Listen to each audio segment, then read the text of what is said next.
Chapter 1, SSS Level Talent, The Provocateur. Welcome to the Ghost Story Space. Your decisions will influence the fate of the Dragon Kingdom. You are about to challenge the Haunted Dormitory.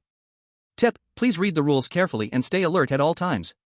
Zhang Mingyu woke up in his warm bed, the yellowish, old ceiling above him. Before he could figure out what had just happened, a vast flood of memories rushed into his mind. This was a parallel world controlled by the Ghost Story Space.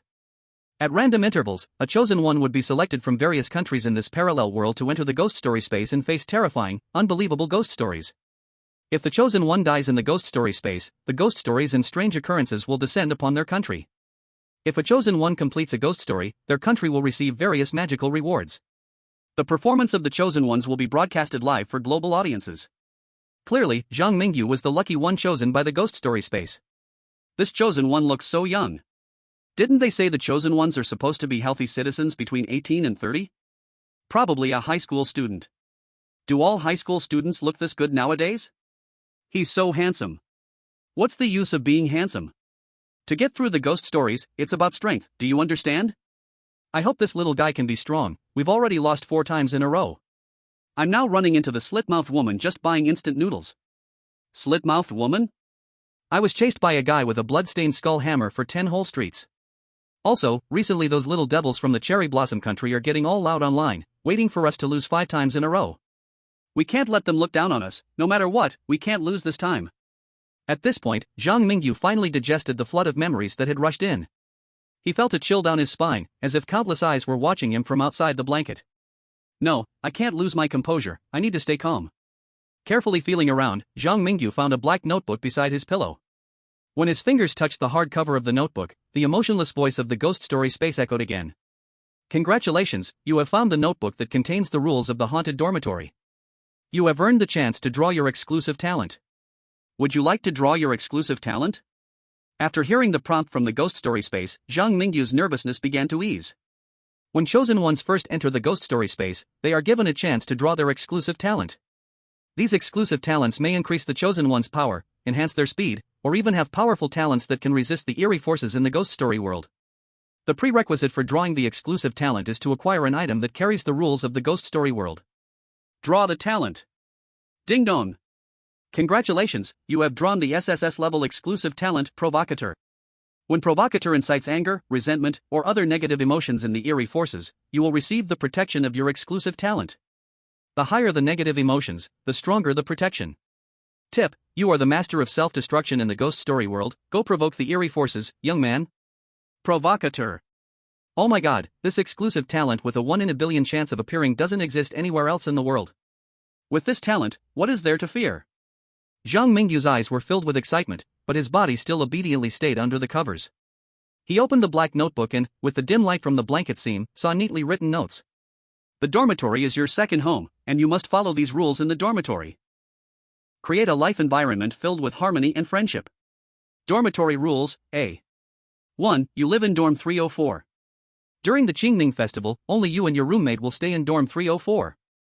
Please maintain a good relationship with him. 2. When your roommate asks for your help, you need to help him. 3. You can fully trust your roommate, unless he asks you for help. 4. Please make sure both you and your roommate are wearing blue school uniforms. 5. Before the dormitory door is opened, it is safe inside the dormitory. 6. There are no stray cats in the dorm building. If you see one, please inform the dorm manager lady. 7. There is a big black bird on the balcony. Do not go to the balcony alone. I have a roommate? After reading the dormitory rules in the notebook, a chill instantly rose in Zhang Mingyu's heart. He felt a bit lucky that he hadn't made too much noise since he woke up. At this moment, for the first time since coming to the Strange Talk world, Zhang Mingyu carefully observed the surroundings. This was a standard 8-person dormitory. The first thing he saw was a single door leading to the balcony. Through the glass on the balcony door, Zhang Mingyu could clearly see the open sink outside and the gloomy sky. His bed was the upper bunk near the door on the left side. The 4 beds across from him and the bed near the balcony on the left side looked empty, as if no one had lived there for a long time. He didn't know the condition of the remaining 2 beds for now. After getting this information, Zhang Mingyu kept flipping through the notebook for several more pages, until he saw no new rules and stopped his hand. The second and third dormitory rules clearly conflicted. When the roommate asks for my help, should I help him or not? Zhang Mingyu lay under the quilt, lost in thought. While Zhang Mingyu was reading the dormitory rules, the experts in the Dragon Nation were also sitting together in the conference room, all focusing on the live screen. Not bad, not bad. This young man is calm and cautious at the key moment. He has great potential. But we still don't know what level of special talent this chosen one has? After 4 consecutive losses in the Strange Talk Challenge, high-level officials of every nation are getting restless. Recently, the Sakura Nation has been showing off because they have a chosen one with a B-level talent. We don't expect Zhang Mingyu to perform excellently. As long as he can clear the Strange Talk world, that's enough. Every country has 3 chances to give outside tips. We must stay sharp and help Zhang Mingyu with all our power. Whether Dragon Nation can keep its place among the 5 great nations depends on him. In the Strange Talk world, a creaking noise suddenly came from the lower bunk of Zhang Mingyu's bed. Lying sideways under the quilt, Zhang Mingyu could clearly see, through the iron bars of the upper bunk, a pale face with a creepy smile staring at him. I'm thirsty. Can you help me get a glass of water? Even the viewers in front of their phones felt chills watching this scene. The roommate in dorm 304 had a stiff expression, like a moving corpse. Chapter 2, The Correct Way to Clear the Stage? At this moment, the chosen ones from all over the world were facing the same problem. Sooner or later, they all fell into a dilemma, struggling over whether to help their roommates. In the live room of the Watch Nation, Hughes, who had a banker's bloodline, felt terrified being stared at by his lower bunk roommate. He decided to help his roommate. After searching the dormitory, Hughes naturally set his eyes on the thermos on the balcony. I'm just opening the door to take the thermos. That doesn't count as going to the balcony alone, right? On one side was his roommate's creepy gaze. On the other side was the dormitory rule from the ghost dorm. Cold sweat dripped from Hughes's forehead. In the end, he opened the door leading to the balcony. A dark shadow flashed by. It was as if a big bird quickly grabbed Hughes's arm that had stretched out to the balcony. A sharp and piercing scream rang out. The live stream from Watch Country plunged into darkness, and the citizens watching it became wildly agitated. Oh, Hughes, you curly-haired baboon, why did you go to the balcony alone? Because of Hughes, Watch Country will face a new horror story. Damn you, Hughes, I curse you to hell. Besides Hughes from Watch Country, there were still many chosen ones who didn't recklessly step onto the balcony. For example, the chosen one from Kangaroo Country, upon seeing the kettle on the balcony, wisely chose to reject the roommate. Then, the viewers from Kangaroo Country watched in despair as the roommate in the livestream gave a smile uglier than crying after hearing the rejection. Red blood veins climbed into his eyes, and his pale white teeth slowly grew sharp. Right after that, with the sound of teeth chewing, the livestream from Kangaroo Country also went dark. This time, the horror challenge seemed like hell difficulty. Multiple countries' chosen ones died just at the start. Soon, a cold prompt from the horror space echoed above the entire world. The chosen ones of Watch Country, Kangaroo Country, Pasta Country, and Germanic Country have died. The horror world is about to invade. The deaths of the chosen ones from 4 countries caused a global uproar. Among them were the experts from Dragon Country who were closely watching Zhang Mingyu's livestream. Helping pour water means death, not helping pour water also means death. This horror world is a death trap. Who would have thought the horror space would arrange the chosen ones and the ghosts in the same dormitory? This horror world called Evil Spirit Dormitory is too difficult. I fear our country's chosen one may not survive. No matter what, he is a hero of Dragon Country. Find his parents and give them the highest compensation. The experts in front of the conference table sighed, then helplessly sent out the freshly written off-field prompt. The content of the prompt was what had just happened in the live streams of various countries. Inside the horror space, Zhang Mingyu received the off-field prompt from Dragon Country. At this moment, while looking at the deathly pale face outside the iron bars, a face that looked soaked in water, he unexpectedly calmed down. He recalled the description of his exclusive talent for provocateurs, and unhurriedly got out of bed. Zhang Mingyu tidied his blue school uniform. Then, right in front of everyone watching the livestream, he grabbed his roommate by the collar and, on the roommate's stunned face, gave him 2 loud slaps. This scene stunned the viewers from Dragon Country in the livestream. Zhang Mingyu's move left them completely dumbfounded. Holy crap, what did I just see? Our country's chosen one actually gave his roommate 2 loud slaps. Damn, is this something a person can actually do? Shit, I feel so satisfied watching this, but isn't this move kind of wrong? The other chosen ones, apart from Zhang Mingyu, were either fawning before their roommates and racking their brains for a way to survive, or trembling in fear waiting for their expert teams to send a prompt. Whether it was due to the horror rules or simply the desire to stay alive, they all behaved extremely obediently. So what the hell was happening with Zhang Mingyu now? A young man acting on impulse? At this moment, in the horror world, Zhang Mingyu didn't care what the outside viewers thought. He calmly listened to the prompt in his ears. Roommate's anger value toward chosen one plus 20. Exclusive talent provocateur activated. Chosen One is now under exclusive talent protection. The roommate was stunned by Zhang Mingyu's 2 slaps. Who was he? The evil spirit in dorm 304. Usually, as a fierce ghost feared by all, he always played the Chosen Ones like toys. Never had a Chosen One dared to slap him right off the bat. The roommate got angrier the more he thought about it. His eyes turned red, as if he was in some kind of strange state. The viewers in the live broadcast room had seen the roommate eat a person, and now, their hearts were in their throats. At that moment, Zhang Mingyu saw the situation was bad and raised his hand again, slapping the roommate's face twice with his big fan. Not being honest, huh? You want me to help you pour water, right? You think I don't know the thermos is on the balcony? Trying to trick me into going to the balcony to pour you water? I'll teach you what reality looks like right now. Zhang Mingyu's big slaps rained down on the roommate's face like a violent storm. And the roommate's anger towards Zhang Mingyu was also growing. Detected that the roommate's anger towards the Chosen One increased by 20. Detected that the roommate's anger towards the Chosen One increased by 20. Detected that the roommate's anger towards the Chosen One increased by 20. Soon, the roommate's anger towards Zhang Mingyu reached its limit. However, the roommate sadly realized that no matter how angry he got, he couldn't do anything to Zhang Mingyu, as if there was a vague golden light protecting him. The golden light was indestructible, and he couldn't break through it. At the same time, the viewers from Longwei in the live broadcast room, the experts at the conference table in Longwa, and the spies from other countries lurking in Longwa all watched the broadcast and were petrified. Then, the entire Longwei erupted in excitement. Are we sure we're watching a live broadcast from the creepy space? Our country's Chosen One is so damn awesome. Damn it, this is the first time I've seen such a genius. I get it now. I understand. The second rule is wrong. Our country's Chosen One figured out the correct way to pass the level in less than 3 minutes. What kind of intelligence does it take to figure out that when your roommate asks for help, you need to slap him with a big fan? Holy crap, if that's the case, Zhang Mingyu is simply unbelievable. He is a genius. He is our Longwa's savior.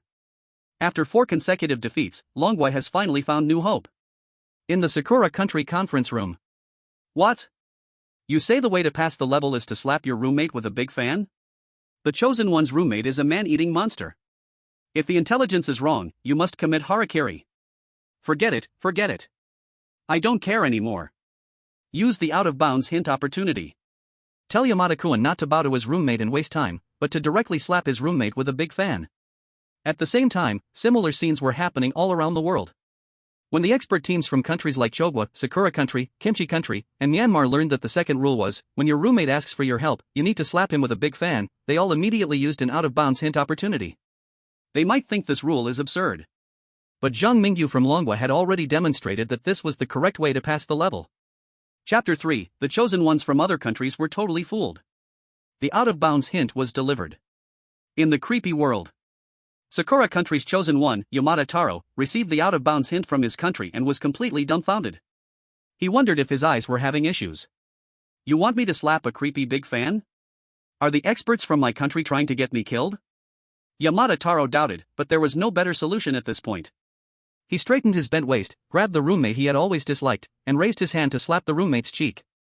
But before Yamada's slap could land on the roommate's face, the roommate on the other side angrily revealed his sharp teeth, bloodshot and ready to bite Yamada. Baka! Why is my country lying to me?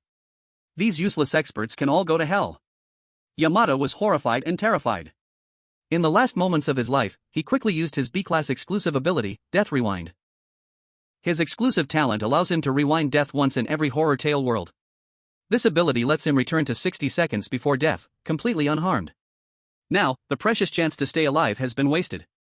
At this moment, audiences from all countries are in an uproar after seeing what happened in the Sakurajima Nation's live broadcast room.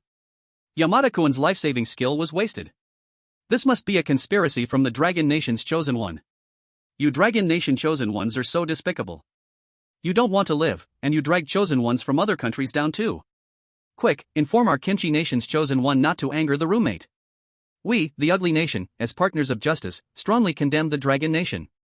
Top officials from all countries are terrified, quickly sending messages to their Chosen Ones outside the game, telling them not to provoke the dormitory's evil spirit and to find other ways to clear the stage. However, even though all countries used their second chance to give out-of-game hints, it was still too late. Myanmar's Chosen One has died. The horror tale world is about to invade. Laosa's Chosen One has died. The horror tale world is about to invade. Shanghai Nation's chosen one has died. The horror tale world is about to invade. 7 or 8 notifications sounded in the skies above the world. The chosen ones of Myanmar, Laos, Shanghai Nation and others all died one after another trying to copy Zhang Mingyu's actions to clear the level. The top officials of these small countries all had expressions like ashes. They were already prepared to be wiped out by the horror tale. And in the Dragon Nation's live broadcast room, ordinary citizens were also in chaos. Damn, most of the chosen ones from countries outside the 5 major powers are down again. So that means the second rule of the dormitory is correct. The chosen ones must not rashly provoke the roommate, and must try their best to satisfy this guy's requests.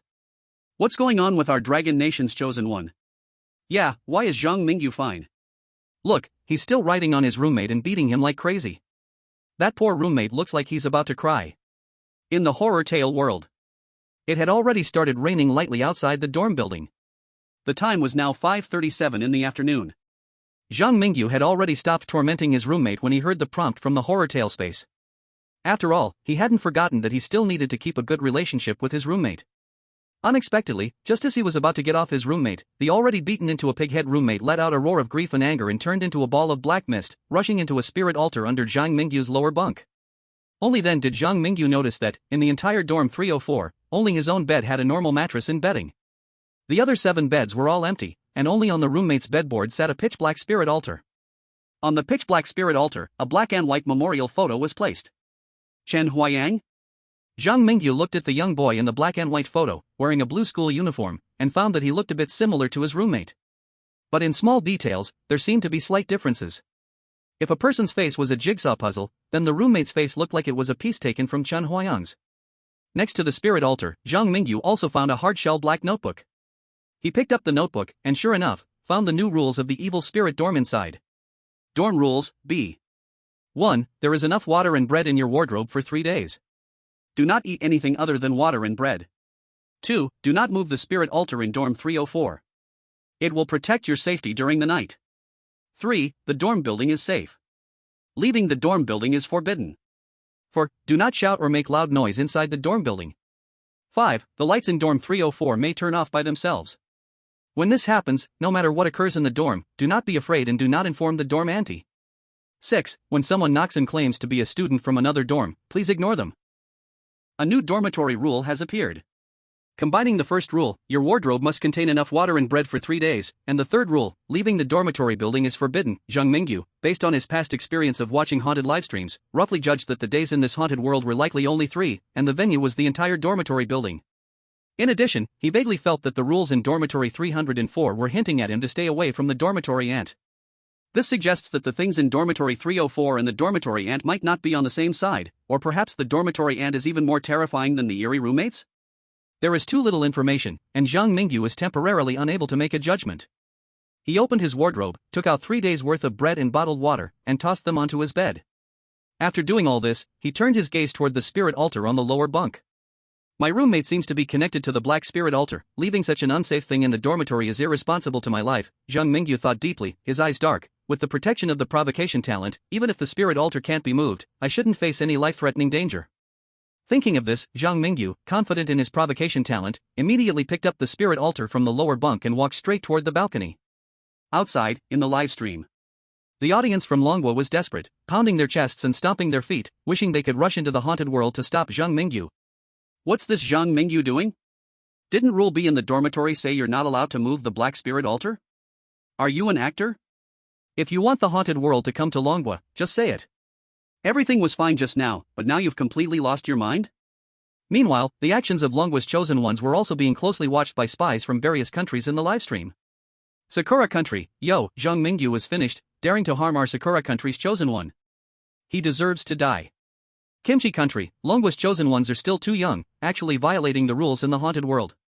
Ha, the destruction of Longwa is just a matter of time. We'll gladly take your traditional culture, Longwa.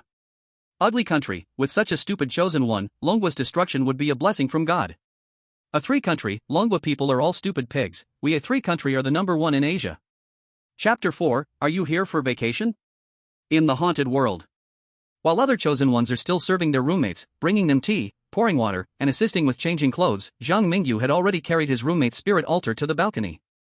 He needed to keep provoking the strange occurrences in order to be protected by his exclusive talent, and he even arrogantly raised his middle finger at the black bird that vaguely appeared in the thin rain curtain. Such an outrageous action left the viewers in Longwa's livestream completely confused. Even the expert team in Longwa started to question Zhang Mingyu's mental state. Zhang Mingyu, can you be more reliable? Put that middle finger down. Shouldn't you be quietly hiding after temporarily escaping the danger? Why provoke the black bird on the balcony? Oh, my heart can't take this. Normal chosen ones in the haunted world think 3 steps ahead before every move. It's no exaggeration to say that they tread carefully at every turn. But Zhang Mingyu's behavior doesn't look like someone trying to seriously complete the challenges in the haunted world. It looks more like he's deliberately provoking various ferocious and strange things just to die. Some Longwa viewers couldn't help but run to other countries' live streams. The atmosphere there was much more normal. The chosen ones from various countries, after meeting the 3 requirements of their roommates, saw their roommates turn into black mist and return to the spirit altar on the lower bunk. After Zhang Mingyu, the other chosen ones finally saw the contents of Rule B for the haunted dormitory. At this point, the chosen one from Kimchi country, Park, stopped using his exclusive talent. He actually possessed the rarest error exclusion in B-level exclusive talents.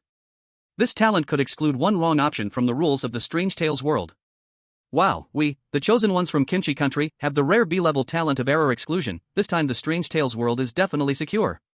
Quick, block the livestream, don't let people from other countries see the wrong rule. This crucial information belongs to our Kimchi country.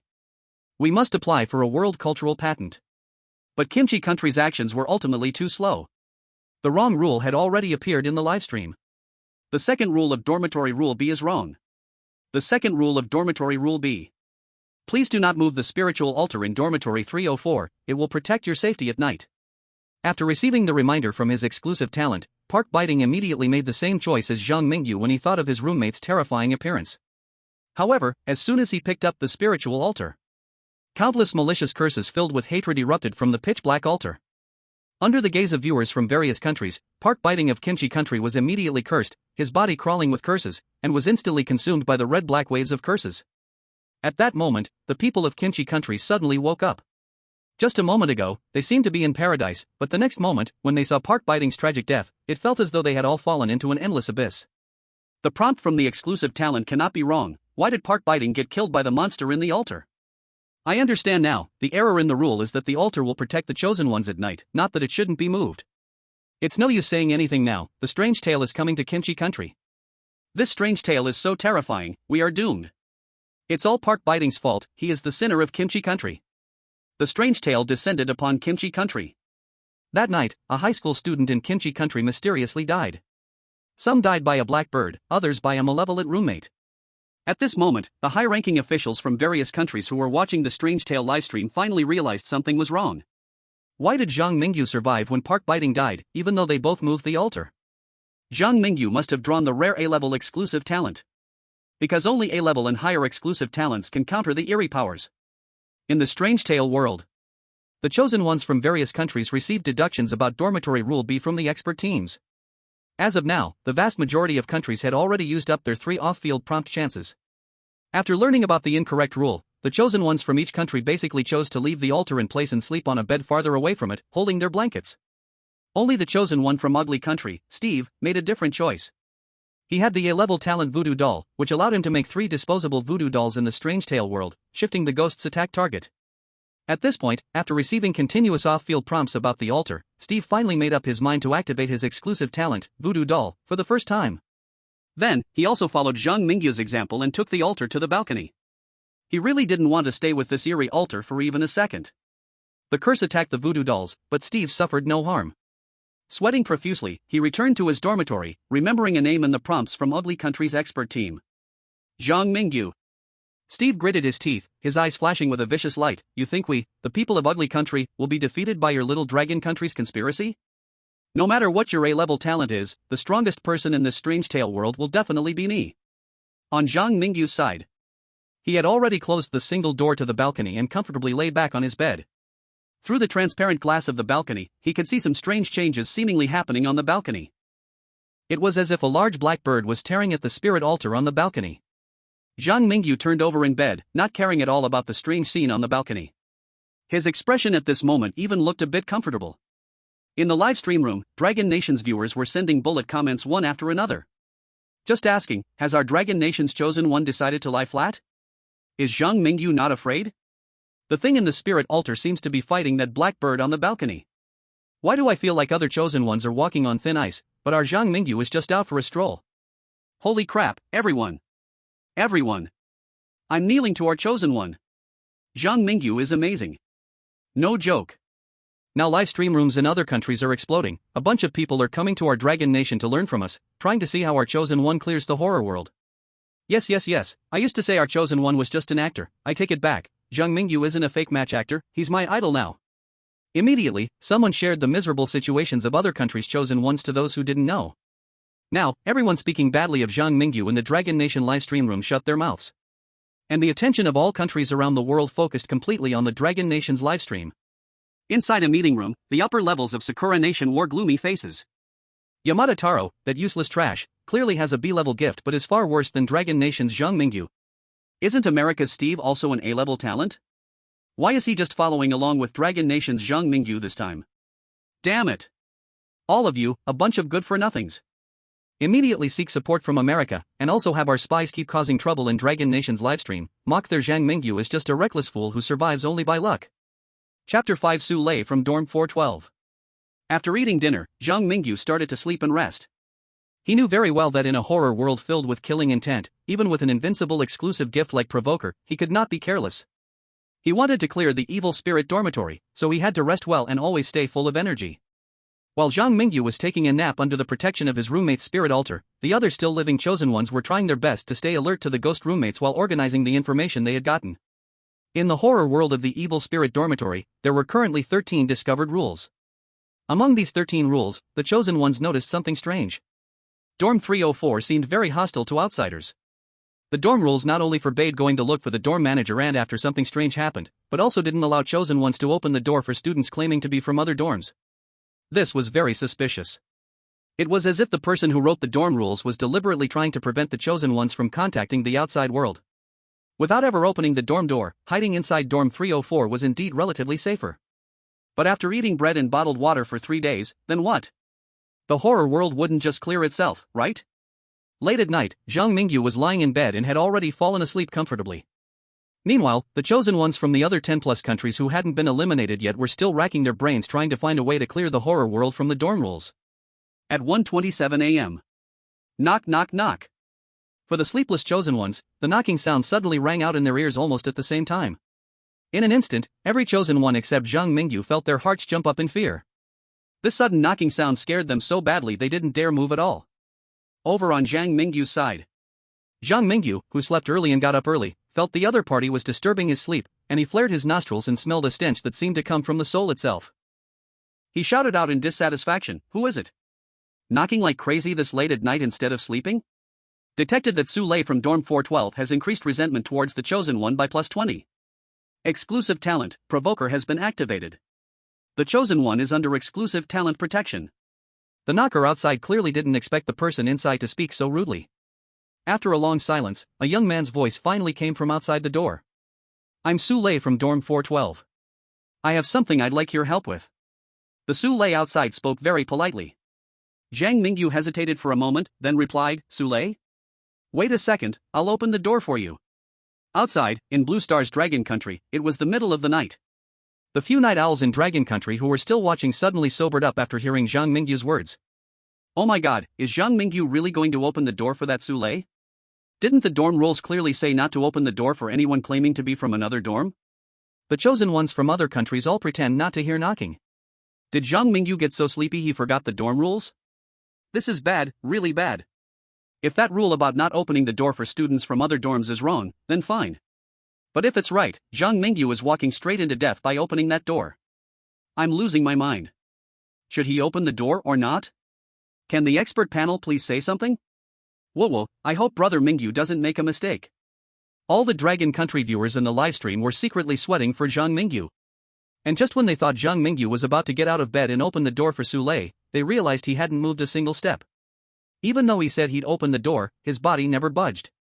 In fact, his eyes even squinted a little, as if he was about to fall back asleep. Didn't Zhang Mingyu say he was going to open the door? Why does it look like he's dozing off again? This kid has nerves of steel. If it were me in that horror world, forget sleep, I wouldn't even dare to blink. What is Brother Mingyu trying to do? The audience in the livestream began to chatter non-stop. At this moment, even Su Lei outside the door was starting to lose patience. He seemed afraid that something in the building might notice him. Even though he was angry, he still kept his voice down as he asked Zhang Mingyu, "Hey man, are you coming to open the door or not?" Zhang Mingyu lazily turned over and said perfunctorily, "Didn't you just wake me up? I haven't fully come to my senses yet. If you can't wait, just say what you need through the door. I'll see if I can help." Su Lei. Detected that Su Lei from Dorm 412 has increased resentment towards the Chosen One by +10. Detected that Su Lei from Dorm 412 has increased resentment towards the Chosen One by +10. Detected that Su Lei from Dorm 412 has increased resentment towards the Chosen One by +10. So that's already 50 points of resentment towards me? Resentment and anger both count as types of negative emotions. With the SSS level provoker talent, the more negative emotion you feel toward me, the safer I become. Zhang Mingyu let out a yawn. He never intended to open the door for Su Lei from the start. He just wanted to harvest some anger from Su Lei in advance, so that he wouldn't get hurt by him in the future. At this moment, Su Lei outside the door also realized he had been played by Zhang Mingyu. The livestream image started to shake violently. Outside viewers from Dragon Country saw some kind of terrifying force seeping in through the dormitory door. Right now, all of Dragon Country's viewers were silently praying for Zhang Mingyu. They stared at the flickering livestream screen, afraid the thing outside would break through the door of Dorm 304. At the same time, people from the horror-ravaged Kimchi Country maliciously came into Dragon Country's livestream room and commented, "Hey Dragon Country people. Your luck is over."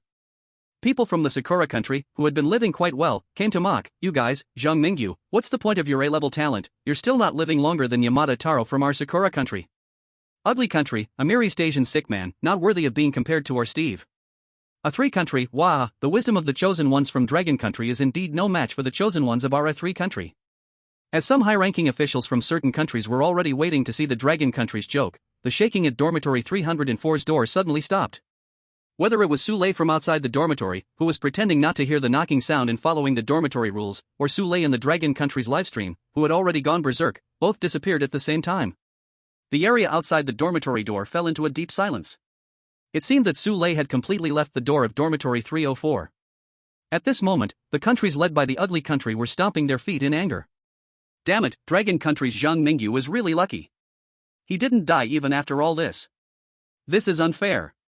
Why did the people outside the other countries' Chosen Ones disappear together? Bullshit, Dragon Country's Zhang Mingyu just pissed off that guy, he was clearly about to die. They had originally prepared to laugh at the Dragon Country's strange tales, but who would have thought that the bizarre phenomenon outside the door would stop attacking the door at such a crucial moment? While the high-ranking officials of the Ugly Country and others were angry, the audience in Dragon Country let out a sigh of relief.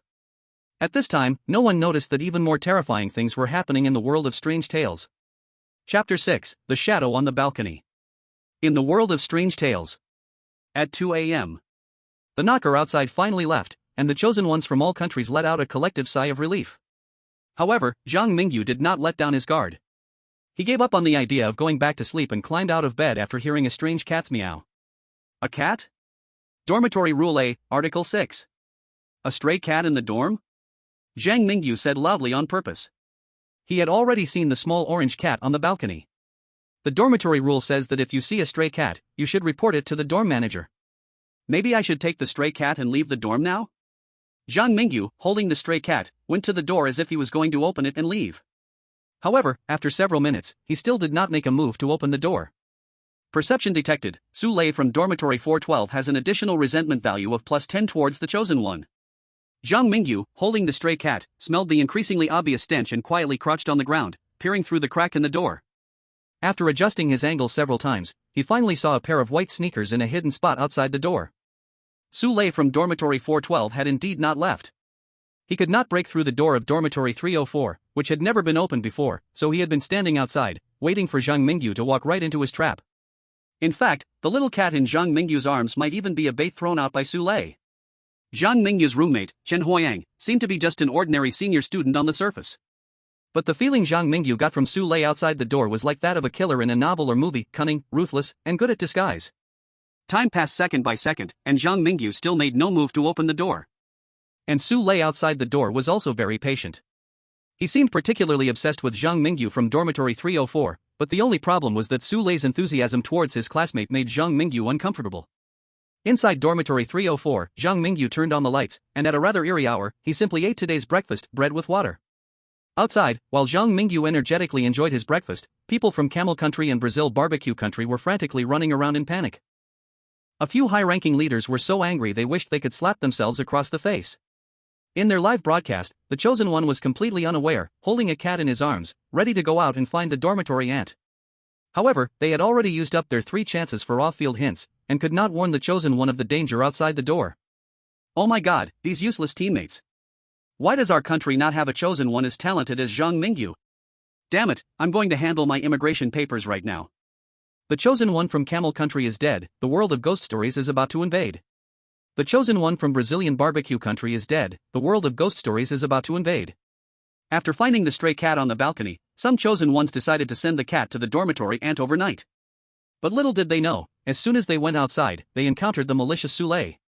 The Chosen Ones couldn't sleep all night, their physical state was at its worst, they had no chance to escape, and died at Su Lei's hands. Blood stained the white shoes outside the door. The live streams of several small countries fell into darkness. When the high-ranking officials of Dragon Country saw the tragic scenes of several Chosen Ones, instead of feeling sympathy, they even felt somewhat pleased. When our Dragon Country faced a series of ghost story incidents, these countries kicked us while we were down, now they are finally getting their comeuppance. If Zhang Mingyu had just taken the stray cat straight to find the dormitory ant, he would have definitely been ambushed by the murderer outside. This time, only Zhang Mingyu from Dragon Country has a chance to clear the world of ghost stories. Having a Chosen One like Zhang Mingyu in Dragon Country is a huge blessing. We can't let our guard down yet, the threat outside Zhang Mingyu's door is still there, and nighttime is when the eerie forces are most active. Keep observing. In the world of ghost stories, the Chosen One from Ugly Country, Steve, was hiding in a relatively safe dormitory, afraid to turn on the lights. He noticed Su Lei lurking outside the door and also sensed that the spirit altar, which was normal during the day, had become very strange after nightfall. He felt smug, thinking that it was his own intelligence at work. So what if we don't have the chance for off-field hints? I, Steve, am like the captain of Ugly Country, a hero who can survive in the world of ghost stories on my own. As for Zhang Mingyu from Dragon Country, Steve sneered, he's probably already been killed by the guy outside the door by now. Besides Steve, there was another person who hated Zhang Mingyu from Dragon Country to the core. This person was Yamada Taro from Sakura Country. He had lost the life reversal skill that kept him alive and was struggling in the world of ghost stories. He curled up in the gap under the bed, too scared to face the murderer outside the door, but all his anger was directed at the unseen Zhang Mingyu. I still have one off-field hint left. I hope the big boss from Ugly Country can quickly figure out how to break the situation, curse the Chosen One from Dragon Country, and get him killed by the guy outside the door. Yamada Taro's eyes were filled with hatred. Over here with Zhang Mingyu. Suddenly, as if the curse had taken effect. With a crackling sound of electricity, the bright light suddenly went out. At this moment, the dormitory was quiet, a bit cold. Zhang Mingyu stopped eating. He remembered Rule B, Section 5 of the dormitory rules. The lights in room 304 may sometimes turn off by themselves. When this happens, do not be afraid of anything happening inside the dormitory, and do not notify the dormitory ant. Why would the dormitory rules emphasize not being afraid? Could it be because something terrifying happens after the lights go out? Knock. A sudden knock on the door echoed.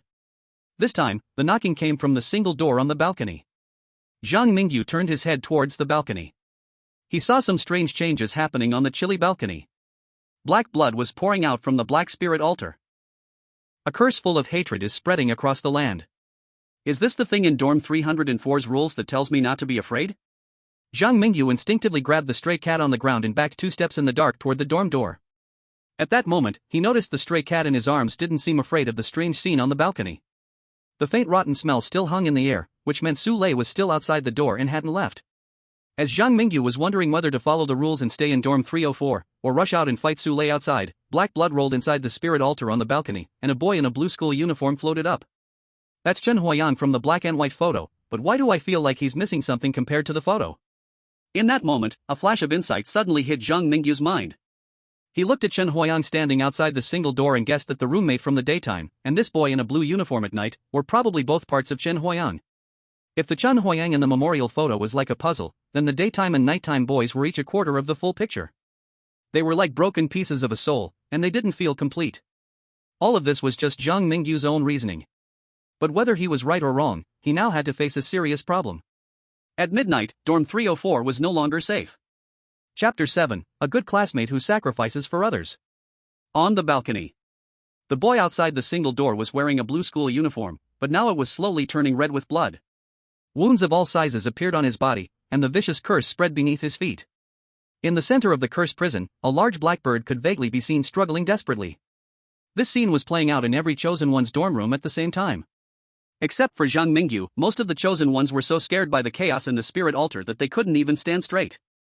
Their spirit altars were inside their dorms, and without the restraint of the blackbird, the night changes were even more violent than Zhang Mingyu's.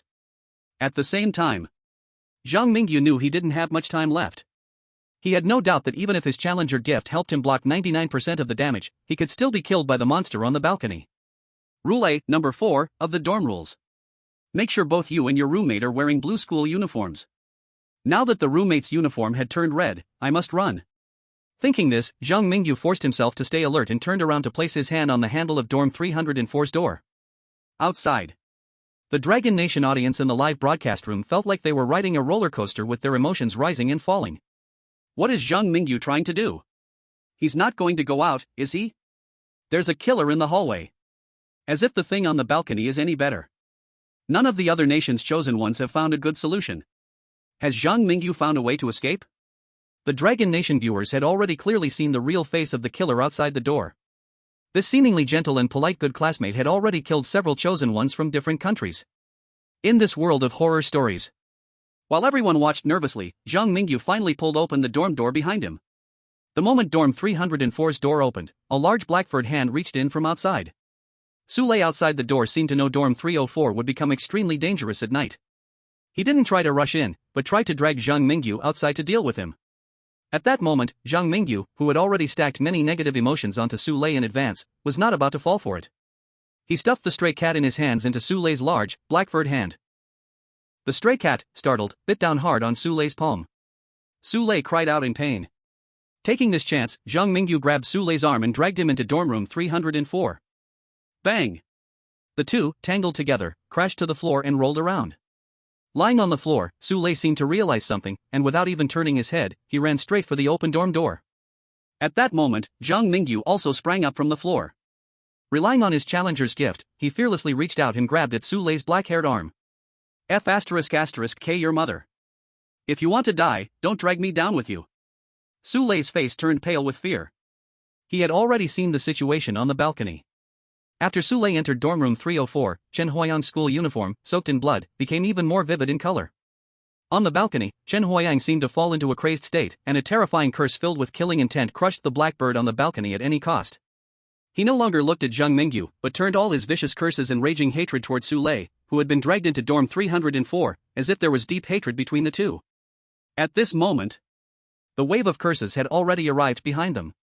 Zhang Mingyu, dragging Sule's body, threw himself forward to embrace the now monstrous Chen Huayang, shouting at the creature no longer human, "I know you hate Sule, now I give him to you, take it as compensation for what happened earlier today, no need to thank me." As Zhang Mingyu finished speaking, both of them were swallowed by the blood-red curse. Outside. The entire Dragon Nation cried out in despair, and every household at night echoed with hopeless weeping.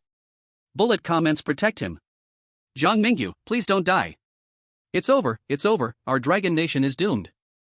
Zhang Mingyu was devoured by the curse, the fifth horror tale is coming to the Dragon Nation. At the same time, in the land of Kinchi, overrun by horror, people mocked and sneered. The people of Curryland and the ugly country also desperately tried to get attention at this moment. Everyone thought Zhang Mingyu was definitely dead in this situation. No one expected that, in the horror tale world, Zhang Mingyu's exclusive challenger gift was activated. His earlier two duels and all his actions not only made his roommate cry during the day, but also made the terrifying monster at night unable to kill Zhang Mingyu easily. Golden light burst out from Zhang Mingyu's body, breaking free from the curse's grip. Seizing the chance, Zhang Mingyu picked up the stunned stray cat from the floor and ran to the doorway of dorm 304. He ignored Sule's constant struggling and screaming, and after dashing out of the dorm, slammed the door of room 304 shut with a loud bang. Detected Sule's hatred toward the Chosen One plus 999. Sule's relationship with you has risen to never stop until death. Detected Chen Huayang's hatred toward the Chosen One minus 20. Your current relationship with Chen Huayang, indifferent. Inside dorm 304, Sule's howls and curses gradually faded. This time, there was no accident. The terrifying monster, driven by hatred and killing, vented all its fury on Sule from dorm 412. In the dark and deep dorm, it was like a cruel punishment was taking place. Listening to the noises inside, Zhang Mingyu let out a slight sigh of relief. He felt very lucky to have such a self-sacrificing, helpful classmate like Sule. Otherwise, the one trapped inside dorm 304 would have been him. On Blue Star, the entire Dragon Nation erupted in thunderous cheers at that moment. Amazing! He escaped even in that kind of situation. Zhang Mingyu was like a god. Mom and Dad asked why I'm kneeling while watching the live stream. Sob sob sob, brother Mingyu is too awesome. A miracle. Truly a miracle. He dragged Sule down to share the monster's attack at the door. Surviving together with the kitten, this is simply a classic case worthy of being written into textbooks after the age of horror. Ah, Zhang Mingyu is invincible. Long live Dragon Country. Who just said our Dragon Country's chosen one was no good? Who was bragging that your ugly country's Steve had an A-grade talent? Did you see that? Our Zhang Mingyu escaped a certain death situation. Can your Steve do that? Yes, and didn't Sakura Country's Yamada Teru used to be all that too? Can you escape from a situation like this? It had to be said, Zhang Mingyu's actions just now truly shocked a lot of people. In the entire expert team of Dragon Country, there were so many elites, yet no one could think of Zhang Mingyu's bizarre way to break the deadlock. And while Dragon Country was celebrating as a nation, the expressions on the high-level leaders of Sakura Country looked as if they had eaten 9 turned intestines stuffed with golden filling. The reason was simple, as Zhang Mingyu performed a godlike maneuver to escape dorm 304. Sakura Country's chosen one, Yamada Teru, was still trapped inside dorm 304. In the small meeting room, all of Sakura Country's top leaders had ashen faces. Those faithless bastards from Ugly Country, we took the bullet for them, and yet at the critical moment they didn't even remind our Yamada Teru to move the damn spirit altar to the balcony. Yamada-kun has no chance to use Death Rewind now. If he dies this time, Sakura Country is done for. Gentlemen, should we stop making enemies with Dragon Country? No. Zhang Mingyu from Dragon Country might not have a good solution this time either. Keep contacting the top of Ugly Country. I refuse to believe that someone who has lost 4 times in a row in the horror world can defy fate. Chapter 8, Dorm Manager Rules. Inside the horror world, Dorm 304. The chosen ones had already been trapped in darkness for quite a while. Until now, except for a few chosen ones who made efforts to save themselves, most of them curled up like frightened quails, hiding their heads. This included Sakura Country's chosen one, Yamada Teru. But the horror world clearly did not plan to let the chosen ones muddle through. The monster, made of curses and hatred, had already crawled halfway out of the spirit altar. The beast-like breathing outside the door was also getting heavier and heavier. Luckily, since Sule outside the door didn't step directly into dorm 304. The blood-colored monster only crawled out of the spirit altar at a normal speed. Knock knock knock. Suddenly, knocking sounded again. This time, a terrifying dent like a meteor crashing into the earth appeared on the dorm door. Through the hole on the dorm door, the chosen ones could clearly see a bloodshot eye staring at them, just like a patient hunter waiting for the prey to jump into the trap on its own. Just 1 second before his mind nearly collapsed, Yamada Teru finally received a hint from the Sakura Country expert team outside. The hint was exactly Zhang Mingyu's way of passing the challenge. Before seeing the hint, Yamada Teru was full of hope. He thought he was finally saved. But reality was cruel. When he saw the content of the hint clearly, he cursed out loud. Zhang Mingyu? Zhang Mingyu again. Yamada Teru suddenly turned to glare at the Sakura Country audience outside the field and roared, "Is that kind of method something a human can do? Beasts! Did that damn Yamada no Orochi eat your expert's brains?" Yamada Teru's roar actually made the scarlet eye outside the door disappear. However, in the next second, the black spirit altar that Yamada Teru had not touched began to mutate at a geometric speed. The curse filled with hatred spread throughout the dorm room, scaring Yamada Teru so badly that his legs trembled, and a stream of bright yellow liquid flowed from between his legs. Just earlier, when Zhang Mingyu was in crisis, people from the land of cherry blossoms often run to the Dragon Country's live streams to talk trash. At this moment, the people of Dragon Country, seeing Yamamoto Taro's poor performance, responded one after another. Last time in the world of strange tales, you cherry blossom folks were showing off how amazing your god-chosen one with a B-level exclusive talent was, but it seems like it's not that great after all. Our Dragon Country's god-chosen one's strategies cannot be imitated by someone like Yamamoto Taro. TSK, looking so fierce, but facing the bizarre, he is not as good as our high school boys in Dragon Country, you cherry blossom folks really can only boast. In the past, when Dragon Country faced 4 consecutive defeats, the country was clouded by the emergence of strange tales, and abroad faced sanctions from countries like the Ugly Country and the Cherry Blossom Country. It was indeed the height of humiliation. Now, with the Dragon Country's God-chosen ones gaining back some face, the people felt proud once more. Meanwhile, in the meeting room of the Cherry Blossom Country, the higher-ups and experts watched the live broadcast, feeling a chill in their hearts. When they saw the mocking words sent by the people of Dragon Country, they were even more furious, nearly blowing their tops. In the past, they had acted boldly, relying on the support of the Ugly Country, opposing Dragon Country everywhere. Now, comparing the struggling God-chosen ones from the Ugly Country with the relaxed Zhang Mingyu from Dragon Country, they felt angry and indifferent towards the Ugly Country, and a bit of regret for their previous choices. In the world of strange tales. This time, aside from a few God-chosen ones who barely left the Dormitory 304 after drawing high-level exclusive talents, representatives from the Cherry Blossom Country and the Three Country were all trapped. Of course, the one in the worst situation was still Yamamoto Taro from the Cherry Blossom Country. Although he had a B-level exclusive talent of Death Rewind, the only chance to save his life was wasted during the day. Now he was just an ordinary person without any special abilities. Seeing this, the higher-ups of the Cherry Blossom Country looked as if they were about to step into their coffins at any second. They glanced at the ever-changing dormitory and seemed to have guessed their fate. At 2:43 a.m. Zhang Mingyu stopped in front of a fire escape map between the third and second floors of the dormitory building. Using the faint light from the lightning outside, he examined the layout of the dormitory building. The dormitory building had 4 floors, with a staircase and a public restroom at the easternmost and westernmost ends. In the middle of the dormitory building, there was an elevator exclusively for teachers and the dormitory management aunties. After understanding the layout of the dormitory building, Zhang Mingyu did not hesitate and directly ran down the stairs to the first floor of the dormitory building.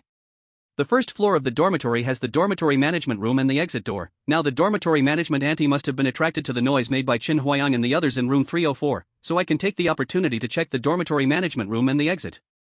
Thinking this, Zhang Mingyu had already arrived at the door of the dormitory management room. He did not see the dormitory management auntie's figure inside. His guess was confirmed. The dormitory management auntie indeed went to room 304. Pushing the door open, a prominent set of work rules for the dormitory manager immediately caught Zhang Mingyu's eye. Dormitory management work rules. 1. The dormitory manager needs to maintain order in the dormitory building. When someone is making loud noises or chaos occurs, please go check and stop it. 2. Please conduct at least 3 night rounds every night and manage students who do not return to the dormitory at night. 3. When a stray cat appears in the dormitory, please soothe its emotions and take it out of the dormitory building. 4. Ensure that the dormitory manager's room is clean and tidy. 5. Students without keys are not allowed to leave the dormitory building. There were 5 rules on the wall. Among these, Zhang Mingyu noticed a very important point. The second rule of the dormitory management work. How would the dormitory supervisor handle students who stay out all night in the world of horror tales? Zhang Mingyu didn't dare to think too much about it. Under countless gazes, Zhang Mingyu turned the clean and tidy dormitory room upside down. After doing all this, he seemed to feel that the dormitory room was still not messy enough, so he picked up a marker from the floor and began to doodle on the wall. Until Zhang Mingyu wrote the big characters "Your dad Sule toured here" on the white wall, the audience in Longwa realized what Zhang Mingyu was doing. A gentleman does not repay a vendetta overnight. Zhang Mingyu was just blocked at the door, and now he retaliated back. Daring to play like this in the world of horror tales, the young brother has guts. The dormitory work rules say to keep the dormitory room clean and tidy. What do you think the dormitory aunt will look like when she returns to the dormitory room? I don't know what the dormitory aunt's expression will be, but Sule is definitely doomed. After a few close calls, the audience in Longwa has already regarded Zhang Mingyu as the pride of Longwa. The entire Longway was filled with a cheerful atmosphere. Some were happy while others were sad. While the people of Longwa were enjoying themselves, the leaders of Sakura Country had increasingly twisted and hideous expressions, and the leaders of other countries led by Ugly Country looked as if they had swallowed something nauseating. The dormitory work rules are definitely important clues for passing the world of horror tales. The 5th rule of the dormitory work rules: no students without keys are allowed to leave the dormitory building. In other words, if the chosen one gets the key, they can likely leave the dormitory building and pass the ghostly dormitory horror tale. Such important information, yet the leaders of various countries are unable to alert their own country's chosen one as they have lost the opportunity for external hints. At this point, some leaders of certain countries had already begun to regret not standing on the side of Longwa earlier. Chapter 9: The School Uniform Hanging on the Door.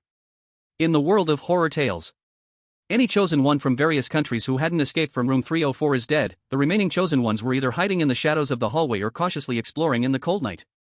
They never thought to take the opportunity to explore the dormitory supervisor's office.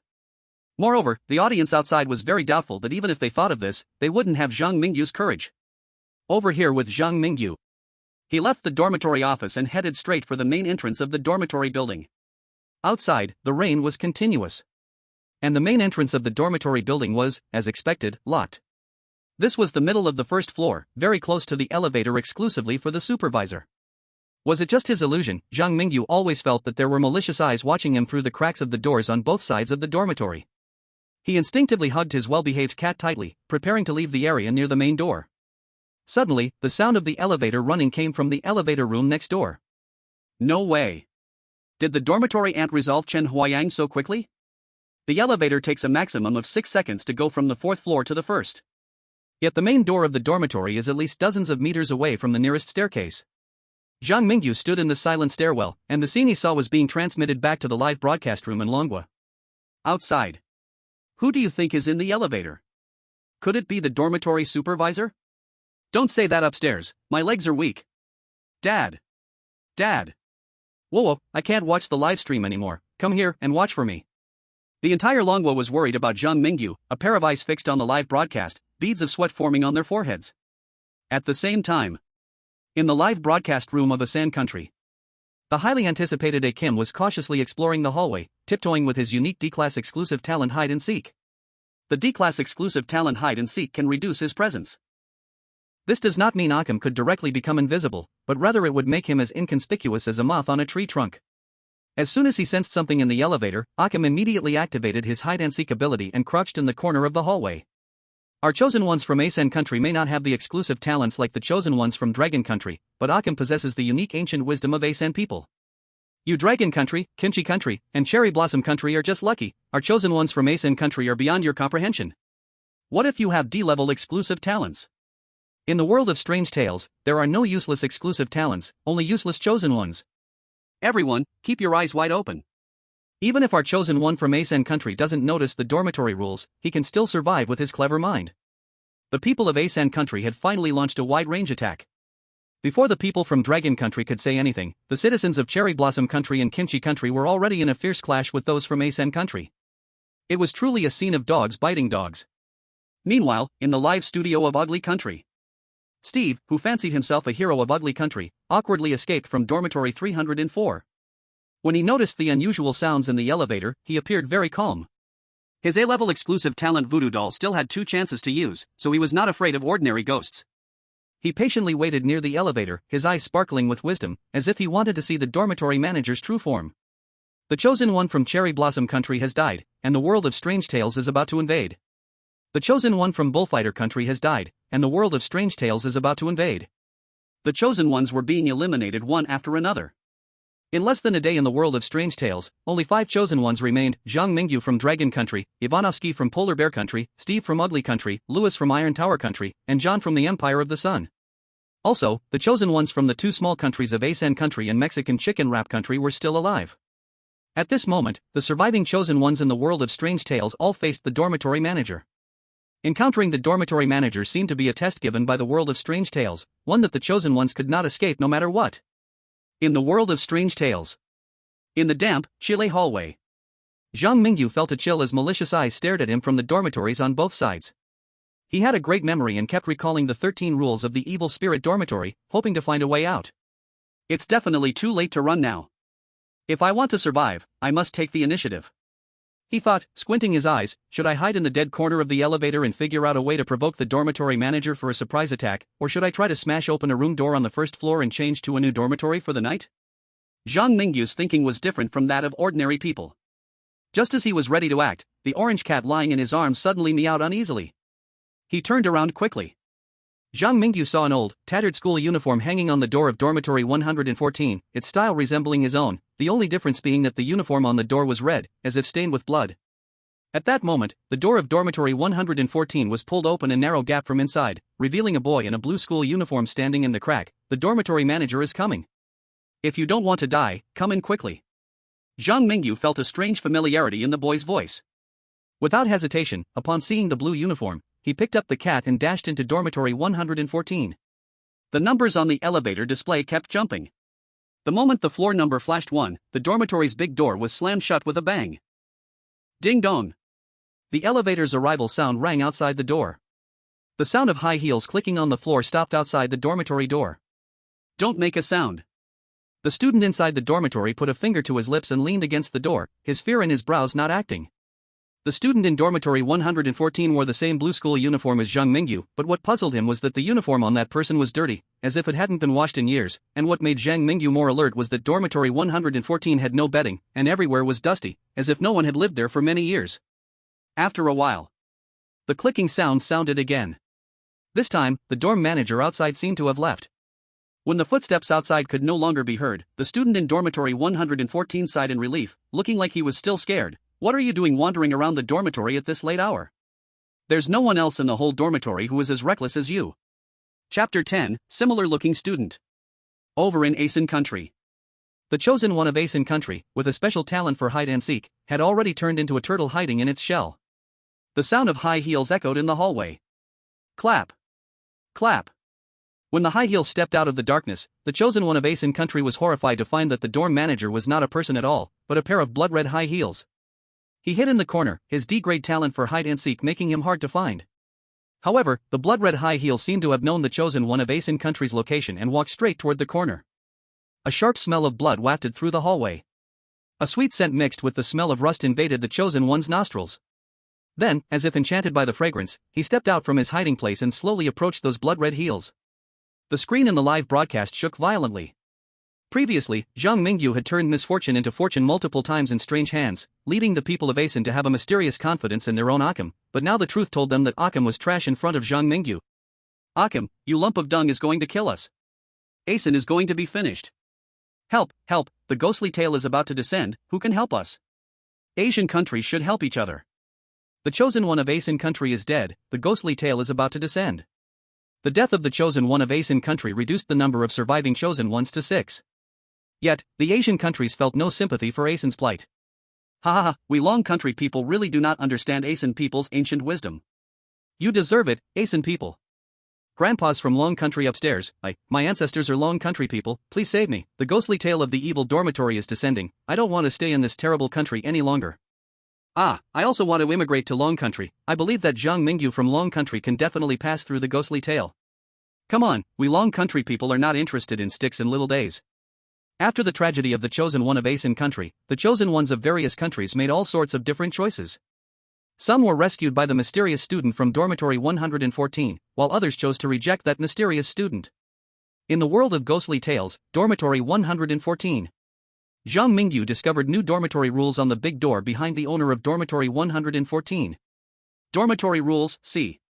1. Dormitory 304's spiritual altar worships a senior student, his good will help you during the day, and his bad will kill you at night.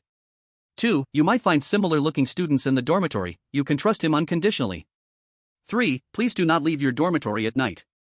4. Stay away from students of dormitory 412. 5. There is no dormitory 444 in the building. 6. When there is someone in the dormitory, it is unauthorized entry into others' dormitories is not allowed.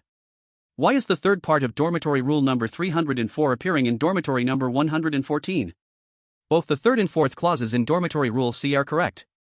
The remaining clauses of the dormitory rules cannot be verified for accuracy at this time.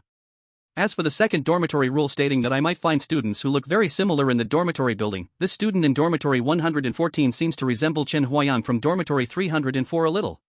At this moment, Zhang Mingyu was even calmer than the experts from Dragon Country. When it comes to his own life, he dared not be careless for even a moment. Hey, do you know what the dormitory rules on this board mean?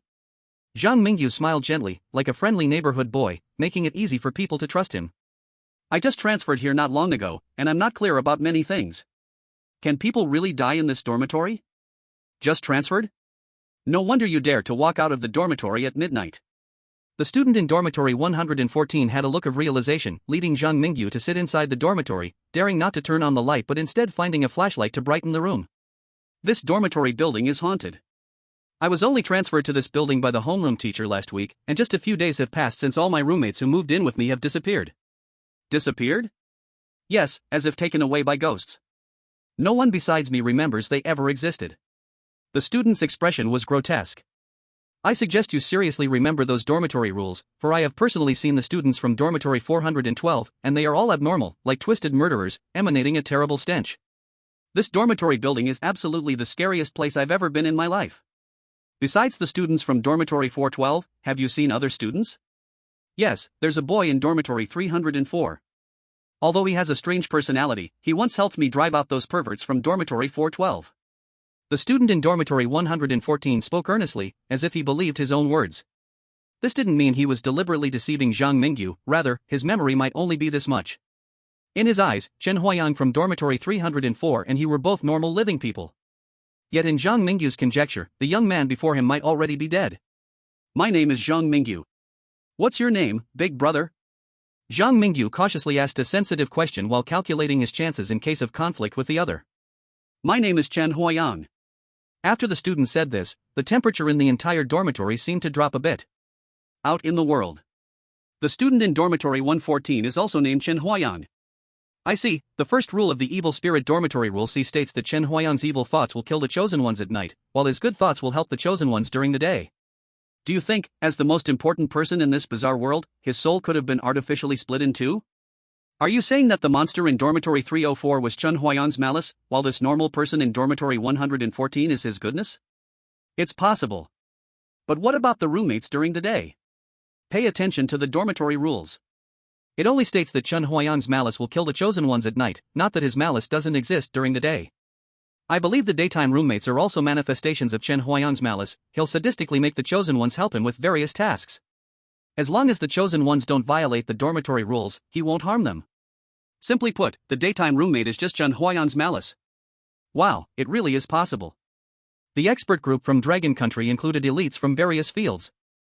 Under the brainstorming of everyone, a lot of useful information was indeed figured out. They were extremely excited and prepared to use Dragon Country's last chance for an off-site hint, to send the deduced information to Zhang Mingyu. Chapter 11 Kindness and Malice. In the world of strange tales, dormitory 114. 4 a.m. The sky outside was still very dark. Thunder split the sky, illuminating two pale faces. Ivanovsky from the Arctic Bear Nation, Steve from the Ugly Nation, and Zhang Mingyu from the Dragon Country were all trying to communicate Chen Huayang's kindness. On Steve's side from the Ugly Nation, his skills in coaxing were quite good. With just a few words, he guided Chen Huayang's kindness to reveal a lot of information. I believe that the high school student who died in dormitory 304 will indeed help us under certain circumstances. Kindness seemed to recite its own story, nostalgia evident on its face. There used to be a boy with a very good personality living in dormitory 304. He was helpful, often aiding teachers and classmates, and occasionally feeding stray cats at school. Oh God, why would such a person die in the dormitory? Steve from the Ugly Nation forced a smile, showing no sympathy for the boy's fate, only wanting to extract more information from Kindness as quickly as possible. And Kindness seemed to be unaware of Steve's ulterior motives, calmly continuing the story. At first, he was often praised by the teachers, and everyone in the dorm lived harmoniously, but I don't know from when some people started to speak ill of him behind his back, saying all his kindness was just for show to perform for others. They teamed up to isolate the boy, secretly beating and scolding him. At first, the boy thought it was his problem. He tried hard to help everyone who had hurt him, hoping they would accept him again, thinking this would bring him back to the past. But, unexpectedly, things gradually developed in an unimaginable direction. They saw him not fighting back or arguing and escalated their bullying, locking him in the bathroom to humiliate him, forcing him to kneel in a filthy stall and swallow all sorts of disgusting things. Afterward, the boy's father reported it to the police. The main 7 bullies, who were the boy's 7 roommates, wrote reflections and publicly apologized on social media, but these did not change anything. When the boy returned to school, he changed dorms twice in a row. However, the strange voices around him became even more numerous. When he fed the stray cats, they said he was being pretentious. When he studied hard and achieved results, they said he was trying to appear superior. Various insults echoed in his ears, rumors were everywhere. For a while, he felt that the whole world had betrayed him, and the warm kindness he offered brought back cold harm. Fortunately, unlike living beings, the stray cats in the dorm building would always come to accompany him when he was sad. Days passed, and who would have thought an accident happened? The boy's parents died in a car accident, and after becoming an orphan, his former bullies returned, pushing him back into a more desperate abyss. He ultimately could not endure it any longer and chose to leave this world. Kindness sighed deeply, a barely noticeable sadness appearing in its eyes. I feel that such a kind high school student, even as a ghost, is more trustworthy than the other things in the dorm building. Steve from the Ugly Nation did not notice the sadness in Kindness's eyes and did not care about the boy's outcome at all. After obtaining the desired information, he no longer paid attention to Kindness. From Chen Huayang's story, he had roughly guessed that the students in dormitory 412 were likely the ones who had bullied the boy back then. And Chen Huayang was the high school student from that time. He guessed that the key point to clearing the level lay with the students in dormitory 412. As for the kindness in dormitory 114, it seemed to have no fighting power. And the malice in dormitory 304 seemed desperate to kill the chosen one. The self-smart Steve did not believe at all in the nonsense high school students dying is reliable. He decided to take action himself when daylight came. Now I have one more chance to use the voodoo doll. Today is the second day in the world of strange tales. Quick battle. Steve, will clear the strange tale world within today. Once I am the first to clear the strange tale world, everyone will see that Zhang Mingyu from Dragon Country is just trash in front of me, Steve. In Northern Bear Country, Ivanovsky did not have Steve's small cleverness, nor any hints from outside the field. When Ivanovsky saw the seemingly harmless kindness in dormitory 114, he immediately decided to violently force them to reveal information about the strange tale world. The result? The live broadcast from Northern Bear Country shook violently and plunged into darkness. Suckably Ivanovsky, are you trying to kill us? Using violence so casually in the strange tale world, you stupid idiot. Among the 3 chosen ones in dormitory 114, you will die the earliest. I really want to blow your head off with a shotgun. The people of Northern Bear Country were furious, smoke coming out of their ears, thanks to Ivanovsky, whose brain was filled with muscles.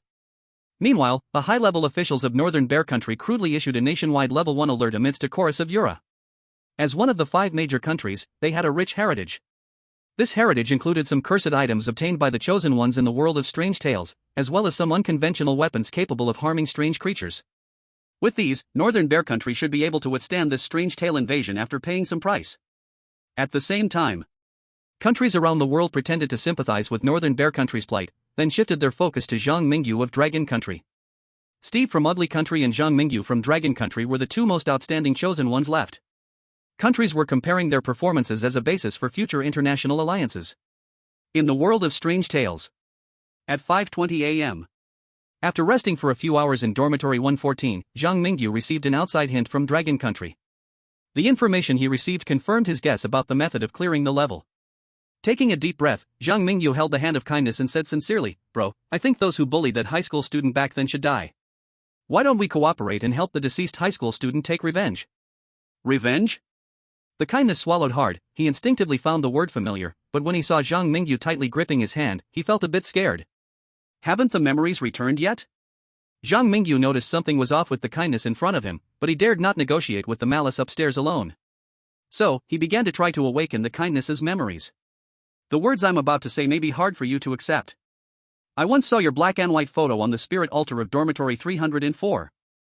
I believe you are the kindness from the dormitory rules on the wall. The students from dormitory 304 are the malice. Together, you 2 are the deceased high school student Chen Huayang. And the student from dormitory 412 is the one who bullied Chen Huayang back then. After Zhang Mingyu finished speaking, the kindness's school uniform gradually started turning red, while the outside audience in Dragon Country was also anxiously on edge. Dragon Country no longer had any hints from outside, now everything depended on Zhang Mingyu himself. At the moment when everyone was extremely tense, Zhang Mingyu suddenly did something that surprised everyone. He slapped the kindness right across the face. After hearing the notification perceived Chen Huayang's resentment +10, Zhang Mingyu forcibly stripped off the bloodstained school uniform from his opponent and tossed it aside. Wake up, before I came, I already fed your malice to Su Lei from dormitory 412. Trust me, I can help you. Now let's go find your malice and deal with the guys from dormitory 412 together. Chapter 12. Who is the villain? Outsiders. Wow, a big fight right away. I would call it the god of grand battles. If you want to talk, just talk. He even took off someone's clothes. Zhang Mingyu is so lewd. Chen Huayang's kindness must be confused now. As expected from our Dragon Country's chosen ones with unique ideas. Look, Chen Huayang's kindness seems to have stopped being distorted. After seeing Zhang Mingyu's bold actions, the citizens of Dragon Country were buzzing with discussion. Just now, the expert group from Dragon Country has sent the speculation about the way to clear the game to Zhang Mingyu. It seems the key to clearing the horror world is likely in dormitory 412. Currently, the only ones who have explored a correct way to clear it are Steve and our Dragon Country's Zhang Mingyu. I just don't know who has a greater chance. Steve thinks Chen Huayang's kindness isn't trustworthy, but Zhang Mingyu chooses to help Chen Huayang's kindness. I trust Zhang Mingyu's judgment. Chen Huayang was bullied to death by those people, his heart must be full of hatred for them. The enemy of my enemy is my friend. Zhang Mingyu will definitely be fine. Let's hope so. In the horror world. 6 a.m. After the kindness stopped distorting, Zhang Mingyu led the still confused kindness and jogged to the outside of dormitory 304. Knock, knock, knock. Who? A creepy voice came from inside dormitory 304. It's the kindness from dormitory 114. Chen Huayang, following behind Zhang Mingyu, was not wearing the school uniform, and his expression seemed a bit unnatural. At this moment, the door of dormitory 304 opened, revealing the familiar face of the evil spirit roommate. Kindness?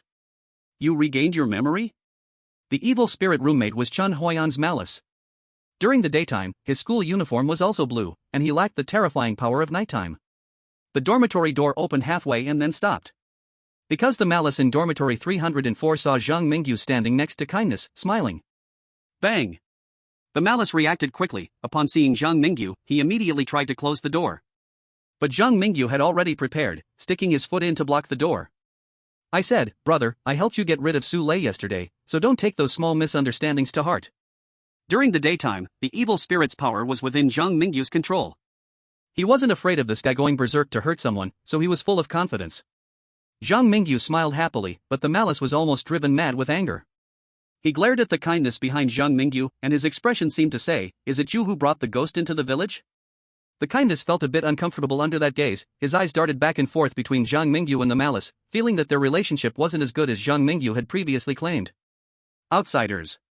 The live broadcast exploded with excitement. Wow, this is hilarious. The more I watch, the more I think Zhang Mingyu is the real strange one in the horror world, and that Malice is just a trembling little sheep. The Malice's heart must be close to breaking, right? I've been watching for a long time, and I still can't tell who the real villain is. I was a bit scared initially, but when I saw Zhang Mingyu wedging his shoe in the door, I couldn't help but laugh. Our dragon country's chosen ones really have unique thought processes. Alright, this Chen Huayang is also a poor soul. Let's see how Zhang Mingyu helps Chen Huayang teach a lesson to that group from dormitory 412. The audience of the Dragon Nation laughed so hard at Zhang Mingyu's bold actions that they fell over each other. As the leaders of various countries gradually began to pay more attention to Zhang Mingyu. Bear Country, the Dragon Nation will always be the best friend of our Bear Country. We will give them the rights to exploit the oil fields in the extreme north in exchange for the friendship of the Dragon Nation's leaders. Pyongyang Country, this Zhang Mingyu has limitless potential. Send a secret telegram to the Dragon Nation immediately. We, Pyongyang Country, are willing to stand by the Dragon Nation on the international stage. While the leaders of Bear Country and Pyongyang Country changed their strategy toward the Dragon Nation, the higher-ups of Cherry Blossom Country, Kimchi Country, and Ugly Country felt mixed emotions. Cherry Blossom Country, 30 years in the east, 30 years in the west. Is the Dragon Nation about to rise again? How can this be? The once mighty Eastern Dragon, is it really going to rise again? Kimchi Country, oh no, we absolutely cannot allow the Dragon Nation to reclaim its traditional culture. Ugly Country, immediately send out warriors to protect world peace, to kill Zhang Mingyu, this international terrorist. We in Ugly Country absolutely cannot allow such a provocative individual to exist. In the meeting room of the Dragon Nation, the high-ranking officials had already received updates on the movements of countries around the world through secret channels. We must accept the goodwill of Bear Country and Pyongyang Country. Our situation in the international community is indeed not optimistic. Bear Country still owes us a large amount of territory, and Pyongyang Country is also a fence-sitter. We must be clear-headed that they are only turning to us because of Zhang Mingyu's performance. We need to be cautious of their little moves during cooperation. Overall, the defection of the two countries is considered good news. It's really all thanks to this young man, Zhang Mingyu. It's laughable that Ugly Country's agents still want to assassinate our Zhang Mingyu. Do they really think the intelligence capabilities of the 5 major powers on Blue Star are just for show? Increase the number of personnel to protect Zhang Mingyu's home. He has already found the correct way to pass through. If he successfully crosses into the world of strange tales this time, we will immediately bring him to the central area for close protection. Families, a new book is setting sail, ensuring quality and quantity. Any suggestions or requests can be raised in the comments section. I will read every single one. Lastly, I hope all you handsome guys and beautiful girls can click on the free updates and little gifts. I wish everyone high scores in exams in the new year. Great fortune in work. Smooth sailing in life. Find money even while walking. Chapter 13, Conditions for Passing Through. In the world of strange tales, in dormitory 304. After Zhang Mingyu and Malice had a standoff at the door for more than 10 minutes, they finally got their wish to join kindness, sitting by the window where rainwater kept dripping. He looked at the messy dormitory. The floor, which had been clean yesterday, was now covered with black spirit altar fragments and dark brown stains. What are you dragging this fool over here for? Malice stood opposite Zhang Mingyu. Beside him was Kindness, who had regained some memory, and the orange stray cat that had followed Zhang Mingyu into dormitory 304. Zhang Mingyu rummaged through the mineral water and bread he had left in dormitory 304 yesterday and casually said, "You have a grudge against the students in dormitory 412, and you are restricted from easily attacking them, right? Chosen one, how do you want to help me?"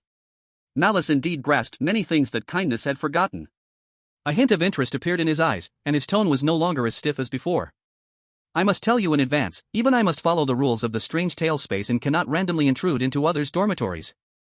I'm not a proponent of violence." Zhang Mingyu smiled warmly, making people feel as if they were basking in spring. "The students in dormitory 412 seem very concerned about me. I was wondering if I could use myself as bait, letting them invite me into the dormitory." After entering the dormitory, what do you want to do? Evil, pale fingers caressed the orange stray cat. He no longer resisted sitting with Zhang Mingyu, his eyes filled with both suspicion and a hint of expectation. "They once hurt you, I want you to dive into the shards of the spiritual altar and bring you back into the dormitory to have a good talk with them." Zhang Mingyu's words carried no hint of malice, as if he simply wanted to chat with a few classmates, rather than seek revenge on a group of monsters who wreaked havoc in life and became murderers in the horror space after death. Chat? Ha ha ha, good idea.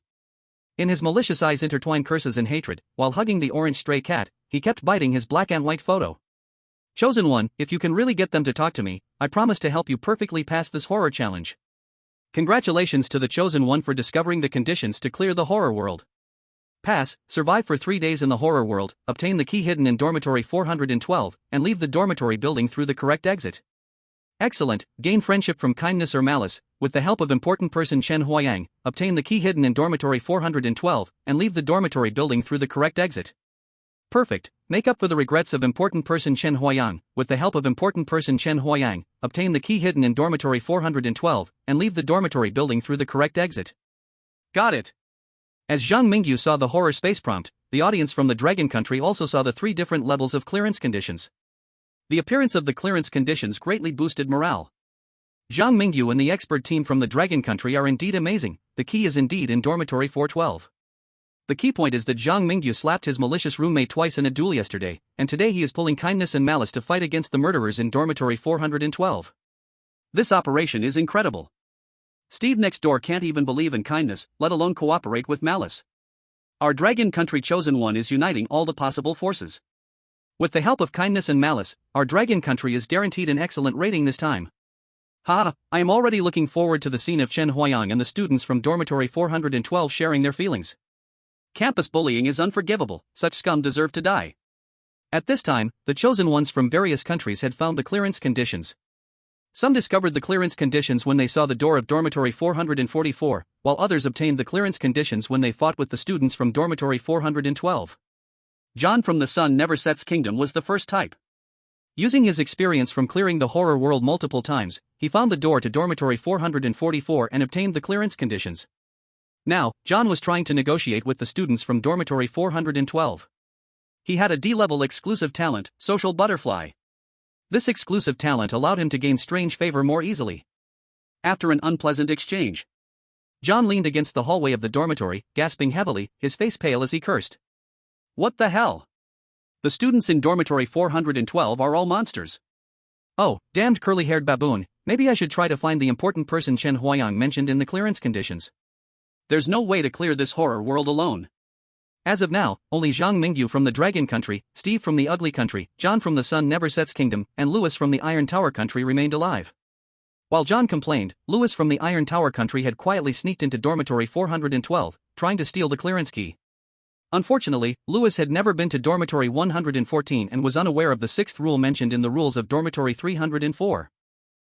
Do not enter others' dorms without permission. In the moment he stepped into dormitory 412, Louis's body sprouted black hairs. Then, the live stream from the Iron Tower Nation went dark. Outside, a wave of curses erupted. The scene returned to Zhang Mingyu's side. He still did not know that only 3 of the chosen ones remained alive.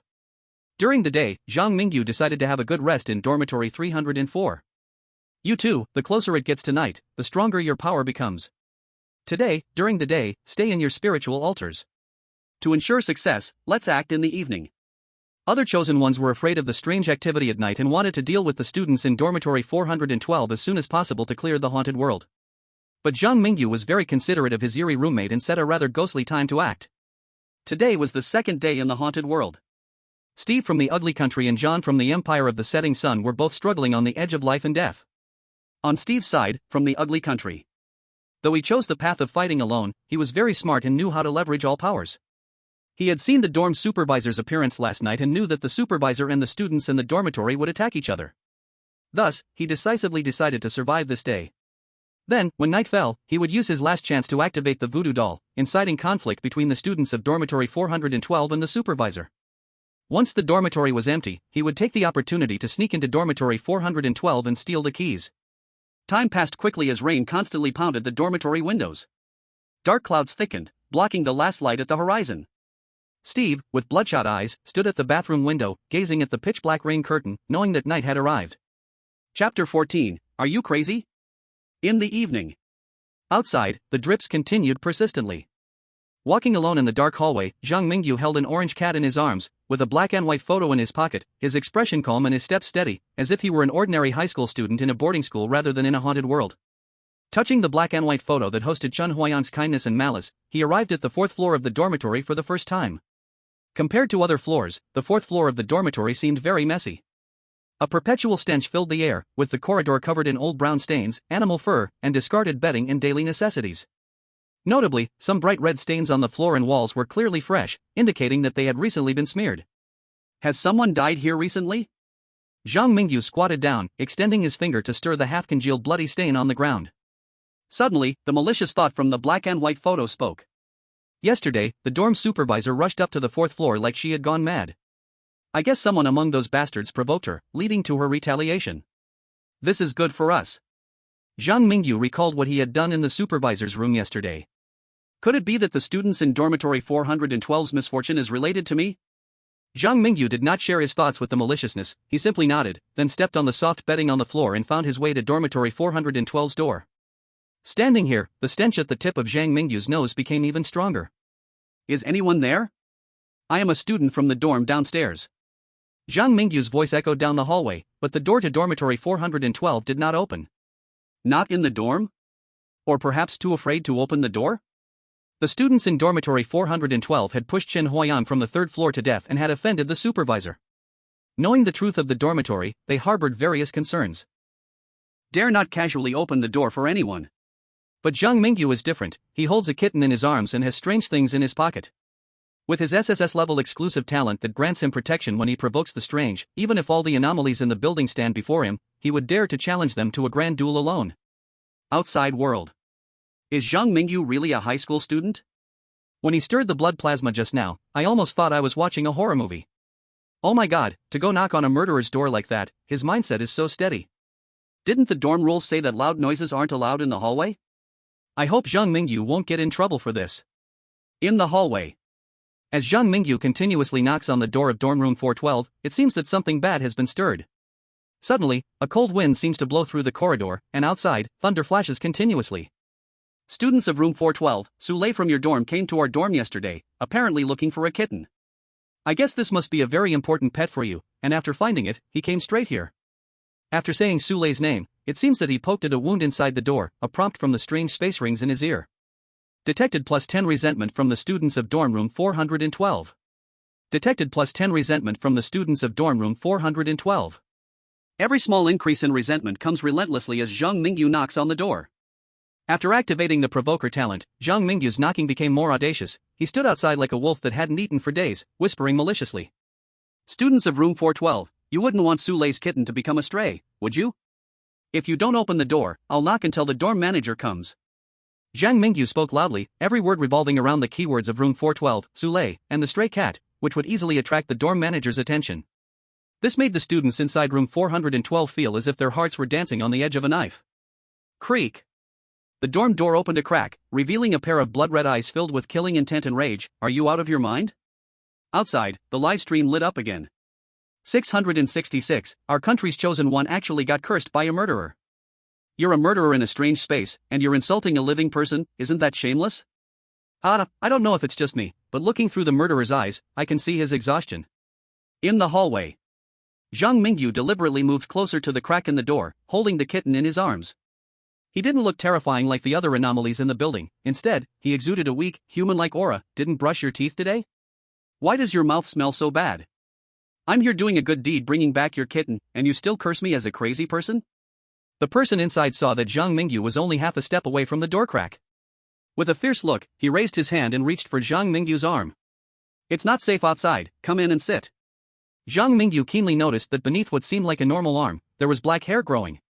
He didn't struggle but instead cooperated excellently as this foul-smelling student pulled him into room 412. Standing at the entrance of room 412, Zhang Mingyu looked at the 6 tall students with black hair inside. The students in room 412 revealed smiles. Once Zhang Mingyu noticed that neither he nor Chen Huanyang had violated any dorm rules, he slightly curled the corners of his mouth. He took half a step back and with a bang, slammed the door to dorm room 412 shut. Outside, the entire Dragon Kingdom was in an uproar. Unfortunately, I have no culture, just a phrase, I walk the earth. The students in dorm room 412 are going to suffer. Ha, Zhang Mingyu didn't forcefully break into the dorm. He was forcefully dragged in by someone, and all of this was part of Zhang Mingyu's scheme. It's simply amazing. How do you think Zhang Mingyu's mind works? If it were me, I would never dare to ally with Chen Huayang's malice. Now the students in dormitory 412 are forced to be trapped with malice. Meow ha, the feeling of revenge is just too satisfying. Meanwhile, in Dragon Country's conference room, the high-ranking officials of Dragon Country were also very excited. How many years has it been since our Dragon Country produced such an outstanding chosen one? Yamada Taro from Cherry Blossom Country is just a pile of dung in front of our Zhang Mingyu. Quick, capture the screenshots from the live broadcast and send them to the high-ranking officials of Ugly Country, saying this is precious information about our chosen one clearing the level. Let them envy and hate. Their Steve from Ugly Country is almost killed by the dorm manager and the students of dormitory 412. With the same A-grade exclusive talent, this is the difference. By the way, do you think Zhang Mingyu's exclusive talent could possibly be the legendary S-grade? Chapter 15, The True Exit of the Level. The second day in the world of bizarre tales. Evening. The chosen ones from various countries began their final actions. On the side of the sun never sets kingdom, John was here. He painstakingly found Goodwill in dormitory 114 and used his socialite's exclusive talent to trick Goodwill into accompanying him to dormitory 412. Things seemed to take a turn. The appearance of Goodwill made the students of dormitory 412 rush out like sharks sensing blood. They seemed intent on forcibly bringing Goodwill into their dormitory before someone arrived. This scene flashed a hint of malice in John's eyes. He allowed himself and Goodwill to be dragged into dormitory 412, then seized the opportunity to catch the students of dormitory 412 tearing at Goodwill, rushing straight to where the keys might be hidden in the dormitory. Sure enough, John found a rusty key in the only cabinet in the dormitory that could hide things. He was overjoyed, escaping from dormitory 412 with the key without facing any obstruction. John arrived at the front door of the dormitory building on the first floor. Just as he was about to raise his hand to open the door, he noticed that coarse, long black hairs had sprouted on the back of his hand without him realizing it. Goodwill's voice echoed in John's ear, I helped you, yet you stand by and do nothing, can you still be considered human? The next moment, the live broadcast room of the Sun Never Sets Kingdom plunged into darkness. The chosen one of the Sun Never Sets Kingdom has died, and the Bizarre Tales are about to invade. With the prompt of the Bizarre Tales space sounding, the only surviving chosen ones left were Steve from Ugly Country and Zhang Mingyu from Dragon Country. The high difficulty of this Bizarre Tale challenge left global viewers speechless. The near-total annihilation of the chosen ones was something that hadn't occurred in the last decade.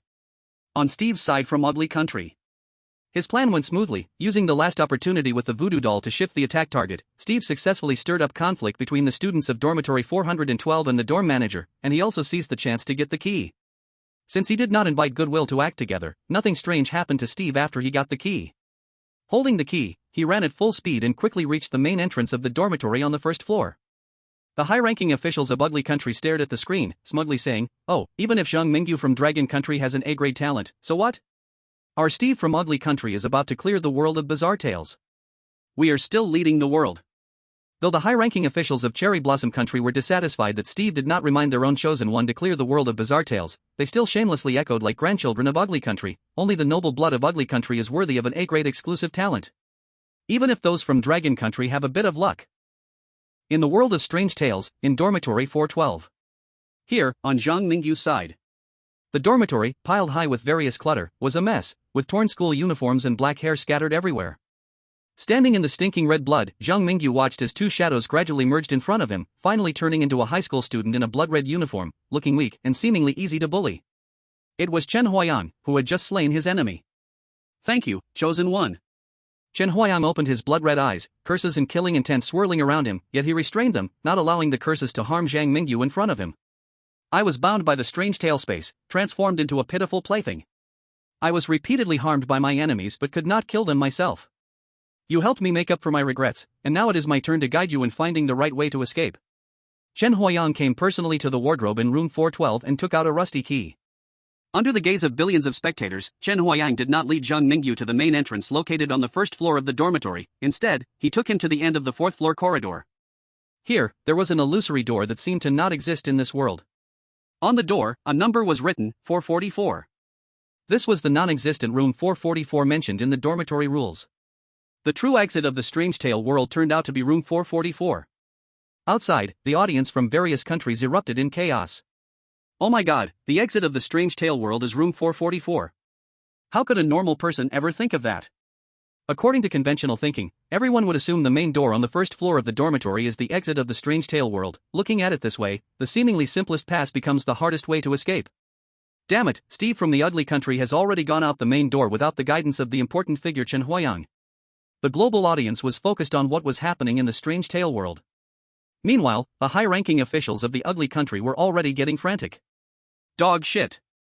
What on earth is Steve doing? If our chosen one can't even compare to a high school student from the Dragon Country, how can we rally other countries against the Dragon Country in the future? Now can anyone tell me how we can save this? But we already have no chances for external hints. No external hints? Why did you use all the chances so early? Damn it. Damn it. This is all a conspiracy by the dragon people. They wasted our 2 external hint chances from the start. We absolutely cannot let the Dragon Country turn the tide so easily after a 4-game losing streak. Go find cursed items, Steve cannot die. While the people of the ugly country were barking ineffectively, the high-ranking officials of the Dragon Country were already beaming with joy. Ha ha, what a pleasant surprise, what a pleasant surprise. I heard that the ugly country folks are preparing to use cursed items that can increase the chances of external hints. Obtaining each cursed item is very difficult, sometimes it requires sacrificing several chosen ones' lives just to get one. If the ugly country is willing to pay a high price to maintain their position, let them squabble. Our Zhang Mingyu from the Dragon Country is guaranteed to pass with excellence. It is almost a sure thing to receive a cursed item as a reward. Our chosen one is building strength for the Dragon Country, while they in the ugly country can only sit and watch. Cursed items are personal property of the chosen ones, just understanding the functions of cursed items is enough. Remember, do not force anyone to hand over cursed items. That's right, that's right. Zhang Mingyu is our hero from the Dragon Country. We absolutely cannot let our hero bleed and shed tears. I just don't know what kind of cursed item Zhang Mingyu will get. Support-type cursed items are the most common, but if he can get an attack-type cursed item, his survival rate will greatly increase. Chapter 16, Evil Spirit Dormitory, Clearing. In the world of eerie tales. When Zhang Mingyu inserted the key into the lock of room 444 under Chen Huayang's guidance, the number 4 from rooms 304, 114, and 412 gradually overlapped. The next moment, it seemed like the entire world shattered. He felt as if he was continuously rising under Chen Huayang's gaze, looking down from the heavens at the dormitory building where he had once stayed. In a daze, a notification sound from the eerie tail space resonated in Zhang Mingyu's ears. Dragon Country Chosen One, please pay attention. You have helped the important person Chen Huayang restore his soul, allowing him to complete his revenge and making up for all of Chen Huayang's regrets. Dragon Country Chosen One, please pay attention. You have cleared the Eerie Tale World Evil Spirit Dormitory. Clearing evaluation, perfect. Clearing reward, Cursed Blade. Cursed Blade, it was once an ordinary sharp knife until a special evil spirit infused it with all its curses against its enemies, transforming it into a cursed item that can damage the Eerie in the world of Eerie Tales. Due to your perfect clearance of the Eerie Tale world and making up for the regrets of the important person Chen Huayang, a special reward is now granted Evil Spirit Dormitory. Evil Spirit Dormitory, this dormitory building, filled with endless dark energy, will forever belong to you. The initial friendliness level of the Eerie within the building to you is +20, and any Eerie that steps into the dormitory will be suppressed by you. This dormitory building will now exclusively belong to me. Does this mean no more chosen ones will be pulled into the Eerie Tale world of Evil Spirit Dormitory? Zhang Mingyu listened to the notification sound with some confusion. The problem is, what use does a living person like me have for a dormitory filled with eerie beings, and you just gave me ownership without telling me how to get to the dormitory? Zhang Mingyu was dizzy from the perfect clearance reward. Chosen ones who barely cleared the Eerie Tale world would only receive rewards like increased physical strength or slight improvements in mental ability. And those who cleared the Eerie Tale world with an excellent rating would definitely receive a cursed item. As for perfect ratings, no chosen ones had obtained that yet. As the first chosen one to receive a perfect score in the Eerie Tale space, Zhang Mingyu received a dormitory building as a reward. Did the Eerie Tale space want him, a living person, to manage a dormitory in the underworld? Outside world. The live stream had ended, and the audience in Dragon Country could not see Zhang Mingyu's current situation. However, when the notification sound from the Eerie Tale space echoed across the globe, everyone knew that Zhang Mingyu from Dragon Country had succeeded. Congratulations to Zhang Mingyu from Dragon Country for clearing the Eerie Tale world, clearing evaluation, perfect. Special reward for perfect clearance, eliminate all harmful viruses within Dragon Country, restoring the health of all citizens in Dragon Country. Additional reward, the citizens of Dragon Country will be forever healthy before chosen one Zhang Mingyu's death. At this moment, laughter and joy spread through the streets and alleys of Dragon Country. I'm not coughing anymore, all the aftereffects on me are gone, the rewards from the Eerie Tale space are real. Really? Thank you, chosen one, thank you, Zhang Mingyu. My daughter has finally stopped having a fever. I can't imagine what would have happened if the reward had come even a little later. Ha ha ha, awesome. I thought I would never have a chance to return to the playground to sweat, now I can run and jump, and I can climb a whole building without getting winded. Woo woo woo, my blind eyes can see again. I can see. This is the first time since I was born that I have seen the real world. My nearsightedness is gone. My rhinitis is gone. My grandmother's cancer has surprisingly recovered. My broken leg grew back. This reward is truly amazing. Zhang Mingyu. The great hero. After 4 consecutive bizarre tales, the Dragon Kingdom finally stood up. The military has imposed martial law in our city. Zhang Mingyu is living right here, I want to send him flowers, I want to welcome him back. Every time a chosen one clears the challenge of the bizarre tale world, they can return to the real world for a good 7 days of rest. The 7 days is free time for the chosen ones to use as they wish. When the 7 days are over, the chosen one will be pulled back into the bizarre tale world for another challenge.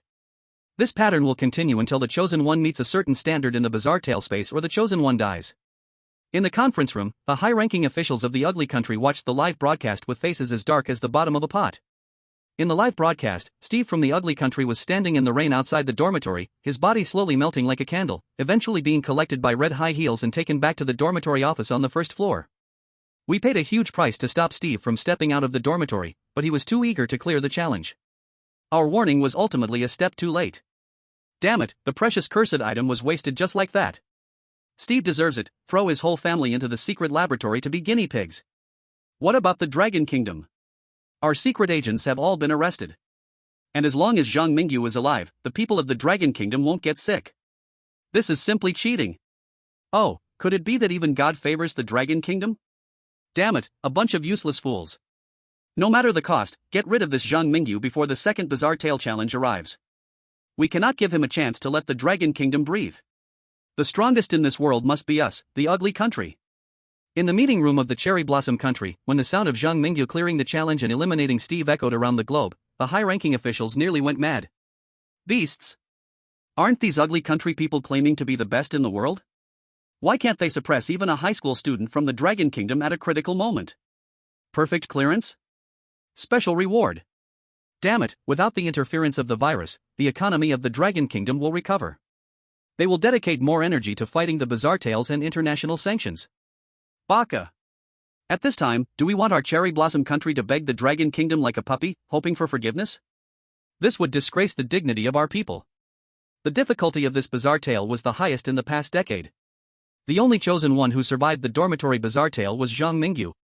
Just as countries around the world were struggling to deal with the increase in deaths caused by the dormitory bizarre tale, the high-ranking officials of the Dragon Kingdom were excited and crazy. In a small city in the Dragon Kingdom. Knock, knock, knock. Zhang Mingyu, who had just finished the challenge in the bizarre tale world, was startled awake by a knock on his bedroom door. He held a sharp dagger, similar to a surgical knife, inscribed with vicious curses in one hand, while reaching for his phone with the other. Daily headline, High School Senior participates in Bizarre Tale Challenge, dominates all. Bashu Observer, the world's first perfect clearance, Zhang Mingyu from the Dragon Kingdom leads the global pace. Global Evening News, the appearance of Zhang Mingyu signifies that the Eastern Dragon is about to rise again. The Silent Dragon Kingdom will welcome a new revival. Focus on people, does Zhang Mingyu's strange victory in the bizarre competition indicate serious issues in the education system of the Dragon Kingdom, revealing a violent gene in the people of the Dragon Kingdom? The first few news articles seemed normal, but what was going on with this fourth article? It can't be written by spies from the ugly country, right? Zhang Mingyu looked at the words on his phone and decided that when he saw the high-ranking officials from the Dragon Kingdom outside the door later, he would. It is necessary to properly report to them. Chapter 17, Saying Goodbye to a Peaceful Life. In the bedroom. Zhang Mingyu stood up and looked out the window. The early sun shone down, reflecting in Zhang Mingyu's eyes the armored jeeps on the city streets and the heavily armed SWAT members getting out of the vehicles. The world of ghost stories has invaded Blue Star for several years now.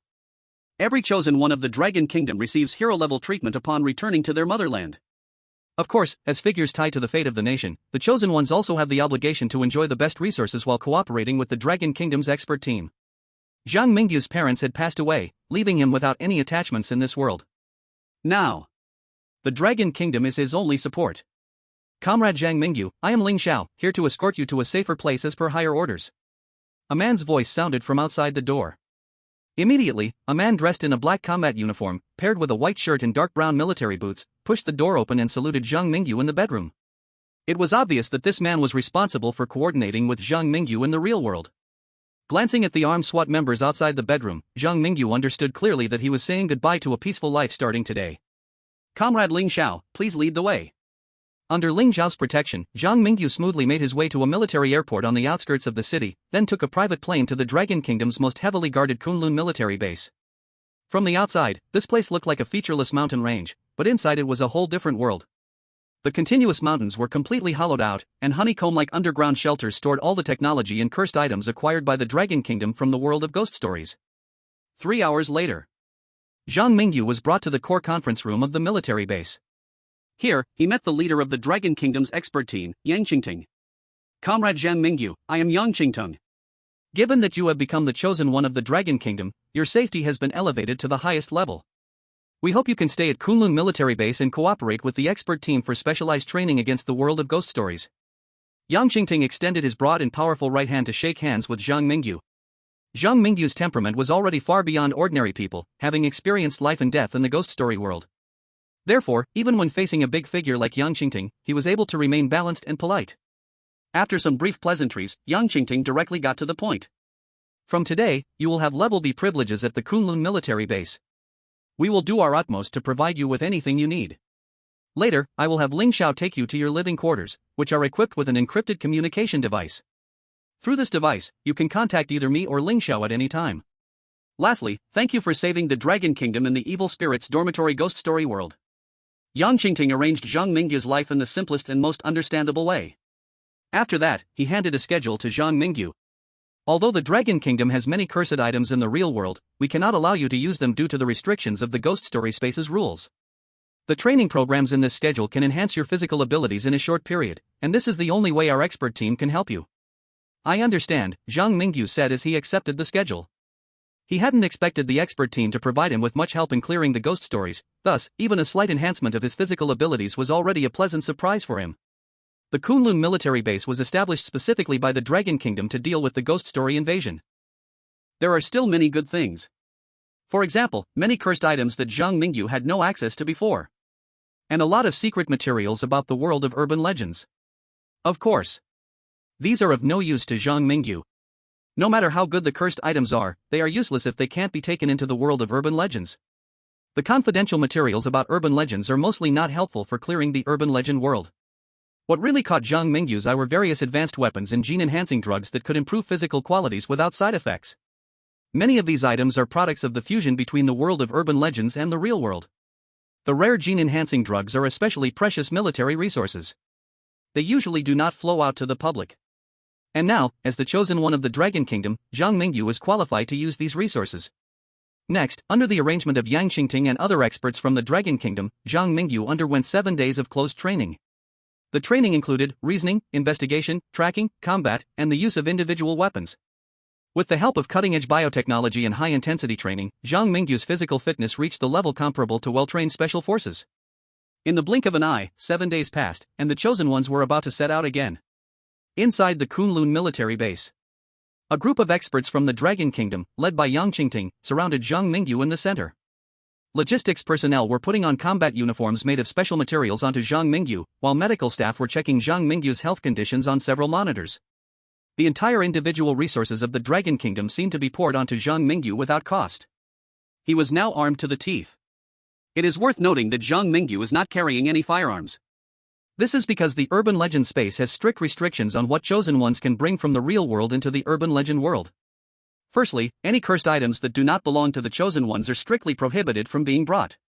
Secondly, while offensive weapons can be carried, doing so will result in the loss of carrying food, water, and auxiliary intelligent devices. Moreover, this only applies to small firearms. If a chosen one wants to bring a rocket launcher or a micronuclear bomb into the urban legend world, they need to be prepared to be completely naked, and must also be ready to stuff some parts into their mouth or implant them into their flesh through surgery. In short, bringing weapons into the urban legend world is the least cost-effective method for chosen ones. After all, no one knows if the firearm in your hand can kill the strange beings. Silently sitting in the center of the crowd, Zhang Mingyu placed his right hand on the cursed blade equipped with a dedicated sheath, while his left hand wore a mini smart terminal, with his fingers holding a package of individual rations, ready to set out. His gear perfectly reached the limit allowed by the urban legend space. The cursed blade is the best weapon against the strange beings, individual rations can provide the most basic needs for life, and the mini smart terminal can offer computational assistance. When necessary, the mini smart terminal can also have some special effects. When cursed items cannot be brought into the urban legend world, these are the maximum help the experts from the Dragon Kingdom can offer the chosen one within the constraints of the urban legend space. Chapter 18, New Urban Legend, the Midnight Convenience Store. Selecting Urban Legend. Ding, Urban Legend World selection complete. Welcome to Midnight Convenience Store, you will become the new night shift clerk here. Type, single player. Clear condition, pass survive until dawn the next day. Clear condition, excellent sell 3 items. Clear condition, perfect gain the shopkeeper's recognition. Note, you can only challenge the urban legend world with the cursed items you already have. Hint, since you perfectly cleared the evil spirit dormitory, you will gain an opportunity to identify incorrect rules in this urban legend challenge. The line of sight twisted, and Zhang Mingyu appeared in a 24-hour convenience store. He quickly looked around the environment, activating the microsmart terminal on his left wrist. The clock on the wall showed that the current time was 11:20. Through the glass door, he could see outside, where dark buildings loomed like coffins. After confirming there was no danger for the time being, Zhang Mingyu opened the booklet on the counter that listed the night shift work rules. Welcome to the late night convenience store. You are our night shift employee. For your safety, please remember the following work rules. Night shift work rule, A. 1. There is a box under the cash register with the employee uniform I prepared for you. Remember, you must never take off your employee uniform at any time. 2. You must absolutely not open the cash register drawer. 3. Always greet customers with a smile and meet any needs they have. 4. After 12 o'clock midnight, Wendy will enter the convenience store. She might stand behind you, but don't be afraid, as long as you follow these rules, she has no reason to take you to the manager's room. 5. Occasionally, customers may cause a scene. In such cases, just keep smiling, and Wendy will appear to restore silence in the store. 6. Wendy is not a figment of your imagination. She has red eyes, is much taller than an average human, and has long, rabbit-like ears. Her triple-lipped mouth is always adorned with a smile. Please remember, Wendy is kind, at least in most cases. 7. The late-night convenience store does not serve any doctors, teachers, or students in red and blue uniforms. Night shift work rule, eh? This surely means there are other night shift work rules that I have not discovered. After carefully storing the work rules in his mind, Zhang Mingyu pulled out the employee uniform mentioned in Rule 1 and put it on over his special operations gear. Just as he wanted to look for the remaining work rules, a prompt from the haunted space suddenly sounded in his ears. Detected an incorrect rule. The chance to identify the incorrect rule has been used. The second rule of night shift work rule A is incorrect. Zhang Mingyu looked towards the night shift work rules on the counter. Rule A2. 2. You must absolutely not open the cash register drawer. Goodness, must I absolutely open the cash register drawer? Meanwhile, outside, the audience from Dragon Country was engaged in a heated discussion about the new haunted world. Roaring, roaring, a brand new haunted story. Our god of competition has come again to wreak havoc on the monsters in the haunted world. Creepy, please don't come near me. Look, Zhang Mingyu is wearing the latest special operations gear from Dragon Country. He looks much stronger than last time. It seems he has improved again during these days back in reality. The little puppy is turning into a little wolf dog. Come on, let me feel those muscles. The girl upstairs, please behave yourself, Dojimoji. Weapons and equipment from the real world don't help much in clearing the haunted world, so let's see what this new world is like. This time, the haunted world announced the clearing conditions early. Do you think there will be customers in the convenience store at this late hour? I seriously doubt if the customers in the convenience store are human.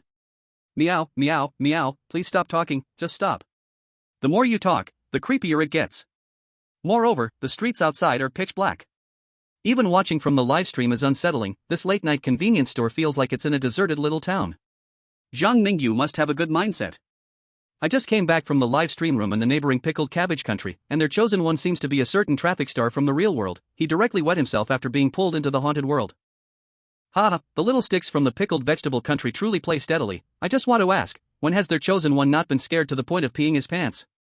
Besides kneeling to the ugly country, what else can the people from the pickled vegetable country do?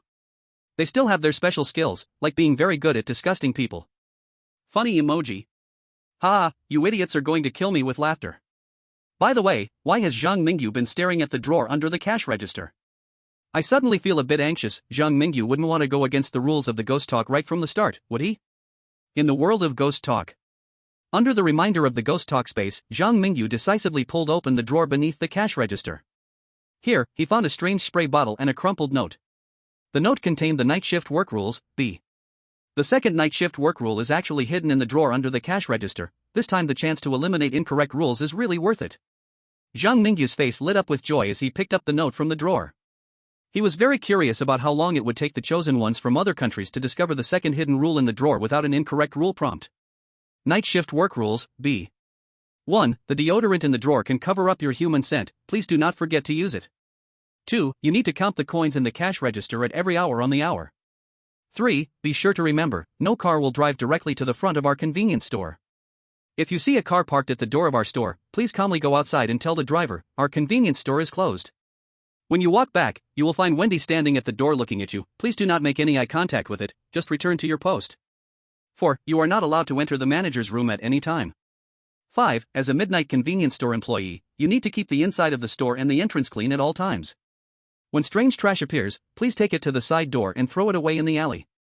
6. There are no cleaners in the alley outside the side door. If you find a cleaner gnawing on your trash, please shout loudly to drive them away from the alley outside the convenience store. Chapter 19, Self-Cultivation of Night Shift Employees. Soon, Zhang Mingyu remembered the contents of the night shift work rules B, neatly folded them, and stuffed them into his jacket pocket along with night shift work rules A. Then, he quickly sprayed some deodorant on himself. At this moment, his first job in life finally began in earnest. Ding-dling. Suddenly, the tightly closed store door was pushed open. Zhang Mingyu looked up, and his eyes subconsciously twitched.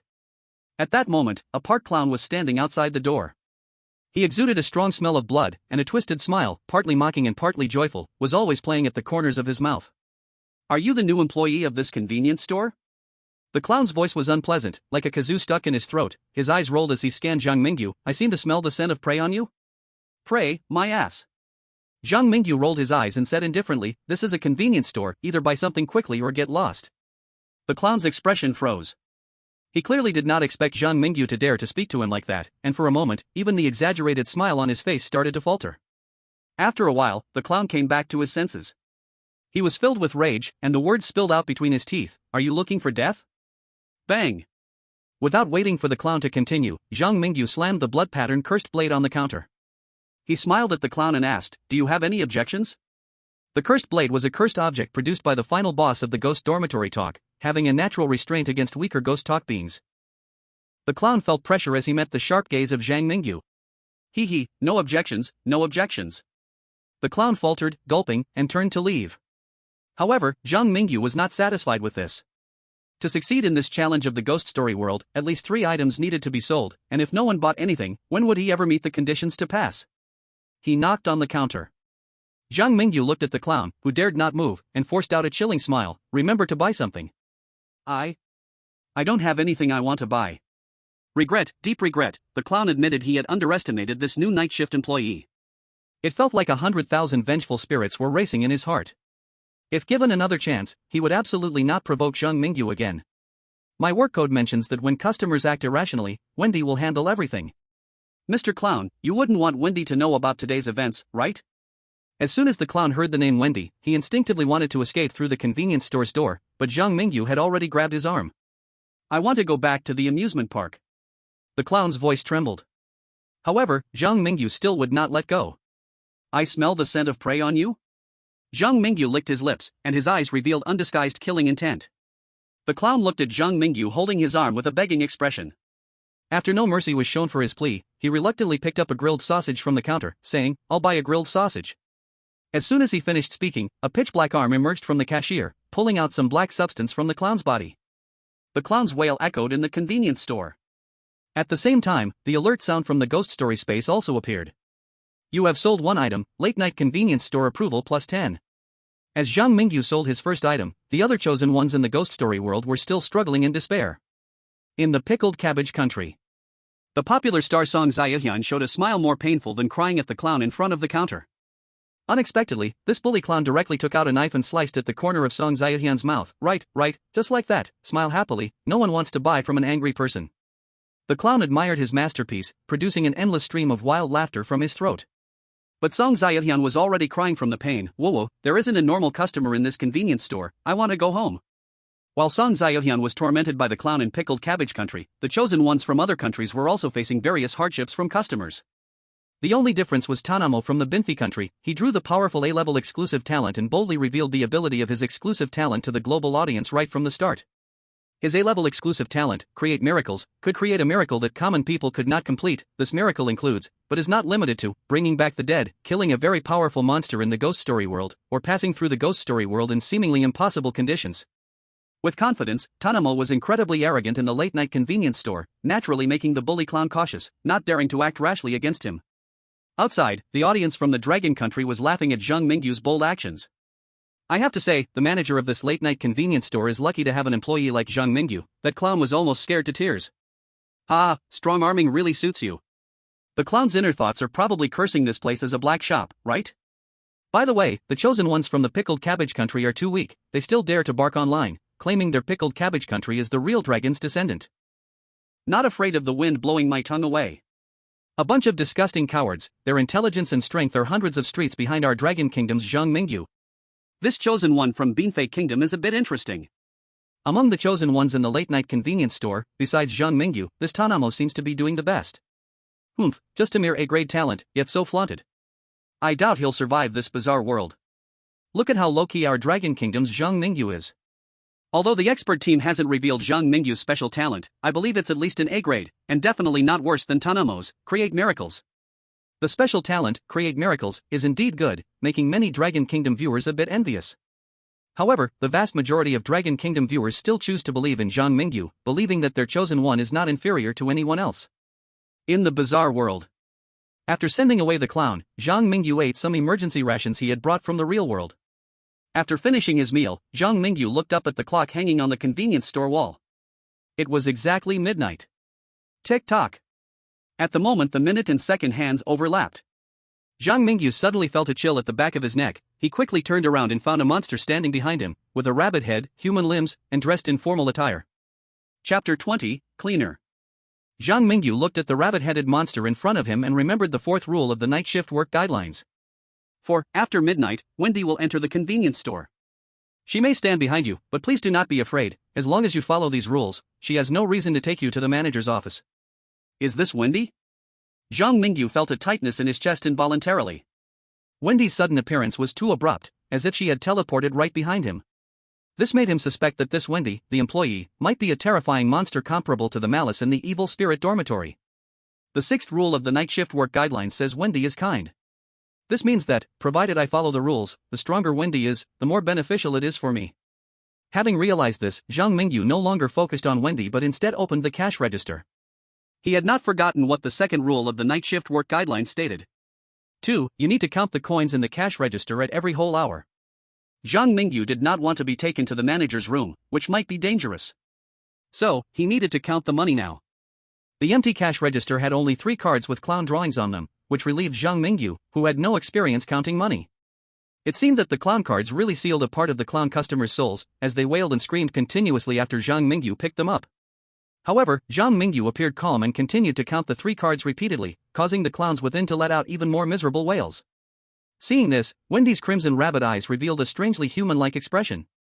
For so many years, it was the first time Wendy had seen such a unique night shift employee as Zhang Mingyu. While Zhang Mingyu pretended to work hard, the chosen ones from other countries encountered Wendy at midnight. Fortunately, since Zhang Mingyu had found the second night shift work guideline first, the chosen ones from various countries had all used up one hint opportunity and located the deodorizer in the second night shift work guideline. After obtaining this information, most chosen ones used the deodorizer to endure the clown customer segment, and after Wendy appeared, they nervously opened the cash register to count money. However, even after obtaining so much information, some chosen ones from certain countries still proved to be quite useless. In this story, the most typical example is the chosen one from the Pasta Kingdom. After Wendy appeared, the chosen one from the Pasta Kingdom immediately raised both hands and shouted surrender, perfectly missing the chance to count the money. Outside, in the conference room of the Pasta Kingdom. The actions of the chosen one infuriated the leaders of the Pasta Kingdom outside, their faces turning green with anger, wishing they could pull out an Italian cannon right there to blow away the fool who shouted surrender upon seeing something strange. Oh, our Pasta Kingdom has always been brave on the battlefield. When have we ever had such a coward who surrenders before a fight even starts? Damn it, you have embarrassed our Pasta Kingdom. What you did is not graceful at all. You won't even copy Zhang Mingyu's ready work? Given you a chance and you're useless. We are the birthplace of Western civilization, the glory of Greece and Rome cannot be tarnished by these foolish pigs. The guy inside is hopeless, so go think of a way to strengthen the mental quality of our citizens now. After the live broadcast of the Pasta Kingdom went dark, several other chosen ones from different countries also died at Wendy's hands. Most of them had poor mental quality. When the strange appeared, their minds went blank, and they couldn't react in time to avoid making eye contact with Wendy, instead of counting money at the checkout. In the world of strange tales. Over here, Zhang Mingyu had already left after counting the money. Bored, Zhang Mingyu was using the cursed blade to clean his fingernails. Suddenly, on the shop's floor, a puddle of blood appeared along with many broken pieces of flesh and messy strands of hair for no reason. The fifth rule of the night shift work code states: 5. As an employee of the late-night convenience store, you must always keep the store's internal and entrance environment tidy. When strange garbage appears, please take it out to the small alley by the side door to be disposed of. Recalling this, Zhang Mingyu found the cleaning tools in the corner and calmly cleaned up the pieces of flesh and hair on the ground, putting them into a large black plastic bag. After that, he dragged the garbage in the black plastic bag and pushed open the side door of the late-night convenience store, just like a regular employee of an ordinary convenience store. As soon as he opened the door, Zhang Mingyu was hit by a strong stench and a chilling air rushing towards him. At the same time, a series of intermittent wails reached Zhang Mingyu's ears. He looked up and saw that outside the side door of the convenience store was a dirty and narrow alley, filled with mud, and near the entrance were two large trash cans, each over a meter tall, side by side. The trash cans were so full that it couldn't hold anymore, and black plastic bags were piled outside the cans like small hills, and the intermittent wails were coming from behind that mountain of garbage. Zhang Mingyu slowly walked towards that mountain of garbage while holding the garbage bag, and just as he was about to walk out of the alley, he finally saw what was behind the mountain of garbage. Behind the mountain of garbage lay a man who had lost both legs, faint traces of red paint were visible on his face, and he was the clown from the amusement park who had bought sausages in the convenience store not long ago. In front of the clown, there was a cleaner in a green uniform, who was constantly ripping and chewing on the clown, seemingly about to bring the amusement park clown to his end. The sixth rule of the night shift work code states: 6. There are no cleaners in the small alley outside the side door. If you find a cleaner eating your garbage, please shout loudly to make them leave the alley outside the convenience store. Any normal person seeing this in the alley would definitely hide as far away as possible. From any angle, it seemed that one should not disturb the cleaner's enjoyment. But Zhang Mingyu's provoker special ability. He was destined not to ignore the actions of the cleaner. He could only provoke the strange continuously to gain the protection of his unique talent. Therefore, whether facing the previous amusement park clown or the current cleaner, Zhang Mingyu was utterly unafraid. Thinking of this, Zhang Mingyu casually tossed the black trash bag onto the mountain of garbage. His action caught the attention of both the cleaner and the clown. The cleaner turned around, revealing a mouth full of crooked yellow-red teeth. "I'm the cleaner here, dealing with the garbage in your alley." "Young man, is there something you need?" "Nothing much, I just wanted to say a word to you." "Oh? What do you want to say?" The cleaner looked puzzled. Scram. Chapter 21, The Nose Twisted with Anger. Zhang Mingyu's single-word scram directly twisted the cleaner's nose in anger. And the amusement park clown on the ground, barely alive, was overjoyed. He looked at Zhang Mingyu as if seeing a savior, tears of gratitude welling up in his eyes. In that moment, the clown even regretted what he had done earlier. In the narrow, dirty alley, the cleaner's gaze gradually darkened. He stared intensely at the employee uniform Zhang Mingyu wore and asked, "Do you want to save him?" Normally, when someone sees a scene in the alley resembling a crime scene, they would either choose to stay far away or step forward to help. But Zhang Mingyu was different.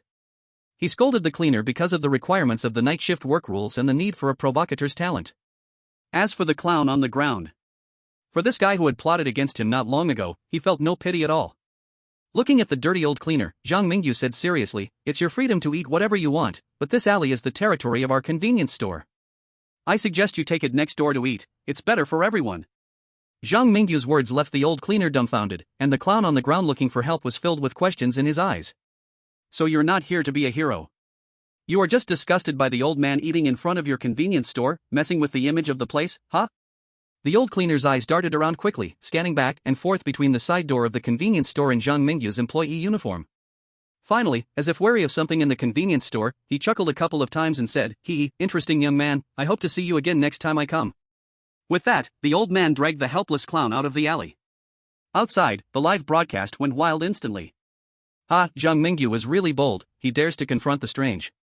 Facing the strange and still able to speak nonsense so seriously, I give this a score of 99, taking off a point to keep him humble. I would support anyone but Zhang Mingyu from our dragon country. This cleaner grandpa looks tough, who would dare to disturb someone eating in front of him? Only our Zhang Mingyu is ruthless and speaks less. I suddenly feel a bit sorry for that amusement park clown. Me too. Just experienced forced buying and selling, and out of nowhere, got caught by the cleaner for dinner. Tragic, so tragic. This is called evil people getting what they deserve, who told him to provoke our chosen one from Dragon Country. You make it sound like Zhang Mingyu is some kind of rogue. By the way, have you guys noticed? This late-night convenience store world is so big, seems like there's an entire city outside the alley. Don't tell me that everyone living in this city is violent strange creatures and twisted killers like clowns? I think it's very possible. The world of strange tales is incredibly dangerous, those who live here are not simple folks. I heard that in the past, foreign chosen ones tried to escape the control of the strange tale space, going alone to explore the dark area, ultimately never to return. The area outside the convenience store in the deep night is still too weak for Zhang Mingyu now. Countries around the world lack understanding of the entire world of creepy tales. It is useless for us to think so much now, let's first see how Zhang Mingyu plans to respond to this creepy tale challenge. As the audience in Long Country focused intently on the live broadcast. Inside the Kunlun military base. The expert group of Long Country is quite satisfied with Zhang Mingyu's performance.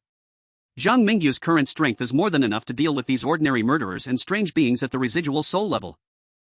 With an offensive cursed item and such strong physical qualities, our Long Country is hopeful of producing a new people's hero. As long as Zhang Mingyu is alive, the people of Long Country feel at ease like they have a backbone. The experts and high-ranking officials in the conference room understand very well. Previously, four chosen ones from Long Country had died in succession, hitting the national confidence of the Long Country people hard. This time, Zhang Mingyu's rise seems to signify that the Eastern Dragon is about to rise again. He carries not only the fate of Long Country but also the hopes of the Long Country people. Report to the leader, a secret message has arrived from the Binfai country. Play it here. The Binfai country, which has had a poor relationship with Long Country, suddenly contacted us secretly, which made the high-ranking officials in the Kunlun military base curious. However, when the content of the secret message was played, the entire conference room fell silent. This is the calm before the storm. Crack. Crack. The high-ranking officials of Long Country and the Kunlun military base were crunching their bones, as the content of the secret message was too outrageous. Damn it, I would kill his 8 generations of ancestors, these ugly country people are getting too cocky. Just because a Talunmo with A-level talent appeared, they think they can challenge Long Country? Dream on. Damn it, they still want to build a military base in the South China Sea. The South China Sea belongs to our Long Country, as long as I am alive, no one can act against our territory. The high-ranking officials of Long Country and the Kunlun military base were furious at the contents of the secret message. However, Long Country has not fully recovered from the 4 consecutive creepy tales arriving, and truly lacks good countermeasures. Helpless, they had to first mobilize border defense forces to stabilize the situation. Then a group of high-ranking officials and elite experts of Long Country all cast hopeful glances towards Zhang Mingyu in the live broadcast. The chosen ones are the only ones in today's world who can influence the international situation. The international situation is not optimistic. I hope Zhang Mingyu can bring new surprises to Long Country.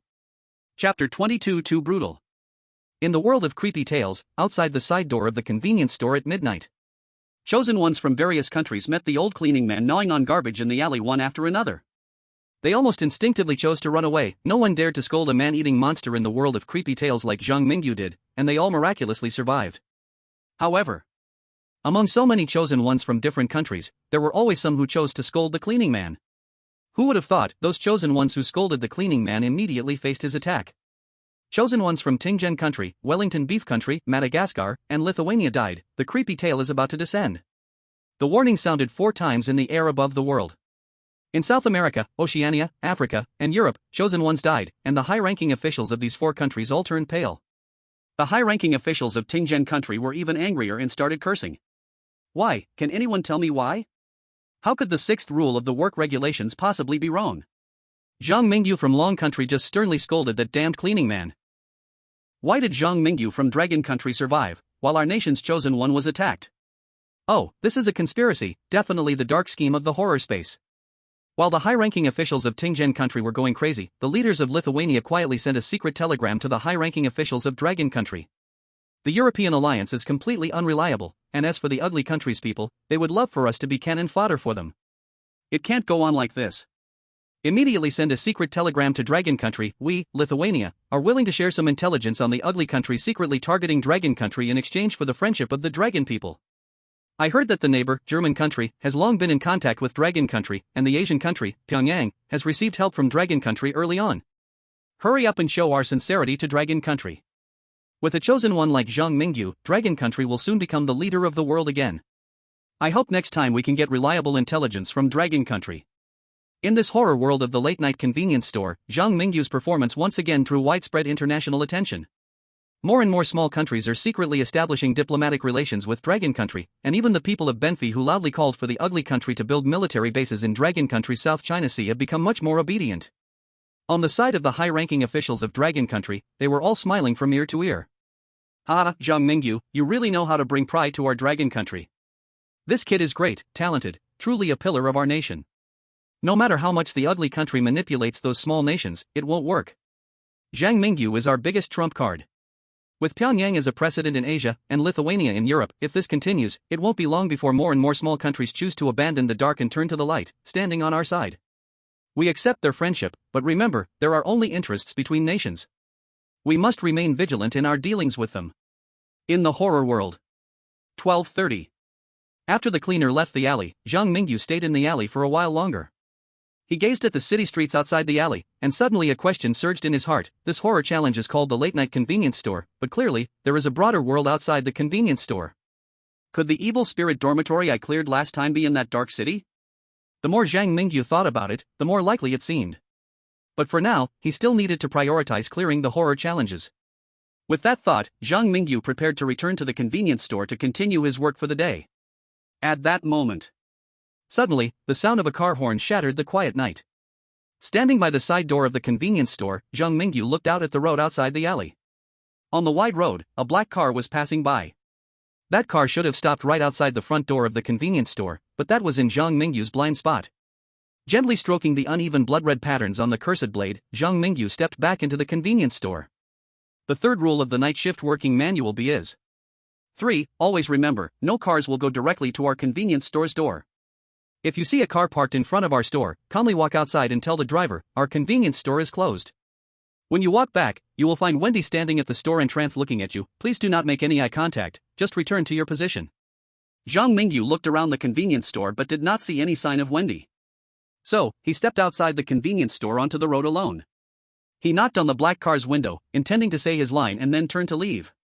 However, before he could speak, the driver's window of the black car was suddenly rolled down, and then a hand dressed in a hospital gown reached out violently. A hand grabbed Zhang Mingyu's employee uniform. If I don't see your store manager in 3 minutes, I guarantee you won't survive the night. The strength in the arm was great. Caught off guard, Zhang Mingyu was pulled close to the car window of the driver's seat. Through the open car window, Zhang Mingyu could see the driver's snake-like eyes and messy hair that looked like a bird's nest. Looking at the driver in the car, Zhang Mingyu's gaze gradually cooled. Our convenience store is already closed. By the way, let me remind you, the last person who dared to speak to me like this became garbage in the back alley of the store. Are you threatening me? The man in the hospital gown at the driver's seat never expected Zhang Mingyu, who stood at the bottom of the food chain in the world of ghost stories, would dare to threaten him, but before he could even think about how to cruelly torture this convenience store employee, a cursed dagger, stained with blood, had already pierced his neck through the open window without warning. You! The poison in the hospital gown man's eyes froze, with the dagger full of curses piercing his neck. Even a killer was too scared to move. He never expected an ordinary-looking person could casually pull out a cursed dagger. Even more surprising was that the other person could explode into violence and kill within just 3 minutes of meeting. Compared to Zhang Mingyu, the man in the hospital gown felt like an ordinary driver in a world of ghost stories. After stabbing once, Zhang Mingyu continuously swung the bloodied blade, chopping at the vital points of the man in the hospital gown. He learned nothing but killing techniques at the Kunlun military base. Every blow was fatal, and the stinking blood sprayed everywhere inside the car. The man's hospital gown was cut open, revealing a body composed of blackened bandages and rotten blood underneath. The man in the hospital gown could no longer be considered human, he was a monster draped in human skin. To ensure he killed the man in the hospital gown, Zhang Mingyu struck hard. The blood-red patterns on the cursed blade seemed to devour the man's strength, and in the frenzied chopping, Zhang Mingyu kept hacking until the man in the hospital gown was reduced to fragments, slowly rising amidst the blood-soaked ground. At this moment, he appeared even more terrifying than the evil spirits in the world of ghost stories. At the entrance of the convenience store, Wendy with the rabbit head witnessed the scene. His gaze towards Zhang Mingyu grew increasingly strange. First it was a clown killer, now this man in the hospital gown. Anyone who had a conflict with Zhang Mingyu did not survive. Quietly putting away his weapon, Wendy did not care about Zhang Mingyu on the road and returned to the convenience store without looking back. And all of this, while Zhang Mingyu was dealing with the man in the hospital gown, was seen by the audience in the livestream from Dragon Country. Chapter 23, Can I watch this without spending money? Holy shit, I can watch this kind of show for free? Tell me, what is your relationship with the reviewer? Just pick up a knife and stab when we don't get along. Damn it, even a killer shakes their head at this. Wendy at the entrance was dumbfounded. You guys said the work rules required Wendy to handle this matter, won't Zhang Mingyu's actions be too much? Network do-gooder upstairs, didn't you see that Wendy didn't say anything in the livestream just now? In the world of ghost stories, life and death hang by a thread, mercy towards enemies is cruelty to oneself. I think Zhang Mingyu did the right thing, he should be violently clearing the path when he has the strength. Ha ha ha, that's right, I enjoyed watching it. I've seen many chosen ones being brutally killed by the Yuri, but today is the first time I saw a chosen one indiscriminately hacking at the Yuri. It's simply outrageous. The vast majority of the Dragon Country viewers fully supported Zhang Mingyu's approach. At the same time, the situation of the chosen one from the neighboring Kimchi Country also confirmed the correctness of Zhang Mingyu's actions.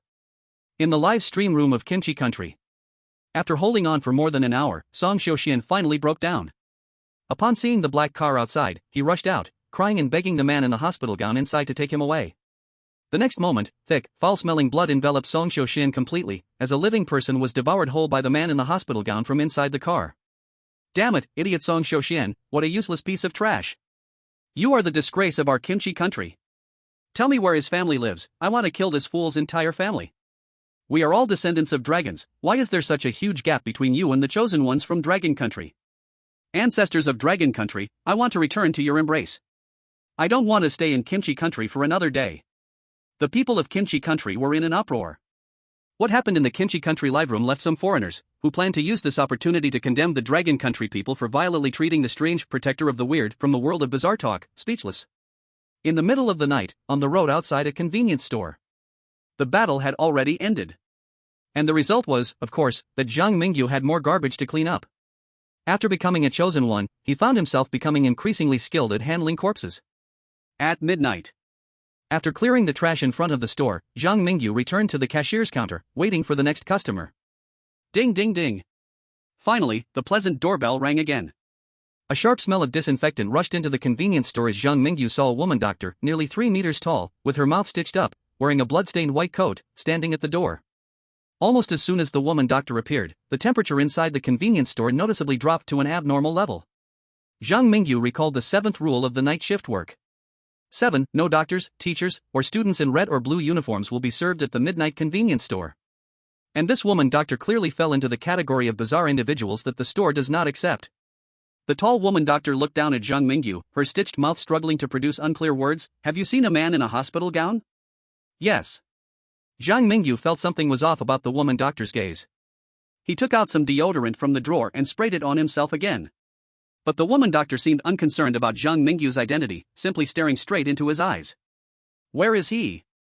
Zhang Mingyu calmly replied, if the janitor hasn't been to the back alley yet, you should be able to find him in the trash can in the back alley. At this moment, Wendy had appeared behind Zhang Mingyu without him noticing. After hearing Zhang Mingyu's words, she was directly stunned, while the woman doctor in front also looked confused. In the end, it was Wendy who reacted first, leading the woman doctor directly into the manager's room. Staying outside, she worried that Zhang Mingyu might provoke the woman doctor into a rage right there. The door to the manager's room wasn't tightly closed. Through the slightly ajar door, Zhang Mingyu heard Wendy speaking for the first time. There seemed to be a third person's voice as well. Amidst the intermittent conversation, Zhang Mingyu could only catch words like Chongshan Mental Hospital, a large number of patients escaping, director, experiment, and mysterious person. They talked for about half an hour. Until Zhang Mingyu counted the clown cards in the cash register again, the conversation gradually came to a stop. Creak. The door creaked open, and Zhang Mingyu saw Wendy with blood-red eyes, struggling to carry a huge coffin out of the manager's room. The female doctor followed closely behind Wendy, seemingly having struck a deal with the late-night convenience store manager. The mysterious manager's room was locked up carefully by Wendy. Then, the only old employee of the late-night convenience store led the female doctor outside. As the female doctor passed by Zhang Mingyu, she paused slightly, her tall figure blocked the light, and a cold wind swept by, revealing what seemed to be in human form beneath her large white coat. She can't be here to hold me accountable, can she? Fortunately, the female doctor didn't seem to intend to make things difficult for Zhang Mingyu. She glanced at the cursed knife in Zhang Mingyu's hand and then followed behind Wendy, who was carrying a coffin, as they left. Left alone in the convenience store, Zhang Mingyu licked his lips and looked toward the manager's room. Although Rule B of the night shift work regulations stated 4. You cannot enter the manager's room at any time. Zhang Mingyu believed the manager's room must hide some secrets about the creepy stories surrounding the late-night convenience store. The manager's room door was never locked before, but Wendy just locked it when she left. Isn't there a possibility that the manager has already lain in the coffin behind Wendy, and now is the most vulnerable time for the late-night convenience store? The only problem is that there seems to be some special protective measures on the door of the manager's room. Zhang Mingyu's SSS-level talent, the Provoker, mainly targets the uncanny, and the Cursed Blade isn't good at breaking down doors. However, he had a secret weapon brought from the Kunlun military base into the world of creepy stories. Raising the smart terminal on his left wrist, Zhang Mingyu felt a bit anxious. I heard that too much noise in the creepy story world will attract bad things. I hope the experts won't let me down. Zhang Mingyu pointed the energy tube of the smart terminal at the locked door. A dark light shot out, slamming into the door lock. Bang! A dull explosion echoed. It felt as though there were cries of souls wailing within the door, and at the same time, the commotion seemed to attract the attention of something lurking outside the convenience store in the city. It's opened. Zhang Mingyu's face brightened with joy. Suddenly, he sensed that something in the city, shrouded in night, seemed to have its eyes on him. The presence seemed startled by the earlier noise and was quickly approaching the late-night convenience store. Zhang Mingyu decisively entered the manager's room and shut the door behind him. He knew his actions had drawn the attention of some unknown monster. He had little time left. Chapter 24, The Manager's Room. In the creepy story challenges, passing isn't hard, but achieving a high score requires the chosen ones to explore the creepy story world. At this moment, chosen ones from various countries were seeing an opportunity for a high score. Some chosen ones, acting cautiously, decided not to complicate matters. However, there were also chosen ones who, like Zhang Mingyu, were already eyeing the manager's room. But soon, these chosen ones discovered a problem. Wendy had locked the manager's room when she left, and most of the chosen ones only possessed D and C level ordinary talents, which basically had no ability to force open a door. From the chosen one of Benfei country. With the exclusive talent Creating Miracles, Tanamo leaned against the manager's room door for a long while before reluctantly returning to the cash register. My A-level exclusive talent can't be used in such trivial places. To achieve a perfect evaluation, I must get the manager's approval, but the manager's room is a place that the work regulations strictly forbid entering. I think it's better to abide by the rules. Tanamo clearly craved the secrets of the manager's room. But the dead duck remained stubborn. He had no ability to enter the manager's room now and could only stare in frustration. On the side of the chosen ones of the Yulan country, Liansky was pulled from the frontline battlefield directly into the world of bizarre tales, and although most of his individual equipment could not be brought into this world, he was still fortunate enough to have a small handgun left. It was relying on this handgun and his D-class exclusive talent Battlefield Veteran that he had managed to survive until now. When Liansky discovered Wendy leaving with the coffin on her back, he cleverly realized that it was now a good opportunity to sneak into the manager's room for investigation. After Wendy and the others walked far away, Liansky immediately opened fire on the door of the manager's room. Bang bang bang! The gunfire echoed in the silent night, creating a commotion 10 times more exaggerated than that on Zhang Mingyu's side. However, when Liansky focused on the door, he found that the vengeful spirits on the door absorbed the bullets from his handgun. Ordinary modern weapons were completely ineffective against the strange methods of the bizarre world. Soon, something even more terrifying happened.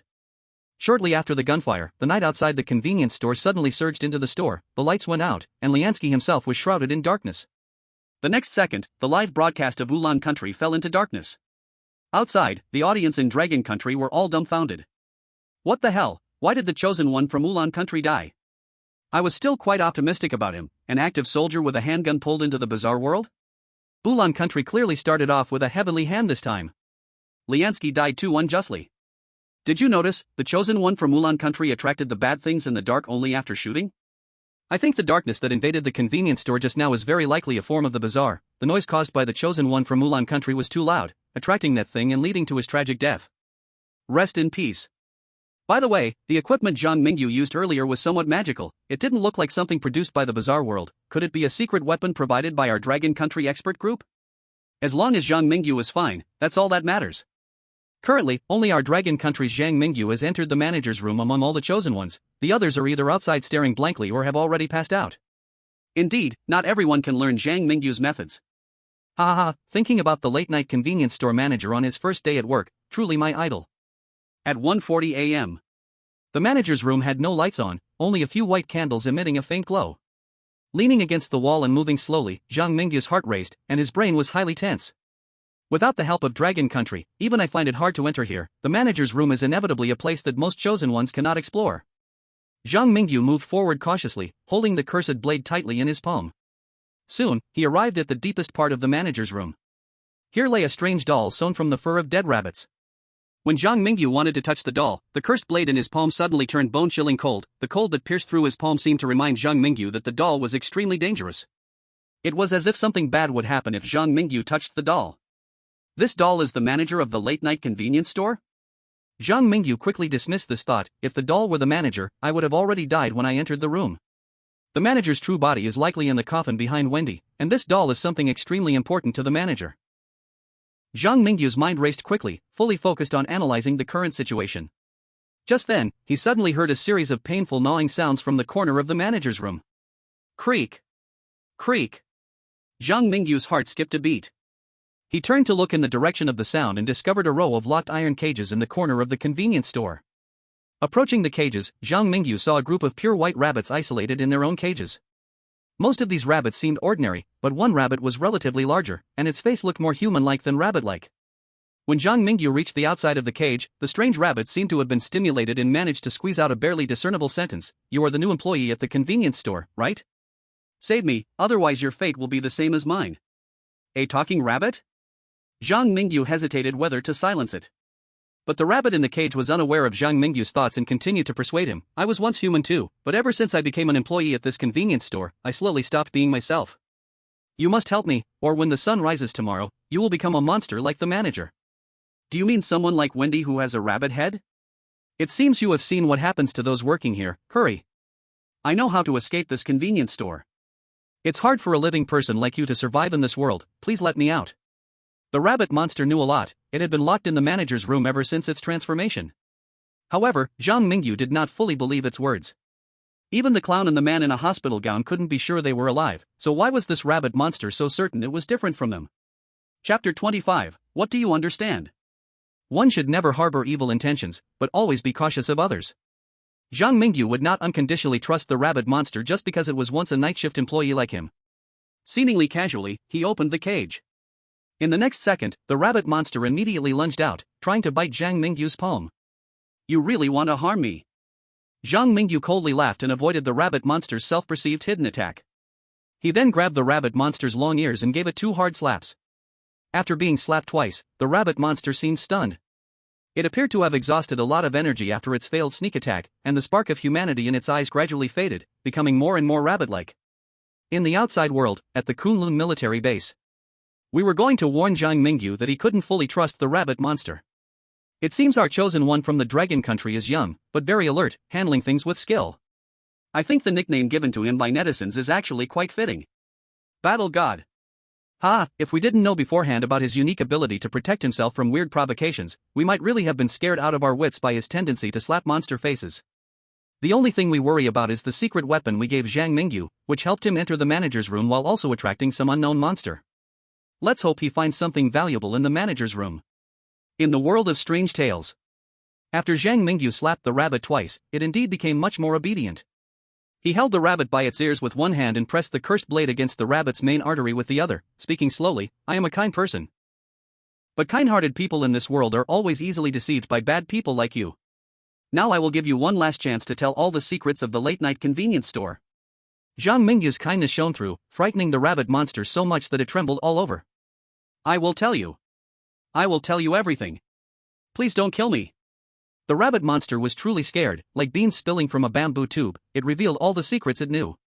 The store manager of the late-night convenience store is a monster stitched together from rabbit corpses. In order to obtain a steady supply of goods from Chongshan Hospital, it has merged with that clerk and the female doctor and has gone to Chongshan Hospital. This is a once-in-a-lifetime opportunity. It is our only chance to escape from here. Then why did you attack me? Zhang Mingyu let the cursed blade slide across the rabbit monster's head, his eyes focused on the rabbit doll placed in the center of the room. What about that doll stitched together from rabbit skin? I was once like you. Now, we employees who have started to turn into rabbits must find a new body to turn back into humans. The rabbit monster noticed Zhang Mingyu's kindness was closing in on its eyes and hurriedly begged for mercy again. That rabbit doll is the source of the manager's power. The doll cannot leave the late-night convenience store, and usually, no one can enter the manager's room. I acted foolishly to attack you because I was truly at my wit's end. As a rabbit, it is very hard for me to escape from here. No wonder you dared to leave such an important doll in the convenience store. You employees who have turned into rabbits cannot harm the doll, and temporary employees like me generally lack the ability to enter the manager's room. Zhang Mingyu thoughtfully looked at the rabbit doll. And the rabbit monster seemed to see a glimmer of hope, hurriedly saying, the rabbit doll is the manager's only weakness. As long as we don't damage the doll in the manager's room, we won't attract the manager's attention. The previous events were all my fault, please let me leave here with you. Since the doll is the manager's only weakness, why should we run away? Zhang Mingyu tossed the rabbit monster near the doll. The manager must be in serious trouble at Chongshan Hospital. Do you think if we destroy the doll when he's in the most dire situation, we could take out the manager of the convenience store? Hearing this, the rabbit monster was so scared it nearly peed itself. Take out the manager? The rabbit monster felt that this living person in front of him was crazier than itself, now a monster. It only wanted to seize a living body to escape, but this guy wanted to become the new master of the convenience store. Since this rabbit doll is related to the store manager, will there be any changes when the manager encounters trouble and needs to show his full strength? To be honest, Zhang Mingyu was very interested in this convenience store full of strange things. According to the rabbit monster's description, it seemed impossible for Zhang Mingyu to gain the manager's recognition and achieve the perfect victory condition, so he wouldn't have the opportunity to obtain full ownership of the late-night convenience store like in the cursed dormitory story. However, if he could eliminate the old manager in the world of curses, he should be able to gain ownership of this convenience store, right? When the manager shows full strength, blood will seep from the rabbit skin under the doll, but even if you manage to kill the manager, he can still use the remaining power in the doll to kill us before he dies. I beg you, let's just escape quickly. The rabbit monster spoke with a crying tone. It really did not understand why it had been so foolish to try to seize this devil's body in the first place. I understand. Zhang Mingyu left the rabbit monster in the manager's room and ran back to the convenience store alone to hang up the temporarily closed sign. What do you understand? The rabbit monster always felt that what Zhang Mingyu understood was quite different from what it wanted to express. When it saw Zhang Mingyu prepare everything and return to the manager's room holding that cursed sharp knife, it got so scared it crouched down far away from the rabbit doll and didn't dare to move. After returning to the manager's room, Zhang Mingyu picked up the rabbit monster, fearing it might backstab him at a critical moment, and brought it back near the rabbit doll. Then he quietly waited in front of the rabbit doll stitched from rabbit skin. At 2:37 a.m. Finally, black blood seeped from the rabbit doll, and blood tears slid from its eyes to the corner of its mouth, looking extremely gruesome. Now is the time. Zhang Mingyu picked up the cursed blade and swung it down towards the doll. Blood-red threads burst forth from the cursed blade, twisting around the rabbit doll like veins, constantly sucking out the curses and malice within. Moments later, the entire rabbit doll was completely torn to shreds by the red veins, and its essence transformed into the bright red curse patterns within the cursed blade. From the ruined doll, a monster's roar faintly echoed out, shattering the dark night outside the convenience store, yet no one dared approach this late-night store. In the corner, the convenience store staff, who had turned into rabbits, were trembling in fear. The rabbit monster, closest to the battlefield, broke down and cried. It could guarantee that in all its years in the world of creepy stories, it had never encountered someone as insane as Zhang Mingyu. Chapter 26, Miracle. The torn rabbit doll turned into stinking black blood. The manager of the late-night convenience store was originally calming chaos at the Chongshan Psychiatric Hospital, who could have imagined that at a critical moment, his home was being robbed. He was so angry that he was on the verge of madness. As his consciousness returned to the doll, he instantly fused with the black blood on the ground. He thought he would see a hideous evil spirit, but to his surprise, it was Zhang Mingyu, the temporary worker, who had backstabbed him. You? How is this possible? Detected the late-night convenience store manager's resentment towards you plus 999. Your current relationship status, to the death. Rest in peace, I will take good care of this store for you. Zhang Mingyu noticed the manager's power was visibly weakening. It seemed that once the convenience store manager's doll was torn apart, his body at Chongshan Psychiatric Hospital also encountered problems. I will kill you. The convenience store manager had never experienced such humiliation in his life. Before today, he could never have dreamed that just for stepping out for a moment, the rabbit doll related to his life and fortune in his hometown would be torn to pieces by a temporary worker he had just hired for less than a night. The manager was completely driven mad by Zhang Mingyu's provocation, and from the stinking black blood, the faces of wailing rabbit heads emerged. His entire body was expanding with boundless hatred. However, when that black blood approached Zhang Mingyu, it was all blocked by a golden light. The provocateur skill was activated. In this round, Zhang Mingyu fully maximized his exclusive talent. What are these golden lights? Who exactly are you? I am not willing at all. Screams, wails. Amidst the dazzling golden light, the black rabbit monster could be seen howling unwillingly. But its source of power had already been destroyed. Zhang Mingyu had the protection of a unique talent that provoked challengers. In the end, the golden light crushed the monster made of foul black blood. At the same moment, the notification sound from the haunted space rang out. Detected that the manager of the late-night convenience store is dead. Notification: you have become the temporary manager of the late-night convenience store, and you have the following two choices. 1. Leave the haunted world directly, you will receive an excellent clearance rating. 2. Stay in the haunted world, after gaining 100 approval from the late-night convenience store, you will receive a perfect clearance rating and become the new owner of the late-night convenience store. Note, if you choose to stay in the haunted world, you can still leave at any time. When the black blood receded, the manager's room had already become a complete mess. The rabbit monster that had previously tried to scheme against Zhang Mingyu was now utterly terrified, having been too close to the doll. Zhang Mingyu looked at the scene before him and murmured, I didn't kill the manager just for an excellent clearance, staying here also gives me the right to leave at any time. I choose the second option. After killing the manager of the late-night convenience store, Zhang Mingyu vaguely realized that the approval of the convenience store wasn't the same as the manager's approval in the perfect clearance conditions. The former was the condition to become the new manager, while the latter, considering the manager's character, was virtually impossible to accomplish. When Zhang Mingyu had become the temporary manager of the late-night convenience store. In Binfei Nation. The chosen one of Binfei Nation, Tanamo, was diligently serving every customer who came to the late-night convenience store, successfully selling 4 items and raising the store's approval to 40. That's right, Tanamo also completed the excellent clearance conditions and gained the opportunity to leave at any time. However, Tanamo was not satisfied with just an excellent clearance. Currently, only Zhang Mingyu from Dragon Country had achieved a perfect clearance in the entire Blue Star, and he wanted to continue working hard to gain the manager's approval, thus perfecting the clearance of the late-night convenience store's haunted tale, proving he was not inferior to Zhang Mingyu from Dragon Country. While Tanamo was working hard, he suddenly felt a bit itchy on his head. He looked at the computer next to the cash register and was shocked to discover that 2 rabbit ears had grown on top of his head. What is happening to me? Tanamo panicked. He started analyzing the differences between himself and other chosen ones based on the information he received. In the end, Tanamo concluded that his rabbit ears seemed related to his earnest work. Damn it, does serious work not earn the manager's approval but instead turn me into a rabbit-head person like Wendy? Tanamo was scared. He decisively used his unique talent that could create miracles, and the rabbit ears atop his head instantly disappeared. My unique talent can only be used once each time in the haunted world. If I stay in the haunted world, I might face life-threatening dangers. Tanamo's expression darkened. After thinking for a while, he still reluctantly chose to stay. Anyway, I've already gained the chance to exit at any time in this haunted world.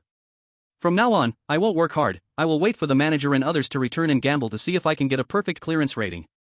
As long as I win this gamble, Binfei Nation will have more confidence when facing Dragon Country, and I, as their trump card against Dragon Country's chosen ones, will receive better treatment. Outside, the cheers from Dragon Country rang in the sky. I underestimated Zhang Mingyu. I thought he would just earn me the label of model employee, but who would have thought he directly took down the manager of the convenience store? I'm kneeling to the great Zhang Mingyu. Did you clear the ghost story world early, forcing the ghost story space to change the game rules? Can a living person do that? Zhang Mingyu has done it today, unseen by the ancients and unseen by the future. Awesome. In a high pitch. Hey, did you see that? Tanamo from the neighboring Binfei kingdom grew rabbit ears. Rabbit-eared man. Ah, don't say, it's actually kind of cute. Why did Tanamo grow rabbit ears? Does working hard really turn you into the rabbit in the store manager's room? Considering the situation in the store manager's room, I think that's exactly it. Before the store manager died, working hard would only be polluted by the manager's power, ultimately turning into a rabbit. The divine talent of the chosen one from Binfei Kingdom is indeed good, but his IQ can't compare to our Zhang Mingyu from Long Kingdom at all. To use an A-level talent like creating miracles so helplessly is truly remarkable. Let's not talk about Tanamo anymore. Do you think Zhang Mingyu can get another perfect clearance this time? I believe in Zhang Mingyu. Haha, if he gets another perfect clearance, our Long Kingdom's national fortune rewards will make others envious again. So looking forward to it, I really want to know what the next perfect clearance reward will be. Chapter 27 Rewards, Vital Points Map. In the Ghost Story world. After the previous store manager rested in peace, Zhang Mingyu cordially received 7 customers living in the Ghost Story world and forced them to buy goods from the late-night convenience store. The recognition of the late-night convenience store for him has risen to 80. Everything went smoothly. But Zhang Mingyu always felt that in the dark of the distant city, there was a pair of eyes watching him. Ding-a-ling. At dawn, the door of the late-night convenience store was pushed open again. Standing behind the cash register, Zhang Mingyu looked up and found that the visitor was none other than the suture doctor from Chongshan Psychiatric Hospital and the old employee Wendy. They looked quite shabby. The coffin behind old employee Wendy was gone, her formal clothes were covered in foul-smelling black blood, and the white rabbit head had curse-like black lines wrapped around it. As for the suture doctor, she seemed a bit exposed, her white coat torn apart, and if it weren't for her 2-meter height and her stitched mouth looking somewhat scary, Zhang Mingyu, this innocent young man, might have blushed a bit. What happened to you? Zhang Mingyu took the initiative to complain. After you left, a lot of black blood suddenly surged from the store manager's room, and a doll made of rabbit skin went crazy wanting to kill me. Fortunately, not long after, that doll turned into a pool of black blood. Do you know what happened? Seeing the look of the suture doctor, it seemed she originally came to demand an explanation, but upon hearing Zhang Mingyu speak, she was momentarily confused. You said the doll turned into black blood? Does that mean the source of the store manager's power is gone? Wendy took the suture doctor to check the store manager's room that Zhang Mingyu had dealt with, and in the end, they had to accept an absurd conclusion. The store manager of the late-night convenience store originally planned to trap the suture doctor from Chongshan Psychiatric Hospital, but for some unknown reason, midway it went awry, causing the store manager's true self to be obliterated, and the source of power shattered. Seeing the timing was right, Zhang Mingyu took out the store manager's belongings he had packed in advance and approached the suture doctor. After the store manager died, I seemed to become the temporary manager of the late-night convenience store. Regardless of the reason, your unpleasant experience this time is a failure of our convenience store, so consider these belongings of the manager as compensation for you. In the future, when you come to our convenience store to buy products, you will enjoy a 20% discount. Perception of the plastic surgeon's favorability toward you plus 10. Perception of Chongshan Psychiatric Hospital's recognition of you plus 1. Perception of the Midnight Convenience Store's recognition of you plus 10. Current recognition level of the Midnight Convenience Store is 90, 10 more recognition points are needed to complete the task. The continuous sound of notifications from the horror space made Zhang Mingyu slightly stunned. The items he casually sent out actually boosted both the favorability of the stitching doctor and the recognition of the Midnight Convenience Store at the same time. Most importantly, what does this recognition of Chongshan Psychiatric Hospital mean? Does this imply that when entering the horror world related to Chongshan Psychiatric Hospital, he will have a greater initial advantage than ordinary chosen ones? After saying goodbye to the stitching doctor, Zhang Mingyu came to the side of the old employee, Wendy. Zhang Mingyu noticed that Wendy's gaze towards him did not seem like that of a normal human, but he instinctively thought it was his personal charm at work. I know what the manager used to do to the store employees. Although I can't turn you back into a normal human for now, I won't restrict your freedom like the old manager did. Now that the old manager is gone, whether you want to leave the convenience store or continue staying and treat it as your home, I support you. When the stitching doctor was present, Zhang Mingyu behaved more restrained, but when only his own people were around, he simply dropped the act. Wendy looked at Zhang Mingyu with an extremely sincere gaze, seemingly understanding why the former manager of the Midnight Convenience Store had died. I admit that you are indeed the most capable chosen one I have ever seen. I will stay to help you run this convenience store, and I hope you will also keep your promise. Wendy was different from those employees who had completely turned into rabbits. He seemed to know many things. At the same moment Wendy spoke those words, the notification sound from the horror space echoed in Zhang Mingyu's mind. Perception of Wendy's favorability toward you plus 10, he has decided to become your new employee. Wendy, he was once an ordinary employee of the Midnight Convenience Store but was eventually transformed into a monster by the perverse manager. Perception of the Midnight Convenience Store's recognition of you plus 10, current recognition level is 100. Chosen ones of the Dragon Kingdom, please note. On your first day of employment, you killed the former manager and became the new master of the Midnight Convenience Store, achieving the clearance conditions in a special way. You have cleared the horror world, the Midnight Convenience Store. Clear evaluation, perfect. Clear reward, living map. Living map, it is the most expensive item in the Midnight Convenience Store and the former manager's most treasured collection. This living map continuously records every street and building you've walked through and displays anything moving in your current area in real time. Due to your perfect clearance, a special reward is granted the Midnight Convenience Store. Midnight Convenience Store. This convenience store, which only operates at night, will forever belong to you, with an initial favorability of +20 from the convenience store employees, and any strange occurrences within the Midnight Convenience Store will be suppressed by you. The rewards for a perfect clearance left Zhang Mingyu dizzy. At the same time, the heavy heart he had been holding finally settled back into his stomach. After all, it seemed like the previous monster had always been searching for him in the nearby area. Only by returning to the real world could Zhang Mingyu feel at ease. With an escape route now available, he began to shift his focus onto the rewards from the horror space. The living map would not only make Zhang Mingyu's actions in the horror world more convenient, but most importantly, the feature of recording the areas he had walked through would allow him to determine his approximate location in the horror world using the living map. Take out the active point map awarded by the Bizarre Talk space.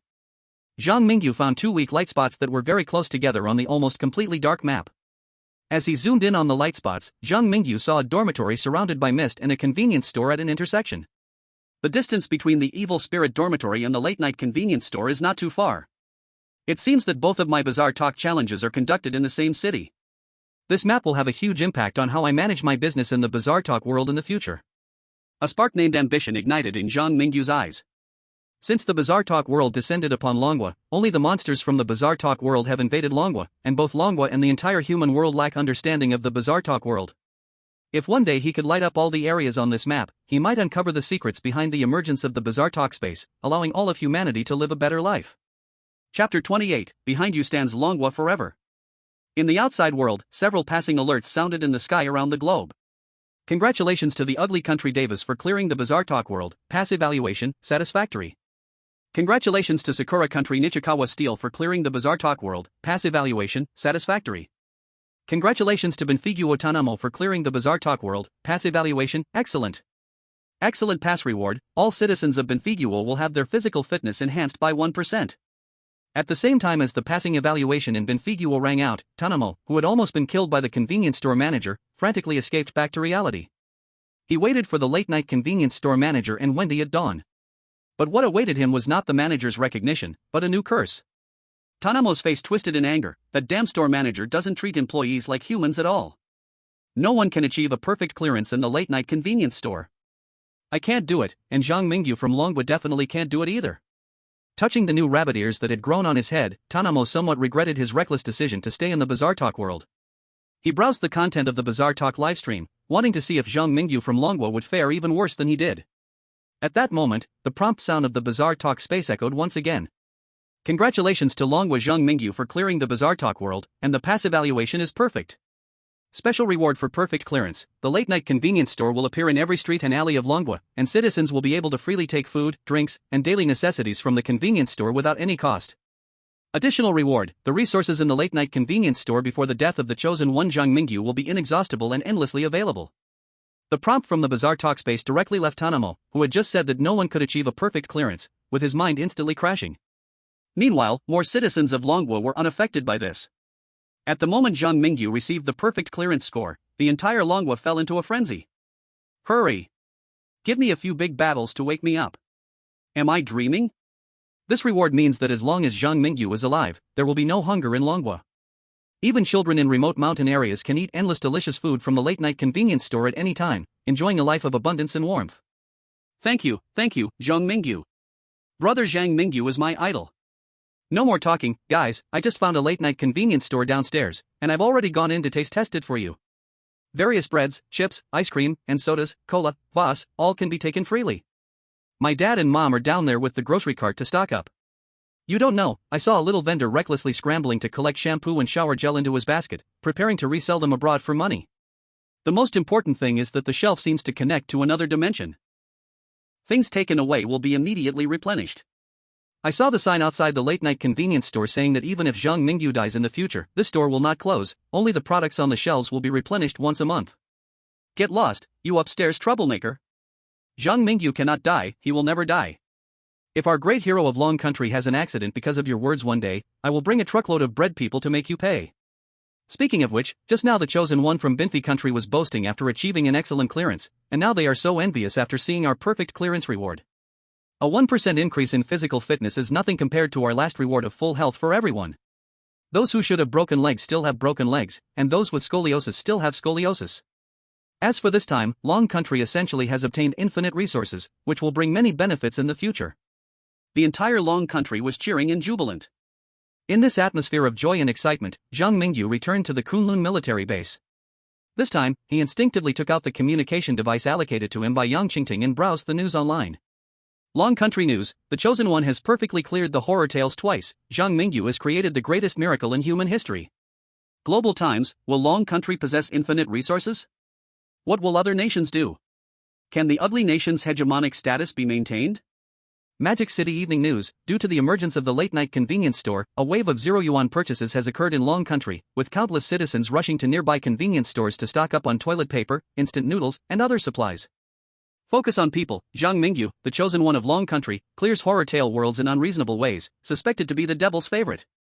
Also calling on the people of Long Country to share resources gained from the late-night convenience store with the world. Since the arrival of the horror tales, countries of Blue Star have plunged into chaos, with the agricultural economy nearly paralyzed. In this situation, the appearance of the late-night convenience store in Long Country has made people worldwide envious. After reading the news on his phone, Zhang Mingyu reported to Yang Qingting nearby, Team Leader Yang, this media called Focus on People is clearly slandering our Long Country. Will we have a chance to deal with it later? Talents who can continuously clear the horror tale world are extremely rare globally.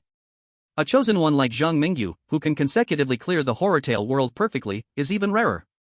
At this moment, Yang Qingting and the senior officials of Long Country regarded Zhang Mingyu as their own son. His requests were always fulfilled, let alone matters that struck at the enemy's power.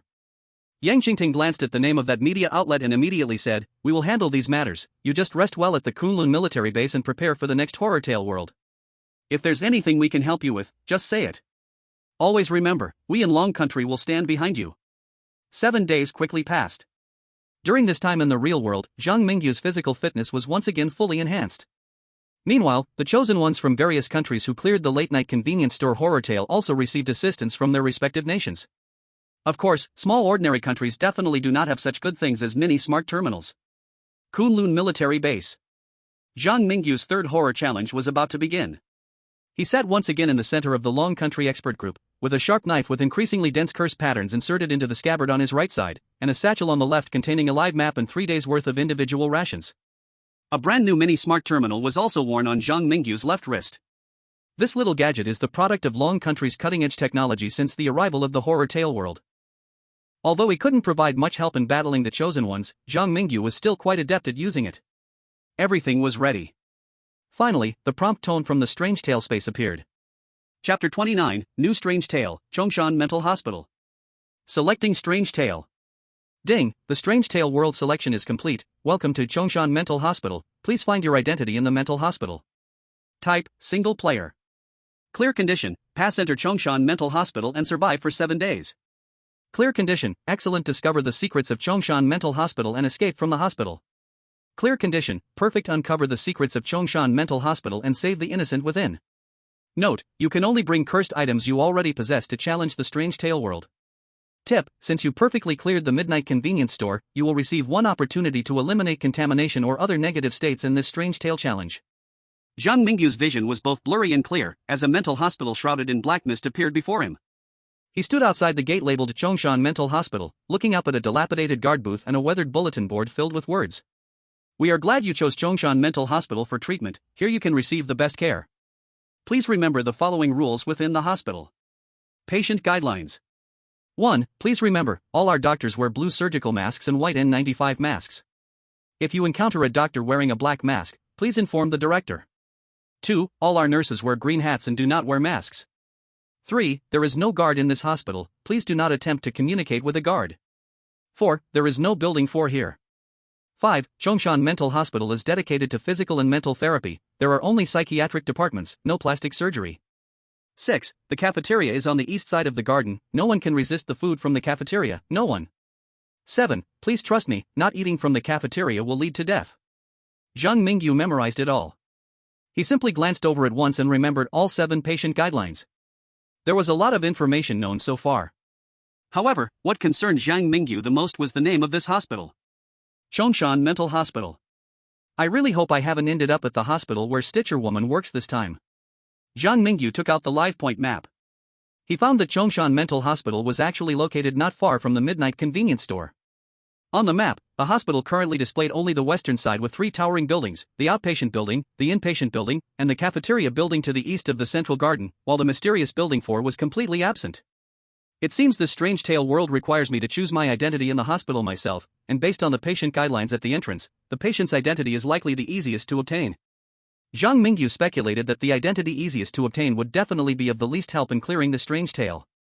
Just as he was pondering whether to try getting an internal position in the hospital through his connection with Stitcher Woman, suddenly, his hair stood on end.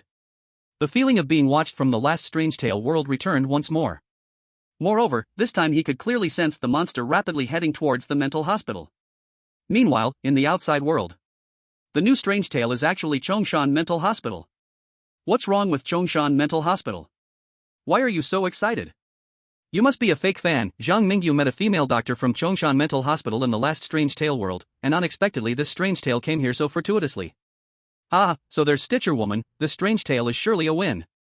Not necessarily. Even the manager from the last midnight convenience store had issues in Chongshan Mental Hospital. The danger level of this hospital is likely far higher than that of the midnight convenience store.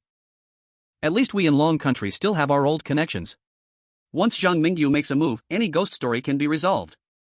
Hey, look, Zhang Mingyu has set off. He seems to have memorized the patient rules at the entrance and is ready to explore the new map.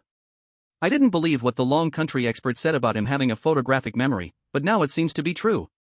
Chongshan Mental Hospital. Zhang Mingyu decided not to delay any longer and take action directly. As he passed the guard room, Zhang Mingyu noticed a young guard sitting inside. He remembered the patient rules at the entrance stated. 3. This hospital has no guards, please do not attempt to communicate with the guards. At this moment, the chosen ones from various countries were either still memorizing the patient rules at the entrance or choosing to bypass the guard from a distance after discovering him. But for Zhang Mingyu, he almost charged into the guard room as soon as he saw the young guard. Hey brother, I'm here to apply for a doctor position, could you tell me where the director's office is? The young guard had his back to the door of the guard room. After being interrupted, he abruptly turned his head 180 degrees towards Zhang Mingyu, revealing a strange smile. Are you sure you're here to apply? Zhang Mingyu seemed not to notice the horrifying scene before him. He spoke quickly. I know the stitching girl from your hospital's plastic surgery department, she told me the pay is really good here. Detected the guard's respect for you +10. Upon hearing the keywords plastic surgery department and stitching girl, the young guard's strange smile froze. He awkwardly turned his head back, hurriedly spun around to face Zhang Mingyu in the guard room and said, you should go find the director, his office is on the 3rd floor of the outpatient building. Zhang Mingyu did not understand why the young guard's attitude changed so drastically. He sincerely thanked the young guard. To his surprise, the young guard seemed a bit taken aback and stammered, no problem. Outside, in the Long Country live broadcast room. That's amazing, I didn't expect chatting with the guard would yield such unexpected rewards. Being a doctor clearly provides more support for passing through ghost stories than being a patient, what a huge win. Zhang Mingyu's intelligence is off the charts.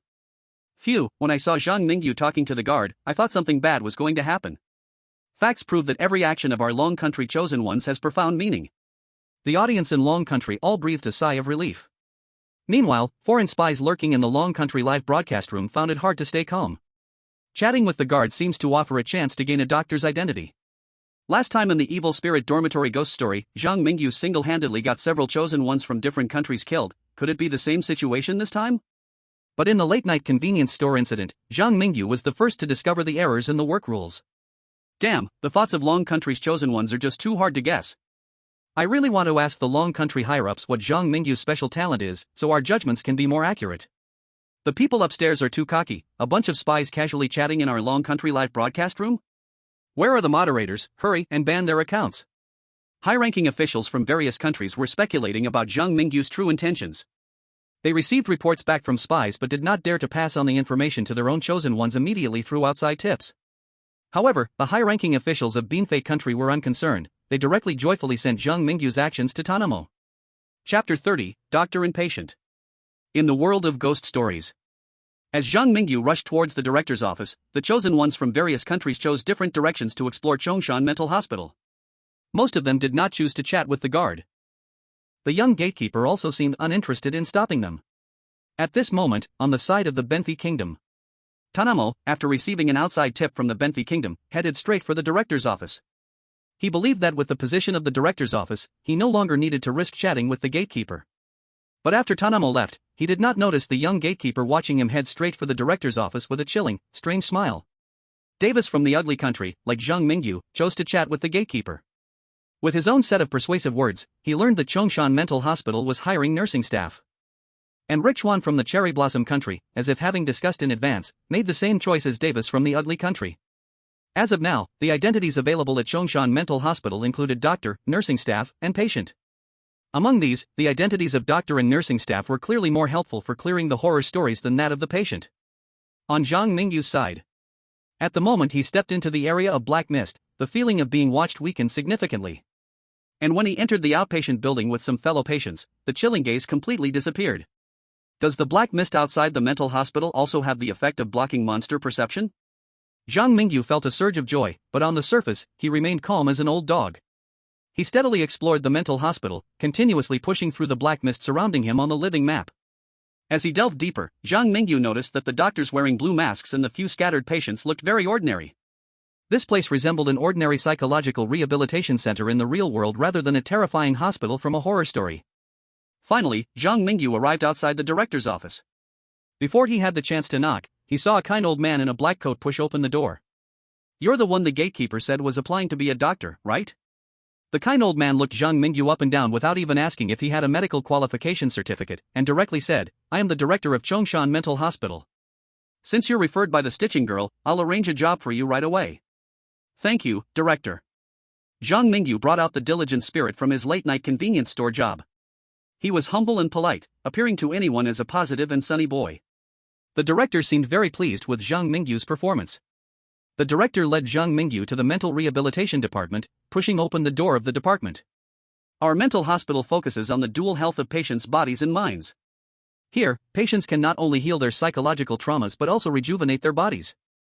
You're lucky, we recently had a vacancy for an intern doctor. I can let you try working in the mental rehabilitation department for 2 days. Seize the opportunity, learn more, and strive for a quick transition to full-time. I will work hard." "Very good." The director smiled and patted Zhang Mingyu's shoulder. At that moment, the outpatient building of the mental hospital suddenly shook violently as if there was an earthquake. Zhang Mingyu could see that the black mist enveloping the mental hospital seemed to be under attack. He pretended to look innocent and confused, blinking his eyes at the director. "Is something happening outside? Do you need me to help?" "Don't worry, just focus on your own tasks, the hospital is fine." The director glanced outside with insincerity. In the thick black mist, it seemed a hideous monster was crashing against the hospital doors. "I have other matters to attend to. The rules for doctors are hanging on the walls of the department, read them yourself, and don't leave your workstation when there's nothing to do." Before parting, the dean looked at Zhang Mingyu meaningfully, then hurriedly left. Zhang Mingyu watched the dean's departing figure, his thoughts unrestrainedly wandering. In Chongshan Mental Hospital, among the roles of doctors, nurses, and patients, the doctor's role is certainly the hardest to obtain. And I am now an intern doctor in the psychiatric rehabilitation department, having gained a free identity, making my next actions much easier. Outside, the audience in the Long Kingdom's live stream room was chattering excitedly. "Have you noticed? The situation with Zhang Mingyu seems a bit special. It looks like there's a big guy outside the hospital trying to break in. What the hell is going on? Just now, the experts from Long Kingdom said that the monster outside the hospital seems to be after Zhang Mingyu. It targeted him in the last spooky world. Is that a joke?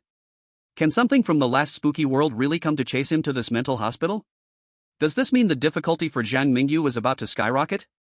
While the people of Long Kingdom worried about Zhang Mingyu's safety, a few netizens from Beanfei country came to Long Kingdom's live stream room, sarcastically mocking, "Kikik, your chosen one in Long Kingdom has brought disaster upon himself. The spooky world is about to invade your Long Kingdom. Maybe you should just agree to let Ugly Country build a military base in the South Sea. Daddy Ugly Country will protect us. We can be sons of Ugly Country, and you can be their grandsons, isn't that great? Oh no, please don't stir trouble in Long Kingdom's livestream. Tanamo seems to have been taken by that damned dean of Chongshan Hospital to the operating room. What are they planning to do? Oh, they cruelly cut off Tanamo's ears." Before the people of Long Kingdom could retaliate, the mocking netizens from Beanfei country fled back to their own livestream room. In Beanfei country's livestream room, the self-righteous Tanamo was reported by the young guard. Before he reached the dean's office, he was tightly bound by several doctors from the mental hospital, forced to become one of Chongshan Hospital's patients. This scene looked incredibly tragic. However, the audience from Long Kingdom was all gleeful. "Oh ho, who just said our chosen one in Long Kingdom brought this upon himself? Your chosen one from Beanfei country is not that strong either. Our Zhang Mingyu has already become an intern doctor in the psychiatric rehabilitation department, while your Tanamo has turned into a patient. Tanamo is locked up in the inpatient building, restricted in freedom. Whether he can survive 7 days is really uncertain. What a pity, it would have been better if Zhang Mingyu were Tanamo's attending physician. The cursed blade is much sharper than a doctor's scalpel. Zhang Mingyu has already discovered the doctor's code, let's go back to see him clear the challenges. I believe Zhang Mingyu can turn the tables on the monster and push through the spooky world. Chapter 31 Doctor's Code. As a doctor at Chongshan Mental Hospital, please follow the following code in your daily work. Doctor's Code. 1. As a doctor, please treat your patients with patience, be friendly to your colleagues, and build a good doctor-patient relationship and colleague relationship. 2. You need to give medication to patients on time, sometimes you need to take medicine yourself. 3. Doctors need to wear blue masks, you can find them in the warehouse on the first floor of the inpatient building. 4. You must never take off your mask at any time. 5. If your mask turns black, please replace it immediately. 6. Please keep away from doctors wearing white and black masks. 7. No one is allowed to leave Chongshan Mental Hospital without the dean's permission. 8. The cafeteria food may make you feel uncomfortable, please do not be afraid, the special dishes provided by Chongshan Mental Hospital are safe. They are nutritious, and eating them may bring you unexpected benefits. The content of the doctor's code is obviously much more than that of the patient's code. Zhang Mingyu, after reading, focused on the 6th rule of the doctor's code, stay away from doctors wearing white masks and black masks. Why should I stay away from them? Are they dangerous? Creak. The door to the department was suddenly pushed open from the outside. Zhang Mingyu turned around and saw a balding doctor standing at the door. The balding doctor was wearing a blue mask, was overweight, and his white coat was covered with stains, as if something was growing under his round belly. Who are you? The balding doctor asked. I am a new intern doctor. You say you are a doctor? The balding doctor grinned, took out a bottle of medicine from his pocket, and walked step by step towards Zhang Mingyu. Come here, it's time for your medicine. Zhang Mingyu looked at the slowly closing door behind the balding doctor. After ensuring that no one would discover everything here, he grabbed the balding doctor's collar and raised his hand to deliver 2 hard slaps. What you just said was a bit disrespectful, now I'll give you a chance to rephrase. Balding doctor? Before the balding doctor could respond, Zhang Mingyu slapped him again with 2 hard hits. Slap, slap. The continuous slaps directly left the balding doctor stunned. He quickly tried to beg for mercy, but Zhang Mingyu didn't give him that chance at all. Woo woo. I was wrong. Little brother, I admit that I spoke a bit too strongly just now. Please stop. I really know I was wrong. The balding doctor was indeed scared. Zhang Mingyu was as strong as a bull, he was genuinely afraid of being beaten to death. Perception of the balding doctor's fear plus 10. Perception of the balding doctor's fear plus 10. Zhang Mingyu didn't care about the balding doctor's opinion of him. He stopped his actions only after hearing the prompt sound from the strange space. For such suspicious figures, one must use hard slaps to handle them. Only when they are subdued can he be safe. Tell me, why did you attack me? The balding doctor trembled and said, you didn't wear a mask and you didn't wear a white coat. I thought you were a patient who sneaked out. Slap. Before the balding doctor could finish his sentence, Zhang Mingyu slapped him again. Innocently, he looked up at Zhang Mingyu and asked, why are you hitting me? Zhang Mingyu sneered, I think you're lying to me. Balding doctor. Next question, why does Chongshan Hospital, as a mental hospital, have a plastic surgery department? I don't know. The balding doctor appeared very flustered after this question. Zhang Mingyu didn't say much and raised his hand to deliver another slap. The balding doctor was about to cry. He pitifully covered his face and said, I really don't know. Zhang Mingyu was good at catching keywords. He stared into the balding doctor's eyes and asked, you say you don't know, so this mental hospital indeed has a plastic surgery department, right? The balding doctor was desperate. He grieved, I've said everything I shouldn't have said. I'm just an ordinary mental doctor in this hospital. As for why there is a plastic surgery department and where it is located, even if you beat me to death, I don't know. Outside, at the Kunlun military base. Indeed, there are big problems in Chongshan Mental Hospital, this balding doctor's true form is probably also a mystery. Fortunately, Zhang Mingyu's slaps are powerful enough. Haha, you have to deal with the suspicious like this. By the way, what's the deal with a plastic surgery department popping up in a perfectly normal mental hospital? Experts, come out and analyze this. At this moment, the high-level discussions in the Dragon Country were interrupted. The alert from the strange talk space suddenly echoed across the globe. The chosen one from the Ba Tai country has died, and the strange talk world is about to invade. The chosen one from the Two Air country has died, and the strange talk world is about to invade. The chosen one from Pyongyang country has died, and the strange talk world is about to invade. The combined strength of Batai country and Pyongyang country is not very strong on Blue Star, while Two Air country has just suffered from a major earthquake, leaving its people in despair. The death of the chosen ones from the three countries plunged their citizens into an abyss of sorrow. Our Batai country's chosen one was luckily selected as a psychiatrist, but who would have thought he was killed by that damn fat doctor? This time, the strange talk is too difficult. Our Two Air country is done for, who will save us? Everyone, there are some doctors in the hospital with ill intentions. Our Pyongyang country's chosen one was fed a lot of medicine by a doctor, and the patient's identity was a huge trap. While several countries were engulfed in sadness, the citizens of Sakura country were inappropriately gloating online. Yay, in my opinion, both the patient and the doctor identities are just pits. We, in Sakura country, have our sturdy Hinata Cabe, who chose the caregiver identity behind the ugly country's boss and won without effort. Hee everyone, if you choose to stand with Sakura country in the future, we Sakura country might just take care of you. Just as the citizens of Sakura country were feeling proud, a Dragon country account suddenly posted in the style of the Sakura people below. Gentlemen, something bad has happened. Hinata Cabe has also been forcibly fed medicine like the Tana Mo from Binfei country. What? Pull a tooth. Hurry back to check on Hinata Cabe. After a while. Which bastard just lied and said Hinata Cabe was being fed medicine? It seems to be the Dragon country people. Shameless Dragon people, actually deceiving us? This time it's fake, who knows, next time it might just be real. You Sakura people are pouring salt on others' wounds this time. Next time, be careful you don't get treated the same way. Everyone, stop watching the little performances of the day. Zhang Mingyu is already moving. Is he planning to go to the cafeteria? This time, the patient's code from the Strange Talk world mentioned that meals must be eaten in the cafeteria, but the doctor's code seems not to have a mandatory rule, right? Hard to say. In any case, it's safer to eat in the cafeteria. After all, the doctor's code also includes content about the cafeteria. Not just Zhang Mingyu, the chosen ones from various countries have all set off to the cafeteria. Chapter 32, Chicken Flavor, Crunchy. Chongshan Psychiatric Hospital, Cafeteria. Chekhov from the Polar Bear country approached the cafeteria window as a patient. The cafeteria did not match what he had imagined. There were absolutely no normal dishes. Instead, the biggest trays were filled with twisted worms and protein-rich cockroaches, and these were the most normal food in the cafeteria. Aside from the bugs, the cafeteria also sold animal organs covered in blood, as well as various strange meats that living people simply couldn't have seen.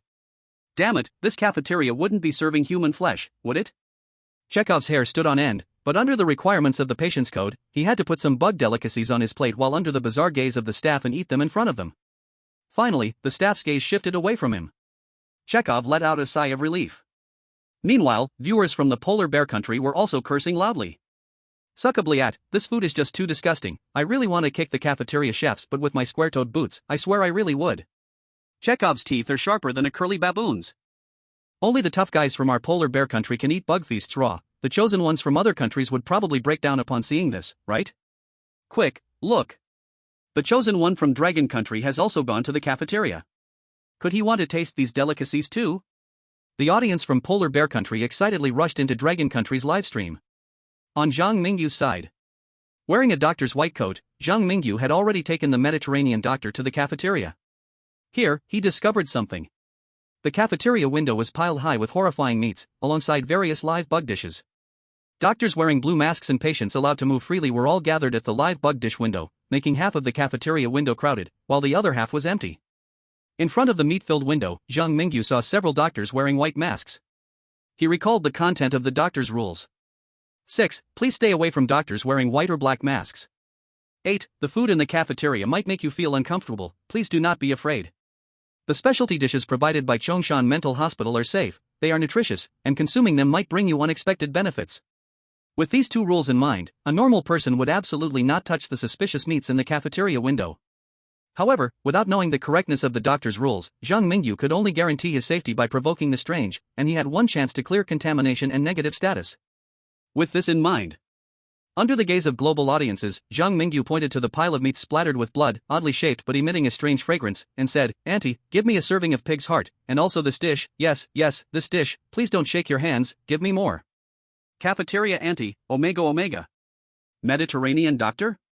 Zhang Mingyu's bold move not only made the live chat room erupt with excitement from viewers around the world.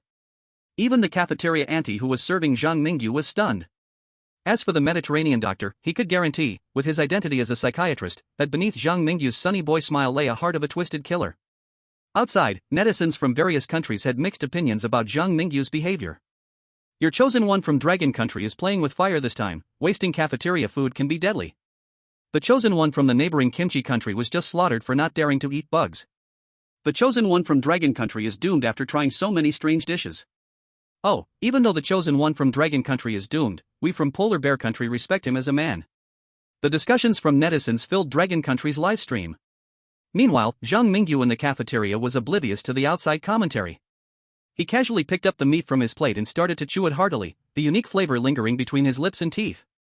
At the same time, a prompt sound from the strange tail space rang in his ears. You have consumed the specialty dishes of Chongshan Mental Hospital for the first time, contamination resistance permanently +1. Eating cafeteria meat actually has this kind of benefit? Zhang Mingyu's eyes lit up. He began to devour the meats and soft bones from his plate, while also giving a thumbs up to the Dragon Country viewers outside the livestream, praising, "The chef's skills are really amazing, this tastes like chicken, so crispy." Outside, global viewers were horrified by Zhang Mingyu's eating. Oh my god, this guy is something else, the chosen one from Dragon Country is really something else. This operation is simply more amazing than Chai Kuluo. Whereas Chai Kuluo ate beetles raw, the chosen one from Dragon Country is gnawing on the heart of a monster. God, are all you people from Dragon Country devils? At this moment, a viewer from Dragon Country noticed that Zhang Mingyu had been eating the strange meats for quite a while. It seems that nothing happened, and their anxious hearts finally returned to their stomachs. Zhang Mingyu is indeed the chosen one of our great food empire, truly eating anything that he sees. Now, even if he eats something weird, I won't be surprised. The meat in Chongshan Mental Hospital seems to be so terrifying that even ordinary doctors do not dare to eat it. Did you not see the strange look in the Mediterranean doctor's eyes when he looked at Zhang Mingyu? While netizens around the globe were cheering 666 for Zhang Mingyu's bold actions, the Ugly Country, Sakura Country, and Binfai Country were all feeling a bit dejected. Especially the high-level officials of the Ugly Country. After seeing that Zhang Mingyu, in his reckless actions, had not encountered any trouble, they were so angry that they wanted to smash their heads against the ceiling. What are the stomachs of Dragon Country people made of? How could they eat such terrifying meat and be fine? Just now, a psychology expert analyzed that the chosen one of Dragon Country seemed to show excitement after eating that meat. Do you think eating those strange meats could benefit the chosen one? It seems there are indeed related contents in the doctor's code. Our country's Davis also went to the cafeteria. Should we remind him? The high-ranking officials of the Ugly Country fell silent, as they truly did not dare to rashly let their country's chosen one follow Zhang Mingyu's lead. After all, the fate of Yamamoto Taro in the evil spirit dormitory was still fresh in their memory. Forget it, eating some cockroaches and bedbugs won't kill you. The risks and rewards of eating meat are not proportional, and we cannot obtain intelligence from Dragon Country. For now, let's just make do with Davis. In the world of strange tales, Zhang Mingyu finished today's big meal. He took out the living point map and found that the hospital's outpatient building and cafeteria had been marked as explored. And every moving thing in these areas had also appeared on the living point map. At noon, there were nearly no people in the outpatient building. It seems everyone is very enthusiastic about eating. Zhang Mingyu turned his gaze to the director's office and unfortunately found a little black dot representing the director staying in the office. So, he then focused on the unexplored inpatient building. Chapter 33, Can you be a little more restrained? Putting away the living point map, Zhang Mingyu wiped the bloodstains from the corner of his mouth, feeling somewhat unsatisfied. At this moment, his appearance was even more terrifying than strange. The Mediterranean doctor couldn't help but shiver. Before leaving, Zhang Mingyu took another look at those doctors wearing white masks. He was a bit eager and said, I wonder when the stitching woman will come out to eat. I really miss her after not seeing her for a few days. The Mediterranean doctor had no idea who the stitching woman was. Wiping the cold sweat from his forehead, he tentatively advised. I say, little brother, please do not target those doctors in white masks. It is rumored that they are involved in some of the most terrifying secrets of the mental hospital. Let's hurry back to the ward. The Mediterranean doctor was very scared. He always felt that Zhang Mingyu's behavior was absolutely unlike a mental doctor but rather a freaking third-stage mental patient. I am someone who doesn't dare to provoke the white-masked doctors, can you please tone it down a bit? After leaving the cafeteria, the Mediterranean doctor finally breathed a sigh of relief. If he had to stay in the cafeteria any longer, he was really afraid that Zhang Mingyu would directly rush up and give the white-masked doctors a big fight. It was a stroke of bad luck for the director to admit such a peculiar person into the hospital. In the afternoon, the doctors needed to go to the inpatient building for rounds. But before the rounds, the Mediterranean doctor still had to take Zhang Mingyu to the warehouse on the first floor of the inpatient building to change masks and collect the blue pills used by patients in the afternoon. As an old hand at Chongshan Mental Hospital, the Mediterranean doctor understood well the horrors and strangeness hidden beneath the luxurious decorations of the hospital. He arrived outside the warehouse and pushed open the large door. The bright incandescent lights were a bit dazzling, making it take Zhang Mingyu a long time to slowly adapt after staying in a gloomy environment for so long. The space inside the storeroom, located at the deepest part of the first floor, was very large, with spotless white walls and shelves filled with bottles of medicine and boxes of masks as far as the eye could see. In addition, there were many high-tech medical devices that Zhang Mingyu did not recognize at all, as well as mountains of medical alcohol. A notice board at the entrance caught Zhang Mingyu's attention. It read, "Doctors and caregivers entering the storeroom must follow the rules below. 1. Doctors from Chushan Psychiatric Hospital must come to collect half a day's worth of masks after every meal, and absolutely must not take too many or too few. 2. Blue masks are on the shelves labeled A, B, C, and white masks are on the shelves labeled D, E, F. 3. Doctors from the psychiatric department must additionally go to shelf G at noon every day to collect a bottle of blue pills. 4. When your emotions spiral out of control, please take a bottle of blue pills and consume them under the supervision of a companion. 5. No one may stay in the storeroom for more than 5 minutes. After reading the contents of the storeroom rules, Zhang Mingyu's sharp eyes spotted a few lines of crooked, blood-red letters on the back of the notice board, seemingly scratched out with a fingernail. Do not take the medicine. Do not take the medicine. Do not take the medicine. The blue masks and white masks will control your mind. When your mask turns black, do not come to exchange for a new mask. Do not trust any caregivers. Outside, the expert group from Long Country saw the rules of the storeroom. Combining the contents of the previous doctor's rules and the patient's rules, we deduce that the first line of blood-red letters is correct. Chushan Psychiatric Hospital is using drugs to control the minds of doctors, caregivers, and patients. In this case, the second and third lines of blood-red letters are likely correct as well. There's a problem with the masks here. I think we should send an off-site alert to Zhang Mingyu. I second that. Led by Yang Qingting, the members of the expert group edited the off-site alert and sent it to Zhang Mingyu. At the same time, the higher-ups of the polar bear country rushed to say, send all the content of the doctor's rules and the storeroom rules, along with the analysis results from the Long Country expert group, to Cheklov. The higher-ups of Lithuania said, being partners with Long Country is so great, quickly send the analysis results from the Long Country expert group to our chosen one. The higher-ups of Sakura country exclaimed, damn it, this fool, Nichuan Gangban, has been wearing the doctor's blue mask for a long time as a caregiver, hurry and send him an off-site alert to take it off. The higher-ups of Binfi country said, Tanao can barely hold on after being fed so many blue pills, let him use his miraculous talent to escape from the hospital building. While all the higher-ups from various countries were eager to send off-site alerts to their own chosen ones, the higher-ups from Ugly country remained calm. Their Davis had also discovered the contents of the storeroom rules and had inferred that there were problems with the masks and pills. It must be said that Davis was indeed quite powerful compared to other chosen ones. In the hospital building, Zhang Mingyu received the off-site alert from the Long Country expert group. He looked down at the active point map and found that after mealtime, doctors were gradually gathering towards the storeroom. Picking up a blue mask, Zhang Mingyu squatted in the corridor outside the storeroom. He was just about to study the mask in his hand. At this moment, the Mediterranean doctor also conscientiously squatted down beside Zhang Mingyu, rubbing his hands and asking, what are we doing squatting here? Zhang Mingyu? Mediterranean doctor. Omega. Zhang Mingyu shot the Mediterranean doctor a glare filled with black lines. Did I tell you to squat here with me? Mediterranean doctor. It was now the afternoon work time. Two people squatted at the door of the storage room for a short while, and Zhang Mingyu saw several doctors coming to change their masks. They were all wearing blue masks. Except for a few whose masks were darkened, most looked normal. After squatting for a while, Zhang Mingyu finally spotted a tall, thin doctor wearing a white mask. The thin, tall doctor's mask was almost blackened, and his mental state was very strange. From a distance, it was clear that there was a distinct sense of death about him, as if he had already died long ago, and now only a soulless shell was moving. I say, little brother, let's go, said the Mediterranean doctor, feeling a kind of fear at the soul level upon seeing the thin, tall doctor.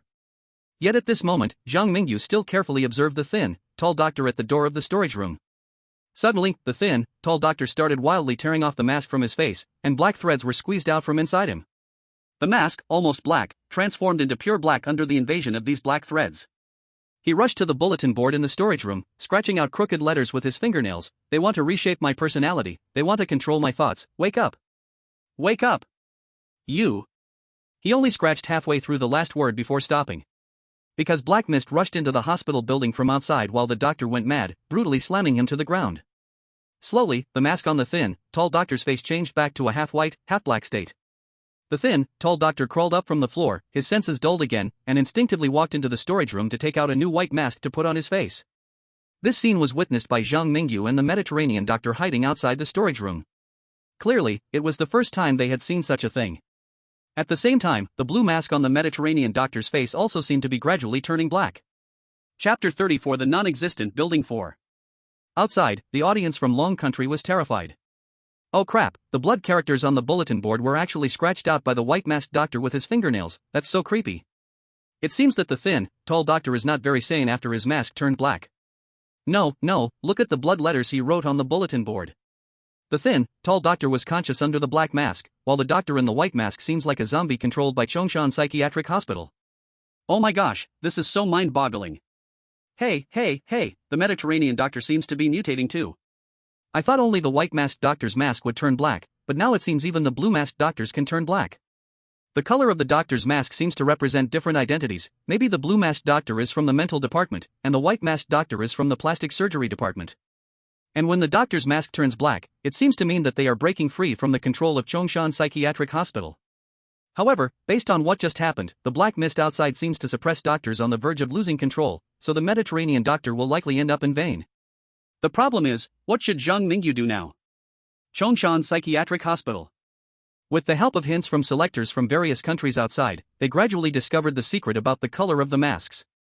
When facing doctors or nurses about to lose control, they had more choices. To help the doctors and nurses break free from the hospital's control.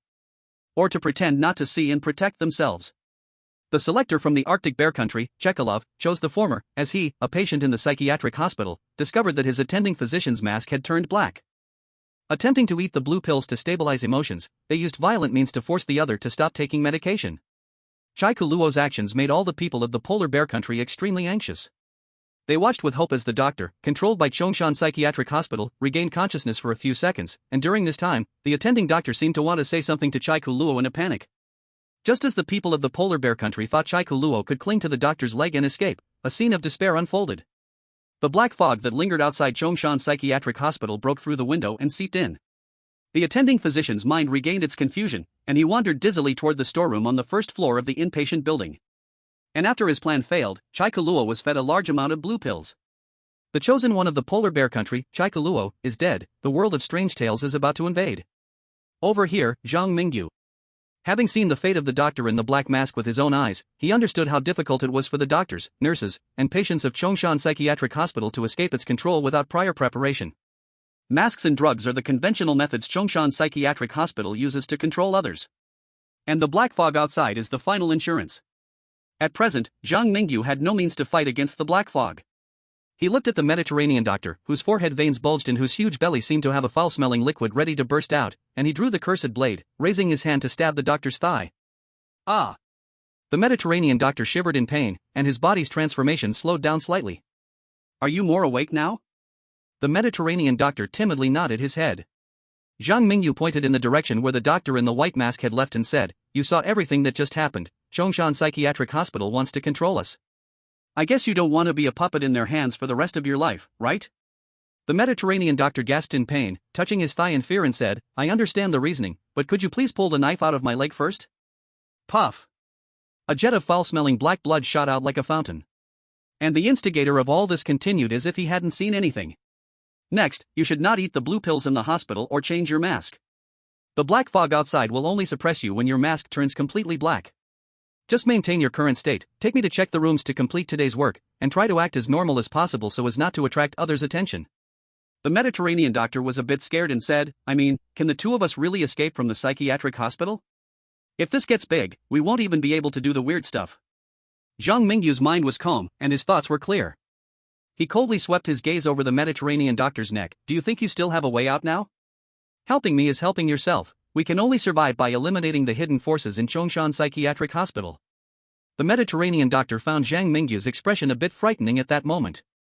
When Zhang Mingyu spoke of eliminating the hidden forces of Chongshan Psychiatric Hospital, his expression was indifferent, as if he had done similar things countless times before.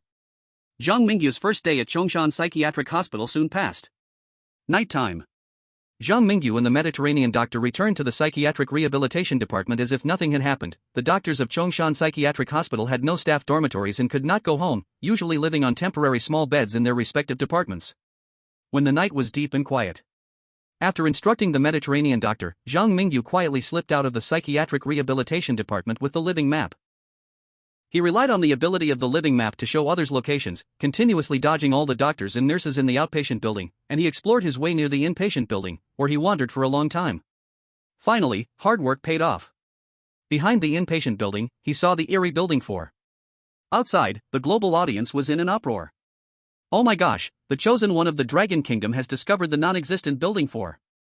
Quickly use the outside hints to send the location of building 4 to our country's chosen one. Chosen ones from all countries are taking action.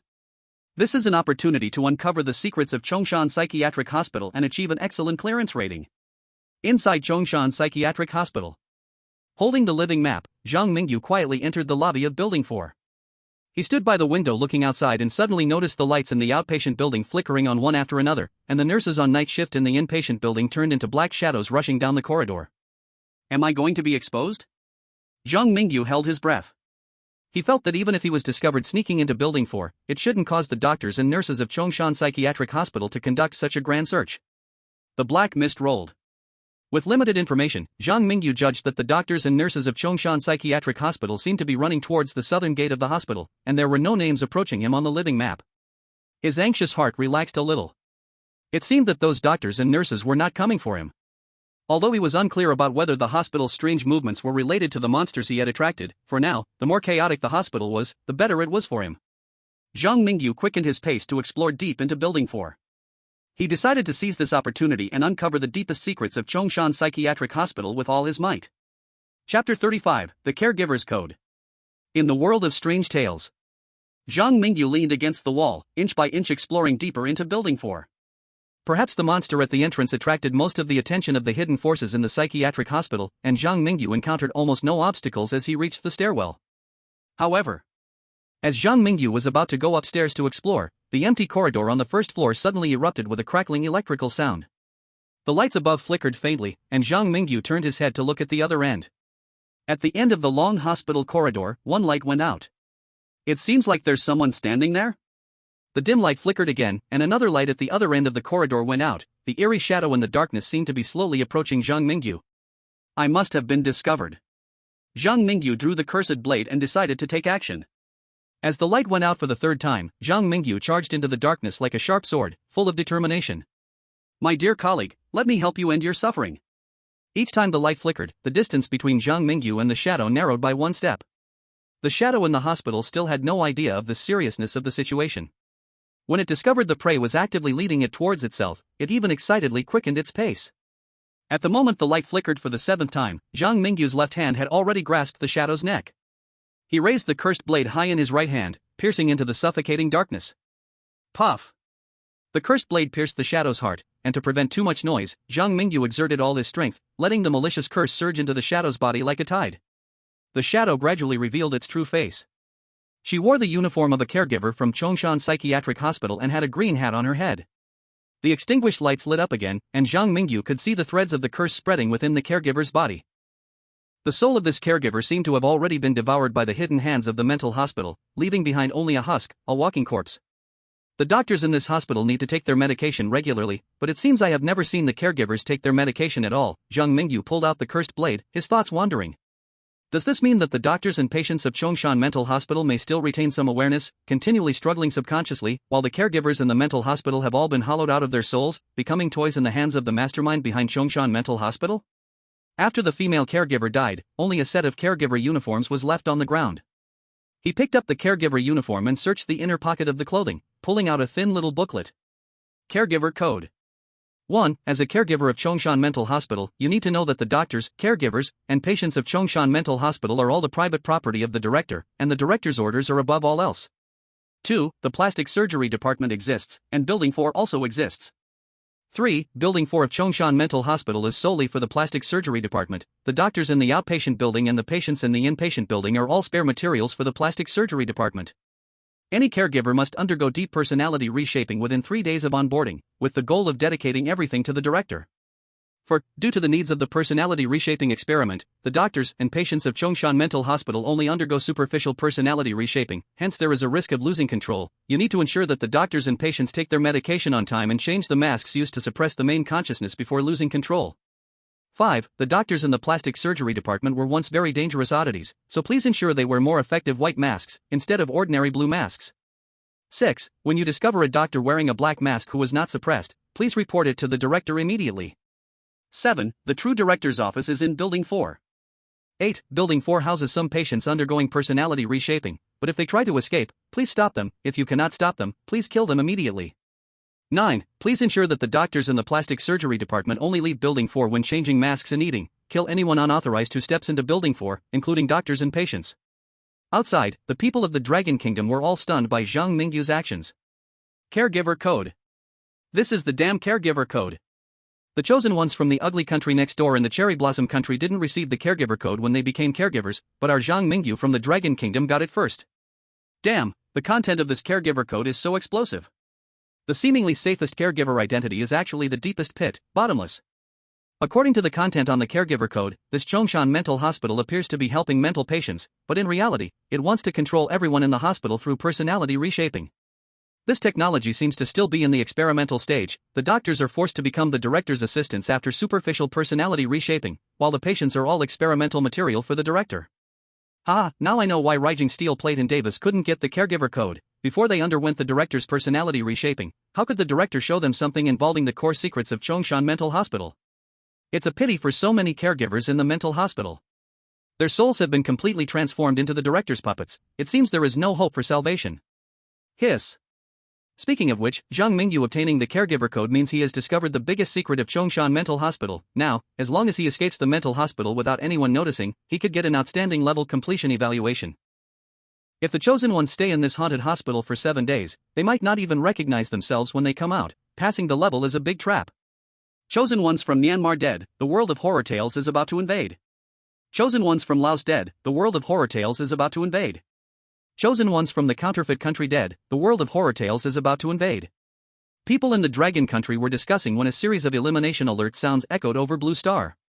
When they checked the live broadcasts from various countries, they found that most of the dead chosen ones were those who had admitted themselves as patients. Among them, 30% had bad luck and were sent to Building Number 4 for personality reshaping in the middle of the night. At that moment, the people truly realized the importance of identity selection in Chongshan Mental Hospital.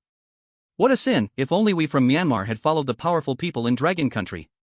The identity of a doctor is hard to obtain, but the freedom it brings is so much higher than that of a patient. It's over now, all over. Boo-hoo-hoo, the chosen one from our Sawadika country might not be dead for now, but sooner or later, he will be treated like other patients and become a test subject for personality reshaping. Hey, you guys upstairs, calm down. Everyone still has an opportunity for external hints. Quickly send the discovery from Dragon Country to the chosen ones in your own countries. Your country's chosen ones, as patients, might be lucky enough not to be sent to Building Number 4 as test subjects within 7 days, while those two from Sakura Country and the Ugly Country are doomed to face that trial within 3 days. Chapter 36. You don't want to kill someone to keep it a secret, do you? In the world of horror tales, Zhang Mingyu was completely unaware of the mass eliminations happening outside. Calmly putting away the cursed blade and the care workers' rules, he had no intention of escaping Chongshan Mental Hospital, but chose to continue exploring upwards. On the side of the Ugly Country's chosen one, Davis, after receiving the external hint about the care workers' rules, was so frightened that he climbed out of bed overnight, deciding to take the risk to snatch a copy of the care workers' rules and then, with the discovered secret, find a chance to escape Chongshan Mental Hospital as soon as possible. On the side of Sakura Country, Nichuan Steel Plate did not have the courage of Davis. He understood in his heart that the information obtained through external hints could not be a certificate for passing excellently. He had to find a way to snatch a copy of the care workers' rules to have a chance to get through the world of horror tales. But he was scared. The courage of Sakura people is only a little stronger than that of Kimchi people. At this moment, Nichuan Steel Plate was already paralyzed with fear. On the side of the Beanfei country, Tanamo was doing much better than Nichuan Steel Plate. He had already used his exclusive talent to create miracles to escape the hospital building. Right now, he was using a cursed item named a shrinking ring to play hide and seek with the care workers and doctors in the hospital. When Tanamo learned that killing a care worker would fulfill half of the conditions for an excellent clearance, he immediately made up his mind to commit murder and robbery. As of now, countries had used up 3 opportunities for external hints. After this, even if there were any significant discoveries, the higher-ups of each country could only stare blankly. And on Zhang Mingyu's side, he had already climbed to the 2nd floor of Building Number 4 of Chongshan Mental Hospital under the admiring gazes of the people from various countries outside the live broadcast. The night in Building Number 4 was quiet, with most of the ward doors closed. When Zhang Mingyu arrived on the 2nd floor, he expected it to be as quiet as the 1st floor. Unexpectedly, just as he stepped into the corridor on the 2nd floor, he heard the voices of two doctors talking from a ward at the end of the corridor. This doctor has lost control for the 7th time, why does he bother? Anyone who dares to resist the director will not have a good result. Every time personality alteration happens, it causes harm to self-awareness. At this rate, he will soon become a puppet like those caregivers. Sigh, those blue-masked doctors in the outpatient building forget everything after light alteration, but we used to be powerful anomalies. Even after being lightly altered, we still retain some self-awareness. We all know we are subtly influenced and controlled, but the early bird gets the worm. Nobody dares to take off their masks. Alright, if you keep talking, your mask will turn black again. Control your emotions and remember, we are just the dean's toys, and we only need to do our part. Hurry up and perform personality alteration on this poor guy. First, force these red pills into his stomach to stabilize his emotions. The voices of the two doctors in the ward gradually faded away. In their place, a familiar wail emerged that made Zhang Mingyu uneasy. Is he the tall, thin doctor who carved blood letters on the notice board in the storage room during the day? Zhang Mingyu licked his lips and checked the positions of the people in the room with the active map. 2 doctors, 1 patient who used to be a doctor. Zhang Mingyu adjusted his white coat, chose not to wear a mask, and pushed the door open. In the spacious ward, 2 doctors in white masks hovered beside a tall, thin patient. One doctor had numerous stitches on his face, and the other seemed to be entirely wrapped in bandages. The plastic surgeons were indeed the terrifying anomalies as the caregivers' rules stated. The personality alteration at Chongshan Mental Hospital could make the blue-masked doctors from the outpatient building look like living beings, but it could not forcibly suppress the nature of the plastic surgeons. When the doctor, fully wrapped in bandages, turned to Zhang Mingyu and asked with some confusion, "Hey, young man, you're also a plastic surgeon? Why do I feel like I don't know you?" At the same time, the doctor feeding pills to the tall, thin patient looked up at Zhang Mingyu after stuffing the red pills into the patient's stomach. "I'm a new intern, I have some gifts to give to both of you seniors." Zhang Mingyu pulled out the cursed blade hidden in his sleeve and, before the 2 doctors could react, he had already stabbed the bandage-covered doctor in the forehead. Even the 2 anomalous doctors did not expect their colleague in a white coat to suddenly turn violent against them without warning. The leading doctor was immediately bound by countless blood curses and fell to the ground. The other doctor, under the control of the mental hospital, was no match for Zhang Mingyu. He casually shoved the 2 cursed doctors into the cabinet in the ward and turned his gaze to the tall, thin patient. "Don't be afraid, I am also a victim of this mental hospital, just like you." Under the gaze of Zhang Mingyu, the tall, thin patient nearly soiled himself. This man entered and immediately stabbed 2 doctors, and now he claims to be a victim? Did you ask the opinions of those 2 doctors earlier? What do you want to do? The tall, thin patient's face, filled with hopelessness, turned pale, and he shook all over. You aren't planning to kill me and silence me, are you? Me? Kill you? Zhang Mingyu rolled his eyes. Come on, are you suffering from persecution paranoia? A fierce anomaly like you is so spineless, how's that fitting? Outside world. The live broadcast is too inappropriate for children. I really kneel to Zhang Mingyu. Mom asked me why I shiver while watching the Weird Talk live. I showed her the live content. Now, my mother and I are both burying our heads in the blanket, trembling in fear. Zhang Mingyu is really amazing. He even killed the strange doctor, and even that man who repeatedly resisted the director, finally turning from a doctor into a patient, was so scared that he couldn't move. I am truly impressed. Haha, overall, as long as Zhang Mingyu can stabilize the situation of the tall, thin patient, he can get a strong helper. The black mist only suppresses doctors who have completely lost control, but it doesn't bother the majority of doctors in the plastic surgery department who still retain some self-awareness or the semi-conscious patients like the tall, thin ones. Zhang Mingyu doesn't want to find a way to escape the mental hospital, and he hasn't really killed those controlled doctors. Could it be that he wants to challenge a perfect level clearance? The director of Chongshan Mental Hospital is the most powerful anomaly. Even if Zhang Mingyu saves the tall, thin patient, it's hard to believe he could save the innocent ones. I wonder what Zhang Mingyu's plan really is. Chapter 37, Top or Bottom, Choose One. Midnight, 0 o'clock. Zhang Mingyu stood in front of the tall, thin patient, holding the cursed blade. In the most hellish mental hospital, he showed the brightest smile. You were just fed some pills by them. If we leave it like this, you'll soon be controlled by Chongshan Mental Hospital again. I can perform a small surgery for you to take those pills out, free of charge. The tall, thin patient knew that the most expensive things were the ones given for free, and he nervously asked Zhang Mingyu, "See, could we avoid the surgery?" Slap. Slap. Zhang Mingyu took off the surgical gloves from the bandaged doctor's hands and put them on himself. You can choose not to have surgery, and I'll just take the pills out from below or above. In an instant, the tall, thin patient felt a tightness in his bottom. A cold sweat dripped from the tall, thin patient's forehead. Little brother, my personality transformation isn't complete yet. I don't think taking some pills will matter. How about we try to escape from the mental hospital instead? Zhang Mingyu frowned in displeasure. He slammed the cursed blade into the hospital bed. I don't want to carry a ticking time bomb around. You have 5 seconds. Surgery or extraction, choose one. You have detected the tall, thin patient's fear plus 20. Wait. Don't do surgery, just take it from above. The tall, thin patient stared at the cursed blade in Zhang Mingyu's hand, frantically doubting that the surgery was really just a trick to kill him and shut him up. He compromised. The tall, thin patient opened his mouth wide. Zhang Mingyu's arm, protected by the provocative talent's golden light, was inserted right in. It hit. Too deep. The tall, thin patient struggled violently, immediately feeling like he was tainted. Hold it in, if you don't scream, no one will know, right? Zhang Mingyu pushed even deeper, his arm continuously exploring the tall, thin patient's throat. That's right, you don't want the director to find out about today, do you? You have detected the tall, thin patient's fear plus 10. You have detected the tall, thin patient's fear plus 10. You have completed a hellish surgery, and the patient now fears you greatly. You have initially met the conditions for the demon doctor profession. Demon doctor, you are a demon doctor who spreads fear and disaster. Even the most terrifying monsters in the world tremble in your presence. Your medical skills can sometimes heal pain, but most of the time, they are used to torment your enemies. Tip: you have become a demon doctor, apprentice. To continue leveling up, you need medical experience, 10/100. Zhang Mingyu withdrew his arm and took out a red pill that was almost digested by the tall, thin patient. At the same time, he gained 10 points of medical experience and the new profession of demon doctor. The outside world, people from various countries are paying attention to the live broadcast room of Dragon Country. Zhang Mingyu is indeed very lecherous, that eerie patient is almost being played to ruin. You guys see, it seems like a glowing screen has appeared in front of Zhang Mingyu. Holy crap, a professional panel, what is this thing? Demon Doctor, this profession sounds amazing. Since the arrival of the Rule Weird Tale, I have only heard that chosen ones have a chance to obtain cursed items. This is the first time I have seen a chosen one receive a professional panel. The chosen ones of Dragon Country have created a new history in the world of weird tales.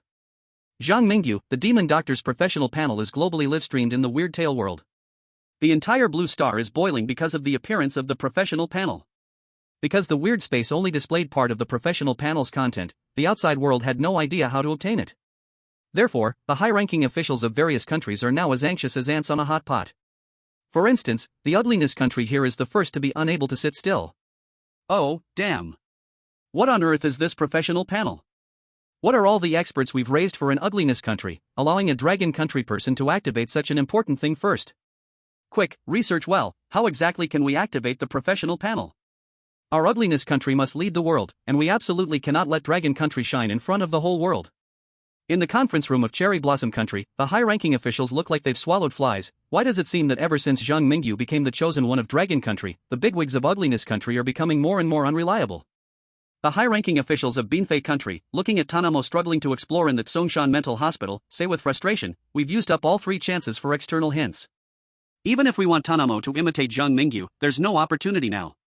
Moreover, without accurate information from Dragon Country, random attempts not only find it hard to trigger the professional panel but could also endanger our chosen ones. At the Kunlun military base, the high-ranking officials of Dragon Country maintain a facade of authority, but inside they are already overjoyed. The discovery of the professional panel is an epic breakthrough for the exploration of the Weird Tale world. Zhang Mingyu has once again made a great contribution to Dragon Country. I propose to increase Zhang Mingyu's benefits and strengthen his protection level. Zhang Mingyu is now a thorn in the eyes and a pain in the flesh of enemy countries. They are jealous of Zhang Mingyu's abilities, so they will surely want to destroy him at all costs. Zhang Mingyu is now more important than all of us old fellows combined. We must ensure his personal safety at all costs. In my opinion, we should directly announce that Dragon Country will never take the lead in using force against the countries of the world. However, as long as Zhang Mingyu does not die in the Weird Tale world but dies in reality, we will immediately use nuclear bombs to wipe the ground clean. Haha, I agree. They should know that whoever dares to touch our chosen one of Dragon Country, we will turn their Black Palace and Pentagon into scorched earth. In the Weird Tale world, Zhang Mingyu is very dissatisfied with the Weird Space's evaluation of him. What does it mean your medical skills can sometimes heal injuries, but most of the time they are a means to torment your enemies? I, Zhang Mingyu, save lives and heal the wounded, helping innocent victims escape from the control of the Tsongshan Mental Hospital. No matter how you look at it, it's a great deed, right? Why has it turned into spreading disaster and fear after arriving in the weird space? Zhang Mingyu crushes the red pill in his palm, he looks at the tall, thin patient with gloves stained with red matter and dark bodily fluids. Do you know a doctor called the seamstress? The tall, thin patient's previously vacant pupils, upon hearing the name seamstress, suddenly. Immediately, he was scared into focus again. The seamstress is the head of the plastic surgery department and also the vice president of Chongshan Psychiatric Hospital. She is the most terrifying and eerie figure in the entire hospital besides the president. The tall, thin patient felt that being around Zhang Mingyu made his speech clumsy. WWW, what do you want to ask her? Chapter 38, Devouring the Eerie. Vice President? Zhang Mingyu narrowed his eyes slightly. He tossed a new white coat to the tall, thin patient and said, take me to see her. The seamstress usually stays in the president's office. If we barge in there, we will die. The tall, thin patient hurried after Zhang Mingyu, trying to dissuade him. However, he underestimated Zhang Mingyu's determination. When Zhang Mingyu heard that the seamstress was in the president's office, he not only did not back down, but a spark of excitement shot from the depths of his eyes. The president has been at the hospital's main entrance since yesterday. This is a perfect opportunity to search the president's office as well. So the two explored Building 4 together. Within Building 4, every corner was filled with a creepy horror. As they got closer to the president's office, the buildings around them began to change. The flat walls started to become uneven, the ground turned soft, and sometimes the entire corridor would writhe like intestines. With the aid of a live point map, they avoided where they could and fought where they couldn't. Finally, they arrived outside the most terrifying office, the president's office. Bang! In the tall, thin patient's eyes, Zhang Mingyu kicked open the door of the president's office, a place that was considered a taboo by the eerie powers of Building 4. Immediately, a strong odor of blood rushed toward them. A room resembling the inside of a human skull appeared before Zhang Mingyu's eyes. In the center of the crisscrossing blood vessel stood a 2-meter-tall female doctor. She appeared like the brain of the entire head, her body and soul forcibly connected to the entire president's office. Outside, the scene Zhang Mingyu saw was also being transmitted live back to Longhwa's broadcast room. I thought to clear the high-difficulty haunted world of Chongshan Psychiatric Hospital step by step, steadily, just like playing a game, slowly clearing out small monsters before fighting the boss. Who would have thought that our Longhwa's Zhang Mingyu would kick open the president's office door on his very first night? Clearing depends on our Longhwa's chosen one. By the way, this Chongshan Psychiatric Hospital feels way too eerie. The entire building seems alive, especially the president's office, which has transformed into something resembling a human brain. Phew, luckily the president was distracted by the monster at the door. Without the monster at the main entrance, it would have been quite difficult for Zhang Mingyu to explore the president's office so smoothly. At least now, he has secured a private opportunity to meet the seamstress. Have you all noticed? The seamstress seems a bit dazed? The seamstress is nominally the vice president of Chongshan Psychiatric Hospital, but I feel the president treats her merely as a tool, using her as the core of the brain. The seamstress's memory and thoughts have likely been tampered with. This is a bit tricky. The audience in Longhwa watched anxiously as Zhang Mingyu stepped into the president's office. Meanwhile, on the other side, the chosen one from Beanfei country, Tana Mo, had also stealthily arrived outside the president's office. He had just tried several times to kill a nurse to steal the nurse's code of conduct, but without the exclusive talent that creates miracles, and with merely cursed items that were only of an auxiliary nature, Tana Mo simply could not kill the eerie nurse. Now, he cunningly approached the true president's office located in Building 4, determined to directly find evidence of the secrets of Chongshan Psychiatric Hospital. However, Tanamo ignored a problem. The dean on his side had never left the dean's office. At the very moment Tanamo opened the door to the dean's office, the live stream in Binfi country plunged into darkness. Oh, Tanamo, this brat dares to imitate our dragon country's chosen ones, not even thinking about whether he has that ability. Didn't you Binfi people say before that our dragon country's chosen ones couldn't last long after provoking the monsters outside? How's that going now? Our dragon country's chosen ones can drive away tigers and swallow wolves using their wits, attracting the attention of the monsters outside the mental hospital, but your Tanamo foolishly rushed into the dean's office unprepared. Haha, you Binfi people were so inflated after one excellent clearance, even thinking about letting ugly country build a military base in the South China Sea. Now all I can say to you is, you deserve it. Let them worry about the invasion of the strange tales. When the chosen one from Binfi country died in the dean's office, Davis, with his incredible strength, continuously killed 2 nurses and stepped halfway into the threshold of excellent clearance. At this moment, he was sitting in the corner of building number 4, his gaze darkly tearing into the thigh of the strange nurse. The viewers from Blue Star, watching Davis recover strength by devouring the strange, finally guessed what Davis's exclusive talent actually was. Ugly Country's Davis actually has the rare sea-level growth type exclusive talent, Devour the Strange. I remember this exclusive talent appeared before. Devour the Strange is useless in the early stages because the chosen one won't gain any help from it before they kill the first strange being and devour it relying on their own strength. But the most terrifying aspect of Devour the Strange is that the chosen one can continuously become stronger by devouring the bodies of the strange. In the end, theoretically, the combat power of the chosen one can be even stronger than those with A-level exclusive talents or the legendary S-level exclusive talents. Ugly Country has struck it rich this time. Devour the Strange was rated C-level because it is too weak in the early stages, leading many chosen ones to have no chance of surviving the first Strange Tale world. Now that Davis has gradually grown stronger, he definitely has the opportunity to become a new legend in the Strange Tale world. Due to Davis's revealed formidable strength, many small countries that had originally prepared to lean towards Dragon Country were once again shaken.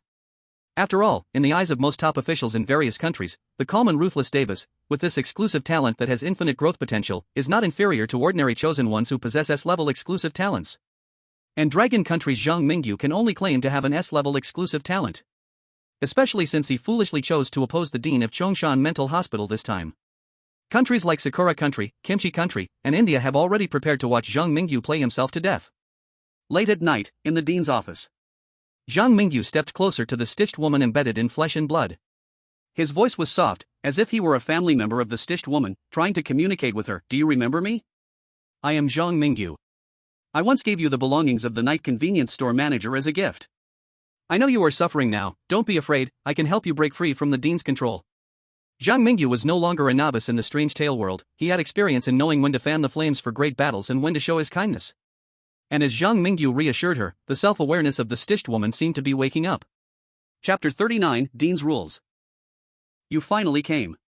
The eyes of the sutured woman opened a crack, as if she had already noticed Zhang Mingyu sneaking into the mental hospital and had been waiting for him to approach her. Help me, kill the director, kill him, he must be killed. I came to this mental hospital to save you all, tell me how I can help you. Zhang Mingyu said sincerely, stepping closer to the sutured woman, fully prepared to face the horror that awaited him. The director's rules are in my heart, take them out, this is the only weakness of that monster. The sutured woman struggled in her flesh cage, a glowing fissure appeared on her chest, inside it seemed there was a small red booklet. Without hesitation, Zhang Mingyu reached his hand into the sutured woman's chest. Amidst her scream, he pulled out a small red booklet, its surface wrapped in veins. Opening the red booklet, Zhang Mingyu saw rows of twisted, hideous text. Anyone who gets this manual will have the chance to become the director of Chongshan Mental Hospital, and you must also abide by the contents of the director's manual. Director's Rules. 1. Chongshan Mental Hospital is a place that can heal bizarre mental traumas, having some warmth rarely found in the world of horror stories, please cherish it. 2. The doctors, nurses, and patients of Chongshan Mental Hospital are all your family. 3. Please remember, the personality-shaping technology in the experimental building of Chongshan Mental Hospital can only be used for the auxiliary treatment of severely ill patients, and absolutely cannot be used to control others' thoughts, you have no right to change others' lives. For, as the director, you will gain great power, please use this power to protect everyone in Chongshan Mental Hospital. 5. To ensure the harmony and stability of Chongshan Mental Hospital, every director will be elected by doctors, nurses, and patients together, the one with the most votes will become the director, while the one with the least votes will lose the privileges of being a director. During the director election, no one may harm the candidates. 6. Chongshan Mental Hospital does not accept employees from Paradise and students in red and blue uniforms, or those who claim to be teachers.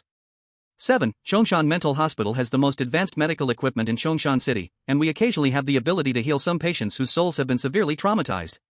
After reading the director's rules, a smile began to rise uncontrollably at the corners of Zhang Mingyu's mouth. He finally caught the director's weakness and understood how to navigate the horror of Chongshan Mental Hospital. At the same time, the viewers from the Dragon Kingdom outside were also filled with excitement. My God, in Chongshan Mental Hospital, patients have a patient code, doctors have a doctor code, nurses have a nurse code, and now even the director has their own director code. Obtaining the director's code means grasping the director's weakness, this is a big win. Honestly, I don't quite understand. Looking at the director's code, isn't Chongshan Mental Hospital supposed to be a place to heal minds? Why has it become like this? I say to the brother upstairs, isn't it obvious? The original intention of the director's code is good, the person who wrote this manual hoped Chongshan Hospital could become a light in the world of horror stories. However, the current director has utilized personality-shaping technology to turn everyone into tools in his hands. The fourth building where Zhang Mingyu is currently located is probably the experimental building mentioned in the director's code. And there's one more thing. The only weakness of the director is that the director of Chongshan Mental Hospital is elected, so as long as a new director appears, the former director will lose power. But have you thought about it?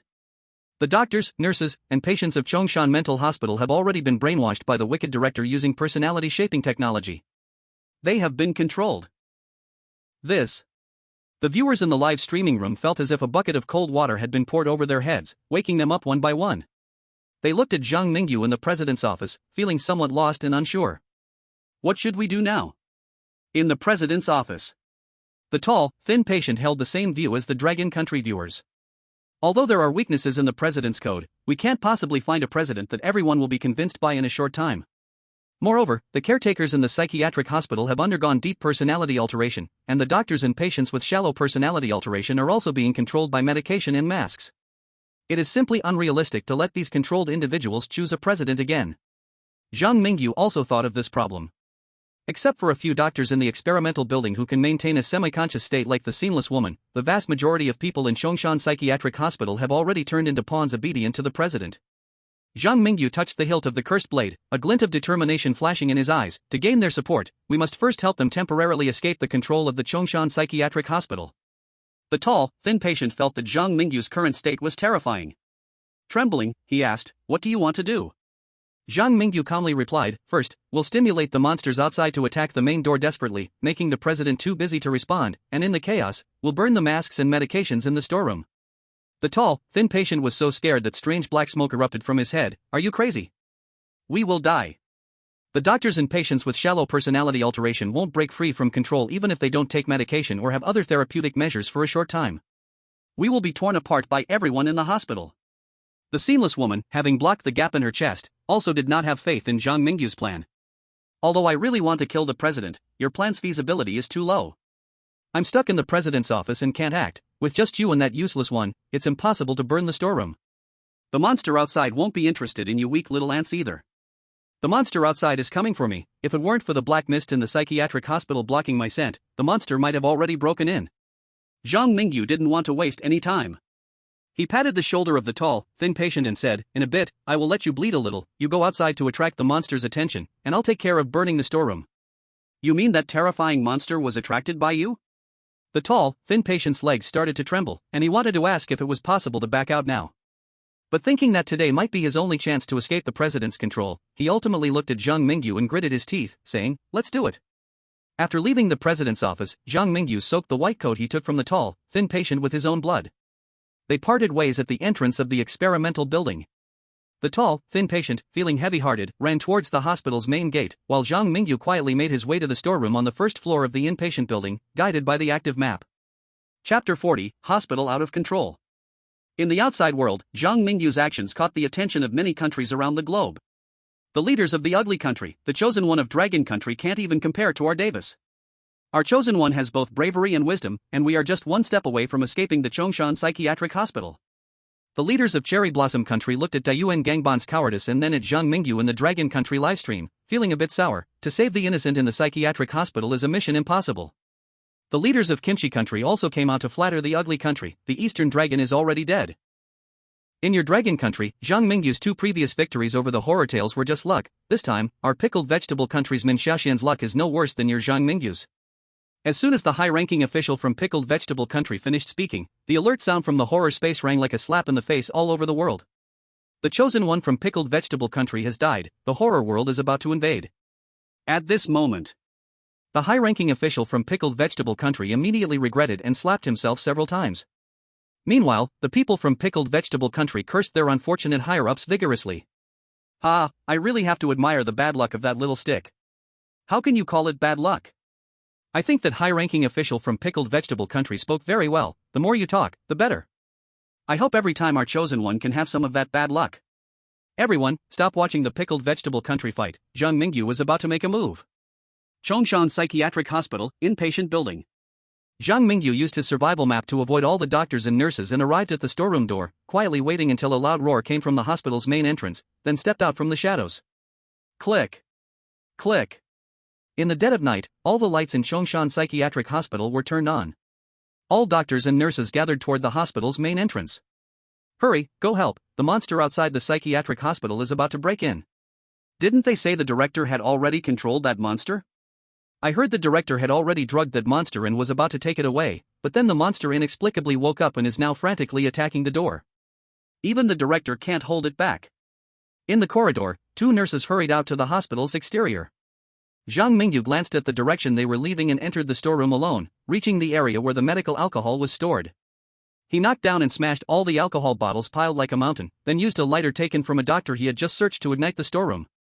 The blazing fire rose behind Zhang Mingyu. The piercing alarm rang throughout the hospital at the same time.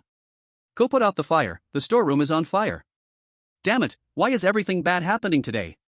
Didn't we just get told to go downstairs to catch a crazy doctor? Now the storeroom is on fire too. The fire is too big, we can't get in at all. Director, quickly notify the director.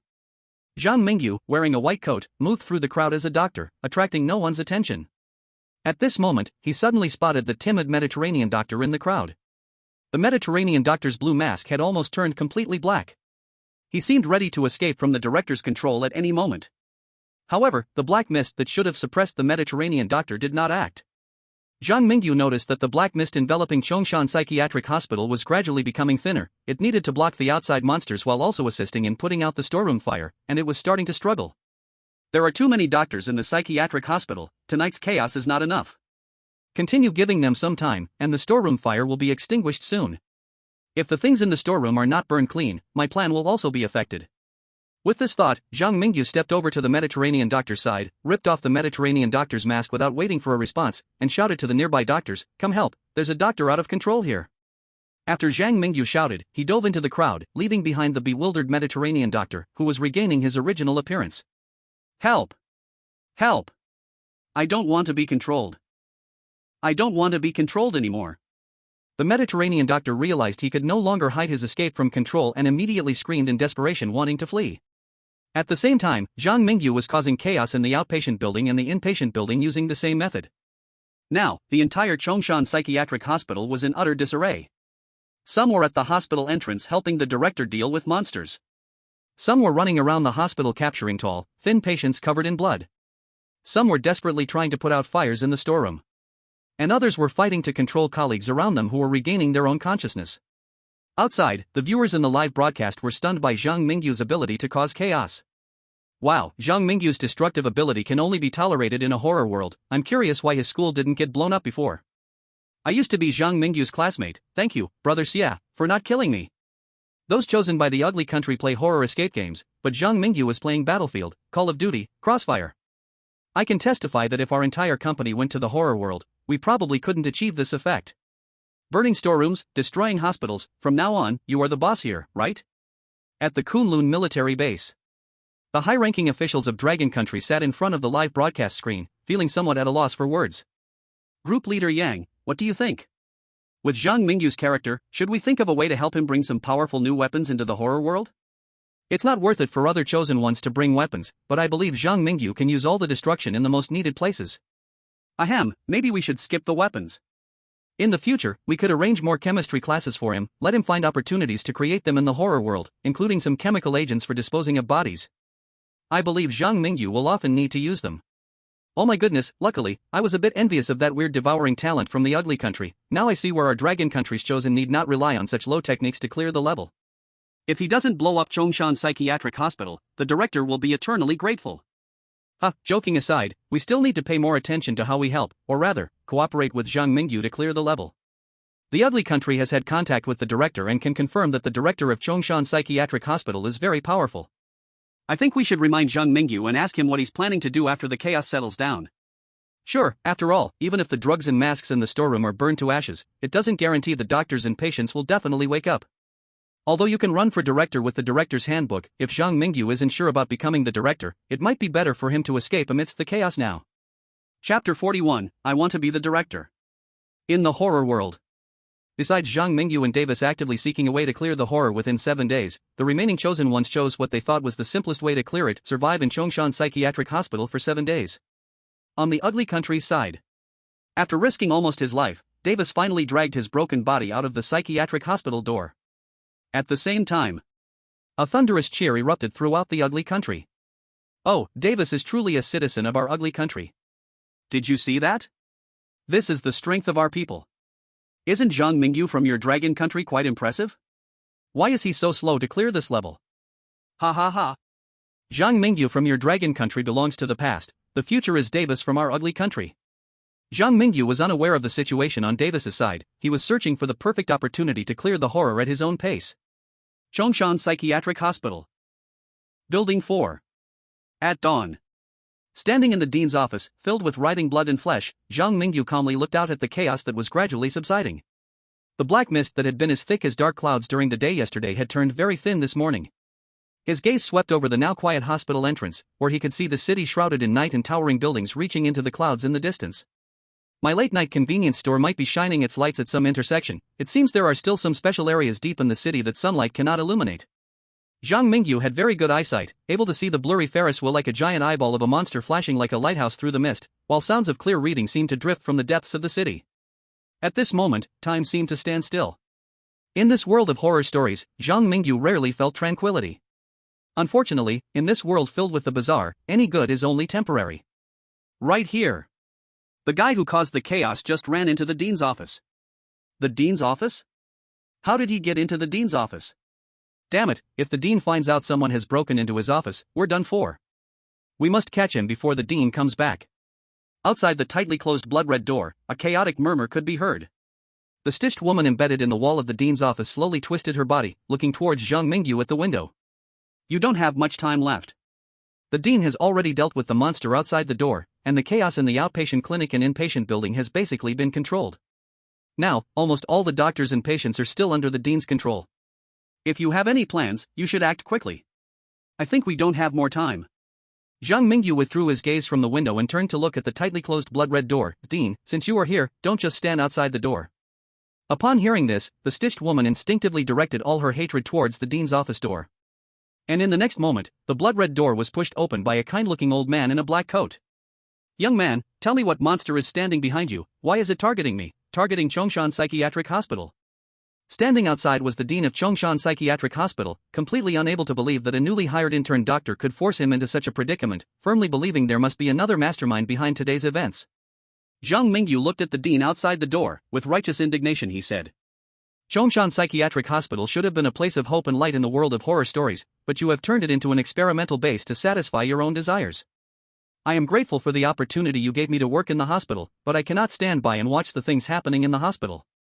The dean was stunned by Zhang Mingyu's overflowing sense of justice.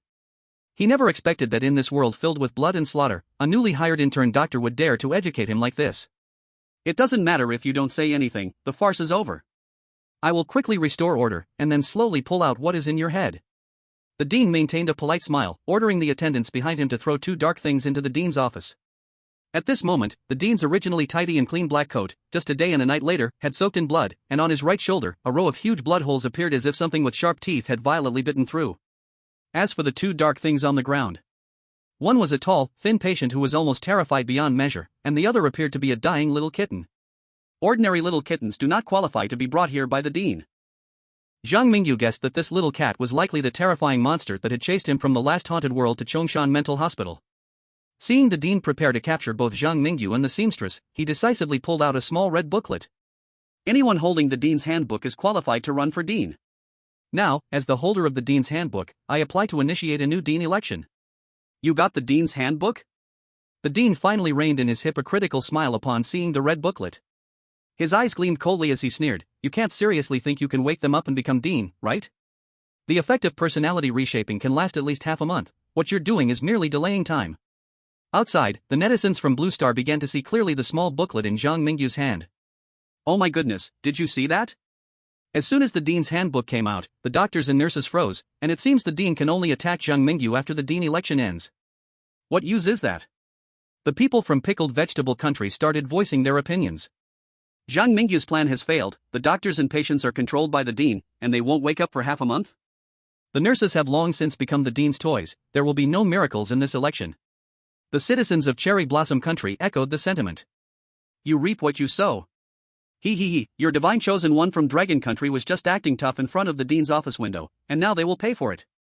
The netizens from Dragon Country didn't hold back against those from Pickled Vegetable Country and Cherry Blossom Country. They fought back decisively. Our divine chosen one from Dragon Country can perfectly clear the haunted world, can you? If you can do it, step up. If you can't, stop complaining. Davis from the ugly country risked his life and just managed to clear it. Didn't you see our divine chosen one from Dragon Country already facing off against the dean? Your steel plate from Cherry Blossom Country is probably still wetting the bed right now. Our Zhang Mingyu from Dragon Country is playing at a high level, wanting to become dean right away. You so-called keyboard warriors should just go cool off somewhere. Ladies and gentlemen, look over here. A few doctors and patients from the buildings are gathering. The dean election is about to start. Chapter 42, A Nation in Celebration. In the haunted world. The dean calmly beckoned to the doctors, nurses, and patients who had gathered. He looked at the seamstress with a cold, sinister tone and said, "Anyone who betrays me will face dire consequences. Since you gave the dean's handbook to him, let's see who is truly more qualified to be the dean of Chongshan Mental Hospital." Snap. Zhang Mingyu snapped his fingers. He activated the opportunity to clear negative states in the area. At that moment, an invisible ripple spread out from Zhang Mingyu's center. All doctors and patients touched by the ripple gradually broke free from the dean's control. "Everyone, I think it's time for Chongshan Mental Hospital to have a new dean," Zhang Mingyu calmly addressed the doctors and patients in the hallway. Creating chaos, attracting all the innocent bystanders, and then using the reward from perfectly clearing the last haunted world to restore their freedom, this was Zhang Mingyu's plan. The doctors, nurses, and patients of Chongshan Mental Hospital had once been strange. After losing the control of personality reshaping, they became their true selves again.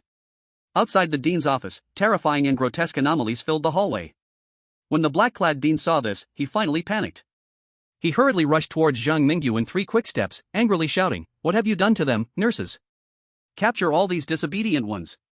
Bring 2 more people to help me control that traitor, the seamstress, and this damned young man." The director finished speaking, but no one at the scene took action. Although the nurses at Chongshan Mental Hospital had been completely controlled by the director and could no longer awaken, they still had to follow the rules of Chongshan Mental Hospital. The director's rules stated: 5. To ensure the harmony and stability of Chongshan Mental Hospital, every director will be elected by doctors, nurses, and patients together. The one with the highest votes will be elected as the director, while the one with the lowest votes will lose the privileges of the director. During the director election, no one may harm the candidate director. It was obvious. Before the director election ended, the nurses could not take action against Zhang Mingyu, the candidate director. The director quickly understood what was happening. He was furious, seeming to want to break the director's rules and kill Zhang Mingyu himself. However, when he tried to act, he was stopped by the stitched woman who had already broken free from the wall of the director's office. "Recognize reality, you have lost, and soon you will get what you deserve." In the corridor of Building 4, the Mediterranean doctor timidly stepped forward. "We have been controlled by you for so many years, we are fed up with you. Get out of Chongshan Mental Hospital, we need a new director. I see this young brother looks familiar, he must be a good person. I vote for him as the new director." A plastic surgeon cast his vote. "This kid loves the dishes I make, I vote for him too." The cafeteria chef cast his vote.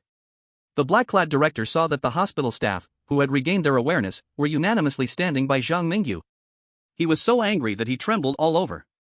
You are committing blatant betrayal. Have you forgotten that I developed Chongshan Mental Hospital into what it is today? It was I who gave you perfect personalities, you should thank me, you should obey me. You bastards, why are you standing with an intern doctor who just arrived at the hospital? I am your director." Realizing that Chongshan Mental Hospital has initiated the director election. "You have received the highest votes.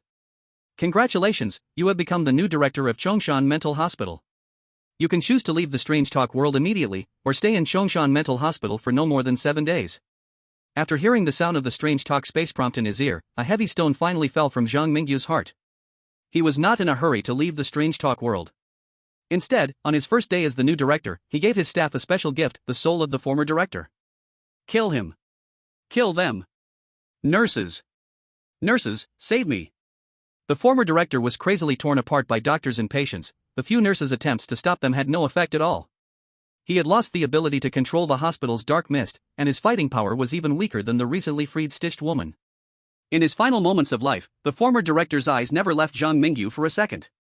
His eyes were full of confusion and unwillingness. He could not understand what sin he had committed that summoned Zhang Mingyu to be the hospital's intern doctor. After the director died, the prompt sound for clearing the level finally rang. "Dragon Nation Chosen One, please pay attention. You have uncovered the hidden secrets of Chongshan Mental Hospital, caused the former director to die at the hands of angry doctors and patients, and became the new director. You have cleared the Strange Talk world, Chongshan Mental Hospital. Completion rating, perfect. Clearance reward, injured mysterious monster. Injured mysterious monster, driven by curiosity over your scent, it chased you all the way to Chongshan Mental Hospital, only to be heavily injured by the former director. You can choose to use personality shaping on it, turning it into your most loyal pet, or try to charm it with your personality. Because you achieved a perfect clearance. Special reward granted, Chongshan Mental Hospital.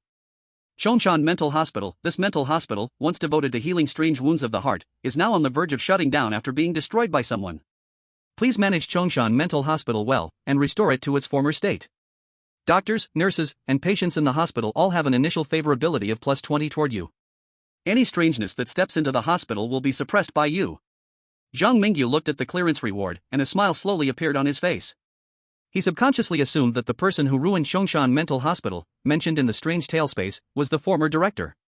After all, he only burned down the storage room of Chongshan Mental Hospital and killed all the nurses who had been brainwashed by the former director. Zhang Mingyu felt that, no matter how you looked at it, he was saving this mental hospital that had been led astray by the former director. As for the seriously injured monster mentioned in the reward, Zhang Mingyu turned his gaze to the lump of black shadow that the director threw on the ground when he entered. He planned to stay in the strange tale world for a few days, to grind some experience points for the devil doctor profession, and now was a good time to also build a bond with this little creature. With the home field advantage, Zhang Mingyu didn't believe he couldn't handle a sick cat. Outside, Zhang Mingyu's perfect clearance caused a national celebration in Dragon Country. And some netizens from Kimchi Country and Cherry Blossom Country, who had mocked Zhang Mingyu before and thought Dragon Country's chosen one was about to fall from the altar, now didn't dare to say a word. They felt like they had been slapped across the face a dozen times in a row, their cheeks burning with pain. Most importantly, the national fortune reward from Dragon Country's perfect clearance was about to be announced. Chapter 43, Pet Template Purple Flame. Congratulations to Dragon Country's Zhang Mingyu for clearing the strange tale world. Clearance rating, perfect. Perfect clearance special reward, Chongshan Mental Hospital has now descended into Dragon Country. Chongshan Mental Hospital can not only heal wounds of the heart, but also cure mental contamination caused by the strange and some physical injuries. Additional reward, before the death of the chosen one Zhang Mingyu, Dragon Country's citizens can enjoy free treatment at Chongshan Mental Hospital. The prompt from the strange tale space echoed across the skies of the entire world. And the people of Dragon Country, upon hearing the reward content, instantly exploded with joy. This is heaven-defying. Zhang Mingyu has brought Dragon Country an unbelievable national fortune reward this time. Since the strange tale world invaded Blue Star, countless innocent people have been contaminated by strange powers. Some went insane, and some suffered from physical mutations. Blue Star's medical technology couldn't heal this kind of contamination, and countless families fell into endless despair. Now, everything has changed. I am the head of Red Star Orphanage. Many children in our orphanage experienced physical mutations during a massive strange tale invasion. Because of the extra organs that grew on their bodies, others treated them like monsters. Hospitals couldn't help them either. Today, I brought them to Chongshan Mental Hospital. The national fortune reward is real. All the children are healed. My daughter has also turned back into a normal person. Dragon Country, which has long suffered under the torment of strange tales, is finally recovering. This is all thanks to Zhang Mingyu winning us the national fortune reward. We in Dragon Country no longer have any illness, and now we also have Chongshan Mental Hospital to cure strange contamination. Oh heavens, am I dreaming? Upstairs, you're not dreaming. Zhang Mingyu, you are amazing. Zhang Mingyu, I love you. I want to have your children, so many children. At this moment, all the people in Dragon Country were so excited they wanted to smash their heads against walnuts. Meanwhile, in a cramped meeting room, the high-level officials of Cherry Blossom Country looked sour as if they had eaten lemons. You guys? Immediately send someone secretly to the Dragon Country for negotiations. I don't care what methods you use, even if you have to kneel and lick the shoes of the Dragon Country people, get me the way to pass through the Chongshan Mental Hospital. The steel plate of Richuan is still stuck in the world of strange tales, and relying on itself definitely won't get out. Also, find a way to get the secret of the Dragon Country's chosen one class panel, and see if we can let Richuan also change to that demon doctor. Over here, the high-level officials of Cherry Blossom Country were calculating loudly. In the Kunlun military base, the expert group of Dragon Country simply ignored the ambassador from Cherry Blossom Country who had traveled a long way to deliver gifts. What did you say? The Cherry Blossom Country people, who were living well, came to beg for the way to pass and the conditions for the demon doctor's class change? You remember, just reply to them with 3 words, go eat shit. You say they won't leave and insist on waiting outside? Damn it, a bunch of shameless people, they don't even think about the conditions for the demon doctor's class change. As for the way to pass, let them wait outside. I won't feel sorry for history's bloody debts if I don't peel their skin off. Led by Yang Qingting, the experts from Dragon Country had no intention to waste time conversing with the people from Cherry Blossom Country. They casually brushed them off and continued to focus on the live broadcast. In the Strange Tales world, Zhang Mingyu from Chongshan Mental Hospital had perfectly cleared the game. He was now enjoying the treatment of the director inside the mental hospital, and there were plenty of patients for him to accumulate medical experience. His life was extremely rich. Soon, his profession level as a demon doctor rose from apprentice to proficient. After reaching proficient level, Zhang Mingyu personally operated on the mysterious monster that had been seriously injured by the director, using the best medicine in Chongshan Mental Hospital to initially repair the wounds on the monster. During the operation, Zhang Mingyu finally understood what kind of creature it was that was chasing him. It had 9 tails, with shiny black fur all over its body, and its surface was adorned with purple patterns, resembling a fierce ghost as well as burning purple flames.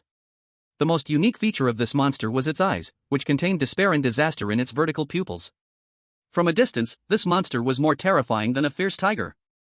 I must remind you, this guy is very dangerous. Even the former director didn't dare keep it by his side. The seamstress wanted to help Zhang Mingyu subdue the monster, but this terrifying creature could injure the former director, and even now, when injured, it was not something that could be easily controlled. In the small operating room, this monster would not bow to anyone and held intense hostility towards everyone. Only Zhang Mingyu seemed to particularly please this monster. When Zhang Mingyu reached out his hand, the monster immediately licked his palm with its long tongue, and the sharp barbs directly drew blood from Zhang Mingyu's hand, making it look quite tragic. Chosen One Zhang Mingyu, please note, you have discovered a special strange object. Special strange object, unnamed. It was once a harmless little cat, which underwent a transformation in the deepest despair of the Strange Tales world, gaining terrifying power that even wicked spirits fear. Since you healed its wounds, it has viewed you as its best partner. Tip, you can choose to name the special strange object and take it as a pet.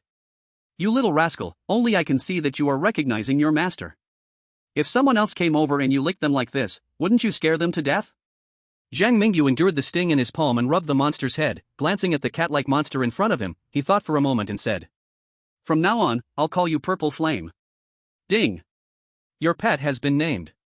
Congratulations, you have unlocked the pet template. You have obtained your first pet, Xian. Xian, its loyalty to you is unquestionable, and it really likes your scent. Really likes my scent? Zhang Mingyu looked at his bloody and mangled palm, his lips twitching uncontrollably. He really shouldn't have had too many fantasies about pets from the underworld. In the days after capturing Xian, Zhang Mingyu obediently focused on increasing his experience points as a demon doctor. Hard work pays off. Before leaving the Strange Tales world, his demon doctor proficiency had reached expert level. And finally, Zhang Mingyu returned to the real world. He picked up his communication terminal and started checking the world's evaluations of him. The Sun Never Sets Kingdom Honest Report. The Dragon Kingdom's Chosen One captures a bizarre creature as a pet, setting a precedent for the Blue Star Chosen Ones. Global economy. The Dragon Kingdom's Chosen One's 3 national fortune rewards have revitalized the Dragon Kingdom's economy, drawing the attention of global investors to this eastern treasure. Kyoto Report. Career Panel. Bizarre pet. Zhang Mingyu from the Dragon Kingdom is leading the world. Ugly Country statements. We have discovered a Dragon Kingdom spy balloon within Ugly Country, and we do not rule out the possibility that this balloon is secretly spreading bizarre pollution to Ugly Country. When Zhang Mingyu saw the last piece of news, he laughed so hard that he sprayed water everywhere. Wow, the Ugly Country people are really not even pretending anymore, are they? You will stop at nothing to tarnish the Dragon Kingdom, huh? Chapter 44, New Strange Tales, Horror Paradise. 7 days passed in the blink of an eye. The Ugly Country folks achieved excellent clearance in the Strange Tales of Chongshan Mental Hospital, raising the national intelligence by 1%. It seemed that the upper echelons of the Ugly Country also gained new breakthroughs in technology through this, secretly planning sanctions against the Dragon Kingdom in cooperation with the Chosen One, Davis. On the side of the Cherry Blossom Country, the high-level officials made a great sacrifice to obtain the clearance strategy for Chongshan Mental Hospital, allowing Nichuan Steel Plate to just barely survive. On the Dragon Kingdom side, Zhang Mingyu utilized the resources traded from the experts like Yang Qingting from the Cherry Blossom Country, granting new enhancements to his physical abilities. After returning to the real world, Xian was also well-fed and researched by the Dragon Kingdom's experts. Finally, the time for recovery came to an end. The Chosen Ones were about to embark on their journey again. Choosing Strange Tales. Ding, the Strange Tales world has been chosen. Welcome to Horror Paradise, where you will have an unforgettable experience for life. Type, single player. Clearing conditions, passing experience 3 park attractions. Clearing conditions, excellent experience at least 3 park attractions and earn no less than 1,000 park coins. Clearing conditions, perfect experience all park attractions and top the park coin leaderboard. Note, you can only carry the cursed items you already own to challenge the Strange Tales world. Hint, because you perfectly cleared Chongshan Mental Hospital, you will gain a special ability in this Strange Tale challenge. Luck is overflowing. As the Strange Tale prompt echoed in his ears, Zhang Mingyu opened his eyes to find himself in a vast park square. The first thing that caught his eye was a tall Ferris wheel, like a giant eye of an ancient god slowly turning under the sky, brilliant light bands and colorful lights illuminating the nearby area, bright as day. Beneath the Ferris wheel was a food cart selling cotton candy and soda. On either side of the cart stood the towering drop tower and the thrilling pendulum ride. In the distance, he could faintly see at the end of the road, a merry-go-round filled with happy tunes, along with speedy go-karts and bumper cars, and occasionally, he could hear a red roller coaster roaring past on the Iron Dragon behind him. Zhang Mingyu had seen this scene before in Chongshan Mental Hospital. He scanned the attractions that seemed to contain life, thinking about how lucky he could be right now. Just as he was pondering, a flyer suddenly floated down from above Zhang Mingyu's head. Zhang Mingyu reached out to catch the flyer, only to find that it was a map of the Horror Paradise, and when he flipped it over, it contained the park rules in neat boxes. Horror Paradise is the largest amusement park in Chongshan City. Please enjoy the thrilling experiences we have prepared for you and follow the guidelines below. Park rules. 1. The universal currency of Horror Paradise is the park coin, and any transactions within the park will be paid in park coins. 2. You can obtain your initial 10 park coins from the vending machine on the east side of the park square. After that, successfully completing amusement park rides will be your only way to earn more park coins. 3. Please note that park coins are metal coins with a skull engraved on the front. 4. You might encounter a child in a blue outfit asking you for park coins. Do not make him angry. Do not make him angry. 5. When you have enough park coins, you will have the chance to see your name on the leaderboard on the west side of the park square. At this point, a clown-like staff member might say to you, "Hey, buddy, want to ride the Ferris wheel with me?" Trust me, you better not refuse his invitation, you will gain unexpected benefits on the Ferris wheel. 6. Our staff will be dressed as clowns, so please don't be afraid, usually, they will only drive away broke losers. 7. Do remember, do not spend all your park coins. After reading these 7 park visitor rules, Zhang Mingyu noticed there was a line of handwritten small letters below the printed notice. He strained hard to discern the content of the small letters. Run away. Run away. Run away. Zhang Mingyu was baffled. He casually tore off the small letter reminder and tossed it into Xian's mouth. If I could escape, I would have done so long ago. Do I really need your reminder? Outside, the audience in Long Country witnessed everything happening in the new Strange Tales. New Strange Tales is back, and this time it seems to be an amusement park. Horror Paradise, that name is kind of scary. Hey, by the way, Zhang Mingyu's luck seems too good this time. He just reached out and directly got a flyer with park rules on it. I didn't notice until you mentioned it. Zhang Mingyu really has incredible luck this time. The rules of this Horror Paradise seem hard to find. I just went to the neighboring Ugly Country's live broadcast room and saw that Davis is still wandering around the park square. I heard that the high officials of Ugly Country are planning to directly send the park rules discovered by Zhang Mingyu to Davis using off-site hints. The Pickled Vegetable Country has already sent information over to prevent the Chosen from collapsing right from the start. Goodness, these shameless people. They were jumping around when sanctions were imposed on us internationally, and now they even have the nerve to steal our intelligence. I think they should be restricted from accessing our Long Country's live broadcast rooms. What the person above said is right. In any case, Zhang Mingyu has an incredibly fortunate start this time, getting the key park rules right away. This luck is definitely akin to winning the top lottery prize. I can't wait to see how Mingyu brother performs in this strange tale. In the world of Strange Tales, Zhang Mingyu led Xian straight to the vending machine on the east side of the park square. At his command, Xian kept her size as an ordinary cat. This made the duo look like ordinary park visitors, hardly drawing any attention. Arriving at the vending machine, Zhang Mingyu saw a price list. I am the vending machine of Horror Paradise. If you have Paradise coins, you can buy everything you need here. Vending machine price list. 1. Initial funds 10 Paradise coins, price, 0 Paradise coins. 2. A bottle of mineral water, price, 5 Paradise coins. 3. A piece of bread, price, 10 Paradise coins. 4. Hotel accommodation, 24 hours, price, 200 Paradise coins. 5. Egg fried rice, price, 100 Paradise coins. 6. Laogan ma fried rice, price, 100 Paradise coins. 7. Braised pig's trotters, price, 500 Paradise coins. The vending machine sold everything one could imagine. And the biggest feature of these items is that they are expensive, very expensive. Zhang Mingyu looked at the only item he could afford on the price list, initial funds, and chose to buy. Chapter 45. Do you, a vending machine, dare to steal my money? After a series of clanging sounds, 5 metal coins engraved with skulls fell at the vending machine's outlet. Do you, a vending machine, dare to steal my money? Zhang Mingyu saw the Paradise coins shrink by half and immediately became furious. He patted Xian's back and pointed at the vending machine. Show it off to him. Xian is a monster that feeds on strangeness. Its mouth enlarged, and with sharp fangs, it bit the vending machine, sparks flying everywhere. At this moment, the vending machine seemed to wake up from a dream, spasming wildly and continuously spewing paradise coins, 10, 20, 100. Soon, the paradise coins spewed out by the vending machine far exceeded the initial funds that should have been generated. However, Zhang Mingyu was still unsatisfied. He signaled Xian to continue swallowing. Until the coins spat out had piled up on the ground, the vending machine struggled to spit out more paradise coins but could not produce even one more. At this point, Zhang Mingyu waved his hand to signal Xian to stop. Outside, the viewers in the live stream were dazzled by the paradise coins all over the ground. Zhang Mingyu's operation is simply like a little cow flying on a plane, incredibly awesome. Vending machine, I really have not a single drop left. Letting Xian swallow the vending machine whole, Zhang Mingyu, you're truly a genius. I'm dying of laughter. This vending machine has the guts to be greedy for money from our Dragon Kingdom's chosen ones. Zhang Mingyu's name is infamous in the world of strange tales. Even the most brutal ghosts have to tattoo him on their backs for courage, and they dare not tattoo without their eyes open. Funny emoji. I just went to peek at the livestream in neighboring Sakura country, and their vending machine only spat out 3 paradise coins, and the face of their Daichuan steel board turned green. The chosen one from Asan country is even worse, they only got 1 paradise coin in hand. Our Zhang Mingyu here is simply getting rich overnight. In the world of strange tales, Zhang Mingyu was calmly counting his gains. 630 paradise coins, didn't expect this vending machine to be quite wealthy, usually not lacking in scamming kind tourists like me. The vending machine? If it had a mouth, it would definitely complain wildly about Zhang Mingyu's misunderstanding of the word kindness. After receiving a big bag of paradise coins, Zhang Mingyu walked straight to the leaderboard on the west side of the square. He wanted to see how many paradise coins are needed to top the horror paradise leaderboard. A few minutes later, Zhang Mingyu stood in front of an electronic bulletin board.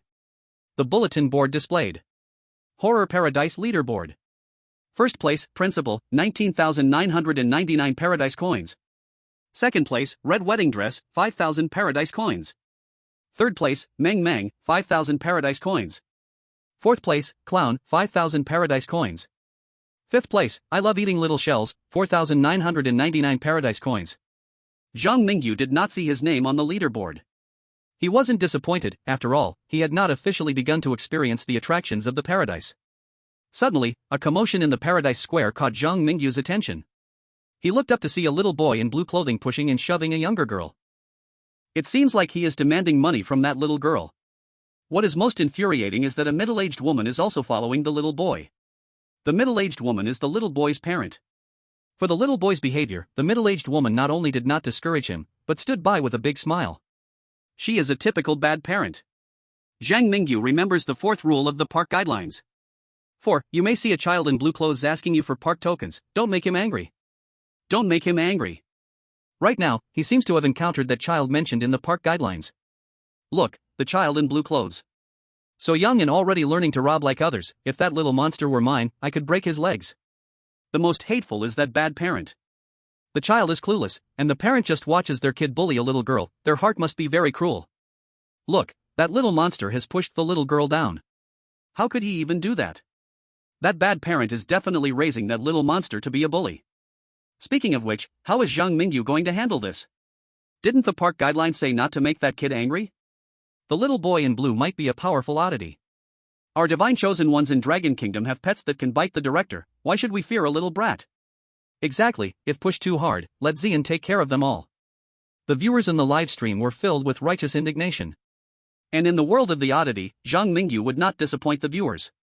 Normally, if a person encounters such a situation in the world of oddities, they would definitely try to avoid it as much as possible. Self-preservation is the hard truth. But at this moment, Zhang Mingyu had already taken 3 steps and 2 strides to stand in front of the little monster. He stood between the little monster and the little girl, squatted down, lifted the tearful little girl from the ground, and gently asked, "Are you okay?" "No. Meng Meng is fine, thank you, big brother." The little girl was very obedient. But the little boy in blue was not planning to let it go. He shouted fiercely at Zhang Mingyu's back, "What are you doing? Do you believe I can get my mom to kill you?" Zhang Mingyu didn't intend to do anything unreasonable to the little monster. Who would have thought that this little monster would say he would kill Zhang Mingyu straight out? And the middle-aged woman, who had been pretending to be dead when the little girl was pushed, now took on a protective role, shielding the little monster behind her and pointed at Zhang Mingyu to scold him. "Why are you arguing with a child? My child hasn't done anything wrong, can't you young people just let him have his way? Are you teaching me how to act?" Zhang Mingyu had struggled for so long in the world of oddities, and a bone-chilling aura emanated from him. He pulled the little girl to stand in front of the little monster and the middle-aged woman, coldly saying, "I don't want to argue with you, but you robbed this child of her park tokens. Is this something that can simply be passed over?" The middle-aged woman was frightened by Zhang Mingyu's aura. However, even so, she still wanted to protect her child. She shouted, "A clap doesn't sound with one hand. Do you have the right to meddle in a child's affairs? Why don't you think about why my child would rob that little girl instead of someone else?" Slap. Zhang Mingyu couldn't take it any longer. He slapped the middle-aged woman's left cheek with a fierce blow. "Why don't you think about why I'm hitting you instead of someone else?" Chapter 46, What Will You Do About It? Zhang Mingyu's slap was not very damaging but extremely humiliating. This slap directly left the middle-aged woman dazed. After regaining her composure, the expression of the middle-aged woman twisted beyond recognition. You dare to hit me?" "Hit you, what about it? Didn't you say a slap doesn't make a sound? Today, I'll teach you how to make a slap sound. I want to kill you." In the middle-aged woman's eyes, countless black blood veins appeared, as if symbolizing her inability to distinguish right from wrong while spoiling her child. At the same moment, the little boy in blue underwent a transformation too. His mouth split open, looking like a greedy toad, and countless ugly flowers, nourished by overindulgence, bloomed on his back. "Have you shown your true colors?" Zhang Mingyu did not forget the warning in the park guidelines, "Do not anger the little boy." But Zhang Mingyu's unique talent was to provoke the weird and receive protection. He even dared to slap a murderous monster, so why would he back down from a pair of spoiled kids and their parents? Such morally manipulative parents and unreasonable children deserve to be beaten up. Thinking of this, Zhang Mingyu waved his hand toward Xian and said, "Show them your power." Before the middle-aged woman and the boy in blue could take action against Zhang Mingyu, they saw Xian, who had been behaving like a harmless little kitten, suddenly grow larger. It opened its big mouth, displaying huge, sharp teeth that gleamed in unnatural purple, as if anyone bitten would face life-threatening danger. The middle-aged woman and the boy in blue, used to bullying the weak, had never encountered someone as ruthless as Zhang Mingyu. Today, standing in front of Xian, they finally remembered the fear of being dominated by a demon. After a moment, the strange aura faded away. Neither of the odd ones managed to get anything good. Meanwhile, Xian, back in its little kitten form, let out a satisfied burp after dealing with the annoying foes. After handling the troublesome characters, Zhang Mingyu turned his gaze to the little girl Meng Meng. "Thank you, big brother, for helping me. Meng Meng has a gift for you." Meng Meng was very understanding and took out a purple paradise coin from her arms, handing it to Zhang Mingyu with great care. "This is a very important thing, big brother, you must keep it safe." At the same moment Zhang Mingyu received the purple paradise coin, a notification sound from the Bazaar Talk space rang in his ears. "Congratulations to the chosen one for obtaining item, the Horror Paradise Commemorative Badge. The Horror Paradise Commemorative Badge, your kindness and courage have earned the recognition of the important person Meng Meng. After experiencing all the attractions in the paradise, you can take this commemorative badge to the leaderboard on the west side of the paradise, and perhaps you will receive unexpected surprises." Horror Paradise Commemorative Badge? Zhang Mingyu did not expect that casually acting heroically could earn him such a valuable item. Outside, people from various countries were excited. "Oh my god, watching Zhang Mingyu's Bazaar Talk livestream is simply a joy. The scene of beating up the spoiled child and parent is just beautiful. Only the Eastern Devil can act so recklessly in the Bazaar Talk world. Do you foreigners know how to compliment? What do you mean Eastern Devil?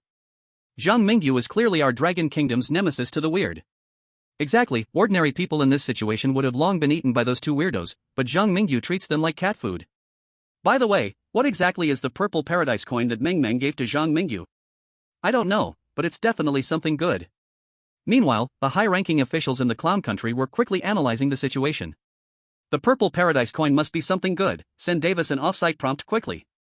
Ladies and gentlemen, have you noticed that so far, only the Dragon Kingdom's chosen one has encountered Meng Meng? Some chosen ones have checked the leaderboard but haven't run into that little girl. What do you say, is it necessary to find luck to meet Meng Meng? Put away your damn luck theory, I'm not asking about the process, I only want results. Today, Davis must get that purple paradise coin. Our ugly country can't keep being outdone by the dragon country." In the world of horror tales. At the moment Davis received the outside tip from the ugly country. The chosen one from the pickled vegetable country unexpectedly encountered the blue-clothed boy by sheer luck. At this moment, audiences from all countries rushed into the live broadcast room of the pickled vegetable country, and even the higher-ups from the ugly country ignored Davis, wanting to see what was happening in the pickled vegetable country first. In the live broadcast of the pickled vegetable country, a tech-savvy lady with long black stockings was awkwardly stopped in her tracks by a middle-aged woman and the blue-clothed boy. At this time, attentive netizens noticed a problem. Why are there only the blue-clothed boy and the middle-aged woman in the pickled vegetable country's live broadcast? Where's Meng Meng? Quick, look. The chosen one from the pickled vegetable country is being extorted by the blue-clothed child. Wow, this blue-clothed boy is ruthless, asking to take away all the paradise coins from that person on the spot. The tourist guidelines say not to spend all your paradise coins. And it also says that staff will expel poor folks with no money. The tech-savvy lady in the live broadcast was so scared that she forgot the tourist guidelines and directly handed over her newly acquired paradise coins to the blue-clothed boy. And the middle-aged woman not only didn't stop her but seemed to be supporting her. After the blue-clothed boy left, a park staff member dressed like a clown violently expelled the tech lady from the horror park. Screams echoed, followed by a notification sound from the horror tale space. The chosen one from the pickled vegetable country is dead, horror tales are about to invade. Damn, the result of spending all your paradise coins is direct death, that's too much. I thought the pickled vegetable country was finally turning around, but their chosen one didn't meet Meng Meng, instead, they encountered the blue-clothed boy's extortion. Let's disperse, treasures in the horror world are indeed not easy to obtain. I advise some weaker small countries not to actively look for the blue-clothed boy in Meng Meng, or in the end, they might not find Meng Meng, and all their money will be extorted by the blue-clothed boy. Not everyone can have a big pet like Zhang Mingyu to deal with the weird. The death of the chosen one from the pickled vegetable country rang alarm bells for many small countries without strength. Besides the ugly country and a few self-proclaimed strong chosen ones still searching for the little girl Meng Meng, many chosen ones no longer insisted on finding people but were preparing to experience the park's attractions instead. And over here with Zhang Mingyu. He pulled Meng Meng, who had stuck to him, to the carousel. On a standing aluminum sign, Zhang Mingyu saw a line of printed text. Before experiencing the carousel attraction, please remember the following precautions.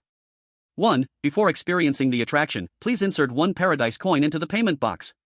You can choose from 3 modes, easy, difficult, and hell.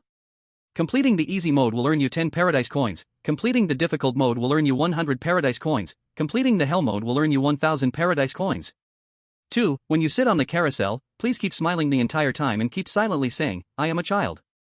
3. Sometimes you will see a clown holding a balloon on the nearby carousel, he is not our park staff, he does not exist, and he cannot harm you because he is just a fantasy in your mind.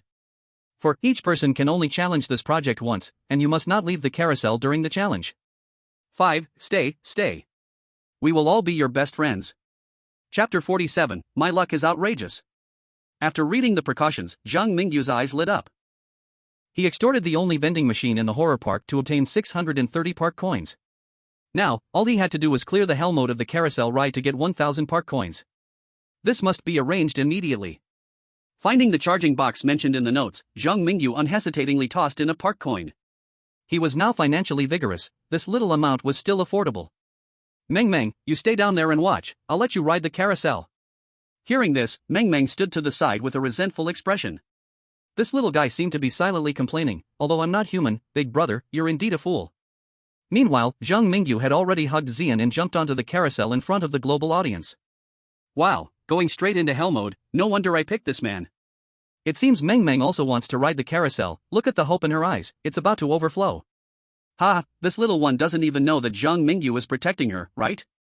The hell mode of the park ride, likely, even the average oddities can't withstand it. Do you think Zhang Mingyu can do it? Why not? If it were any other chosen one trying something like this, I would definitely call him a stupid fool for overestimating himself and trying to drag everyone down. But now, who are we watching? Zhang Mingyu. Anything unreasonable, as long as it's done by Zhang Mingyu, I feel it makes sense. Hearing you say that, I actually find it reasonable too. Clearing the hell mode park ride rewards 1000 park coins, is Zhang Mingyu going for a perfect clear again? What guts! Our Dragon Country's chosen one is amazing. Just as the people of Dragon Country were cheering for Zhang Mingyu. In the horror park, Zhang Mingyu had already ridden the carousel for 3 laps. Nothing unusual happened during the whole process, he even yawned out of boredom. Is this it? Is the hell mode ride at this level? It can't be this easy to get 1000 park coins, right? Zhang Mingyu was both relaxed and tense, always waiting for an oddity to launch a sneaky attack. Who would have thought that the carousel in the horror park seemed to be completely ordinary? Just as he was thinking about whether to let Meng Meng ride for a couple of laps too, something bizarre happened. Vaguely, Zhang Mingyu saw a clown holding colorful balloons appear on a nearby carousel. The third note mentioned. 3. Sometimes you will see a clown holding a balloon on the nearby carousel, he is not staff of our park, he does not exist, he cannot harm you because he is merely a figment of your imagination. At the first sight of the clown, Zhang Mingyu immediately took out the cursed blade. However, what confused him was that Xian in his arms remained indifferent to the clown on the carousel ahead, as if she hadn't seen it. Meow? Xian raised her head and called out to Zhang Mingyu. It seemed to be asking, "What are you doing?" Zhang Mingyu rubbed his temple.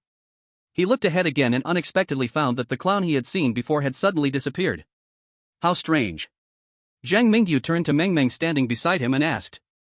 Meng Meng, did you see a clown sitting on the carousel in front of me just now?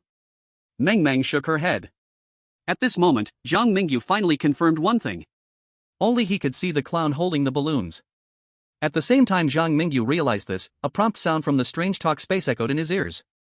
You have discovered the presence of pollution. Noticing you have 1 point of pollution resistance, conducting pollution judgment. Notice, due to your low pollution resistance, there is a high probability of being contaminated by oddities. Your pollution judgment has passed, you are exempted from this pollution. Am I this lucky? Zhang Mingyu felt a rush of happiness. In the world of eerie tales, silent and invisible pollution can sometimes be scarier than the bizarre. Zhang Mingyu never thought his 1 point of pollution resistance would come in handy. After all, normally, 1 point of pollution resistance only equals a 1% chance of not being contaminated. There is a 99% chance of getting infected.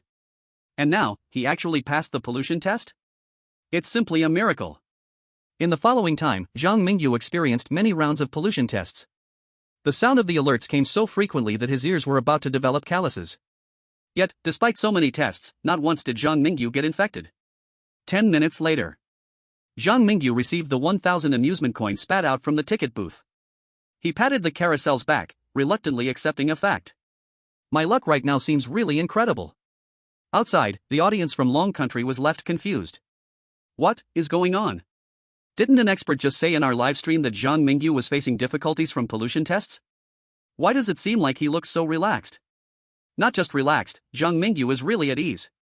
I'm not hoping for trouble for Zhang Mingyu, but earning these 1,000 amusement coins was too easy. I worry other countries' chosen ones might feel jealous. Haha. Jealous? Let them try the carousel too. Exactly, our Long Country chosen ones can easily pass, but that doesn't mean others can too. Hey, go check out Davis from the Ugly Country, he finally understands his bad luck and is preparing to try out an amusement project. In the Ugly Country. Davis seemed to have bad luck. After searching for over an hour, he hadn't even seen a cute shadow.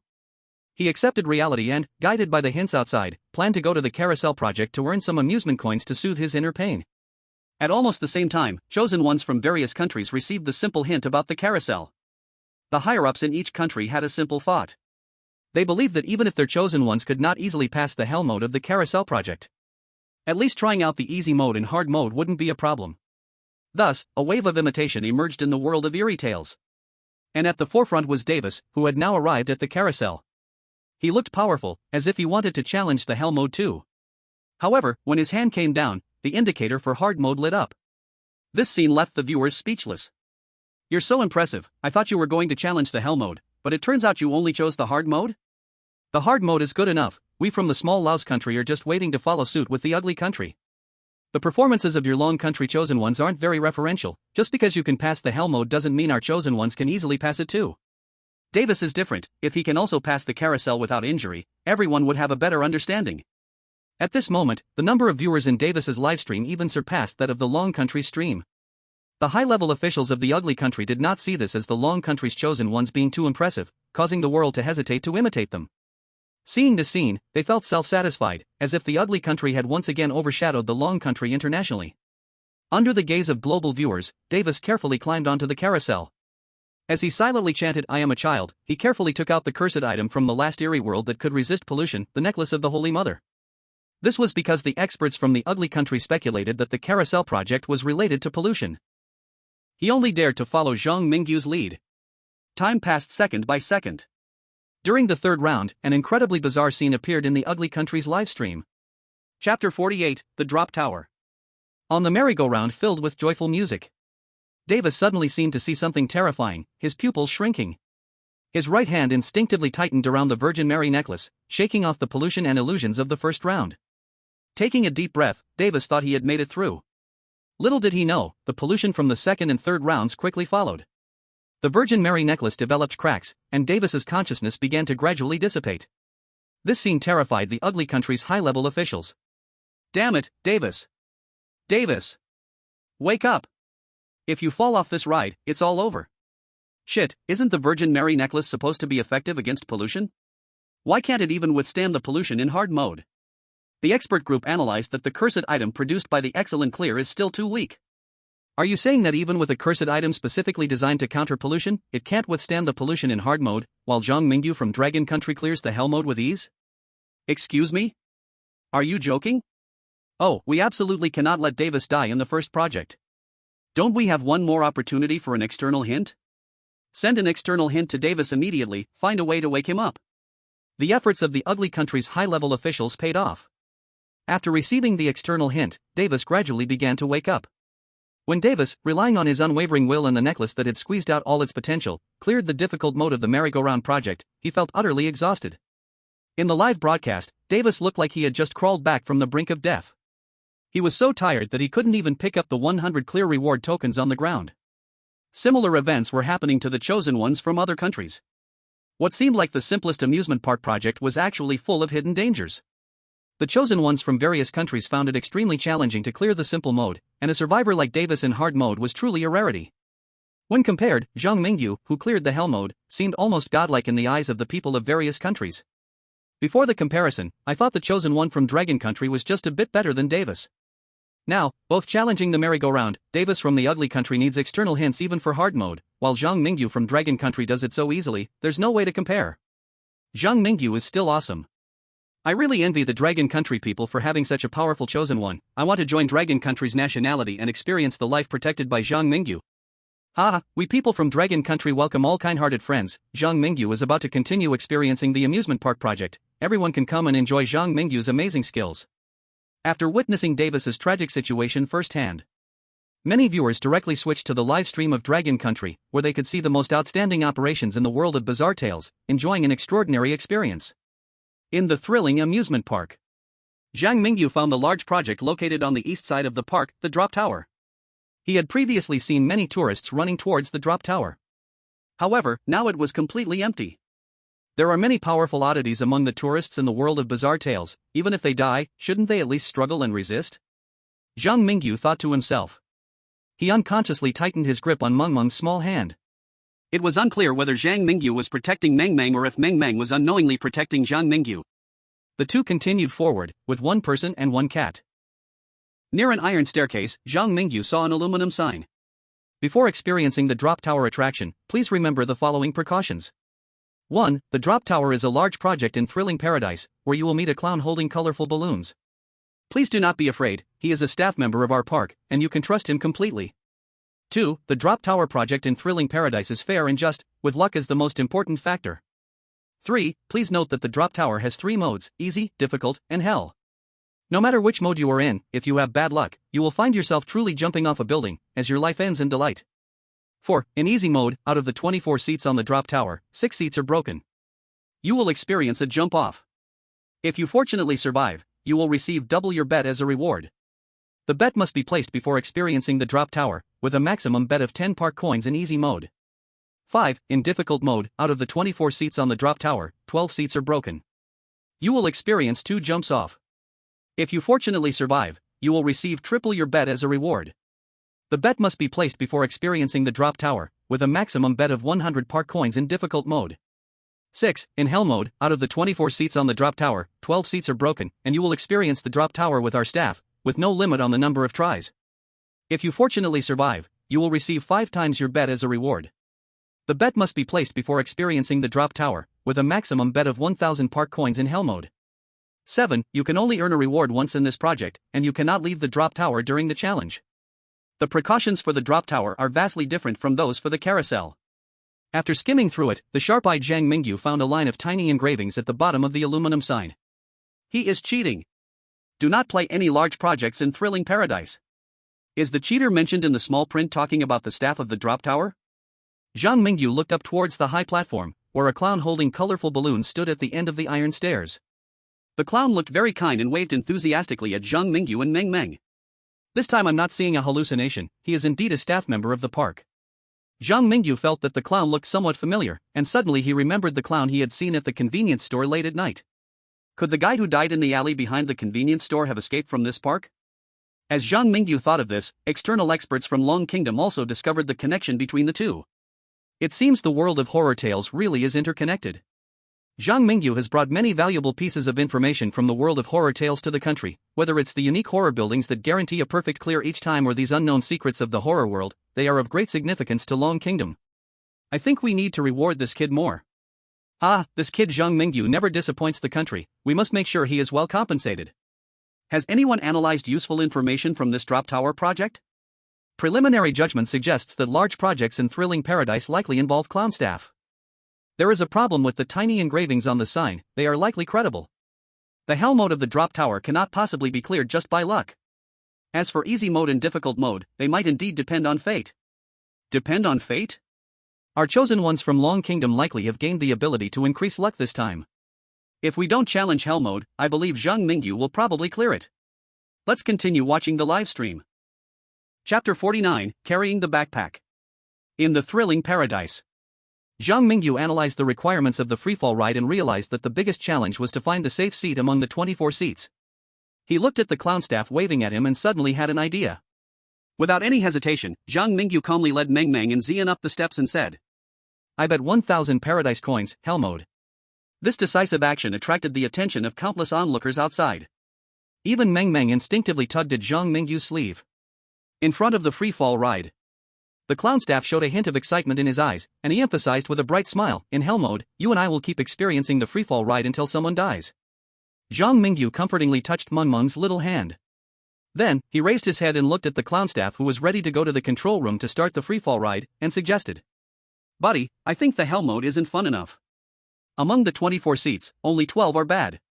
This means we have a 50% chance of survival, and that probability is too high. I want there to be only one good seat among those 24, and the rest to be bad. Let's decide our lives in one shot." Decide life and death in one shot? Does he really have the confidence to compete with me? The clown staff quickly dismissed this unrealistic thought.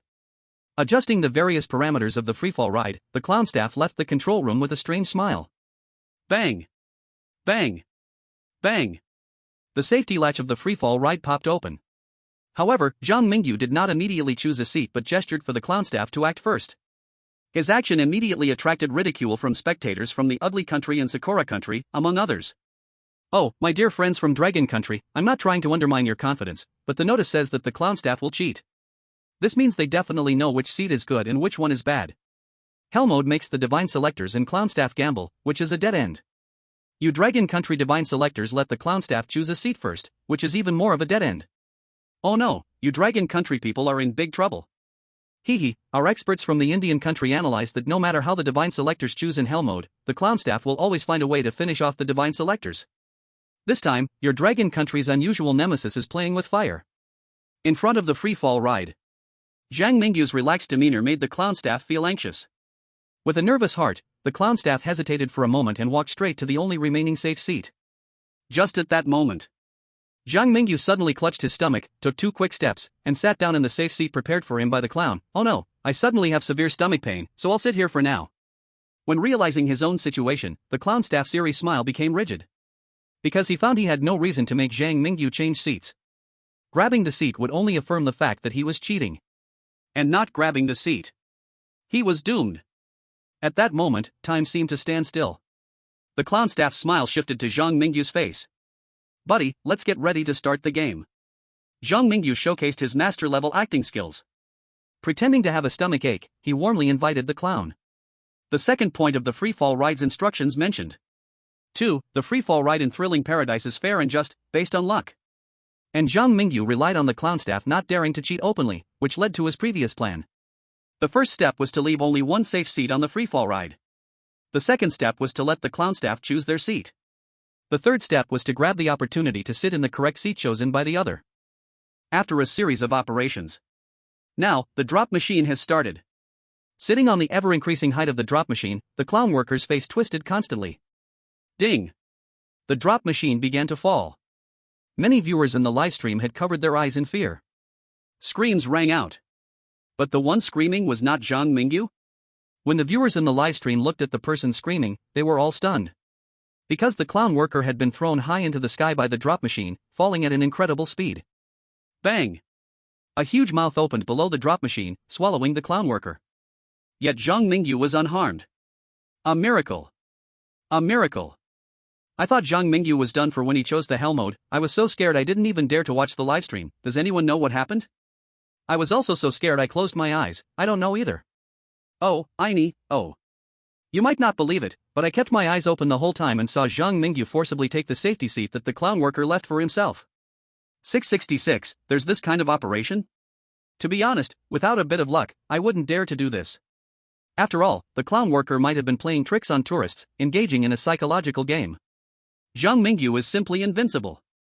I swear, I don't pray to heaven or earth for my college entrance exam. I only pray to Zhang Mingyu, hoping the god of feathers can bless me to get into a good university. I have an important meeting with a business partner soon. I also want to borrow the god of feathers luck. He. Let those who doubted earlier see, is our Dragon Kingdom's chosen one that easy to die? A large project rewards 5,000 park coins. I am just waiting for a perfect clearance. In the horror park. Meng watched Zhang Mingyu endlessly putting park coins into his bag, falling silent. Having been in the horror park for so many years, it was the first time Meng saw a tourist clear the hell mode of the drop machine in this way. Grabbing Zhang Mingyu's shirt, Meng looked extremely serious. Big brother, I'm young so don't lie to me. Are you the park director's biological son? The park director's biological son? Zhang Mingyu was speechless. He had been an orphan in the real world for 18 years. Could he really recognize a father in the underworld? Shrugging, Zhang Mingyu tossed the large pile of park coins onto Xian's back. Little kids shouldn't think about unrealistic things all day. I'm just a bit clever, plus I'm lucky, that's all. While speaking, Zhang Mingyu casually kicked the coin dispenser. Clatter! At least 200 or 300 park coins, along with a small piece of paper, surged out without warning. Meng. Xian thought, yes, master is always right. Zhang Mingyu calmly packed the park coins on the ground into the bag on Xian's back. Then he casually picked up the piece of paper that had fallen from the coin dispenser. The paper read, "There are 3 managers in the horror park.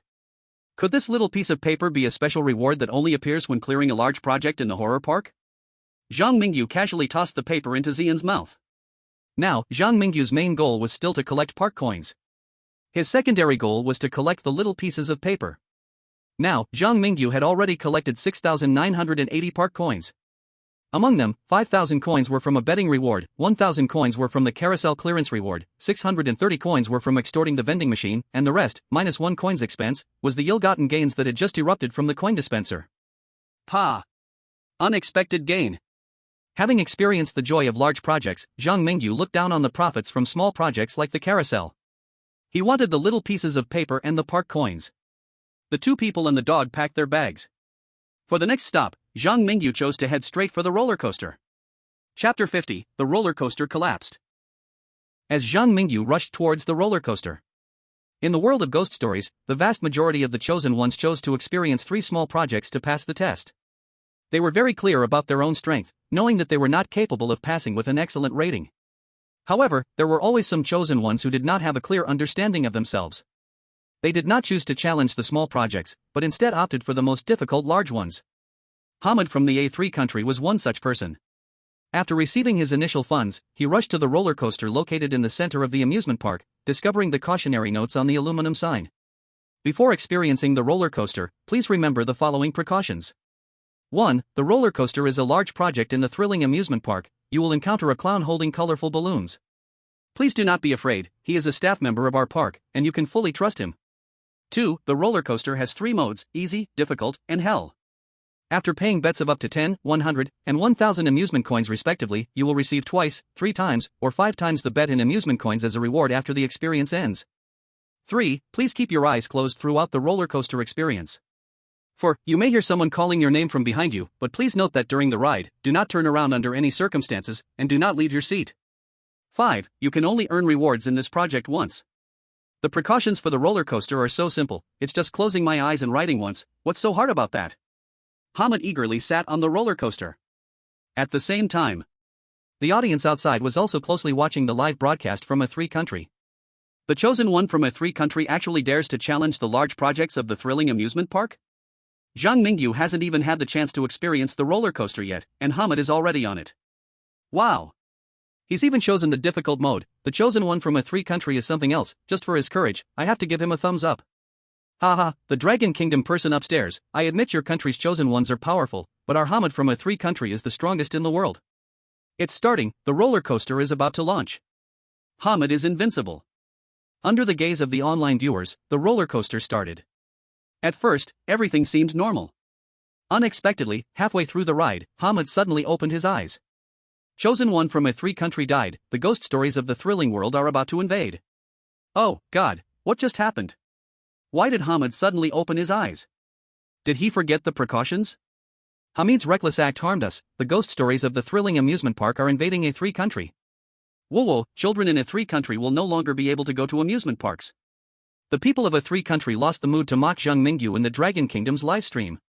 They no longer dared to boast that their Hamid was the strongest in the world. At this moment, the people of a 3 country were all as dejected as eggplants hit by frost. The online viewers from the Dragon Kingdom were too weary to argue with the A3 people in distress, turning their attention back to Zhang Mingyu. In front of the roller coaster, Zhang Mingyu received outside hints from the expert group of the Dragon Kingdom. The hints were about Hamid's earlier encounter. Opened his eyes midway? Zhang Mingyu suspected that Hamid might have experienced a hallucination. To be safe, he decided to take Ziyan with him on the roller coaster this time. Under the guidance of a clown who looked almost identical to the drop tower staff, Zhang Mingyu held Ziyan and boarded the hell mode roller coaster. Ziyan, if I want to open my eyes later, you must stop me no matter what, understood? Ziyan nodded. As for the adorable one left on the ground, her eyes were filled with worry at that moment. Sitting on the ever-rising roller coaster, Zhang Mingyu felt as if he were on a steel dragon. Below were various amusement park attractions in operation and scattered tourists. The cold wind howled in his ears. Zhang Mingyu tightly shut his eyes, listening to the creaking noise and the distant screams that floated in. Under the night sky, the amusement park seemed quiet, dreamy, yet carried a creepy oddness. It made one unconsciously want to sink into it. Suddenly, Zhang Mingyu noticed the roller coaster had stopped moving, and a clown staff member seemed to be calling his name. He instinctively wanted to open his eyes. This impulse seemed impossible to control with reason. At that moment, a cattail landed on Zhang Mingyu's eyelid. After Ziyan intervened, Zhang Mingyu finally managed to suppress the desire to open his eyes. Cold sweat slid down his neck, this time it was indeed a bit thrilling. After the roller coaster started, something kept affecting my mind. If I hadn't cautiously brought Ziyan, I might have unknowingly fallen victim. Zhang Mingyu continued to keep his eyes closed, even though he felt the roller coaster had stopped, he did not dare to open them easily.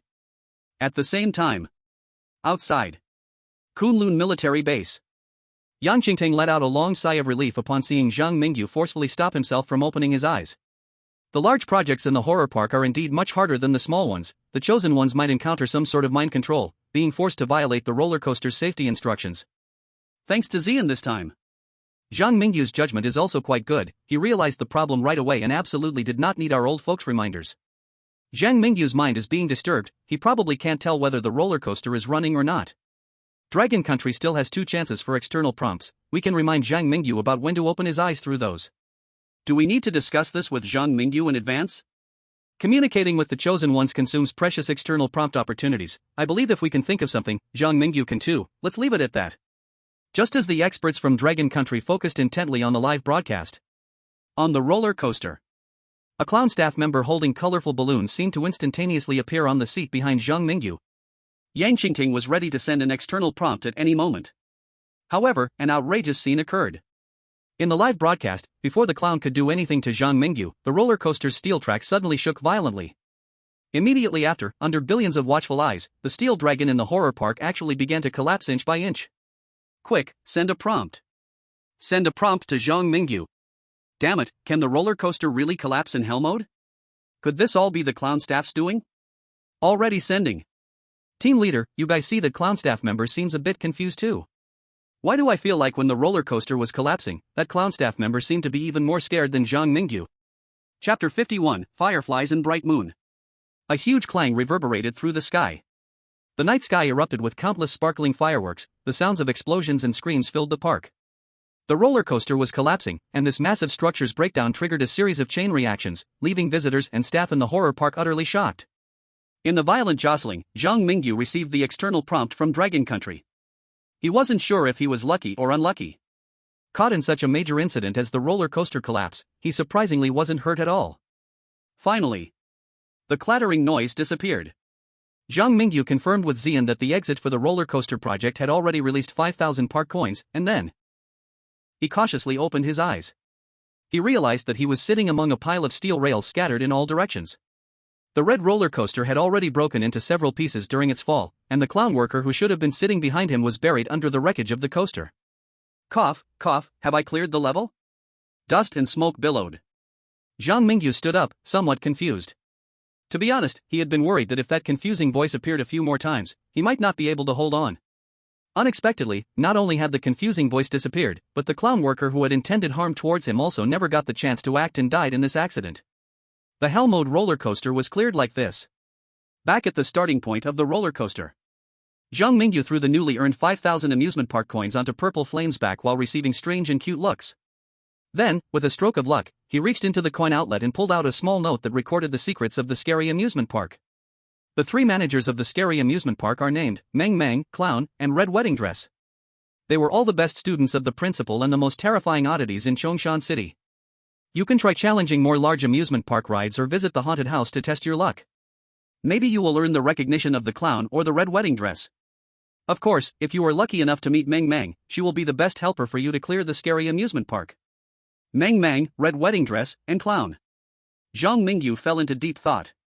He had naturally guessed that Meng Meng was not an ordinary child, but now he had confirmed that Meng Meng was one of the managers of the scary amusement park. As for the clown, he suspected it might be related to the clown workers who always appeared near the large rides in the park. Perhaps the real clown manager was hidden among them, or maybe each of them was a manager of the scary amusement park's clown section. As for the red wedding dress, Zhang Mingyu would definitely visit the haunted house later. Lost in thought, Zhang Mingyu noticed Meng Meng tugging at his sleeve. He reflexively made excuses for the collapse of the roller coaster. Meng Meng, listen to my explanation. The roller coaster collapsed, and it has nothing to do with me. I didn't purposely break your amusement park's rides. Meng Meng, asterisk. Big brother, Meng Meng has been the manager of the scary amusement park for so long and has hosted many visitors. Among all those visitors, you're the first one to break the roller coaster. After realizing that Zhang Mingyu had already figured out her true identity, Meng Meng still kept a cute expression, looking like an innocent little girl. Meanwhile, Purple Flame didn't believe Zhang Mingyu's excuse at all. Zhang Mingyu grabbed a handful of fur from Purple Flame and awkwardly changed the subject. The reminders and small print on the warning signs I saw before, did you create them? I think Big Brother is a good person and doesn't want anything bad to happen to you. Meng Meng bit her lip, her expression a little worried, but as the manager of the scary amusement park, I can't help you directly. Although Big Brother's abilities really surprise me, I still hope you can leave the scary amusement park as soon as possible. The other two managers are very fierce, and the principal sometimes comes over. This little girl who had been saved by Zhang Mingyu never harbored any ill intentions toward him. She was simply Zhang Mingyu's warm little companion. Outside, netizens from Pickled Cabbage Country and Cherry Blossom Country started to complain. This is so unfair. Why do your Dragon Country's chosen ones have Meng Meng helping them, while our Pickled Cabbage Country's chosen ones never have such good luck? In our Cherry Blossom Country, not even our Sun River Steel Plate has encountered Meng Meng. Even if your Pickled Cabbage Country and Cherry Blossom Country's chosen ones met Meng Meng, they wouldn't be able to save her anyway. And although our Dragon Country's chosen ones received some hints from Meng Meng, every time they experienced the amusement park projects, they relied on their strength to pass. They killed the cheating staff on the drop tower and crashed the roller coaster. Damn, the more I talk about it, the more unreal it seems. If I hadn't seen it with my own eyes, I wouldn't believe it myself. Our Polar Bear Country is completely convinced by your Dragon Country's chosen ones. Haha, we people from Pasta Country have to admit it too. If anyone can actually collapse a roller coaster, we Pasta people will respect you. I will study hard in the future, strive to get into a university in Dragon Country, and then find a Dragon Country husband to improve our ugly country's genes. Sister from the ugly country above, you should be careful lately. Watch out for the day someone has a crush on you, and then you'll be shot in the back to commit suicide. Sigma, degree.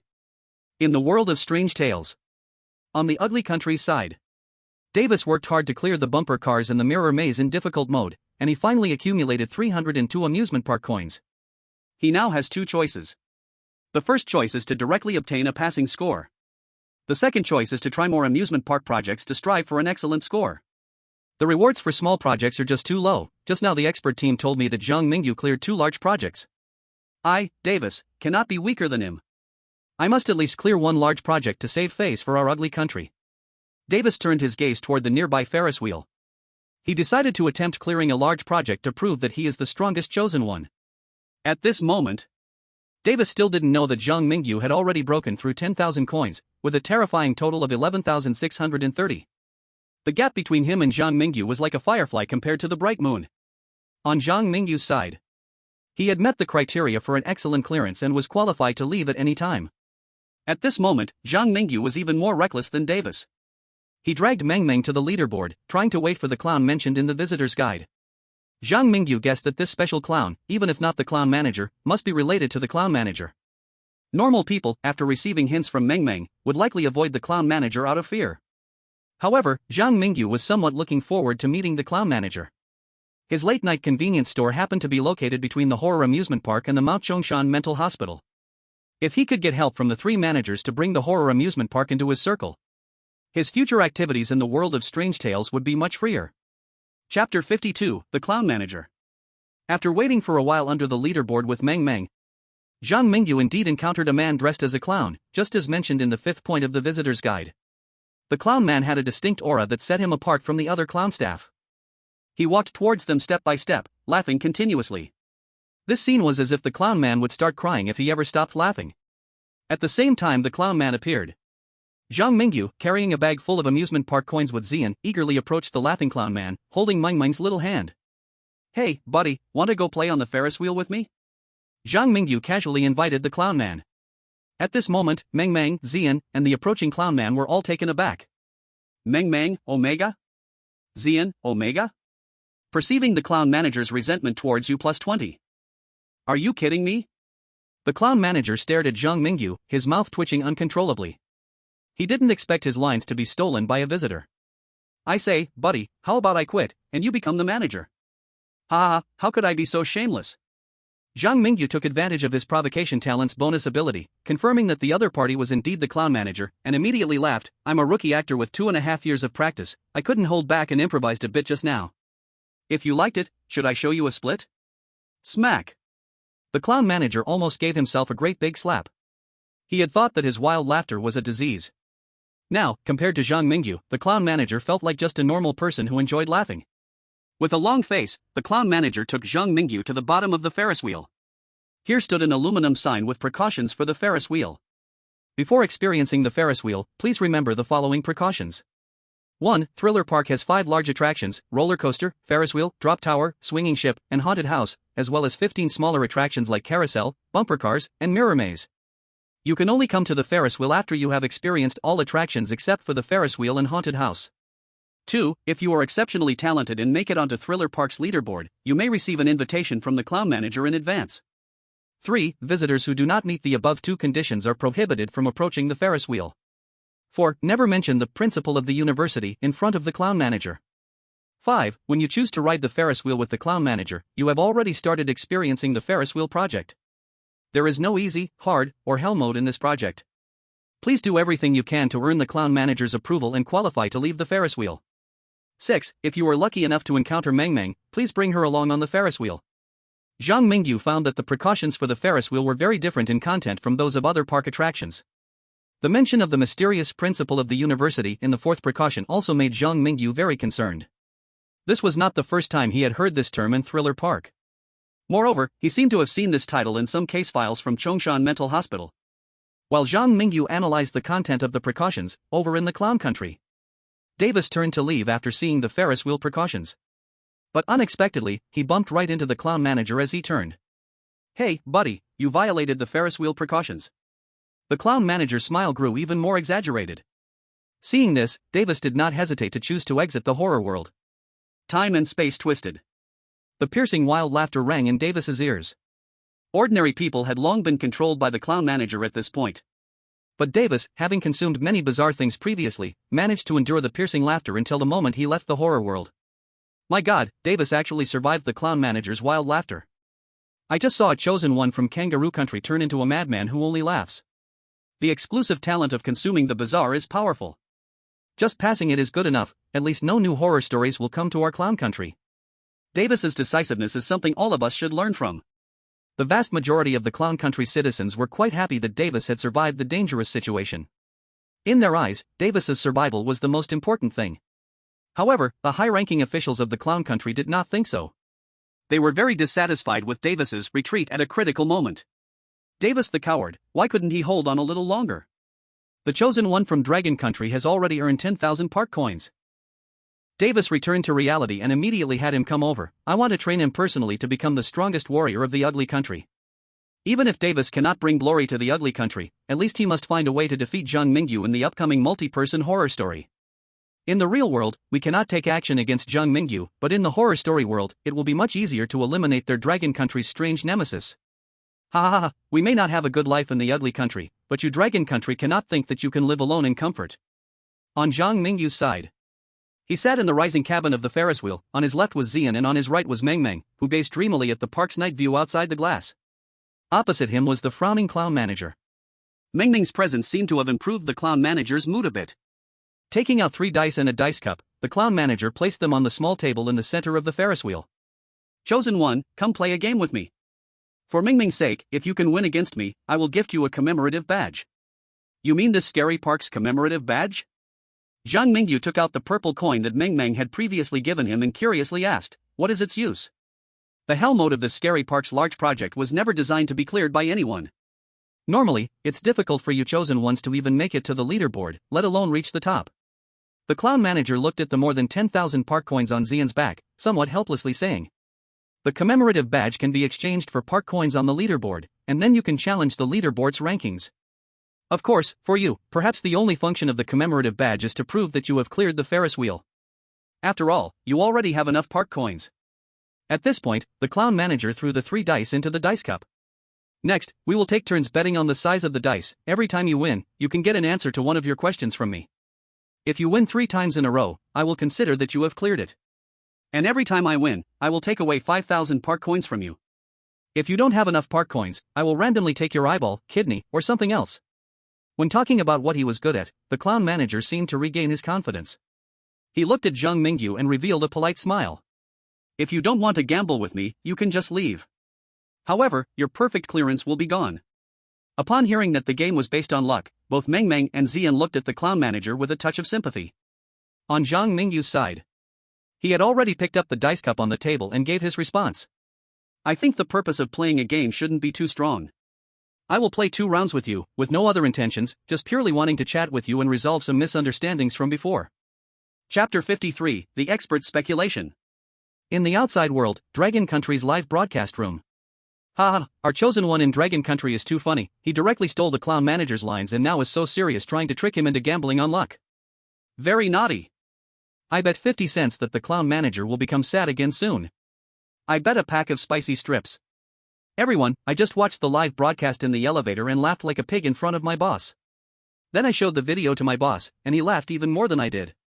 Quick, look, the game between Zhang Mingyu and the clown manager has started.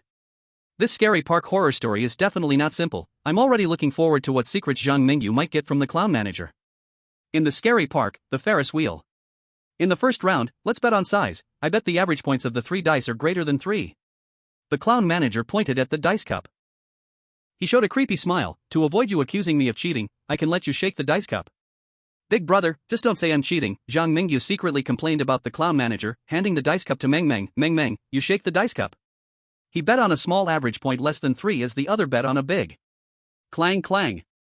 Meng Meng's little hands shook the dice cup. Then, Meng Meng, in front of the clown manager and Zhang Mingyu, flipped the dice cup onto the table. The dice cup uncovered, the points of the 3 dice appeared in front of the 3 of them. 2, 1, 2. Meng Meng sweetly said, this time the big brother won. Xian glanced at the dice on the table, not surprised at all by this result. But the clown manager seemed a bit unhappy. He crossed his arms and said in a grumbling tone, I didn't expect your luck to be quite good. Ask your question, I have limited time. I want to know who the principal is? Zhang Mingyu thought for a moment and asked this question. As soon as the 3 words principal escaped his lips, Meng Meng, the clown manager, and even Xian all seemed to be paused, becoming still. The temperature inside the Ferris wheel noticeably dropped, and the audience from Longwa watching the live broadcast all felt their hearts rise to their throats. They had not forgotten that the 4th precaution in the Ferris wheel instructions mentioned. 4. Never mention the principal in front of the clown manager. Fortunately, it was unclear if it was due to Meng Meng's big reputation or Zhang Mingyu's previous excellent performance playing a role. The clown manager's tolerance toward Zhang Mingyu was exceptionally high. I, Meng Meng, and the red wedding dress were all students of the Psychic School of Strange Tales. The principal you mentioned is both the principal of the Psychic School of Strange Tales and the culprit who brought all the suffering and misfortune upon us. The clown manager's voice was hoarse, as if discussing these matters caused him great pain. You being able to gain Meng Meng's approval means you're not a bad person. I'll give you a free advice, don't ask about the principal anymore. Behind all the misfortunes in Chongshan City, there is almost always his shadow. Anyone related to him or anything strange falls into a situation more terrifying than death. The clown manager stopped there. Seeing that the clown manager was unwilling to say more, Zhang Mingyu did not press. He patted Meng Meng's shoulder and prepared to continue the previous gamble. Meng Meng, this time I bet on 3 sixes. If the result isn't 3 sixes, then I lose. The clown manager was momentarily taken aback by Zhang Mingyu's words. He frowned slightly and said, what I'm betting with you is big and small, not precise points. I have no other meaning, just want to understand more about the Psychic School of Strange Tales and the principal. Zhang Mingyu's tone was sincere. I have many family members in Chongshan City, I can't let a dangerous individual who spreads misfortune roam freely in Chongshan City. Many family members? Upon hearing Zhang Mingyu's words, the clown manager further concluded that Zhang Mingyu was mentally ill. Finding family in the world of strange tales, isn't that a sign of insanity? Clang clang. The dice cup was shaken by Meng Meng once more. This time, when the dice cup opened, the clown manager was completely dumbfounded. 3 sixes? The smile on the clown manager's face completely disappeared. The 3 dice all showed 6 at the same time. If Zhang Mingyu hadn't touched the dice cup at all, the clown manager would definitely suspect that Zhang Mingyu was cheating. This is just too ridiculous. Zhang Mingyu glanced at the dice on the table and said, for my second question, I want to roughly understand what the principal has done to you in Chongshan City? Ha! Ha ha! The clown was amused. This time he directly answered without any nonsense, we are the principal's most successful works. He regarded the children as unfortunate seeds, toiling hard to plant the most desperate flowers within them. He made us manage the horror paradise, selecting talented seeds for him, and even controlled the Chongshan mental hospital to cultivate obedient subordinates for him. Most importantly, he also held sway over that strange convenience store, using the manager's connections to bring in a lot of chaotic items from other cities to help him perfect the spirit school of the dead. The clown manager spoke earnestly. The most desperate area in Chongshan City is under his control, and within the spirit school of the dead, there exists an unspeakable terrifying power. If I were you, after leaving horror paradise, I would take my family and fly far away. I absolutely wouldn't stay another day in Chongshan City. Outside world. Kunlun military base. The experts from the Dragon Kingdom focused intently, recording and analyzing every word from the clown manager. For them, this was precious intelligence information. Based on past experiences, the next urban legend from the Chosen One will likely be the spirit school of the dead mentioned by the clown manager. Moreover, as a legend with unspeakable existence, the spirit school of the dead is very likely to be a multiplayer scenario. In previous years, this type of urban legend always ended with total annihilation. Though Zhang Mingyu performed well in the recent tales, facing a multiplayer urban legend is still too early for him, right? I wonder if Zhang Mingyu can clear it. Looking on the bright side, we can now obtain intelligence about the spirit school of the dead in advance from the clown manager. This valuable information will greatly assist the Chosen One in clearing the upcoming multiplayer urban legend. Exactly, and the convenience store and the mental hospital mentioned by the clown manager are now under the control of Zhang Mingyu, right? If Zhang Mingyu pushes harder, who knows, he might even take the horror paradise directly. I think the Chosen Ones before didn't clear the urban legend with unspeakable existence, likely because they failed to achieve a perfect clear in the previous series of urban legend worlds. As long as Zhang Mingyu continues to clear perfectly, he might just create the greatest miracle since the urban legends entered Blue Star. Chapter 54, I'm afraid I can't help but kill you. Horror Paradise. As Zhang Mingyu worked hard towards a perfect clear, the goals of the Chosen Ones from various countries were mostly just to casually experience 3 park projects and muddle through to a passing clear. For example, from Sakura Country, there was Nichikawa Steel Plate. And another example, the newbie Chosen One from Binfei Country, G-Line. They barely managed to clear even the simplest mode of the small park projects. Meanwhile, viewers from all countries, after browsing through various live streams, ultimately returned to the Dragon Kingdom's live stream. On the Ferris wheel. Little Meng Ming's small hand shook the dice cup again. This time, the clown manager across from her leaned close, watching intently, suspicious that someone might cheat. I say, buddy. Zhang Mingyu rolled his eyes and said, I just placed a bet that the total of 3 dice is 1, is it necessary to be so tense? The dice fell, and the dice cup was uncovered by Meng Ming's little hand. The 3 dice astonishingly stacked into a little tower. The topmost number, horrifyingly, represented the number 1 as a red dot. 3 dice. The total number is 1. How the hell did this happen? Are you even human, you old six? The clown manager looked like a net cafe warrior forced to quit a gaming addiction. He widened his eyes, mouth agape, unable to comprehend what had just happened for a long time. On Meng Meng's side, her gaze towards Zhang Mingyu was also a bit dazed. Meng Meng was young, but she wasn't dumb. Such an outrageous score. Even if Meng Meng were to roll again, she couldn't produce it. Outside, the viewers in the live stream had already gone numb. They were silent, unsure how to express their current feelings. Awakata, awaken, I'm lost, comrades. To not hide from you all, my family runs a casino on Hong Kong Island. From now on, I'll put up a notice outside the casino saying Chosen One Zhang Mingyu is not allowed to enter. You guys think our Dragon Kingdom's Chosen One must be cheating, right? Cheating? I'm the one who plays tricks. I'm telling you, cheating in front of the weird is something no living person could do. Zhang Mingyu is simply the gambling god of Dragon Kingdom. Did you not see the two managers of Horror Paradise staring blankly? A long time later, the clown manager and Meng Meng finally recovered from their shock. And Xian, this big cat, looked calm on the surface, but internally, it was already mocking its owner's outrageous luck. It now even doubted if chasing its owner to Chongshan Psychiatric Hospital and then getting beaten up by the former director had anything to do with luck. Little brother. The clown manager stared blankly at Zhang Mingyu. Are you kidding me with this luck? Zhang Mingyu replied lightly, what can I do? I want to be an ordinary person, but the goddess of luck insists on favoring me. Doesn't that make you mad? Detected clown manager's resentment towards you plus 20. Crack. Crack. The clown manager's bones creaked as he squeezed out a sentence through his teeth. You better hurry and ask your last question, and once you're done, get lost. If you stay here any longer, I'm afraid I'll end up killing you. Given your current level of resentment towards me, it would be difficult to kill me. Zhang Mingyu smirked, not speaking his thoughts out loud. He looked through the Ferris wheel's glass at the dazzling night view of the park. I want to know if there are any other things to pay attention to for the remaining park activities? Considering your situation, aside from worrying about the crazed red wedding dress in the haunted house, you can clear the remaining park activities with your eyes closed. The clown manager pointed to a gloomy building deep within the park and said, Red wedding dress was once the daughter of the principal and also the one most hurt by the principal. After being locked in the haunted house, Red wedding dress became even more insane. Even I dare not get close to the haunted house now. It's practically impossible for the Chosen One to clear the haunted house perfectly. Meng Meng, with her big black eyes, blinked obediently. The principal locked the crazed red wedding dress in the haunted house so that no one could perfectly clear Horror Paradise, keeping it forever under his control. Zhang Mingyu stroked his chin, his mind racing. Late-night convenience store, Zhongshan Psychiatric Hospital, and Horror Paradise. Normally, the Chosen One could never perfectly clear these three urban legends. Is this abnormal difficulty also being manipulated by that mysterious principal? He dared not think too much. If what Zhang Mingyu suspected was true, the largest behind-the-scenes manipulator in Chongshan City probably understood the essence of the urban legend space and was even interfering with certain urban legends. Kunlun Military Base. The perfect clearing conditions for Horror Paradise not only require the Chosen One to be at the top of the park's leaderboard but also to experience all 20 park activities. After comprehensive analysis from the expert team, normally there's no way for the Chosen One to meet such harsh conditions. If it turns out that this late-night convenience store, Zhongshan Psychiatric Hospital, and Horror Paradise are all controlled by that mysterious principal, it's truly terrifying.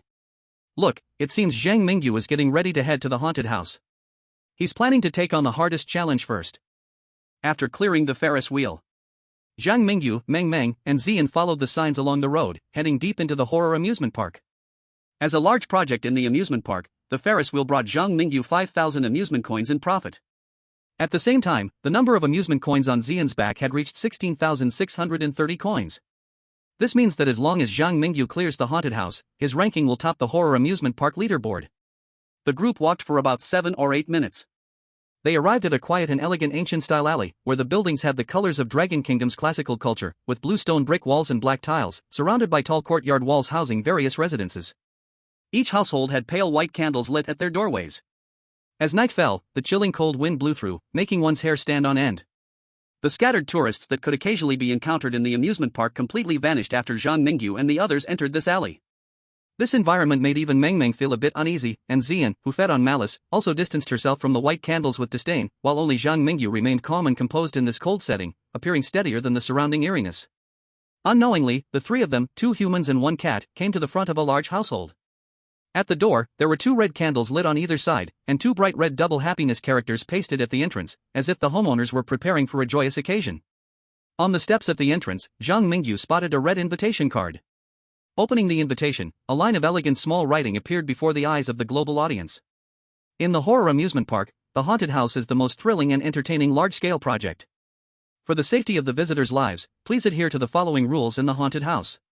1. No female visitors are allowed to enter the haunted house, it is only open to male visitors. 2. Young and handsome male visitors may find a romantic encounter in the haunted house. 3. The red wedding dress despises middle-aged men and teachers. 4. If you are fortunate enough to be chosen by the red wedding dress, please stay. 5. Do not make eye contact with her, do not speak to her, and do not have any physical contact with her. The content of the marriage invitation was very strange. It was as if this place was not a haunted house in an amusement park. But there truly is a ghost marriage taking place. At the same time, in the land of the Iron Tower, where the chosen ones reside, Leon, gifted with the talent of sweet talk, has already entered the depths of the haunted house's bridal chamber. In this bridal chamber full of rich Eastern style, red decorations abound, with blurry portraits of the bride and groom hanging on the walls, and a round table in the center adorned with small blue porcelain dishes filled with longan and peanuts. Red candles flicker in the wind. The curtain in front of the couch sways, revealing a blood-red wedding dress. Little beauty of the East, I come from the romantic land of the Iron Tower. The moment Leon saw the red wedding dress, he activated his exclusive talent, sweet talk. He walked step by step towards the bed, his eyes full of affection. Though we are from different worlds, if you are willing, I could spend a beautiful night with you.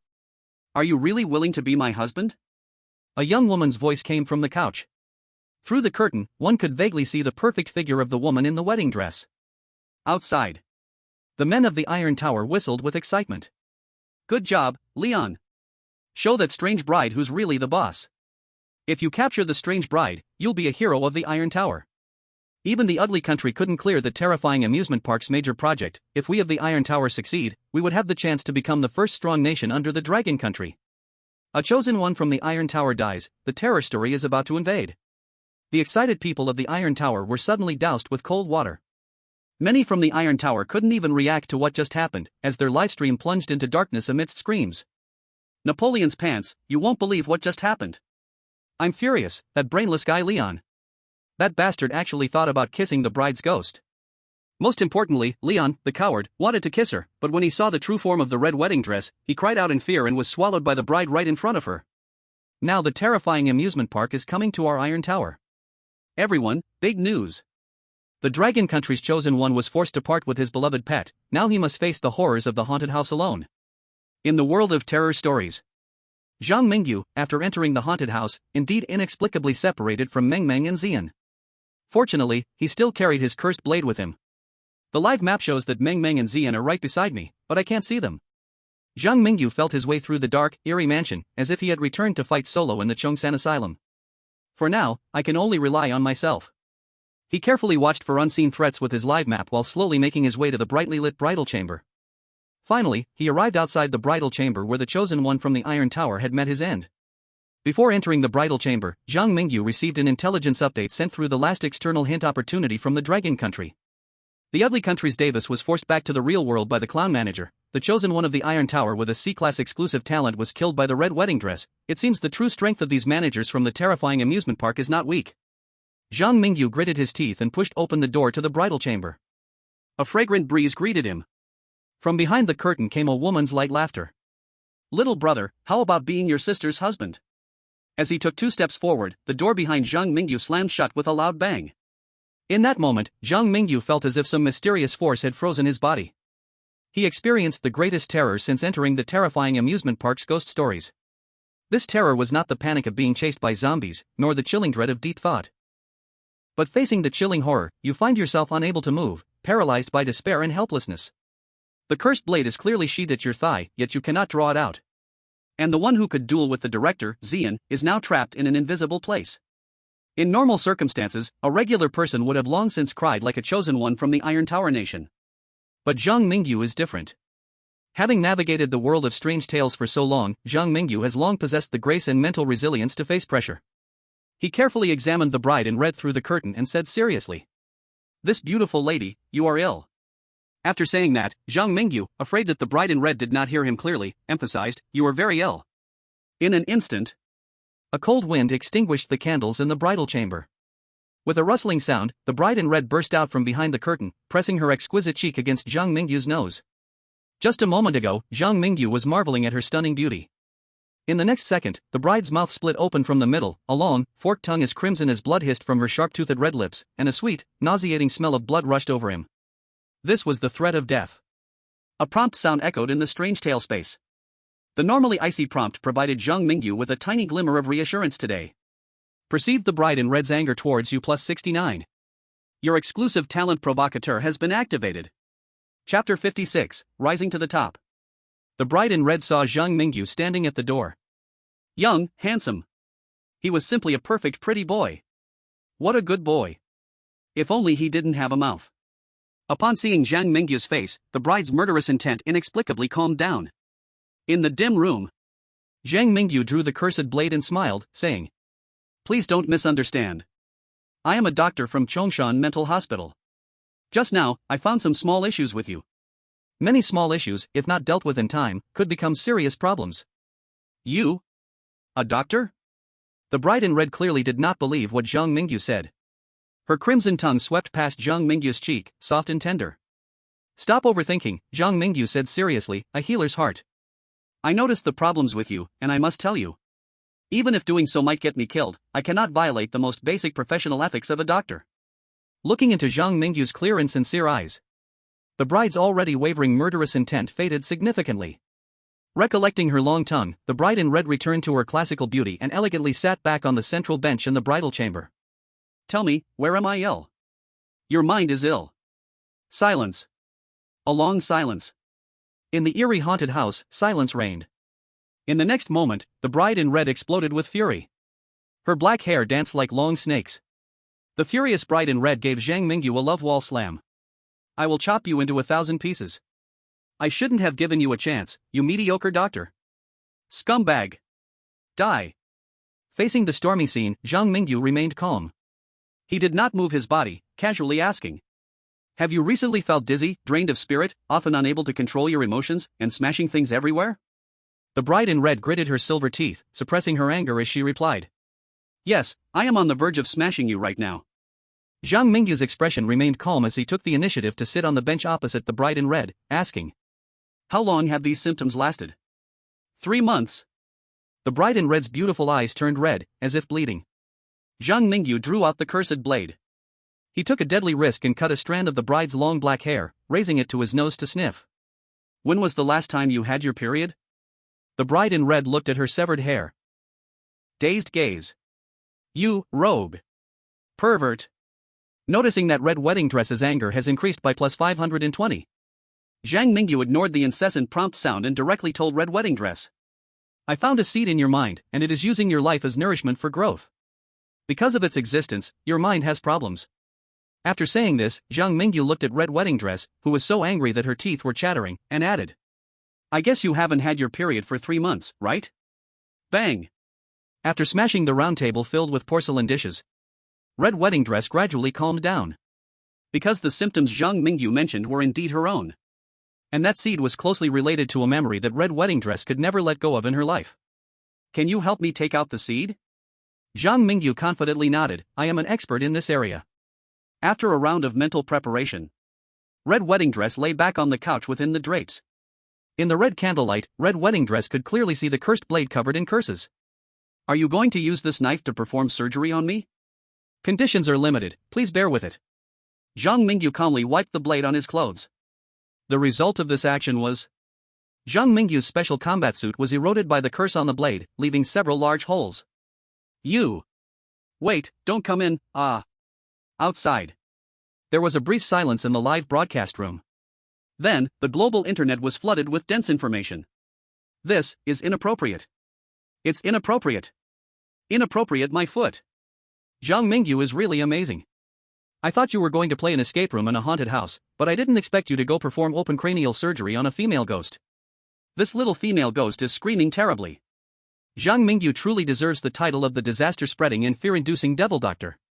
People on Blue Star were stunned by Zhang Mingyu's bold actions. At this moment, they realized how useful the profession panel was in the world of ghost stories. Learning a skill is so popular in the world of ghost stories. Treating a female ghost's illness and then performing open cranial surgery with a cursed object, how bold. Zhang Mingyu, you really are bold. In a small meeting room, the high-ranking officials of Sakura Country couldn't help but slap their own faces, one after another, loud and crisp. Baka! Baka! Why did we ever oppose the Dragon Country people? It was acceptable when Dragon Country was 4 times defeated, but now that a chosen one like Zhang Mingyu has appeared, were we slammed in the door? Why are we still following those unreliable guys from Ugly Country? Zhang Mingyu is definitely going to clear this perfectly. Another perfect clearance. I'm going crazy. How can we defeat such a powerful opponent? Relying on Nichuan steel plates? The officials from Sakura Country glanced at the live broadcast screen, looking like ostriches hiding in bumper car seats. This guy. Forget it, it's impossible. Without Ugly Country's Davis helping, and without intelligence traded at a high cost from Dragon Country, this stupid pig would have long since died in the ghost story world. Now, Sakura Country only has 2 choices. Either abandon evil and choose to ally with Dragon Country, or continue down the dark road with Ugly Country. In the haunted house's wedding room, Red Wedding Dress looked like a little girl just waking up from a hangover, groggily reaching out to catch a beautifully red agate-like seed. As soon as Red Wedding Dress got the seed, Zhang Mingyu was blasted out of the haunted house by an invisible force. Along with him, there were the wronged Meng Meng and the bewildered Xiang. Big brother, what did you just do to Sister Wedding Dress? This is the first time I've seen her so angry. Meng Meng actually wanted to ask why Zhang Mingyu could leave the haunted house alive after making Red Wedding Dress this mad. Moreover, it seemed that Zhang Mingyu had also gained Red Wedding Dress's recognition. Gathered the last commemorative badge of the horror paradise. Women. Zhang Mingyu waved a finger in front of him. On his face was 1 part sarcasm, 1 part helplessness, and 4 parts a feeling of loss. He looked just like a domineering CEO with the face of a pie chart. Suddenly, a notification sound from the strange talkspace appeared in Zhang Mingyu's ears. Detected that the chosen one has obtained the commemorative badge given by the 3 managers of Horror Paradise, and the current total amount of Paradise coins has reached 21630, ranking first on the Horror Paradise leaderboard. You can choose not to experience other amusement facilities in the Paradise and gain the perfect clearance reward in a special way. Or, you can continue to stay in Horror Paradise to earn more Paradise coins. Tip: gaining more Paradise coins will likely increase the rewards for this clearance. Chapter 57 Stunning National Fortune Reward. Clearance in advance? That's impossible. Zhang Mingyu wanted to play in Horror Paradise for a few more days. The amusement facilities that would kill without blinking in the eyes of ordinary people represented joy for Zhang Mingyu. So, such a scene appeared in Horror Paradise. A high school student was leading a little girl, accompanied by a beautiful purple flower cat, playing joyfully at various amusement projects. They stayed at the best hotel in the Paradise. Eating free pot stickers and D-san from the vending machine. Fresh and delicious, not expensive at all. 5 days later. The clown manager looked at the collapsed large pendulum, the scrapped water roller coaster, and the red wedding dress in the haunted house, venting anger at the tourists, beads of cold sweat streaming down his forehead. Since Zhang Mingyu arrived in Horror Paradise, he had not experienced a single day of peace. He was very doubtful that if they allowed Zhang Mingyu to stay in Horror Paradise any longer, their paradise would inevitably close down. Not to mention anything else. That guy Zhang Mingyu had already earned all the Paradise coins. The currency system of Horror Paradise was on the verge of collapse. On the Horror Paradise leaderboard, Zhang Mingyu's Paradise coins had already reached a terrifying 60,001. This included 15,000 Paradise coins from the hell mode of 15 small projects, and 25,000 Paradise coins from 5 large projects.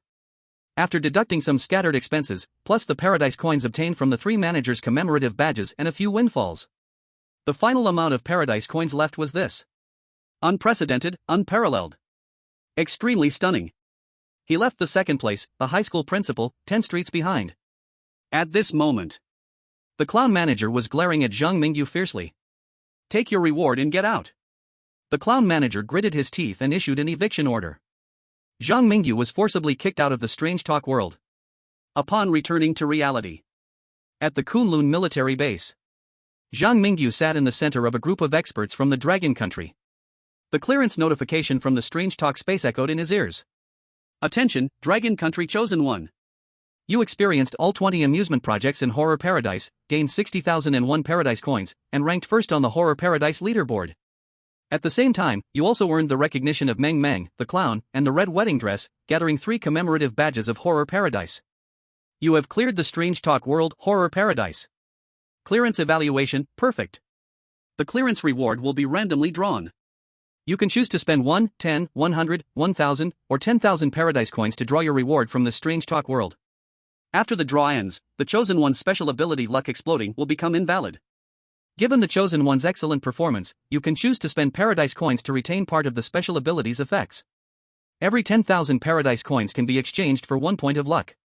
Due to your perfect clearance of the Strange Talk world and saving the important character, the Red Wedding Dress, you are now given a special reward, Horror Paradise. Horror Paradise, this park filled with scares and screams will exclusively belong to you. In the Horror Amusement Park, the initial friendliness towards you increases by 20, any eerie presence that steps into the Horror Amusement Park will be suppressed by you, and the 3 former managers will automatically become your employees. Tip: perhaps you should quickly repair the amusement park and strive to improve the friendliness of your employees. This series of rewards almost knocked Zhang Mingyu out. Fortunately, this time, he returned to the real world to settle the rewards. With suggestions from experts like Yang Qingting from Dragon Country, Zhang Mingyu soon confirmed his action plan. 1 amusement park coin to draw for passing rewards. 60,000 amusement park coins to exchange for luck value. Reward draw in progress. Reward draw completed. Congratulations to the divine selectee for obtaining a rare reward with a probability of 0.01%, Soul Summoning. Soul Summoning, skill: there is a chance to summon a vengeful spirit to your side. When your target for summoning is your own employees and pets, this probability will increase to 100%. The Soul Summoning ability can only be used once in each Horror Tale world, so choose the timing for its use wisely. Note: the Soul Summoning ability is one of the core abilities of the school principal. 99% of the rewards in the Horror Amusement Park are ordinary cursed items, 0.99% are the abilities of the 3 managers, and 0.01% is the core ability of the school principal. You struck gold.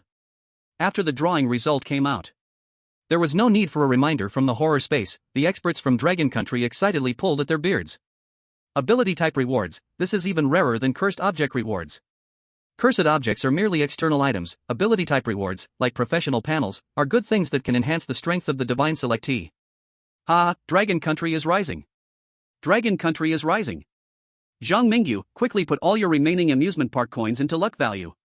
Luck value and eerie resistance are both difficult to improve. Now that you can exchange for 6 points of luck value, even if the final effect is not as absurd as it is now, it will definitely let you sail smoothly in the Horror Tale world. The experts from Dragon Country, led by Yang Qingting, were all very excited.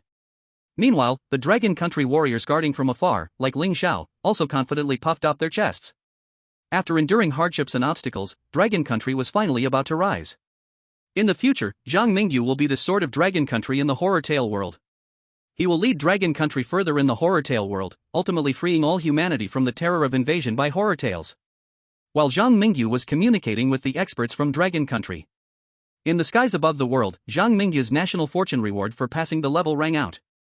Congratulations to Zhang Mingyu from Dragon Country for passing the Horror Tale world, with a perfect evaluation. Special reward for perfect clearance: the Horror Amusement Park will appear in the provincial capital cities of Dragon Country, and each year, the top 100 citizens on the Horror Amusement Park leaderboard will randomly receive a D-level exclusive talent.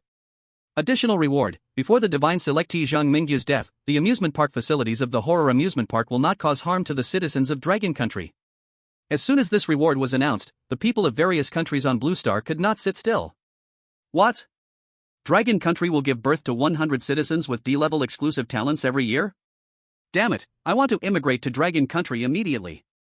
Exclusive talents have always been precious abilities that only divine selectees in various countries possess, and now Dragon Country will give birth to 100 ordinary people with exclusive talents every year. Even if it's just the lowest D-level exclusive talent, it means that Dragon Country will see a batch of powerful individuals capable of resisting the Yuri. They might use this to form armies, perhaps quell domestic horror tale invasion incidents, and maybe even rise to become global hegemons. Oh my god! The people of Dragon Country are truly lucky. Zhang Mingyu is really amazing. This perfect level clearance is truly enviable. Chapter 58: New Horror Tale, A Haunted Ghost School. As soon as the National Fortune Reward was announced, from the highest officials to the common folk worldwide, everyone is talking about it. At this moment, the most excited are undoubtedly the people of the Dragon Kingdom. I believe Zhang Mingyu can do it. He has once again perfectly cleared the scary tales. This National Fortune Reward will definitely change the future of the Dragon Kingdom. Zhang Mingyu is our great hero. Everyone! The thrilling amusement park has descended upon the Dragon Kingdom. I live in the provincial capital, and the new amusement park is not far from my home. Is there anyone who wants to join me in experiencing the roller coaster like Zhang Mingyu's? Yes, I have already received 10 amusement park coins as initial funds. Wow, the number one on the national ranking of the thrilling amusement park has already got 20 amusement park coins. He must have cleared at least one amusement park project, right? Whether he clears it or not doesn't matter, a free amusement park is really awesome. In the future, going on dates to the free thrilling amusement park is way better than going to the big-eared mouse's amusement park, right? Absolutely. So great. In an instant, everyone was very excited. Some even took screenshots of Zhang Mingyu's livestream and made them their phone wallpapers. Others added some spice to Zhang Mingyu performing surgery on the red wedding dress, making it a meme, with captions like, "The surgery was very successful, I've already taken your kidney." In the blink of an eye, 7 days had passed. At the Kunlun military base, as the chosen ones were anxiously preparing to welcome the next scary tale, Zhang Mingyu, on the other hand, was holding back laughter while browsing through various memes that were going viral online. Hahaha, Zian, come quick and look at this meme. If the red wedding dress sees this, the netizen who edited it is definitely doomed. And this meme of the clown administrator, making such a funny face. Ha ha ha ha, I'm dying of laughter. I have to save this meme to my smart terminal. Someday I'll take it to the thrilling amusement park to show him. For Zhang Mingyu, returning to the world of scary tales felt just like going home. He was not afraid at all. The expert team from the Dragon Kingdom, led led by Yang Qingting, also recognized Zhang Mingyu's state of mind. Just before departure, Yang Qingting couldn't help but remind him.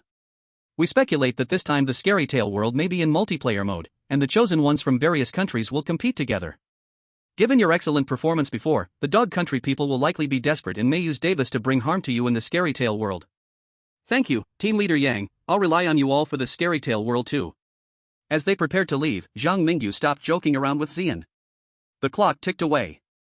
Finally, the familiar feeling of dizziness washed over him again, and the new scary tale began. Choosing a scary tale.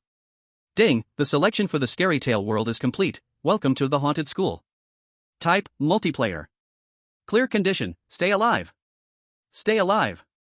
Stay alive. Note, you can only bring the cursed items you already possess to challenge the scary tale world. Hint, since you have perfectly cleared the thrilling amusement park, you will receive a special item in this scary tale challenge, an empty shrine. As the voice prompt faded, Zhang Mingyu found himself lying in the last row of a tiered classroom. On the left side of the classroom were 3 large windows, and on the right side were front and back doors. The afternoon sun shone through the glass windows and spilled onto the blackboard at the front, flowing between the neatly written lines of words. This class seemed to be a language class. At the podium, the male teacher lecturing was genteel. Apart from his slightly thinning hair, there was nothing unusual about him. The only thing that puzzled Zhang Mingyu was the students in the classroom. They were wearing sky blue uniforms, and most of them sat at their desks without moving. These students appeared like corpses that had died for many years, lacking vitality. I also mysteriously appeared in a blue school uniform. Does this mean my identity in the scary tale world is the same student as them? With this doubt in mind, Zhang Mingyu looked down at the open yellow textbook on the desk. After a moment of rummaging, Zhang Mingyu found a small note in the textbook. When you see this note, I am no longer myself. Perhaps you don't feel anything wrong right now, but no matter what, please remember my advice. 1. They will tell you, you are a student here, there are still 3 weeks until summer vacation, please do not leave the school before the vacation arrives. You must pretend to believe what they say, then escape, find every possible way to get away. You are not a student here, there is no spirit-possessing ghost school in Chongshan City. 2. In class, do not answer any questions from the teacher. 3. Respecting teachers and valuing education is a traditional virtue of the spirit-possessing ghost school, do not go against the teacher's words. 4. If a teacher drags on the class, please ignore them, do not stay in the classroom after class. 5. You cannot skip classes, you cannot be late or leave early. 6. The spirit-possessing ghost school has elementary, middle, and university divisions, not all students are bad, you can try to seek help from students who can see the black giant bird.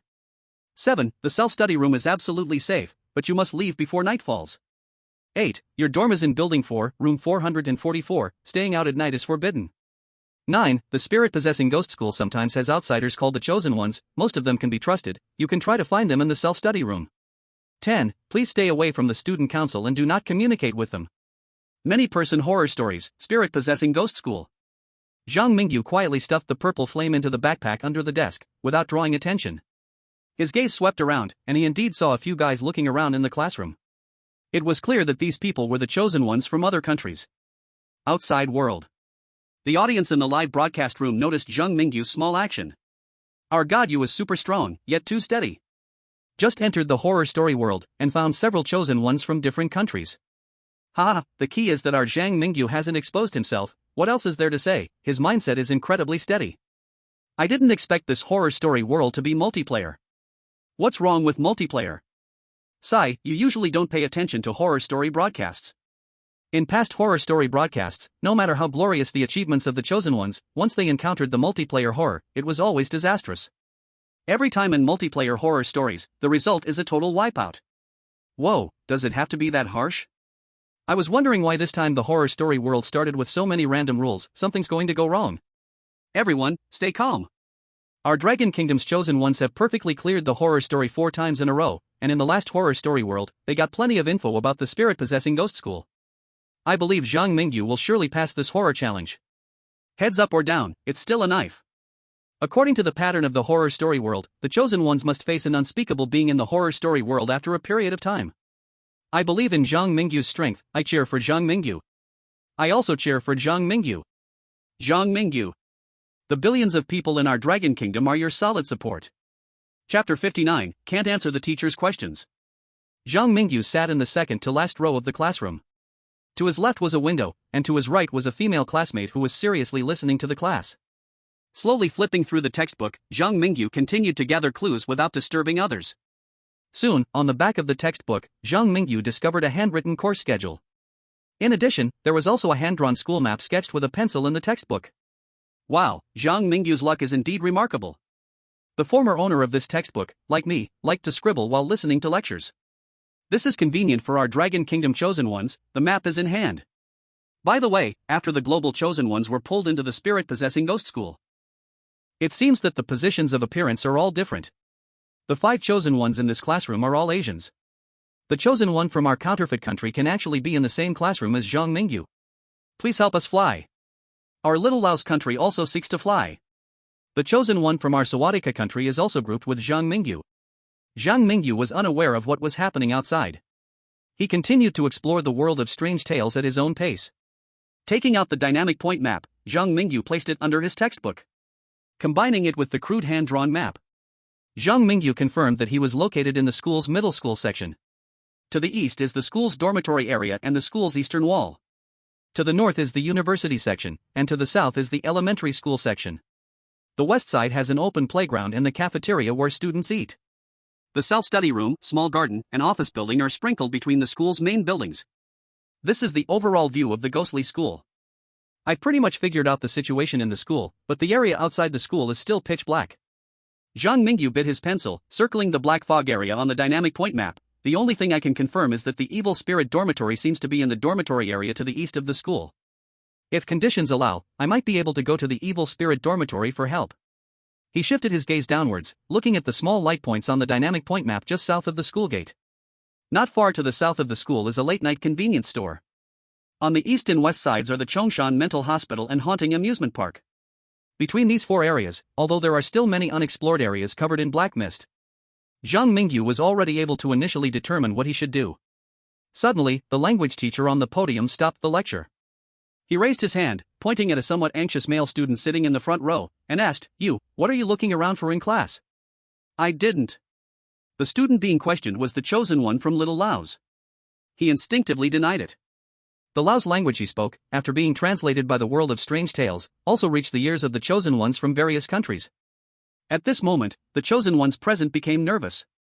Because the second piece of advice on the note said, "In class, do not answer any questions from the teacher." Under the gaze of the global audience, the chosen one from Laos suddenly turned red. Then, his entire body hung from the ceiling like he was being hanged by an invisible rope. The chosen one from Little Laos died, and the world of strange tales is about to invade. The prompt sound from the strange tale space rang out, announcing the death of the chosen one from Laos. At this moment, except for Zhang Mingyu, the chosen ones from various countries were like startled quails, not daring to move. Even so, the teacher of this class was not prepared to let the chosen ones pass easily. The language teacher's gaze swept over the confident Zhang Mingyu and the relatively calm other students. In the end, he chose a beautiful chosen one with a high ponytail. "You come and tell me, what did I just teach?" The chosen one being questioned was from the counterfeit country. At this moment, this counterfeit country chosen one, who was challenging the world of strange tales for the first time, looked quite flustered. Under the language teacher's cold gaze, the chosen one from the counterfeit country trembled as he flipped open his textbook, as if he hadn't heard the teacher speaking due to being too focused on studying. Seeing this, the language teacher's lips curled into a sinister smile. He stared at the chosen one from the counterfeit country and said ominously, "Students who do not respect the teacher will be punished due to violating the third piece of advice on the note. 3. Respecting teachers is the traditional virtue of the ghostly school, do not go against the teacher's words." Soon, the beautiful chosen one from the counterfeit country, amidst a scream, followed in the footsteps of the chosen one from Laos. In the classroom, two corpses hung like two human-shaped balloons, hanging over the students' heads. A red unknown liquid, like raindrops, fell down in a fluttering manner. This red liquid seemed endless. It dripped not only from the two dead bodies but also seeped from the ceiling. The blood-red rain soaked the desks and chairs, drenching the books. The teachers and students in the classroom were drenched by the blood rain. Once a sunny and bright classroom, at this moment, it became like hell. The outside world. Audiences from various countries felt deeply afraid. Just now, the beauty from the counterfeit country and the guy from Little Laos died so tragically. If the teacher keeps questioning like this, the God-chosen ones might be wiped out in the first class. Answering questions means death, not answering questions also means death. Is this reasonable? The multiplayer mode in this horror story is truly terrifying. I just peeked into the ugly country's livestream and found that Davis was also questioned. Davis's special talent is so overwhelming, he directly fought with the teacher in the classroom. Even Davis had to fight the teacher. Doesn't this mean the God-chosen ones must confront the weirdness directly? Oh no. This is bad. This is bad. Zhang Mingyu was questioned by the teacher. Is this stupid teacher toxic or what? The audience from the Dragon Country panicked when they saw Zhang Mingyu being questioned by the teacher. After all, even Davis, with his strong talent of devouring weirdness, could only handle the teacher in a 50-50 fight. Zhang Mingyu, even if stronger than Davis, can't easily defeat the teacher, right? At this moment, some countries that previously had conflicts with the Dragon Country unexpectedly chose not to intervene. This time, they silently prayed for Zhang Mingyu in their hearts. Because they all understood one truth. In the multiplayer mode of this horror story, the God-chosen ones must cooperate sincerely to hope for a clear victory. Just when the netizens from Sakura Country and Binfi Country were obediently silent, the grandsons from Kimchi Country actually ran into the Dragon Country's live room, mocking crazily. Your Dragon Country God-chosen ones' good luck is over. Several countries' God-chosen ones have already been killed by the teacher. Being questioned means death, this is an inescapable deadlock. Your Dragon Country's Zhang Mingyu is doomed. Haha, without the Dragon Country, we Kimchi Country are the rightful heirs of the dragon. Chapter 60, What? Ma Dongmei? In the horror story world, Zhang Mingyu was still unaware that the grandsons from Kimchi Country were mocking him madly. He also did not find any God-chosen ones from Kimchi Country in this classroom. At this moment, after being questioned by the language teacher, Zhang Mingyu did not answer immediately but pretended to be hard of hearing and shouted at the teacher, "What did you say, teacher?" The language teacher kept a smile at the corner of his mouth. He was very experienced in dealing with students, not afraid of Zhang Mingyu playing tricks on him. "I said, answer my question that I just asked." "What? Ma Dongmei?" I said. "Classmate, please answer my question." "Teacher, are you asking me to look for Sun Honlei?" The language teacher fell silent. His smile froze at the corner of his mouth, his eyes showing doubt about his teaching ability. "Classmate, forget it, you can sit down." Hearing this, Zhang Mingyu immediately sat back in his place. At this moment, the language teacher and the entire class were stunned. "Can't you hear it?"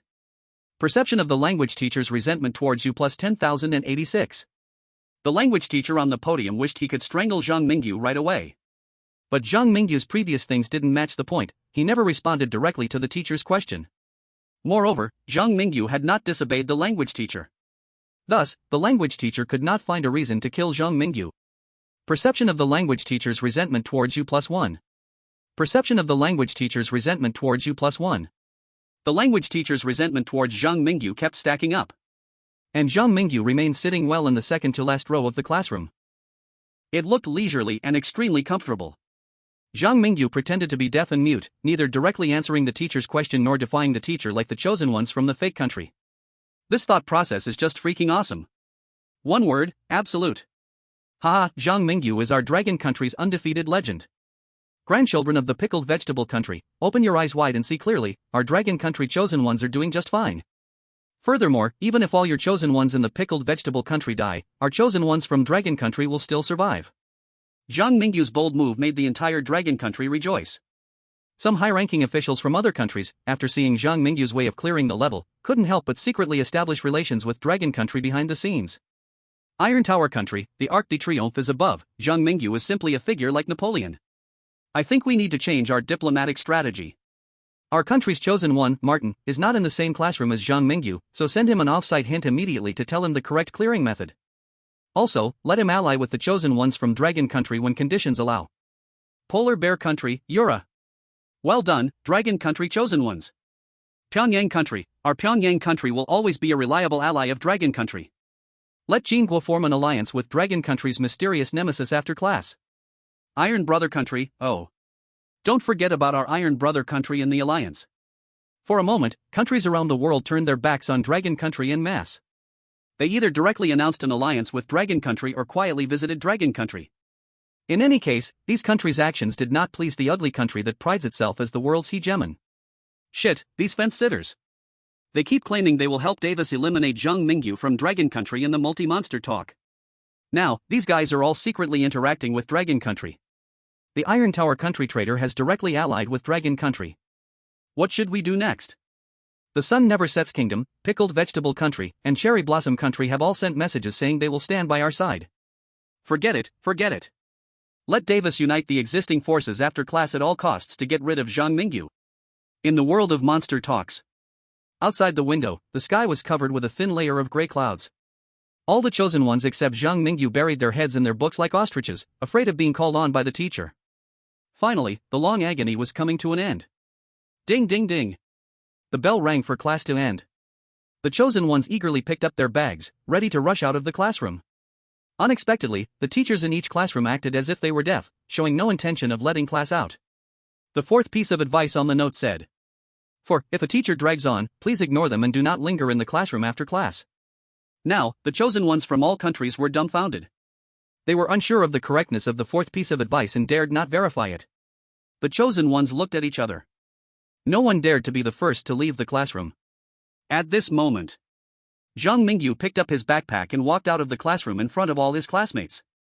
At that moment, the entire classroom fell into an eerie silence. The chosen ones covered their mouths, not daring to speak. The students in the classroom also turned their heads, staring at Zhang Mingyu with cold eyes. At the front of the classroom, the Chinese teacher's forehead was bulging with veins, seemingly wanting to take action against Zhang Mingyu.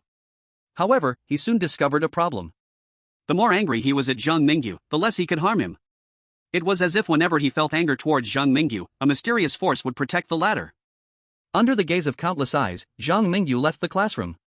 Outside, the high-ranking officials of various countries did not understand that Zhang Mingyu's ability to leave the classroom was due to his provocation talent. They excitedly sent off-site hints to their chosen ones. Tell them they can leave the classroom anytime. Our chosen ones from the Sabatica country have safely left the classroom. With Zhang Mingyu leading, the survival rate of the chosen ones has greatly increased. Oh no, our chosen one from the Xianggu country is dead, and the teacher said we can't leave the classroom before class is over. The advice in the note is wrong.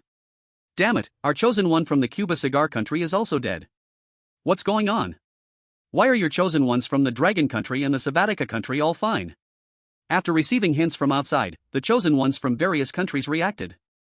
Some followed Zhang Mingyu's example and ignored the teacher to leave the classroom. Unexpectedly, the fourth advice in the note had indeed been tampered with.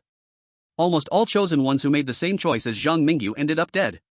At this moment, the high-ranking officials of Sabatica and Myanmar finally realized. Their own country's chosen ones managed to escape a disaster because the language teacher's mindset had already been shattered by the Dragon country's chosen ones.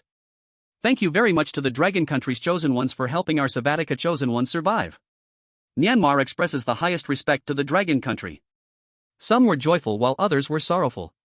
While the citizens of the two Southeast Asian countries privately celebrated, many nations that had not established diplomatic ties with the Dragon country went mad. Shit. From now on, the actions of the Dragon country's chosen ones cannot be casually imitated. Let the chosen ones stay in the classroom and wait for the teacher to finish class. The chosen ones from Sabatica and Myanmar really got lucky. Why couldn't our chosen ones from the South Vietnam country share the same classroom with Zhang Mingyu? Chapter 61, The study room is absolutely safe.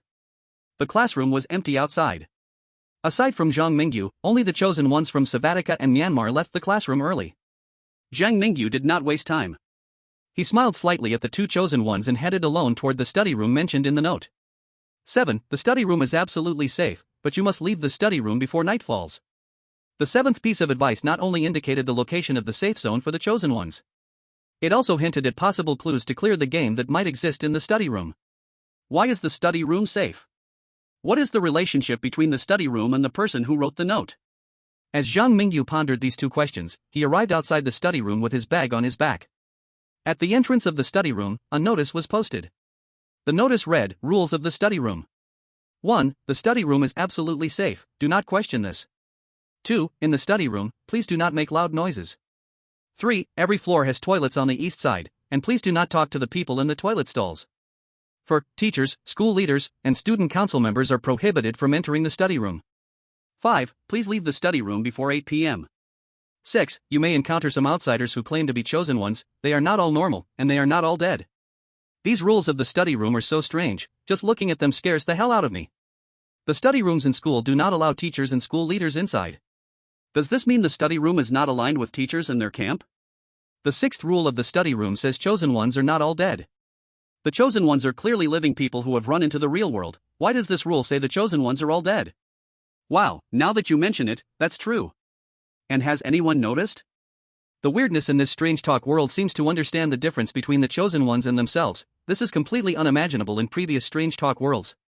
The chosen ones can remain calm in front of the bazaar and survive mostly because the bazaar take the chosen ones as their own kind. If the bazaar discovers that the chosen ones are alive, can the chosen ones still be alive? Strange, the hunting moment. Kunlun military base. At the meeting table, experts from the Dragon Country were also analyzing useful information in the new urban legend. The spirit communication anomaly is very special, we must raise our vigilance. Just now, the Iron Tower Country also sent us a request for alliance. Should we accept it? Of course we should accept it. Our goal in the Dragon Country is to build a community for human destiny, to let everyone survive together under the invasion of urban legends. As long as the chosen one from Iron Tower Country does not harbor ill intentions, forming an alliance with Zhang Mingyu would be beneficial for both countries. Look, the chosen ones are gradually arriving at the self-study room. As this is one of the few safe zones in the spirit communication anomaly, I'm sure many chosen ones realize they should go to the self-study room to find teammates at the first opportunity.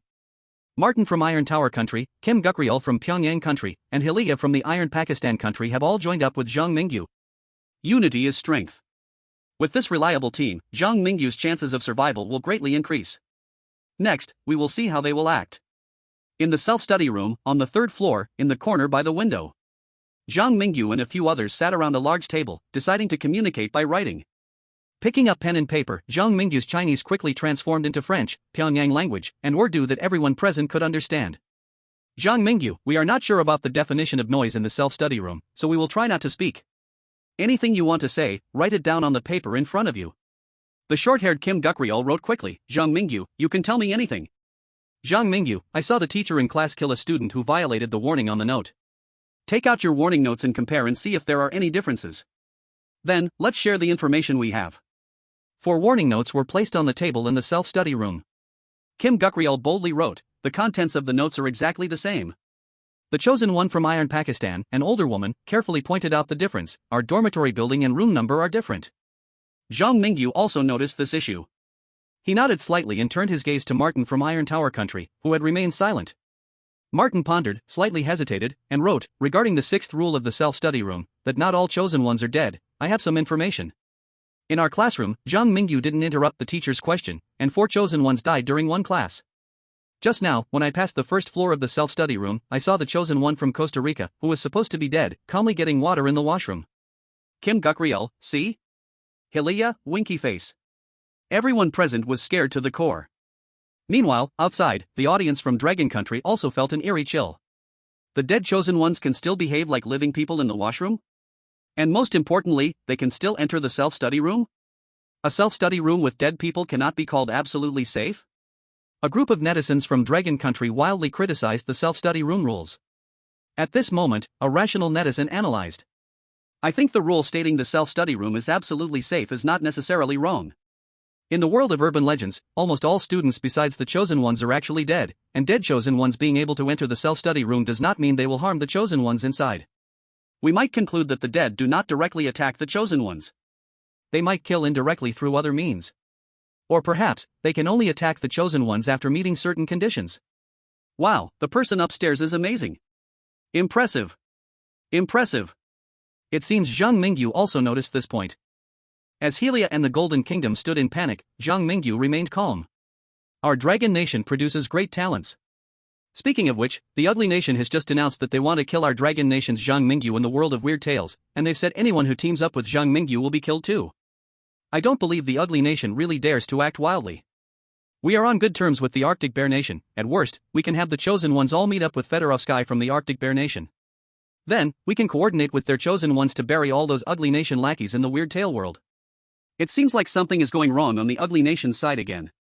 Davis and the teacher just finished a fight and are running into trouble again. At this rate, Zhang Mingyu won't even need to take action, the Ugly Nation will be self-destructing. Let me laugh unkindly for a moment, ha ha ha ha. Chapter 62, The Silver Cube of the Student Council. In the live stream room of the Ugly Nation, Davis and the cute girl from Pickle Country were attending a class together in a classroom. At that moment, flowers suddenly sprouted from a girl's head, 2 rows in front of them. In the center of the pink petals, there were tiny flower stamens with teeth, sweeping towards the students in all directions. Chaos erupted. The classroom quickly saw numerous casualties. The girl with flowers sprouting from her head was very powerful. Even when the teacher hung her from the ceiling, she could still kill. Just when the cute girl from Pickle Country and Davis were about to hold on no longer, a student holding a silver cube pushed the door open and entered. He seemed to be the student council member mentioned in the notes. What happened next confirmed the viewers' speculations in the live stream. The student from the student council put the girl with flowers sprouting from her head into the silver cube. The chaos in the classroom was thus quelled. Is this what a student from the student council looks like? That silver little cube looks so powerful. Look, he has a work ID hanging on his chest, and it says Student Council. The students of the Student Council hold silver cubes and wear work ID badges, so the chosen ones can easily distinguish who is from the Student Council and who is a regular student. TSK, the girls from Pickle Country and Davis really don't think during emergencies. Just look at our Dragon Nation's Zhang Mingyu, he's so calm when faced with the teacher's questions. Then look at those 2, who just fought the teacher and almost went to fight the girl with flowers on her head. If it weren't for the timely arrival of the student council member, who knows what would have happened to Davis and the girl from Pickle Country. Speaking of which, you Pickle Country folks really have no shame to lick the boots of the Ugly Nation. It's one thing to cause trouble in our Dragon Nation's live stream, but now you've even sent an external tip to your own chosen one to seduce Davis from the Ugly Nation. A good girl, just like that, has been ruined. Stationed in Pickle Country, the Ugly Army is an old tradition. The Dragon Nation netizens in the livestream unleashed relentless mockery on the embarrassed Davis and the shameless leaders of Pickle Country. Meanwhile, at the Kunlun military base, the Dragon Nation leaders were hesitating about whether to send student council-related information to Zhang Mingyu through external tips. The information from the student council is very important. With so many allies on our side, I suggest we use external tips from either Pyongyang or Iron Tower first to send the student council-related information over. Even though our Dragon Nation agreed to ally with them, we can't let them win without effort. Everyone must show their corresponding value. Let's immediately negotiate with a few other countries to try to deliver this important external tip before they have dinner tonight.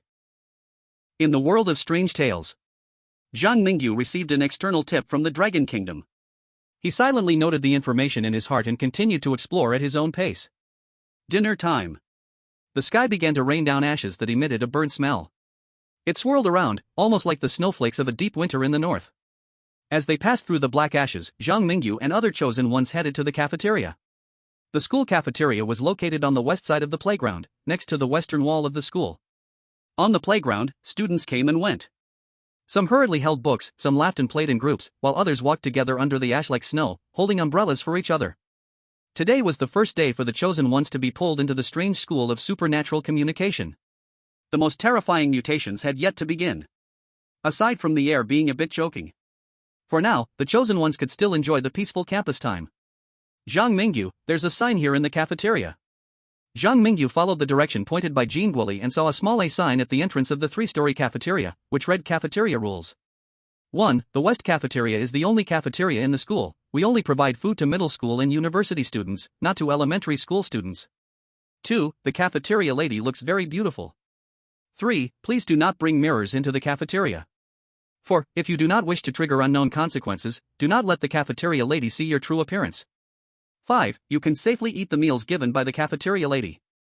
6. The cafeteria lady never shakes while serving, sometimes she uses special ingredients to cook. Do not be surprised or afraid, eating the West Cafeteria's meals is only beneficial for you, with no harm. 7. When ashes fall from the sky, enjoy bathing in the ash. The contents of the cafeteria rules quickly sparked heated discussions in the live broadcast. This broken school has so many rules wherever you go, even Zhang Mingyu coming to the cafeteria to eat has to memorize so much, it's simply ridiculous. What can we do? The chosen ones are just toys in the palm of the strange tale world. The scene in the cafeteria is not uncommon in the world of strange tales, it's one of the places most likely to have accidents. Many chosen ones have encountered dishes cooked by living people in the cafeteria. To be honest, I was shocked when Zhang Mingyu ate meat in the cafeteria at the Chongshan Mental Hospital. I just don't know what our battle god will pull off this time.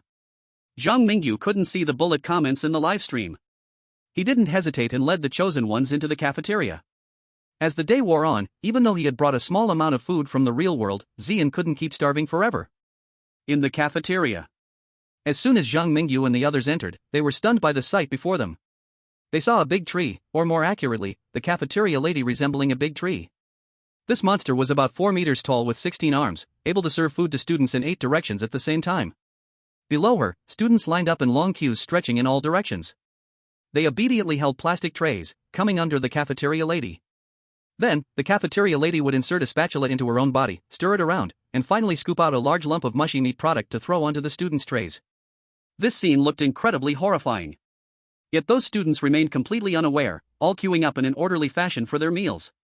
The students seemed unable to see the true nature of the cafeteria, they were blinded by the powers of the strange communication school, and what they saw appeared to always be the image the school wanted them to see. Ugh. Aunt Helia looked like she had just eaten black garlic. Non-stop retching. Although Martin from Iron Tower Country is just in his 20s, he grew up in a middle-class family, and has never seen such a disgusting scene. At this moment, Martin's performance is even worse than Aunt Helia's. The only two who can barely maintain their calm are Jingguoli, whose face is as pale as paper. Among the few, only Zhang Mingyu remains composed, garnering admiration from the onlookers outside. Oh my gosh, this is just too disgusting. I just threw up the special burgers I ate last month, and Zhang Mingyu can still keep a straight face, amazing. Really amazing, ugh. Let's not talk about anything else, just Zhang Mingyu's ability to endure, we in Iron Tower Country admire it. Do you think these students are blind? They all look decent on the outside, how can they be so happy while eating that mushy meat? In this weird world, aren't there any normal people? What do you think? I bet the students in this cafeteria look normal, but actually, they're all strange. I'm not betting with you anymore, I just want to see if Zhang Mingyu dares to eat this time. Chapter 63, Chaos in the Cafeteria. They queued up at the cafeteria lady's counter to get food. At the dining table, Martin, Jingguoli, and Helia can't eat anything. At the next table, Fedorovsky from Polar Bear Country and his followers, after greeting Zhang Mingyu, also sat at the table not daring to touch their spoons. Before long, Davis and the girl from Pickle Country also arrived at the cafeteria. At this moment, the chosen ones from the 3 factions sat in silence together. Just sitting next to that monstrous cafeteria lady made them feel anxious, and it was more painful for them to eat this food than to be killed. On Zhang Mingyu's side, he didn't pick up his chopsticks, but poured all the meat from his plate into his backpack. Seeing that Martin and the others had no appetite, he also poured their food into his backpack for Xian to enjoy. It must be said that the cafeteria food was quite to Xian's liking. After dazzling several plates of meat, a satisfying burp finally came from Zhang Mingyu's backpack. At that moment, someone in the cafeteria shouted, "Has anyone seen the black giant bird?" Then, chaos broke out. Students seemed very afraid of those who could see the black giant bird, running through the aisles as if fleeing for their lives, tables were knocked over, and lots of food spilled onto the ground, with some people falling in the chaos and becoming flesh cushions under others' feet. Crying, wailing. Gradually, even the only cafeteria lady was affected. The chosen ones from the ugly country noticed something was wrong and had already fled. And Fedorovsky from Polar Bear Country was very righteous at a critical moment. Before running away, he even came over to ask Zhang Mingyu if he wanted to escape together. However, what happened next opened the eyes of those few who hadn't escaped yet. The cafeteria's entrance was blocked by a group of student council members. They stuffed the obstructing students into silver cubes, gradually pressing towards the source of the chaos. Students who can see the black giant bird actually appeared in the cafeteria.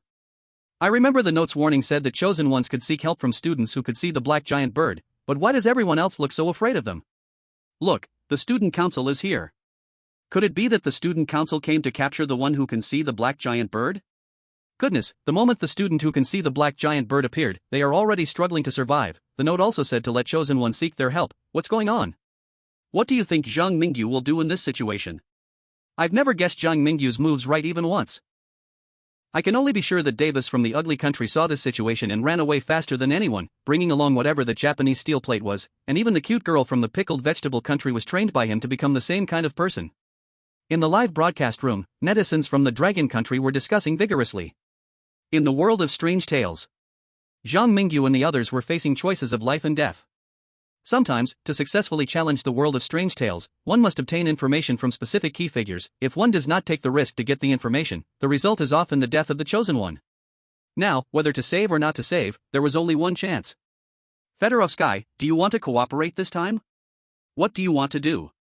Zhang Mingyu shouldered his backpack and revealed a brilliant smile. Have your people help me find that special student and bring him to a safe place? I will think of a way to create chaos to draw the student council's attention away.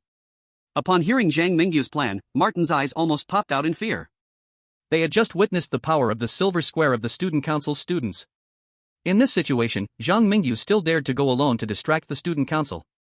The strange nemesis of the Dragon Country really is bold and skilled. Fedorovsky also greatly admired Zhang Mingyu's courage. He extended his hairy arm and bumped fists with Zhang Mingyu. You Dragon Country people are brave and wise, you are all good ones. If we can survive and leave the world of strange tales, I will treat you to the strongest vodka in the polar bear country. In previous communications, Zhang Mingyu learned that Martin's exclusive talent was sea-level transformation, a talent that could transform inanimate objects for 1 minute, and the transformed object could not be alive or any complex machinery. Zhang Mingyu asked Martin to conjure up a mirror. Then, he shouldered the purple flame, holding the mirror, and quickly rushed towards the direction of the cafeteria ant. Oh, great Napoleon, what does your Dragon Country's chosen one really want to do? Has he forgotten the content about mirrors and the cafeteria rules? Damn it, I think I can guess what your Dragon Country's chosen one wants to do. Your chosen one from the Dragon Country wants the cafeteria ant to look into the mirror. Zhang Mingyu wants the cafeteria ant to see her true self. In the live broadcast room of the Iron Tower Country, many netizens were nervously staring at the screen. And the grandchildren of the pickled vegetable country, seeing this, also rushed in to seek attention. You guys from the Iron Tower Country are going to be punished. Zhang Mingyu not only wants to risk his life to save someone from the student council, but also made your Iron Tower's chosen one conjure a mirror. I have seen your fate through our universe strong nation's fortune-telling skills. The chosen ones still in the cafeteria will all die. Wahahaha. A group of annoying grandchildren from the pickled vegetable country were barking wildly in the live broadcast room. In the world of strange tales, Zhang Mingyu had already fought his way near the dormitory ant. Cafeteria ant, please take a look at what I have here, thank you. Zhang Mingyu waved his hands, attracting the curious gaze of the cafeteria ant. Then, he unexpectedly took out a small mirror, which reflected the cafeteria ant's current appearance. Me? Is this me? The cafeteria ant had always been kept in the dark by the school and did not know she had become a monster. At this moment, the lie was like a balloon that had been popped. As the cafeteria ant saw her current appearance in the mirror, she instantly went mad. The cafeteria ant's 16 arms flew around the cafeteria like sturdy willow branches, wildly thrashing about. In the center of the cafeteria, it was like a striking willow appeared, and many students didn't even have a chance to dodge, getting turned into meat paste. The students from the student council at the entrance, upon seeing this, also changed their expressions. They stopped their actions to continue deeper into the cafeteria. Turn to control the mad cafeteria lady. Who let him look in the mirror? It was too chaotic just now, we didn't pay attention. Damn it, we have to calm the cafeteria lady down first. We must control the situation. If something happens in the cafeteria, Principal Gao won't spare us. Hurry, hurry, use that. The student council members were anxious, their eyes bloodshot. And the instigator, Zhang Mingyu, had already swaggered out of the cafeteria under the crowd's cover. Chapter 64, Students Who Can See the Black Bird. Holy crap! Didn't they say not to let the cafeteria lady look in the mirror? The holy chosen from Dragon Country let the cafeteria lady look in the mirror, nothing happened, and it created an opportunity for Fyodorovsky and the others to save people. Some netizens from pickled vegetable country couldn't accept this reality. They kept trying to find reasons to criticize Zhang Mingyu. Little did they know, they ended up discovering that the clown was actually themselves. Ah, I said to my Dragon Country brothers, don't listen to those wild dogs barking. Zhang Mingyu has already joined up with Fyodorovsky. This time, our countries will share intelligence. Those ugly country people run away faster than anyone when danger approaches. In the end, it's the holy chosen from Dragon Country who can be relied on. This is the responsibility a big country should have. The support from many countries, including Polar Bear Country, made the people from Pickled Vegetable Country furious, sending them into a rage. In the small garden outside the cafeteria. After meeting up with Fyodorovsky, Zhang Mingyu finally relaxed a bit. Honestly, he felt a bit flustered facing the monstrous cafeteria lady and was even ready to throw out the purple flame at any moment. Fortunately, the outcome was good in the end. Looking at the rescued student, Zhang Mingyu asked the young boy, who seemed to be from the elementary school section, "What did you see just now? Why did the student council members want to catch you?" In the small garden, everyone gathered around. And the rescued boy seemed to be a bit scared. He curled up on the ground, trembling and said, "You guys should run. This is not a place for you to be. Principal Gao is using unspeakable power to nurture flowers. The teachers and the student council are all subordinates of Principal Gao, and most of the students have already turned into Principal Gao's flower pots." Nurturing flowers? Zhang Mingyu had heard this term from the clown manager before. He had even personally dug a seed out from the mind of Red Wedding Dress. Not explaining to Fyodorovsky and the others for now, Zhang Mingyu continued to ask, "How can I help you? In your current state, where you sometimes see hallucinations, leaving us might soon end up in the hands of the student council, right?" Mentioning hallucinations, the rescued student suddenly showed extreme panic. "Black bird! Black bird!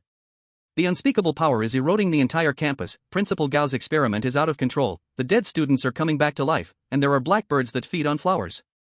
We're all going to die, run! Run!" The rescued student gradually lost control. Under the gaze of Zhang Mingyu and the others, his body twisted and transformed, eventually becoming a black bird, flapping its wings and soaring away from the small garden. Fyodorovsky pointed in the direction the boy flew off, saying, "That guy doesn't just see blackbirds, he himself is the bird." Jean Guoli looked at Zhang Mingyu and asked, "The blackbird has flown away, what should we do now?" When Zhang Mingyu saw the blackbird just now, a memory regarding the evil spirit dormitory immediately popped into his mind. At that time, he was trapped in a dormitory late at night, and outside on the balcony, the one strangled by Chen Huoyang was exactly such a blackbird. According to the previous situation. Did the blackbird used to be an ordinary student? There's one more thing. From what the student turned into the big bird just said, it seems the one who returned from the dead and the blackbird are both products of uncontrollable, unspeakable power. The principal of the Spirit Communication Strange School and the unspeakable are in a relationship of use. And lately, it seems the unspeakable power has gone out of control. Zhang Mingyu did not think further. Because the number of people in the school was getting fewer and fewer, and the sky above was completely dark. At 9 o'clock, the school was eerily quiet. They had to hurry back to their dormitories before deep night came. After sharing valuable information, Zhang Mingyu and the people from the Polar Bear Nation parted ways, bringing their group to the eastern wall of the school. Next to the eastern wall of the school was the dormitory area. At the entrance of the dormitory area, Zhang Mingyu and his group saw a notice board with the dormitory rules posted on it. Dormitory rules. 1. There is no eastern campus outside the east wall of the Spirit Communication Strange School. You must remember, you cannot climb over the east wall at any time. 2. The dormitory area has 12 dormitory buildings, each with 4 floors. 3. Remember, dormitory building number 4 is very dangerous. Students must stay away from dormitory building number 4. For every night at 10 o'clock, someone will check the dormitories, do not open the door for them. 5. There are no blackbirds on the balcony. 6. Please ensure that your roommates are normal people. 7. When you see stray cats, please do not feed them, as you do not know what you need to feed them with. As the 7 rules of the dormitory area came out. At Kunlun Military Base. A group of old men with white hair couldn't hold back their laughter. Now we can be sure, Zhang Mingyu's first airy dormitory legend is dormitory building number 4 in the eastern area of the Spirit Communication Strange School. The most dangerous dormitory building number 4 has, for us, the chosen ones of Dragon Nation, become the safest place. This way, at least we can sleep well at night. Yang Qingting smiled and, after everyone had discussed enough, said, "It's true, but we can't be careless, the eastern area is so big, there could be other dangers. Like man-eating stray cats, or that blackbird that appeared in the first eerie story world." Experts from Dragon Nation gathered together to deduce based on the information they had. And in front of the eastern area, Zhang Mingyu and the others were not idle. They each stated their dormitory numbers. This was also the only different point in their notes of advice. "My dear brother Zhang Mingyu, you were assigned to the most dangerous building number 4, I truly feel sorry for you." Martin patted Zhang Mingyu's shoulder and said. Jean Guoli and Hilia also cast sympathetic glances at Zhang Mingyu. At this moment, the comments from the outsiders, people from Pickle Nation and Ugly Nation, were filled with laughter. As if they would rush into the eerie story world to mock Zhang Mingyu face to face in the next moment. However, soon, the external netizens saw a shocking scene. Zhang Mingyu swaggered towards dormitory building number 4. During the process, he even did not forget to warmly invite Martin and the others. Under the curious, worried, or entertained gaze of global viewers, Zhang Mingyu took out a key from his pocket and inserted it into the locked door of dormitory building number 4. Click. The key turned. Zhang Mingyu actually opened dormitory building number 4. This scene was jaw-dropping to everyone present. Martin, Jingwuli, and others saw Zhang Mingyu, as if returning to his own home, open several dormitory doors on the first floor of building number 4, turning to the people behind him and saying, "I forgot to tell you, this dormitory is actually my property. You living here must be much safer than living outside.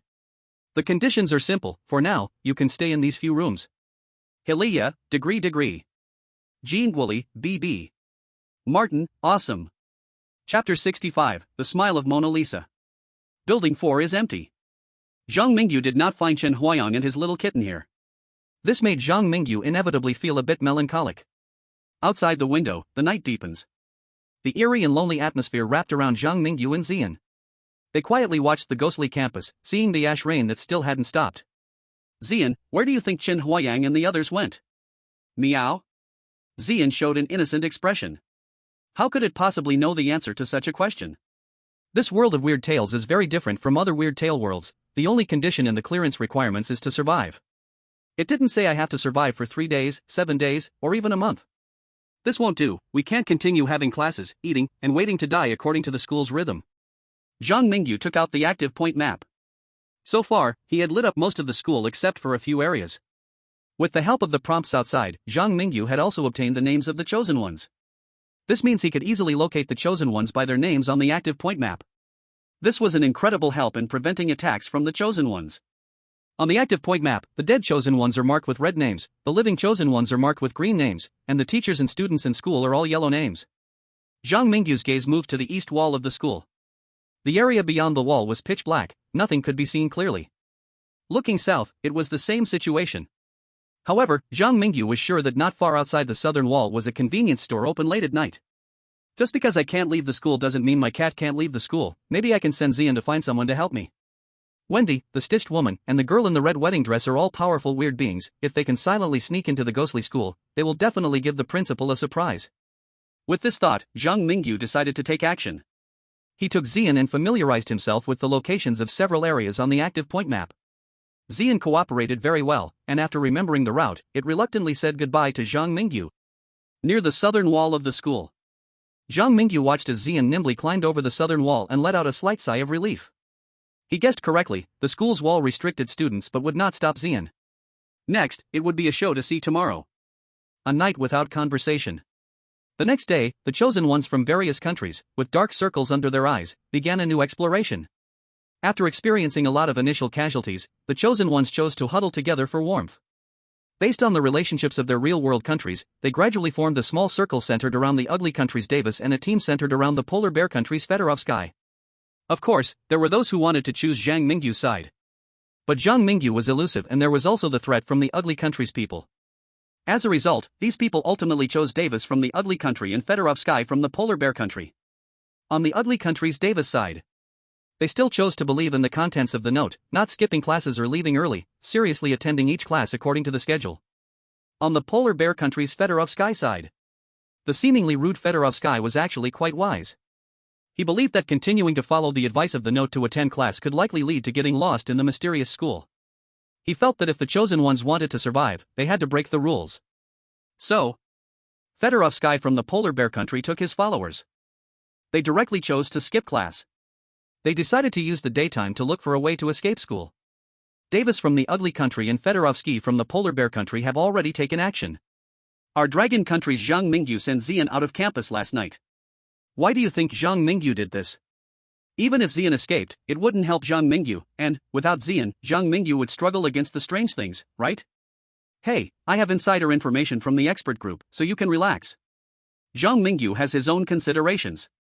You see, all those who were hanging out with Zhang Mingyu yesterday slept soundly today, full of energy. But the chosen ones from the ugly country and polar bear country couldn't sleep at all last night. At this point, some smart people began to discern the clues. Why could those chosen ones who followed Zhang Mingyu sleep well? Because Zhang Mingyu had his own dormitory building. Last night, no one came to check on Zhang Mingyu's dormitory, and nothing strange happened, while other chosen ones were frequently woken up during checks. Those with sharp minds could easily notice that the evil spirit dormitory was the first bizarre tale that Zhang Mingyu challenged. since Zhang Mingyu could earn an entire dormitory building as a reward after perfectly clearing the evil spirit dormitory. Then, midnight convenience stores, Chongshan Psychiatric Hospital. Outsiders didn't think deeply about it. They had a Mona Lisa smile at the corners of their mouths. For a moment, the expressions of the Dragon Country audience all became hard to decipher. I won't even ask what Zhang Mingyu is up to anymore, our Dragon Country chosen ones are just awesome. Ah, I can already imagine Zhang Mingyu flattening many strange things. Cough cough, Buddha said, can't say it, I'm afraid you guys will be scared if I say too much. Quick, let the experts from the Strategic Deception Bureau say a few words. Our Dragon Country chosen one's plans can't be seen through by people from other countries. On Zhang Mingyu's side, he still didn't know how many people's speculations his act of sending Xian out for help had attracted. Right now, he was assigning tasks to those following him, Jean Guoli and others. Martin from Iron Tower Country was responsible for exchanging information with Davis and Fedorovsky's sides. Meanwhile, Jean Guoli from Pyongyang and Hilia from Pakistan were tasked with exploring the university department and elementary department of the school today. As for Zhang Mingyu himself, he headed straight to the restroom in the self-study room to wait. He remembered that there was a rule in the self-study room. Please do not talk to people in the restroom stalls. Zhang Mingyu believed that the rules were written by the school's official personnel. Since the school didn't want students to talk to people in the stalls, it meant there might be clues in the stalls that could help students escape the school. In the restroom on the east side of the self-study room, Zhang Mingyu opened the window for ventilation while silently waiting. Efforts don't betray the willing. As it approached noon, Zhang Mingyu heard a drifting, ethereal voice from the third stall. Do you have any toilet paper? I'm out of paper, can you help me? Classmate, are you outside? Help me. Help me. Hurry. Hurry. Chapter 66, Are you here to take a dump? The stall door started to shake inexplicably. Gradually, the plea became increasingly urgent. It was as if the decoy hiding in the stall was eager to entice the prey to take the bait. A normal person would definitely turn and run after encountering such a thing.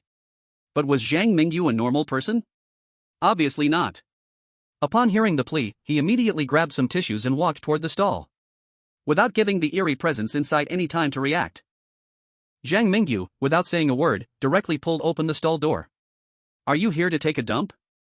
The eerie figure in the stall was stunned. He was shocked silly by Zhang Mingyu's booming voice. This eerie being never dreamed someone would just barge in and open the restroom stall door. A cool breeze swept over the eerie figure's smooth, fair bottom. This scene was awkward to the extreme. Bang! The stall door was suddenly slammed shut by the eerie being. The tissue in Zhang Mingyu's hand also vanished at the same time. Just as Zhang Mingyu was thinking whether to violently open the stall door again, a tissue filled with small words was thrown out from under the third stall's gap. Thank you for your tissue, you might be a kind person. Please remember my advice, this advice will help you escape the school. 1. Any student who has been drenched in ash rain is monitored by the principal. 2. The food in the cafeteria is polluted, please restrain your appetite. Eating too much will turn you into its servant. 3. Students who can see the black giant bird can be trusted. 4. The black giant bird will harm you. 5. You cannot easily trust anyone in the school, the black giant bird and the resurrected are all its servants. Teachers and students will all be the principal's minions. Sometimes, the principal's relationship with it is not harmonious, maybe you can use this to escape the school when the red moon rises. 6. The red moon will rise on the 3rd of each month. 7. Trust me, every time the red moon rises, it is a disaster for us. The content on the note wasn't much. It mainly stated 2 points. The first point was that the principal and it did not have a harmonious relationship. The second point was that when the red moon rises, it is an opportunity to escape the school, but it also symbolizes a disaster. Bang! Zhang Mingyu forcefully opened the third restroom stall again. This time, the stall was empty. The eerie figure had already left. The eerie being that gave me the note, the principal, the unspeakable. At least 3 forces exist in the spirit school, and if you count the chosen one, that's 4. The question now is the eerie being that gave me the note trustworthy? Zhang Mingyu couldn't be sure. Just as the note warned, do not easily trust anyone. Zhang Mingyu had to first verify the content of the note. The Dragon Kingdom audience in the livestream watched the entire process. They laughed out loud at Zhang Mingyu's thoughtful expression. Zhang Mingyu, you really are a god in my heart. An eerie being in the ghost story world encountered a chosen one like you, they must be so furious they want to quit en masse. The sight of that eerie figure's bare bottom was just too ridiculous. When Zhang Mingyu pulled the door, he directly broke the lock off the door. This strength is already comparable to many killers in the ghost story world, right? That eerie being probably couldn't understand until the end why someone would open the door and ask if they were there to take a dump. The note's advice said, "You might be a kind person. Experts in language, come analyze how this might expresses the eerie being's heartache and fury." At the Kunlun military base, Yang Qingting and other experts from the Dragon Kingdom couldn't help but chuckle at Zhang Mingyu's actions. This little brat loves to pull off some crazy stunts. Ha ha ha, who asked him to have a special talent for provoking the eerie? Now that Ziyan is not by his side, it's safer to keep his special talent activated.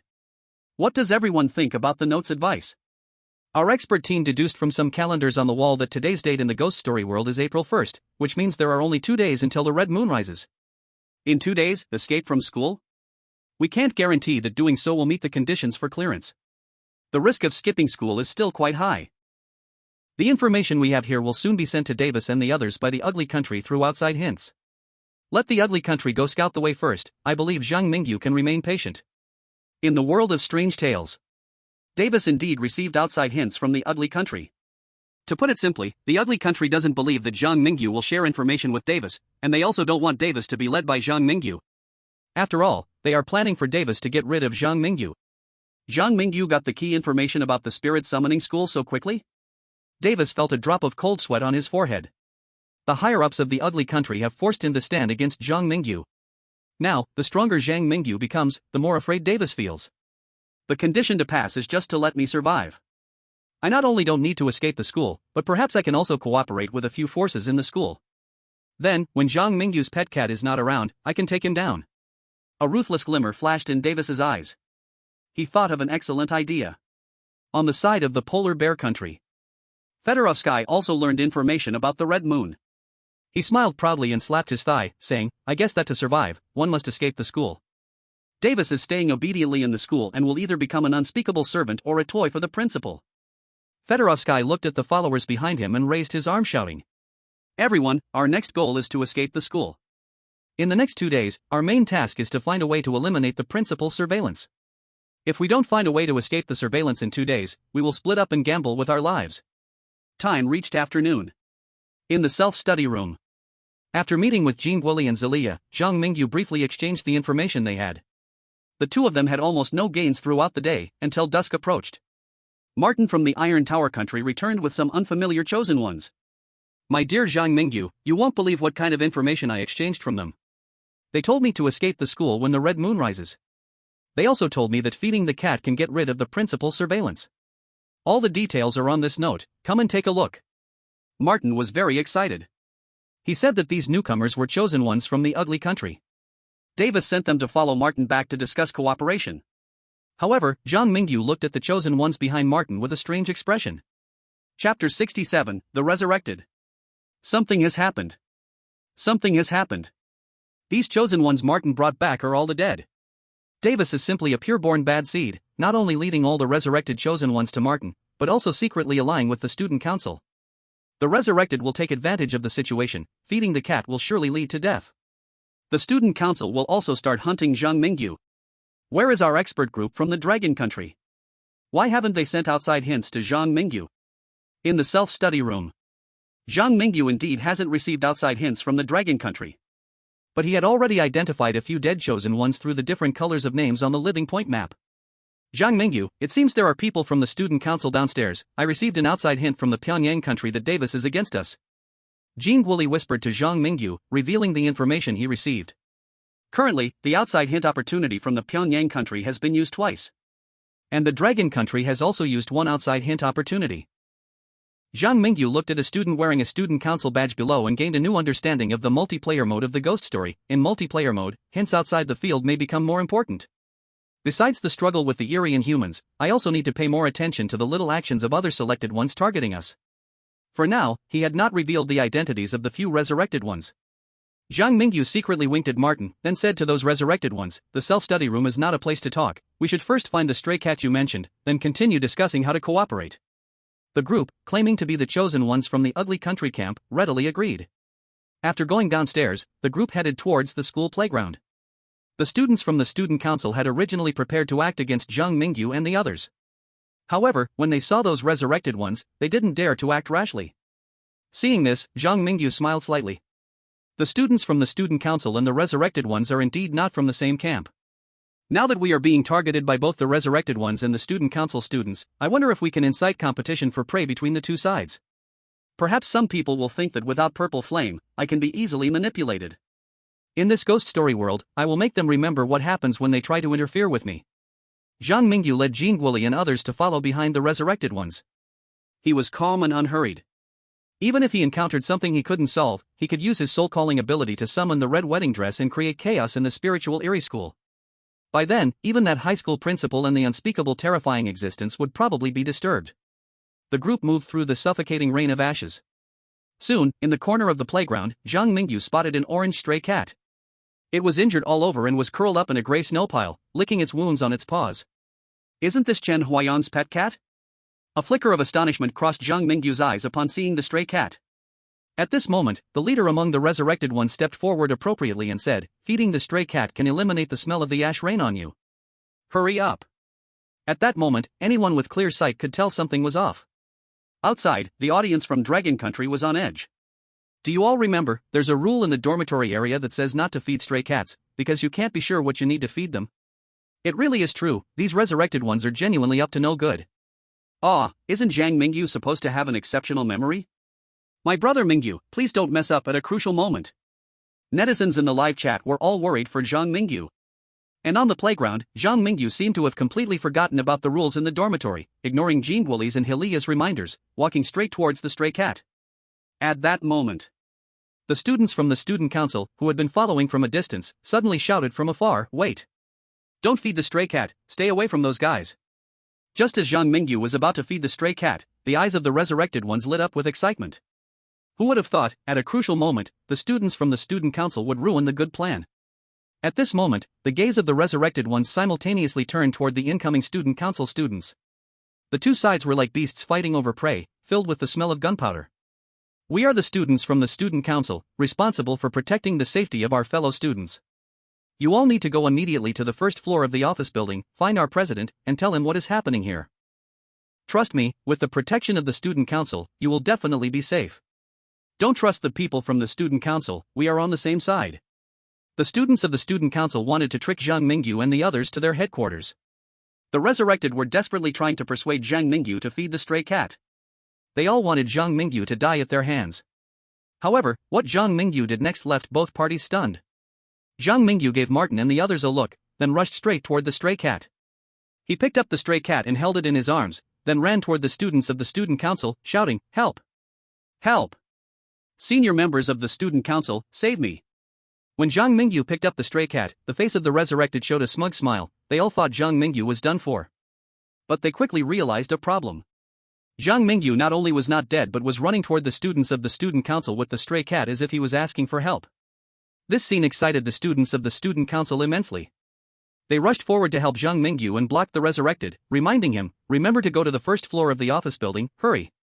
"Sure thing." Zhang Mingyu readily agreed, but after turning a corner with Martin and the others, he quickly stopped. Martin, seeing this, asked curiously, "Aren't we going to the office building?"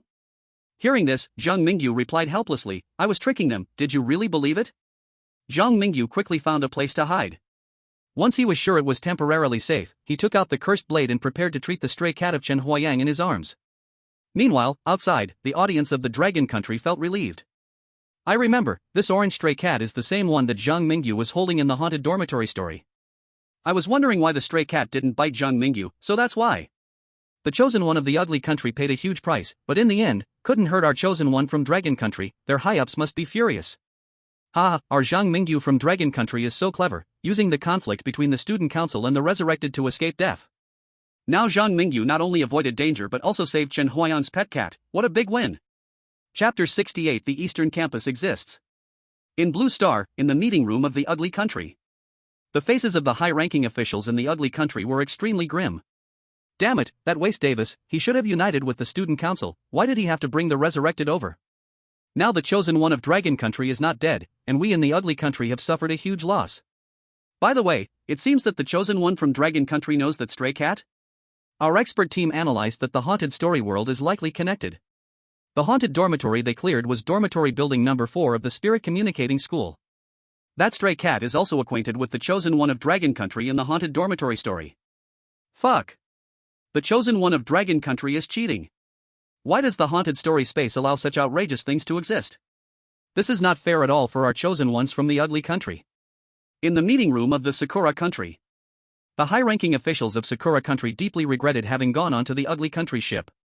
These unreliable guys from the ugly country will continue to mess around in the haunted world, and they will ruin the Yenchuan steel plate. Hey, you all go check the live broadcast room of Dragon Country. The chosen one of Dragon Country has already healed that beast. What is he going to do now? The map in his hand seems to be able to locate everyone's position and can distinguish the resurrected. Wait, he's negotiating with the resurrected. Oh my, the chosen one from Dragon Country is leading the resurrected toward Davis. Damn it, the chosen ones from the Dragon Country are truly terrifying. Those fools from the Kimchi Country, even now, are still waving flags behind the ugly country. Don't they realize they have been sold out? Bastards! Bastards! After the ugly country made a move on Zhang Mingyu, Zhang Mingyu's retaliation began quickly.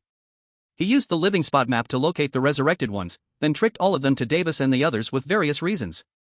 After doing all this, Zhang Mingyu and his group returned to dormitory building number 4. They sat together, all wearing excited smiles. Zhang Mingyu, you're really amazing. Do not do unto others what you do not want done to yourself. If Davis and the others want to set us up, they must be ready for our revenge. Following Zhang Mingyu is so enjoyable. Jingwuli, Martin, and Shilia felt completely relaxed. But on Zhang Mingyu's side, he was not as optimistic as Martin and the others. He always felt that from the moment they had contact with the student council and the resurrected ones, it was as if a terrifying existence was watching them. In the dark night sky, through the continuously falling ashes, Zhang Mingyu could see glowing silver bodies like round moons or giant eyeballs emitting a faint light. Meow. The orange cat that had regained some strength spat out a piece of paper. Chen Huayan's small cat was still weak, but under the treatment of Zhang Mingyu, the devil doctor, it was no longer in danger of death. Opening the note, a familiar handwriting appeared before Zhang Mingyu's eyes. You may have seen similar notes in the school, please believe the contents of these notes. We are all students who were once enslaved by the principal, and we do not want more people to follow the same path. Now, please remember my advice. 1. The Eastern School wall is not insurmountable, the Eastern campus does exist. 2. I have been targeted and had to flee to the Eastern campus. 3. The Eastern campus is far more chaotic than the Western campus, despairing flowers take root in this soil, and some monsters have broken free from the principal's control. Believe me, although the principal and the unspeakable entity are in the Eastern campus, it is much more suitable for hiding than the Western campus. 4. Before the red moon rises, dormitory building number 4 can temporarily protect your safety. 5. Please remember, there is no place in the school that is permanently safe. Staying in one place for too long may draw very terrifying things. 6. When you are targeted by the student council, you can come to the Eastern campus to find me. 7. Bring little me, it will guide you. Was this note written by Chen Huayan for me? Zhang Mingyu looked at the weak little me. He guessed that Chen Huayan's situation was not optimistic. Otherwise, with Chen Huayan's feelings for little me, he would never have left little me alone in the Western campus. Zhang Mingyu, what should we do next? Martin, Jingwuli, and Shilia were now Zhang Mingyu's loyal followers.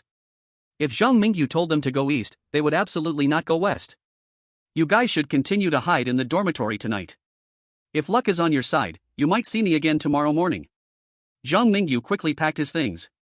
He planned to explore the Eastern campus overnight. The feeling of being watched by an unknown existence gave Zhang Mingyu a sense of urgency. Behind him, Martin asked with concern. What if luck isn't on our side? If I don't come back, I suggest you choose whether to buy a flip-top coffin or a sliding-top one in advance. Zhang Mingyu said jokingly. If he died in the Eastern campus tonight, with Martin and the others, they probably wouldn't be able to see the 4th day when the red moon rose, and would just lie down at some time on the 3rd day. He packed the sometimes conscious, sometimes faint little me into his backpack. Zhang Mingyu, without the company of Xian, followed the guidance of Xiaomi and walked north along the east side wall of the school. Is Zhang Mingyu going to explore the mysterious East campus alone? Oh, I must say, what happened today was really thrilling. Without Zhang Mingyu, Martin would certainly not survive until the next night. Long live the friendship of dragons. Our country, Ba country, has also survived all this time thanks to the chosen ones from the Dragon country. All the people of our Pyongyang country salute the chosen ones from the Dragon country, exploring the most dangerous East campus alone. The spirit of the Dragon country's chosen ones is something for all of us to learn. Speaking of which, that bastard Davis not only wants to use the student council members to get rid of Zhang Mingyu, but he also inadvertently killed many other chosen ones from different countries. It's only the 2nd day, and so many lone chosen ones who neither joined the ugly country nor the polar bear country camp are already nearly wiped out. Aren't you ugly country people claiming to be the world's police? As the world police, is this how you maintain order? United in bizarrely hunting the chosen ones from other countries, Davis from the ugly country is committing such inhumane acts in the world of horror. A reasonable explanation is needed for all countries on Blue Star. Right. You ugly country must give the whole world an explanation. Global audiences stood on Zhang Mingyu's side. The unfavorable public opinion put tremendous pressure on the higher-ups of the ugly country. Chapter 69, If you don't become my boyfriend, I'll kill you. While the chosen ones from the ugly country were being condemned by the whole world.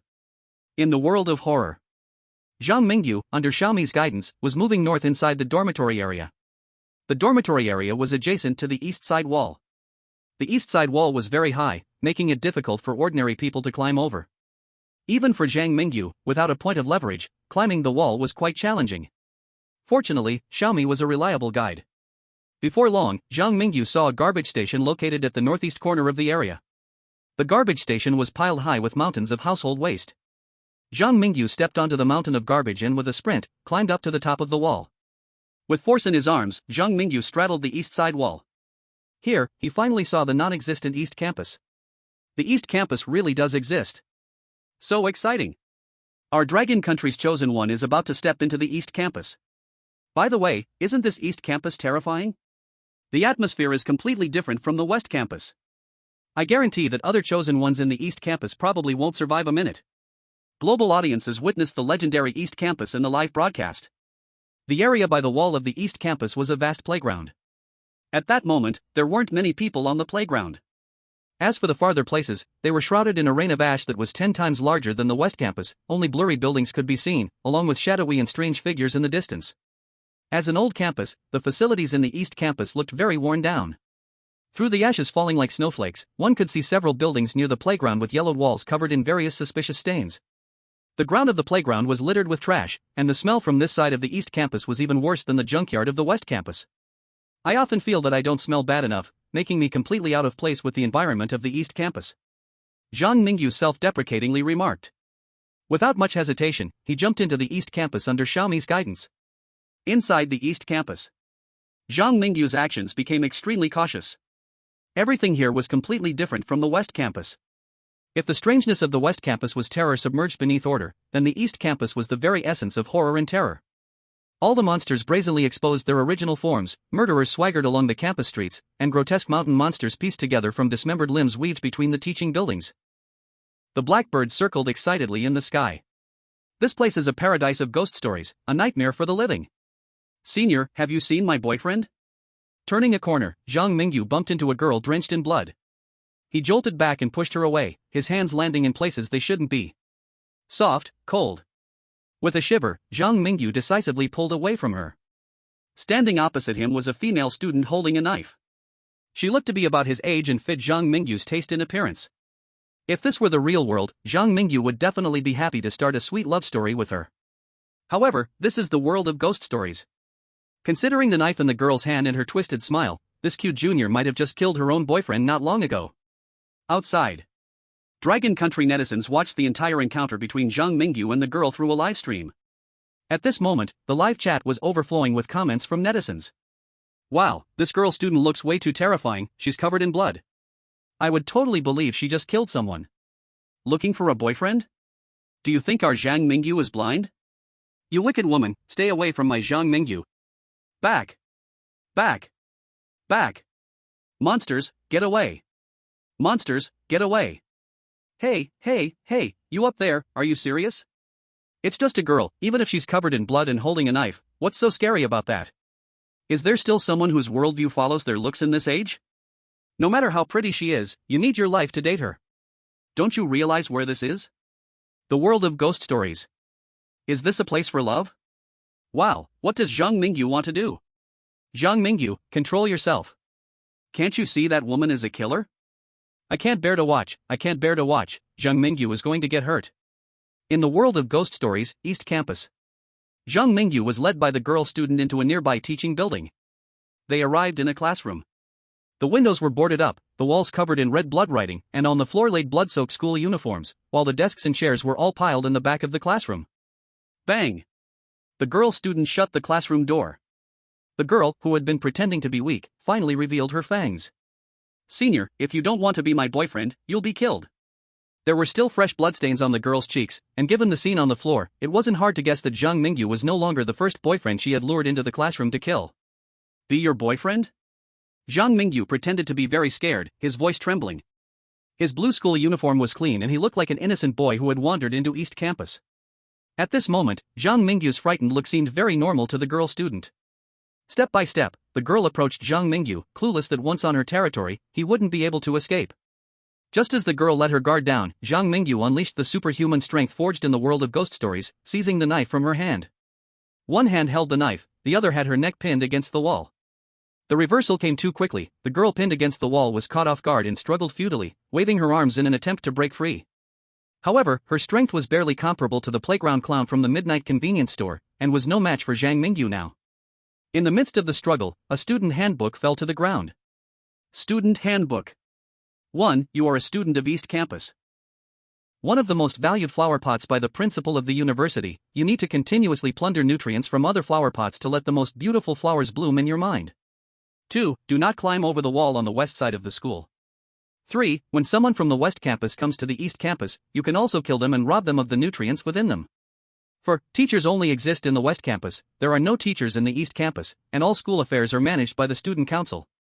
5. When your strength is not strong enough, please do not move around the campus at night.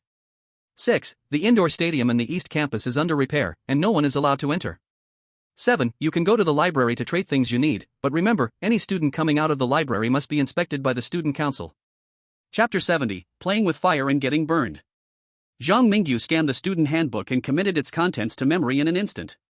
He looked at the female student in front of him and asked coldly, "You kill your kind and still become stronger?" Once Zhang Mingyu revealed his true nature, even the female student, who had killed countless people, was so scared that she trembled, instinctively revealing a cute and innocent high school girl sighed, "Woo-woo, senior, I was wrong, please don't kill me." Ordinary boys might have softened their hearts in front of a crying girl. But Zhang Mingyu was not swayed by this. He slapped the female student hard in the face during the fight, coldly saying, "In a fight, I deal with whiners. Now, I ask a question, and you answer it, understand?" The female student was stunned by the slap.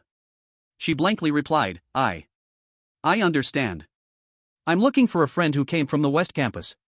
Have you heard of anyone climbing over the wall to the East Campus recently, or is there any hiding place in the East Campus?" Zhang Mingyu was skilled at interrogation. His expression and demeanor instinctively made the female student feel that if she disobeyed, her fate would be 100 times more tragic than death. Perhaps, there would even be some strange content that couldn't pass the review. Students from the West Campus often get curious and climb over the wall, but most of them end up dead. Your friend probably got eaten. The female student glanced at Zhang Mingyu's strong physique under his school uniform and blushed as she shared the information she knew.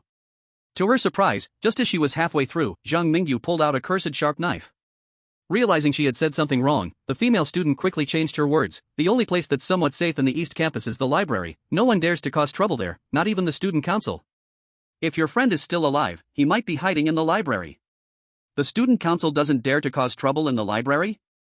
Zhang Mingyu remembered that the student council was the principal's henchman, while he and Chen Huayang had escaped to the East Campus to avoid the student council. Chen Huayang might indeed be hiding in the library. Suddenly, a plan formed in Zhang Mingyu's mind.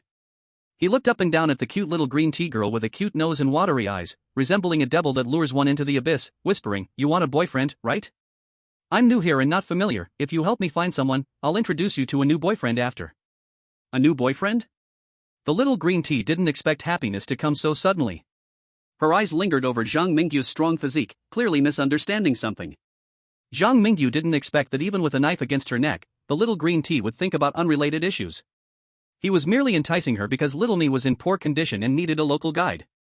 He released his grip on the little green tea. Zhang Mingyu returned the student code to the other party. "Lead the way, let's go to the library." Outside, in the live broadcast room, the audience from Long Country watched the strange duo set out again, unsure how to comment on it. Zhang Mingyu's social skills are truly a bit too strong. She slapped her first, then gave her a sweet date, and directly pulled that female student into her camp. There's no helping it, Zhang Mingyu needs someone to lead. Little Me's strength is still too weak, she fainted halfway. If Xian were here, she'd be much more reliable than this cat. After finding Chen Huayang, Brother Mingyu isn't really planning to be that little green tea's boyfriend, is he? Look at all the blood in that classroom, all those little green tea's ex-boyfriends must be dead. I think I guessed Zhang Mingyu's plan. Our chosen one from Long Country wants to introduce Chen Huayang to that little green tea. So it can be like this? So clever. Really clever. By the way, this East Campus is really dangerous. I wonder if Zhang Mingyu's exploration will go smoothly. Everyone. I don't know if anything happens to Zhang Mingyu, but there's a big situation over at the West Campus. Hurry to the live broadcast room of Bear Country. Fedorovsky and the others are about to be wiped out. There's also trouble on the chosen one's side from the ugly country. Over at Bear Country. Fedorovsky, along with his followers, hurriedly escaped to a small garden behind a teaching building in the West Campus. They hid behind a rockery, gasping for breath.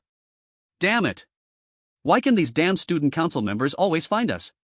Why did they suddenly attack us? The chosen one from the story world didn't even have a chance to resist before they were eaten alive. The bearded chosen one from White Russia's face twisted with rage, turning red. Fedorovsky was also losing his cool. He patted the shoulder of the White Russian chosen one with his tattooed right arm, gruffly saying, "I just received an outside tip from our expert group in Bear Country. They said this is all the doing of that chosen one named Davis from the ugly country. Davis has teamed up with the student council. He is now helping the students of the student council hunt other chosen ones. He wants to use the power of the indigenous people of the strange story world to eliminate us."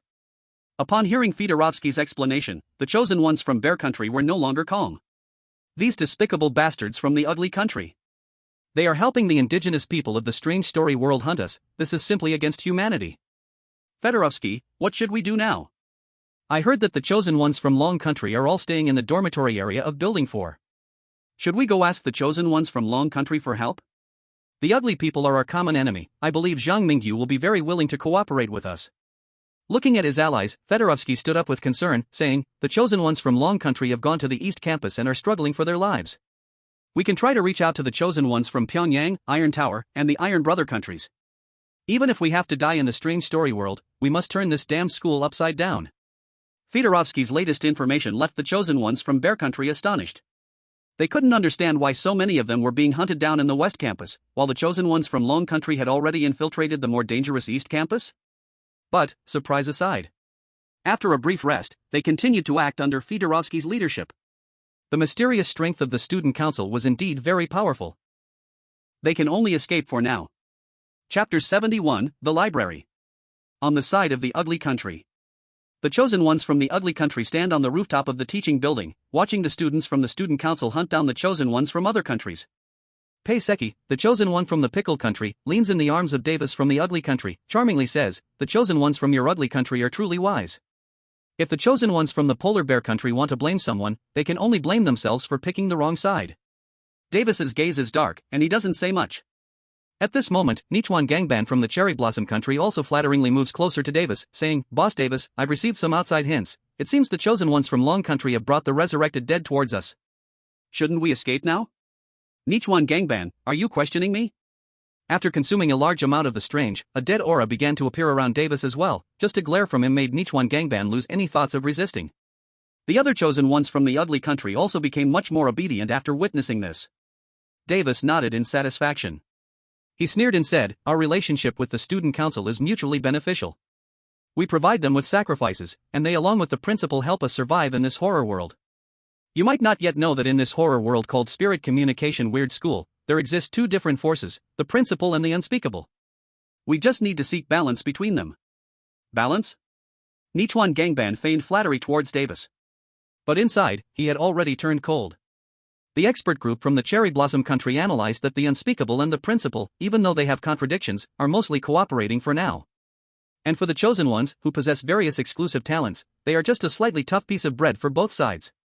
Both sides might have to put in some effort to swallow the chosen ones who are huddling together for warmth.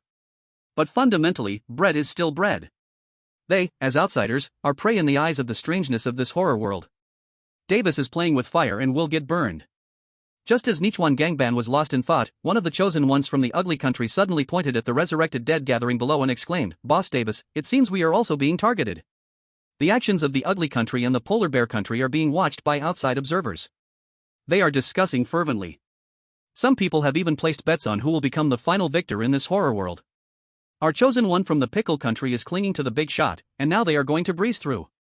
Has the pickle country's brats celebrated too early? It seems that Davis is being targeted by the resurrected dead, and the students from the student council don't seem to intend to save him. Right now in the West Campus, the chosen ones from the polar bear country are being hunted down by the students from the student council, while the chosen ones from the ugly country are being chased by the resurrected dead. In the East Campus, Zhang Mingyu's situation is not optimistic, and the students from the student council seem to have realized that they were used by Zhang Mingyu. After dealing with the resurrected dead, they are vigorously hunting down Zhang Mingyu, who has escaped to the East Campus. The ones suffering the most are still the chosen ones from the polar bear country. They are in a terrible situation. I think the chosen ones from the ugly country aren't doing much better. Those who follow Davis might get sold out at any moment. These guys pursuing hegemony, there isn't a good one among them.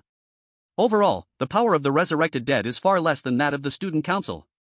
Among the three groups of chosen ones, the pressure faced by Davis and his group is the least. Do you think the person who survives in this horror world in the end will be that treacherous Davis? Not necessarily. Davis is just seeking cooperation with the tiger. Perhaps, in the end, Davis will be swallowed whole without a trace left.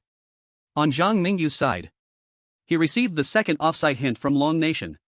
In this offsite hint, he learned about the events happening in the West Campus, and how the student council members were searching for him everywhere.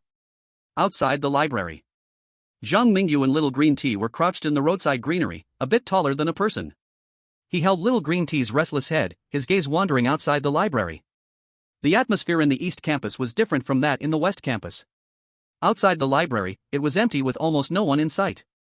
Occasionally, someone would go to the library, nervously covering their belongings. Their eyes were alert to any possible danger, afraid that a moment of carelessness would turn them into nourishment for other students. This was the jungle rule of the East Campus. A cold wind brushed across his face. Zhang Mingyu looked towards the flower bed on the right side of the library and suddenly froze. In that flower bed, there was a figure that Zhang Mingyu was extremely familiar with. Xiang? Zhang Mingyu joyfully discovered that Xiang was curled up in that flower bed, meowing at him. He quickly moved with Little Green Tea to hide behind the flower bed. Why are you the only one back? Where are the others? After checking that Xiang had no obvious injuries, he whispered his question. Meow. Xiang spat out a small piece of paper. The small paper was covered in crooked blood characters, seemingly written by Meng Meng's hand.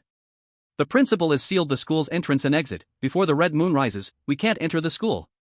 Big brother, you must remember the following points and strive to survive. 1. 3 days later, go to the main entrance of the West Campus, and we will pick you up there. 2. The student council is collaborating with some outsiders and is capturing living people to serve as sacrifices for the principal. 3. The principal wants to completely occupy the unspeakable power, making himself the new unspeakable when the red moon rises. 4. You might be able to cooperate with the unspeakable, but remember, this could lead to irreversible consequences. 5. Eating more cafeteria food will help you eliminate the smell of ash rain on you. 6. Stay away from indoor sports fields. 7. Under no circumstances should you use your summoning opportunity on the one in the red wedding dress. The first half of the note seemed to be in Meng Meng's tone, while the cautionary points were the life-saving methods summarized for Zhang Mingyu by everyone. Eating more cafeteria food will help me eliminate the ash rain smell. The principal wants to control the unspeakable. And don't summon the one in the red wedding dress. Zhang Mingyu stroked Xiang, his thoughts racing. The most powerful few bizarre beings by his side were the one in the red wedding dress, the clown manager, and the stitched woman. Among them, the clown manager and the stitched woman were roughly on the same level, a bit weaker than Xiang. While the one in the red wedding dress was a terrifying being that could trap even Xiang, her overall strength was probably stronger than the director of Changshan Mental Hospital at that time. Now, this strongest trump card could not be used. While petting the cat, Zhang Mingyu pondered the problems. Seeing Zhang Mingyu's serious expression, Little Green Tea's heart raced. Leaning close to Zhang Mingyu's ear, Little Green Tea whispered. Don't be afraid, we can just go in directly. There is a bizarre being named Crow in the library, and he has 2 black wings like an angel. It is rumored that he is the chosen representative of the unspeakable. With him around, no one dares to cause trouble in the library. At this point, Little Green Tea's pretty face turned red, adding, also, if danger arises, I will protect you. Chapter 72, Crow. I advise you not to think about strange things, Zhang Mingyu warned the blushing Little Green Tea, coldly asking, you said Crow is a representative of the unspeakable? If I want Crow to help me find someone, what price do I need to pay? The Crow is the fiercest and most brutal anomaly in the library, are you sure you want to ask him for help? Little Green Tea was frightened by Zhang Mingyu's idea. Her intention was to remind Zhang Mingyu who the big boss in the library is, yet unexpectedly, Zhang Mingyu asked how to do business with the boss. Just tell me what to do, I won't let you pay back the debt with your flesh. Little Green Tea was so scared that her face turned pale, begging with a tearful tone. Anomalies at our level are worthless, even if we sold our heart, liver, spleen, and lungs. But for someone like you, senior, the crow would be very fond of. I'll just hand you over to the crow for a quick one in exchange for information. Zhang Mingyu stated, the intention to deal with someone could not be hidden in his eyes. He glared fiercely, then picked up Xiaomi and held Xian, sneaking into the dark building along the shadows outside the library. As soon as he entered the library, Zhang Mingyu immediately realized that the air was no longer filled with choking ashes, but rather a faint sweet aroma. Along the way, he could see neat tables and chairs, and rows of bookshelves piled high with books. This place looked even cleaner and tidier than the West Campus. In fact, throughout the entire Strange Talk world, there were not many libraries as quiet and suitable for reading as this one. Stay close to me. Zhang Mingyu held Little Green Tea's hand, fearing she might stab him in the back at a critical moment. Little Green Tea, on the other hand, clearly could not guess Zhang Mingyu's true thoughts. At this moment, Little Green Tea was very excited, thinking that Zhang Mingyu had finally come to his senses. Following closely behind Zhang Mingyu, Little Green Tea was almost pressing her softness against his chest. As they delved deeper into the library, Zhang Mingyu gradually discovered signs of someone living here. The ground had some bedding and pillows covered with flowers, along with some daily necessities painted with gorgeous patterns, and more importantly, behind the bookshelves, it seemed like a pair of eyes was watching them. Zhang Mingyu became increasingly cautious in his actions. At that moment, a male student with a bowl haircut suddenly flashed out from behind a row of bookshelves, blocking Zhang Mingyu's path. What do you want? Zhang Mingyu restrained himself. He suppressed the urge to take out the cursed blade and stab this unexpected intruder. However, Little Green Tea seemed quite familiar with the situation. She cautiously pulled Zhang Mingyu back, acting like a protective lioness. We're here to find the crow, and we're not participating in any transactions. Looking for the crow, huh? The bull-haired student wore a look of anticipation, grinning eerily. Follow me. The bull-haired student led Zhang Mingyu and Little Green Tea to the 5th floor of the library. Along the way, many unfriendly eyes fell on Zhang Mingyu and Little Green Tea. However, when they saw the bull-haired boy, they all withdrew their gazes wisely. Finally, the bull-haired boy stopped in front of a closed door outside the cafe at the top of the library. He pointed at the shut door and said, "This is it."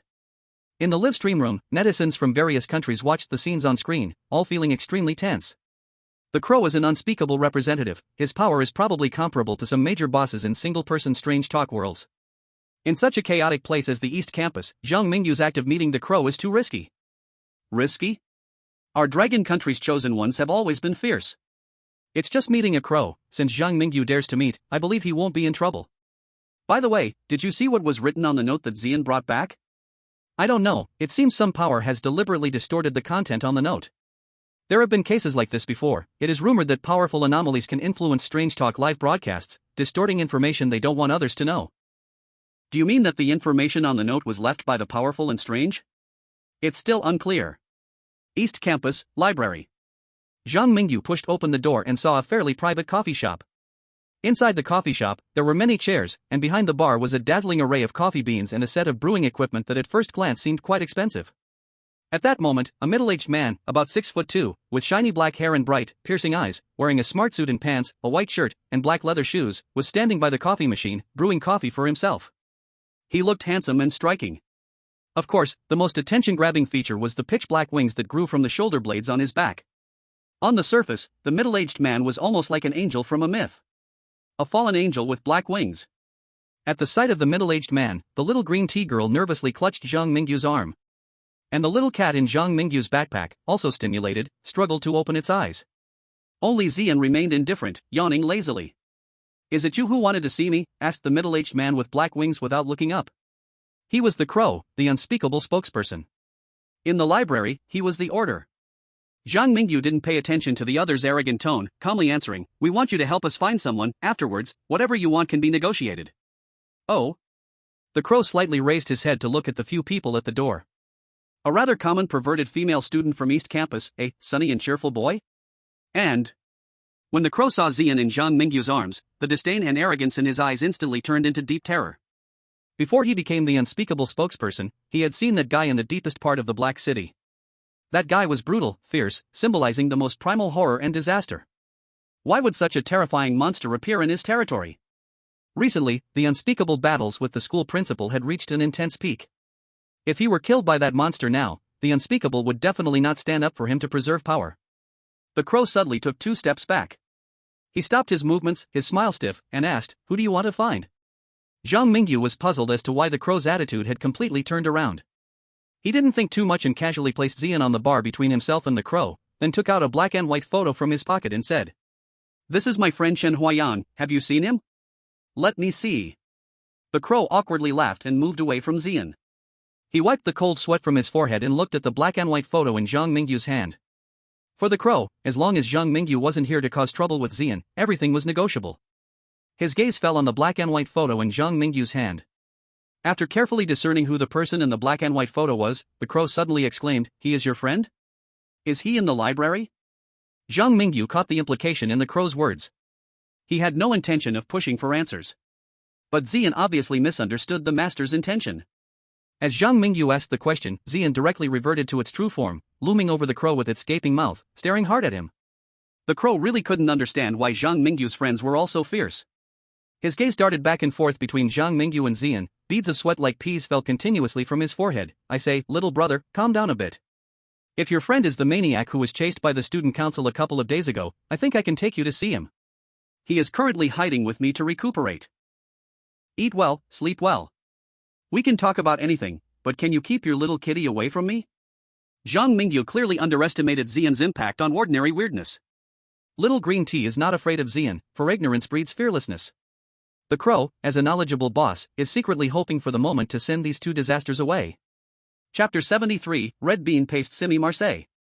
Ha, this crow is so humble it makes me laugh to death. I just realized, the Zian who was always called by Zhang Mingyu is actually so impressive that even the unspeakable representative is scared. Thank goodness it's Zian here. Otherwise, with the arrogant attitude of the crow at the start, who knows how it would have made things difficult for Zhang Mingyu. Zian is amazing. Just ask when Zian is around, what strange thing would Zhang Mingyu dare to do? So what if the crow is an unspeakable representative? When it's time to be humble, it still has to be humble. As netizens in Dragon Country celebrate Zhang Mingyu overcoming another hurdle. The alert sound from the space of strange talks rings repeatedly in the sky worldwide. The chosen one of the polar bear country has died, the world of strange talks is about to invade. The chosen one of the White Russia has died, the world of strange talks is about to invade. The chosen one of Lithuania has died, the world of strange talks is about to invade. The continuous deaths of chosen individuals have attracted global attention. While Zhang Mingyu is looking for someone, how come so many chosen ones died at the West Campus all of a sudden? Damn, weren't the 3 chosen ones just barely hanging on? What happened? Why did Fedorovsky from the polar bear country also die? Damn it, we polar bear country want to see you ugly country. It's one thing for you ugly country people to attack our chosen ones in the camps. But you even shamelessly used the live broadcast of Strange Talks to locate the positions of chosen ones from various countries, and then sent outside hints to Davis, making him tell the student union their exact locations. You ugly country people have gone too far this time. You ugly country people are just too shameless, aren't you? Where is the global media? Weren't you very active when reporting negative news about the polar bear country and dragon country? Now that the ugly country chosen ones did something that enrages the world, why are you all silent? Or are you afraid to speak because you ate the ugly country's dog food? Netizens from our dragon country support polar bear country and White Russia in seeking justice for their chosen ones. The ugly country must give the global public an explanation. In a small conference room, the high-ranking officials of Sakura country look pale as they watch the unfavorable comments about the ugly country online. Gentlemen, the meaning of the ugly country big boss is for us Sakura country to take the blame and bear the international public opinion attacks to calm the anger of all humanity. How can this be? Our great Sakura country poured millions of tons of nuclear wastewater into the ocean back in the day, and we never apologized. Now the ugly country wants us to take the blame for something we haven't even done. This is simply outrageous. But if we Sakura country don't take the public opinion, Nichuan steel plate will be sold off immediately. Forget it, let's just bow and apologize. After intense discussion among the high-ranking officials of Sakura country, the international broadcast once again shows rows of Sakura people bowing. Red bean paste Simi Marseille, this is all the personal behavior of our Sakura country's Nichuan steel plate, and has nothing to do with the chosen ones of the ugly country. If netizens want to scold someone, let them scold our Sakura country's Nichuan steel plate.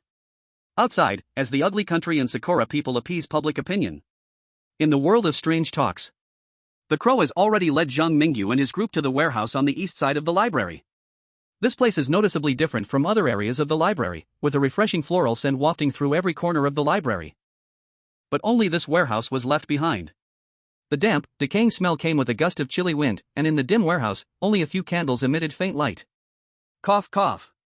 From deep within the warehouse, a heavy cough sounded.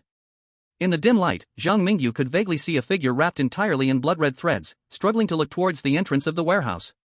What kind of monster is inside? Little Green Tea shrank back behind Zhang Mingyu in fear. But Zhang Mingyu stepped forward, using the light from the doorway to walk deeper into the darkness, step by step. Zhang Mingyu, why did you come? From inside the warehouse, the familiar voice of Chen Huayang echoed out. It seemed he still could not adapt to the light outside the warehouse. After the warehouse door opened, he instinctively curled back into the darkness, but unexpectedly, he was suddenly embraced by Zhang Mingyu, who rushed in. I'm here to save you. I don't want to return to the dormitory to find it empty, with not even a roommate to talk to. Zhang Mingyu's words naturally carried a warm power, as if his mere presence could bring comfort. Hang in there, I will help you with your injuries. Zhang Mingyu took out the cursed blade and borrowed the most basic sewing tools from the crow to start stitching up the torn wounds on Chen Huayang's body. Under Zhang Mingyu's expert treatment, soon, Chen Huayang was able to move freely. Zhang Mingyu, your medical skills are simply astonishing. Where did you learn all this? Also, Chen Huayang looked at the crow behind Zhang Mingyu, who was honestly providing everything needed, and hesitantly asked, what exactly have you experienced after leaving the evil spirit dormitory? Chen Huayang clearly remembered when he first entered the evil spirit dormitory. Zhang Mingyu was still a novice chosen one in the world of strange tales. Such a chosen one was like chives in the world of strange tales, cut down time and again, very inconspicuous. Yet in less than a month, Zhang Mingyu had already raised a cat, had a strange schoolmate who embraced him, and most importantly, had the crow serve him loyally, whereas he himself had only gained the crow's protection after paying a great price. How did Zhang Mingyu manage to command such respect from the crow? Zhang Mingyu handed Little Me to Chen Huayang and said, my experiences are indeed quite extensive. Your Little Me is seriously injured. With my abilities, I can only keep him alive for now. To recover, he will need at least a week of rest in a safe environment. Your situation is similar, I recommend resting for a week. A week? Chen Huayang revealed a tragic smile and said, no. We have no time left. The principal and the unspeakable are at a critical point of struggle. On the day the red moon rises, any students still at school will be torn to shreds by their powers. As soon as Chen Huayang finished speaking, the crow replied unhappily. The unspeakable is not interested in ordinary students. It is the principal who truly sees those students as mere pawns. You should not hate the unspeakable, it just wants to reclaim its power. Maybe. Chen Huayang smiled self-deprecatingly. Upon hearing the crow's words, a thought suddenly emerged in Zhang Mingyu's mind. Perhaps I can try to cooperate with the unspeakable, even though the outcome might lead to my doom. But if we do not cooperate, do we think we can escape the school with just the few of us? Chapter 74, Davis, may you not die well. While Zhang Mingyu was trying to establish a cooperative relationship with the unspeakable through the crow, time had already reached the third day. On the side of the ugly country camp, Davis and others raced towards the study room through the morning mist. He hid east and west in the west campus for an entire night. Now, he could finally go to the safe zone. Boss Davis, those damn resurrected ones are chasing us again, and after the student council wiped out the chosen ones of the polar bear country, they seem eager to attack us too. What should we do? Peiseki from Pickle Country looked at the strange gazes of the students on the campus street, so scared that she couldn't even run. Get lost. After 2 days and nights of sleeplessness, Davis was also in a frenzy. He pushed Peiseki towards a nearby student from the student council. That student council member, already drooling over the living prey, immediately stuffed the easily delivered victim into a silver cube. Peiseki's piercing screams and curses came from within the silver cube. Davis stared blankly at his own hands, turning his head as if to smile, yet seemed to be crying as he stressed to Nichuan Steel Plate and the other chosen ones from the Ugly Country Coalition, did you all see that? She ran over by herself, I didn't push her. Sacrificing her to delay the student council's attack means we can all survive. Today is April 2nd. Tomorrow night, the red moon will rise. And the students from the student council seem to know that great changes are coming. In this moment, they crave the blood of the living, yearning for the slaughter of chosen ones. Peiseki being shoved into the silver cube seemed like a signal. At that moment, the students from the student council moved simultaneously. They began to chase the chosen ones from the Ugly Country Coalition alongside the resurrected ones. In an instant, the unprepared chosen ones from the Ugly Country Coalition suffered heavy casualties. The unfortunate chosen ones from the never-setting Sun Kingdom couldn't even escape and were forcibly stuffed into the silver cube by the student council member who attacked Peiseki. Davis, you'll die a horrible death. We helped you get rid of other chosen ones, yet you betrayed us. Nichuan Steel Plate's tiny eyes were filled with terror, he scrambled like a rat in the gutter, holding his head in panic. I knew it, I knew it. The student council and the resurrected ones are devils. Davis will get his comeuppance, he was just used, and now we all will die. The chosen ones from the Ugly Country Coalition faced mass deaths. Continuous horror story notification sounds rang out across the skies of Blue Star. Outside, netizens from various countries exploded with excitement. The chosen ones from the Ugly Country have gone mad.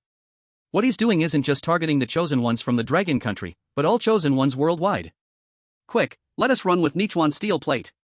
Why does the Ugly Country treat the chosen ones from Pickle Country this way? What did Paiseki do wrong to be pushed out by Davis as a shield?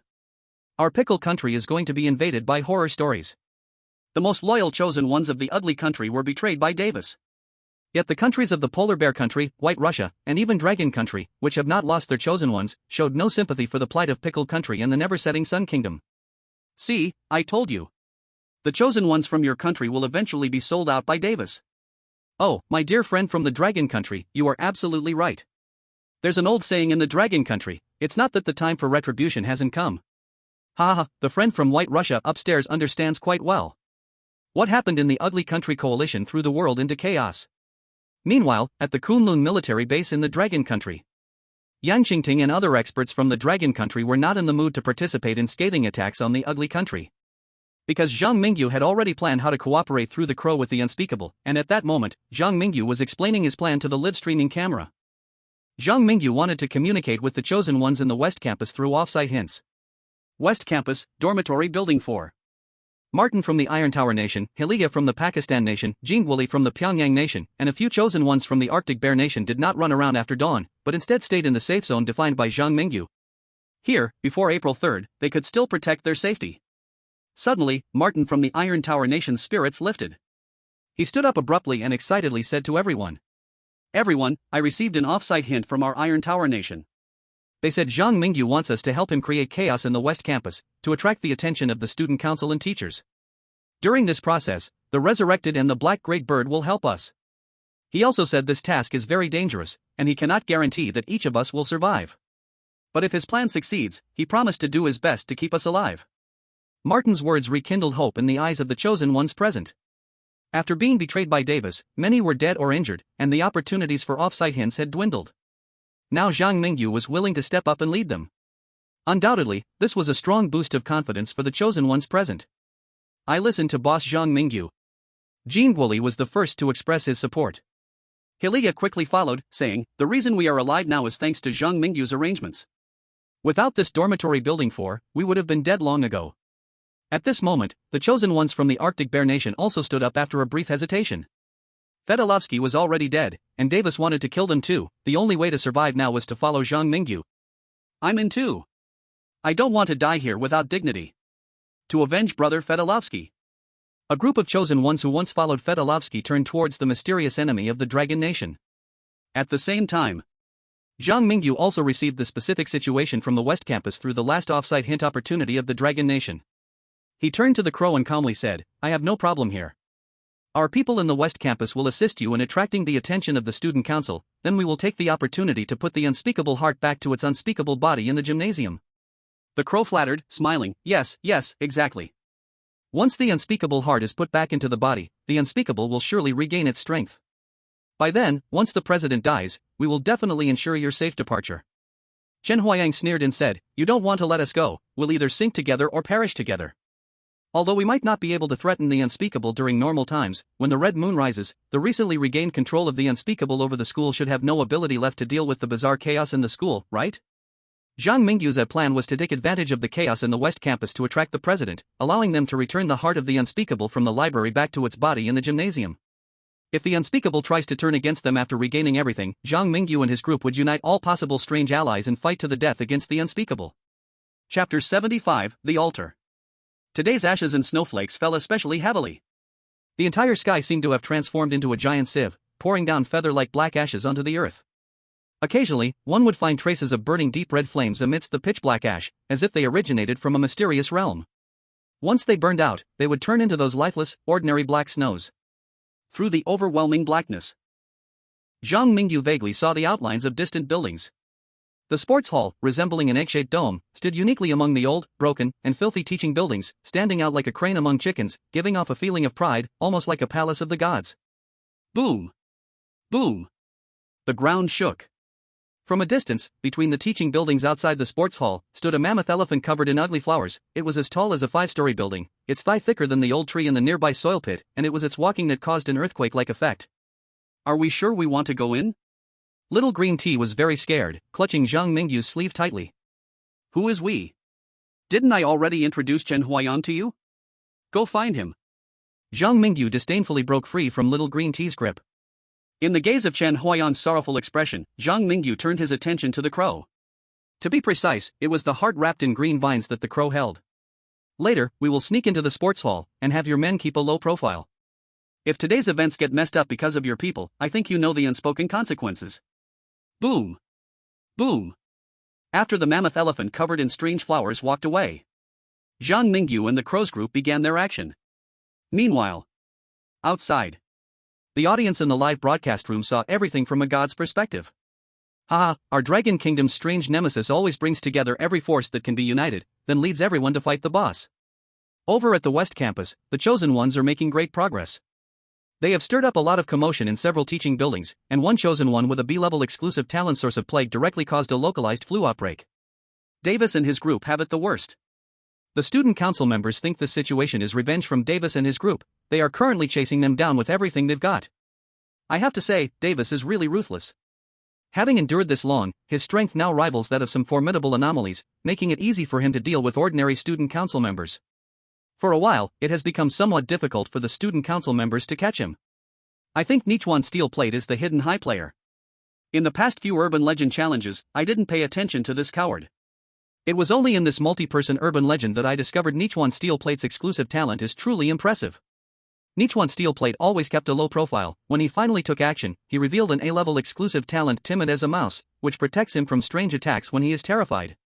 Indeed, every Chosen One who has survived more than 2 urban legends is not simple. Ha! Look, a shadow seems to have appeared next to Davis. The power of the shadow is not something an ordinary anomaly can compare to. Could it be that the principal is personally dealing with Davis? Someone in the Ugly Country's live broadcast room appeared to have discovered the principal's intervention. Meanwhile, Zhang Mingyu had successfully infiltrated the sports hall. In the center of the sports hall, the indoor basketball court. Here, there were no players in overalls sweating it out, nor were their coaches lecherously sitting in the stands staring at female classmates. What there was, were only the black ashes drifting indoors through open windows, and the grotesque flowers growing from the broken floor of the sports hall. In the center of the contiguous flower bed stood a wooden shrine, thickly piled with black snowflakes. And on the shrine, which should have held something, there was now nothing at all. It gave a feeling of desolation and bleakness. The body you dare not speak of. Could this be the shrine? Zhang Mingyu asked the crow. Every unspeakable being is close to the existence of the divine. They have their own followers, and their earthly bodies are their own shrines. The crow and the strange beings that followed it to the gymnasium all looked at the shrine with fervent expressions. Some knelt down and kissed the ground. Others couldn't help but start worshipping the empty shrine. After answering Zhang Mingyu's question, the crow took steps towards the shrine in the gym, stepping on ugly flowers and holding up the bizarre heart covered in green vines. At this moment, Zhang Mingyu suddenly sensed something was wrong. He hurriedly reached out, wanting to pull the crow back. However, by the time his hand was halfway up, it was already too late. The crow's body ignited inexplicably upon touching the black ashes drifting near the shrine. He was engulfed by raging flames. In the blink of an eye, the pair of jet-black wings behind him turned to ashes. Come back! Zhang Mingyu shouted. But the crow acted like a madman, desperately holding onto the unspeakable heart, trying to place it back on the shrine. In the end, the crow failed. He collapsed on the path ahead, his body turning to ashes like the black snowflakes, the unspeakable heart rolling among the flowers on the ground. Outside, netizens from various countries felt like they had fallen into an ice pit. That's not the principal from Davis. The real principal didn't return to the West Campus at all, but stayed in the gym in the East Campus, waiting for the rabbit. So, the principal already guessed the unspeakable plan? He just used their own plan against them, waiting for the unspeakable's followers to deliver the most important heart to him? The terrifying strangeness that controls Changshan City is indeed not easily tricked. What should we do now? Zhang Mingyu is now collaborating with the unspeakable. They rise and fall together. If the unspeakable fails, Zhang Mingyu faces the principal who seized the power of the unspeakable and will certainly not have a good outcome. Look, it seems someone has appeared by the gym's window. Is that the principal? The netizens in the live broadcast witnessed the entire process of the principal's appearance through the Strange Talk livestream.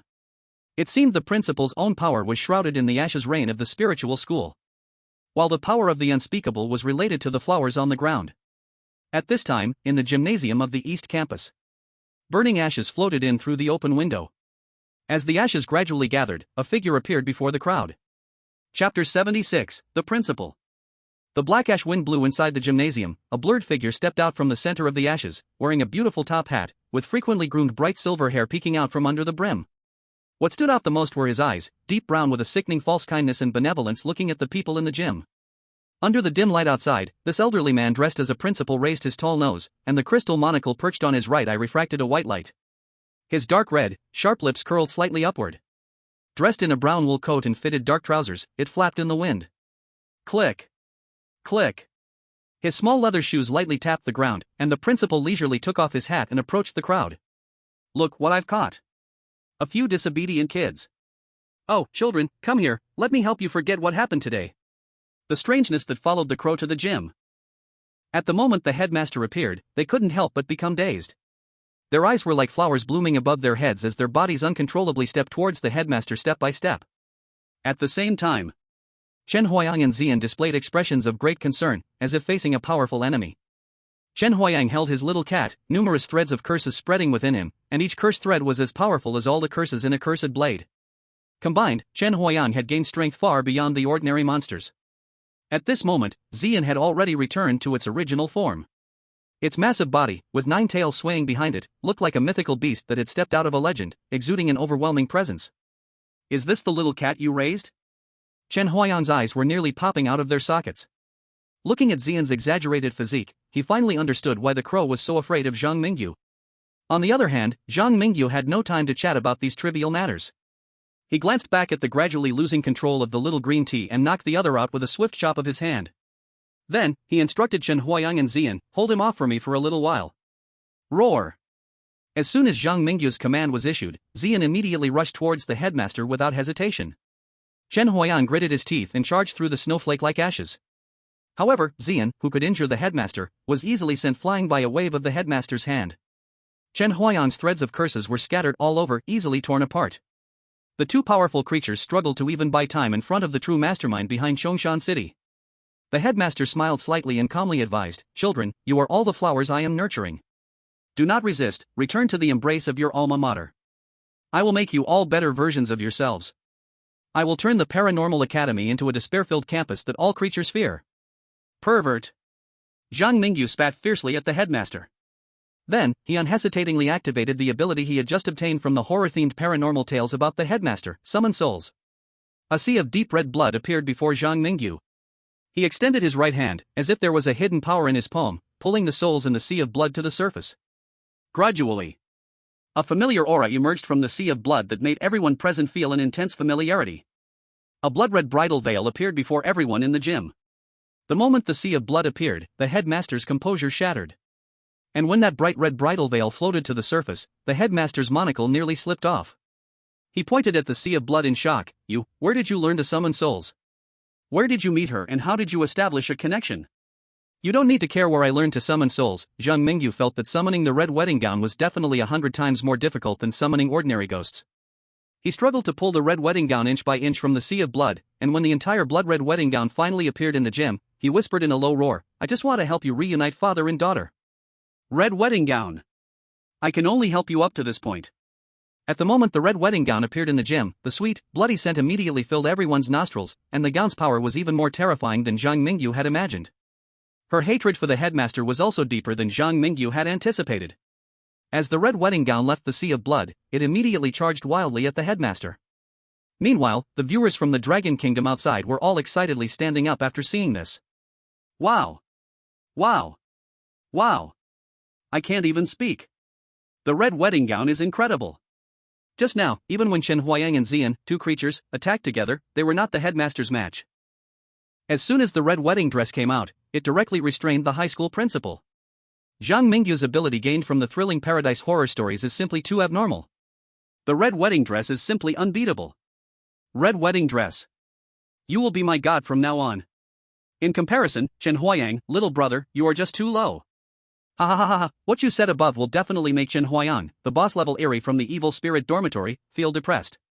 Not just Chen Huayang, which chosen one from various countries watching this scene wouldn't feel depressed. The high school principal, who confronts the unspeakable, secretly controls the dark side of Chongshan City, has finally been schemed by our dragon country's chosen one. This situation boils down to the fact that the high school principal has committed too many sins. Now, his retribution has come. The people of Dragon Country were excitedly dancing and waving their hands. However, the experts from Dragon Country and the Kunlun military base were not as optimistic as the majority of Dragon Country citizens. The red wedding dress seems to have tied up the high school principal, but upon closer inspection, one can find that the principal hasn't actually been hurt much at all. Instead, he wants to wear down the red wedding dress while maintaining as much strength as possible. The strength of the red wedding dress is still quite different from that of the high school principal. The battle has just begun, and the red wedding dress already has multiple injuries. However, the red wedding dress, filled with hatred, doesn't know how to conserve its strength. If this continues, it won't be long before the crazy red wedding dress will be subdued by the high school principal. Everyone, don't be blindly humble. Look, what is Zhang Mingyu doing? He seems to want to take advantage of the red wedding dress restraining the high school principal to send the unspeakable heart back to its body, which is inside that shrine. Ha ha ha ha, right. I was so nervous earlier, how did I not think of this approach? The red wedding dress alone cannot handle the high school principal, plus the unspeakable? Even if the unspeakable has lost a lot of power to the high school principal, it is still as powerful as a god. This time, Zhang Mingyu might really surprise us. Chapter 77, What on earth have you done? Zhang Mingyu held the heart wrapped in green vines, stepping on the ugly flowers covering the ground, walking step by step toward the central shrine surrounded by flowers. Due to the high school principal's power being restrained by the red wedding dress, the black ashes on the ground weakened significantly. They waved and stuck to Zhang Mingyu's school uniform but could not break through the golden light brought by the challenger's special talent surrounding Zhang Mingyu. Get in there for me. Zhang Mingyu broke through to the front of the shrine filled with flowers. He held the unspeakable heart with both hands, trying hard to stuff it into the shrine. Unexpectedly, this body, which once belonged to the unspeakable, resisted the return of the heart. What's going on? Behind the shrine, Zhang Mingyu saw greenish-blue vines like animal blood vessels, writhing and twisting as if transporting a liquid substance. Looking around along the greenish-blue vines. At this moment, Zhang Mingyu discovered that those eerie bodies with flowers blooming on their heads had similar vines extending out from them. On the ground, the densely packed vines extending from the eerie flowers seemed to weave a giant net, with the central shrine in the gym being the focus. This shrine was like the heart of the entire school, connecting all the flowers in the flower pots throughout the school, constantly absorbing the nutrients from the flowers. And behind the shrine, the thickest vines connected to the high school principal in the gym, seemingly converting all the nutrients of the spiritual eerie school into power for the high school principal alone, satisfying his selfish desires. The high school principal's deep brown eyes swept thoughtfully over Zhang Mingyu in front of the shrine. He was simultaneously resisting the mournful wails of the red wedding dress while incredulously speaking to Zhang Mingyu. You are actually the chosen one? A carnivorous flower blooming in a greenhouse. The principal's brows showed a hint of excitement. It seemed he regarded Zhang Mingyu as a beautiful flower. Chosen one, don't waste your efforts. The shrine has formed an inseparable bond with my soul, and the unspeakable past is destined to become a relic of the new era. It can't return to its own body anymore. Give me that heart. I will cultivate you into a beautiful flower just like my daughter. Carnivorous flower, you jerk. You are the carnivorous flower, your whole family is a bunch of carnivorous flowers. Zhang Mingyu instinctively shot back a couple of insults, but after saying those words, he realized that the way the red wedding dress looked at him seemed a little off. He quickly flipped his wrist and pulled out the cursed blade, cutting directly at the thick vines connected to the principal. Chen Huayang, stop dawdling over there, come help me smash this broken shrine. Splash! Foul-smelling juice sprayed out from the thick vines. The shrine, covered in flowers and plants, was made to sway dangerously by Zhang Mingyu's left fist and right blade, smashed in just a few hits. You feel the principal's hatred plus 999. Stop, you madman, do you even know what you're doing? You'll destroy it. The principal had never lost control like this when he saw Zhang Mingyu summon the red wedding dress. He was anxious and fearful that Zhang Mingyu, this thick-headed fool, would ruin the shrine. There was still a day until the red moon rose. He had not fully merged with the unspeakable power yet. If the shrine were to be damaged now, all of the principal's plans would be for nothing. A flood of ashes directly engulfed the blood red beside the red wedding dress, and the principal desperately wanted to kill Zhang Mingyu, who was destroying the shrine, at all costs. This time, he truly unleashed his full power. The biggest mistake I, Chen Huayang, have made in my life is knowing you. As Chen Huayang saw the red wedding dress nearly collapse, he immediately transformed into a stream of bloody curses and rushed to the shrine, forcing his eyes to help Zhang Mingyu smash the shrine. Bang! Wood fragments flew all around. This shrine, symbolizing unspeakable high status, containing immense power that attracted countless strange beings, was thus smashed to pieces by these two stubborn fools, Zhang Mingyu and Chen Huayang. At this moment, both the principal and the unspeakable heart on the ground seemed to be frozen in place as if a pause button had been pressed. They had never imagined that when faced with a shrine containing divine power, the first thing someone would do was not to claim this precious treasure for themselves, but to smash it to pieces instead. They were even less prepared for it to be destroyed by these two disrespectful grandsons, representing the divine authority of the shrine, a body of the unspeakable walking among the world. What have you done? The principal's features twisted into those of a monster. He had worked for so many years in Chao City to become unspeakable.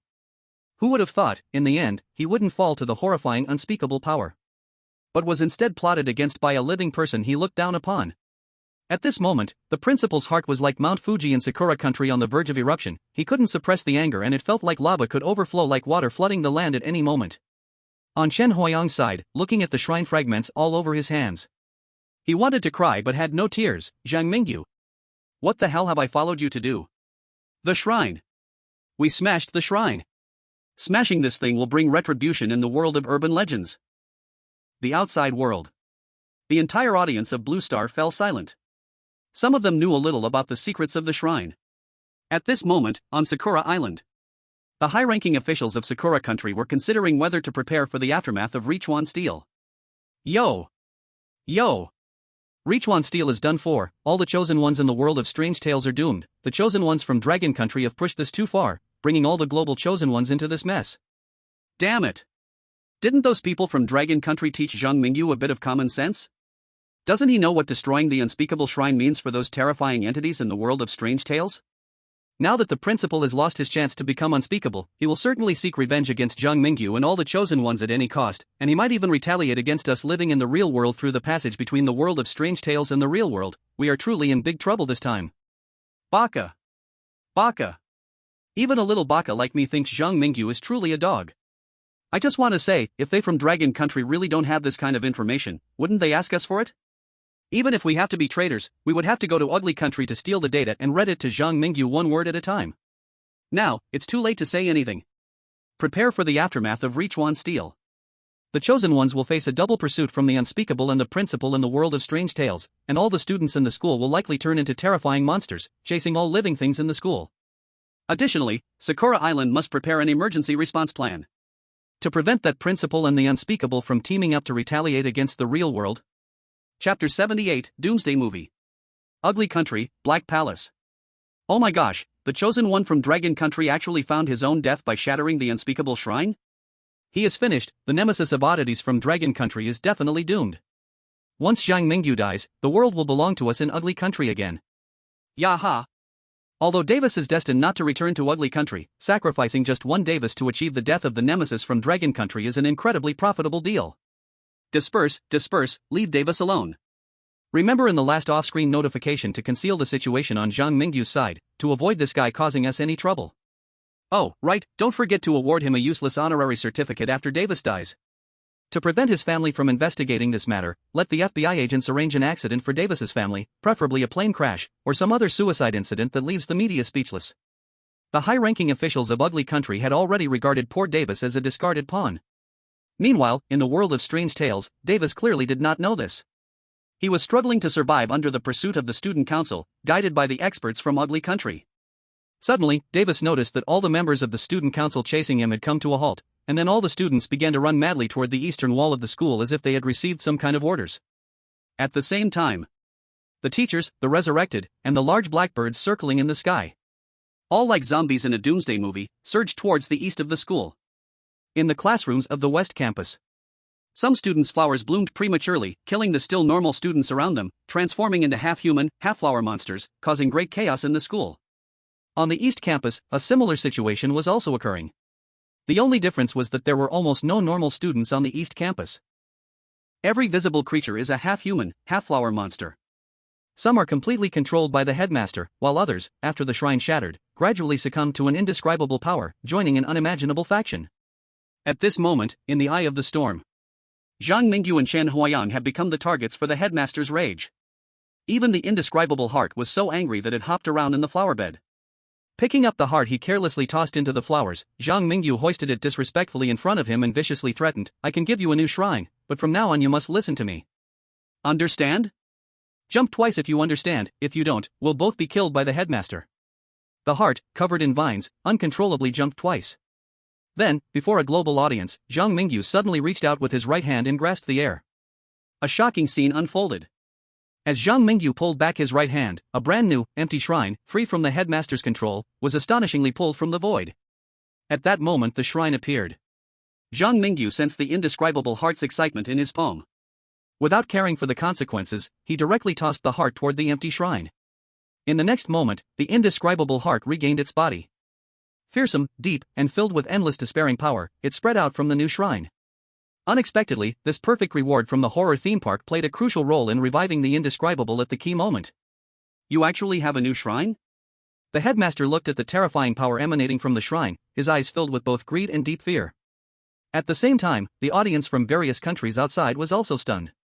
Rewards like overwhelming luck and empty shrine were given after Zhang Mingyu entered the world of horror stories. Before Zhang Mingyu revealed this trump card, even the experts from the Dragon Kingdom had no idea he had such a killer move. Oh my god, is Zhang Mingyu a blue robotic cat? His pocket seems to have everything. Not only can he conjure beautiful ghost brides out of thin air, but he can also create a brand new shrine. Now that the indescribable has its own body, it can help restrain the headmaster. Oh ho ho, our chosen one from Iron Tower country is saved. Look quick, something is rushing out of the shrine. The new shrine gradually became covered in green foliage and fragrant flowers. Inside the empty shrine, a beating heart appeared. With each heartbeat, green vines burst forth from the shrine, growing robustly toward the dome of the gymnasium. This scene resembled a fairy tale where Jack scattered peas. The lush green pea vines rose skyward like a ladder leading to the giant's lair, spiraling upward, breaking through the egg-shaped dome of the gymnasium, bursting into the black ash-filled sky. Rubble fell. Yet nothing could stop the rebirth of the indescribable. The gymnasium was soon taken over by the towering pea vines, turning the whole eastern campus into a source of indescribable power. Above the clouds, the battle began between the headmaster and the indescribable. The wails of the red wedding dress echoed throughout. Ordinary weirdness merely looked at the blood-red cloud sea, the ash-ignited petals, creating an illusion of impending doom. Zhang Mingyu, what do we do now? Chen Huayang anxiously asked, watching Zhang Mingyu manually disassemble the flowers above the weak female student's head. At that moment, Zhang Mingyu also completed his task. He began to wake the weak female student from his previous fight, calling up Xian, who was confronting the surrounding monsters. He growled, "We can't do anything here. Let's go back to the West Campus, endure today, and when the red moon rises, take everyone away from here." Zhang Mingyu's mind was unaffected by the chaos. He knew very well that staying in the East Campus would not only fail to help the unutterable in Hongjai, but might also get torn to shreds by the continuously charging students' union members, the resurrected, the blackbirds, and those monsters cultivated into half-human, half-flower beings. They jogged back to the wall between the East and West campuses, leaving behind the hell filled with roars and wails. Outside world. The audience from Blue Star was going wild, cheering for Zhang Mingyu's actions. Damn it, this is definitely the biggest battle I've ever seen in the Weird Talk world. The fight between the unutterable and the mastermind of Chongshan City has completely left the realm of ordinary weirdness. Poor Chen Huayang, so white and weak, in front of Sister Hong Jai and that kind of monster, he looks just like a weak little sheep. With so many troubles, the principal will have enough to deal with until next year. Zhang Mingyu can just take this opportunity to take everyone far away. Do you guys think, how exactly does one clear this Weird Talk world? Many clues in the Spirit Telepathy School point to the Red Moon. Could it be that we have to escape the Spirit Telepathy School when the Red Moon rises to clear the Weird Talk? Chapter 79 They Are All My Family. That night, black snowflakes and crimson blood occupied the entire sky. The windows were knocked upon by burning snowflakes, and the cries of despair were endless. Plants were crazily growing in the cracks of the floor tiles, on the walls of the teaching buildings, and in the hearts of the students. Green, black, and red intertwined in every corner of the campus. The chosen ones and the still normal students found survival incredibly difficult. In such an environment, only monsters could survive. And Zhang Mingyu and his friends just happened to be seen as monsters by many. With help from the external prompts, chosen ones from the Iron Tower Nation, Pyongyang Nation, and Pakistan Nation began to gather around Zhang Mingyu. With Ziyan and Chen Huayang around, Zhang Mingyu was in the safest place in the school. The next day, the sun did not rise. At the end of the east, a blood-red moon gradually brought blood color to Chongshan City. Martin from the Iron Tower Nation said worriedly, "Davis has lured many students with flowers growing from their bodies near the school gate. Clearly, he is opposing us, not wanting us to escape the school when the blood moon rises." Though Chen Huayang and Little Green Tea did not speak, their expressions revealed they had little confidence in escaping the school. As the blood moon gradually rose, the principal's and the unutterable's powers increased. This also caused those puppets controlled by flowers to become much stronger. From a distance, the school gate was covered in flowers. Everywhere were hideous monsters and ugly man-eating flowers. Is the chosen one from the ugly country losing his mind? Doesn't he know how terrifying the powers around Zhang Mingyu are? Why does Davis still dare to strike at Zhang Mingyu? I heard the high-ups of the ugly country tricked Davis in the last external prompt. Now Davis is completely in a deluded state, working for the high-ups of the ugly country. Damn, how tragic. Davis has no idea he has already been sold. His actions might kill the Dragon Nation's chosen ones, but there's no way he'll survive. I guess Davis probably doesn't even know what happened in the East Campus. As country's audiences saw the arrangements at the school gate, they all felt that the ugly country's actions were somewhat excessive. In the ugly country, the higher-ups indeed concealed many important pieces of information from Davis. It seems our plan is effective. Before he dies, that guy Davis can still contribute to our ugly country's hegemonic ideology. President, should we also kill Davis's family? What nonsense are you talking? Davis's family accidentally died from overwhelming sadness. Do I need to repeat that? Davis is of no use to us now. We can build a monument for him, but we absolutely cannot let him bring us more trouble. Ha, the chosen one from the Dragon Country really surprised us by creating a new altar, but this time, Davis did so well. I wonder how we can turn things around? The leaders of various countries focused their attention on the live broadcast room of the Dragon Country. Meanwhile, Zhang Mingyu was completely unaware of what was happening outside. He patiently waited near the school gate. He believed that Wendy and Meng Meng would not let him down. When the first ray of light from the red moon shone on the school gate, accompanied by a loud boom, the school gate collapsed with a thunderous sound. Outside the gate stood a crowd of doctors in white coats, nurses with syringes, amusement park staff dressed as clowns, and at the front, the convenience store employees Wendy, Meng Meng, the clown manager, the stitched girl, the tall emaciated patient, and the Mediterranean doctor. They were all Zhang Mingyu's employees in this world. They were also his family in the world of creepy tales. Little Green Tea didn't quite understand what was happening. She only remembered the late-night convenience store manager was close to the school director, and the director of Chongshan Mental Hospital was the school director's most valued confidant, while the three managers of the horror park were nurtured by the school director himself. After seeing the scene outside, Little Green Tea turned pale with fear and instinctively clutched Zhang Mingyu's arm, her lips trembling, saying, "Run, quick, run. The school director's confidants are here. If we stay here, we will definitely die." Run? Why run? They are all my family. Family? Little Green Tea was stunned. Chen Huayan was also frightened by what Zhang Mingyu said. He vaguely guessed something, but couldn't help but ask, "You mean they are all our people?" Before Chen Huayan could ask more, the stitched girl and others had already broken through the sea of monsters and rushed in. "Director, we are here to take you home. Big brother, Meng Meng is here to protect you. The late-night convenience store can't be without you as the manager."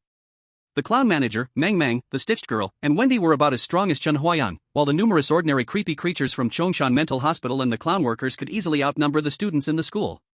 Soon, the sea of flowers at the entrance was cleared. Watching this scene, Chen Huayan was dumbfounded, his jaw nearly dropping to the ground.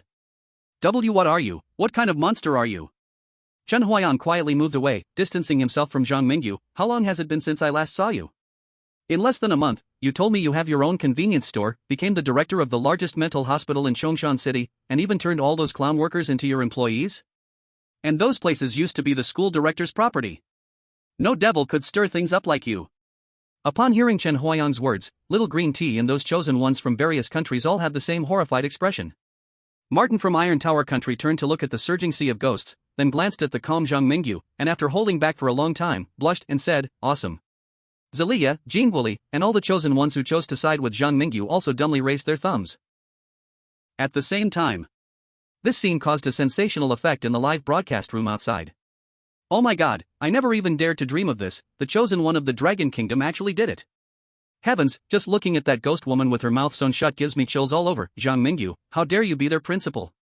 And did you notice? The monster with the rabbit head seems to call Zhang Mingyu store manager. If I'm not mistaken, that monster is Wendy from the Midnight Convenience Store ghost story, right? The store manager of the Midnight Convenience Store, the principal of Chongshan Mental Hospital, the manager of Horror Park, and the head of the Evil Spirit Dormitory. These rewards can't possibly be from perfectly clearing the ghost story world that no one has ever completed, right? The perfect clear that has never been done before has rewards that are so extraordinary? The chosen one of the Dragon Kingdom, as a living person, has become the recognized leader of many fierce ghosts. This scene is even more spectacular than 100 ghosts walking at night.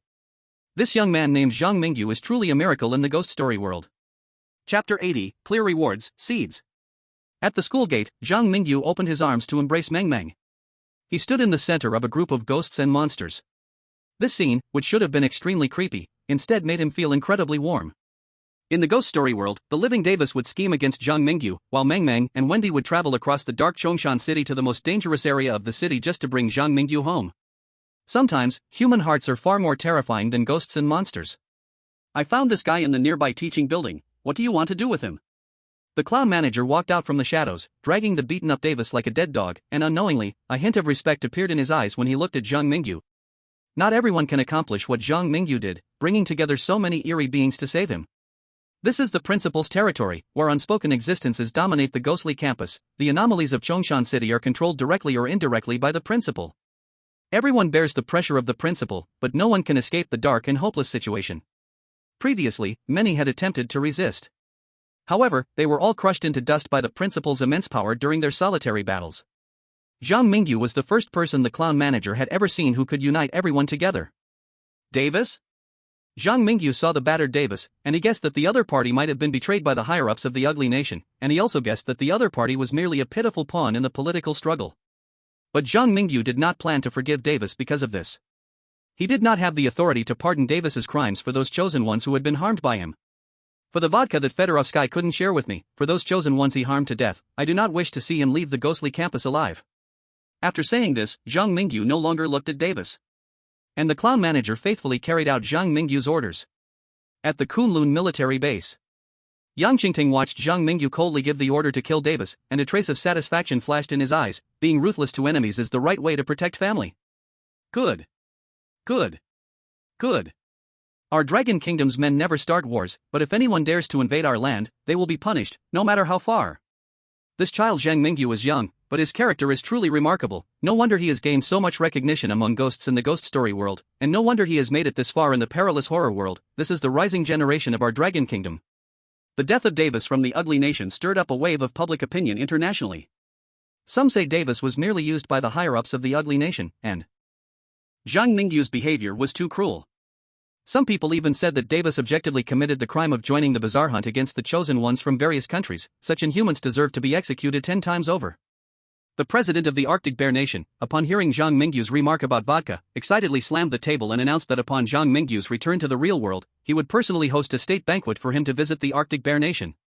In the world of bizarre tales, Zhang Mingyu had no interest in continuing to play little tricks with the chosen ones. What he focused on now was the unmentionable struggle above the cloud summit. The red wedding dress and the unmentionable of rebirth are joining forces to balance the principal. I know many of you have deep enmities with the principal and wish to kill him. Perhaps now is the best time. After I send off these companions, I will also fight alongside you. Zhang Mingyu looked at each bizarre creature present. What he said came from the heart. Unknowingly, Zhang Mingyu, who had no family or friends in the real world, had come to treat these ghosts in the world of bizarre tales as a very important part of his life. The seamstress looked up at the terrifying battlefield and whispered, "The red moon will not only enhance the powers of the unmentionable and the principal, but it will also make ordinary bizarre creatures stronger. This is not a place for you, principal." Meng Meng also echoed, "Wendy has already bought the ticket to the new world for Big Brother. Big Brother should leave here first. You might meet many bizarre creatures in the future and even discover the essence of this world in that most terrifying city. Chongshan City is not your home. The burdens the chosen ones must carry are far more than anyone imagines." Beep. Beep. Outside the school gate, a bus honked its horn. After negotiating a few words with the bus driver, Wendy handed a train ticket to Zhang Mingyu and urged seriously, "Store manager, I've bought you a ticket for the Eternal Train. You and your friends only need to take this bus to the train station. Remember not to fall asleep on the way and absolutely do not look up at the moon. Leave Chongshan City, do not look back." Wendy's group reacted strangely. It felt like a dying person's last words. Moreover, Zhang Mingyu soon discovered a problem. After Martin, Hilia, and Jean Guoli entered the bus, they directly returned to reality, while he was still able to say goodbye to Wendy and the others through the bus window. All of this seems to be related to the ticket for the Eternal Train that he had received. Holding the purple flame in his arms, he looked out the window at the final decision of Chen Huayang and Little Green Tea to stay, and asked, "Will we have a chance to meet again?" Chen Huayang smiled helplessly and said, "Your next bizarre challenge definitely won't be in Chongshan City. Depending on the situation, we might be able to catch up with you. Of course, this all depends on whether we can take back what originally belonged to us from the principal. Beep beep. The bus at the station started up. Through the window, Zhang Mingyu saw Chen Huayang, Wendy, the seamstress, the clown manager, Meng Meng, and even the Mediterranean doctor, along with many familiar but nameless faces, all waving at him. In the distance, he could still hear little green tea shouting, "I will definitely catch up with you." The scene outside the window gradually became blurred. Zhang Mingyu could only faintly see the bizarre creatures pouring into the old East campus, their sole target being the principal who once brought them despair and pain. A dizzying swirl. A notification sound from the bizarre space-timely rang out. "Dragon Kingdom Chosen One, please pay attention. On the day of the Red Moon's rise, you." Led by the angry weirdos, they submerged the principal's carefully crafted spirit school, returning despair and pain to the culprit who created it all. "You have cleared the world of Creepy Tales Spirit School. Evaluation, perfect. Clearance reward indescribable core ability, seed.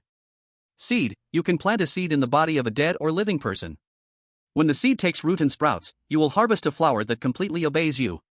The number of times the seed ability can be used is closely related to the spiritual will of the chosen one. As you achieved a perfect clearance, a special reward is now given Spirit School. Spirit School, as the most terrifying building in Chong City, a campus that nurtures countless ugly flowers, Spirit School is now on the brink of destruction. This may have a lot to do with you. If Chong City does not perish because of you, you will acquire this building that once belonged to the principal after the red moon sets, hoping you can resolve the issues left by the former principal and restore Chong City to its former state.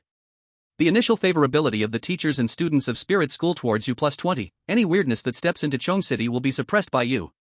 Note, you may try to eliminate the opposing forces in Chong City, and attempt to become the new mayor of Chong City. Chapter 81, the big event that changes the world. At the same time Zhang Mingyu received the clearance reward. In the sky above Blue Star, the National Fortune Reward was also announced.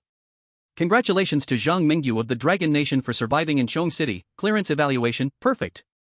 Special reward for perfect clearance. Spirit School will appear in various cities of the Dragon Nation, and all citizens of the Dragon Nation can acquire all knowledge up to the end of high school through thought transmission in Spirit School. Additional reward, before the chosen one Zhang Mingyu's death, the thought transmission function of Spirit School will have no cost. This National Fortune Reward is extraordinary. As soon as the reward content was announced, elementary and middle schools across the Dragon Nation erupted with deafening screams, as if they had been hit by a nuclear bomb. Ah, ah, ah. Zhang Mingyu, my god, my god. With this National Fortune Reward, why should I study at all? Brothers, let's go have fun at Spirit School, everybody let's get hyped up. Woohoo! Taking off. Taking off. I've experienced the thought transmission function, it's like alien technology. No. It's simply a miracle. The physics and chemistry that have troubled me for years suddenly clicked in my mind. Mom will never have to worry about me failing exams again. I have just a few months until the college entrance exam. I thought I was hopeless as a poor student, but now with the National Fortune Reward from Spirit School, I'll be able to recite Tang poetry and song lyrics effortlessly and won't have to memorize texts or grind out exams. I feel energized. The one upstairs, you haven't experienced thought transmission, have you? Let me clarify, thought transmission is about transmitting knowledge. Some top students, even if they have the same knowledge as you, can solve problems far better and possess adaptive intelligence. Bro, I suggest you don't get too optimistic, you still need to study hard. In just a few minutes, long lines formed outside the classrooms of Spirit School. Some parents brought their children. Others were children who didn't want to study and came voluntarily. There were even some holding newborn babies, eager to receive thought transmission. People were going crazy facing this opportunity that benefits everyone. Yet, the high-level officials of the Dragon Nation did not overly restrict the enthusiastic citizens. They looked further than most citizens, fully aware of how beneficial it would be for the Dragon Nation for people to grasp knowledge up to high school without any cost. Although the literacy work in our Dragon country has been ongoing and the compulsory education efforts have been effective in recent years, we cannot deny that in our vast rural and town areas, there are still many workers and farmers who are illiterate and do not understand the basic knowledge of physics, chemistry, and mathematics in middle and high school. As the saying goes, knowledge is power. The existence of the Mystic School will greatly improve the quality of our Dragon country's citizens, and in the long run, our technological level will surely lead the world. By the way, how has the experiment with changing the curriculum scope for the senior year textbooks gone? Report, sir. We have tried all methods, but it seems that the thought transmission of the Mystic School has already determined the textbook progress that our Dragon country has used for decades. No matter if we change the textbook content or have the Education Bureau issue new teaching guidelines, it has no effect. I understand. It's not easy to find loopholes in the strange tale space. If our Dragon Country citizens were born knowing what ordinary people need to learn for decades, we'd probably find a way to counteract the strange tale space in just a few years. In short, our Dragon Country has struck it rich this time. Ha, all credit goes to Zhang Mingyu. Laughter and joy filled the Dragon Country. But those countries on Blue Planet that side with the ugly country can't laugh now. Black Palace. The high-ranking officials of the ugly country turned pale upon hearing the rewards from the strange tale space. Excuse me? Are you joking with me? The people of Dragon Country can master all the basic knowledge of physics, chemistry, biology, geography, and other subjects before high school the moment they are born? Do you know how difficult their textbooks are? Do you know how much their high school students have to learn? If the people of Dragon Country know these things at birth, how can our ugly country maintain its position as the world's superpower? No. How will our ugly country survive under the Dragon Country's claws in the future? I think this is a fact we have to accept. The strange tale they cleared is indeed unique, and the rewards they obtain from the national fortune are truly outrageous. If our ugly country doesn't take measures quickly, our technological advantage will soon be broken by the Dragon Country's people. More and more scientists will send their children to the Dragon Country to be ahead of others and to explore further scientific horizons. Perhaps they will even change their nationalities. Oh my god, this is nothing short of a disaster for the ugly country. The ugly country's current status relies on the free research environment that has attracted countless scientists from around the world. And what is most important for scientists? Knowledge. The people of Dragon Country have obtained treasures that symbolize the opportunities for human evolution. Think of a way. Damn it. Hurry up and think of a way. Our ugly country absolutely cannot lose its dominant position. We must let those damned people of Dragon Country know they are just sheep, while we, the Wall Street wolves holding capital, are the ones shearing the sheep.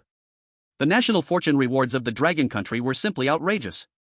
Countries around the world engaged in intense discussions about the Dragon Country. Naturally, the name of Zhang Mingyu, who led the influx of bizarre individuals into the mystic school, was mentioned multiple times. At the Kunlun military base, Zhang Mingyu slowly opened his eyes in Yang Qingting's embrace. Before he could react to what had happened, he was surrounded by a circle of arms. Child. You are the pride of Dragon Country, you are the pride of all humanity. The contribution you have brought to Dragon Country will be remembered by the people of Dragon Country for generations. Perhaps in a few hundred years, or maybe just a few decades, a child will point at your statue and say, "Mom, look. Thanks to that person, we learned these profound knowledge at such a young age, and our country achieved leapfrog development in just a few decades. What you have done is indeed a great matter that can change the world." Yang Qingting had lost the calmness he exhibited when he first met Zhang Mingyu. At this moment, Yang Qingting was in tears, crying like an old child. The eyes of the expert group members looking at Zhang Mingyu were filled with respect. As researchers, they understood how precious that reward is for Dragon Country. As experts who had always tracked Zhang Mingyu's progress, they also knew how much suffering, suffocation, and despair Zhang Mingyu had endured in the world of strange tales to achieve this reward, suffering that ordinary people could hardly imagine. Chapter 82, New Strange Tale, The Eternal Train. Time flies, and days pass swiftly. In the blink of an eye, Zhang Mingyu had returned to the real world for 7 days. During these 7 days, Zhang Mingyu took the time to revisit the basic knowledge from before senior year at the real-world psychic school, and he also reviewed many confidential documents of the world of strange tales organized by Dragon Country under the guidance of Yang Qingting, while enhancing his physical training under Ling Zhao's instruction. Now, Zhang Mingyu's status was special.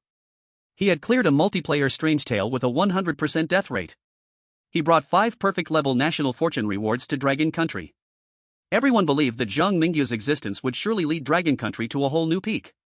The high-ranking officials of Dragon Country naturally attached great importance to Zhang Mingyu. Kunlun military base. It was almost time for the chosen ones to depart again. Yang Qingtang looked at the fully armed Zhang Mingyu and instructed. After you cleared the most terrifying strange tale in Chongshan City last time, the strange tale space seems to have undergone some changes. Recently, strange tales have been rampant in the real world, and the anomalies are obviously much more active than in previous years. We are worried that your strange tale challenge may also see unknown changes. Is team leader Yang referring to the tragedy that happened on Taizhou Island? Zhang Mingyu had also heard about the strange tale invasion incident on Taizhou Island a few days ago, where several mountains had almost turned into ghost domains overnight, and the special team sent for rescue had gone silent. I heard that besides Taizhou Island, Kangaroo Country and Ugly Country also experienced large-scale strange tale invasion events. Over there, due to the penalties for failing the strange tale challenges stacking up, the situation is even more severe than here. Could it be that the world of strange tales really intends to merge with the real world? The situation is indeed not optimistic. The power of the anomalies is bizarre, and countries do not have good countermeasures. As Yang Qingting spoke, he suddenly stopped, patted Zhang Mingyu on the shoulder, and revealed a heartfelt smile. Get ready to depart. You are the nemesis of the anomalies for our dragon country. With you here, there is hope for us. Zhang Mingyu, fight to survive. I guarantee to complete the mission. Zhang Mingyu gave a somewhat unstandard military salute to Yang Qingting, to the expert group members, and to the soldiers from Kunlun military base like Ling Xiao in the distance. His vision gradually blurred. Vaguely, he seemed to see Ling Xiao and the others returning the salute in unison. Then came the cold and merciless prompt from the Strange Tale space. Selecting Strange Tale. Ding, Strange Tale world selection completed, welcome to board the Eternal Train. Type, Solo. Clearing condition, pass get off at any station and survive until dawn the next day. Clearing condition, excellent find your final destination and get off at the correct station. Clearing condition, perfect gain the recognition of the Eternal Train. Driving in the right direction.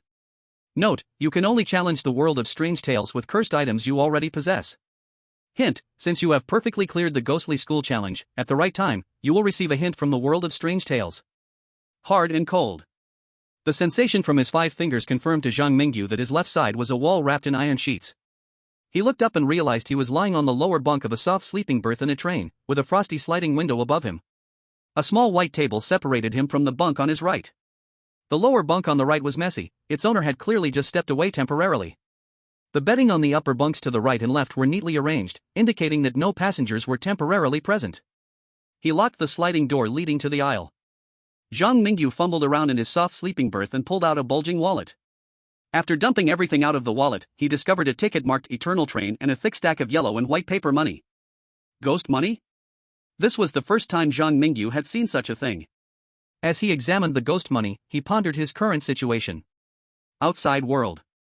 The viewers in the livestream, seeing the situation of the new Strange Tale, eagerly started analyzing the existing information like elementary school students learning about death. This new Strange Tale looks a bit interesting. Honestly, I've seen 7 or 8 train-type Strange Tales, but for some reason, this one called Eternal Train gives me chills. Me too. By the way, what's up with that ghost money and the Eternal Train ticket? Do you remember, when Zhang Mingyu left Chongshan City, Wendy gave him a ticket just like the one in the wallet? Also, Zhang Mingyu has his own convenience store in Chongshan City. I guess that ghost money is the income from the late-night convenience store. Maybe there's also income from the Chongshan Mental Hospital and the Thrilling Paradise.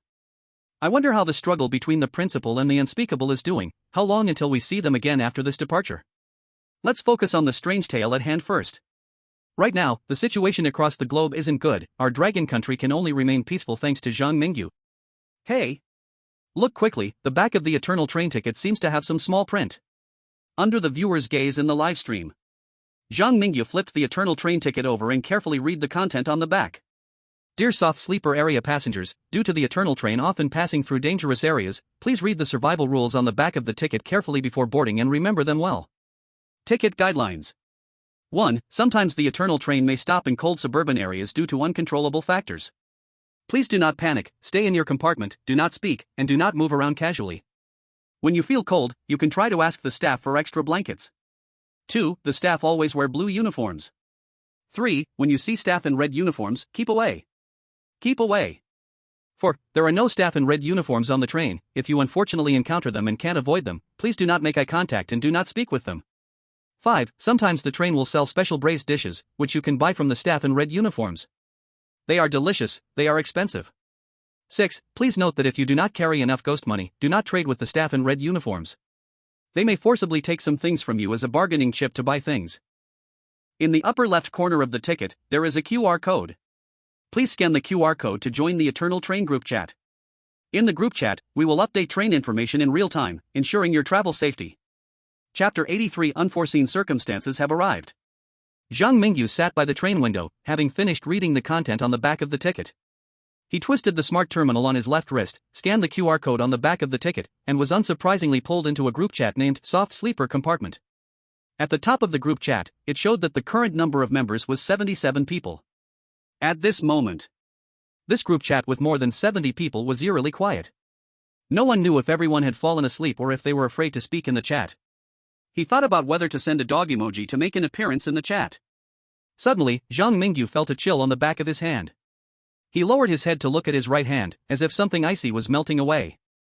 What's the situation outside? Zhang Mingyu looked out the window. Due to the bright lights in the compartment, he could only see his reflection and the purple flame jumping on the white table. He rested the back of his hand on his forehead and forced himself to look outside at the frost-covered window. At this moment, the train was traveling through a quiet forest area, with tall pine trees lining the tracks. Through the misty green pine needles, he could see what seemed to be a large lake deep in the woods, or more accurately, a long strip of interconnected wetlands. In the night, rain mixed with snow floated outside the window. The rain and snow were cold, radiating a bone-chilling chill like the weather outside the train. Just now, a small snowflake had drifted in through the not completely shut window and landed on the back of Zhang Mingyu's hand. Bang bang bang! Someone was knocking on the push-pull door of the soft sleeper compartment from outside. The person outside was tugging at the doorknob and quickly knocking on the door, seeming quite anxious. Hiding the purple flame under the bed, Zhang Mingyu stood up and walked towards the push-pull door. What's wrong? Ticket inspection. He opened the compartment door. A crew member in a blue uniform appeared before the viewers in the live stream. They nervously bit their nails, fearing something had happened to Zhang Mingyu. Thank goodness, the one outside is a crew member in blue uniform. By the way, what's this ticket inspection about? I just came back from the Cherry Blossom Country livestream. Their Day River steel plate was taken away directly by the crew for not having a ticket. Wow, that's terrible. What ticket do they want? It must be the Eternal Train ticket. Haha, why didn't you say so earlier? Our chosen one's wallet from Dragon Country has won, bought by Wendy herself. By the way, Davis is already dead, and that Day River steel plate is still alive? Gotta say, this A-grade exclusive talent is impressive. The Day River steel plate survived just by acting humble in the Tales from the Haunted School. Just don't know if he plans to stick with the Ugly Country. The actions of the chosen ones from Ugly Country last time made several nations aligned with them feel scared. It's said that Day River steel plate intends to part ways with Ugly Country's chosen ones this time. Wow. This little guy has some guts. Whether he has guts or not is not up to us to say. We have to see how he explains himself after getting taken away by the crew for boarding without a ticket. The people from Dragon Country were discussing the information about the crew member in blue uniform in the livestream. Meanwhile, on Zhang Mingyu's side, he rummaged through his wallet to find his ticket while casually chatting with the crew member. Which stations will our train pass? The train announces each station as it arrives. I don't know more than that. The crew member in blue uniform appeared very anxious. He seemed unwilling to engage in too much conversation with Zhang Mingyu. After confirming that Zhang Mingyu had not evaded the fare, he turned and walked to the adjacent carriage. Living person? Zhang Mingyu looked at the staff member's back, a hint of seriousness in his eyes. When he handed the ticket to the staff member, he touched the other's palm. It was warm. Not like a dead person or a monster. I have faced 5 ghostly challenges in a row, and this is the first time I have encountered a living person in the world of ghost stories. Zhang Mingyu did not immediately return to his compartment, but leaned against the door to observe the environment of the train aisle and the interaction between the staff member and other passengers. There were not many compartments in the sleeper carriage.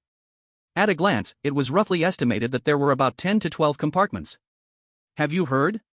Chongshan City seems to have fallen a couple of days ago. The unspeakable of Chongshan City fought with a powerful group of strange beings and almost leveled the city.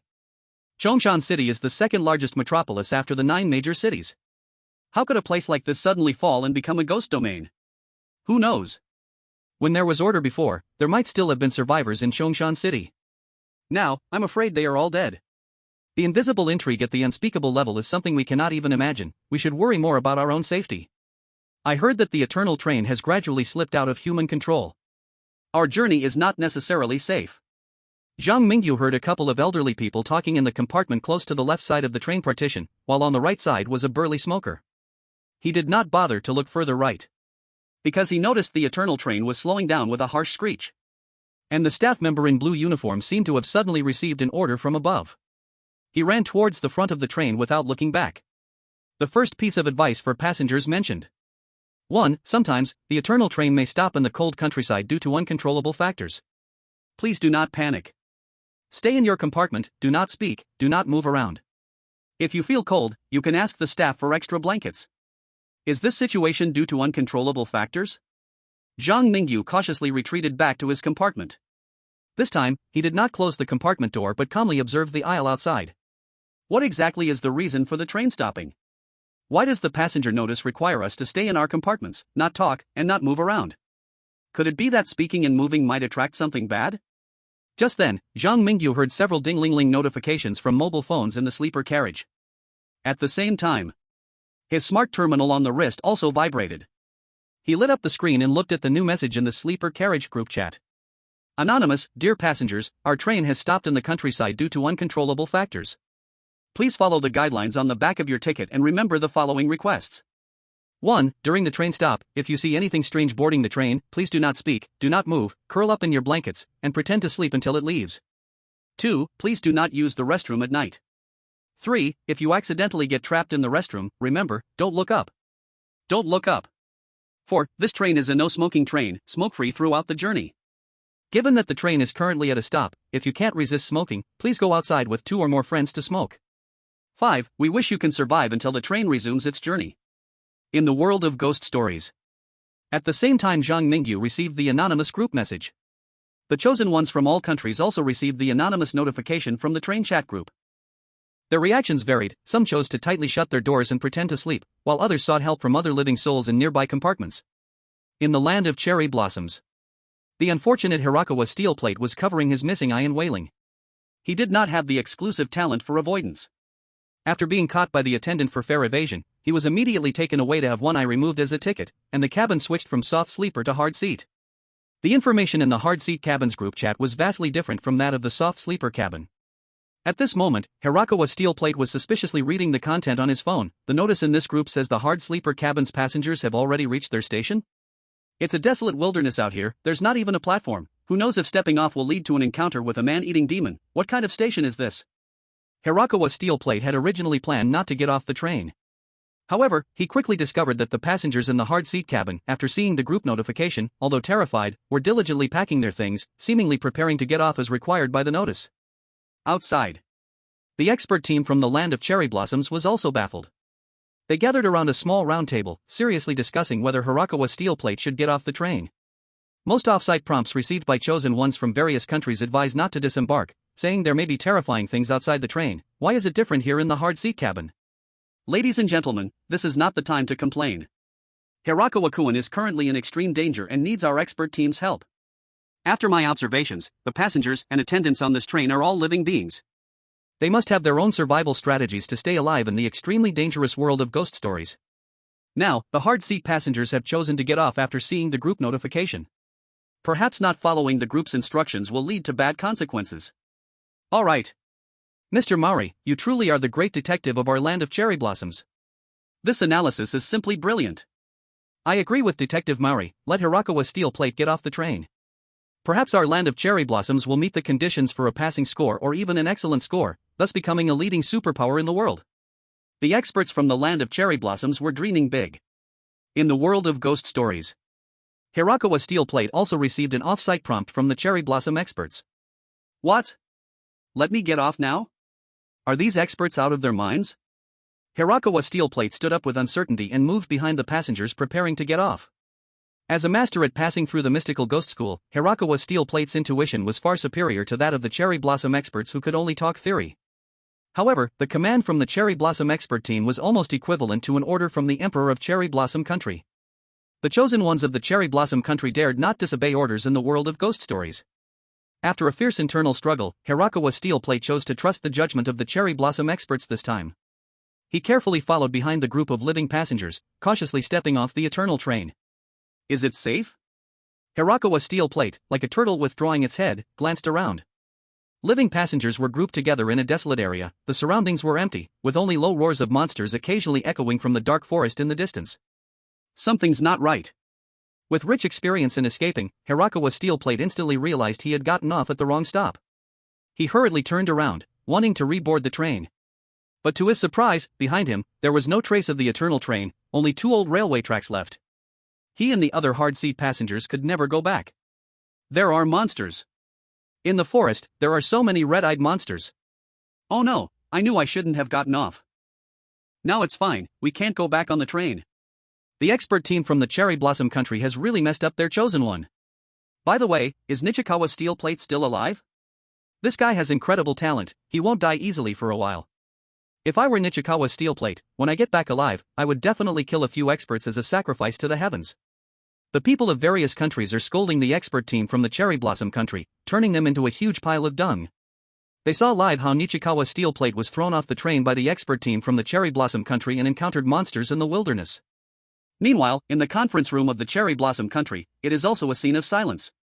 Now that it has come to this, Mori Kojiro, you should commit seppuku to apologize. The only good news is that Nichikawa steel plate is still alive. Everyone, keep your spirits up, work hard to provide Nichikawa steel plate with more valuable outside hints. We must ensure he survives in this world of horror tales.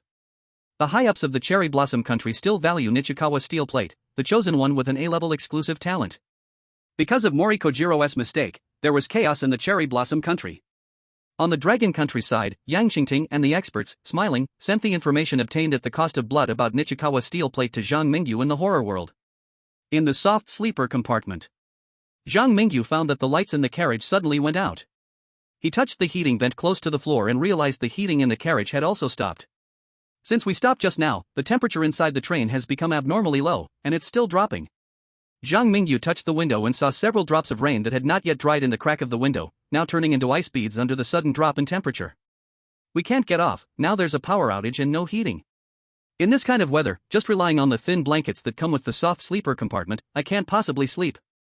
If the temperature continues to drop, I might freeze to death. This was the first time Zhang Mingyu faced such low temperature troubles in the horror world. He pulled down all 4 thin blankets available in the carriage and wrapped them around himself and Xian.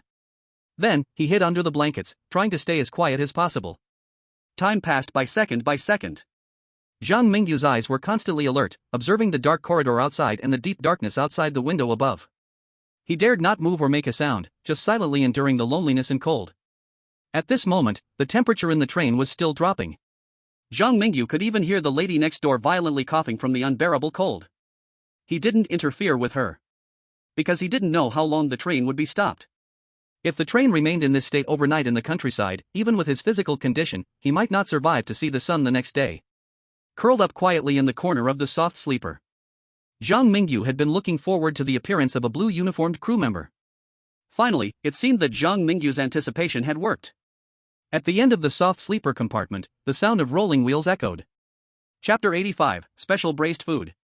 In the stopped train, it seemed that someone was pushing a cart down the aisle. The wheels of the cart seemed somewhat stiff, and every turn produced a noise. Creak creak. Accompanied by the sound of things rattling on the cart, Zhang Mingyu could confirm that the cart was getting closer to him. He signaled Xian to crouch behind the door, while he took out the cursed blade. Sheep hoof, chicken feet, fresh braised food, duck blood, dog treasure, roasted ribs. Is there anyone who wants to buy snacks? A series of cries came from the connection on the left side of the aisle. The owner of the voice sounded like a hen with its throat choked, the cries miserable. It didn't sound like selling snacks, but more like mourning. Why are all the snacks sold on this train meat-based? Zhang Mingyu recalled what was mentioned in the passenger notice. 5. The train sometimes sells specialty braised dishes. You can buy those braised dishes from the attendant in the red uniform. They are delicious, they are expensive. Hiding in the visual blind spot of the compartment, Zhang Mingyu peeked out.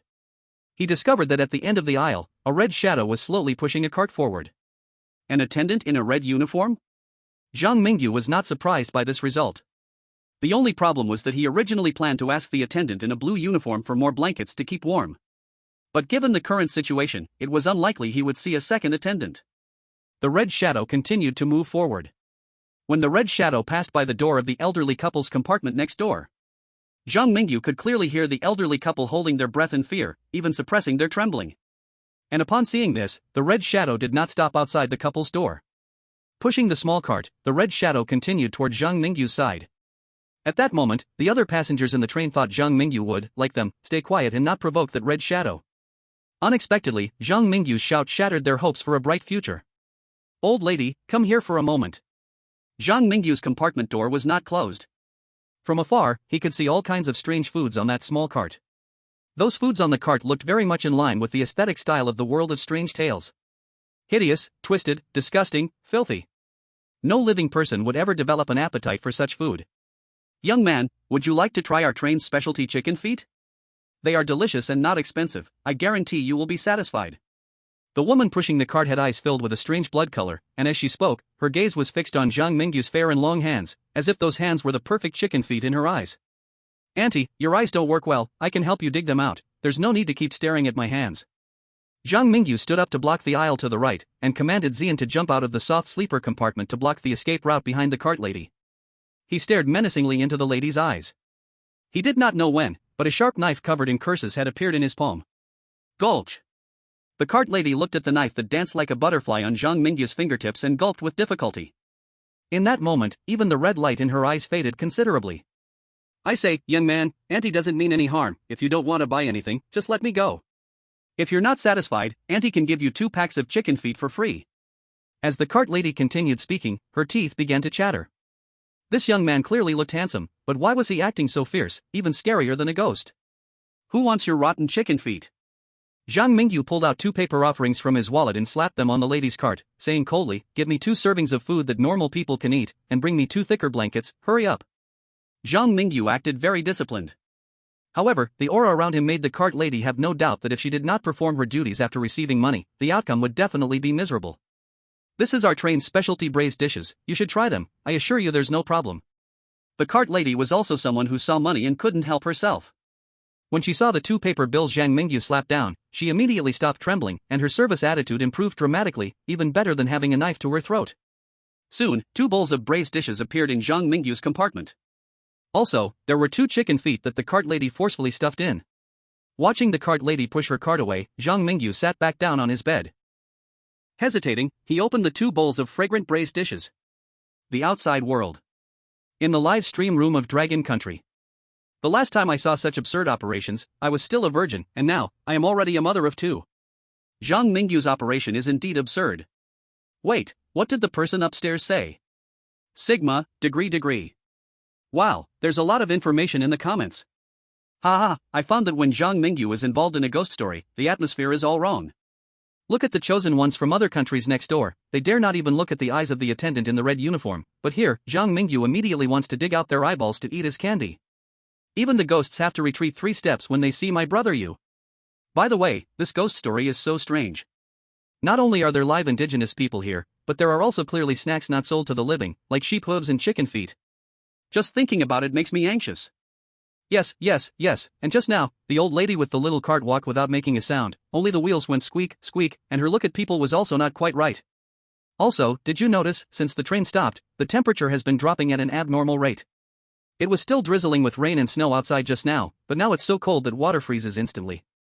I heard that this kind of weather usually only occurs under one condition. What condition? When a particularly terrifying ghost appears in a certain area, the temperature will suddenly drop. For a moment, the atmosphere in the Dragon Country livestream room dropped to freezing point, just like the temperature in the ghostly world. At the same time, the chosen ones from countries around the world were also facing various problems in the ghostly world.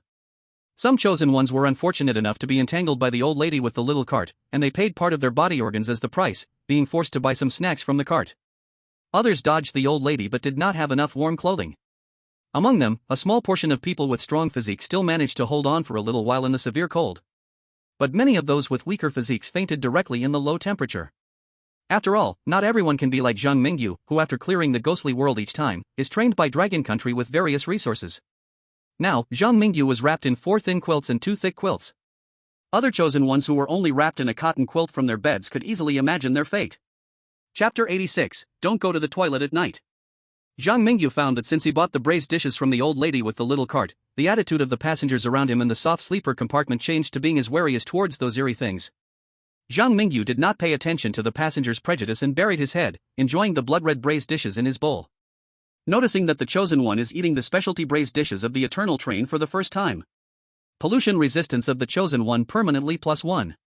The hint from the ghostly space in his ears confirmed Zhang Mingyu's previous guess. The specialty braised dishes sold on the eternal train are indeed similar to the specialties from Chongshan Psychiatric Hospital. Both specialties can enhance the attributes of the chosen ones. I just don't know if this type of dish only enhances pollution resistance or if there is a chance to enhance other aspects of the chosen one's attributes. The increase in pollution resistance made Zhang Mingyu find that the steaming eerie braised dishes in front of him looked much more pleasant. He wolfed down 2 large bowls of braised dishes to replenish the energy needed to resist the cold. One must say, the specialty braised dishes are difficult to swallow, both in color and taste. But Zhang Mingyu had no choice but to endure it. To survive, he had to force himself to blend into this terrifying and horrific world. He casually tossed a chicken foot to Ji Yan and wrapped himself up in the quilt, napping on the soft sleeper. By midnight, Zhang Mingyu was awakened by a sudden urge to urinate. He had drank 2 large bowls of braised soup before bed, and now the urge was overwhelming. I remember the group message said not to use the bathroom at night and mentioned that if trapped in the bathroom, one shouldn't look up. Based on these points, it's not difficult to conclude that going to the bathroom at night seems like a very irrational act. Zhang Mingyu, still dazed, opened his eyes and looked over to the opposite bed. The passenger sleeping on the opposite bed had not yet returned. Meanwhile, Ji Yan was loyally squatting at the door, guarding it for Zhang Mingyu. Never mind, can a living person really be killed by holding in urine? When I was facing that lady with the cart, after all, she was a train attendant, so I couldn't really go all out against her. Now, if I go to the bathroom in the middle of the night and get attacked by some wicked entity, it would be the perfect opportunity to test my new ability. He turned over and got out of bed, calling for Ji Yan, deciding to head to the bathroom for a little fishing enforcement. He didn't tidy the quilt on the soft sleeper. Given the previous incidents, Zhang Mingyu believed that during the time he was away, the other passengers in the soft sleeper carriage probably didn't have the guts to steal those quilts. He groped his way forward in the dark carriage. Zhang Mingyu arrived at the connection of the left carriage. He was in carriage 10, while the carriage 9 next to it, closer to the front, was also a soft sleeper. At this moment, carriage 9 was dark and ominous, making it impossible to see anything. Whoosh! Suddenly, Zhang Mingyu felt a chill coming from behind him. He quickly turned around. He found that the train's automatic door, which should have been tightly closed, had a gap opened by something. Just a moment ago, a gust of cold wind had rushed in through that gap, startling Zhang Mingyu awake and clearing all his drowsiness. I was wondering why it's so cold in the carriage. Not only is there no heating, but even the train door can't close properly. Do the train staff want everyone to freeze to death? Zhang Mingyu murmured as he approached the gap, forcing it shut with a scraping noise of metal. I hope I didn't break the door. Zhang Mingyu looked at his handiwork with satisfaction. Then, he picked up Ji Yan and turned to enter the brightly lit bathroom. Outside. The audience in Long Country couldn't help but sweat for Zhang Mingyu. I've realized that the chosen ones from Long Country never like to follow the rules. The group notifications repeatedly emphasized not to enter the bathroom, clearly a very dangerous place that other countries' chosen ones dare not approach, but ours seem to ignore it completely. And did you notice, Zhang Mingyu's move of shutting the door just now was too awesome. I can tell you clearly, this kind of automatic train door is not something an ordinary person can easily open or close manually. Zhang Mingyu's action just now was simply like swallowing a mystical amulet, incredibly strong. By the way, why are you ladies so quiet? Wow, so big, so handsome. The comments from a few ladies made the live chat room of Long Country fall into silence. In the realm of strange tales, Zhang Mingyu was still unaware that the live broadcast of the strange space had captured something it shouldn't have. He was comfortably fastening his pants, turning to prepare to leave the bathroom. Just as Zhang Mingyu was about to leave safely, Ji Yan suddenly bared its teeth and roared at the top of Zhang Mingyu's head. Seeing this, Zhang Mingyu didn't hesitate to draw his knife and stab upward. PSHH. The cursed blade pierced into what seemed to be some kind of bug, releasing a foul-smelling green liquid that splashed all over Zhang Mingyu's face, and he could feel fine, resilient hairs on the back of his hand. Big Pichio? No, big spider? Upon seeing the thing on the bathroom ceiling, Zhang Mingyu couldn't help but blurt out. He felt his mouth was numb. The green slime that sprayed from the giant spider seemed to contain some kind of nerve toxin. Get down here. Zhang Mingyu endured the numbness on his face, grabbing one of the giant spider's legs and violently slamming it into the toilet pit. Sewage splashed everywhere. Fierce Zhang Mingyu and Xian, like two ferocious ghosts, pounced directly onto the huge spider with 8 legs that could cover the entire ground. The combined battle power of Zhang Mingyu and Xian was simply not something an ordinary eerie creature could withstand. Soon, the giant spider was being torn apart and was almost out of breath. Seed. Zhang Mingyu used his new ability gained from the supernatural school. He stuffed a seed glowing like stars into the giant spider's body. After a long time, the giant spider on the ground shook and stood up between the two brutal monsters. It obediently extended one spider leg to insert it into Zhang Mingyu's shoulder, extracting the toxins that had invaded Zhang Mingyu's body through his bloodstream. Zhang Mingyu touched his face, which was gradually regaining sensation. Visible white steam was puffing out of his mouth and nostrils, and he chuckled as he kicked the giant spider on the ground. Isn't it forbidden to look up in the toilet? That anonymous person in the group notification is really self-deceiving. If you don't look at this kind of ghostly thing, will it not attack you? The power of the seed had already turned this giant spider into Zhang Mingyu's servant. He could now command this giant spider to do anything. And Zhang Mingyu felt that he could unleash at least 10 more similar seeds. Alright, go back and hide. Take good care of your injuries. You are not allowed to harm anyone without my permission, Zhang Mingyu said, even though he could make the giant spider help him with just a thought, but he still instinctively reminded it a couple of times. Before leaving, he remembered the car door that had opened a crack in the toilet, so he added, if you notice any monsters approaching, decide for yourself how to act. Chapter 87, You Are Different from Them. There's actually a man-eating giant spider on the bathroom ceiling. My goodness, no wonder the anonymous tip mentioned not going to the bathroom at night. That giant spider probably hunts passengers there every midnight. Our Dragon Kingdom's chosen ones are truly strong. At first, I thought Zhang Mingyu was just desperate to hold it in, daring to go to the bathroom. Now it seems he was actually testing his new abilities. Ha ha ha, this is called fishing for enforcement. Now that terrifying giant spider has directly turned into Zhang Mingyu's puppet. I can't wait to see what happens next. The Dragon Kingdom audience in the live streaming room witnessed the entire process of Zhang Mingyu capturing the giant spider. They all agreed that his ability to release seeds to control other eerie creatures in the world of weird tales was simply prepared for someone like Zhang Mingyu, who enjoyed playing tricky moves. Back in the soft sleeper compartment, Zhang Mingyu lay back on the bed, continuing to snore loudly. Soon, a cold night passed. That night, many chosen ones from various countries lost consciousness in the low temperature, and others encountered monsters while boarding late at night. But Zhang Mingyu, with Xian keeping watch, was not afraid of being ambushed by monsters at all. His quality of sleep was simply better than the external experts from the Dragon Kingdom. The next morning, the heating in the train finally started working again. In a flurry of noise, Zhang Mingyu opened his sleepy eyes. He looked out the window and found that the stopped train had somehow started moving again. And in the Smart Terminal's soft sleeper group chat, new notices were appearing. Congratulations to all passengers for successfully surviving until the train starts again. Now, I have some unfortunate news to share with you. Some special passengers have mixed into the Eternal train during its stop. To ensure your safety, please remember the following points in the soft sleeper compartment. 1. Please make sure that the passengers in your own compartment are still themselves. 2. When someone enters your soft sleeper compartment and chooses their bunk, please do not ask them unnecessary questions, nor show fear. You absolutely must not let them realize that you are different from them. 3. During the upcoming journey, the Eternal train will stop at each station for 10 minutes. Please make your decision to disembark within those 10 minutes. After 10 minutes, the Eternal train will start again, and you will lose the opportunity to disembark or return to the Eternal train. 4. Due to force majeure reasons, there is a shortage of attendants in blue uniforms on the Eternal train. Passengers who wish to become attendants, please proactively go to Car 1. 5. There is currently a food shortage on the train. Passengers in need should find food on their own. Has the number of people in the group chat dropped to only 64? I don't know if it was the luck attribute reaching 6 points or if the night watch by Xian and the big spider had an effect. Last night, Zhang Mingyu was safe and sound.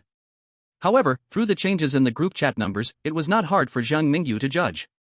Last night was an insomniac night for the majority of passengers on the train. He called Xian over from the door and hugged her. Yawning, Zhang Mingyu unintentionally overheard the neighbors discussing the new information in the group chat. The Eternal train is really having problems. The strange things outside can just get on the train, and the attendants are already not enough. Sigh, we have no idea if we can reach our destination alive. From today, we need to pay attention to the people around us. Who knows, among the survivors in the same compartment, there may be wolves mixed in with the flock. I heard that there were a few passengers who got off in car 12 to smoke. After they came back, they became abnormal. Also, in the neighboring car 11, there are many unfamiliar faces. In the aisle, many passengers in the soft sleeper compartments were chatting with each other, making small talk. The thin sliding door had almost no sound insulation. Zhang Mingyu didn't have to put in any effort to hear their conversation. Just as he was listening intently, suddenly, Zhang Mingyu noticed that the aisle had quieted down. It seemed that an uninvited guest had entered this carriage. Could it be that a special passenger has also come to my compartment 10? Zhang Mingyu opened the compartment door, wanting to see what the situation outside was. Unexpectedly, as soon as he opened the door, he nearly had a close kiss with a handsome and capable-looking woman. Did a special passenger end up in my compartment? Zhang Mingyu looked at the capable woman outside the door. She appeared to be in her early 20s, like a female college student traveling alone, with short, trimmed hair and eyes like two black gems, calm and deep. This visitor wasn't exactly beautiful, she had a few freckles on her face, but she obviously exercised regularly. Her black short jacket and white t-shirt could hardly hide her defined abdominal muscles. His gaze drifted down, as Zhang Mingyu looked over her low-rise jeans and her wheat-colored strong legs reminiscent of a female leopard. Finally, Zhang Mingyu's gaze rested on her sneakers, which had a bit of mud on them.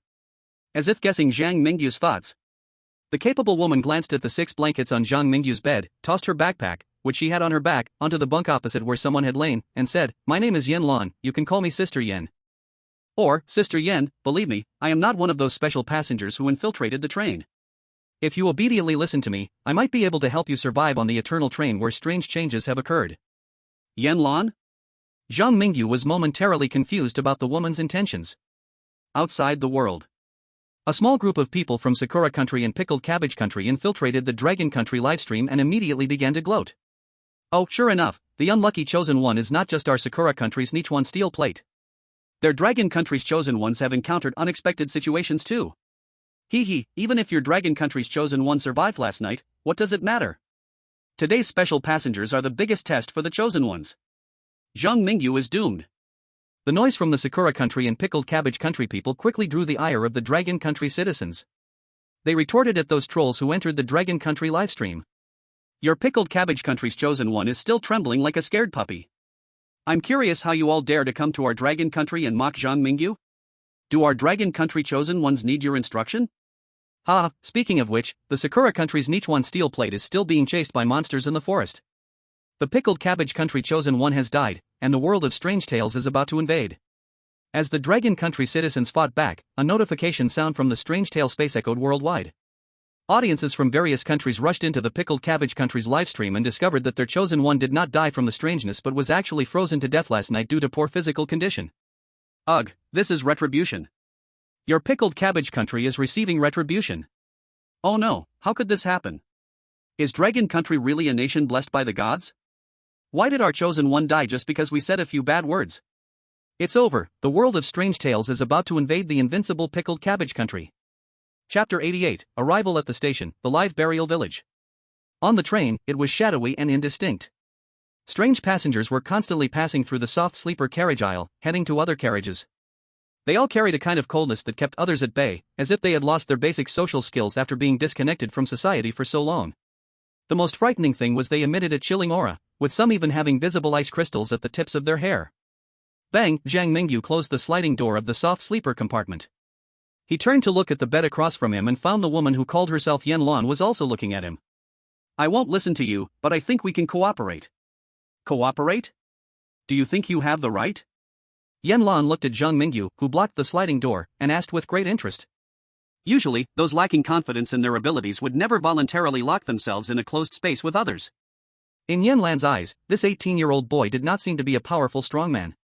Is this enough?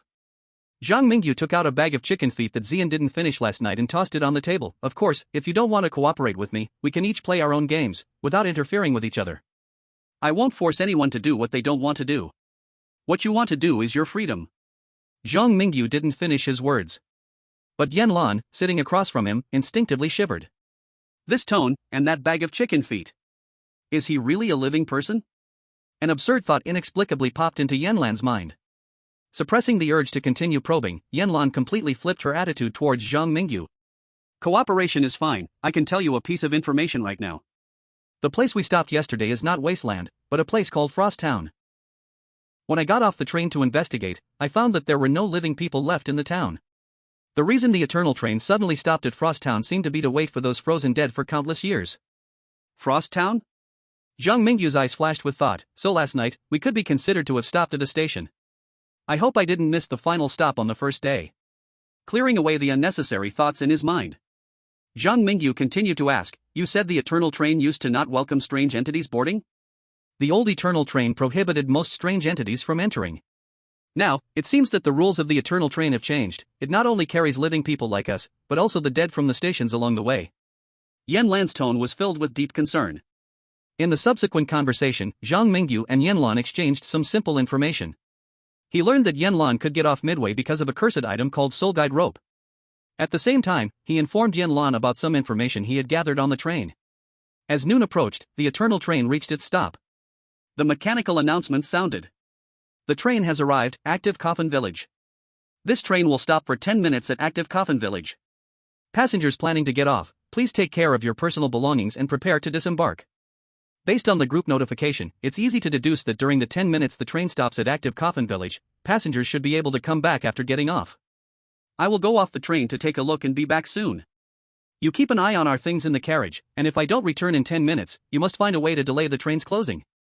Zhang Mingyu instructed a couple of times before actively pulling open the compartment door and heading towards the train door.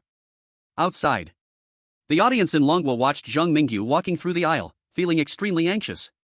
Did Zhang Mingyu forget about the fate of the Gung Qo from yesterday? He can't get off. This time is different from last night. The anonymous source in the group released a notification. According to the rules, as long as Zhang Mingyu returns to the train within 10 minutes, he should be fine. But I'm still worried. What if there are ghosts at the station? And Zhang Mingyu has handed over his way back to someone he just met, Yanlan. Isn't that a bit too impulsive? What are you afraid of? Zhang Mingyu must have his reasons. We just need to wait for the show. Who knows, Active Coffin Village might be Zhang Mingyu's final stop. In the realm of strange tales, Zhang Mingyu did not believe that Active Coffin Village was his final stop. His purpose for getting off the train mainly had 2 points. First, it was to test whether Yanlan would help him. Zhang Mingyu did not fully trust Yanlan. He secretly made a double insurance. If Yanlan fell short, he planned to use the giant spider in the restroom to create chaos, delaying until he could return to the train. Second, Zhang Mingyu wanted to gather information. Excellent runs and perfect runs require the chosen ones to make choices. And any choice requires ample information beforehand. Zhang Mingyu got off to judge which station he should get off at, or how to gain the recognition of the Eternal Train, based on the conditions at different platforms. At the train door, it was empty. The living passengers on the train noticed the changes of the Eternal Train. At this moment, the living passengers were hiding in their compartments or seats. They were afraid of attracting the attention of special passengers mixed in the crowd. They had never even thought of getting off at an eerie platform called Active Coffin Village. And Zhang Mingyu was clearly an exception. The moment the train door opened, he rushed out with the purple flame in his arms. Crossing the dark and deep gap between the train and the platform, Zhang Mingyu stepped onto the platform of Active Coffin Village. The platform was Chile, with the iron tracks stretching out to both sides. The semi-open platform was supported by several tall pillars, next to which stood an automatically vending machine that had long been unused. In the corners of the platform, several station shops were open for business. Some shops displayed various local specialties like flour cakes, beef jerky, and tea, while others offered fast food for the travelers. This small station, though a little bird, was fully equipped. I only have 10 minutes. Should I go buy something to eat first? Zhang Mingyu remembered the group notice that mentioned, 5, there is a food shortage on the current train. Please find food on your own if needed. Without hesitation, he dashed straight to the largest specialty shop in the station. As Zhang Mingyu rushed out of the train, he did not notice that a few attendants in blue uniforms were standing by the train door, watching his departing figure. In the attendants' eyes, there seemed to be a hint of a smile. Zhang Mingyu ran to the shop entrance, and he did not see another living person on the platform besides himself. He stopped and looked at the electronic sign outside the shop, "Leave your life savings behind." This specialty shop is quite interesting. Instead of scrolling the discount foods of the day, the sign has a strange slogan. Zhang Mingyu chuckled and pushed the door open, entering the store selling local specialties. The station in Huguan Village did not have a proper convenience store, but this specialty shop had all kinds of goods, and the lights were bright, with shelves fully stocked. The only odd thing was that there seemed to be no staff at the checkout counter. Chapter 89, Leave Your Life Savings Behind. Why is there not a single person in this specialty shop? Not just in the specialty shop, have you noticed, throughout the platform of Huguan Village, have you seen any living person so far? No. I think Huguan Village is probably just a smaller version of Chongshan City. The whole Huguan Village is strange. I always thought the world of strange tales was similar to places like the underworld or hell. After witnessing the human survivors on the Eternal Train, I suddenly feel that the world of strange tales is not as simple as I imagined. Even if the Huguan Village station is dangerous, it probably won't harm Zhang Mingyu. After all, Zhang Mingyu is a strong person who can perfectly pass through Chongshan City. Let's wait for Zhang Mingyu's performance. In the world of strange tales, most chosen ones from various countries did not choose to get off at the first station to investigate. They placed their hopes on the chosen ones from other countries, waiting for the correct answers before copying the work with outside hints. As for Zhang Mingyu, the double glass doors behind him suddenly closed with mysterious strength. He raised his hand and tried to push outwards, but the door did not budge. Is the shop owner trying to make me leave my life savings behind too? Zhang Mingyu squinted his eyes. He always adhered to the principle of good being rewarded and evil being punished. If the shop owner had been a bit friendlier, he might not have thought of a zero-cost purchase. Zizz. Zizz. All electronic screens in the empty store began to flicker violently. The computer at the checkout, the display screen at the door, the small screen showing the temperature on the refrigerator, and the long smart screen on the shelf rolling out by 2 at a discount of 12%, by 3 at a discount of 25% all echoed the same phrase. Leave your life savings behind. Gore. Ziyan growled, crouching down, baring his fangs toward the aisle between 2 rows of shelves, as if something invisible to Zhang Mingyu was approaching. Zhang Mingyu looked at the words displayed on the screens everywhere and felt a mix of anger and amusement. He took out the living map and, facing the third name in the store besides himself and Xian, drew the curse blade and swung it down. I wonder why your village's station is so rich, even a small specialty shop can afford so many screens. So it's because of a swindler like you scamming passing travelers? Zhang Mingyu's blade was quick and deadly. In an instant, he made a cut on that invisible eerie being. The black-red curse flowed through the wound into the swindler's body, outlining a hunched figure with spiderweb-like red lines. Spare me! Spare me! The revealed swindler had no spine as a creature of the strange. His intelligence was high, he bullied the weak and feared the strong. Upon realizing Zhang Mingyu was tough, he immediately began to plead for mercy. You want me to spare you? Zhang Mingyu squatted in front of the cursed, bound black-red shadow, revealing a smile that seemed extremely twisted to the swindler. What if I hadn't brought enough money? Would you have left me to die on the platform of the living coffin village? You wicked thing, you just tried to kill me. So, how will you compensate me? Zhang Mingyu spoke the truth. However, the tone he used was easily misunderstood. Zhang Mingyu activated the seed's ability again, pulling out a dazzling seed from his body and handing it to the swindler. Eat this, and I will let you go. What is this? The swindler was very scared. Zhang Mingyu gave no chance for choice. If you eat it, you will live, if you don't, you will die right now.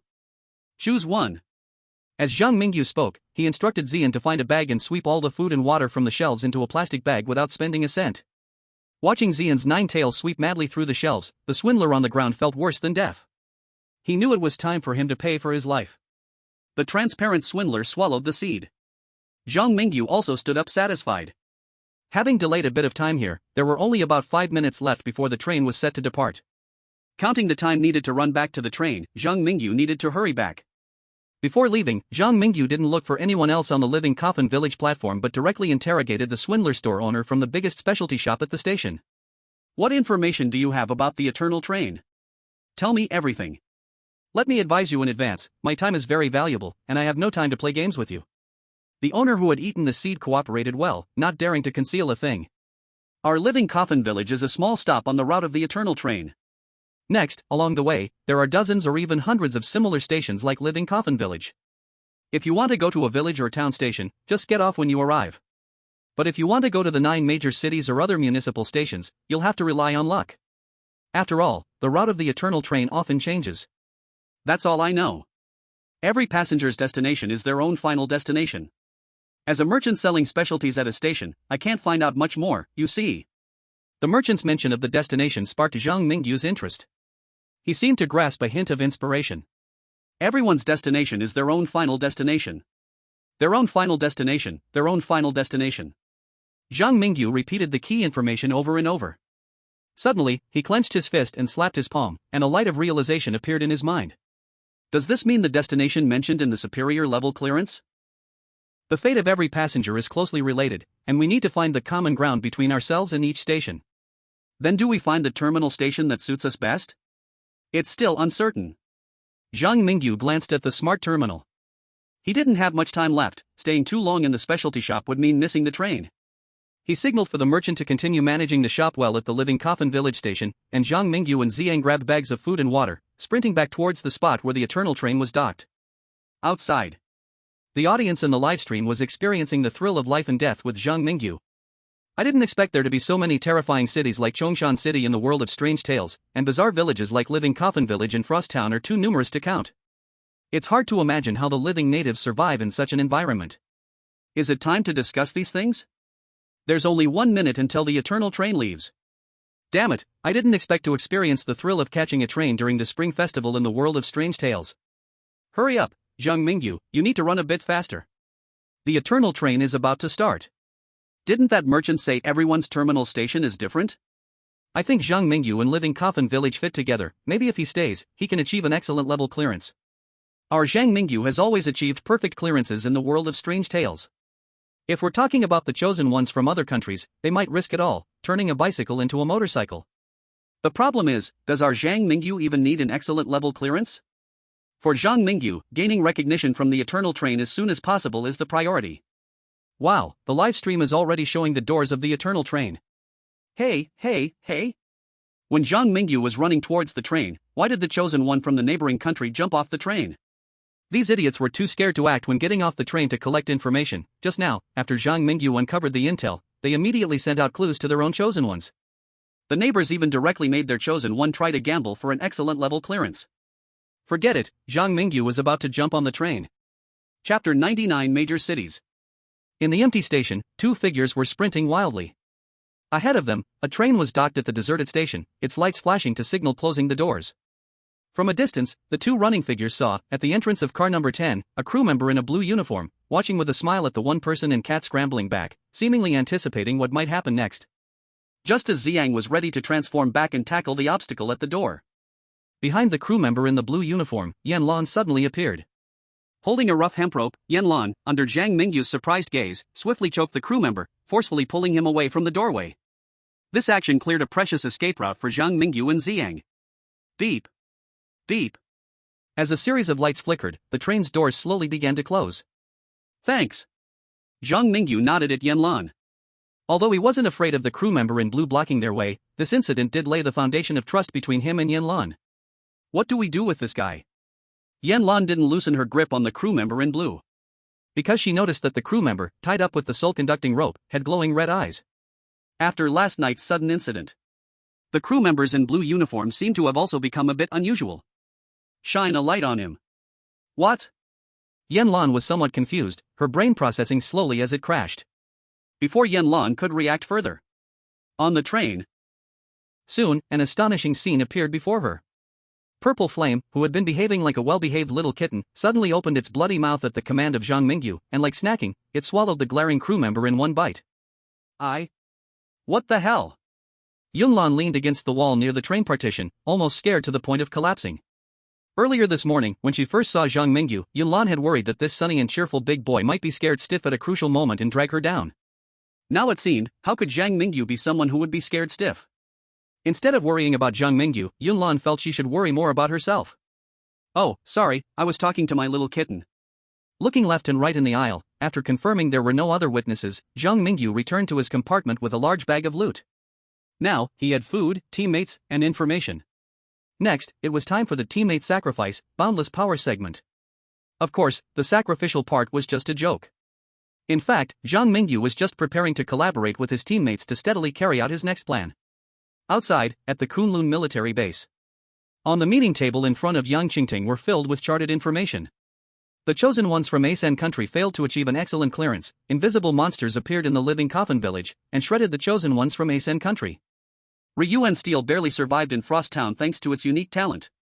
Currently, the optimal choice for the chosen one seems to be to pick a station with lower danger to get off, and try to survive until dawn the next day. A group of the most elite experts from Dragon Country sat together. They seriously discussed all the possibilities of passing through the strange tales. At this moment, Yang Qingting stood up and argued, I believe Zhang Mingyu's reasoning is correct. The chosen ones need to find the terminal station that suits them best, rather than blindly guessing like the chosen ones from Asen country. Send the situation over from Asen country to Zhang Mingyu. Based on the information we have, the danger level of village-level platforms is the lowest, while the danger level of the 9 major cities platforms is the highest. Let Zhang Mingyu combine his situation and try to choose a village-level or town-level platform to get off. With the experience from Chongshan City, I believe the village and town-level strange tales are unlikely to harm Zhang Mingyu. In the world of strange tales, here are the chosen ones from Polar Bear Country. Maxim, as a novice chosen one, displayed an exceptionally calm mindset. He did not get off to explore the living coffin village platform, nor did he lie down to wait for death like the chosen ones from other countries. Instead, he actively engaged in conversation with the passengers on the train. Through these survivors struggling to survive in the world of strange tales, Maxim learned a lot of useful information. Ryuan Steel can survive from a town-level station, which indicates that this strange tale world's passing difficulty is not too high and can be cracked violently. Maxim held a cigar in his mouth, too afraid to light it, simply smelling it while thinking. My overall strength is definitely not as good as the Ryuan Steel, which has cleared multiple strange tale worlds. It's best to take the intellectual route for an excellent clearance. The fact that the newbie chosen one from Asen country died shows that the compatibility between the platform and the chosen one does not depend on the chosen one's past performance in the strange tale world, but rather on the chosen one's personality or life attitude and other factors. As Maxim thought about this, he vaguely understood what he should do. On Dragon Country's side, the things Maxim thought of were also the same as what Zhang Mingyu had in mind. After observing several stations, Zhang Mingyu confidently felt he could easily achieve an excellent level clearance. But is Zhang Mingyu someone who can be satisfied with just an excellent level clearance? He didn't want to just casually choose a village-level platform to get off, nor did he want to settle for an excellent level clearance. His goal was this eternal train that could travel through the world of strange tales. With the eternal train, he would be able to move conveniently between the major cities of the strange tale world in the future. With the eternal train, his family and friends in Chongshan City could cross long distances at any time to visit him. What a wonderful future! In the soft sleeper compartment, Yanlan looked at Zhang Mingyu, who seemed to be plotting something mischievous, and kindly advised him. You've collected so much food and water this time, it's definitely enough for us to reach the final station. I suggest we both keep our heads down and safely arrive at Xinhai City, then I will invite you to my home for a meal. Yanlan's destination was Xinhai City among the 9 major cities. At this moment, Yanlan said these words not just for courtesy, but to genuinely warn Zhang Mingyu not to take unnecessary risks.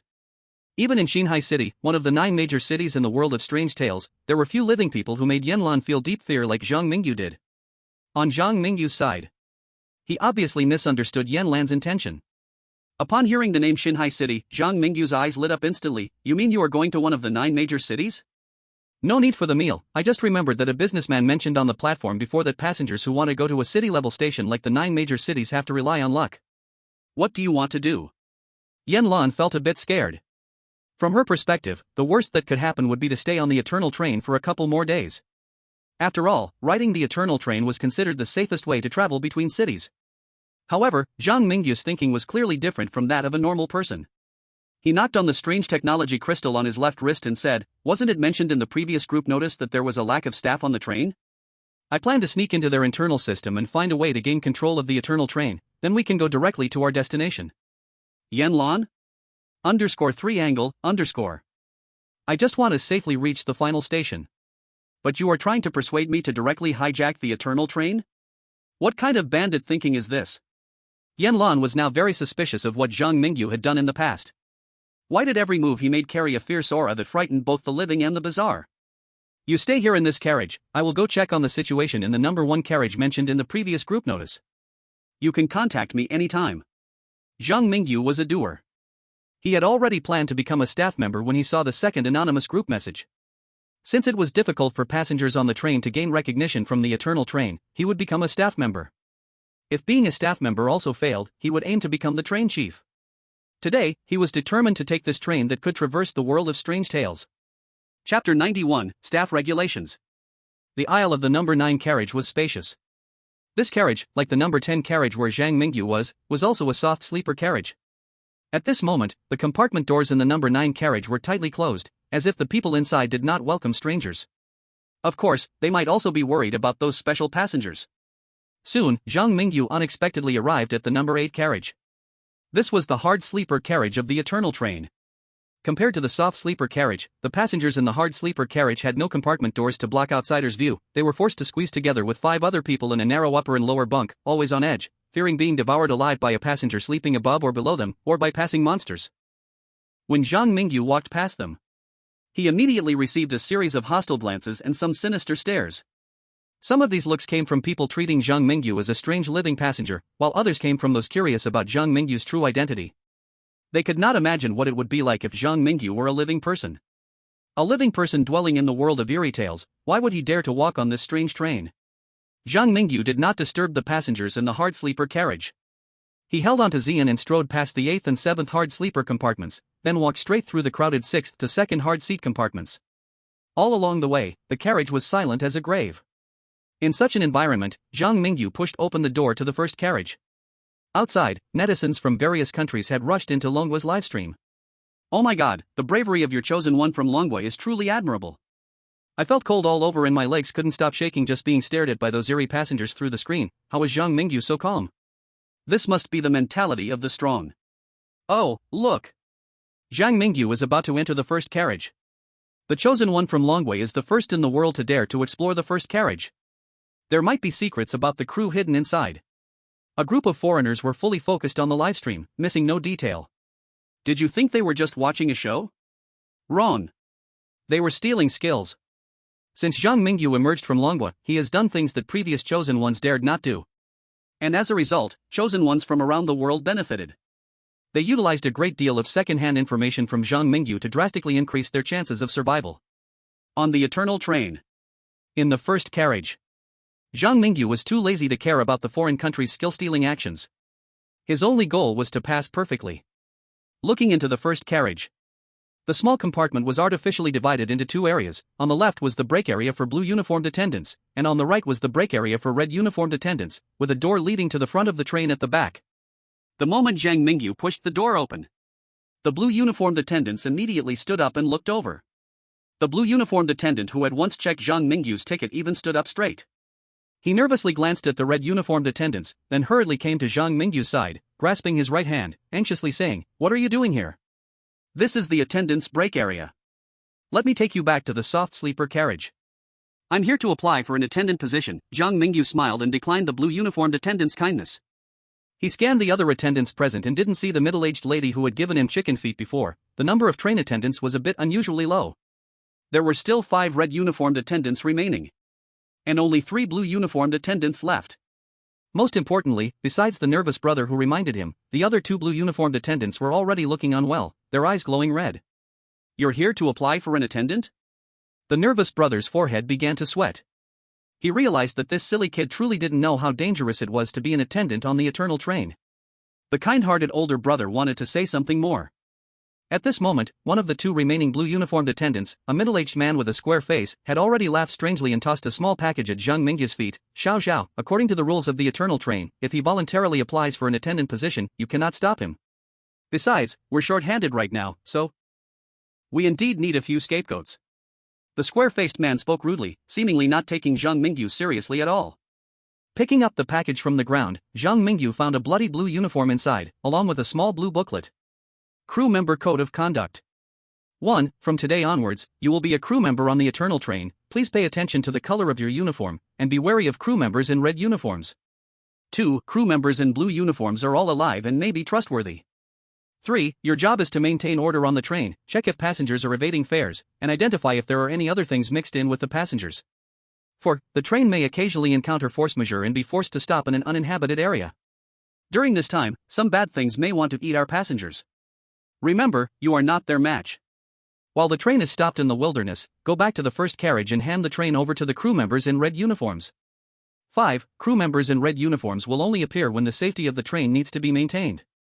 6. Usually, when you encounter crew members in red uniforms, make sure you are wearing a clean and tidy uniform without any suspicious red stains. At the very bottom of the 6 codes, there was an additional rule that seemed to have been added later.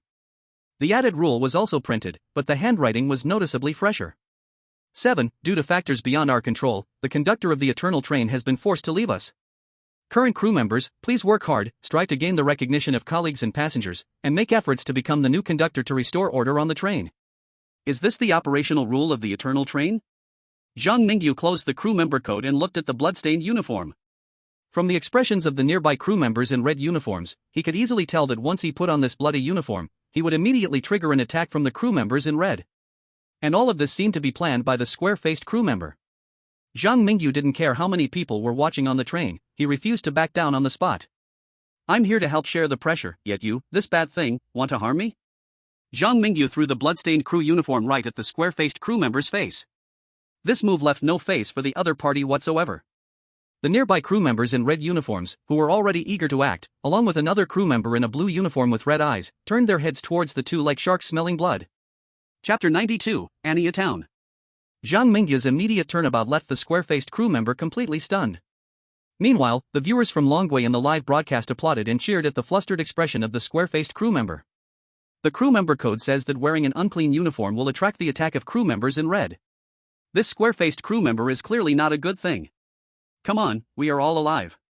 Look how kind Xiao Gu is. Wanting our Dragon Nation's chosen one to be a scapegoat? That's a joke. People like this should be dealt with sooner, it would make us all feel relieved. The problem is, will Zhang Mingyu be a bit too conspicuous? In the first carriage, there are 8 crew members, and among them, 5 are wearing red uniforms. If a conflict breaks out, Zhang Mingyu will have to fight against 8 with just him and Xian. If we don't agree, we will fight. Is Zhang Mingyu afraid of anyone? A group of Longwei netizens was so excited that they were howling. They wished they could rush into the eerie world to help. In the first carriage, Zhang Mingyu indeed had no intention of swallowing his anger. Just as he was about to engage in a deep conversation with the square-faced attendant, Suddenly, all the phones of the people present rang ding-ling-ling. Zhang Mingyu looked down at his smart terminal. He discovered that he had been added to a group chat called Eternal Train Attendant Work Group. Meanwhile, the previous passenger group had already kicked him out as the newly appointed attendant. In the attendant work group. At this moment, an anonymous person was sending a message. Anonymous, dear colleagues, the Eternal Train is about to arrive at Anya Town. Please return to your respective work positions to maintain the normal order of the train. Please note, Anya Town has been affected by mysterious forces, leading to unknown changes. To ensure everyone's safety, please remember the following rules. 1. Please ensure no bull-headed monsters board the train. 2. When bull-headed monsters appear outside the train, the attendants in red uniforms should step up to drive them away or kill them outside the train. 3. Due to irresistible forces, the train is now forced to stay at Anya Town Station for an extended period. Attendants must always pay attention to the passengers' emotions. When any passenger exhibits strange behavior on the train, the attendants in blue uniforms should step in to calm them down. For perhaps the Eternal Train is finally going to come to a halt. 5. After this long journey ends, the Eternal Train will forever remember the contributions of all attendants. The content of the anonymous message was very strange. It was as if the Eternal Train would never be able to depart from Anya Town again. The 5 attendants in red uniforms, after seeing the group notification, left compartment 1 without hesitation, heading straight for the train's various automatic doors. The attendant in blue, surnamed Zhao, saw this and took the opportunity to lean close to Zhang Mingyu's ear and whispered, "Both of them have already been contaminated by the strange force, and it won't be long before they become like those attendants in red uniforms. It's hard for us to stay alive, let's quickly get back to work." After saying this, the blue-clothed attendant Zhao smiled, gathered his courage, and took the square-faced attendant along with him toward the back of the train. It was clear that Brother Zhao was very afraid of those colleagues who were close to becoming strange beings. Yet, in this situation, he was still willing to help Zhang Mingyu escape danger in his own way. This action made Zhang Mingyu, who was originally ready to take direct action, feel a bit more favorable toward Brother Zhao. Creak. With a harsh grinding noise, the Eternal Train slowly came to a stop. Zhang Mingyu and Xian stayed in compartment 1 without leaving. He stepped closer to the door of the conductor's room and said calmly, "Since an emergency has occurred, we should first deal with the situation at hand. The front of the train is also part of the Eternal Train, and as an attendant of the Eternal Train, I have the duty to ensure the safety of the front section." Damn it, why is there another accident on the Eternal Train? Weren't the previous attendant rules clear? It seems the conductor of the Eternal Train has encountered an accident. Now, the Eternal Train is likely having major issues due to the conductor's disappearance. Now I understand what you're saying. But how can the Chosen Ones get off at the stations they want? Isn't this forcing the Chosen Ones to carve a bloody path in Anya Town? Looking at it this way, the Chosen Ones might as well get off at Living Coffin Village or even earlier at Frost Town. Frost Town is hard to say, after all, there are also irresistible forces present. I believe Living Coffin Village is definitely safer than Anya Town. By the way, what is Zhang Mingyu planning to do? Earlier, Brother Zhao intervened, so Zhang Mingyu couldn't let Xian deal with the square-faced attendant, and now his focus seems to be off the attendants. But instead, he focused on the train conductor's room. Damn! Zhang Mingyu blew open the door of the conductor's room. Netizens from various countries were still comparing the decisions of their respective chosen ones in different live streams. At this moment, however, Zhang Mingyu directly detonated the smart terminal, blowing open the door to the conductor's room. In the world of strange tales, Zhang Mingyu touched his empty wrist, marveling at how effective the smart terminal developed by the Dragon Country expert team really was. Usually, it was just a convenient touchscreen watch. In critical moments, it could also be used as a bomb. The door at the front of the train was slowly pushed open by Zhang Mingyu, and he looked inside, discovering that the train head, filled with various buttons, was empty. The Eternal Train had actually been in autonomous driving mode all along. At this moment, the Eternal Train was in a restricted state. Through the glass at the front of the train, he could see the scene outside on the platform. A faint crimson mist filled the entire platform, and within the blood mist, he could see blurry, towering figures that had the body of a bull in the shape of a man, exuding a violent intent to kill. In the blood mist, countless bull-headed monsters were hiding in the shadows, watching the Eternal Train. To those monsters, the living people inside the Eternal Train might be comparable to the fresh meat inside a tin can. The reason they had not attacked the train yet undoubtedly stemmed from their fear of the former conductor of the Eternal Train. Last night in Frost Town, were those red-uniformed attendants helping the train's passengers fend off the strange things outside? Zhang Mingyu looked at the situation outside the train, and his mind couldn't help but wander. He was very clear that after last night's unexpected incident, the attendants on the Eternal Train couldn't possibly fend off those bull-headed monsters on the platform of Anyo Town. If the Eternal Train couldn't leave the Anyo Town platform in time, the living people and the strange entities on the train would likely become the dinner of those bull-headed monsters. Chapter 93 The Conductor's Diary. Zhang Mingyu was utterly clueless about operating the train. Standing in front of the half-arc control panel, Zhang Mingyu looked at the row of various small buttons on the upper side and the row of levers of different lengths on the lower side, feeling a headache coming on. Why can't the designer just put a one-button start button on the train's control panel? Of course, under normal circumstances, no one would casually barge into the conductor's room like me. Zhang Mingyu self-deprecatingly mocked himself. His gaze wandered, and by good fortune, he discovered a diary in the corner of the control panel. Congratulations, you have found the conductor's diary. Diary? Zhang Mingyu's eyes lit up. This was something good. Flipping open the diary, Zhang Mingyu saw lines of handwritten text. I am a conductor of the Eternal Train. I'm sorry, but I can't remember when I boarded the Eternal Train or how I became the conductor. Today is my 7th time driving the train. Our destination is New Sea City, one of the 9 major cities in the world of strange tales. Since I became the conductor, this is the first time a route related to the 9 major cities has appeared, and I am both excited and a little worried. Because, when I was still an attendant, I once heard an old veteran say that the 9 major cities are the most desperate places in the world of strange tales. Today is my 33rd time driving the train on a mission. I have been to most places in the world of strange tales. During my time as a conductor, this terrifying and absurd world has undergone many changes. Among all these changes, the one that frightens me the most is that there have been no living passengers on the Eternal Train for a long time. Once, everyone in the survivor camp firmly believed that 1/3 of the living in the world were still holding on. Now, I have to admit a very frightening fact. The number of living people in the entire world of strange tales. Perhaps it has already dropped to 1/10 of what it once was, or even lower. Our world has been ruled by the strange. They may just be raising us like cattle, just like the Eternal Train made me become this damned conductor, forcing me to help it run on its tracks. Zhang Mingyu flipped through the conductor's diary. It was as if opening the door to a new world. Through this diary, he could clearly analyze the historical context of this dark world. Perhaps he still had a chance to figure out why the world of ghost stories had become what it is now? If Blue Star continues to merge with the world of ghost stories, will it become just like here? He continued to flip through. Zhang Mingyu read all the way to the last page of the diary. I have completed 99 driving tasks, today is my 100th attendance. I am very tired, I have no interest in my job. But this time is an exception, it is definitely not just because the number 100 sounds significant. The reason I am so excited is that the destination of the Eternal Train this time is the rumored 10th city. Before the strange invasion, the world of ghost stories had 9 super-large cities distributed around the globe, which, after the invasion, became true nests of the strange. And besides these 9 cities, there is also a mysterious metropolis. The rumored 10th city is an endless abyss, symbolizing all pain and darkness. The despair of the 9 great cities cannot compare to that terrifying metropolis at all.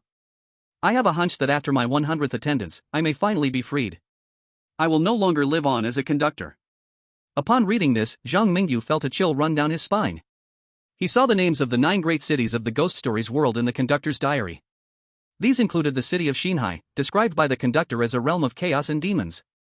And the Chongshan city that Zhang Mingyu had once passed through was nearly incomparable to these 9 great cities. He could not imagine, if the 9 great cities were so terrifying, just how frightening the 10th city must be. Just as Zhang Mingyu turned the page again, wanting to see information about the 10th city, he found that the last part of the diary had been torn out by someone. It was unknown whether the person who tore it out was the conductor himself or something else that had been in the conductor's room before. In any case, that person seemed not to want information about the 10th city to leak. Outside world. Netizens from various countries were watching the conductor's diary content through the live broadcast. The world of ghost stories was once ruled by humans? They were attacked by the strange halfway and became what they are now. Will Blue Star also become like this in the future? To the citizens of the ugly countries, this live broadcast is a fake scene created by the Dragon Kingdom people. They are deliberately causing panic, trying to create global chaos. Is the idiot upstairs motherless? We need more aggressive vocabulary. Everything can be twisted into a conspiracy. I'm daily disgusted by these ugly politicians. The credibility of the conductor's diary is very high. The appearance of the Eternal Train was suspected to be around the time the world of ghost stories was just invaded by the strange. The conductor witnessed the fall of the ghost stories world with his own eyes.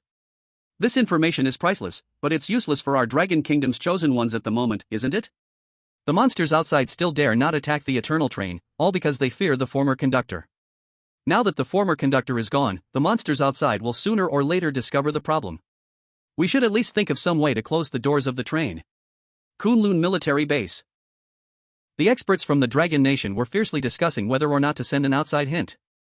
Although we have never seen the trains in the world of Weird Tales, we have roughly analyzed the functions of those buttons on the control panel, with an accuracy rate of over 90%.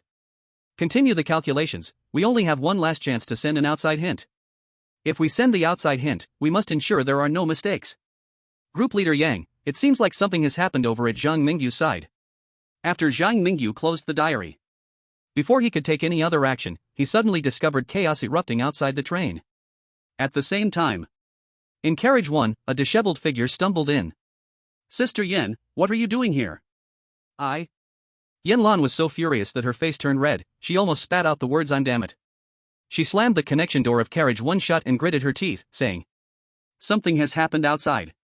Just now, a blue uniformed attendant with a square face seemed to have gone crazy and rushed onto the platform, as if trying to escape. Then, he was torn apart and devoured alive by the bull-headed monsters in Anya Town. After that, the weird beings that got on the train from Hansuang Town began to riot. The attendants on the train couldn't control the situation at all. Those monsters outside, along with the weird beings inside the train, are simultaneously launching an attack on the Eternal Train. We need to grab our bags and run. As Yen Lan was speaking, it felt like something had bumped the side of carriage 1. The entire carriage was almost overturned. The previous train conductor's authority seemed to have completely vanished at this moment. Chapter 94, What was summoned? The God-chosen one from the Brazilian barbecue nation is dead, the world of Weird Tales is about to invade. The God-chosen one from the Mexican chicken wrap nation is dead, the world of Weird Tales is about to invade. The continuous, earth-shattering prompts from the Weird Tale space sent chills down the spines of all the Blue Star citizens. Oh. Shit. Fuck. No. This damned Weird Tale challenge never intended for the chosen ones to survive. Who would have thought that the Eternal Train carrying living people would break down? And the breakdown point is surrounded by a bunch of hungry bull-headed monsters? We're doomed, this time, we're really doomed. If I had known earlier, we should have let our country's chosen one rush at the Living Coffin Village platform. At least remaining at the Living Coffin Village platform wouldn't require facing those bull-headed monsters. The live stream rooms of various countries on Blue Star were stained with blood red. Some chosen ones were so scared they trembled, hiding in the carriages. Others gathered their courage, rushing onto the platform to find a way out in the chaos. Among the many live streams, Zhang Mingyu's stream was undoubtedly the most attention-grabbing. The reason was simple. When the other live streams went dark faster than the speed of viewers sending comments. In Zhang Mingyu's live stream room, the viewers from the Dragon Nation were stunned by his bold move. Zhang Mingyu held the train conductor's diary in his hands. Then, he slowly pronounced 2 words. Summon soul. Zhang Mingyu's words seemed to contain a mysterious magic. At the moment those 2 words were uttered, a sea of blood, filled with ominous energy, suddenly appeared in front of him. A certain soul in the sea of blood was drawn by the conductor's diary. Struggling to escape the blood sea and come to Zhang Mingyu's side. What are you doing? Yen Lan was frightened. The blood sea felt terrifying to her. She just took a glance and felt as if her soul would be pulled in. Is this what a living person should be able to do? No. To be precise. Ever since she met this delicate high school student. Has that seemingly harmless guy ever done anything human? It's bad enough that he didn't act like a proper passenger but came to apply for an attendant in the most terrifying carriage 1. The platform outside is filled with monsters. If you don't run away, what does it mean to stay in the conductor's room to summon spirits? Do you want us to die even faster? If you want to survive, help me guard the door. Zhang Mingyu's summoning ability can not only bring his own employees to his side. It can also summon other lost souls and wandering spirits. At this moment, he wants to summon back the conductor who wrote the diary to the Eternal Train. Yen Lan doesn't understand Zhang Mingyu's thoughts. From Yen Lan's perspective, Zhang Mingyu at this moment is like a crazy madman. A pale-faced high school student, pulling at unclear souls in the sea of blood with his bare hands. What else could this be if not madness? It's decided, you are the one, conductor. Zhang Mingyu pulled a hazy figure out of the sea of blood as if he were pulling a radish. Then, as if he had stayed up for 7 days and nights, he collapsed exhausted beside him. Summoning the conductor is completely different from summoning the red wedding dress spirit. The former is the red wedding dress cooperating with Zhang Mingyu, actively wanting to fight the principal. The latter is Zhang Mingyu forcefully trying to bring back the missing conductor. This is entirely Zhang Mingyu's effort. This whole summoning process has left Zhang Mingyu extremely tired. Where am I? The conductor's soul is very weak, emitting a faint glow. And Ziyan, Yen Lan, and the audience in the live broadcast room were all surprised to see Zhang Mingyu summon such a weak remnant soul. Only Zhang Mingyu did not underestimate the conductor because of his weakness. He pointed at the scene outside the driving room glass and said, "We are now on the eternal train. I'm sorry to bring you back in this way. But we and the other passengers on the eternal train need you to drive this train to take us away from here." In the live broadcast room of the Dragon Kingdom. After seeing Zhang Mingyu's miraculous operation, the netizens all gave thumbs up in admiration. Amazing. Truly amazing. Why didn't I think of this way to break the deadlock? The monsters outside the platform didn't dare to attack the eternal train before, largely because of the former conductor. After driving the eternal train so many times, that conductor might have already turned into a powerful mystery. And the greatest benefit of the conductor returning is that the eternal train finally has a chance to move again. With the conductor here, breaking out of this platform will be a piece of cake. The remnant soul of the conductor looked in the direction Zhang Mingyu pointed and saw the monsters continuously attacking the eternal train, hearing the passengers' wails inside the train. Although he loathed the eternal train that enslaved him. As a qualified conductor, he could not just stand by watching his passengers die under the slaughter of the monsters. The eternal train cannot withstand those monsters without a conductor. You must choose a conductor from the crew, allowing him to inherit the power of the conductor, to have a hope of escaping from here. Given the current situation of the train, before we choose a conductor, the eternal train will likely have been breached.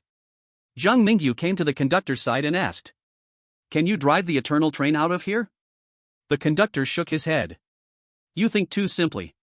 Only a conductor recognized by the eternal train can see through the blood-red fog and distinguish the direction to move forward. I can drive the train, but in my current state, I can't see through that fog at all." The conductor intended to persuade Zhang Mingyu to quickly gather the crew members. Choose a new train conductor. However, upon hearing the words of the conductor, Zhang Mingyu revealed an excited smile. "So, as long as I can help you find the right direction, you can take us out of the Anyatown platform?" Theoretically, that is the case. The conductor hesitated and nodded. At this moment, both the people and ghosts in the driver's room could not figure out what Zhang Mingyu wanted to do. Meanwhile, certain spectators outside with bad intentions began to mock. "Oh my, the chosen ones from Dragon Country really know how to show off. I want to see what expressions those Dragon Country people will have after his failure to clear this level. Our expert group from India has made careful calculations and predicted that after reaching the Anyatown platform, all chosen ones from various countries will be doomed. That bizarre nemesis from Dragon Country is destined to stop here today." Chapter 95, Where to Go? The mist of blood had long turned the platform into a paradise for monsters, with strong bull-headed monsters running wildly on the platform. Bang! Bang! Bang! The train's carriage was struck by the bull horns. At the door, the attendants used their bodies to block the only entrance of the train. On this side of the number 1 carriage connected to the driver's room. Xian transformed back into its original form and swallowed a bull-headed monster that tried to approach the driver's room. At this moment, the soul-catching rope in Yanlan's hand transformed into a golden long snake, binding another bull-headed monster that charged into the carriage. In the strange talk space, I want to use the hint opportunity. Zhang Mingyu knew he could not hesitate any longer. With a few of them in the number 1 carriage, they could still buy some time. However, the situation in the other carriages would only get worse. At the moment Zhang Mingyu chose to use the hint opportunity. A light suddenly appeared in the blood mist ahead of the driver's room. The dim yellow light swayed in the hazy blood color, like a firefly ready to go out at any moment. However, that faint firefly brought hope for the eternal train to escape the quagmire. "Hold on tight, the train is starting." The conductor quickly operated in the driver's room upon seeing that light. The right open door slowly closed amid the flickering light. Many half-bodied bull-headed monsters that had charged into the eternal train were instantly split in half by the closing door. Meanwhile, the remaining bull-headed monsters on the platform frantically slammed against the firmly locked eternal train, shaking it as if it could derail at any moment. Clank! Clank! Beep! Beep! Amidst a strange noise, the eternal train gradually moved away from the platform. Unexpectedly, those bull-headed monsters did not intend to let the fresh meat on the train escape so easily. Finding that they could not charge into the train, they actually jumped onto the tracks, blocking the path ahead of the train. At the same time, the special passengers who had boarded the train at Frosttown also began to work together. The order in the passenger area had been completely disrupted. Big Spider! Kill those who sneak on the train! Zhang Mingyu commanded the big spider in the toilet cubicle remotely. Immediately, he patted Xian, who had been by his side, saying, "You go deal with the blockers in front, and stay safe." The shining moment of Zhang Mingyu's 2 bizarre pets had arrived. Global viewers watched in astonishment as in the train carriage, a giant spider harvested the life force of the red uniformed attendants like cutting wheat, continuously hunting every oddity that showed its fangs in each carriage. And at the front of the eternal train, Xian, jumping out of the train, was like a bulldozer, continuously swallowing the oddities with its wide-open mouth. Zhang Mingyu could even see Xian's belly expanding like a balloon. Obviously, it was from eating too much, with some surplus nutrition. How much longer do you need over there? The weirdness on the train seems to be surging towards the front. Yanlan was desperately blocking the connection door between Car 1 and Car 2, her face pale. Among the living survivors, Yanlan prided herself on being one of the capable people. But even so, faced with the ghostly tide constantly forced to surge towards the driver's cabin, Yanlan was beginning to struggle. Are they cornered and desperate? Zhang Mingyu squinted his eyes. He guessed it was due to the hunting by the giant spiders, which made the weirdness on the train feel threatened. Therefore, they were risking everything to surge towards the driver's cabin, trying to stop the eternal train again. With Zi Yan's efforts, a portion of the bull-headed monsters blocking the railway had been cleared. However, the remaining bull-headed monsters still rushed forward in droves. At this moment, the train conductor suddenly pulled out a handheld strong flashlight from below the control panel. Just as Zhang Mingyu was curious about what the flashlight could do, a beam of light burst through the mist from the flashlight, illuminating the bull-headed monsters. In the blink of an eye, the bull-headed monsters caught in the beam of the flashlight turned and fled like startled horses. And the eternal train finally safely left the Inyo Town platform. Clatter, clatter. Traveling on the tracks leading to the distance. Looking back, one could see those unwilling bull-headed monsters chasing the train like a tide. Dragon Kingdom chosen ones, please pay attention. You have led the crew and passengers of the Eternal Train to escape the terrifying Inyo Town, gaining the recognition of the Eternal Train. Next, please choose the direction for the Eternal Train to travel. 1. Any village-level station. 2. Any town-level station. 3. Any city-level station. 4. Any of the 9 major cities.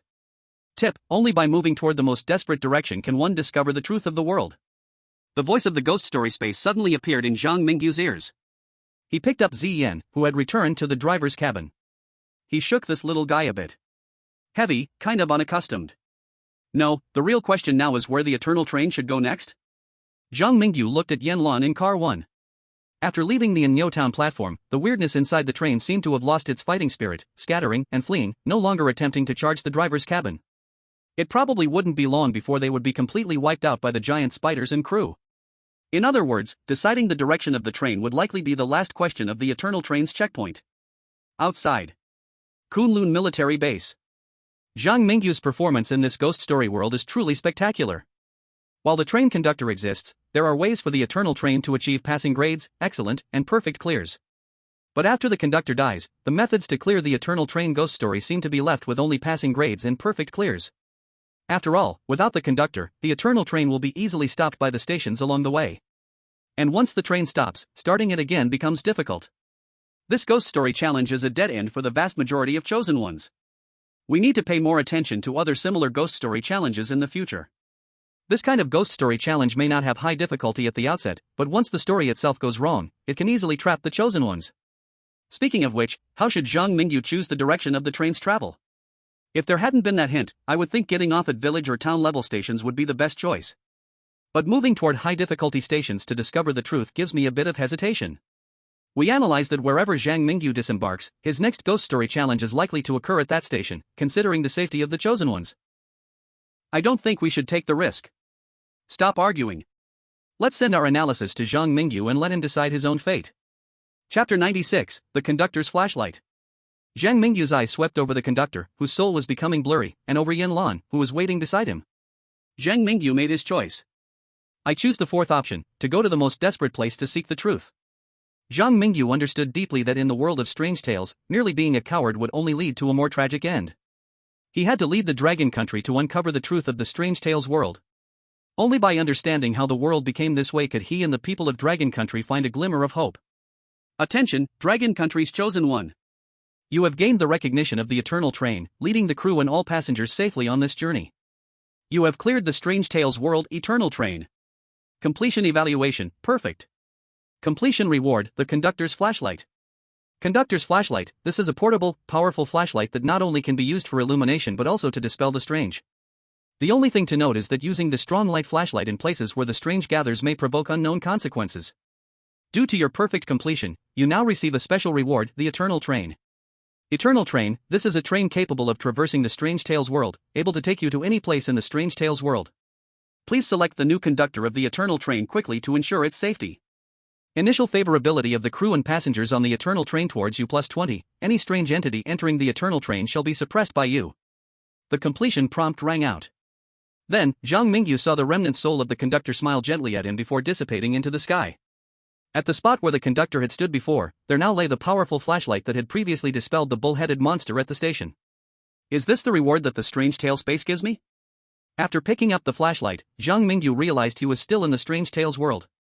He understood that he needed to select a new conductor before he could return to the real world. Calming Yanlan, Zhang Mingyu walked toward the back of the carriage with one person and one cat. The once clean and tidy carriage was now in complete disarray. The floor was a mess, stained with blood. These were clearly the result of the strange occurring inside the carriage just moments ago. At this time, a big spider and the remaining 3 red uniformed crew members, along with 1 blue uniformed crew member, were standing in carriage 2 waiting. When they saw Zhang Mingyu walk out from carriage 1, the red uniformed crew members and the big spider instinctively displayed signs of submission. Only the last remaining blue uniformed crew member showed a look of surprise. "You are still alive?" The blue uniformed crew member blurted out. Upon getting a clear look at who it was, Zhang Mingyu was also somewhat surprised. "Brother Zhao?" The only blue uniformed crew member was Brother Zhao, who had reminded Zhang Mingyu earlier. At this moment, seeing Brother Zhao, Zhang Mingyu didn't want to choose from the other strange crew members anymore. He walked over to Brother Zhao and sincerely spoke. After the former conductor left, various problems appeared on the Eternal Train. And these problems are all because there is no new conductor. "Brother Zhao, I want to ask you, do you want to be the conductor of the Eternal Train?" "I, the conductor?" Brother Zhao had never had the ambition to be a conductor in his life. Upon hearing Zhang Mingyu's words, he instinctively wanted to oppose it. However, Zhang Mingyu's next words changed his mind. "Although I have gained the recognition of the Eternal Train, I certainly won't be able to stay at the train often in the future. You, as the last human crew member of the train. If we don't raise the flag at this moment, the future of the Eternal Train is uncertain. Alright, I'll be the train conductor." The wrap-up of the Eternal Train Strange Tales was going smoothly. Zhang Mingyu arranged the most important positions for his most trusted brother, Zhao. After settling everything on the train, he chose to return to reality. In the real world, Zhang Mingyu woke up surrounded by doctors. He stretched out and yawned, saying, "Team Leader Yang, I did not disappoint. I have successfully returned again. By the way, the next stop of the Eternal Train just happens to be Xinhai City, which means I might encounter Yanlan, whom I met on the train, in the new Strange Tales. I feel she is not an ordinary survivor from the Strange Tale world, there might be some forces behind her." Yang Qingting smiled and looked at Zhang Mingyu, who was in the center surrounded by doctors, and said, "No hurry, no hurry. We will send you the information on how to communicate with humans from the Strange Tale world to your smart terminal, and arrange for someone to do a little training for you. Now, as our Dragon Country's great hero, you must pay more attention to rest and improve your survival skills in the Strange Tale world." Soon, the national fortune reward from the Strange Tale space echoed around the world. Congratulations to Dragon Country's Zhang Mingyu for passing the Strange Tale world, evaluation, perfect. Perfect clearance special reward. The Eternal Train is about to arrive in Dragon Country, and there will be stations of the Eternal Train set up all over Dragon Country from big cities to small villages. Additional reward, before the chosen one Zhang Mingyu dies, the citizens of Dragon Country can ride the Eternal Train for free to any destination within the country. Wow! Another perfect clearance. Another perfect clearance. Did the noisy folks from Kimchi Country and Asan Country see this? What is the Strange Tale Nemesis? Zhang Mingyu is the unbeatable Strange Tale Nemesis of Dragon Country. Incredible, incredible, our village is getting a train. What train? The Eternal Train is a high-speed train, okay. The national fortune reward is amazing. It really connects everything from villages to cities with high-speed trains. Previously, our Dragon Country's high-speed trains were widespread and fast, indeed making foreigners green with envy. But now the routes of the Eternal Train go straight to the villages. What does this mean? With the speed of high-speed trains, the Eternal Train can connect village to village, town to town. Our Dragon Country's transportation has leapfrogged in development. I am a reporter from Bashu Observation. I am currently on the brand new national fortune reward, the Eternal Train. You can see that the speed of the Eternal Train is very fast, and at the same time, there are many Eternal Trains running on Dragon Country's land, completely satisfying the travel needs of our people. Wow, Bashu Observation Reporter, you really observe everywhere but Bashu. No way, I also need to experience the free high-speed train. Freebie. Freebie. Long live free rides. Zhang Mingyu is awesome. Mingyu, my god. I want to have your child. Chapter 97, The Eagle Bureau. The national fortune reward of Dragon Country lifted the spirits of all the citizens. At this moment, every citizen of Dragon Country was proud of being a part of their country. They may have experienced a decline in the past, but now, Dragon Country has stood up again. Compared to the excitement of the people of Dragon Country, the atmosphere over an Ugly Country was extremely heavy. In the Black Palace, the higher-ups of Ugly Country were furiously pounding the table. It seems our Ugly Country can no longer suppress Dragon Country's chosen one in the Strange Tale world. Forget about that one called Zhang Mingyu. Haven't our researchers already analyzed the technology of the Strange Tale world and drawn some latest results? I want you to immediately use those research results to establish the Eagle Bureau. It is a done deal that the Strange Tale world and reality have merged. The chosen ones won in the world of Strange Tales, but it only slows down the process. Even if the chosen ones from the Dragon Country are strong, they will eventually die from the endless challenges of Strange Tales. I believe our focus should shift from the challenges of Strange Tales to the real world. Our Ugly Country needs to build a powerful army to deal with various situations after the fusion of the world of Strange Tales and reality. Moreover, the newly established Eagle Bureau must have the ability to strike against enemy countries at critical moments. The formation of the Eagle Bureau cannot be delayed. During this process, we can sell a portion of our advanced technology to the Europeans, but we absolutely cannot give anything to the Dragon people, understand? Yes, sir. Commands flew out quickly from the Black Palace. The top level of the Ugly Country was planning a huge conspiracy against the Dragon Country surrounding the newly established Eagle Bureau. At the same time, in the meeting room of the Cherry Blossom Country, the high-ranking officials of Cherry Blossom Country, after learning about the rough moves of the Ugly Country's top level, were somewhat hesitant. Gentlemen, after the last round of Strange Tale challenges, we found that the overall national strength of Cherry Blossom Country is indeed lacking compared to world-class powers. The Dragon Country has made up its mind and does not want to accept us. What do you say, should we go kneel to the Ugly Country again? How can this be? To kneel to others again is truly too humiliating. Why has the Dragon Country become so unattainable since Zhang Mingyu appeared?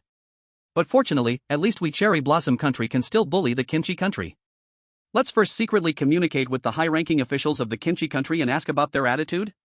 The Ugly Country seems a bit unreliable lately. In a moment, the world's countries were shifting and changing. The international situation was turbulent and stormy. At the Kunlun military base, Zhang Mingyu was completely unaffected by the outside waves. At this moment, he was living a comfortable and leisurely life in the safe military base, under the care of a special nutritionist and a group of beautiful nurses. Clothes were delivered to him, and meals came right to his mouth. If it weren't for the fact that Zhang Mingyu never skipped his physical training, he would truly feel that if he developed like this, he would end up being a good-for-nothing who could only enjoy life. Burp.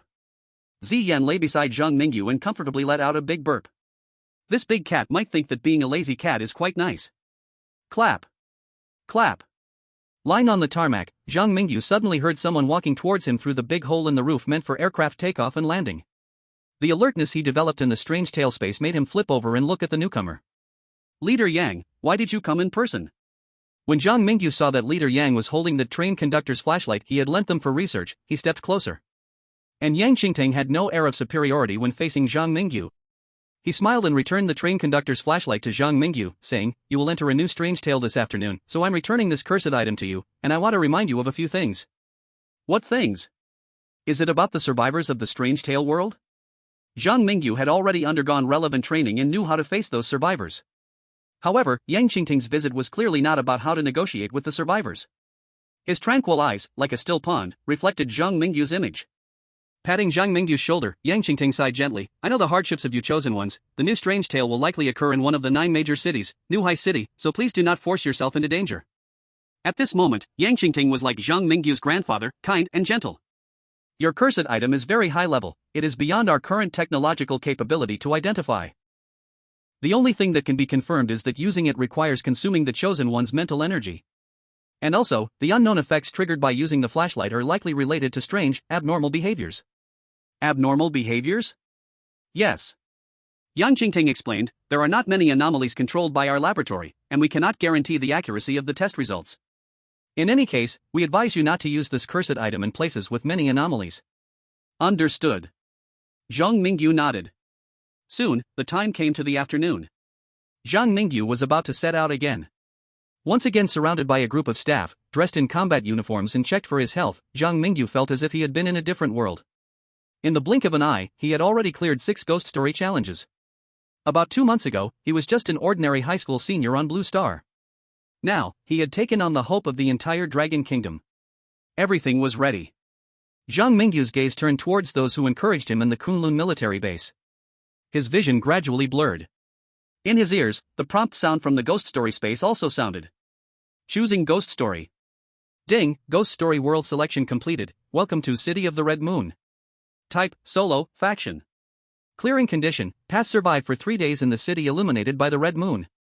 Clearing condition, excellent find and choose your faction in the City of the Red Moon. You can choose to join the followers of the Red Moon or the remaining resistance in the City of the Red Moon. Clearing condition, perfect depending on your chosen faction. Different clearing conditions will be randomly triggered.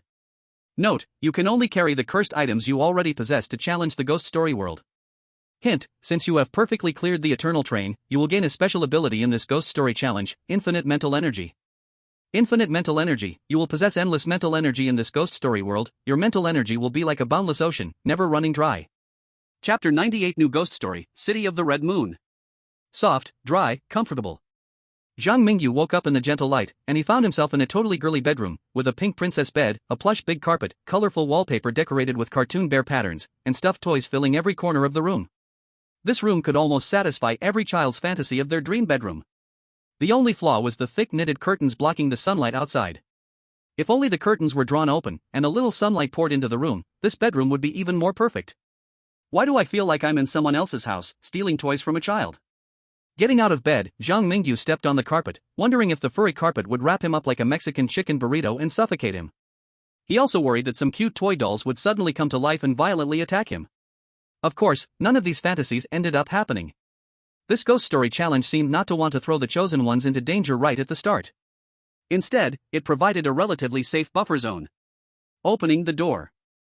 Zhang Mingyu saw a two-person sofa facing away from him in the living room. And in front of the sofa, a large LCD TV was playing a line of red warning text on a loop. Do not look at the moon. Do not look at the moon. Do not look at the moon. Lines of blood-red text looped endlessly. It seemed like some sort of warning. After searching the living room, Zhang Mingyu could not find the remote control. After manually changing the channel, the TV still played Do Not Look at the Moon. On repeat. Now, Zhang Mingyu was certain. Do not look at the moon. This was the hint from this ghost story world to him. Outside. Netizens from various countries were crowded in the Dragon Kingdom's live broadcast room, discussing fervently. Why is there only one hint in this ghost story world? In other strange tales, even if there are not many hints, there are at least a page or two. Something feels off. It's really off. The most off part is, why did our Sakura country's steel plate also end up in the strange tales of Red Moon City? Your dragon country's chosen one is dying. It's one thing that you chose the most terrifying direction in the Eternal Train strange tale. Our Sakura country's steel plate clearly chose to get off at the safe Frost Town, so why does it have to challenge this high difficulty strange tale? Maybe the strange tale space doesn't want you Sakura country to have special treatment? Everyone challenges the strange tales of Red Moon City, so other countries won't feel unbalanced. The emotions of netizens from various countries initially were quite tense. But with the Sakura country's netizens stirring things up, everyone felt a lot more relaxed. In the world of strange tales, Zhang Mingyu was unaware of the anger of Sakura country's internet users. At that moment, he found an old phone on the coffee table in the living room. He picked up the phone, and 99 plus unread messages appeared before his eyes. Sender, unknown. Look at the moon, the moon outside the window is beautiful, it is enchanting. Sender, unknown. The moon is our best friend, it loves us, look at it, look at it. Sender, unknown. Look up at the moon, you cannot resist its temptation, it is the most beautiful existence in the world. Sender, unknown. Don't believe their words, don't look up at the sky, there is nothing there.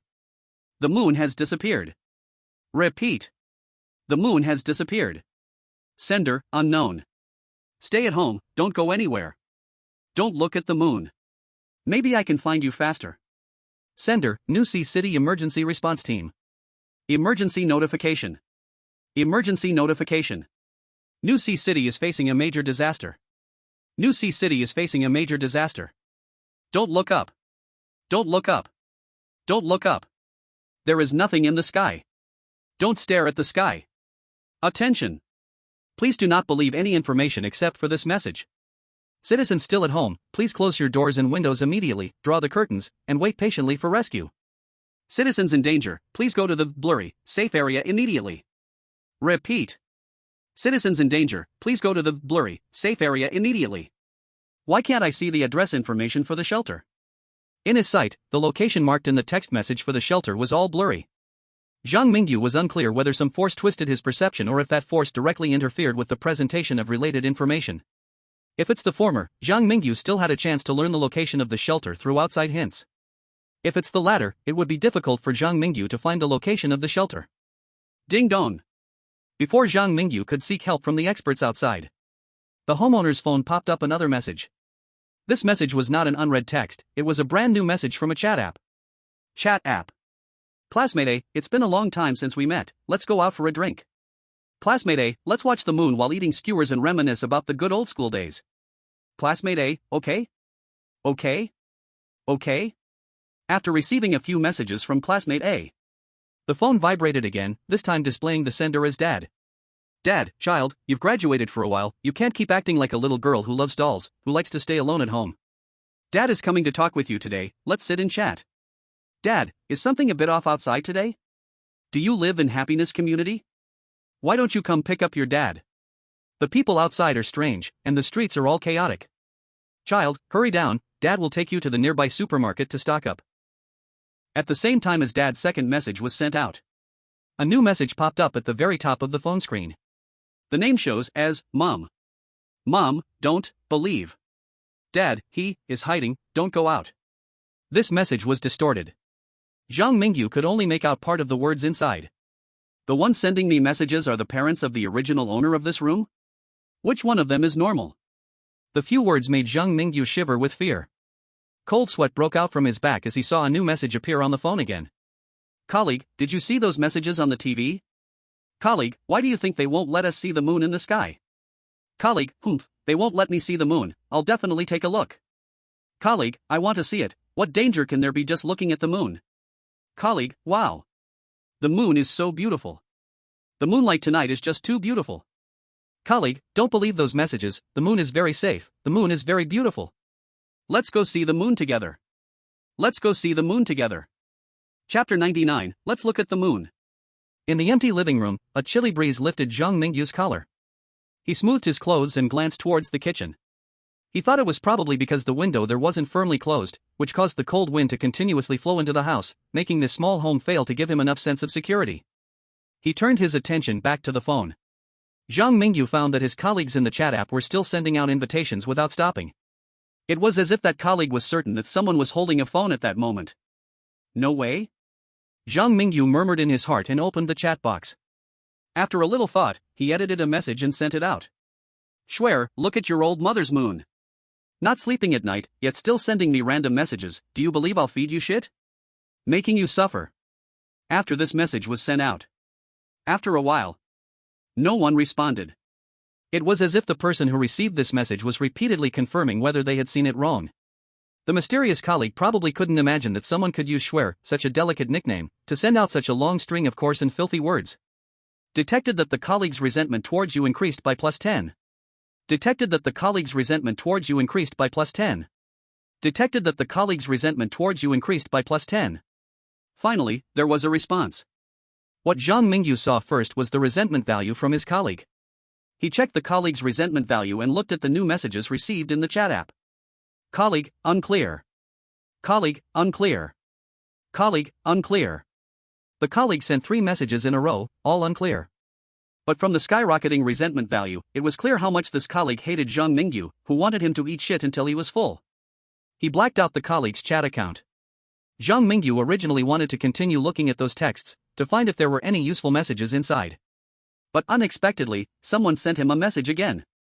Dad, kid, Dad is outside your door. Quickly open the door. Quickly open the door. Dad, I'm your father. Quickly open the door, kid. Dad, why don't you open the door? Why don't you open the door? Why don't you open the door? A new message kept popping up on the phone. At the same time, the security door of the living room was being knocked bang bang bang from the outside. Outside in the world. Woo-woo, watching this at night is going to scare me to death? Just now my dad suddenly appeared, asking me why I was yelling so much at night. I got scared by my dad, and without thinking, I punched him and knocked him out. What to do? Waiting online, urgent. The upstairs really has a filial father and son. To be honest, can't blame that big brother. Who the heck is knocking on my door now? I'd crush him. This livestream is way too scary. Netizens from all over the world were trembling in fear. In the world of strange tales, Zhang Mingyu, however, appeared as steady as a mountain. He arrived at the security door without making any sound. Looking through the peephole of the security door, Zhang Mingyu found it to be pitch black. There are only two possibilities in this situation. The first is that the person outside is blocking the peephole with their finger, preventing anyone inside from seeing outside. The second is that the person outside is also observing the situation inside through the peephole. Perhaps Zhang Mingyu's every move is already under the watchful eye of the other party. Do you all have some serious illness? He pulled out the cursed blade. Relying on his strength, Zhang Mingyu tightened his grip on the hilt and stabbed toward the peephole. His tiger's mouth was shaken by the resistance from the peephole, causing blood to ooze out. But the effect was indeed immediate. The broken peephole scattered transparent glass shards everywhere. With it came a wave of painful wailing. He opened the security door. Standing outside was a middle-aged man with half-white hair, dressed in decent work clothes. He appeared to be in his early 50s, seemingly trying to spy on the situation inside by leaning against the peephole. Unexpectedly, he had been stabbed through the eyeball by Zhang Mingyu. My good father, can you explain why you were peeping at my house? Letting Zian seal off the escape route in the stairwell, Zhang Mingyu stepped toward the middle-aged man. He noticed the man's body was twisting continuously, as if trying to turn into some kind of monster. Roar, roar, roar. A deep, hoarse growl echoed from the middle-aged man's throat. At the same time, Zhang Mingyu captured a series of hints about resentment value. Perceived father's hatred toward you plus 30. Perceived father's hatred toward you plus 30. Hate me? Hee hee, that's okay. Once I use the seed to turn you into my toy, you won't need this hatred emotion anymore. To avoid dreams lingering long into the night, Zhang Mingyu prepared to directly use the power of the seed in the hallway.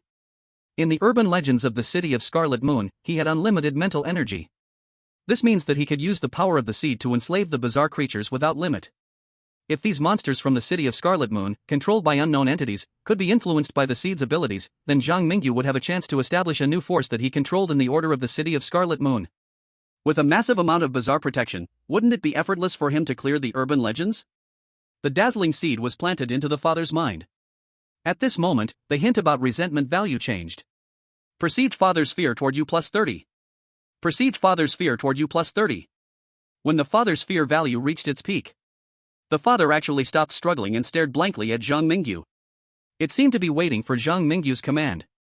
I can indeed control him. It seems that the bizarre creatures controlled by the power of the Scarlet Moon have lost their autonomy. I can make it help me, but I can't gain more information about the city of Scarlet Moon from it. While Zhang Mingyu was thinking about this, suddenly, he felt a darkness before his eyes, and his body uncontrollably collapsed to the ground. When he woke up again, Zhang Mingyu found himself in a room filled with girlish heart. The furnishings around him inexplicably made Zhang Mingyu feel familiar, but he clearly remembered that he had just entered this urban legends world called the City of Scarlet Moon to participate in the challenge. He opened the door. Zhang Mingyu found that in the living room, a TV was looping a segment of red text prompt. The moonlight is beautiful tonight. Look at the moon. The moonlight is beautiful tonight. Look at the moon. The moonlight is beautiful tonight. Look at the moon. Everything seemed very normal. But as Zhang Mingyu looked at the scene before him, but there is always a kind of inexplicable familiarity. It's like he has experienced the same thing in a dream before. And the red message seen in the dream seems a bit different from the one he sees now? Chapter 100 Confused Memories.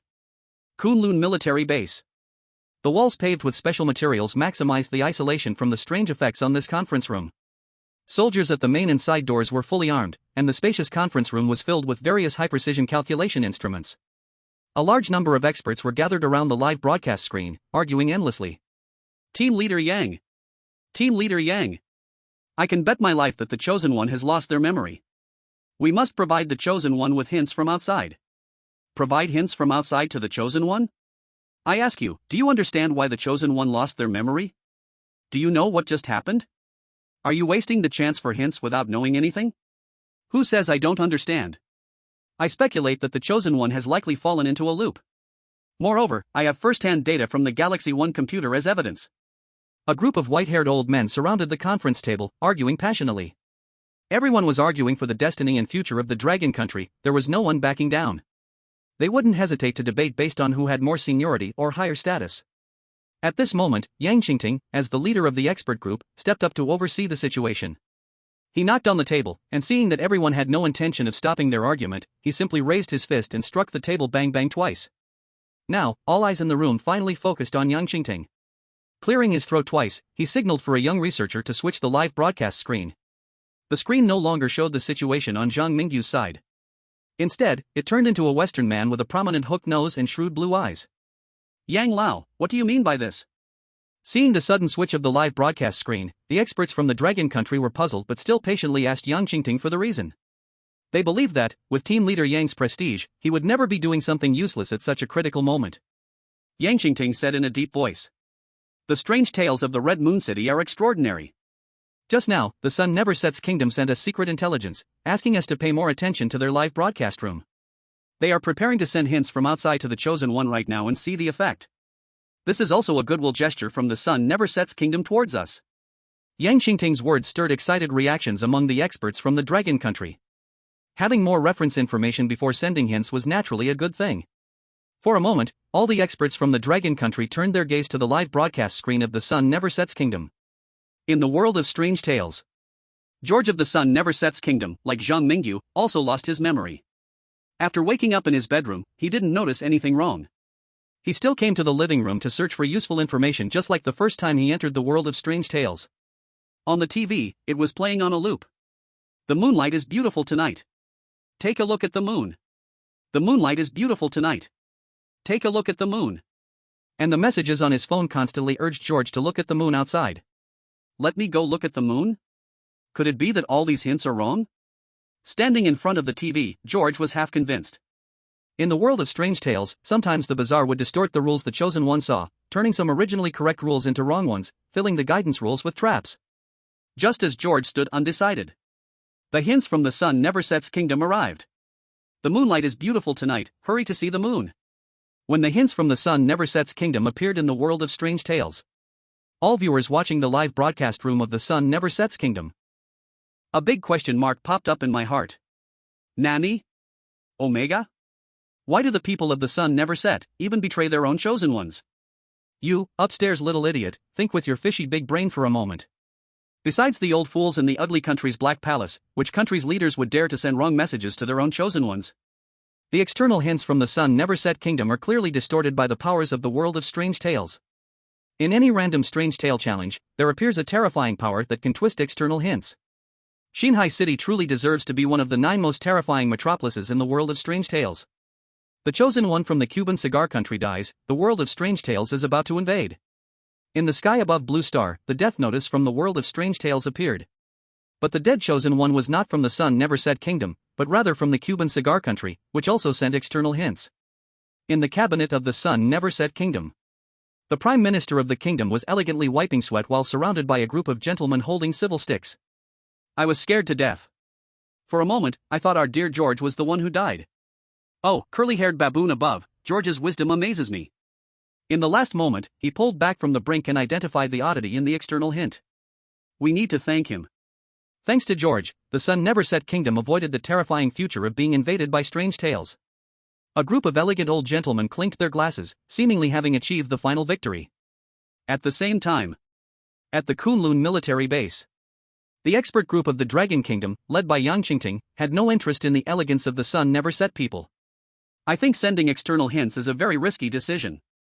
Although the Chosen One might deduce the possible problems in the world of strange tales from the odd part of the external hint, doing so might also lead to the Chosen One's total downfall. I also agree to temporarily not send external hints. Look, in the live broadcast, Zhang Mingyu seems to realize where things are off.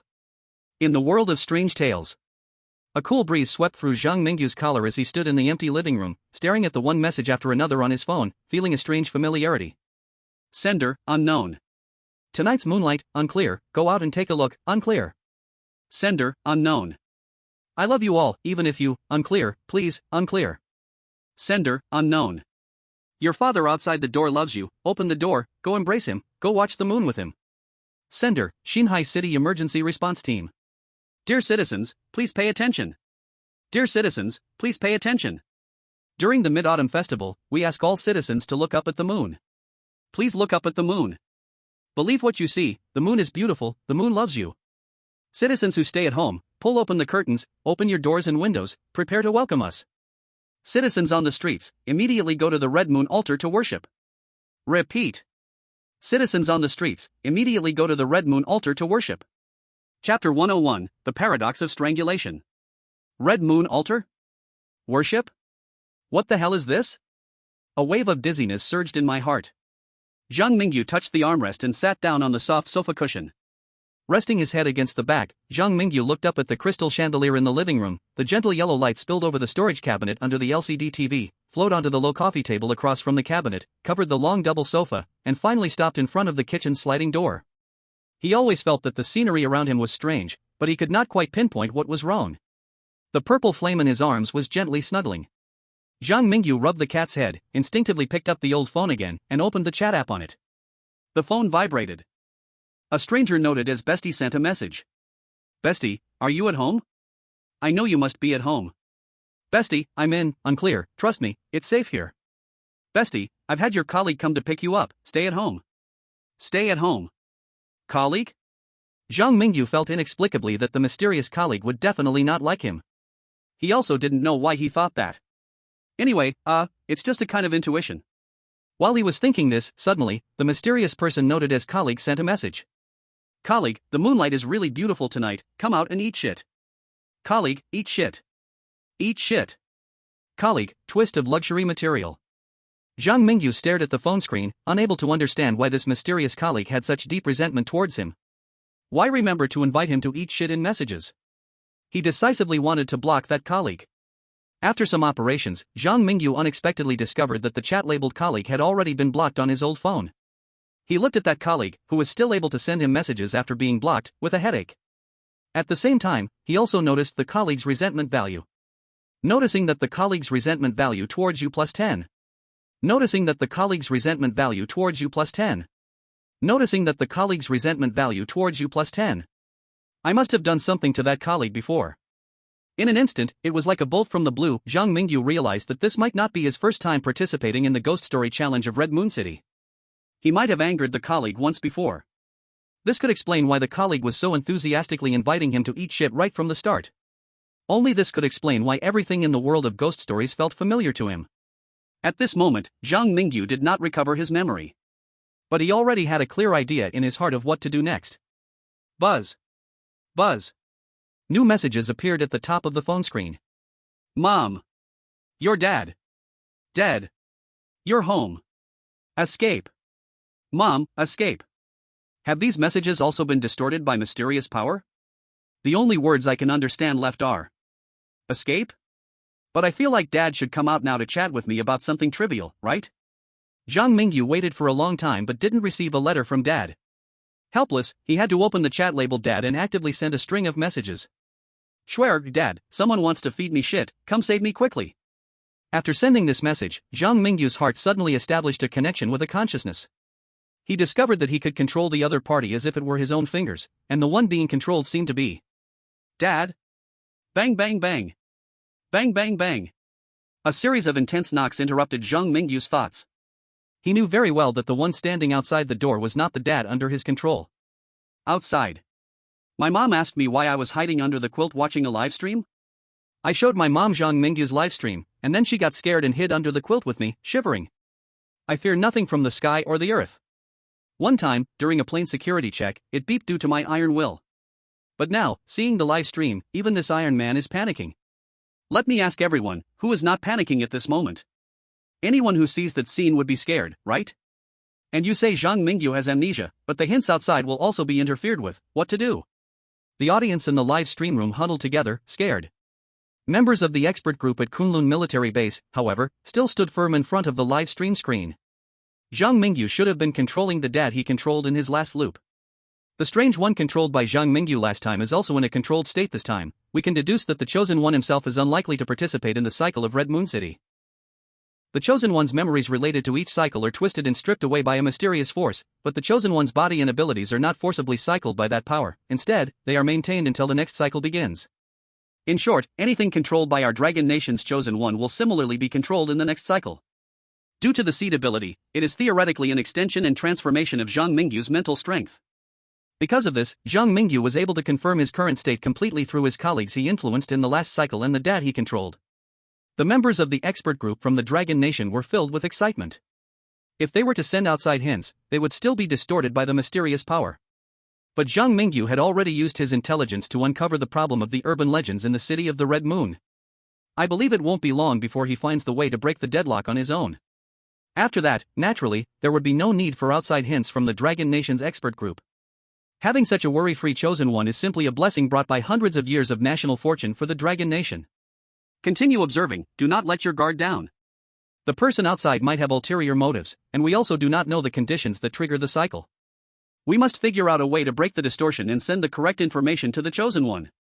In the world of urban legends, Zhang Mingyu stood before the intact security door, peering through the peephole, seeing the gloomy corridor outside, the dimly lit empty hall extending on both sides, and the peculiar silhouette of a man in black standing at the door, seemingly holding something that didn't look friendly.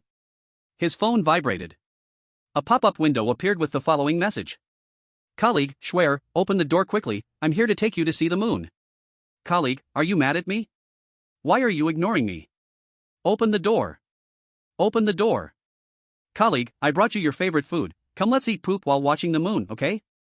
Okay? Chapter 102, Deep Worship. Under the dim light. The cold wind blowing through the sliding door made Zhang Mingyu's black combat suit rustle. Standing before the security door, Zhang Mingyu gripped the old phone in his hand, his eyes reflecting the continuously flashing new messages on the screen. The colleague outside still hadn't left, there was only a door separating them, and he could rush out and subdue the person at any moment. His finger rested on the door handle. The icy touch made Zhang Mingyu realize a problem. I can't just go outside like this. The fact that I can control Dad means that I most likely made the choice to open the door in the last cycle, and after that, I fell into a cycle of amnesia.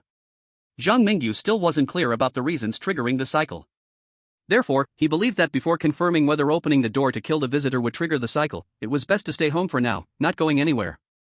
So, the viewers in the live broadcast room saw Zhang Mingyu lying on the sofa. He was neither opening the door to kill monsters nor actively investigating. Kunlun Military Base. What is our Dragon Nation's chosen one doing? Why is he lying on the sofa sleeping? Why ask so many questions? Zhang Mingyu's actions must have their own considerations. We can't help from the outside anyway, just observe and record properly. If you're free, help Team Leader Yang and the others think of ways to solve the problem of not being able to send outside hints. Most of the experts at the Kunlun military base had met Zhang Mingyu. Some experts had even personally taught Zhang Mingyu skills in reconnaissance, assassination, drug-making, demolition, ambush, and more. They unconditionally believed in Zhang Mingyu, trusted that sunny boy who faced life positively and optimistically at the base. At this moment, after seeing Zhang Mingyu make an incomprehensible move, they did not panic, but instead continued to think of ways to help Zhang Mingyu. However, not everyone possesses the same mindset as the experts from manhwa. For example, at the Mount Fuji base in Sakura country, a group of high-ranking officials from Sakura country, who were warming themselves using the geothermal heat from the dormant volcano, began to indulge in their own excitement while watching the live broadcast from Manhwa. Subarashi, our country's Nichuan steel plate kun has a chance to rise. Everyone looks down on us Sakura country, saying we are foot basin chickens, saying we recognize thieves as fathers. Now, the ugly country is too busy taking care of itself, and the divine chosen ones of Longwa have lost the will to impact the world of strange tales. Next, let Nichuan steel plate kun swim upstream, showing his fiery will as everyone else rests, and soar into the sky. Go! Nichuan steel plate, let them witness the power of great Sakura country. While their divine chosen ones slack off, charge to the peak. In the world of strange tales, Zhang Mingyu was still unaware that his actions had been misunderstood by the high-ranking officials of Sakura country. However, even if he knew about the self-indulgence of the little devils, he wouldn't bother talking to a bunch of militaristic bureaucrats who didn't recognize reality. Using the power of seeds, Zhang Mingyu, through the mental connection with Dad, was controlling the bizarre dad that had come to the base of the community from a first-person perspective. He walked step by step towards the property center of the community.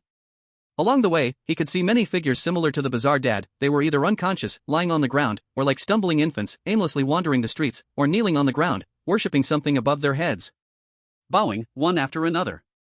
Very loud, orderly, and exuding a kind of indescribable strangeness.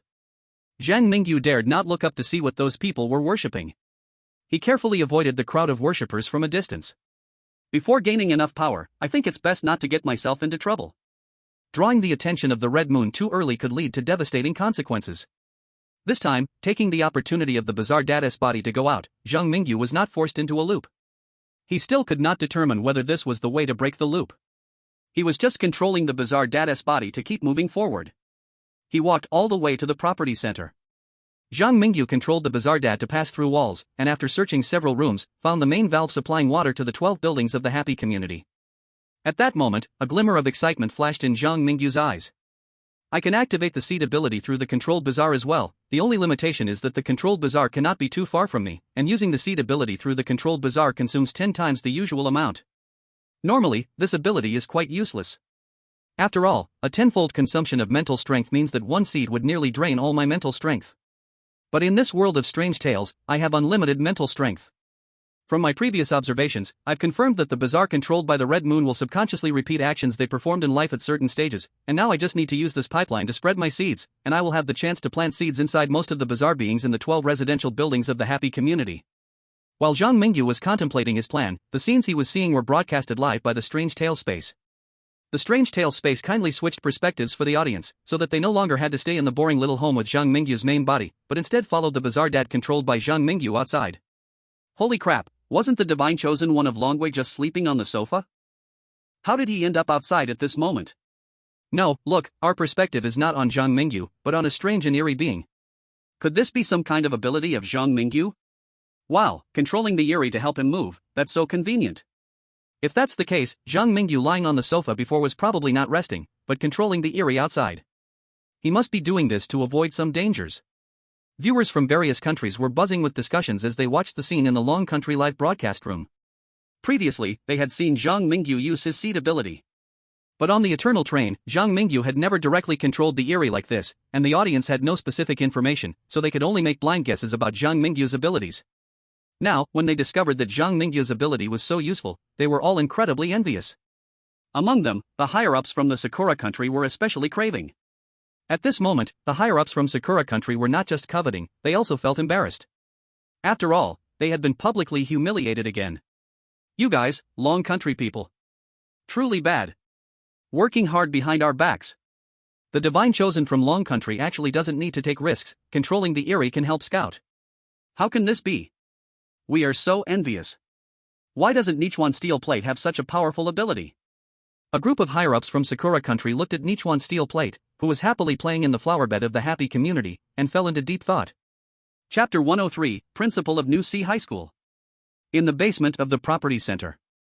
The walls around were made of lime, with no extra decorations. Thick black pipes were wildly arranged on the central floor, and besides that, there were many buttons and dashboards that Zhang Mingyu did not recognize, as well as strange facilities managing the water supply pipelines.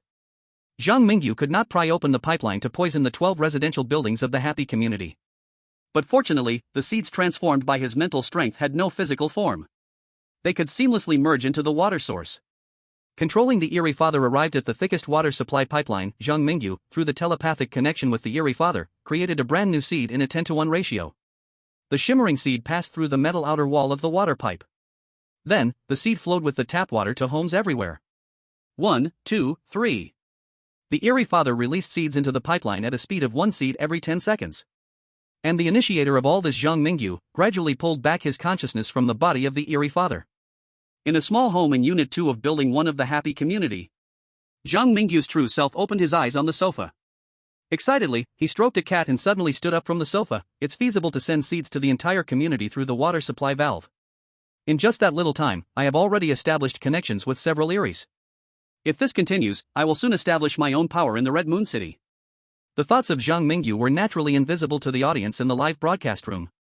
However, they could see Zhang Mingyu controlling the Eerie Father to plant seeds in the community's water source throughout the process. Moreover, when the mental strength seed controlled a new Eerie, the live broadcast room and the Bazaar Talkspace would specially provide a close-up of that Eerie. Now, netizens from various countries could no longer sit still. What? Awesome! Is Zhang Mingyu preparing to control the entire community's Eerie? The principal of Chongshan City only controlled the Eerie of one school, but you are planning to expand the principal's abilities in New Sea City. Let New Sea's Eerie experience the unique features of Chongshan? 666, Zhang Mingyu is simply the principal of New Sea. The principal of the school would probably feel ashamed when he sees Zhang Mingyu's bizarre maneuvers. Zhang Mingyu is simply the powerful figure in this strange world. Web users from all over the world were stunned by Zhang Mingyu's actions. At this moment, the high-ranking officials from various countries who were closely watching the Dragon Kingdom's live stream exchanged glances, unable to believe what they were witnessing. The high-ranking officials from the Kimchi nation slapped themselves several times, staring incredulously at the live screen, muttering, "Impossible. This is absolutely impossible." Our elite expert group from the Kimchi nation clearly stated that any ability in the world of strange tales requires a price. The principal can control the entire school's bazaar, and that's because he is close to an indescribable level of strangeness. But what is this Dragon Kingdom's chosen one? Why can he, a living person, control so many bizarre entities like the principal does? High-ranking officials from the Cherry Blossom Nation stuffed sushi into their gaping mouths to hide their surprise and embarrassment, their eyes scanning around at the shocked colleagues beside them, then pouring some soy sauce onto the sushi in their mouths. Gulp. Is our great Cherry Blossom's Steel Plate Kuan playing the same bizarre challenge as the Dragon Kingdom's chosen one? Why do I feel like those Dragon Kingdom folks are going to offer sacrifices to the strange? Our Steel Plate Kuan just runs into the world of bizarre tales to serve the strange as a grandson. Maybe Steel Plate Kuan is meant to be a grandson? From the corner of the conference table, someone unknowingly expressed their true feelings. This triggered a series of noises as things were thrown and smashed in the Cherry Blossom Nation's conference room. Damn it, why are you speaking such harsh truths? Can't they at least leave some last bit of dignity for the high-ranking officials of the Cherry Blossom Nation? Similar scenes were happening in secret meeting rooms around the world. The Dragon Kingdom's chosen one continually controlling vast amounts of strangeness in the bizarre world brought an unforgettable shock to the high-ranking officials of those countries. At the Kunlun military base, Yang Qingting laughed while stroking his beard. Zhang Mingyu must have received a reward related to mental power to control so many bizarre entities to help him. Even if he encounters problems, it will be easier to handle. The only problem is that the reason for triggering the cycle is still uncertain. There is less than half an hour left until the last cycle. Let's send Zhang Mingyu an outside prompt to remind him, mainly to test if our method can bypass the distortion of the bizarre world. In the world of bizarre tales, Zhang Mingyu issued commands to the bizarre entities he controlled to autonomously spread seeds, no longer using first-person perspective to control the actions of the outside strange beings. Suddenly, while lost in thought, Zhang Mingyu received an outside prompt from the Dragon Kingdom's expert team. The content of the outside prompt was, "Tonight the moonlight is beautiful, this is your second cycle. Go take a look at the moon, you have half an hour left until the next cycle. Do not join the camp of the red moon believers, please look up at the sky." Each prompt contained some reference to the moon, either at the beginning or at the end. But at least the Dragon Kingdom's expert team transmitted the information into the bizarre world. The second cycle, it seems I realized I was still in the cycle, which is not too late. They don't want me to believe in the red moon, probably because believing in the red moon would turn me into those guys outside. Zhang Mingyu calmly analyzed the current situation. He picked up his phone and glanced at the meaningless words that wanted him to look at the moon. If the conditions for falling into the cycle are unrelated to whether one goes outside, and it starts based on a specific time, then I would immediately lose my memory again. So, how can I realize that I am looping when I wake up next time? Zhang Mingyu felt that relying on those controlled strange things to remind himself was not very safe. In order to make himself aware of the existence of the cycle right after waking up. So, in front of a global audience, Zhang Mingyu forcefully dug his fingernail into the flesh of his left arm. Inch by inch, he carved out 2 bloodstains on his wrist. This was his way of reminding himself. When the next cycle began, he would just have to see the wounds on his wrist and immediately realize something was wrong, and he could then judge the number of scars to know that he had experienced 2 cycles. Half an hour later, a familiar feeling of dizziness surged up in his mind. The third cycle began. Chapter 104, The Television Tower. Zhang Mingyu seemed to wake up from a long dream. In a daze, he felt that he had already done many things in this strange tale called the City of the Red Moon. However, reason told him that he had just arrived in this brand new tale world. His gaze fell on the cartoon patterned wallpaper, the plush toys everywhere, and the pink carpet. Something is wrong. Why are there 2 scars on my arm? Zhang Mingyu looked down at his left arm. The 2 wounds were still bleeding. He placed the index and middle fingers of his right hand on the wounds, and to his surprise, he found that the width of the wounds was about equal to the thickness of his fingers. Did I dig these 2 wounds myself? Could it be that this is not the first time I've woken up in this bedroom? Zhang Mingyu pushed open the door and entered the living room, where he saw the red text on the LCD TV. Don't look at the moon. Don't look at the moon. Don't look at the moon. Memories flooded in like a burst dam, crashing against the last barrier of the mind. After seeing those red text messages, Zhang Mingyu immediately realized what he should do now. He packed his things and pushed open the heavy security door. Outside the door, a hooded stranger retracted his hand that was about to knock, looking awkward, and said, "What a beautiful moon tonight, let's go see the moon." "Look at your mother?" Zhang Mingyu raised his hand and slapped the stranger twice. At the same time, he also sensed the massive resentment value coming from that stranger. Perceived colleague's resentment value plus 10. Perceived colleague's resentment value plus 10. You are my colleague? And you want to eat shit? Although Zhang Mingyu had not yet regained all his memories, he still vaguely remembered the stranger's wish. He helplessly shook his head and pried open the stranger's mouth, forcing a radiant mental seed into it. You really are a strange person, even your preferences are odd. Time is tight, I don't have time to find you shit, just honestly accept my control first, then go check out my bathroom. After establishing a connection, Zhang Mingyu rummaged through the stranger and pulled out a flyer. He did not forget his primary goal in this round of the cycle. Find and join the remaining resistors mentioned in the conditions to clear the game in the City of the Red Moon. To all survivors, if you have not been influenced by the power of the Red Moon, please go to the shelter located at the television tower in Xinhai City for hiding. For your safety, please follow the rules below while en route to the shelter. 1. Never look at the moon. The red moon will tempt you to look up at it, but you must resist the urge to lift your head, because even if you just take a glance at the red moon, you will suffer permanent pollution, eventually becoming a follower of the red moon. 2. Stay away from areas bathed in moonlight, especially avoid those red light circles appearing in the city. Trust me, you do not want to know the consequences of entering those red circles. Be careful of the text messages you receive. Those contaminated by the red moon will try every way to lure you into looking at the moon in the sky.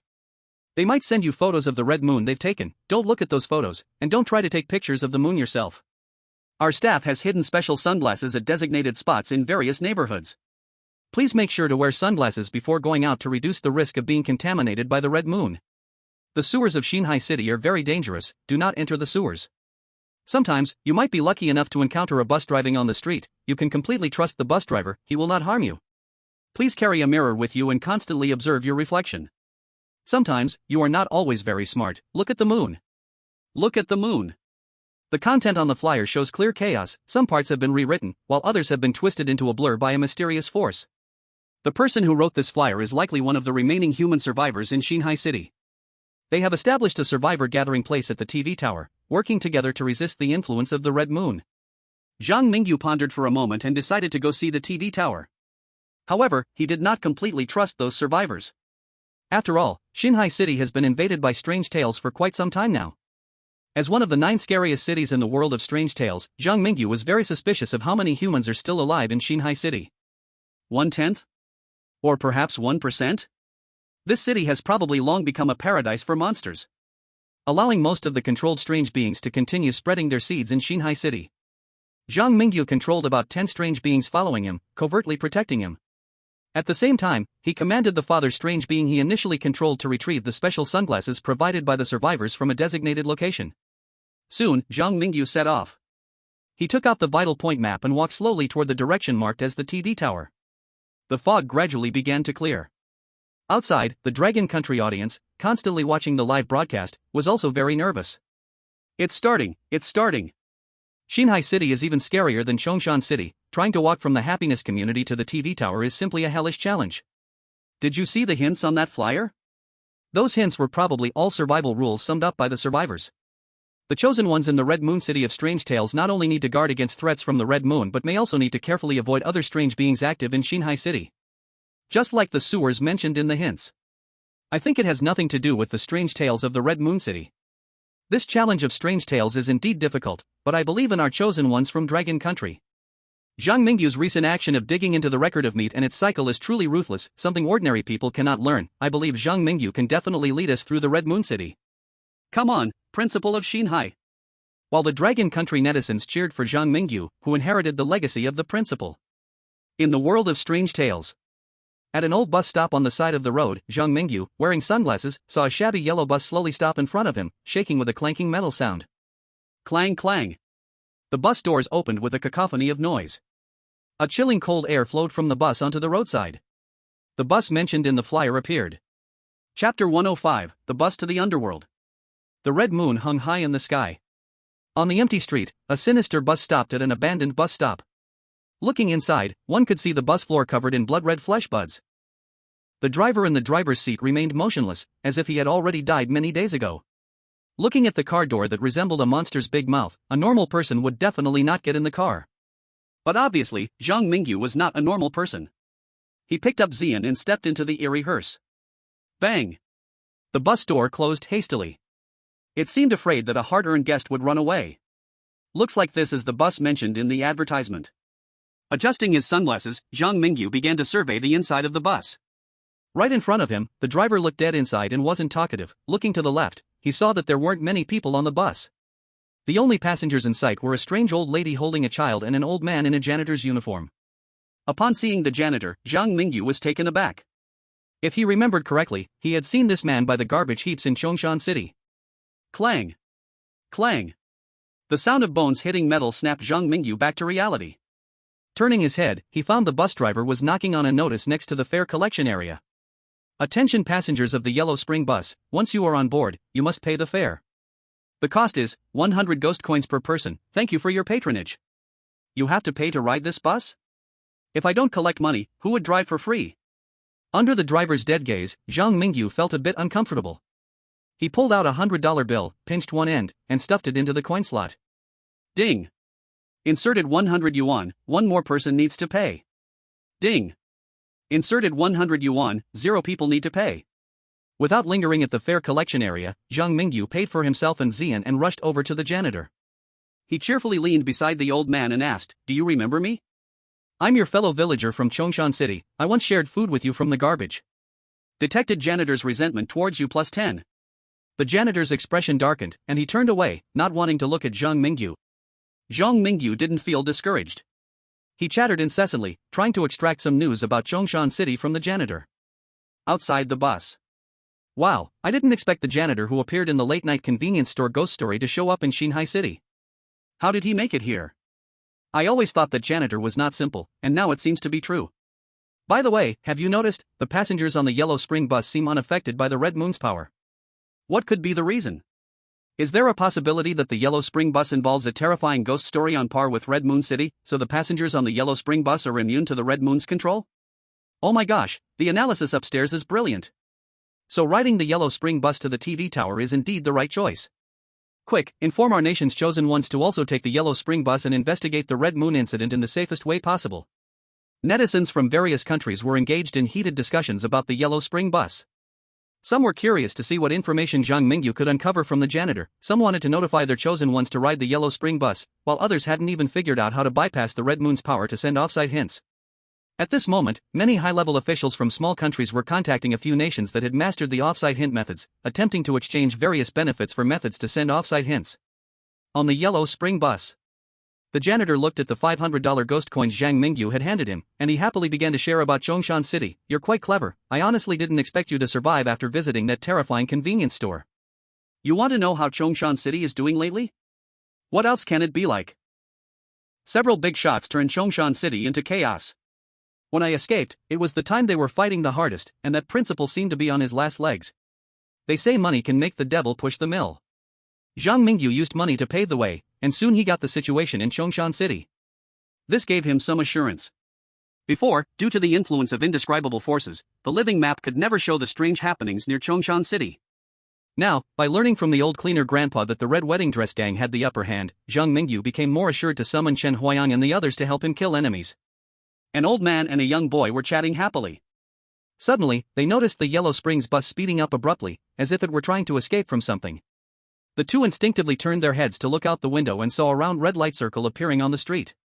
The red circle seemed to be moonlight, moving irregularly, and any living person or strange being enveloped by the red circle would behave erratically. Some Red Moon believers, who were kneeling on the street just a moment ago, twisted and distorted their bodies at abnormal angles as they were engulfed by the red circle. Soon, their bodies broke apart like twisted dough, blood-red liquid exploding and then spreading in every direction on the street. The indescribable terrifying existence is feeding again. Driver, hurry up. Run. We must escape quickly. The old cleaner grandpa was so frightened by the red light circle that he shot up from his seat. The strange old lady holding her grandson also covered his eyes at this moment. Only Zhang Mingyu remained calm. He pointed at the red circle that could sweep over at any moment and asked, "Is the indescribable force you mentioned the red moon in the sky? I've always been curious, how did you avoid its control?" The old cleaner grandpa didn't expect Zhang Mingyu would still have the time to ask questions at this critical moment. He fixed his eyes on the trajectory of the red circle and gritted his teeth, saying, "For the sake of the $500, let me remind you. It's best not to go out in Shanghai City at night. If you do, take the Yellow Springs bus. Those Red Moon believers transformed directly from living people have become crazier recently. They have no self-awareness, and if they go wild, they are far scarier than ordinary strange beings. They are directly transformed strange beings from living people? Zhang Mingyu wanted to ask more. However, at that moment, the Yellow Springs bus happened to arrive at a stop. Upcoming stop, Xinhai City TV Tower. Hearing the announcement, the old cleaner grandpa began to curse the driver. Can't you see that the red circle is about to catch up? Who would get off in the city center at a time like this? Why didn't you just drive to the suburban terminus? The Yellow Springs bus driver was not good with words. But upon hearing this, he instinctively prepared to close the bus door. Unexpectedly, just before the door closed, a figure rushed down from the Yellow Springs bus. The destination seemed to be the upcoming red light circle's target, the Xinhai City TV Tower. Chapter 106, Emergency Response Team of Xinhai City. Red Moon City. Hanging in the night sky of Xinhai City, the red moon resembled a huge searchlight, casting enormous circles of light that covered several streets on the ground. As the red circle moved, the creatures along the way were affected by a strange force, their bodies twisted, and their appearances were tragic. At this moment, the red circle was closing in on the Xinhai City TV Tower, and on the street in front of the tower, a figure was running wildly toward the direction of the light. This scene appeared exceedingly heroic. Meanwhile, in the Yellow Springs bus across the street, the bus driver in the front row, along with the three strange passengers on the bus, were all stunned. They looked at the figure with eyes full of shock. The red moonlight circle, who would not fear it? Yet at this moment, someone was bravely facing that devouring red moon. Simply the lone warrior of Xinhai City. Damn, kid, you're really brave. I, an old man, am too strange to even dare to run towards the red moonlight. Are you trying to throw away your life? The old cleaning man actually began to worry about Zhang Mingyu. And the driver of the Huangquan bus looked at that back figure and couldn't help but exclaim, Huangquan Bus Company needs talents like him. If such a fearless person could come to our company to drive, the future prospects are limitless. The strange group in the bus stared at Zhang Mingyu's back. They all hoped that this courageous and determined young man could survive. And in front of the TV tower, Zhang Mingyu was desperately running with all his might. Finally, at the last moment, he crashed through the big door of the TV tower and rushed inside. The red moonlight circle swept past the outer wall of the TV tower and chased after the Huangquan bus across the street. Clang clang. The Huangquan bus started moving again. In the distance, the bus driver could be seen giving a thumbs up to the entrance of the TV tower. Waving goodbye to the strange ones on the Huangquan bus, Zhang Mingyu wiped the sweat from his forehead and turned to look at the survivor shelter mentioned on the flyer. It was dark here, the doors and windows were sealed with thick blackboards, blocking out any light. Looking deeper inside, one could faintly see a weak light coming from the fire escape, as if someone was hurrying from the stairwell to check the situation. Outside world. Audiences from various countries watched this and became very nervous. I just saw Zhang Mingyu charge towards the red moonlight circle, and I thought it was over. I didn't expect Zhang Mingyu to survive in such a situation. The question now is whether the people in the TV tower can be trusted. To be honest, I seriously doubt that after all these years, the shelter is full of monsters. Perhaps it's already unsafe. The chosen one from Long Country is the only one in the world who dares to explore the TV tower. All countries are waiting for good news from the chosen one of Long Country. No matter what, Zhang Mingyu must not get into trouble. Audiences from all countries were silently praying for Zhang Mingyu. Xinhai City TV Tower. The old mobile phone that Zhang Mingyu brought from home suddenly vibrated. Best friend, Schwerer, is that you? Best friend, I'm here to find you. Zhang Mingyu looked at the message on the phone screen, and the corner of his mouth twitched. He was very suspicious of what this mysterious best friend actually did for work. You say you are looking for someone, but why does it sound like a ghost is demanding something? Standing in the hall of the TV tower, Zhang Mingyu was not afraid of any ill intentions from the newcomer. He quietly took out the train conductor's flashlight, ready to use it to verify the true identity of the other party later. Click. Click. Several beams of flashlight shone on Zhang Mingyu, blinding him. At this moment, Zhang Mingyu also took out the train conductor's flashlight and waved it back at the direction of the newcomer. In the exchange of courtesy, the bright beam of the train conductor's flashlight made a few people scream. What the hell is this light? So dazzling. Who is flashing the flashlight at me? Captain, it wasn't me, it seems to be the survivor's flashlight. After a moment of chaos, Zhang Mingyu was surrounded by several workers in brown uniforms. Among them, there was even a familiar face. Zhang Mingyu, how did you appear here, and why are you holding Schwerer's phone? Yan Lan showed enough surprise at Zhang Mingyu's appearance. Coincidentally, she was Schwerer's mysterious best friend. At this moment, Yan Lan was strangely sizing up Zhang Mingyu's strong body. It was as if he saw the dead coming back to life, utterly shocked. This phone was picked up by me in the happy community. I saw your message and gradually found my way here, Zhang Mingyu explained vaguely. He then echoed Yan Lan's words, why are you so surprised to see me? You don't suspect I'm a follower of the moon, do you? Zhang Mingyu pretended to ask jokingly. In truth, he was deliberately hiding his identity as the Chosen One. This was advice given to him by the expert group of the Dragon Kingdom before departing. Until they understood the attitude of living survivors in the world of supernatural tales toward the Chosen One, he should avoid revealing his uniqueness. Moon follower? No, I believe in your abilities. You won't easily be swayed by the power of the red moon. What I'm curious about is how you silently disappeared on the eternal train and coincidentally found my colleague's phone. Yan Lan gritted her teeth, not daring to come too close to Zhang Mingyu. At that moment, a young man beside Yan Lan couldn't help but ask, Captain Yan, do you know him? This isn't the right place to talk. Shouldn't we take him to the gathering site first and report the situation outside to Captain Wan? This Yan Lan thought for a moment. After all, she and Zhang Mingyu had gone through hardships together on the eternal train. She took Zuner's phone from Zhang Mingyu and said solemnly, come with me. We will discuss your matters slowly at the gathering site. Following behind Yan Lan, Zhang Mingyu encountered the human survivor organization of this world for the first time. The Xinhai City TV Tower was originally the command center of the Xinhai City Emergency Response Team. After the supernatural invasion incident worsened, it was converted into a refuge for Xinhai City. For ordinary people struggling to survive in various supernatural disasters in Xinhai City, this place was their last hope, and Yan Lan and the staff in the TV tower were the final guardians of the Xinhai City Emergency Response Team. After understanding the identities of Yan Lan and the others, Zhang Mingyu learned from Yan Lan about how he appeared in the eyes of ordinary people in the world of supernatural tales. Among the ordinary people in the supernatural world, there were some lone survivors who neither belonged to official organizations like the Emergency Response Team nor were interested in forming their own forces. These survivors often possessed great power and had various bizarre cursed items. In Yan Lan's view, Zhang Mingyu was a lone wolf in the world of supernatural tales. The problem was that Yan Lan simply could not understand how Zhang Mingyu initially managed to vanish in front of her and suddenly reappeared in Xinhai City. Chapter 107, Time Reversal. Kunlun Military Base. Various charts and data were carelessly tossed on the conference table as a group of Dragon Kingdom experts surrounded the three-dimensional live broadcast, nervously watching the entire negotiation process between Zhang Mingyu and the Xinhai City Emergency Response Team. This was the first negotiation between humans in the real world and the world of supernatural tales. The scene before them was destined to be recorded in history, and people all over the world would remember this key moment in the diplomacy of the two realms. We still know too little about the world of supernatural tales. Everything must be approached with caution. Currently, we know that a few peculiar entities in the world of supernatural tales are aware of the existence of the Chosen Ones and will help them at specific times. As for the living beings in the supernatural world, based on Yan Lan's actions, it's highly likely that the living beings in the supernatural world see the Chosen Ones as survivors just like themselves. Why do some peculiar entities know of the Chosen One's existence, while most living beings have no clue the Chosen Ones venture into the world of supernatural tales? There's something deeper in this. Is there a space of strange tales manipulating everything behind the scenes, informing certain eerie beings about the Chosen Ones, but not informing the survivors of this world? The experts in the conference room grew increasingly cold with fear as they pondered. Why did the space of strange tales invade Blue Star?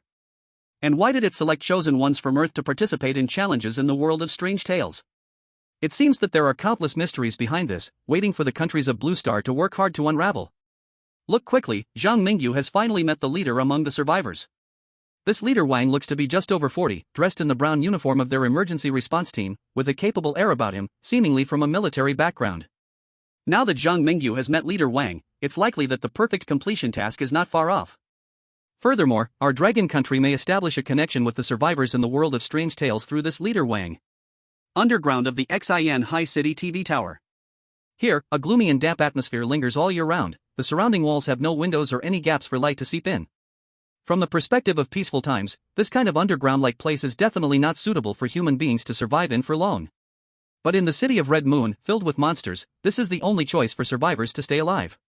They can only hide in the lightless underground to avoid being affected mentally by the light of the Red Moon. Many children born after the arrival of the Red Moon may have never even looked up at the sky in their lives. In a small room resembling more of an interrogation room than a meeting room, Zhang Mingyu sat across from a middle-aged man. Behind the middle-aged man stood Zhang Mingyu's old friend Yan Lan, along with a young man with a pale face who looked just over 20. The young man held a small notebook in his hand, seemingly responsible for recording information. With Yan Lan present, the negotiations between Zhang Mingyu and the survivor leader Wang, went exceptionally smoothly. Soon, Zhang Mingyu obtained the identity of a member of the human resistance recognized by the space of strange tales. Perceived that the Chosen One has joined the human resistance. The Chosen One has met the conditions for excellent completion. You can choose to leave the world of strange tales immediately, or stay to try and prevent the Red Moon's true form from arriving, thus achieving a perfect completion rating. I choose to stay. Zhang Mingyu was already well versed in facing the challenges posed by strange tales. Completing the challenge in the city of Red Moon requires surviving for 3 days. The conditions for excellent completion involve finding and joining the Red Moon worshippers or the human survivors camp. Zhang Mingyu took the risk of being transformed into a worshipper by the Red Moon to run to the Xian High City TV tower, finally securing at least a base rating of excellent completion, along with a chance to leave the world of strange tales at any time.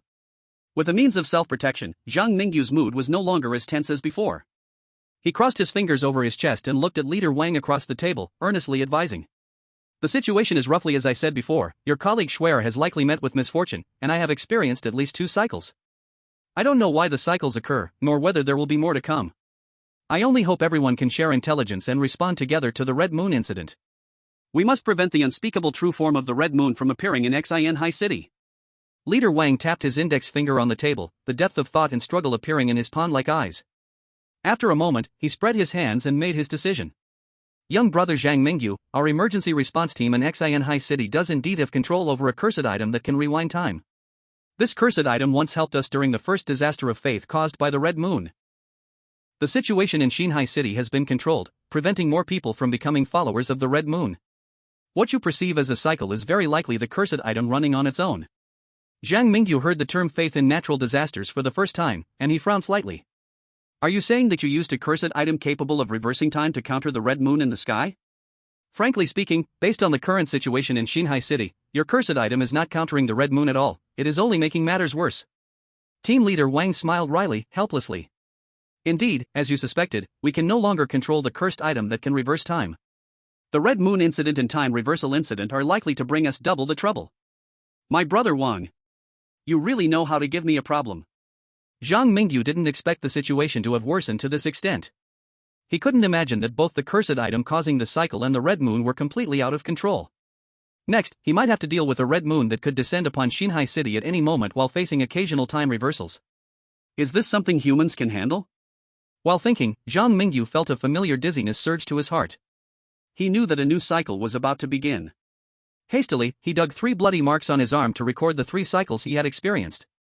Zhang Mingyu took one last glance at the documents on the table regarding the Red Moon and the cursed item of time reversal. His consciousness gradually blurred, and he began the 4th cycle. Outside, in the live broadcast room of Longhua, the atmosphere was extremely tense.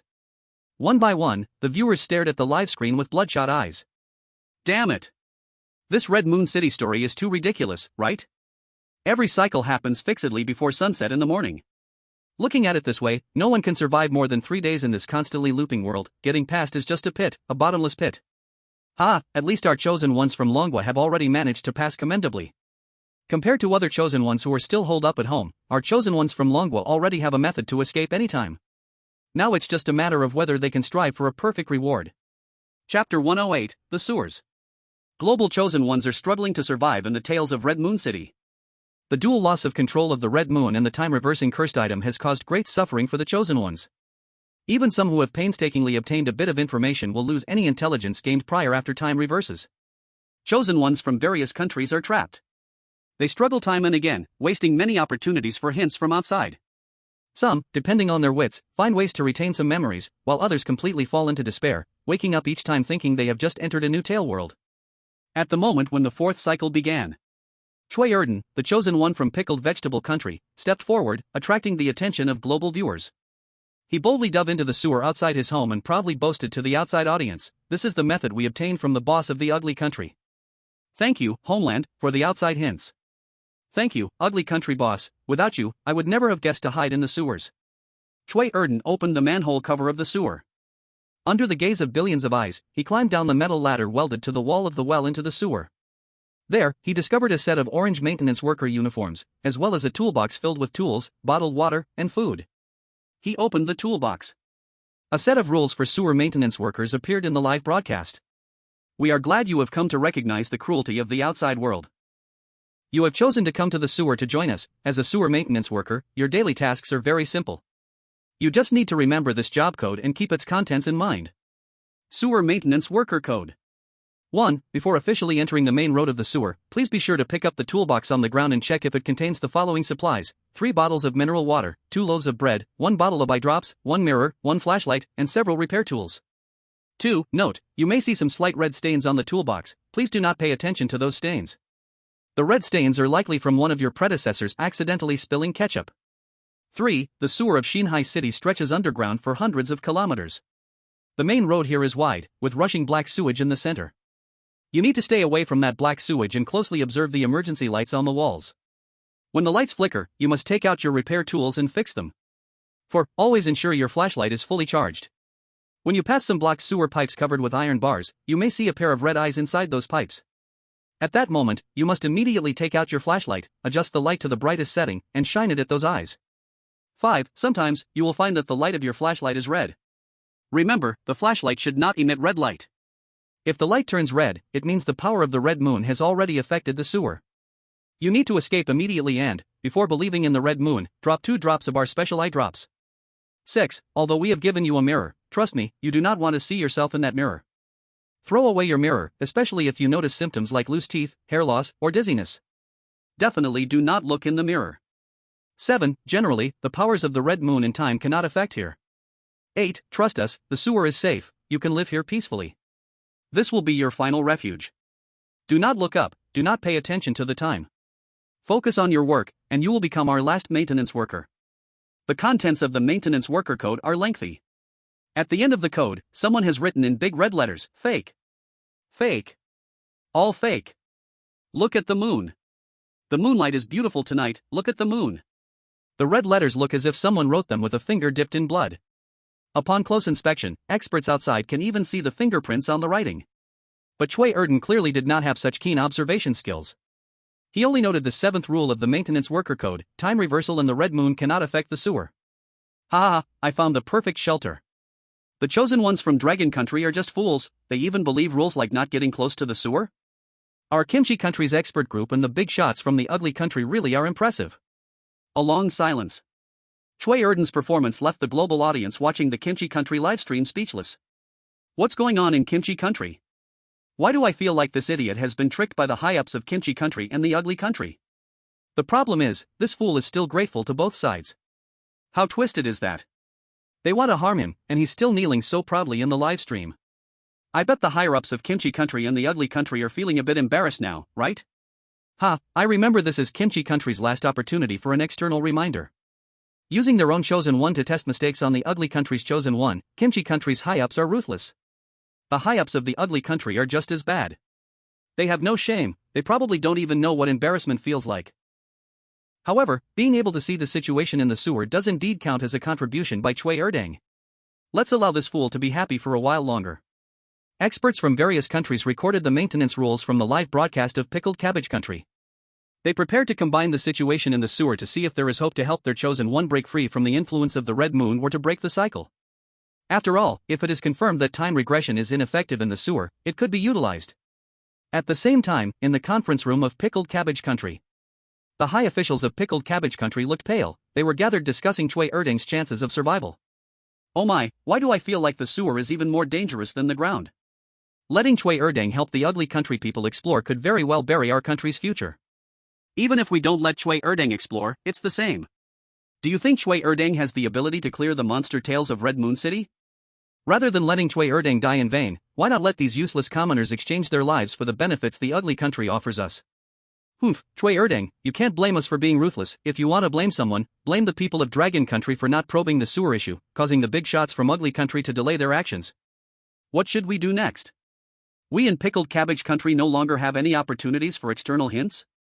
If the sewer is truly unaffected by time regression, Chui Erdang might have a chance of surviving for 3 days in the sewer, achieving the minimum passing level. As for the big shots from ugly country, they seem unsatisfied with just passing. Instead, they want to use the strange happenings in the sewer to accomplish something big. Chapter 109, The Fourth Cycle. On the side of Polar Bear Country. The high officials of Polar Bear Country were discussing the information relayed from the live broadcast of Pickled Cabbage Country. The chosen one of Pickled Cabbage Country confirmed that hiding in the sewer seems feasible. What do you think we in Polar Bear Country should do? Our Maxim will not easily go into the sewer to be a mouse. He has long realized that he is in a cycle, and he has retained his memories through self-hypnosis. This time, we just need to inform Maxim of the information obtained from the small sewer in Pickled Cabbage Country. The things in the sewer are not friendly to the Red Moon. Maxim may be able to capitalize on this to accomplish great things. Let's see what the situation is in the world of monster tales right now. The high officials of Polar Bear Country all turned their attention to the live broadcast screen. At this moment, in the world of monster tales, most of the chosen ones from various countries were hiding at home, too scared to go out. Some had realized the existence of time regression but did not dare to act rashly, while others were simply too scared to move. However, a few potential chosen ones displayed unusual qualities. For instance, Polar Bear Country's Maxim. At this moment, waking up at home, Maxim suddenly remembered what had happened before. He picked up an old phone from the living room and had a thoughtful expression on his face. Is it already the fourth cycle? It seems like there are no breakthrough developments on the Dragon Countryside, while the chosen one from Pickled Cabbage Country foolishly went into the sewer. Well, this way, I can at least confirm that the sewer is relatively safe. The effect of self-hypnosis is getting weaker and weaker. Now I have two paths before me. The first path is to risk taking the bus to hell to the New Sea City TV tower before the effect of self-hypnosis completely fails, join the emergency response team in New Sea City, and achieve an excellent clearance. The second path is to hide in the sewer, continue gathering information, and attempt to achieve a perfect clearance. Of course, I have a third option, which is to hide in the sewer for 3 days to achieve a passing clearance, or directly go through the sewer to see if I can make it all the way to the New Sea City TV tower. Maxim was very conflicted. He had no ghost money on him. Therefore, he thought that taking the bus to the underworld might require the price of a body organ. He hadn't forgotten that Rechuan Steelplate had spent the price of an eye in the tail of the Eternal Train to offset the ticket price. He didn't know what he would have to give up to take the bus to the TV tower in New Sea City. If it were also an eye, Maxim would accept it. What he feared the most was that the driver of the underworld bus would be too greedy and directly take his heart and lungs. Without an eye, Maxim could at most be a disabled person in the future. But without a heart and lungs, Maxim estimated he wouldn't even see the survivors in the New Sea City TV tower and would die on the underworld bus. The things in the sewer can resist the influence of the Red Moon. They are definitely not ordinary anomalies. I go to the sewer, it may not be safe. But is the underworld bus really that easy to talk to? Comparatively, in the sewer, my identity at least is a maintenance worker. The anomalies in the sewer would not kill me right away because they would need me to help them. I have decided to take a chance in the sewer. Maybe I can achieve a perfect level clearance. Maxim showed a fierce expression, found a pair of sunglasses in the community, and avoided the red circles cast by the Red Moon as he arrived at the entrance of the sewer. In the land of the Cherry Blossom Nation, the chosen one, Rechuan Steelplate, was also a talent. He used a cursed voice recorder to record everything that happened in each cycle, looking forward to replaying the experiences from the previous cycle next time. At this moment, Rechuan Steelplate had just finished listening to his experiences from the previous 3 cycles. The chosen one from Pickle Nation is really a foolish pig, sold and still counting money for others. Zhang Mingyu from Dragon Nation has been busy traveling around in these cycles. He must have his own plan. Rechuan Steelplate was a smart person. After receiving an external hint from the Cherry Blossom Nation, he immediately thought of many things. Zhang Mingyu from Dragon Nation has achieved the conditions for an excellent clearance. If he cannot achieve a perfect clearance, he must have left the Tail World long ago. The reason he is still here in the Tail World may be that he wants to sabotage the ritual of the Red Moon's arrival. Should I follow the chosen one from Dragon Nation? Rechuan Steelplate shook his head. He decided not to think about these useless things anymore. Previously, he didn't take the underworld bus to the New Sea City TV tower out of fear that the anomalies would take his organs as fare. Now, after learning that he could avoid time reversal in the sewer, the timid Rechuan Steelplate immediately made a decision. He was going to hide in the sewer for 3 days. Forget about excellent clearance, perfect clearance? In front of surviving, everything else is just clouds. Rechuan Steelplate believed a Chinese proverb said it well: those who know how to adapt are the true heroes. As long as I keep the Green Mountain, I won't worry about firewood. While Rechuan Steelplate may not outdo the chosen one from the ugly country in achieving great things, he was definitely an expert in surviving. At the moment when this coward, Rechuan Steelplate, and Maxim made their own decisions. On Zhang Mingyu's side, he also noticed the 3 bloodstains on his arm. When did I dig so many times into myself? The knitted curtains blocked the moonlight outside. In the dim bedroom, Zhang Mingyu stared blankly at his arm, sniffing the breeze in the air. He suddenly realized that the windows at home seemed not to be tightly closed. The windows at home. Wait. Something's wrong. I clearly entered the Tail World for the first time. Why am I so familiar with the layout of this home? 3 bloodstains, 3. I remember. At this moment, Zhang Mingyu's brain instantly connected with hundreds and thousands of anomalies. At the moment when these weird things connected with Zhang Mingyu's mental network, they actively filled in the memories lost in the time reversal. The emergency response team in Xinhai City. The Red Moon Believers. The Red Moon Altar. Infinite mental power and seed abilities. I remember what my plan is. Zhang Mingyu's lips curled up slightly. Since controlling the Weird Father, he had been allowing the controlled weird things to spread their seeds, acting in groups throughout Xinhai City, specifically targeting isolated Red Moon believers, first incapacitating them before forcibly injecting mental power seeds. As for the various water supply stations in Xinhai City, they had long been invaded by the weird things under Zhang Mingyu's control. Although spreading seeds through tap water could not directly allow the weird things drinking the water to be controlled by Zhang Mingyu, as the seeds continued to grow, when the seeds inside the weird thing transformed into flowers, even if they became aware of the flower's existence, they would be unable to escape Zhang Mingyu's control. Now, in the fourth cycle, the number of weird things controlled by Zhang Mingyu had reached 3,000. With the power at hand, Zhang Mingyu now had the ability to wrestle with the Red Moon Believers. Chapter 110, Zhang Mingyu's Layout. Kunlun Military Base. In front of the holographic live broadcast, a group of elderly men with white hair looked as excited as if they had been injected with adrenaline. They eagerly picked up pens and paper to calculate, preparing to send the information obtained from the sewer in the simplest terms as an external tip to Zhang Mingyu. Good kid, I seem to guess Zhang Mingyu's plan. The abilities he acquired from the university principal might thrive in this weird tale world. Quick, tell Zhang Mingyu the technique to escape time reversal in the sewers. Our nation's chosen one doesn't have the same convenient conditions for preserving memories as the Sun Country's steel plate, always digging into our own flesh. It pains us old folks to watch. Zhang Mingyu is a treasure of our nation. The efficiency of the expert group from Dragon Nation was very high. The information obtained by the chosen one of the pickled cabbage country, Cui Erden, for the chosen one of the ugly country was quickly analyzed by the Dragon Nation experts and sent to Zhang Mingyu in the Weird Tale world. At this moment, in the Weird Tale world. During the fourth cycle, Zhang Mingyu also saw the tips sent by the Dragon Nation expert group. The information that time reversal cannot affect the sewers is very important to me. Also, the information I previously collected about the Red Moon Church at the Xinhai City TV tower is here. The experts are really helpful. After seeing the tip, Zhang Mingyu was overwhelmed with emotion. Although he could complete memories through the controlled weird things, the information carefully organized by the Dragon Nation expert group could obviously save Zhang Mingyu a lot of effort. Next, he only needed to focus on disrupting the ritual of the Red Moon's arrival. The emergency response team in Xinhai City probably has no way to avoid time reversal. I will go meet with team leader Wang in Yanlan. Relying on the trust between Yanlan and me, I should be able to persuade team leader Wang to help. After all, the arrival of the Red Moon in Xinhai City is not good for anyone. As for the Yomi bus, it seems to only serve as a mode of transportation for now.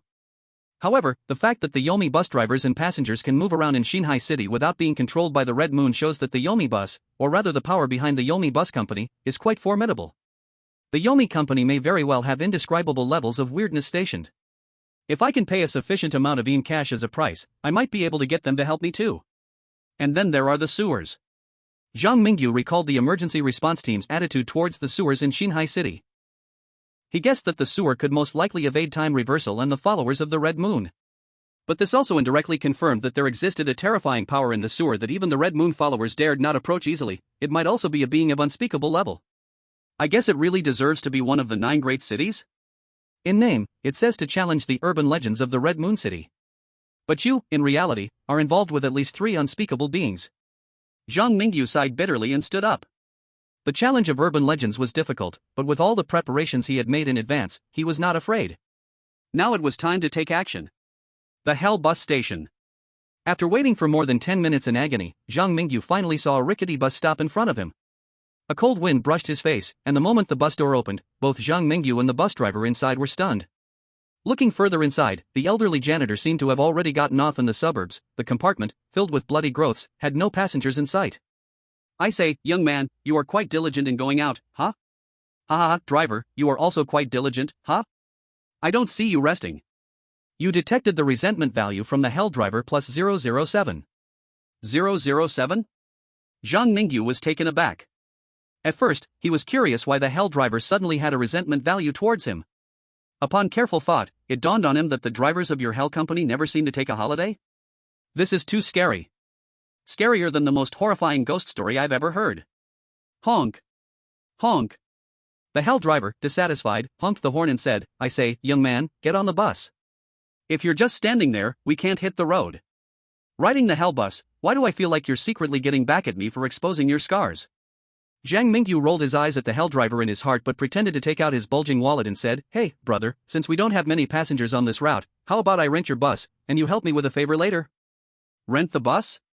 The hell driver didn't expect Zhang Mingyu to propose this. He wanted to refuse but turned around to see the empty compartment behind him and fell silent. It seemed there really weren't any passengers. Seeing the hell driver waver, Zhang Mingyu seized the moment to hand over a small bundle of ghost money, stuffing it into the hell driver's hand. "I don't know if there's anyone supervising you guys while you run the bus, but if it's convenient, help me out. If it's not, just take this small token and let's be friends." The ghost money Zhang Mingyu handed over was worth 2,000. The hell driver would need to take 20 passengers to earn that much money. To be honest, the hell driver was genuinely tempted. Ever since the Red Moon appeared in New Seaside City, his performance had plummeted. On a normal day, it would be good if he could bring in 2 passengers. Feeling the thick ghost money in his hand, the hell driver glanced around nervously. His head poked out of the window like a large snake in a terrifying manner, extending towards Zhang Mingyu. "I say, young brother, we hell beings do have fewer restrictions when driving. Whatever you need help with, just ask." Faced with the hell driver's shocking way of communicating, Zhang Mingyu remained unfazed. It was exactly because of his calmness and brave performance under the light of the Red Moon that the hell driver was patient enough to talk with Zhang Mingyu. Otherwise, he might have directly swallowed Zhang Mingyu whole. Then, in a black deal, he would take the ghost money and run away. All cooperation was established on the premise of equal strength between both parties. "I want to take action against the Red Moon Church. Later, I will leave an eerie being in your bus to pass on the message. You just need to cause a little chaos at the right time. Of course, brother, if you can call in some colleagues, that would be even better. No matter how many come, each will get 2,000 spirit bills as an appearance fee." Zhang Mingyu owned many businesses in Chongshan City. Now that his family was big and his business was vast, just the goods in his convenience store alone were worth at least 1,000,000 spirit bills. He wasn't afraid of the underworld drivers calling people, only afraid that they were timid and wouldn't dare go against the Red Moon Church. Luckily, Zhang Mingyu's worry was clearly unnecessary. These veteran drivers of the underworld company were truly fearless for the sake of money. Of course, it was also possible that the underworld company thought the Red Moon Church was affecting their business too, and secretly wanted to help Zhang Mingyu. In short, the communication between both sides went smoothly. Zhang Mingyu left 20 weird creatures with the underworld drivers as liaisons, while he himself rushed toward the next target. Chapter 111, It's decided, it's you, Wendy. For the second stop, Zhang Mingyu chose the sewers of Xinhai City. In the end, he still couldn't escape the law of true fragrance. Sewers and such, though the environment was a bit bad, they were safe. Compared to being hunted by Red Moon believers on the surface, in the sewers he could not only avoid the red moonlight but also avoid being forcibly rewound by time reversal cursed objects. It was simply killing 2 birds with 1 stone. Carrying a toolbox, Zhang Mingyu sat cross-legged on a relatively clean stone platform. He spread out the living map on the ground and gave orders through the spiritual network to the over 3,000 weird creatures under his control, telling some to continue expanding outward, increasing their numbers as much as possible without being discovered. As for the other portion of weird creatures, Zhang Mingyu had them enter the sewers. Zhang Mingyu did not forget the maintenance worker rules mentioned in the outside hints of Dragon Country. He guessed that there were also great terrors in the sewers. Therefore, this second group of weird creatures was what Zhang Mingyu gathered to protect himself. Xinhai City is now truly a Red Moon city. 80% of the surface is under the control of Red Moon believers. I have to be extremely careful when moving on the surface. As for the underworld company, for the sake of their own business, they should naturally be my allies in fighting against the Red Moon Church. As for the sewers, Zhang Mingyu's gaze looked into the deep and dark depths of the sewers. At the moment, he still hadn't come into contact with the leader of the sewer weird creatures. There's no use rushing. Though dragging out time increases the risk of the Red Moon's arrival, it also allows me to keep expanding my forces. At a time like this, I must stay calm. On the cold stone platform, Zhang Mingyu forced his brain to think rapidly. Now, the time for the 5th cycle had already passed. However, Zhang Mingyu was still in the sewers, keeping his memories. This proved one thing. The sewers really could avoid time reversal. Which meant, Zhang Mingyu could safely summon the employees of Chongshan City. He didn't need to fear other unexpected situations. After understanding this, Zhang Mingyu suddenly raised his palm and activated his one and only soul summoning ability. It's decided, it's you, brother Wendy. The red sea of blood churned in the sewer, and the breath of despair made the weird creatures nearby, controlled by Zhang Mingyu, instinctively retreat 3 steps away. They stayed far from the area where the illusory blood sea floated, staring at the rabbit-headed monster slowly rising from within it. Finally, the rabbit-headed monster in the blood sea gradually broke free from its bindings. The floating red liquid in the air was torn apart by the brute force of the rabbit-headed monster. Dragging its wet body, it entered this brand new world, surrounded by all kinds of weird creatures bowing their heads in submission. In front of him was Zhang Mingyu, smiling and opening his arms. "I say, brother Wendy, I really missed you after not seeing you for a few days." "No, I don't miss you, thank you." Wendy looked at the boy who boldly walked up, wanting to hug him, and he held back the impulse to step back and simply hug Zhang Mingyu for a moment. Who would have thought Zhang Mingyu would shine brightly with just a bit of sunlight? Facing Wendy, a being who had just walked out of a sea of blood. Even ordinary strange beings probably wouldn't dare to look him in the eye. Zhang Mingyu, after happily hugging Wendy, also enthusiastically chatted while hugging Wendy's fluffy rabbit-furred head. "Is this something a normal person would do?" Okay, Zhang Mingyu is not a normal person at all. He is the director of the mental hospital, the ultimate leader of the mental patients. After a chat, Zhang Mingyu generally understood the situation in Chongshan City. The principal was repelled, and the strange beings like the red wedding dress were injured. Wendy was one of the few strange beings who escaped unharmed. On Wendy's side, after understanding the situation in the city of the Red Moon, he couldn't help but sigh at the sky. As the employee who had followed Zhang Mingyu the longest, Wendy might not be as powerful as the red wedding dress and the stitching woman, but he could serve as a wise advisor. Regarding the issues in the city of the Red Moon, he had his own opinions. Glimpsing at the strange army following behind Zhang Mingyu, Wendy's mouth twitched as he broke free from Zhang Mingyu's arm. "I find it hard to imagine that as a human, you could wield the principal's seed ability in such a twisted way.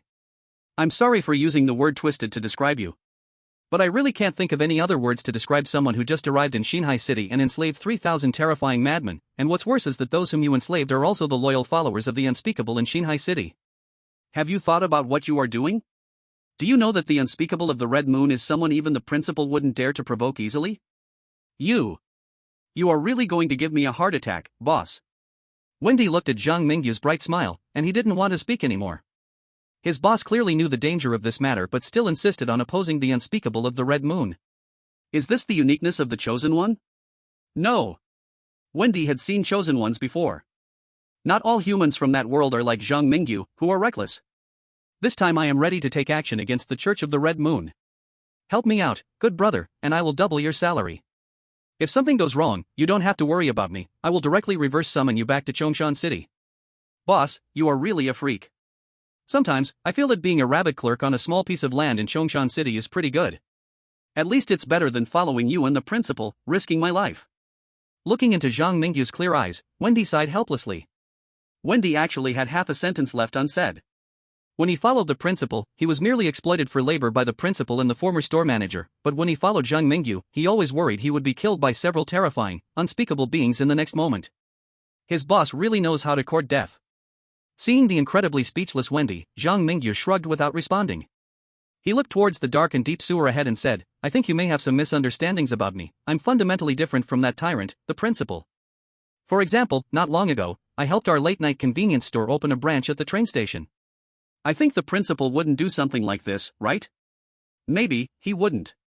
Wendy really wanted to say, "What does opening a convenience store have to do with whether you're a freak or not?" However, Zhang Mingyu is indeed Wendy's boss. To maintain her boss's reputation, Wendy still did not reveal her true thoughts. Chapter 112, The Rat Man and the Blood Writing. With Wendy, the rabbit-headed strategist, around, oh no, I meant the dog-headed strategist. Zhang Mingyu's plan quickly became detailed. His subordinates were very strange, and when it came to actually executing the task of destroying the altar, he estimated there would be at least 3,000 or more. However, this was, after all, fighting in the Red Moon Church's home turf, where the followers of the Red Moon were everywhere in Xinhai City.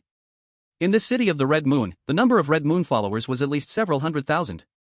In comparison, Zhang Mingyu's decision to buy off the underworld bus was correct. If necessary, he would also unite with the sewer weirds and borrow strength from Xinhai City's emergency response team.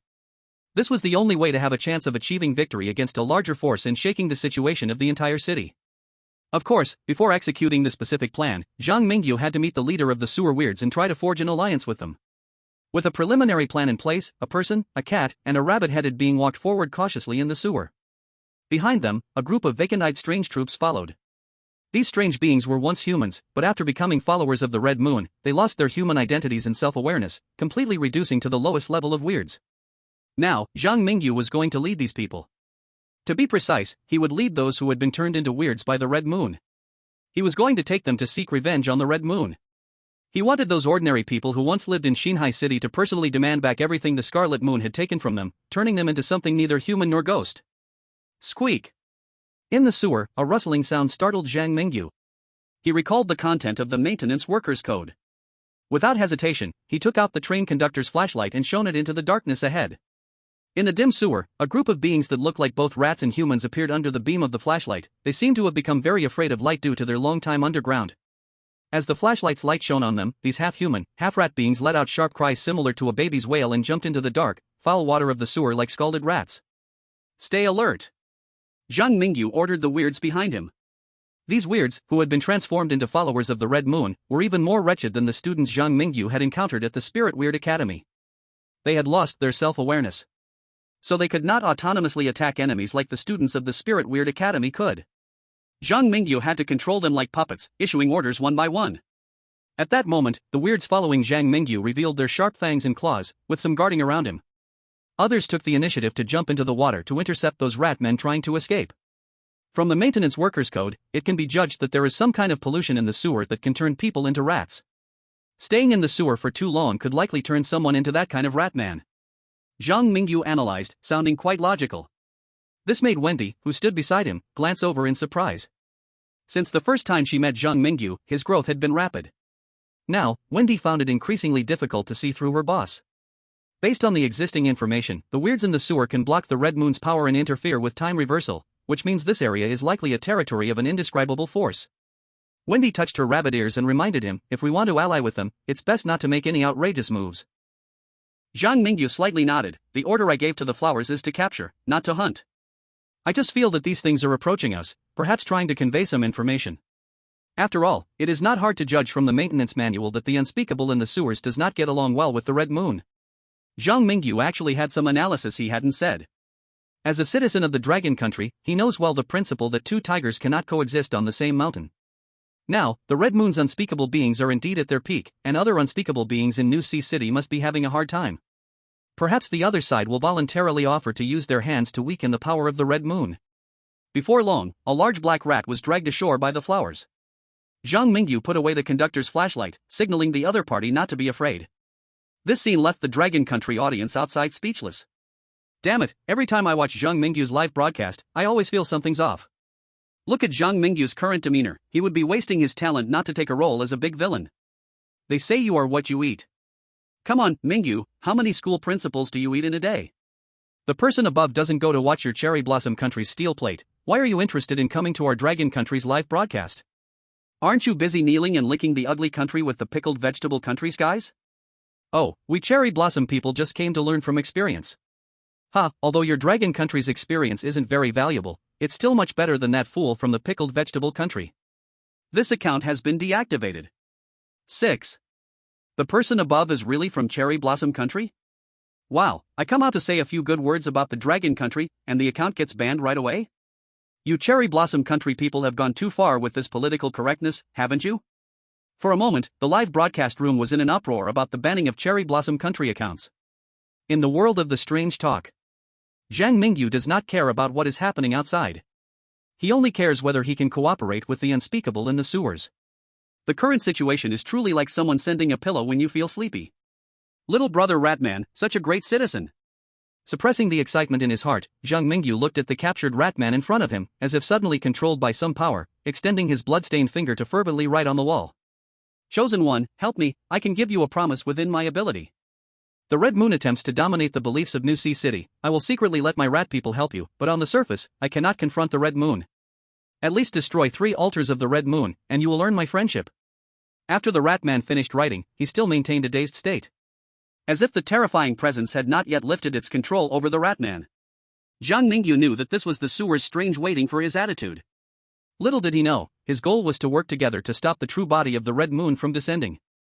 Now cooperating with the other side, he could get a bunch of rat thugs for free and gain a promise from the sewer's strange. In other words, this cooperation is simply a win-win. This win-win refers to Zhang Mingyu winning twice. Thinking of this, Zhang Mingyu decisively spoke, Great Unspeakable, I accept your cooperation proposal, I will help you weaken the power of the Red Moon, and please let the rat people cooperate with my plan. After Zhang Mingyu finished speaking, this time, without waiting for the Ratman to write, the blood on the wall twisted into 2 new lines of text. A reasonable request. My rat people will be at your disposal and hope we can work together pleasantly. Chapter 113, The Red Moon Church. At the New Sea City Astronomical Observatory. This used to have the largest astronomical observation equipment in New Sea City and was the holy place for astronomical enthusiasts in New Sea City to gather until the Red Moon appeared in New Sea City. The faith in the natural disaster spread among the people, and many human survivors were influenced by the power of the Red Moon and became its followers. The astronomical observation station in the new seaside city has long become a pilgrimage site for the Red Moon believers. Of course, it has also turned into a forbidden place for ordinary people. Because, the Red Moon altar built by the Red Moon believers stands in the center of the astronomical observation station. There are a total of 12 similar altars in the new seaside city. Each altar is guarded by a bishop from the Red Moon believers. And the 12 bishops also simultaneously swear allegiance to the Pope of the Red Moon believers. At this moment, at the altar located in the astronomical observation station, the most devout believer of the Red Moon, the Pope of the Red Moon Church, is kneeling devoutly in front of a shrine. His eyes are filled with fervor for the Red Moon, but unlike ordinary Red Moon believers, he hasn't completely lost his self-awareness. Great Crimson Moon, you are more noble than the starry sky and more eternal than eternity. In the city of the Red Moon, your faith has been widely spread. As per your request, the 12 altars have been established throughout the city of the Red Moon. You can descend your will at any time, ruling this land. The Pope of the Red Moon Church is a powerful oddity. But he has already been brainwashed by the power of the Red Moon. Now the Red Moon is everything to him. Just as the Pope is continuously kissing the ground of the altar with his aged lips, hoping for a response from the Red Moon, a hurried silhouette suddenly bursts into the shrine. Your Holiness, something is wrong. The rat people in the sewer are trying to destroy our altar. What? This news is undoubtedly a severe shock to the Pope. He immediately stands up from the altar, only to realize that it is an act of unspeakable disrespect, so he hurriedly kneels back down. After completing the remaining rituals, he slowly retreats from the altar. We have hundreds of thousands of believers in the new seaside city, and the bishops of the 12 altars are exceptionally powerful. In this situation, even the other unspeakables of the new seaside city wouldn't dare to act against us so easily. Tell me. What exactly happened? The Pope's eyes are as red as if they are dripping blood. As the Pope of the Red Moon Church, he knows some of the Red Moon's scheming. The new seaside city, as the most terrifying of the 9 great cities, has the 3 most powerful unspeakables in a balance of power, among which the Red Moon is the strongest unspeakable. Moreover, due to the initial layout of the Red Moon, the entire new seaside city has almost fallen into the hands of the Red Moon. Now, the Red Moon Pope just needs to trigger the descent of the Red Moon's essence at the right time. The plan of the Red Moon Church was originally flawless. Even the other 2 unspeakables of the new seaside city lost the chance to compete with the Red Moon for control due to having to confront that out-of-control time rewind curse object. Who would have thought that the things humans originally created to limit the Red Moon ultimately served to fulfill the Red Moon? With such thoughts, the Red Moon Church has come all the way to today. However, recently, things seem to have become rather strange. Initially, some Red Moon believers broke free from control. Now, even the most crucial 12 altars of the Red Moon Church have been attacked. This is simply outrageous. The Red Moon believer who came to report, due to his strong power, fortunately retained his self-awareness. He kneels timidly in front of the Pope, wanting to cry without tears, Your Holiness, I'm not sure what exactly is going on. The news from the altar says that the rat people in the sewer have attacked our 3 altars located on the eastern coastal region.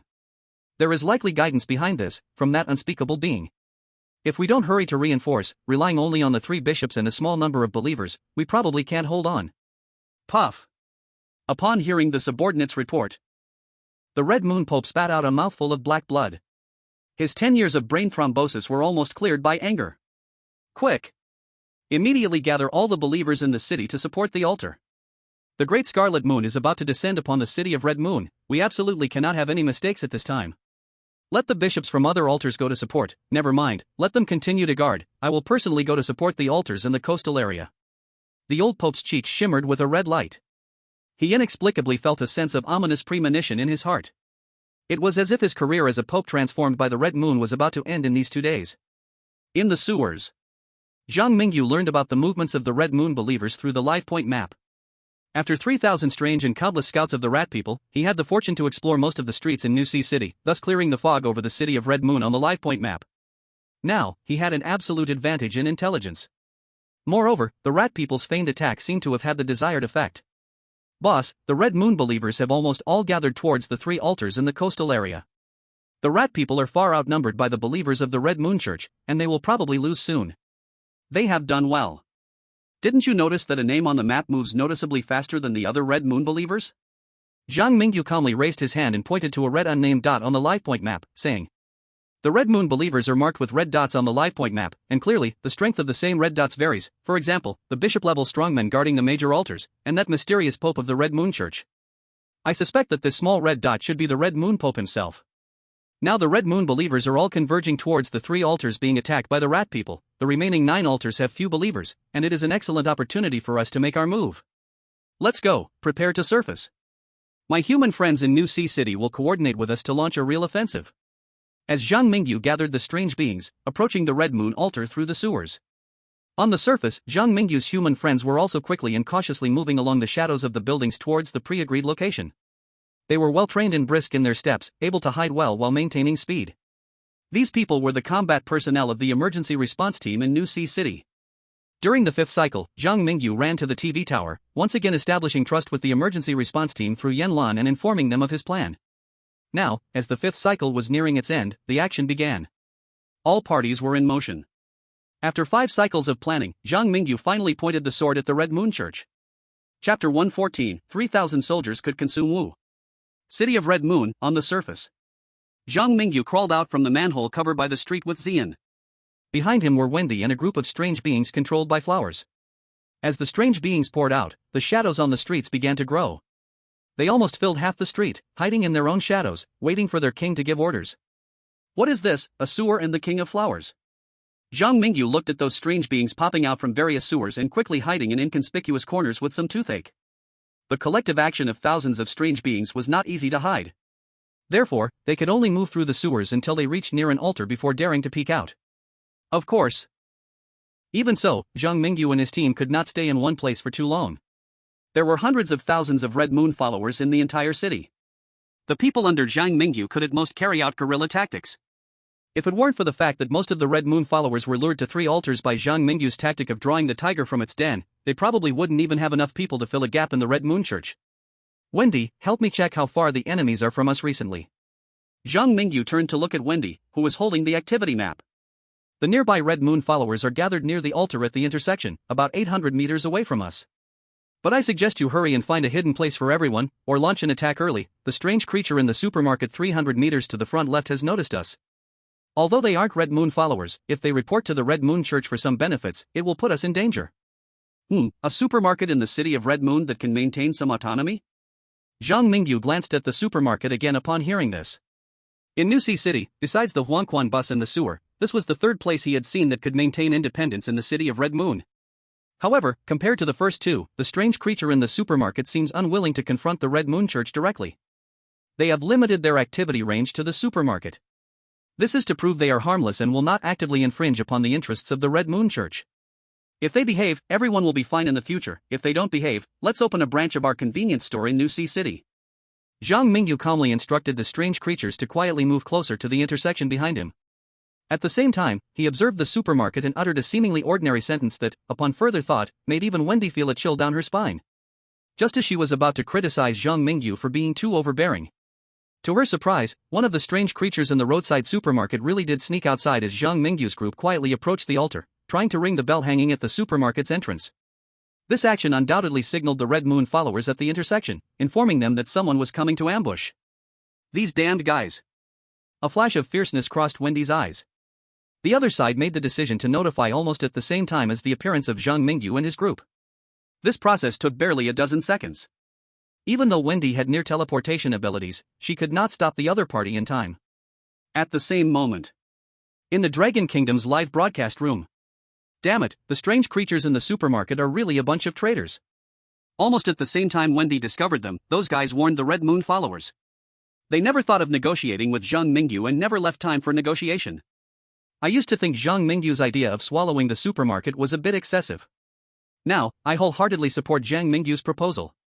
The viewers in the Dragon Kingdom's live room were filled with righteous indignation. However, none of this could stop the fact that Zhang Mingyu's group's ambush plan had already been exposed. In the world of strange tales, Wendy, Xian, and the strange creatures that retained only the most basic instincts of hunting all showed an extremely vigilant demeanor. Yet Zhang Mingyu's gaze remained calm. He wasn't worried at all that his group's actions would be exposed because of the supermarket's actions. Before such a situation arose, he had already anticipated everything. Swoosh. A black arrow with a strange claw as the tip sliced through the air. Then, accompanied by a dull sound of an arrow piercing flesh. The strange person at the supermarket entrance, wanting to send a warning, was immediately pinned to the ground by the arrow.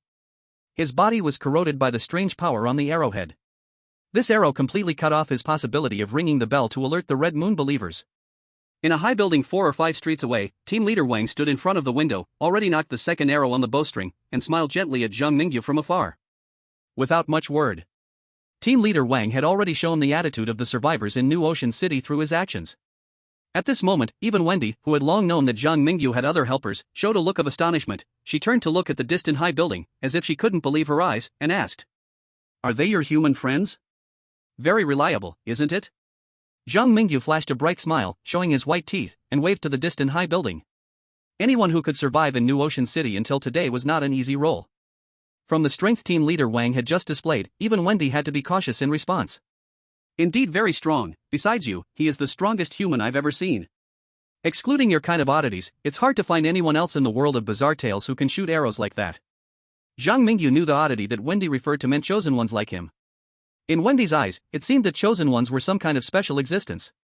However, due to some mysterious power, Wendy could not reveal the truth of the chosen ones to Zhang Mingyu. "Let's move on."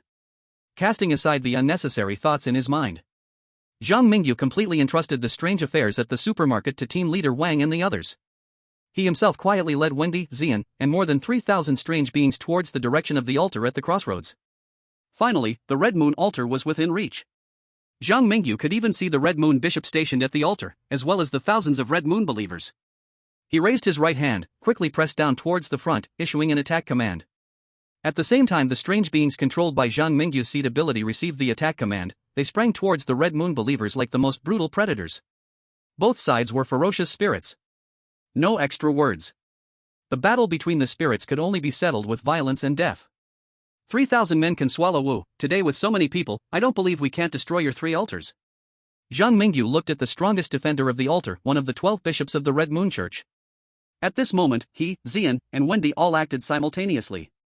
Chapter 115, A Direct Encounter. This night was destined to be restless.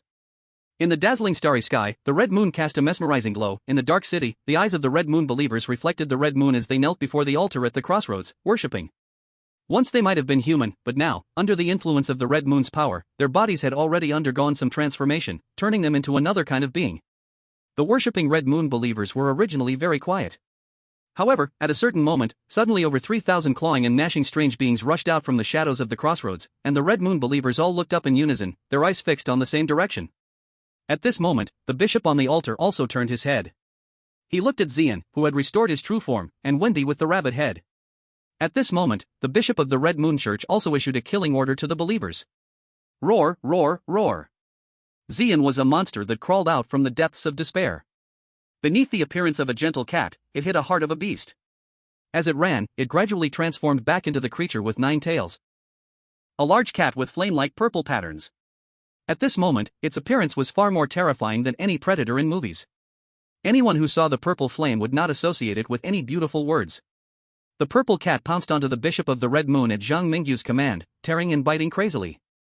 At the same time, Wendy also arrived behind the bishop, stabbing the bishop's body with a blood-stained dagger. Both Zihuan and Wendy were far stronger than ordinary weird creatures. In a 2-on-1 situation, the bishop of the Red Moon gradually fell into disadvantage. Meanwhile, the followers of the Red Moon, under the massive onslaught of the strange beings behind Zhang Mingyu, were gradually unable to hold on. At this moment, Zhang Mingyu also rushed onto the altar of the Red Moon. He did not hesitate. He drew the cursed blade and stabbed it towards the enormous altar that seemed to be made of writhing flesh. The damage from the cursed blade was akin to a human being pricked by a wooden thorn for the round moon altar, but the blood-red curse on the cursed blade seeped into the flesh altar like poison, trying to undermine this unspeakable altar from within. Seeing this, the bishop of the Red Moon, ignoring the attacks from Zihuan and Wendy, shrieked, "Stop now, the Red Moon Church will not let you go, the Great Scarlet Moon will bring divine punishment upon the heretics." Zhang Mingyu, seeing the bishop desperately trying to find an opportunity to threaten him even at the risk of injury, could not help but feel speechless. "If I were afraid of divine punishment, would I still come to destroy your altar?" Perceiving the resentment value from the 8th bishop of the Red Moon towards you plus 101. Zhang Mingyu's speechless expression almost made the 8th bishop spit blood on the spot. And upon seeing the blood color from the cursed blade gradually spread to every corner of the altar, Zhang Mingyu revealed a satisfied expression. This altar is already destroyed. Everyone follow me to smash the next altar and take revenge on the Red Moon. Aru! A group of former followers of the Red Moon, now free from its control, howled to the sky under Zhang Mingyu's encouragement. They may have long forgotten their past and devoted their future to a new master, but they would forever remember their hatred towards the Red Moon. They were a group of avengers. After Zhang Mingyu ignited their revenge, they would send this unquenchable flame to every corner of the city of the Red Moon. Boom! After being filled with the curse, the altar quickly showed signs of collapse. These curses that once shared origins with Chen Huayan gradually gained terrifying power beyond that of their original master through continuous killing and growth. The black and red patterns looked like chains binding the altar. The immense power shattered the flesh-made altar inch by inch. This time, Zhang Mingyu did not retreat with the weird beings after destroying the altar. Instead, he prepared to push forward and complete the agreement with the sewer's weird creatures, achieving the conditions for a perfect clearance. 3,000 strange beings and countless rat-like soldiers might seem small in front of the followers of the Red Moon throughout the city, but on the small battlefield, they were already a force to be reckoned with. Behind Zhang Mingyu, the strange beings seemed like waves swimming against the ocean. They might face sacrifices, but they would never retreat. Soon, Zhang Mingyu led the weird beings back into the sewers, following the preset path and leading the army of strange beings to the vicinity of the second altar. Meanwhile, in front of the altar on the seaside street. This place used to be a bustling city street, but in a world invaded by strange tales, it became incredibly eerie, especially at this deep night when the high-hanging red moon seemed to scatter the blood-colored curse of doom, enveloping everyone and even the strange beings. In this moment, the Pope of the Red Moon Church stood before countless kneeling believers, struggling to maintain a loving image. His gaze swept over the mess on the ground, and the veins on his forehead throbbed intensely. Those rats in the sewer are truly bold. If I hadn't arrived in time, those damned creatures would have surely destroyed our altar. Your Holiness, this time it was my failure. Please grant me some time to lead the believers in hunting down those rats. Are you talking about taking revenge on that indescribable existence? The Pope of the Red Moon swept his gaze over the many believers. Just as he was seriously considering the bishop's suggestion. Above the altar, the red moonlight actively projected a line of small writing in the center of the altar. Red Moon Revelation? Seeing this, the Pope dared not think further and led the way in kneeling before the altar. At the same time, the believers behind the Pope began knocking their heads towards the red moon as if they were crazed from drugs. The altar has been attacked, quickly go aid. Chosen one, kill. The words projected by the red moonlight on the ground were few and brief. However, they carried the majesty of divinity and an authoritative tone that could not be refused. After seeing those words, the Pope of the Red Moon could no longer deny that he had been played. He had fallen for a trick and caused the Great Red Moon's altar to be attacked by despicable enemies, which filled him with such shame that he wished he could die on the spot. But now, protecting the altar was the priority. In the moment the Red Moon revelation disappeared, the Pope of the Red Moon roared orders to the believers. The divine will descends. Believers, for the Great Crimson Moon, let us slay the Chosen One. In the live stream room of Bear Country. Over here with Maxim. He indeed had the intention to destroy the full moon altar after joining the Survivor faction. But he quickly discovered a problem. He hadn't even made a move yet. The believers of the Red Moon Church were searching for his whereabouts like crazed wild dogs. Similar situations were unfolding in the live streams of the Chosen Ones from various countries. Chosen Ones like Daichuan Steel Plate and Shui Erden were either exceptionally clever or had received outside hints from their countries, and they all stayed in relatively safe sewers. At this moment, they all had the same question in their hearts. Why is the Red Moon Church suddenly so eager to hunt down the Chosen Ones? Chapter 116, Trapped in Despair. In the outside world. The audiences from various countries, who were watching the live stream situations, were filled with confusion. What happened?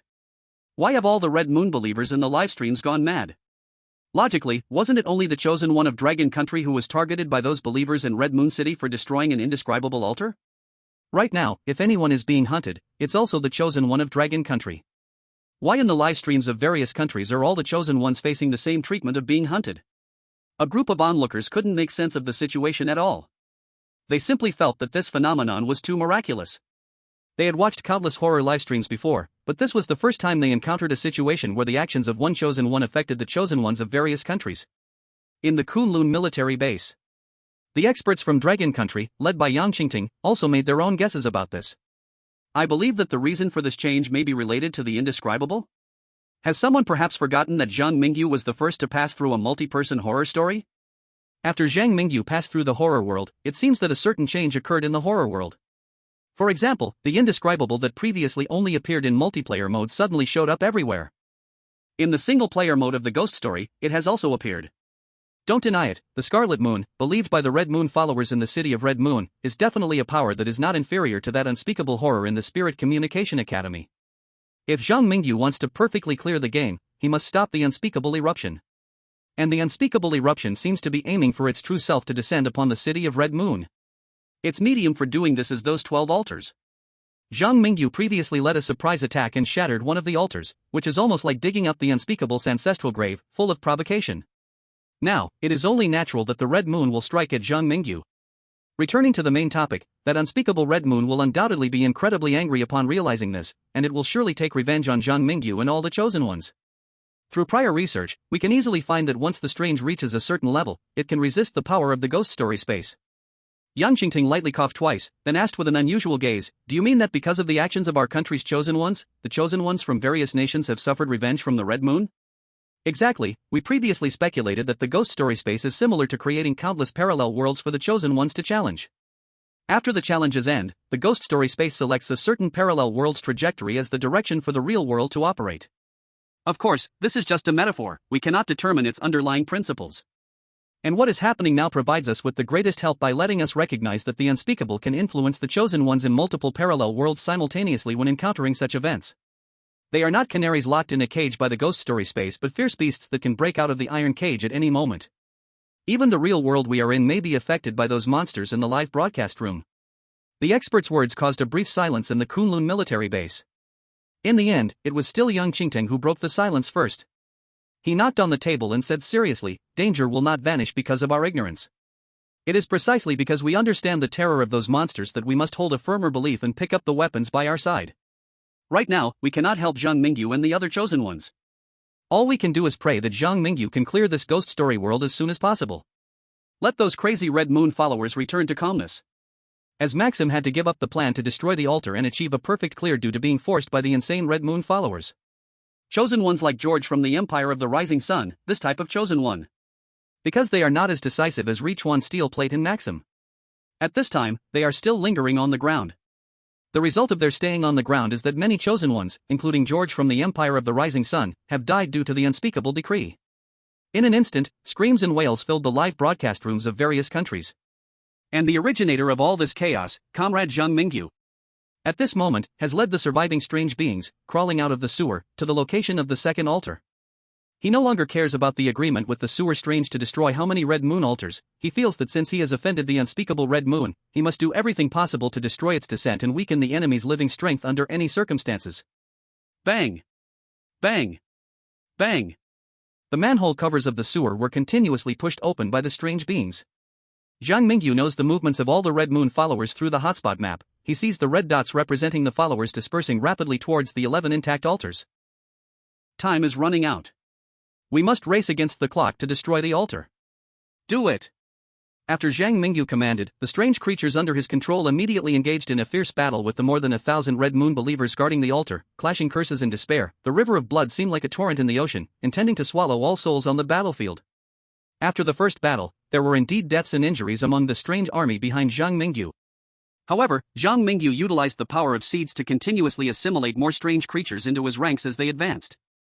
For a moment, the reverse wave on Zhang Mingyu's side seemed to gain an unstoppable momentum. Thousands of strange creatures were shattered by the waves behind Zhang Mingyu. When the number of strange creatures controlled by Zhang Mingyu fell to just over 2,300, he finally inserted the cursed blade into the second altar under the protection of Xian and Wendy. The bishop guarding this altar shed blood tears upon witnessing this. It seemed he wanted to cast some curse on Zhang Mingyu using his blood tears. However, with Wendy and Xian blocking him with full force, the Red Moon Bishop's curse could not affect Zhang Mingyu in the slightest. Thus, the second altar was also captured by Zhang Mingyu. However, when Zhang Mingyu led the strange creatures to the third altar, they encountered an unprecedented blow. Zhang Mingyu and the strange creatures had just left the sewer when they were heavily surrounded by tens of thousands of Red Moon believers. The Red Moon Church had reacted, and some nearby believers had already blocked Zhang Mingyu's advance. Moreover, according to the information from the live map, there was a fast-moving red dot that seemed to be about to reach their vicinity. Chapter 117, Unchanging Name and Unalterable Identity. The night was deep and profound. The red moonlight was sinister and strange, as if it wanted to dye the winding streets and the towering buildings dark as coffins in blood-like colors. The cold wind was piercing, stirring Zhang Mingyu's garments as he put away the live map and looked up towards the direction from where the red dot flew.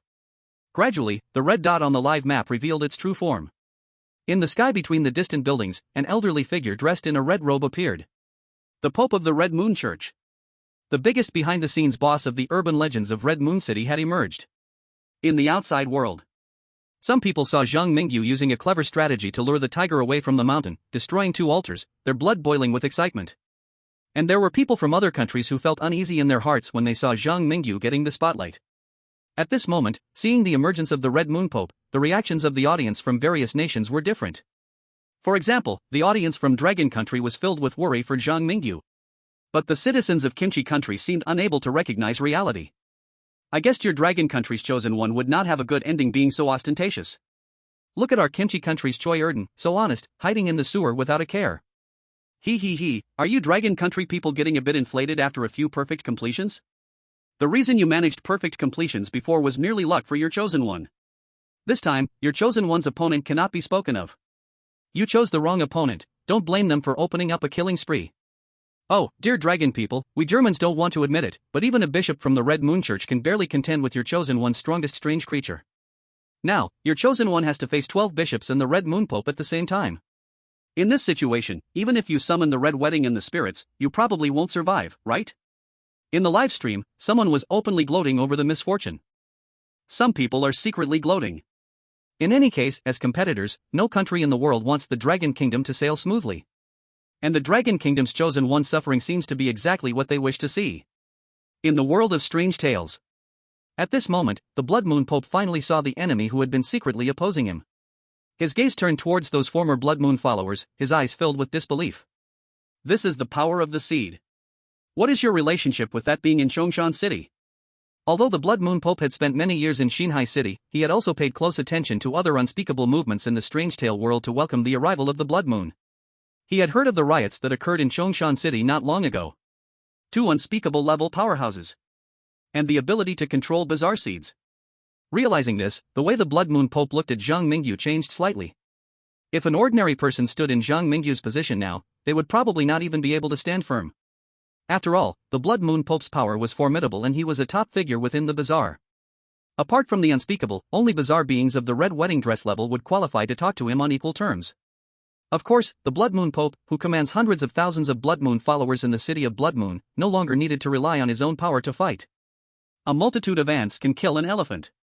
In the face of hundreds of thousands of bizarre beings. No matter how powerful you are, you dare not be too ostentatious.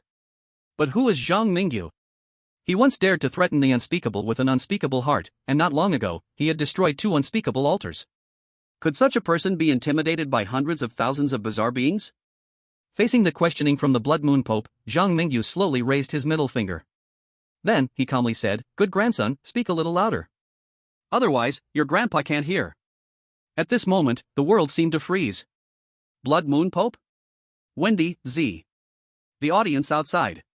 Damn, what did Zhang Mingyu just say? Did you not see that there are so many Blood Moon followers around? Wendy must want to curse right now. Not only that, as the only bizarre being on Zhang Mingyu's side that can think normally, I suspect Wendy is already scared to pee by Zhang Mingyu's bold move. The audience outside was buzzing with discussion. At this moment, the Blood Moon Pope was indeed very angry at Zhang Mingyu. He, the Pope of the Blood Moon Church, the ruler above 10,000 ghosts, was actually called grandson by a little kid who had not even grown hair. Perceived the Blood Moon Pope's anger plus 998. Hearing the prompt that his anger value had increased, Zhang Mingyu not only did not feel frightened, but after giving Wendy and Xian a look, he walked step by step towards the Blood Moon Pope under the gaze of a rabbit-headed person and a 9-tailed cat looking at a big shot. As he walked, he disdainfully said, "I'm not cursing you, in my view, apart from my adoptive father, the principal, all of you present are garbage, and the unspeakable behind you, the Blood Moon, is also garbage." Hi.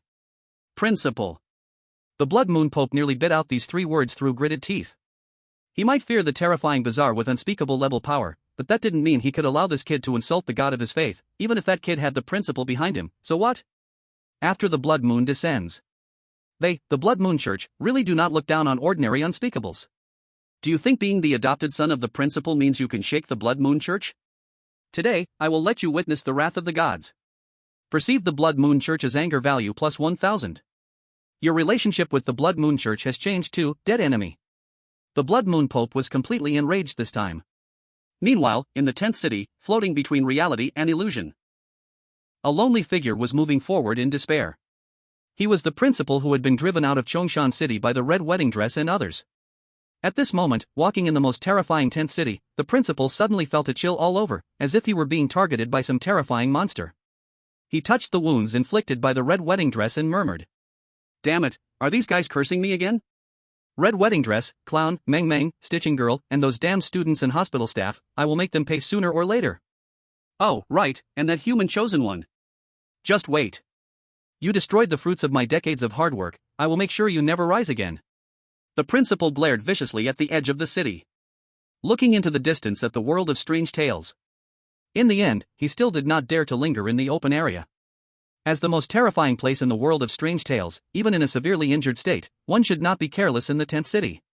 Here, anyone or ghost can become prey. Chapter 118, 13 Blood Shadows. Outside world. The audience on Blue Star naturally did not know the principal's current state. They looked at the furious Red Moon Pope in fear, yet found Zhang Mingyu framing the principal quite amusing. As expected of Mayu God, even at this moment, he still remembers to trick the principal. You call him a foster son? You should change his name to Lubu. Zhang Mingyu is just born with a rebellious spirit, specially hunting his foster father, right? Hee, you Dragon Country folks are still chatting during this time. Don't you see the current situation? Your country's chosen one has already offended the Red Moon Church to death. If he doesn't run now, he will die in the world of strange tales. Oh, the Dragon Country chosen one is destined to pay the price for his arrogance. Even if the Red Moon Pope might seek out the principal's trouble due to Zhang Mingyu's framing later, right now, facing so many bishop-level strong ones, he is undoubtedly going to die. Most of the audience on Blue Star still did not know the special nature of Zhang Mingyu's exclusive talent. They didn't even know that Zhang Mingyu had activated the effect of the provoker talent. Now, the strange beings of the Red Moon Church hated Zhang Mingyu to the bone. In this state, while Zhang Mingyu might not be able to defeat all the strange beings, it was a foolish dream for the strange beings to try to hurt him. In the world of strange tales, Zhang Mingyu paid no attention to the malicious gaze of the Red Moon bishops. In the fierce slaughter between his strange beings and those of the enemy, Zhang Mingyu stepped on the ground covered in black blood and curses, moving forward like a king surveying his own territory. His goal was only one: the third altar of the Red Moon. And atop that altar, the Red Moon Pope and 12 bishops were coldly watching Zhang Mingyu. It seemed they were ready to tear Zhang Mingyu to pieces with their fangs and sharp teeth. At this moment, Zhang Mingyu had become the focus of the entire scene. Not far away in a high building, team leader Wang and Yanlan, who had just reached the vicinity of the third altar and found a high vantage point, also saw this jaw-dropping scene through the mounted telescope. For the New Sea City Emergency Response Team, the sight before them was simply too shocking. They prided themselves as the last defenders of humanity, the alliance of survivors in New Sea City. Realizing the seriousness of the situation, team leader Wang and the elite fighters of the New Sea City Emergency Response Team immediately decided to do everything to help Zhang Mingyu destroy the Red Moon Church's altar. At first, they thought Zhang Mingyu was just a special talent capable of manipulating strange beings. But team leader Wang and the others could barely accept it. After all, in the end, Zhang Mingyu was fighting to protect Xinhai City. However, when they found out that Zhang Mingyu actually dared to risk his life to provoke the Red Moon Pope, they all couldn't help but worry for Zhang Mingyu. Oh, Buddha, God, Supreme Lord Lao Jun, Great Sage equal to heaven. Zhang Mingyu is now in desperate danger. The Red Moon Pope and the 12 bishops have arrived. This third altar probably can't be destroyed. Team leader Wang held the binoculars, pointing at the battlefield from a tall building 3 or 4 streets away. At this moment, he completely lost the calmness he had when talking to Zhang Mingyu in the TV tower. His expression was like a cat seeing the herring in the canned herring jump out to hit people. Yanlan? Yanlan? Are you listening to me? Did Zhang Mingyu ever tell you what he would do if something like this happened? If Zhang Mingyu's plan fails, then it's our turn to stop the arrival of Red Moon. Team leader Wang found that Yanlan beside him was in a daze. So, he pushed this capable female subordinate. At this time, Yanlan also came back to her senses. She put down the binoculars with complicated eyes and whispered, I don't know what Zhang Mingyu is planning to do, but since he dares to provoke the Red Moon Pope like this, he must have his own plan. Let's keep staying here, and give Zhang Mingyu remote support when necessary. The conversation on the tall building was still continuing. On the battlefield, Zhang Mingyu would not slow down his steps because of others' gazes. After a long period of preparation, he already had the power to create the future with his own hands. Crack! A Red Moon believer whose eyes were occupied by scarlet rushed towards Zhang Mingyu like crazy, trying to kill this heretic leader. At this time, a weird creature behind Zhang Mingyu immediately pounced out, biting towards the opponent's neck. Bang! Bang! Purple flames leaped within the weird creature, the purple fierce fire spread among the Red Moon believers. It came to Zhang Mingyu's side, guarding its master to move forward. On the opposite side, the Red Moon Pope saw a large number of believers dying, anger rising in his eyes. Detected the Red Moon Pope's anger value towards you plus 444. In an instant, 13 red shadows turned into thunder and pounced towards Zhang Mingyu. The high-end combat power of Red Moon Church, including the Red Moon Pope and the 12 bishops, launched an attack on Zhang Mingyu. At this moment, even Wendy's forehead was sweating coldly. However, at such a critical moment, the first thing Zhang Mingyu did was to raise his hand to signal Wendy and the purple flame to retreat. Boss is protecting me? This was the thought that subconsciously emerged in Wendy's heart. Very quickly, he threw this abrupt thought to the skies beyond the skies. What kind of international joke is this? I am a weird creature, do I need the boss, a living person, to protect me? Wendy's thought did not last long before it changed. Because he saw a scene that made his scalp go numb. When the 13 blood shadows swooped to about 10 meters away from Zhang Mingyu, they suddenly encountered a golden light barrier. The 13 blood shadows were like hitting an unbreakable light shield, and got stuck with the golden light on Zhang Mingyu's body. This time, the whole field was in an uproar. Not only did Wendy's brain short-circuit, but even team leader Wang, Yanlan, and most of the audience watching from outside were dumbfounded. Damn, what did Zhang Mingyu just do? The most powerful weird creatures of the Red Moon Church were actually all ruined by Zhang Mingyu alone? Saying ruined is a bit exaggerated, but what was that golden light just now? Why is it so powerful? Doesn't the Red Moon Pope have the strength to face off against Red Wedding Dress directly? You mean such a powerful big shot was actually restrained by a golden light released by a living person? If that golden light is Zhang Mingyu's exclusive talent. This exclusive talent is incredibly amazing, isn't it? Speaking of which, except for a few high-level figures in the Dragon Country, no one knows what Zhang Mingyu's exclusive talent is, how to trigger it, and what level it is. I say, brothers, stop talking about exclusive talents. Right now, I feel that if Zhang Mingyu's exclusive talent can deal with the strange power of the Red Moon Pope, won't our Dragon Country take off directly? I didn't quite understand how Zhang Mingyu triggered his talent just now, but the restrictions shouldn't be many. And Zhang Mingyu has so many strange abilities, I feel like our Dragon Country can just relax and take it easy in the future.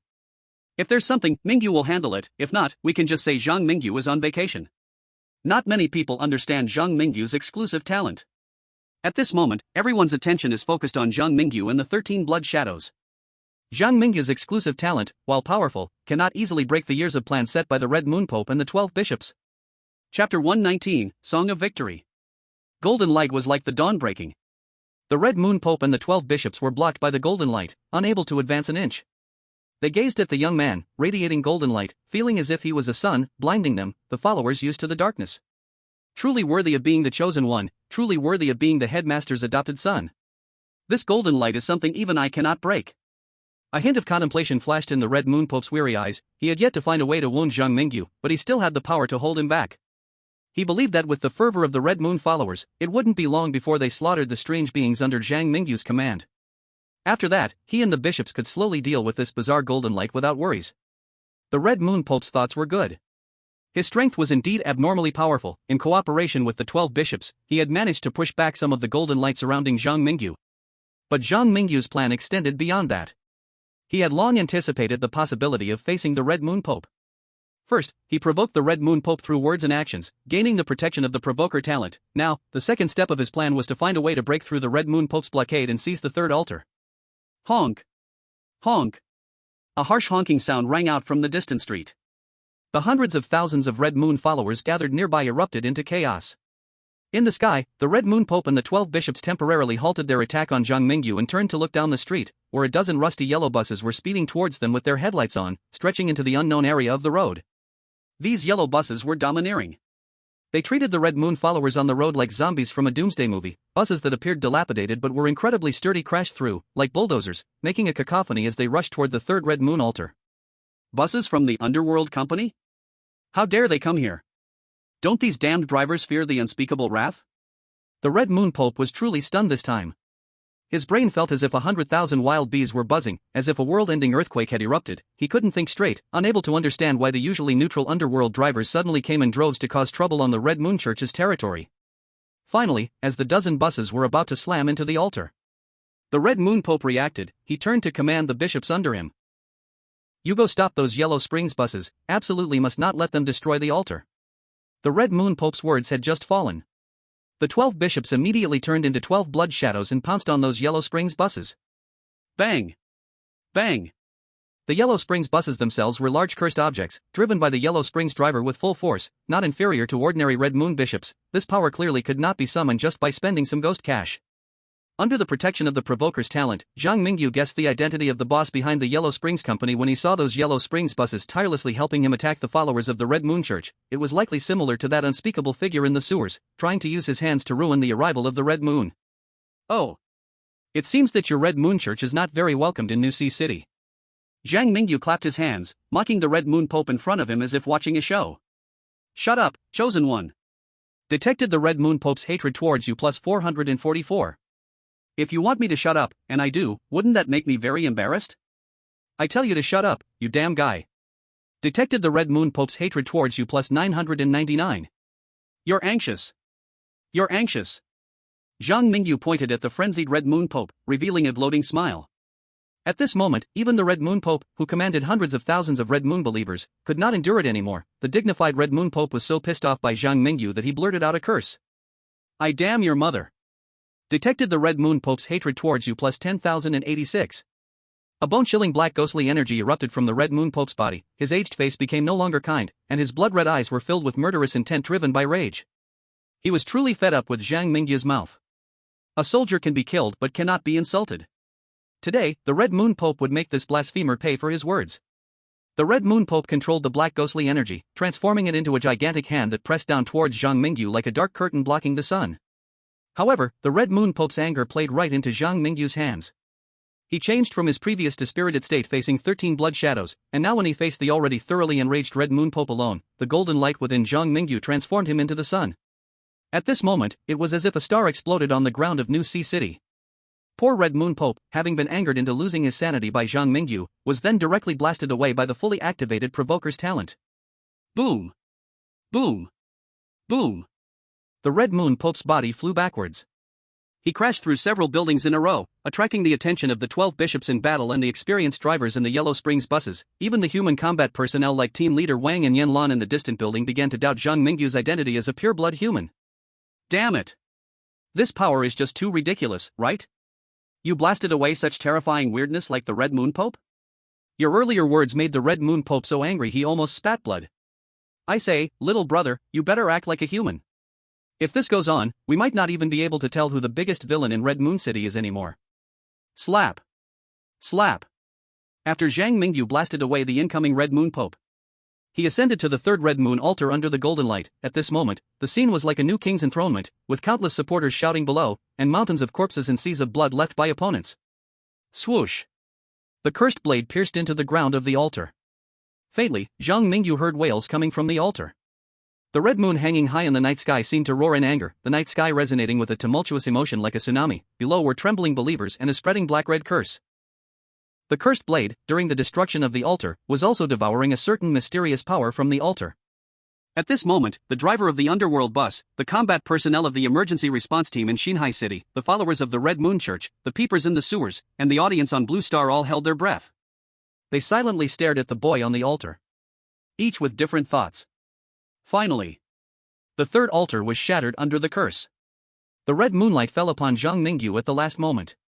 However, the red moon had gradually lost control over Xinhai City, and all the anger at this moment turned into a song of victory for Zhang Mingyu. Chapter 120, Completion Reward, Eye of the Red Moon. Time appeared to slow down, and the scenery in front of Zhang Mingyu seemed to twist at this moment. He stood on the shattered altar, looking at the strange beings taking revenge against the Red Moon, looking at the angry and incredulous senior members of the Red Moon Church, looking at the tall buildings in the distance. In this space, where time seemed to pause, Zhang Mingyu awaited that cold and ruthless alert sound. Dragon Country Chosen One, please note. You have destroyed 3 altars of the Red Moon Church, prevented the Red Moon from descending upon Xinhai City, and halted the endless time reversal caused by the uncontrolled cursed objects, allowing Xinhai City to return to its normal trajectory before the next arrival of the Red Moon. You have completed the horror story world, City of the Red Moon. Completion evaluation, perfect. Completion reward, Eye of the Red Moon. Eye of the Red Moon, you have destroyed the plan of the Red Moon's arrival, and you have also drawn some of the Red Moon's authority from the altar through the cursed blade. Now you can wield the power of the Eye of the Red Moon and summon part of the authority that once belonged to the Red Moon.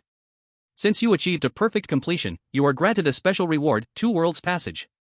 Two Worlds Passage, you will have the right to set up an entrance for a Two Worlds Passage respectively in the horror story world and the real world.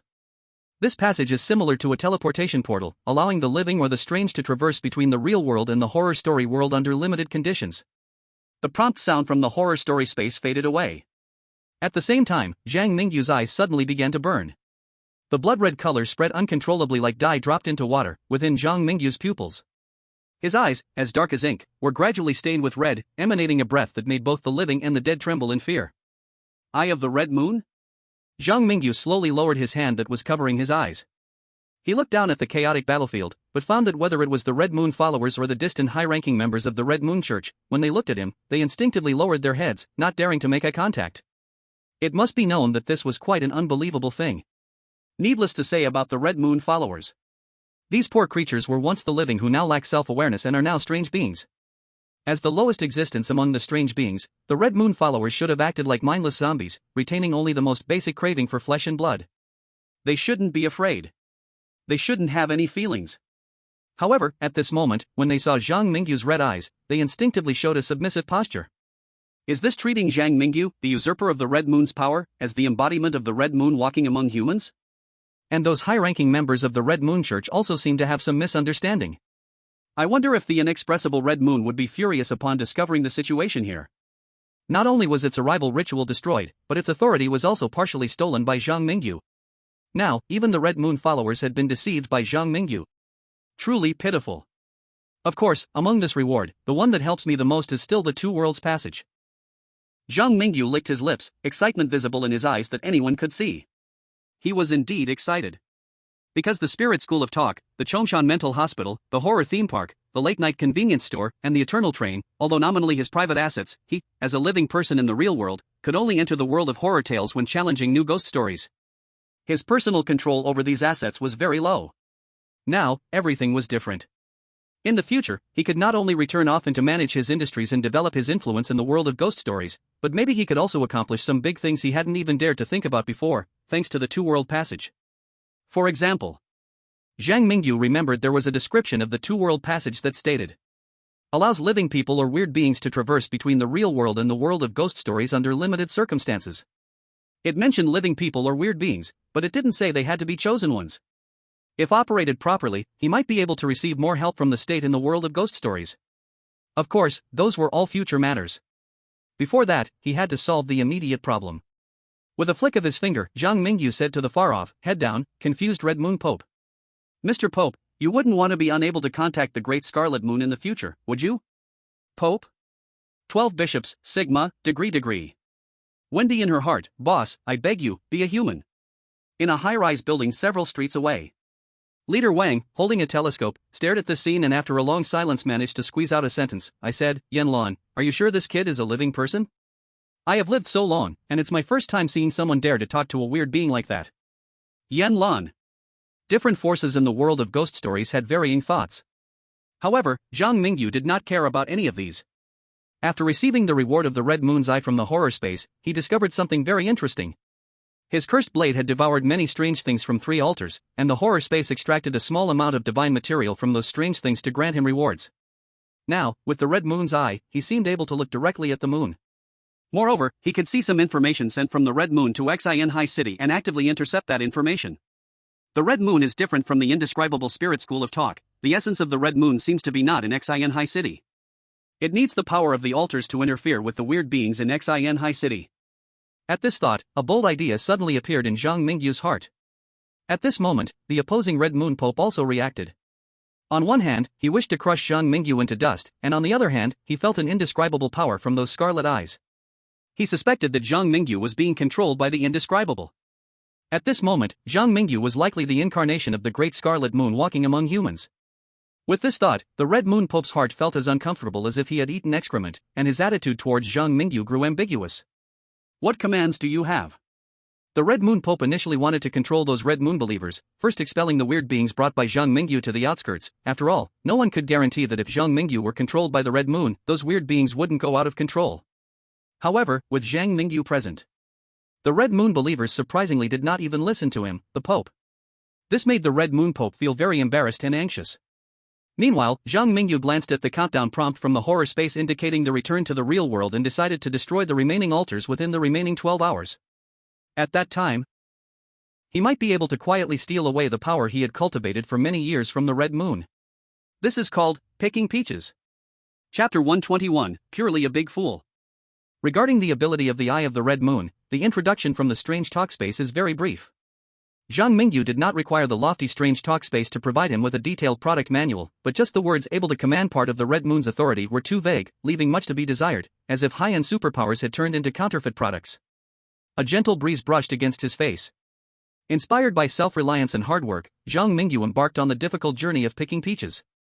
He opened his crimson eyes, seemingly able to see waves of crimson factors in the world, like light waves or dreamlike particles, rippling in the night sky. He knew that this was not the wave-particle duality of light, or some other confusing concept. This was a signal sent by the Red Moon hanging high in the sky to its believers. It can also be understood as specific messages. At this moment, the Red Moon, which was usually revered by many, had lost its control over its believers. Those unique messages were all blocked outside of Xinhai City by Zhang Mingyu, that despicable guy, using the Eye of the Red Moon that shared its origin. After the third altar was destroyed, the influence of the Red Moon on reality seems to have significantly decreased. No wonder the one in the sewer told me to just destroy 3 altars. Mumbling some disrespectful words softly, Zhang Mingyu followed the unwilling Red Moon Pope to the 4th altar. He raised his knife and struck it down, plunging the blade into the 4th altar before the eyes of the Red Moon Pope. At that moment, Zhang Mingyu's Eye of the Red Moon could see divine material, like red light spots, flowing into his body through the cursed blade, constantly enhancing the power of the Eye of the Red Moon. And the Red Moon hanging high in the sky seemed very angry about this. However, with the destruction of more altars and the deliberate interference of 2 unmentionable beings in Xinhai City, the Red Moon had completely lost its connection with its believers. At that time, Zhang Mingyu inexplicably felt a strange illusion of putting a green hat on the Red Moon.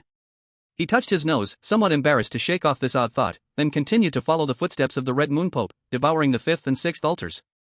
Finally, the Red Moon Pope couldn't hold back anymore. He tried his best to suppress the terrifying power inherited from the Red Moon, looked up at Zhang Mingyu's crimson eyes, and quickly bowed his head, "Divine Envoy." "Your Excellency?" It's nothing. You may continue." Zhang Mingyu waved his hand grandly, while also receiving a notification from the Strange Talkspace. Detected resentment value from the Red Moon Pope towards you +1. Detected resentment value from the Red Moon Pope towards you +1. The Red Moon Pope struggled against the impulse to beat Zhang Mingyu up. He did not dare to lift his head to look at those crimson eyes and did not dare to make any impudent moves. Although the Red Moon had once decreed to eradicate the Chosen One. In the eyes of the Red Moon Pope, Zhang Mingyu, who could wield the power of the Red Moon, was likely already replaced by something far more terrifying. These altars are things that must be protected as mentioned in the divine decrees. They concern the descent of the deity's true form. You have destroyed them like this, and it will be very difficult for us. Oh. You see, we have already lost contact with the Great Crimson Moon, Divine Envoy. Should you not consult the Red Moon's opinion again? Oh. Of course, we do not dare to disrespect the Red Moon, it's just that the believers also need an explanation. Oh. No matter what the Red Moon Pope asked, Zhang Mingyu replied with an "oh." Over time, the Red Moon Pope found it pointless to seek out his own discomfort. Because all 12 Red Moon altars had been destroyed by Zhang Mingyu, the power of the Red Moon, through the cursed blade, flowed into Zhang Mingyu's body. Zhang Mingyu's Red Moon eyes, after absorbing the divinity of the 12 altars, rose to a new level once again. Now, the Red Moon Pope no longer dared to meet Zhang Mingyu's gaze at all. And the countless Red Moon believers and the 12 Red Moon bishops looked at Zhang Mingyu with eyes that grew more and more fanatical. They knelt down to the ground and worshipped Zhang Mingyu. As if they were worshipping their god. Outside. People all over the world were dumbfounded when they saw this scene. Especially those people from Kimchi country who had just been shouting things like "Chosen One from Dragon country will surely die," and "He who brings ruin upon himself deserves no sympathy." Now, all of them were whispering in despair like twisted monsters writhing on the floor.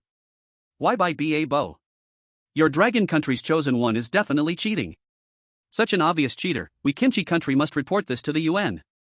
If that's not cheating, then what is? Our country's Choi Erden is still drinking sewage and gnawing on rats in the sewer. So why can Dragon Country's Chosen One get help from 2 unspeakable beings to clear the level? And after clearing it, Dragon Country's Chosen One is still standing there being worshipped by a group of believers?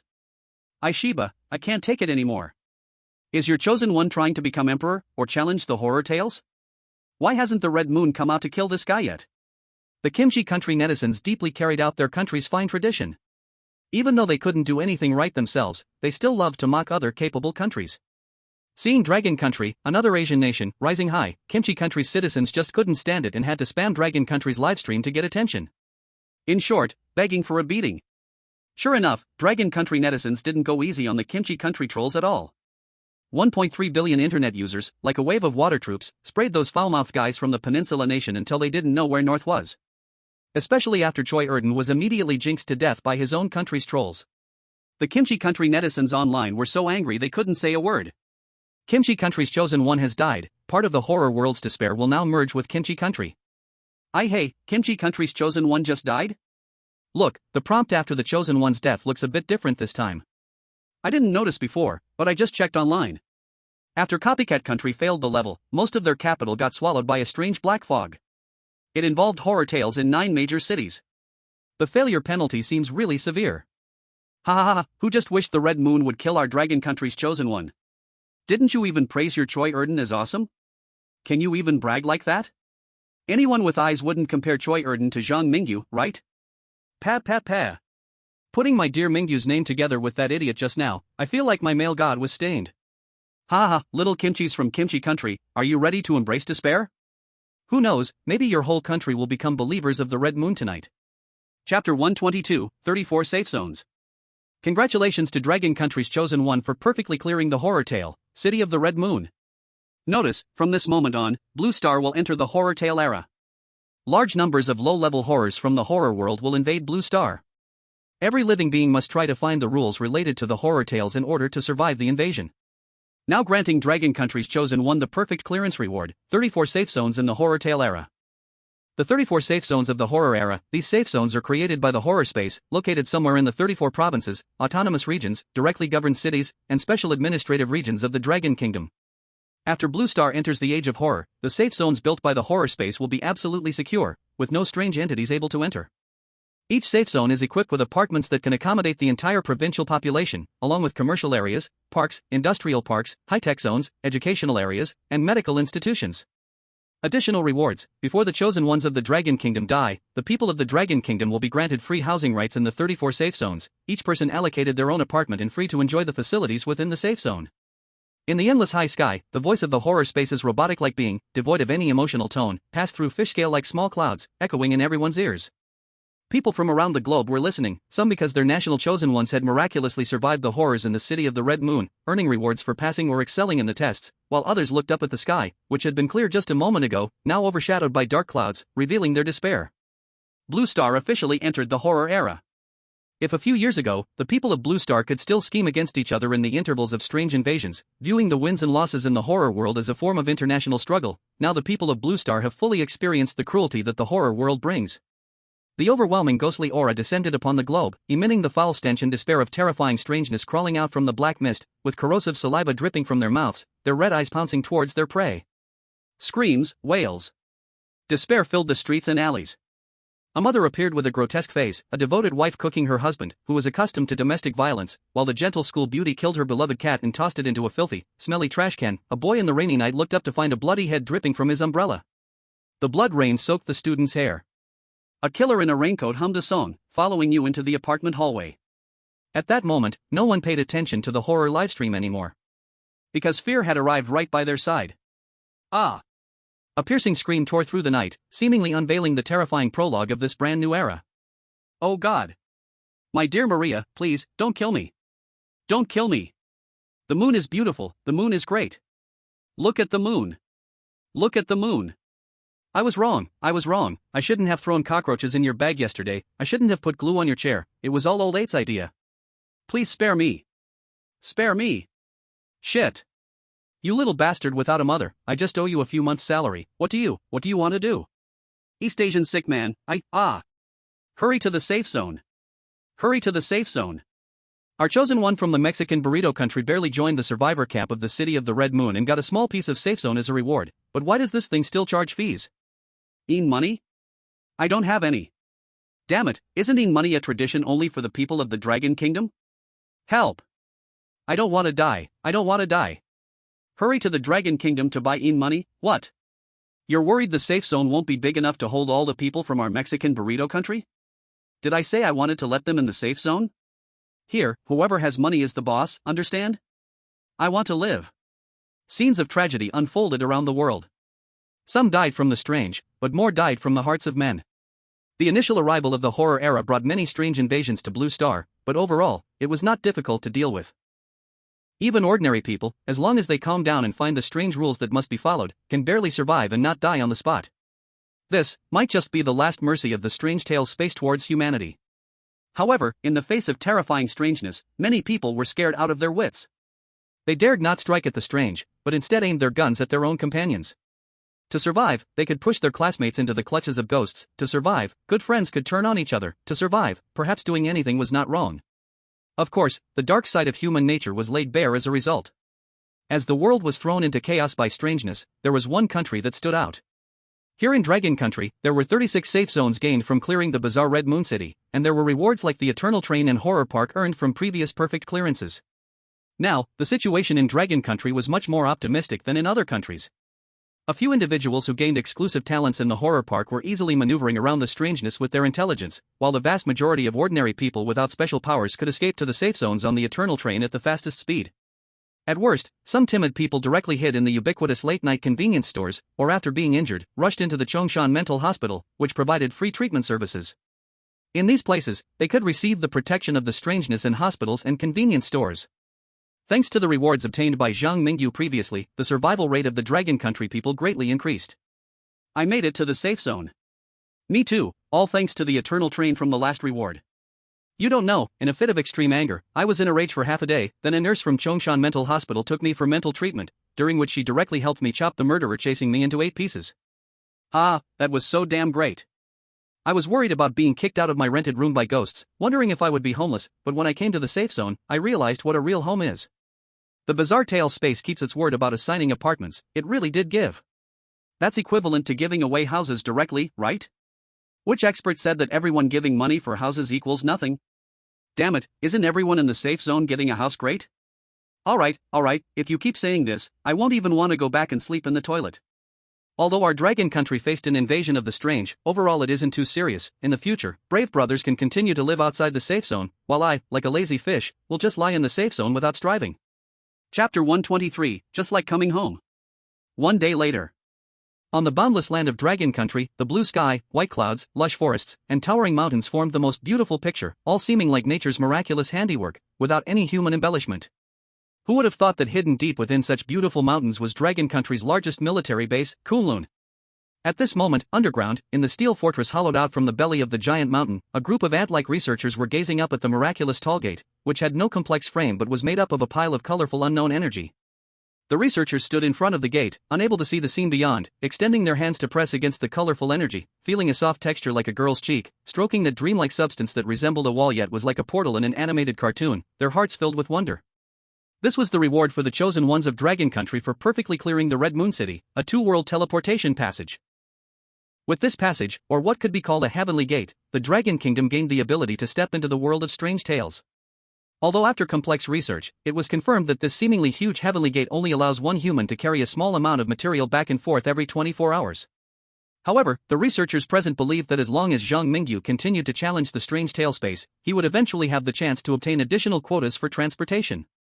Alternatively, when the technology of the Dragon Kingdom reaches a certain stage, there would also be a chance to decipher the technology of the transmission gate, allowing this grand gate to fully shine.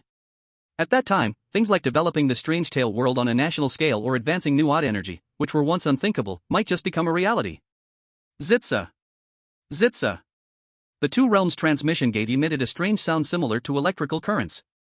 This abnormality caused the experts who were surrounding the transmission gate to instinctively distance themselves from the experiment object, while armed soldiers behind them quickly formed ranks, ready to deal with any monsters that might rush into the real world from the strange tale world. Officer Lau, how many times must I say it? The transmission gate is very safe. Without Zhang Mingyu's order, even the most indescribable weirdness cannot come through the transmission gate to the real world.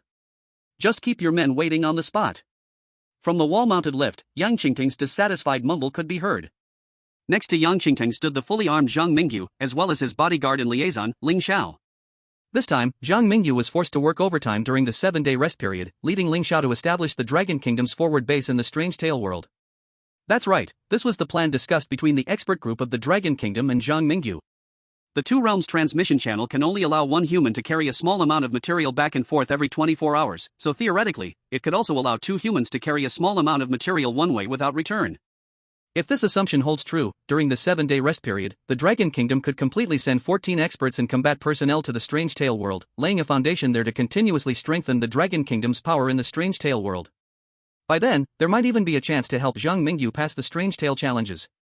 The officer, called Officer Lao by Yang Qingting, immediately opened his bear-like arms and, with a bright smile that looked like he had seen his own son, said, "So it's Comrade Zhang Mingyu? You're going to have a hard time again, huh? I don't trust these scientists, but with you here, I believe that any weirdness that comes up won't cause trouble." Officer Lao was quite a rough man and gave Zhang Mingyu a hearty hug. If it weren't for Zhang Mingyu's enhanced physique due to genetic medication, an ordinary middle school student would probably have had a couple of ribs broken from such an embrace. The three exchanged simple pleasantries. At that moment, the staff on site completed the preparations before departure. Zhang Mingyu once again strapped on his backpack, standing side by side with Ling Xiao. On the first day to the Strange Tale world, there were him and Ling Xiao, with Ling Xiao being an all-rounder mainly to assist Zhang Mingyu in some preliminary preparations. Over the following days, relevant talents and small equipment would continue to be sent from the real world to establish the Dragon Kingdom's base in the Strange Tale world. Gripping the large pipe in his hand, Zhang Mingyu glanced at Ling Xiao, who was dressed similarly to him, and finally scanned over Yang Qingting and Officer Lao across from him, saying, "I guess this counts as overtime for me, huh? Later, you have to give me 3 times the salary." Yang Qingting was amused by Zhang Mingyu's words. He jokingly said, "Now, the Dragon Country is in a state of war, and all funds are in the hands of Officer Lao to fight against the strange events everywhere. I believe our Officer Lao won't be stingy with giving the chosen ones a little more salary, right? Haha, isn't it thanks to our great heroes that the Dragon Country has come this far? You and Comrade Ling Xiao go boldly, whatever you want, come back to find me, Lao Jian, and I'll ask for it from above for you." Under the gaze of Officer Lao, Yang Qingting, and a group of Dragon Country soldiers and researchers, Zhang Mingyu and Ling Xiao forcibly squeezed their bodies into the energy sphere that was like a girl's skin. A strange sense of dizziness surged, and Zhang Mingyu blinked and returned to that familiar world once again. Gloomy, cold. This environment, which would make ordinary people feel seriously uncomfortable, made Zhang Mingyu feel incredibly comfortable. After staying in the weird talk world for so long, returning here felt just like coming home. Patting the unconscious shivering Ling Xiao, Zhang Mingyu comforted, "Brother Ling Xiao, the first time can be a bit uncomfortable. Staying here for a couple more days will get you used to it. If there's a chance, I'll introduce you to my good brothers, good friends, and good family here, I promise you, feel at home?" Is that how you say it? Zhang Mingyu's words were clearly meant to comfort, but for some reason, they sounded eerie to Ling Xiao. He was speechless, feeling that it was better not to confront the problems Zhang Mingyu had. Chosen 1. Interference. Electrical noise. You first, electrical noise. We are adjusting. Communication frequency. The crackling electrical noise sounded in Zhang Mingyu and Ling Xiao's headsets, making it a bit overwhelming. However, at this moment, Zhang Mingyu and Ling Xiao were not annoyed. Instead, they saw excitement in each other's eyes. They looked at the large tube in their hands. This data-transmitting optical cable was indeed pulled from the real world into the Weird Talk world. For the first time, the Blue Star humans communicated with the Weird Talk world without relying on external hints from the Weird Talk space. Chapter 124, You Really Dare to Think. City of the Red Moon, Chongming Island. This was the forward base construction site selected by the Dragon Country expert group. Zhang Mingyu and Ling Xiao connected the optical cable pulled from the transport channel to their portable device, and thus, a silver-white device resembling a signal transmitter appeared in the empty wilderness. By this point, everything on Zhang Mingyu and Ling Xiao had been emptied. Next, they needed to gather metal materials from nearby to build a shelter around the signal transmitter that could shield them from the wind and rain. With a slight sigh, Zhang Mingyu began to grumble to himself. "Brother Ling Xiao, why do I feel like what we're doing now is like some trashy ad game, starting from a straw hut in another world to build a super empire? Zhang Mingyu, think positively, at least you have me. Get lost. I don't swing that way, thanks." Zhang Mingyu rolled his eyes in disdain and started to work seriously as a laborer, beginning to build the base under the researcher's prompts in his headset. Soon, 3 days passed. For newly arrived combat personnel took over the work from Zhang Mingyu and Ling Xiao, continuing to build the prototype of the Chongming Island base, while Zhang Mingyu and Ling Xiao were assigned a more important task. A dark train traveled on the coal tracks under the night sky. On the train, the window reflected the slightly reserved Ling Xiao and Zhang Mingyu, who was putting his arm around the conductor, Brother Zhao, who he had personally promoted to the conductor position. In the soft seat of carriage number 1, they were having an animated conversation, while a group of red-clad eerie figures and a fluffy giant spider were making noise beside them. This scene is truly strange no matter how you look at it. Hey! Boss Zhang, don't worry. Ever since your friend in Chongshan City found us some powerful and strange attendants for the train, the Eternal Train is much safer now. Especially that rabbit-headed brother named Wendy, who provided us with some strong cursed items. Now, at the stations along the way, no one dares to mess with us, even those powerful strange beings in the towns don't want to easily make enemies. The new train conductor, Brother Zhao, dutifully reported the situation on the Eternal Train to Zhang Mingyu. He wished he could introduce every single employee to Zhang Mingyu and tell him everything that happened along the way on the Eternal Train. Unfortunately, all good things must come to an end. On the morning of the 4th day, the train returned to Chongshan City. Zhang Mingyu and Ling Xiao arrived at the station. Hey, Boss Zhang, come often in the future. Brother Zhao, the conductor, waved to Zhang Mingyu from a distance. He respected Zhang Mingyu, who bravely saved everyone during that incident, and sincerely hoped he could help Zhang Mingyu in some way. And over here, Zhang Mingyu, holding the tense Ling Xiao, responded warmly. Sure, Brother Zhao, you get back to work now. I might need your help often in the future. As the Eternal Train gradually moved away along the tracks, Ling Xiao felt the eerie feeling that seemed to cling to him like a ghost fade considerably. He looked at the sunny boy beside him, feeling a bit helpless inside. Even I, a trained veteran, feel deeply horrified when facing those strange beings. It's no wonder ordinary people, after being unexpectedly chosen as the chosen ones, end up revealing their true selves in horror livestreams. I just don't understand how Zhang Mingyu can maintain such a good mindset in this environment. Truly the nemesis of strange beings in the Dragon Country. Brother Ling Xiao, what are you thinking? Zhang Mingyu had no idea what Ling Xiao was thinking. At this moment, Ling Xiao had returned to his usual calm. I was thinking why you, the capitalist in this horror world, don't have to pay taxes? Zhang Mingyu, underscore? There were so many points to criticize that he momentarily didn't know how to respond. Previously at the Kunlun military base, he always thought Ling Xiao was a cold and aloof special forces king-like figure, but after spending a few days in the horror world, he realized that he was nothing but an awkward person. The Psychic Horror School is undoubtedly the core building of Chongshan City. Besides it, there's the Scary Paradise, Chongshan Mental Hospital, and the 24-hour convenience store. Zhang Mingyu actually suggested to the Dragon Country expert group to set the location of the forward base in Chongshan City. After all, he is almost mixed in here like a mayor, and the strange beings are willing to give him face, calling him boss, dean, head of the amusement park, and the principal of the Psychic Horror School? In Zhang Mingyu's view, this suggestion was perfect. It could allow him to be hands-off, letting the experts from the Dragon Country help plan the development direction of Chongshan City, while also protecting those experts who came from the Dragon Country to the horror world to some extent. However, after discussion, the expert group from the Dragon Country rejected Zhang Mingyu's proposal. They believe that Red Moon City, as one of the 9 major cities, has greater development potential, and Red Moon City is very similar to the demon city of Blue Star, so after considering multiple factors, they decided to locate the forward base on Chongming Island, northeast of Red Moon City. This decision might have factors related to convenient contact with humans from New Haishur. It could also be connected to the research of the 9 most special cities in the horror world.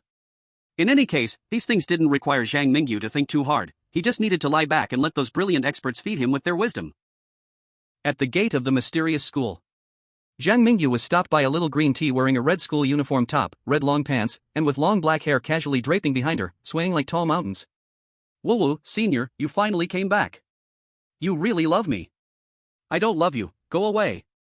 Zhang Mingyu's gaze directly overlooked the little green tea and looked at Chen Huayang, who looked haggard, along with teachers, leaders, and many ordinary students who followed Chen Huayang out. He asked curiously, what are you all doing outside? Go back to class. Chen Huayang's mouth twitched. He wanted to shoot back, the principal has left, why should you even attend class? But the words at the tip of his tongue eventually became. After the principal left, there's no one who can speak for us, and everyone is acting strangely. If the principal hadn't been obsessed with nurturing flowers earlier, no one would want to attend class. Upon hearing this, Zhang Mingyu immediately said seriously, this won't do. Education is very important for children. From today on, you will be the principal of our school. And about the indescribable, he promised to listen to me. Zhang Mingyu's words not only made Chen Huayang, who didn't want to be the principal at all, jump in frustration. But it also frightened Ling Xiao next to him quite a bit. He had seen how Zhang Mingyu interacted with the bizarre beings. Ling Xiao, who understood Zhang Mingyu's abilities, was not worried about his safety. He feared what would happen if Zhang Mingyu accidentally angered these bizarre beings and they casually squished him, a little ant. Damn it, making the indescribable listen to you? No wonder you are the bane of the bazaar, you really dare to think. Chapter 125, New Horror Story, City of the Hidden Dragon. This time, Ling Xiao followed Zhang Mingyu to Chongshan City and truly gained knowledge. Guided by Chen Huayang and the little green tea, they visited the east and west campus that was under reconstruction.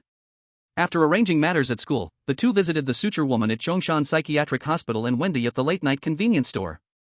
The only pity was that the red wedding dress, the clown manager, and the indescribable beings had suffered heavy losses in the previous battle with the principal and fell into a deep sleep. At the horror park, currently only Meng Meng handled the daily affairs. The situation is worse than I expected, but it's not a difficult task to draw some bizarre beings to help protect the two-dimensional transmission channel to the city of the Red Moon. I remember team leader Yang also said he wanted to experiment with the bizarre beings to see if they could bring the bizarre from the horror story world into the real world. Zhang Mingyu was calculating in his mind. At this moment, the little green tea came over, saying, Meng Meng, suture woman, Wendy, and Chen Huayang need to guard important buildings in Chongshan City. If Mingyu brother needs bizarre beings to help, I think I would be very suitable. Happy face asterisk. You? Zhang Mingyu looked up and down at the little green tea, revealing a skeptical expression. According to their classification of bizarre beings from the horror story world in Dragon Country, most ordinary employees in Chongshan City were of the remnant level of bizarre beings. Although Chen Huayang, suture woman, and Meng Meng each had different strengths, they generally fell into the level of resentment. The little green tea, as one of the flowers nurtured by the principal, was definitely outstanding among the remnant-level beings. However, with Zhang Mingyu's current ability to stir trouble, even ordinary resentment-level bizarre beings following him would pose great risks, let alone a remnant-level being like the little green tea. As if sensing the disbelief in Zhang Mingyu's words, the little green tea pouted angrily, like a competitive female peacock, and pointed her white, tender finger, stained with red unknown liquid, at her own nose and said, I have already broken through to the level of resentment. I have become the flower that the principal of the university once hoped to cultivate the most, although it feels a bit shameful to say so. In any case, I'm really incredible. Little green tea looked at Zhang Mingyu with tear-filled eyes. It was as if the moment Zhang Mingyu rejected her, she would immediately burst into tears. Ling Xiao, who was beside them, felt a bit dazed after witnessing this. He had seen Ghost Stories live broadcasts before and had some impression of the little green tea that clung to Zhang Mingyu in the Spirit Communication Ghost School. However, this scene was just too shocking. You, a vicious ghost, always pretending to be cute in front of our chosen hero from Long Kingdom? Do you know how terrifying your expression looks to ordinary people? It's simply as thrilling as seeing a female ghost climb into bed at midnight to claim a life. All right. Zhang Mingyu agreed to little green tea's request. His original plan was just to casually recruit a few powerful residual thoughts to help protect the passage between realms, and now with little green tea as ready-made labor, why not use it?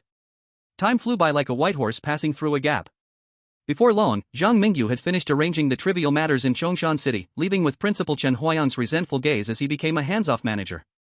Of course, Zhang Mingyu himself did not enjoy a few days of comfort.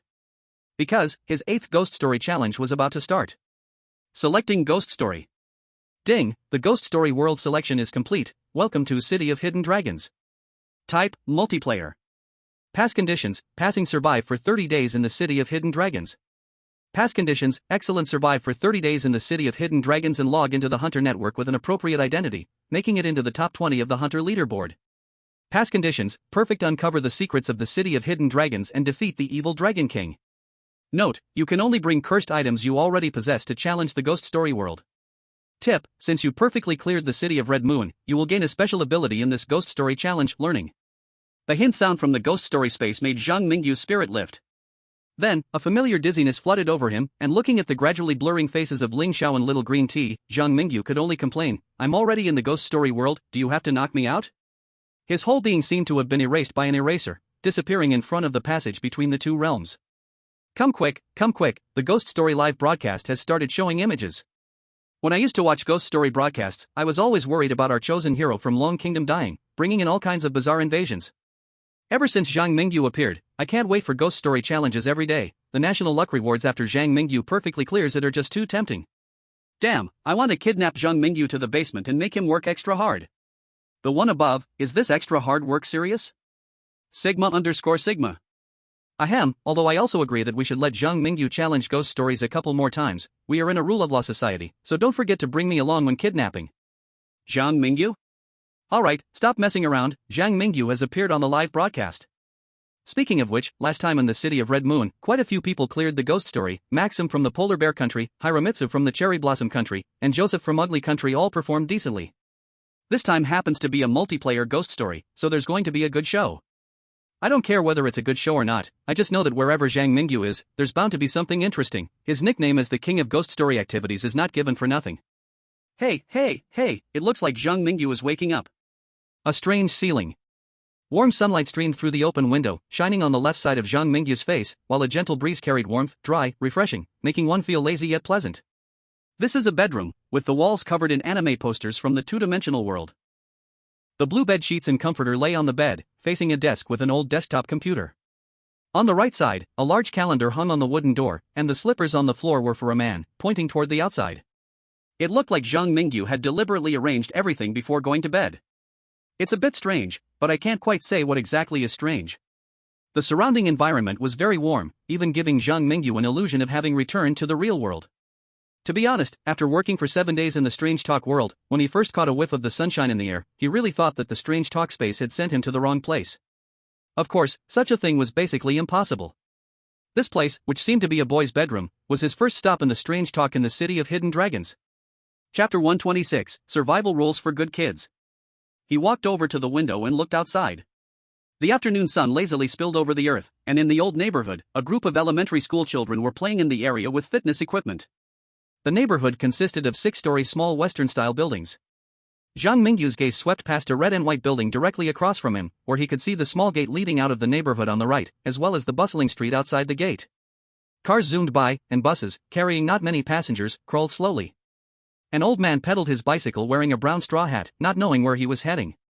Everything seemed so normal, so ordinary.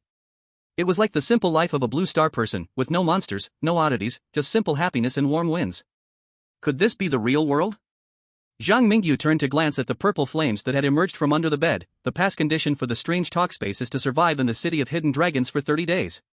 If it's a city similar to the real world, that requirement is clearly too simple. Based on the Hunter network mentioned in the excellent clearances and the mysterious Dragon King referenced in the perfect clearances, this world definitely will not be that ordinary. In the bedroom, he rummaged around and decided to gather as much information as possible. Soon, he opened the drawer beneath the computer desk. A yellowed note hidden in the corner of the drawer caught his attention. This is it. His subconscious restlessness led Zhang Mingyu to pick up the note and direct his gaze to the content on the paper. Survival Rules for Good Kids. 1. You are mommy and daddy's good kid. You can only trust mommy and daddy. In this world, only mommy and daddy are good to you, and only home is safe. Stay at home and don't go anywhere. Don't disobey mommy and daddy's requests.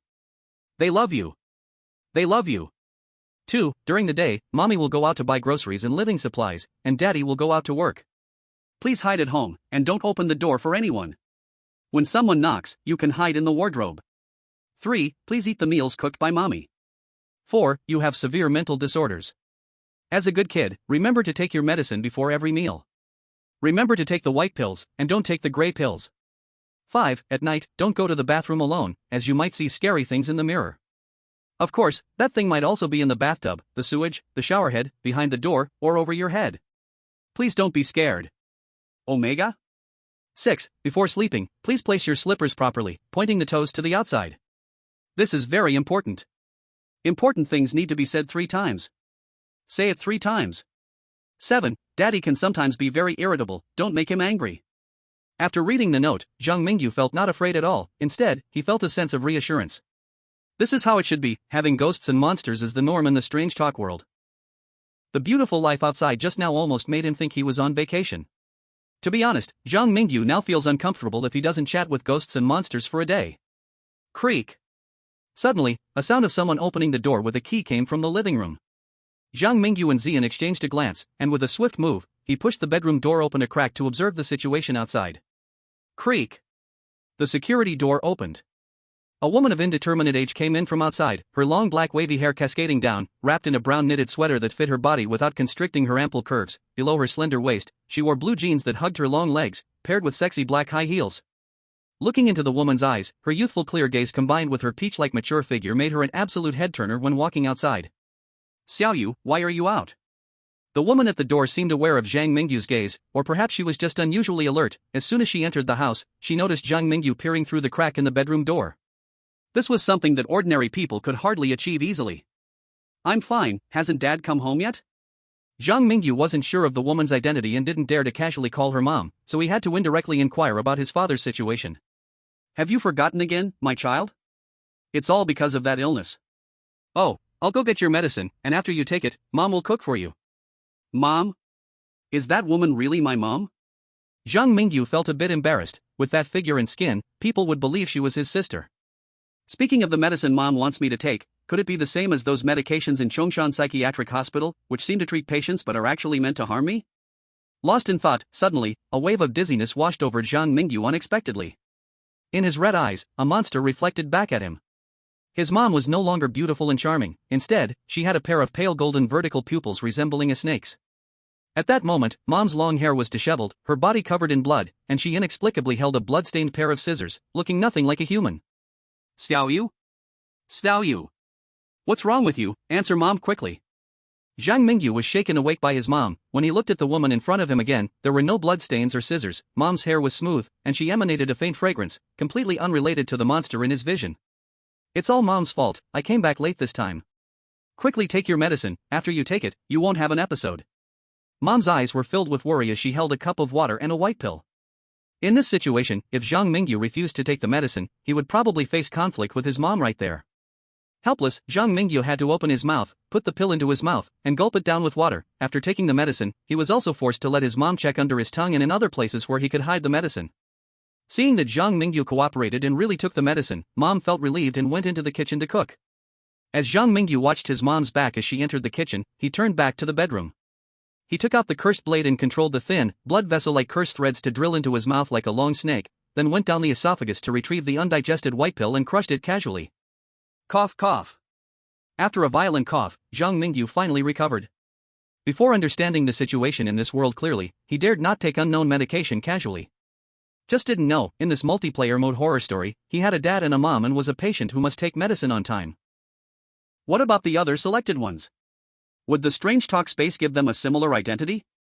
Or would there be different starting ways? Chapter 127, The Glory of Rikuan Steel Plate. Time returns to the moment when the selected ones just awakened. On the wide road by the Yong'an River in the western suburbs of Qianlong City, a man from Sakura Nation, around 30 years old, with a neat hygiene beard, missing a right eye, with a bit of mud on his face and clothes, and a faint smell emanating from him, was wandering aimlessly along the shimmering river. As he walked, he cursed. The strange talk space is truly a bummer. How could I, a noble selected one from the great Sakura Empire, be thrown into a trash can, stuck with cockroaches and rats, eating and living with those beggars? It's absolutely unforgivable. Definitely unforgivable. Just as he was getting into a rage, he suddenly became attracted by the delightful smell of food wafting from the roadside. He looked up to his left and noticed a little restaurant's back alley by the river, where the kitchen fumes floated towards the sky through an iron chimney, blackening and greasing the brown brick walls along the way, making the entire back alley dirty and messy, even worse than the trash can Rikuan steel plate had stayed in. However, this did not hinder the delicious smell that came from the iron chimney. Gurgle, gurgle. Rikuan steel plate's stomach growled. He hadn't eaten a bite since he woke up in the morning. At this moment, the aroma from the kitchen was so tempting to him, even more so than the dishes prepared by so-called five-star chefs. Perhaps when a person is starving, any dish becomes delicious. Yo, hey! Delicious food, I'm Rikuan Steel Plate and I'm going to dig in. Under the gaze of the Sakura Nation crowd, Rikuan Steel Plate strode into the little restaurant by the roadside. Inside the restaurant, Rikuan Steel Plate devoured a plate of kung pao chicken over rice and 2 dishes of red pickles. Feeling utterly happy. Finally, it was time to pay the bill. However, as a selected one pulled into the strange talk world, how could Rikuan Steel Plate have the universal currency of this world? He pulled out a cursed object he had obtained from clearing the strange talk world, one that could hypnotize others, and tried to hypnotize the beautiful lady boss of the restaurant. This scene made some male viewers from Sakura Nation blood boil with excitement. In the live broadcast room, some male viewers, driven by lust, gazed at the beautiful lady boss, seemingly hypnotized by Rikuan Steel Plate, revealing greedy looks like wolves. Hypnotize her, hurry up and hypnotize her. We don't want to see you eat, we want to see the beautiful lady. Rikuan-kun, it's time to treat everyone. Lady boss, you wouldn't want Rikuan-kun to do something bad to you, right? A pack of lecherous men from Sakura Nation howled like wolves, full of bloodlust. Unexpectedly, the scenario they imagined of Rikuan Steel Plate showing off did not occur. Inside the restaurant, just as Rikuan Steel Plate prepared to use the hypnotic pocket watch, the lady boss and the guests in the restaurant turned their heads towards Rikuan Steel Plate in unison, and with a bang, the restaurant's door closed on its own without any wind, and the curtains were pulled up by the guests voluntarily. Rikuan Steel Plate's hand holding the hypnotic pocket watch froze in midair, sweat beads like mung beans oozed from his forehead and slid down his chin. Tick-tock. The instant the sweat droplet fell, the eyes of the 7 or 8 customers in the restaurant lit up one by one like golden light bulbs, each possessing golden vertical pupils, their eyes filled with the greed and killing intent that only a predator shows when hunting for food. At this moment, even the originally harmless female boss emitted a terrifying pressure that was inhuman. Surrounded by a group of monstrous creatures, Nichikawa's steel plate trembled uncontrollably. He forced out a smile that was even uglier than crying, glancing at the hypnotic pocket watch in his right palm and then at the customers and the boss surrounding him, half pleading and half crying. He said, "Everyone, I Nichikawa steel plate am truly a good citizen. If you give me one more chance, I will work hard to earn money and repay this meal." The restaurant's boss lady licked her cherry-colored lips, her golden eyes scanning Nichikawa's steel plate as if he were a delicious little dish, and said, "No need, we are not demons, you can repay us with meat." "Meat, repay with meat?" Nichikawa's steel plate's words became jumbled. His teeth chattered, eyes darting among the customers surrounding him. He felt that the meat repayment the restaurant boss lady mentioned might really mean making him give up his own flesh and blood to pay the debt. Help! Help! Help! Nichikawa's steel plate's cowardly talent was triggered. Outside, the audience from all over the world could only see the footage of the Ghost Story livestream shaking continuously but had no idea about Nichikawa's steel plate's current situation. They were discussing endlessly, gaining a new understanding of the dangers of the Dragon's Lair city. This time in the multiplayer mode of the Ghost Story, it seems the chosen ones from various countries have been randomly placed in different corners of the Dragon's Lair city. Besides the chosen ones from the Dragon Country and a few lucky ones, most chosen ones from other countries, like Nichikawa steel plate, do not have legal status in the Dragon's Lair city. What exactly is going on with the chosen ones from the Dragon Country? Darn it, we from Pickled Vegetable Country should protest to the Ghost Story world. Why do the chosen ones from the Dragon Country have beautiful mothers serving them meals, while we from Pickled Vegetable Country and Sakura Country wake up in trash heaps? At once, the internet was in an uproar. Aside from the citizens of Sakura Country, no one cared about Nichikawa steel plate's life or death. They only cared if their own country's chosen ones could survive for 30 days in the Dragon's Lair city. Moreover, they continuously voiced complaints about Zhang Mingyu's unique identity. At this moment, audiences from the Dragon Country also noticed the different situation with Zhang Mingyu. They watched in the livestream as Zhang Mingyu struggled to outsmart his mother, feeling deep down that the job of a chosen one was not meant for normal people. Even though Nichikawa steel plate has no identity, if he hadn't insisted on eating for free in the Ghost Story world, he probably wouldn't have caught the attention of the restaurant owner and customers. Now with Zhang Mingyu, he was forced by his mom to take unknown pills right from the start and must follow all those ridiculous rules at home. Why do I feel like, compared to them, the Ghost Story space has set us Dragon Country's chosen ones to the hellish difficulty? What you said makes sense. Just now, when Zhang Mingyu was looking at his mom, it seemed like he saw some terrifying things. I think Zhang Mingyu's identity as a mental patient might bring a lot of trouble. For now, he passed the pill part, we'll see what Zhang Mingyu will do next. Chapter 128, The Good Child Wants to Run Away from Home. At the dining table, Zhang Mingyu looked at the table full of home-cooked dishes and fell into a long silence. Stir-fried meat, sweet and sour ribs, potato-stewed chicken legs, tomato-stewed beef brisket, braised ribbon fish, boiled shrimp, steamed meat, all full of meat dishes, not a single vegetable. And there are only 2 of us, we can't possibly finish all this food. Little you, why aren't you eating? The woman who claimed to be his mother sat opposite him, asking with concern, do you think mom's cooking is not good? Zhang Mingyu was just about to answer. Unexpectedly, a hallucination appeared before his eyes again. The delicious dishes on the dining table all transformed into bloody human flesh. The large red shrimp turned into severed fingers. The bright red sauce of tomato braised beef was not tomato juice at all but human blood. The table, emitting a foul smell, had a crazy woman opposite him, brandishing scissors in front of Zhang Mingyu, seemingly testing whether he could see her. Ding dong! The suddenly ringing prompt from the strange tail space shattered the illusion before Zhang Mingyu. His mother returned to her usual appearance, sitting gracefully across the table, her eyes filled with love for her son, who seemed to be a disappointment.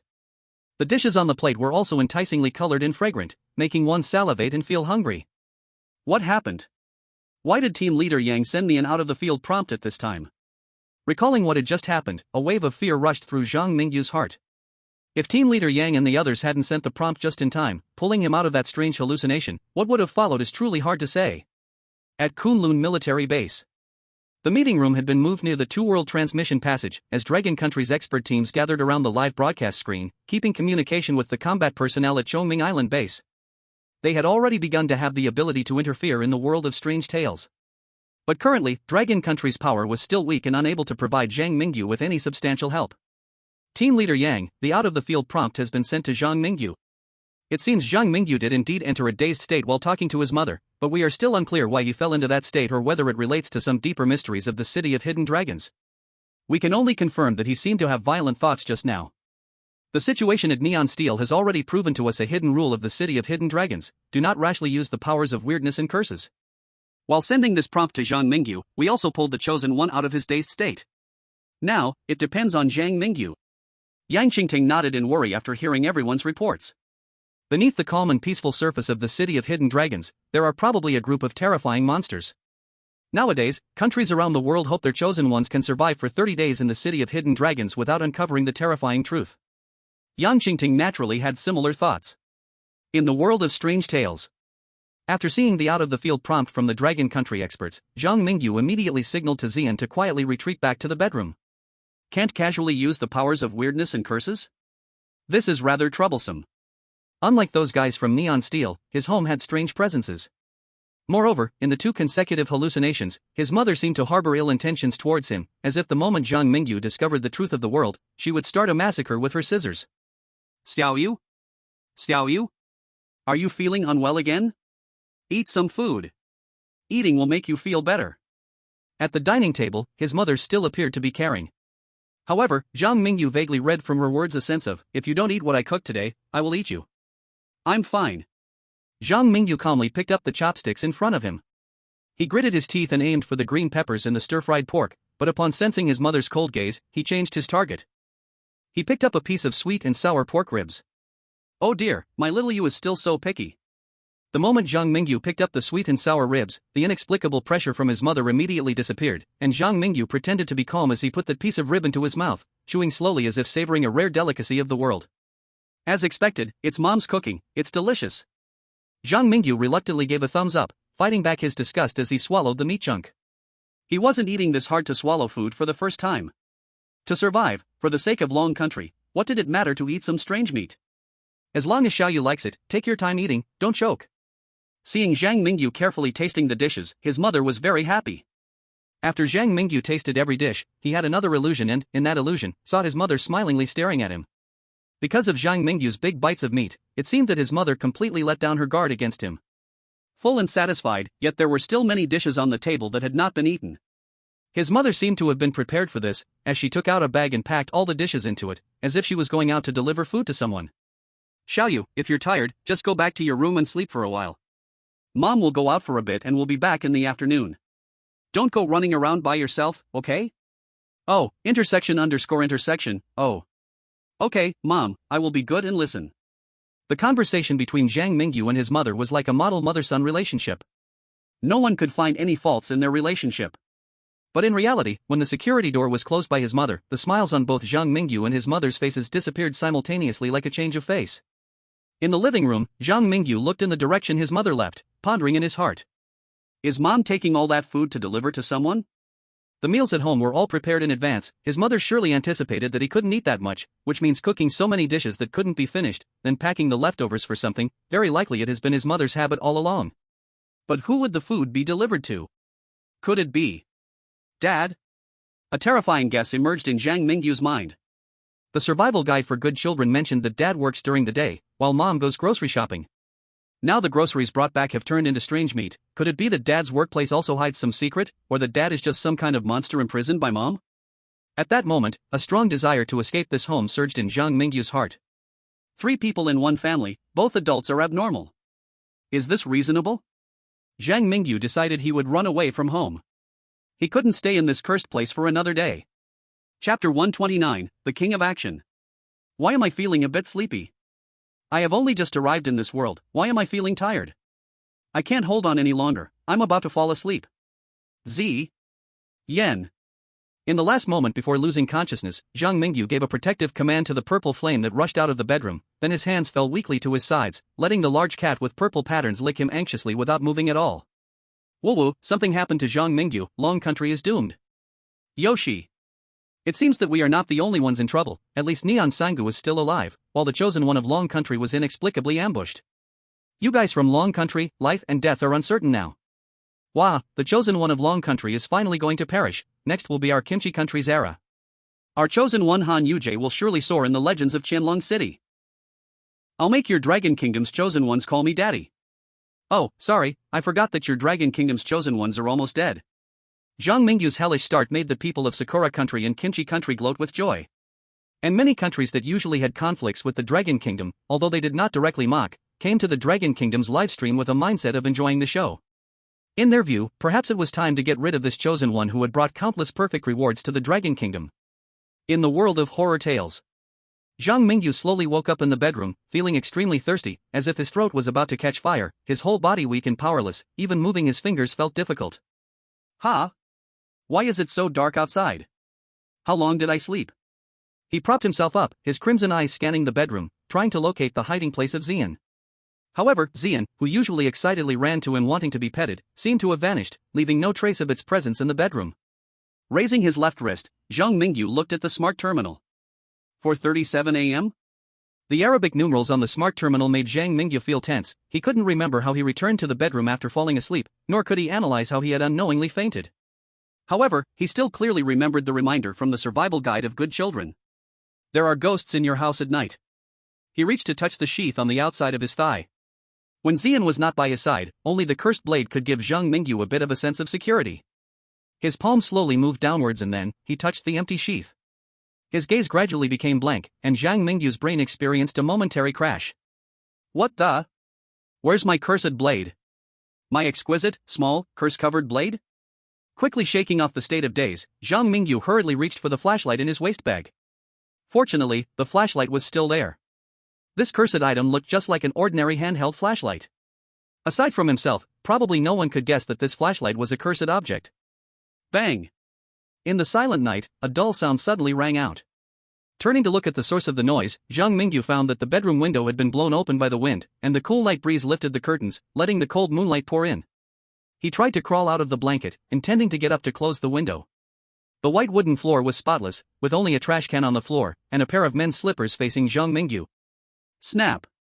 Zhang Mingyu's pupil shrank suddenly because that pair of men's slippers actually took a step toward him without anyone wearing them. Weird? Invisible weirdness? Normal people would definitely turn around and run upon witnessing such supernatural events.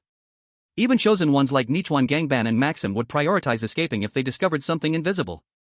After all, in this world of horror tales, one shouldn't easily use the powers of the supernatural. Chosen ones, aside from their exclusive talents, are not too different from ordinary people. At this moment, all eyes around the world were focused on Zhang Mingyu. High-ranking officials from various countries wanted to see if the Dragon Kingdom's nemesis could survive without the messy cursed objects that came from those horror space rewards. At this time, Zhang Mingyu in the bedroom also moved. He was not panicked by the bizarre scene before him. Even though he lost the cursed blade and lacked Xian's company, he remained remarkably calm. Pulling off the blanket, Zhang Mingyu extended his legs, positioning his bare feet in the correct place for the slippers. Then, in the stunned expressions of the Blue Star people, Zhang Mingyu put on the haunted slippers. Perceived the ghost of the slippers' favorability towards you +20. Your relationship with the ghost of the slippers has risen to friendly. Zhang Mingyu, _? Are you kidding me? I step on you, and you add a hammer to the friendliness, huh? To ensure he heard it correctly, Zhang Mingyu walked a few steps at home in the haunted slippers. Immediately, he heard a series of continuous notifications. Perceived the ghost of the slippers' favorability towards you +20. Perceived the ghost of the slippers' favorability towards you +20. Your relationship with the ghost of the slippers has risen to best friends. The ghost of the slippers has voluntarily become your new employee. Ghost of the slippers, as your new employee, this ghost seems to have some very twisted preferences. Please trample on it harder to greatly increase its favorability. Zhang Mingyu. I often feel out of place with you strange and bizarre ones because I'm not twisted enough. Raising his right hand to cover his cheek, Zhang Mingyu murmured with a mix of laughter and tears, I was originally thinking of using the provocateur talent to protect myself, but I didn't expect it to develop like this. It's a bit strange, but in the end, the outcome is good, probably? On Blue Star. The netizens on Blue Star didn't know that the ghost of the slippers had become Zhang Mingyu's employee. However, when Zhang Mingyu walked a few laps in the haunted slippers in his bedroom, even the dullest of outside viewers realized that Zhang Mingyu had solved the problem with the ghost of the slippers. No wonder you are the king of fun from our dragon country. I could never think of your bold moves in my lifetime. Normally, if a regular person saw a pair of haunted slippers in their bedroom at night, they would have escaped their home long ago or at least thrown the slippers out the window or into the trash. But you, my friend, are a true hero. Wearing the ghost of the slippers directly on your feet, Zhang Mingyu, you are really amazing. Chapter 130, Mysterious in the House. In the bedroom, Zhang Mingyu didn't dare turn on the light. He was wearing a pair of slippers and cautiously came to the door of the bedroom. Turning the doorknob, he opened the bedroom door with a slight creak, seeing the pitch-black living room and the various furnishings and wooden doors of other rooms in the house. Soon, Zhang Mingyu noticed a problem. Why is the master bedroom door open? Are my parents not home at this time? Looking at the dim, dark master bedroom, Zhang Mingyu confirmed that there were no human breaths inside, and it seemed there was nowhere for someone to hide in this house. Click. A strange crisp sound appeared in the empty house. Zhang Mingyu instinctively stomped his foot and whispered to the ghost of the slippers, "Be quiet." After scolding, Zhang Mingyu suddenly realized. Wait, isn't the ghost of the slippers being warned by me? How could it possibly make a sound without alerting me? Click. The crisp sound appeared again. This time, Zhang Mingyu heard it clearly. It seemed like the faucet in the bathroom was not turned tight, causing water to drip into the sink. This discovery made his hair stand on end, and he instinctively touched the train conductor's flashlight. Flipping the switch, Zhang Mingyu directed a beam of bright light from the train conductor's flashlight towards the bathroom. When the bright light appeared, Zhang Mingyu saw something that looked like a shadow flash by in the beam. When he tried to observe it closely, he couldn't find the fleeting shadow again. Is there more than one ghost in the house? Zhang Mingyu glanced down at the ghost of the slippers and then looked up at the deep darkness. Then, under the watchful gaze of the online viewers, Zhang Mingyu slowly moved toward the bathroom. 1 step, 2 steps. The train conductor's flashlight illuminated the entire bathroom. Facing the door was the dressing mirror, a half-filled sink, and deeper in was a waterproof curtain. And the dimly lit single bathtub, obscured by a waterproof curtain, alongside the toilet. Could the strange thing be hiding in the bathtub? With the earlier experience of the slipper ghost, Zhang Mingyu was much calmer now. Holding the conductor's flashlight, he slowly approached the bathroom, hoping to find the bathroom ghost's true form. Who would have thought, just as Zhang Mingyu was about to enter the bathroom, the security door in the living room was knocked from the outside. Bang! Bang!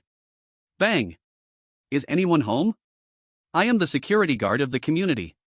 A middle-aged man's voice called from outside the door. In the nighttime corridor, the middle-aged man's shout echoed far away. At the same time, Zhang Mingyu noticed the strange changes in his home all mysteriously disappearing at this moment. Zhang Mingyu did not respond to the security guard outside. However, the middle-aged man claiming to be a security guard seemed stubborn. He continued knocking on the security door, a bit impatient, as if there was something extremely urgent he needed to do. Bang! Bang! Bang! Should I hide in the wardrobe now? Zhang Mingyu shook his head, rejecting this reckless idea. The survival rule for good children is to protect good children, but Zhang Mingyu did not plan to be that good child. He feared that if he obediently followed the rules on the fortune paper, he might end up becoming his mother's and father's toy, or worse, food. He quietly approached the security door.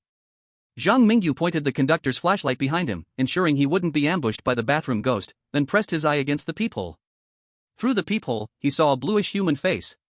The man claiming to be a security guard appeared to be in his 30s or 40s, dressed in a blue security uniform, with a black walkie-talkie in his right hand, while his left hand was stiffly hidden behind him, seemingly hiding some dangerous weapon or a cloth used to drug guests. Is this guy really the security guard of the community? It would be more believable if he said he was a zombie. After sarcastically commenting on the guard's appearance, Zhang Mingyu started to seriously consider whether to return to talk with the bathroom ghost or to investigate the guard outside. After all, the ghost in his home might want to harm him, and the guard outside might not necessarily be a good person. In the world of strange tales, easily trusting others often leads to death. Zhang Mingyu calmly contemplated his strategy, again shifting his gaze to the security guard outside the peephole. To his surprise, this time the guard outside also looked up and stared back at the peephole. One person and one ghost had a brief exchange of glances through the peephole. He can see me? A ridiculous thought popped into Zhang Mingyu's mind from behind the peephole. At that moment, Zhang Mingyu truly felt a sense of horror. He wished he could rush out right now, tear the guard outside into pieces, and feed into the purple flame to erase the evidence. Time passed second by second. Zhang Mingyu withdrew his gaze from the peephole, his eyes scanning back and forth between the conductor's flashlight in his hand and the open bathroom door. The knocking continued. Most of the audience on Blue Star were on edge for Zhang Mingyu. Meanwhile, a small number of elites from the Ugly Country, Cherry Blossom Country, and Kimchi Country were waiting to see Zhang Mingyu being bizarrely dismembered. Why are you, a community guard, knocking on my door in the middle of the night? A familiar voice echoed from outside the door. Zhang Mingyu pressed his eye against the peephole again and saw that the guard outside had changed to a fawning expression, speaking in a manner that was no longer frantic as before. He forced a smile on his bluish skin, addressing the mysterious woman in the blind spot of the peephole. You're back. It's not peaceful in the city lately. I was also worried that little you from your family might have an accident at night, so I came to take a look. Since both you and your husband are here, I won't disturb you." After saying that, the community security guard cast a meaningful glance in the direction of the peephole, then buried his head and left in the opposite direction from the mysterious woman. Tap. Tap. Tap. The sound of high heels clicking on the floor echoed in the hallway. Soon, a figure that Zhang Mingyu was very familiar with appeared within the view of the peephole. "Mom?" Almost instinctively, Zhang Mingyu squatted down, no longer looking at the situation outside the peephole. The security guard could see himself through the peephole, maybe Mom could see too. Caution is never a mistake. Zhang Mingyu didn't want to have too much contact with his so-called mother at night. They say the more people fear something, the more that thing will happen. The sound of high heels was getting closer and closer to Zhang Mingyu. Mom seemed to be planning to come home to check if Zhang Mingyu was sleeping well. At this moment, Zhang Mingyu could even feel his slippers trembling instinctively. And the light from the train conductor's flashlight also started to flicker unstable. Once bright, the light now flickered unevenly, as if it were being interfered with by some force. Chapter 131, Running Away from Home. Leaning against the cold wall. Zhang Mingyu found that the whole house was silent, whether it was his parents' bedroom or the bathroom hiding the mysterious monster, there were no strange sounds at all. It was as if those invisible things, like the slippers monster, also feared the mistress who was about to return home. Zzz. Zzz. The train conductor's flashlight emitted tiny electric sparks, as if silently protesting, or perhaps releasing a mournful cry under a powerful and strange pressure. Seeing this, Zhang Mingyu simply turned off the train conductor's flashlight. At that moment, the living room fell completely into darkness. Only the footsteps outside continued to pound on Zhang Mingyu's eardrums. Tap. Tap. The sound of high heels stopped in front of the security door, followed by the sound of keys being rummaged. Mom seemed to be preparing to come home. At this time, Zhang Mingyu should have stealthily moved around the living room like a secret agent, and finally lay back on the bed in a cool pose, pretending like nothing happened. However, rationality told Zhang Mingyu that he couldn't do that.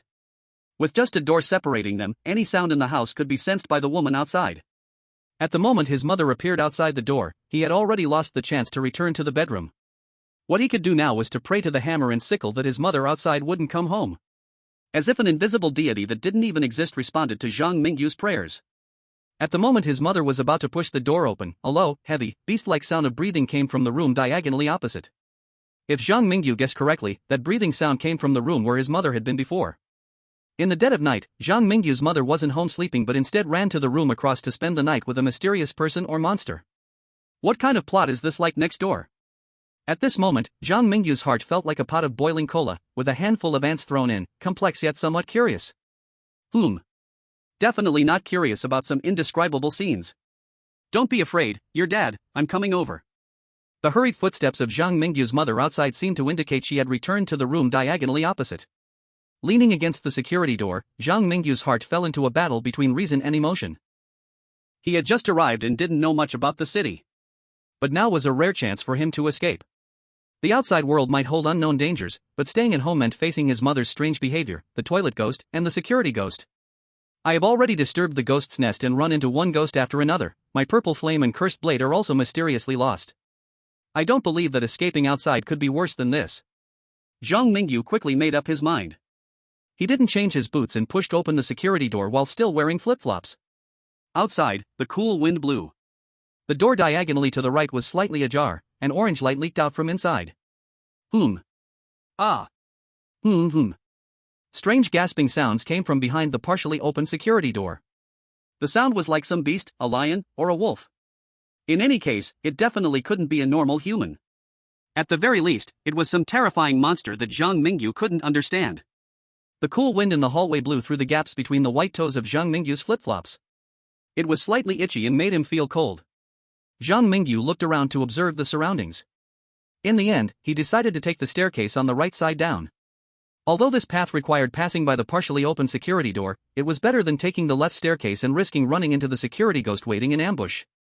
As he passed by the security door that was emitting heavy gasping sounds, Zhang Mingyu could distinctly feel that the flip-flop ghost seemed to be trembling.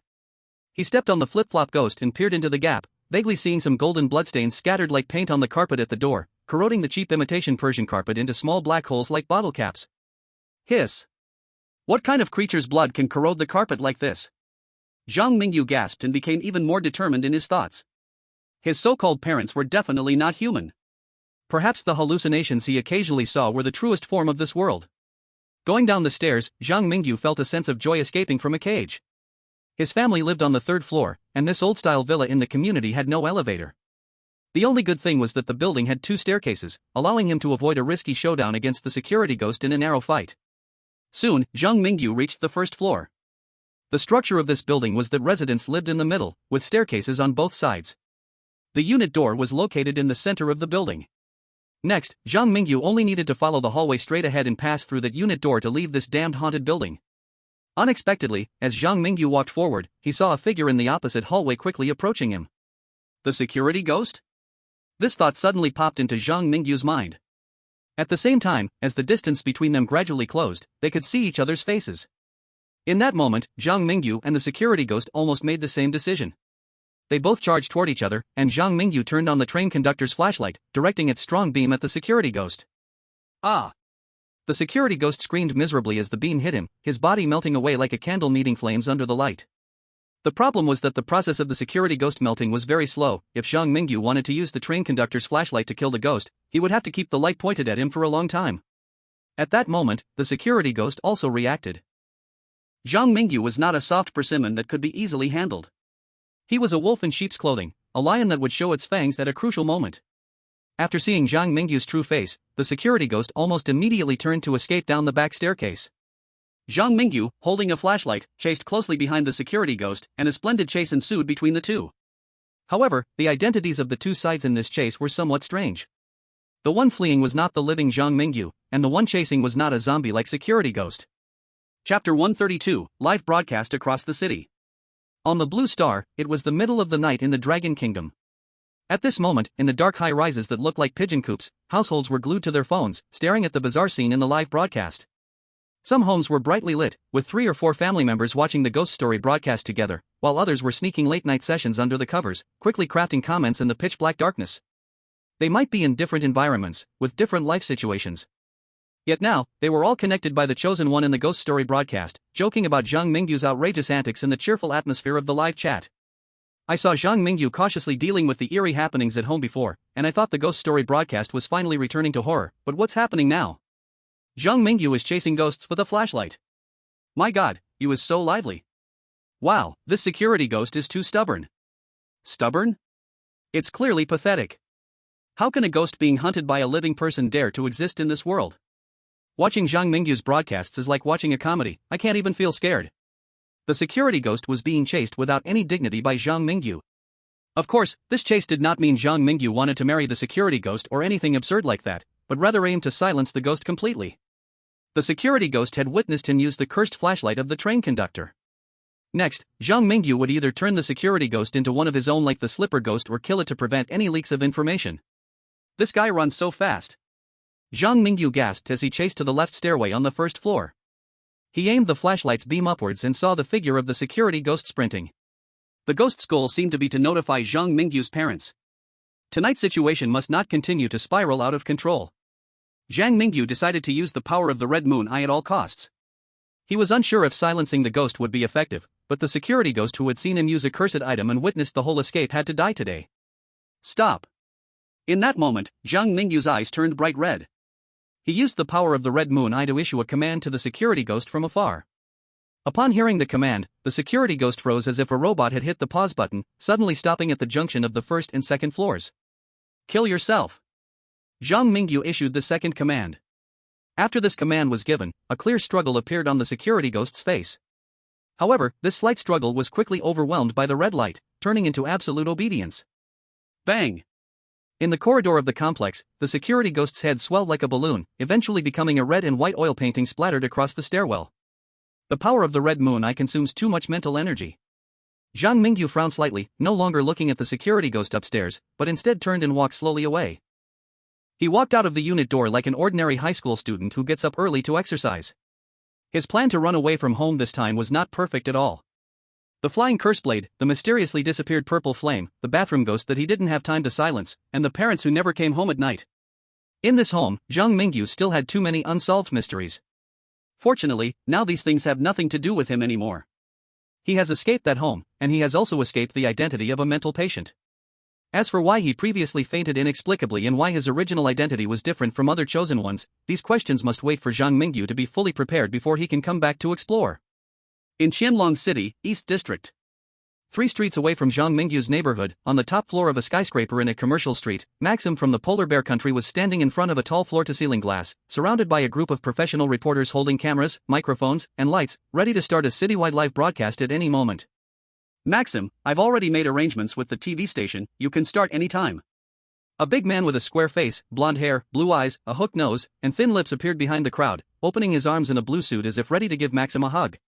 Little Joseph, although our polar bear country is temporarily cooperating with your ugly country to unite everyone's strength, it does not mean our relationship is good enough to hug.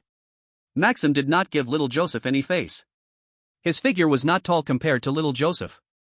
However, at this moment, standing in front of little Joseph, he gave off a sense of being short but strong. As the 2 most powerful chosen ones besides Zhang Mingyu, Maxim and little Joseph wisely chose to cooperate after meeting in this dangerous city.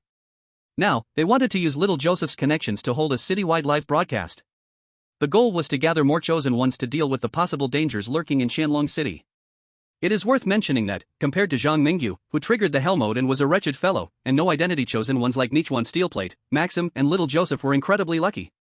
They not only did not have unscrupulous parents, but also did not encounter all kinds of bizarre situations, and lucky individuals like little Joseph even had a legal identity in Qianlong City, along with connections? Where is the reasoning in such matters? It is clearly a case of discrimination. If Zhang Mingyu knew about what happened here, he would definitely be furious and curse the ancestors of the bizarre space. Nichuan Steelplate would also be indignant. Finally, Maxim was ready. He stood in front of the camera and began his citywide live broadcast. Dear citizens, I am the head of Blue Star Technology Entertainment Company, codename Polar Bear. Our company is now publicly recruiting testers for the new game Bizarre Survival. Once selected as our tester, you will receive a monthly cash subsidy of 3,000 yuan and an opportunity to experience the latest immersive game. Those interested, please call XXXXXX. Or go to our headquarters located in the commercial district of the East District. In front of the camera, Maxim hinted at many codes that only Blue Star chosen ones could understand, using the recruitment of game testers as an excuse while leaking information about the polar bear country cooperating with the ugly country, hoping to unite the powers of the chosen ones to the maximum extent. Of course, during the live broadcast, Maxim dared not say too much. After all, in this city of hidden dragons, besides the chosen ones, there are also dangerous dragons lurking in the shadows, and many terrifying and bizarre figures who kill without blinking. Chapter 133, The Fallen. The morning sun at 6 o'clock pierced through the city sky. The orange light rose from behind the tall buildings, as if to announce a new force entering the steel jungle, with a once unchanging life about to welcome a spontaneous adventure. By the bank of a babbling brook, a boy wearing a fitted combat suit on top but home slippers on his feet sat under a white arched bridge, propping himself on the tender green grass, quietly gazing at a white paper boat in the middle of the river. The boy was Zhang Mingyu, who had just run away from home. After escaping from a home filled with ghosts, he arrived at a park somewhere in the East District. Behind him, far away, the densely packed skyscrapers of the East District's largest business area could be seen, along with cyberpunk-style billboards hanging from the buildings. On the colorful screens, a live broadcast was simultaneously playing a segment. The content of the broadcast was information from Blue Star Technology Company recruiting game testers. I'm so unlucky. Zhang Mingyu looked up at the sky, the words from the live broadcast faintly echoing in his ears. Why do Maxim from the polar bear country and Joseph from the ugly country have connections in the city of hidden dragons? While my identity is a mental patient, accompanied by a house full of ghosts, is there no justice? Tap, tap. As if to respond to Zhang Mingyu. The slipper ghost took the initiative to bounce a few times, making Zhang Mingyu's feet dance a brief tap dance on the grass as if having a fit. Zhang Mingyu was indifferent to the slipper ghost's friendliness. If it weren't for the slight increase in his escape speed after wearing this thing, he would have already thrown those cheap slippers into the Yong'an River in the West District. Sitting on the grass, Zhang Mingyu seriously thought about his next plan. First, he definitely could not go back home. In this world, his identity was a mental patient, his parents had ulterior motives, and the house was filled with ghosts and unexplainable strange occurrences. Compared to staying at home, Zhang Mingyu felt it was safer to escape. As for what to do now, Zhang Mingyu's original plan was to find a place to settle down first, then steadily investigate the secrets of the city of hidden dragons, and finally, after figuring out why he suddenly fainted, why he could see illusions that others could not, and why the purple flame and curse blade mysteriously disappeared, he would attempt to clear this multiplayer mode ghost story challenge. All of the above was part of Zhang Mingyu's plan. It was heartbreaking that Zhang Mingyu's plan seemed never to progress smoothly without any surprises, and this time was no exception. Zhang Mingyu found himself in an awkward situation while searching for shelter. His current identity was that of an escaped mental patient. No one would hire him for a job, and he had no ID to check into a hotel. Although he could solve money problems through entrapment, extorting the small-time hooligans on the street, without the ability to easily use cursed items, Zhang Mingyu still felt it was very difficult without a legal identity. What an absurd situation. Am I really going to have to globally livestream sleeping in a bridge hole as a chosen one of the dragon country? Zhang Mingyu looked around the environment of the bridge hole. It didn't seem too bad. Just as Zhang Mingyu had decided where to set up his bedding and where to boil water to cook, the smell of blood drifting through the air froze his expression. In the morning river, a faint line of blood appeared beneath the water's surface, like someone had spilled a box full of red paint upstream, the light red spreading through the water like a transparent ribbon, flowing downstream with the current. An ordinary student sitting in Zhang Mingyu's position might not think too much about it. They might mistakenly believe that a painter had accidentally knocked over their palette, or that college students from nearby schools were conducting some strange dyeing experiments. But Zhang Mingyu knew very well that the red ribbon was certainly not dye thrown into the water by students to mark something, but truly human blood. He could not imagine what horrific murder must have happened upstream in a city stream to cause such a sight before him. Meanwhile, at the upstream of the stream, where it connects with the Yong'an River, there is usually a water gate between the stream and the river, which allows the Yong'an River to supply water to the stream when needed. At this moment, Nichuan Gangban was curled up, trembling beside the control room of the water gate. In front of him lay dead bodies sprawled in all directions, a pool of blood covering his hands and soaking his clothes, flowing into the little stream leading to the East District Park. He trembled excessively, desperately summoning his timid powers. He dared not think, dared not listen, and even less dared to look, as if doing so would save him from being killed by the terrifying monster, letting him continue to live in his own world. I told you that you are safe now, how can you not understand? Among the pile of dead bodies stood a girl with fiery red hair, wearing a brown baseball cap with the brim pulled low, making it hard to see her features. The girl wore a loose sports shirt, and her petite frame barely held the shirt up in a pleasing curve, while her slim waist led to extremely short hot pants and creamy long legs. The girl's white shoes were already stained with red marks in the pool of blood. Yet, this girl who should be sitting in a high school classroom was now wearing that oversized sports shirt, covering even her hot pants, and she complained helplessly to Nichuan Gangban in the blood pool, "Oh, it's just a few fallen ones, is it necessary for you to be scared like this? Besides, it seems that a kind of power is protecting you, someone like you should be a hero slaying dragons for the light of dawn, how come you can't even stand up and go home?" Nichuan Gangban could not understand what the girl was saying at all. This was not due to a language barrier, but because he was truly paralyzed with fear. After being surrounded by that group of golden-eyed monsters in the restaurant, he had been resisting with his timid power, and fortunately, his unique ability was of a high enough level that for a moment, those monsters could not bite into their prey. Then, those creatures from the restaurant took Nichuan Gangban to a warehouse by the water gate, which seemed to be their base, filled with many of those golden-eyed monsters. They seemed to be preparing to overcome his protection through sheer numbers. Nichuan Gangban's unique ability ultimately could not compare to Zhang Mingyu's SSS-level ability. Just as he was about to become the monster's meal, unexpectedly, he was saved by a Changyao gene that appeared out of nowhere. The problem was that Nichuan Gangban was already terrified. He just wanted to bury his head here like an ostrich, and no one could make him leave his little den. Chapter 134, Master, please dine. East City Commercial Area. At 8 in the morning, the commercial pedestrian street is not as noisy as at night. It seems like a young boy who has just woken up, radiating a breath of youth and vitality. In the bustling crowd, Zhang Mingyu is curiously observing the Republican-style buildings on both sides, completely uninterested in investigating the bloodstains by the riverbank. He is not the protagonist in a novel, nor does he possess the life-saving halo of a main character. Given that he cannot use strange powers at will, he must proceed with caution. Sneak into the village, don't shoot. No matter how much you kill at the beginning, it is the one who survives to the end that is the winner. Zhang Mingyu does not want to be inexplicably caught up in a murder scene.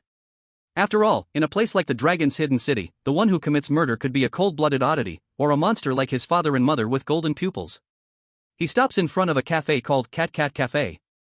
After a moment of hesitation, he pushes open the dark brown wooden door, casually finds a seat by the window, takes out some pocket money he borrowed from a small-time thug that morning, and orders a rich mocha with extra milk and sugar, along with a bagel topped with egg and bacon.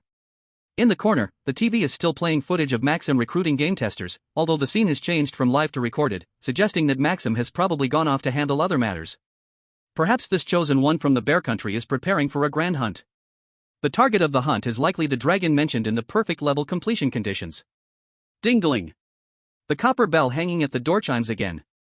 Not long after Zhang Mingyu entered, a girl with bright red hair also arrived at the cafe. She seems to be a staff member. After entering, her gaze collided with Zhang Mingyu's crimson eyes, and she stared at his handsome face for a long time, until she realized her impolite behavior and hurriedly blushed as she entered the staff area in the depths of the cafe. An interesting high school girl. This is Zhang Mingyu's evaluation of the red-haired girl. To be honest, he can't really tell if she is actually in school, because from a dragon country's perspective, high school girls typically do not dye their hair. After flipping through the menu several times, Zhang Mingyu finally receives his mocha and the bagel that smells of freshly baked wheat. And surprisingly, the one who brought him this breakfast is the red-haired girl who had rushed into the staff area earlier. At this moment, the girl has changed into a black and white maid outfit, although her chest looks a bit lacking, the cat ear hairpin on her head and the brown cat tail behind her make her appear even cuter. Master, please enjoy your meal. Lu Xian brings the plate with coffee and the bagel in front of Zhang Mingyu. Lu Xian also doesn't know what is wrong with her, the line she usually can say easily while working suddenly feels very embarrassing facing this handsome boy, and after a long pause, she stutters it out, lowering her head and not daring to look at the boy by the window. At the same time, Zhang Mingyu is also dumbfounded. It is at this moment he realizes that Cat Cafe doesn't refer to pet cats that you can play with casually, but rather girls dressed up as cats. Am I in a maid cafe? You didn't warn me that it would be this thrilling when I entered. Zhang Mingyu casts a resentful glance at the front desk and discovers that the cashier girl has also taken the opportunity to change into a maid outfit. When I entered, it was probably because the coffee shop had just opened and the employees hadn't changed their clothes yet, which caused a slight misunderstanding. Well, after all, it was just about having a meal. After finishing the meal, I immediately set out to look for clues about the dragon kind. There was really no need to overthink unnecessary things, perhaps the girl before me and the seemingly normal humans around her could also turn into terrifying monsters under his hallucinations. Thank you. Zhang Mingyu picked up his coffee and took a sip, and under the stimulation of caffeine, the drowsiness from leaving home early was finally shaken off a bit. Lu Xian, seeing that Zhang Mingyu was only calmly drinking his coffee and hadn't said anything that would make her socially awkward, inexplicably sighed in relief. She was clearly just working, why should she care about a customer's gaze? Even if that customer looked a bit handsome. Just a little bit handsome. Thinking of this, Lu Xian's face couldn't help but turn slightly red again. She returned to the side of the cashier girl and secretly glanced at the boy drinking coffee by the window from a distance. Suddenly, the cashier girl leaned in close to Lu Xian's ear and playfully teased, "Hey, little Lu Xian, why are you staring at him? If the boss sees you like this, he'll definitely criticize you for daydreaming during work, he might even dock your pay." I am not staring.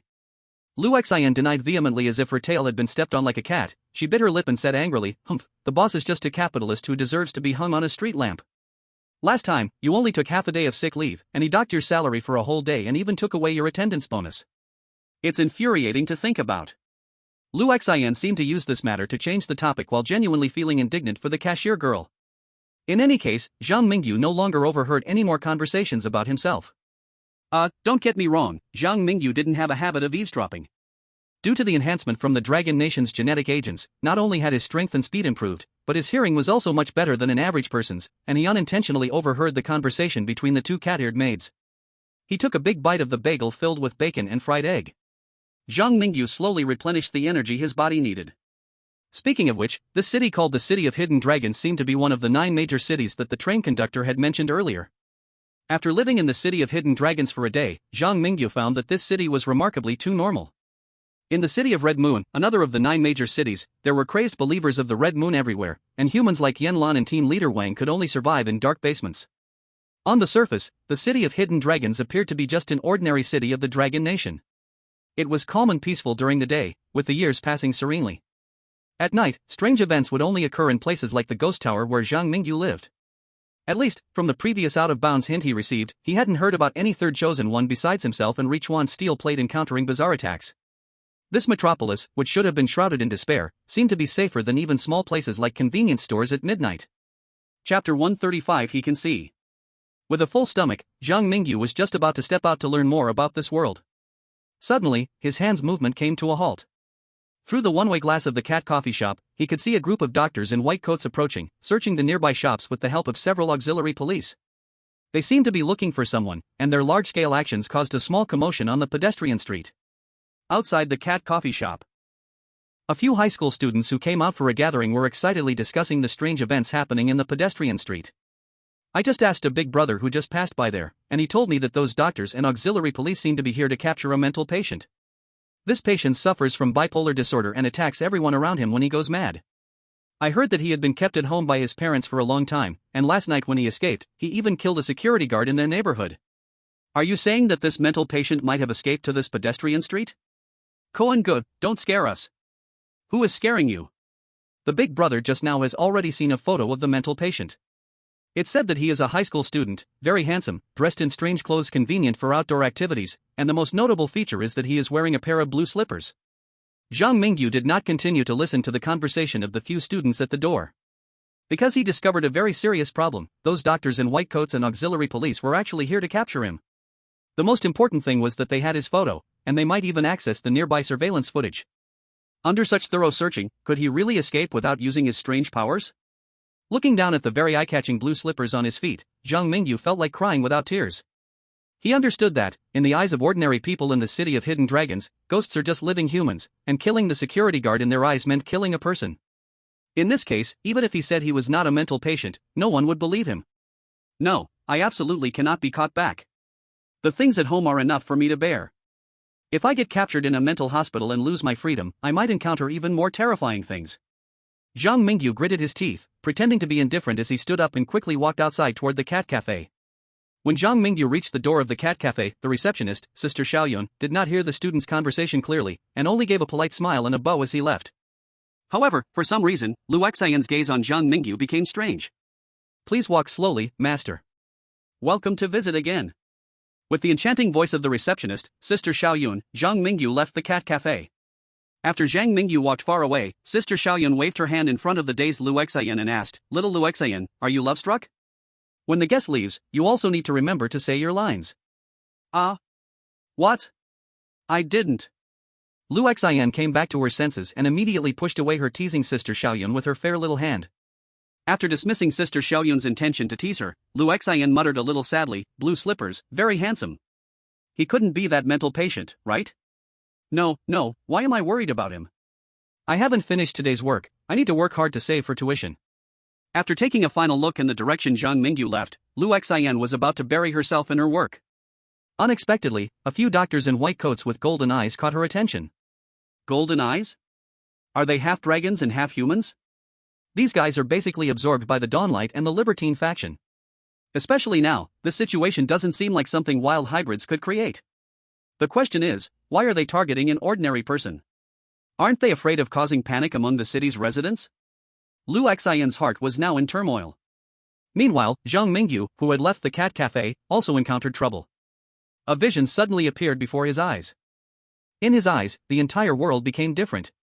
The lively pedestrian street turned into a hellish road filled with trash and scattered meat, and the pedestrians on the road transformed into skeleton-like marionettes. Huge and strange monsters spread their demonic wings, soaring over the city, while excited hunters with golden eyes targeted Zhang Mingyu among the lamb-like crowd. He can see us, he can see the truth of the city. He has discovered us, we must kill him. Kill him. Kill him. Kill him. Kill him. In the city of ghost tales, the evil dragons finally revealed their fangs. In this city of hidden dragons, there might be a calm belonging to ordinary people and an order belonging to the monsters. But when an ordinary person discovers the true faces of the monsters, his life is bound to be no longer peaceful. The monsters would abandon all previous contradictions to kill the lamb that mixed in with the wolf pack. Zhang Mingyu, on the pedestrian street, looked at those pairs of torch-like golden eyes, his breath faltering. He wanted to curse the unfairness of the ghost tale space. Isn't it enough that you let the monsters hunt me? Why do you also have to let those lizard-like monsters fixate on me? I ask, what are the other chosen ones doing now? They are either bosses in their own companies or enjoying a peaceful ordinary life. I'm also an ordinary person trying to get by for 30 days. Clearly, complaining now was useless for Zhang Mingyu. He had already been forced to contact those monsters because of his monster parent identity. Now, he is the only chosen one who can see the true face of this world. Thus, he would naturally attract the monsters' pursuit and hunting. What can he do now? Of course, he runs away. At this moment, the slipper ghost cooperated perfectly, helping Zhang Mingyu to increase his speed of escape. He ran swiftly through the city's streets in a pair of slippers. At the same time, Zhang Mingyu vaguely grasped a hidden rule of the city of hidden dragons. Using the power of bizarre and cursed objects, or seeing through other means the truth of this world and discovering the existence of dragon-type monsters will trigger endless pursuit by the monsters. Behind Zhang Mingyu, those golden-eyed beings who had just maintained human appearances immediately transformed into half-human, half-dragon monsters after confirming that he could see the true nature of this world. They rushed toward Zhang Mingyu as if they had completely lost their sanity. In every golden eye, there burned the insanity of delirious madness. Chapter 136, Little Dragon Man. In the South District, the Dawn Church. This special religion that exists only in the city of hidden dragons has a very high reputation among ordinary people. Every day, many people come to this white Baroque building to pray, and among the sturdy marble columns, one can occasionally see mysterious colored paintings. At this moment, the piercing sunlight streamed through the colorful glass onto the church's floor, casting a beautiful shadow. Under the splendid dome, the unfortunate chosen one, young Joseph, was talking to an Asian man wearing light makeup and international trendy brands. "You are the chosen one of Kimchi country, Han Yujie, right? What's happening over there with you?" "Lord Young Joseph, my identity in this ghost story world is a member of the Dawnlight organization, and this church is one of our organization's strongholds. According to the intelligence I have gathered, there are 3 types of people in this place called the City of Hidden Dragons. The first type of people are ordinary people who know nothing, completely unaware of how dangerous their environment is. In this city, all outside are terrifying fierce ghosts, and their recognition and memory have issues. For example, it's like the NPCs that serve as story backgrounds in online games. As for the second type of people, they are hybrids. You might not believe it, but in this hidden dragon city, there are many monsters with Western dragon blood.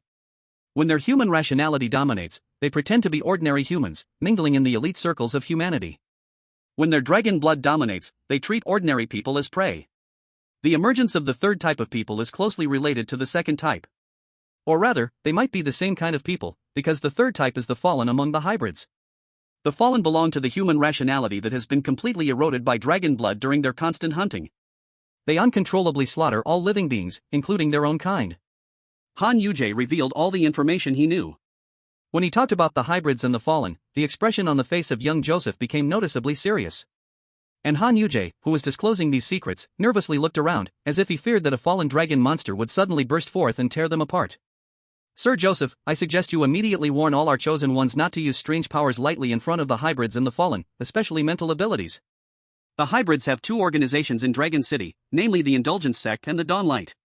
The 2 organizations nominally claim to defend humanity and hunt down the fallen who have been completely eroded by dragon blood. But in reality, they are merely avoiding the panic that those reckless fallen might cause among ordinary humans, which would then affect themselves. After all, both hybrid organizations regard the ordinary people in the city as lambs in their own pen, while they see themselves as the farmers of Dragon City." At this point, a drop of cold sweat slid down Han Yujie's forehead. He was so frightened that he trembled as he unbuttoned a button on his collar, allowing himself to breathe more smoothly. "We must hide ourselves before those dragon monsters and can never let them think we have the power to shake their rule.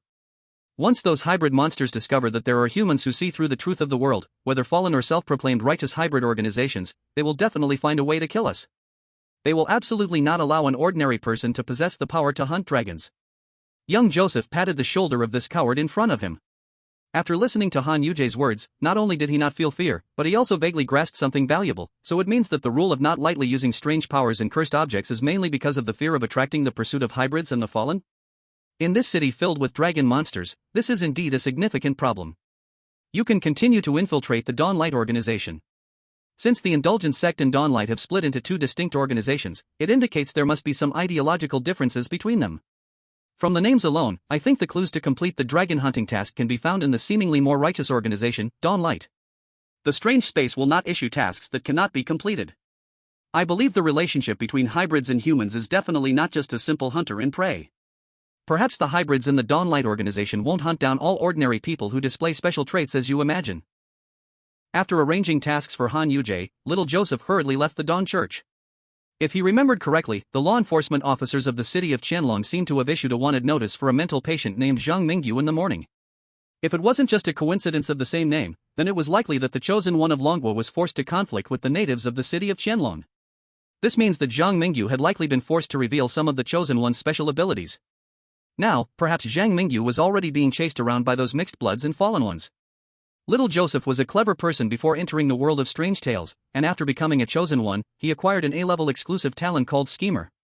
It was precisely because of this exclusive talent that could enhance intelligence that little Joseph could deduce so much information from Han Yujie's incomplete account.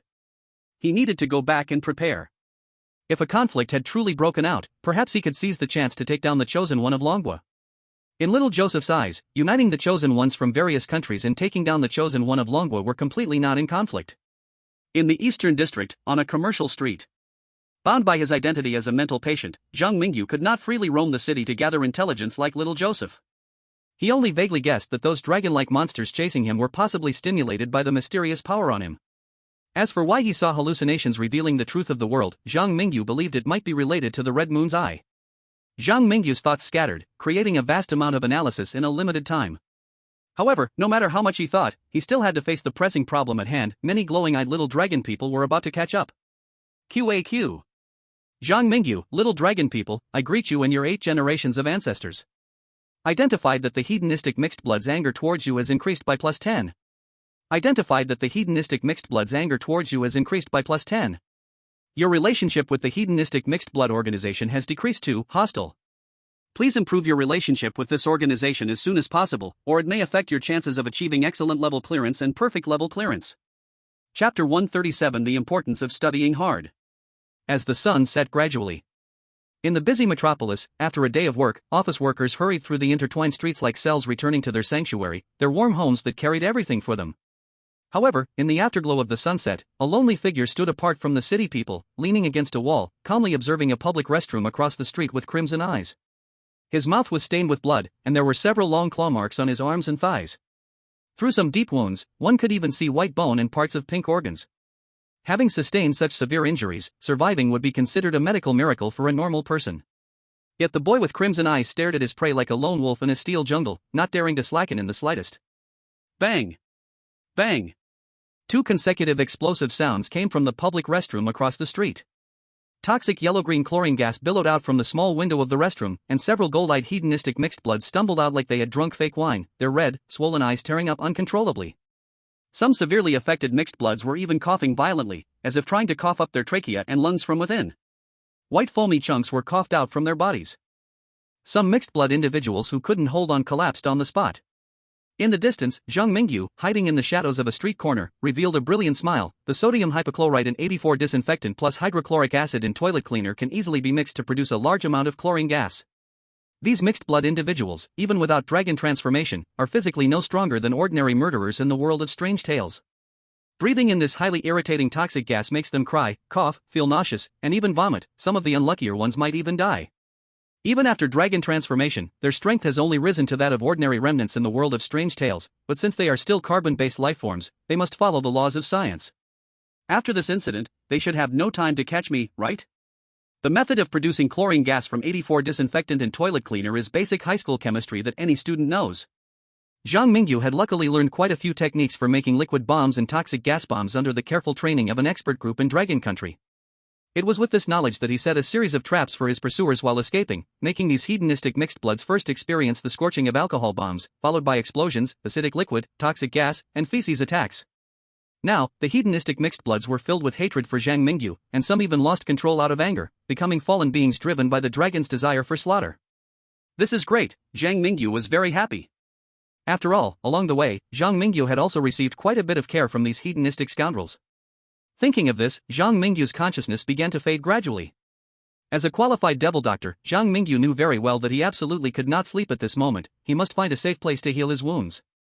If he fell here, he would definitely be captured by those mixed-blood scoundrels and locked in a basement, forced to do things unspeakable to children. Hold on, Zhang Mingyu. Hold on. Suddenly, Zhang Mingyu was plunged into darkness by a wave of sleepiness 100 times stronger than before. Before losing consciousness, he vaguely saw a strand of red hair and smelled a pleasant jasmine fragrance. In the evening, Zhang Mingyu was awakened by a white porcelain spoon burning him. He opened his eyes and immediately saw a familiar face, along with a clumsy little hand holding the white porcelain spoon, which contained some dark brown liquid that smelled bitter, possibly some kind of medicine. You're awake? The girl feeding the medicine was Lu Xian, who had met Zhang Mingyu once before. She was still very determined to shove the burning porcelain spoon into Zhang Mingyu's throat, as if that would make him drink the medicine. If you want me to take medicine, I can do it myself later. Zhang Mingyu stopped Lu Xian, who was still eager to continue feeding him. He was genuinely afraid this silly girl would poke that hot spoon into his airway. Zhang Mingyu didn't want to survive an attack from hedonistic mixed bloods only to be accidentally choked to death by this well-meaning but naive girl. You saved me? I didn't mean to save you, I just happened to see you looking unwell and brought you back home, absolutely no other intention. Lu Xian explained, blushing. Thank you, my name is Zhang Mingyu, and I owe you one for this. Zhang Mingyu looked at the slightly awkward red-haired girl, his tone softening a bit. He had doubts about the girl's identity in his heart. For instance, a normal person would definitely take someone who was heavily injured to the hospital for emergency treatment, rather than bringing them home. Before fainting, that abnormal drowsiness was just like the situation when I was at my father and mother's home. All signs indicate that this girl named Lu Xin is likely not simple. But Zhang Mingyu doesn't want to ask those depressing questions right now. His injuries have indeed healed more than half, and there must be credit for that red-haired girl. A life-saving grace. He owes a big favor to her. I'm Lu Xin, and you don't have to worry about favors, I don't care. Lu Xin proudly raised her head, not looking at Zhang Mingyu, but again picking up that bowl of medicinal soup. You should drink the medicine quickly. If you drink it, your injuries will heal faster. You should stay at my house for the next 2 days, don't go anywhere. After speaking, Lu Xin suddenly realized that a girl saying such things to a boy was a bit strange, just like a girl gangster keeping her beloved puppy confined at home, preparing to do some strange things after getting off work every day. So, she hurriedly added, I mean no other meaning, it's just, recently many strange people have come to the city, so going out like this might be dangerous for you. Strange people? Are you talking about those little dragon people? Little dragon people? PFF. Lu Xin couldn't help but laugh, and the medicinal soup she was holding spilled all over Zhang Mingyu. Oh, I'm sorry. I just found your description very interesting. I'm not very clear on the specific situation in the city. In short, you should just stay here with me. Lu Xin seems unwilling to explain about the mixed blood people. Zhang Mingyu also didn't ask further. The two of them awkwardly stayed together in the living room. Zhang Mingyu lay on the sofa holding a porcelain bowl to drink the medicine. Lu Xin watched beside him. A lonely man and a woman in the same room. For a moment, the atmosphere was a bit ambiguous. Chapter 138, You take a sip, I take a sip. 3 days later, in the morning. Lu Xin woke up in her bedroom to the sound of an alarm clock, and sleepy, she instinctively wanted to throw the damned alarm clock downstairs, but just as she raised her hand, she suddenly recalled what she had done these past few days. This blossoming girl had actually brought a boy back out of the heat of the moment. Although that boy was indeed very handsome. But what would the neighbors think if they found out? Ugh, and to buy medicine for that guy, the money at home is almost spent. In a few days, I'll have to go out to find a part-time job. Lu Xin wanted to cry without tears. Why are other mixed-blood people social elites, and I'm doing so poorly? Gulyo Lu. I'm hungry, I don't want to go downstairs. QAQ. Dejected, Lu Xin tidied up her appearance a bit in her bedroom. When she opened the door, preparing to go downstairs to buy food, she suddenly smelled the aroma of meals coming from the kitchen where she had never ventured before. Is someone cooking in my house? A golden light instinctively flickered in Lu Xin's eyes, a habit formed from living alone for many years, but upon seeing the empty sofa and Zhang Mingyu coming toward her with breakfast from the kitchen, her bulb-like golden eyes flickered violently and then extinguished. You're awake? Seeing Lu Xin standing there dazed, Zhang Mingyu smiled as he placed a plate of tomato scrambled eggs and a plate of tofu with Chinese tune on the table, then turned to ladle rice from the rice cooker, saying, I just went downstairs to buy some vegetables and borrowed your kitchen. If you think it's okay, please have some breakfast. You went downstairs? How can you move around casually when you are still injured? And what if those guys find out? Lu Xin looked at the good wife and mother-like boy in front of her, and for a moment, she was at a loss for words.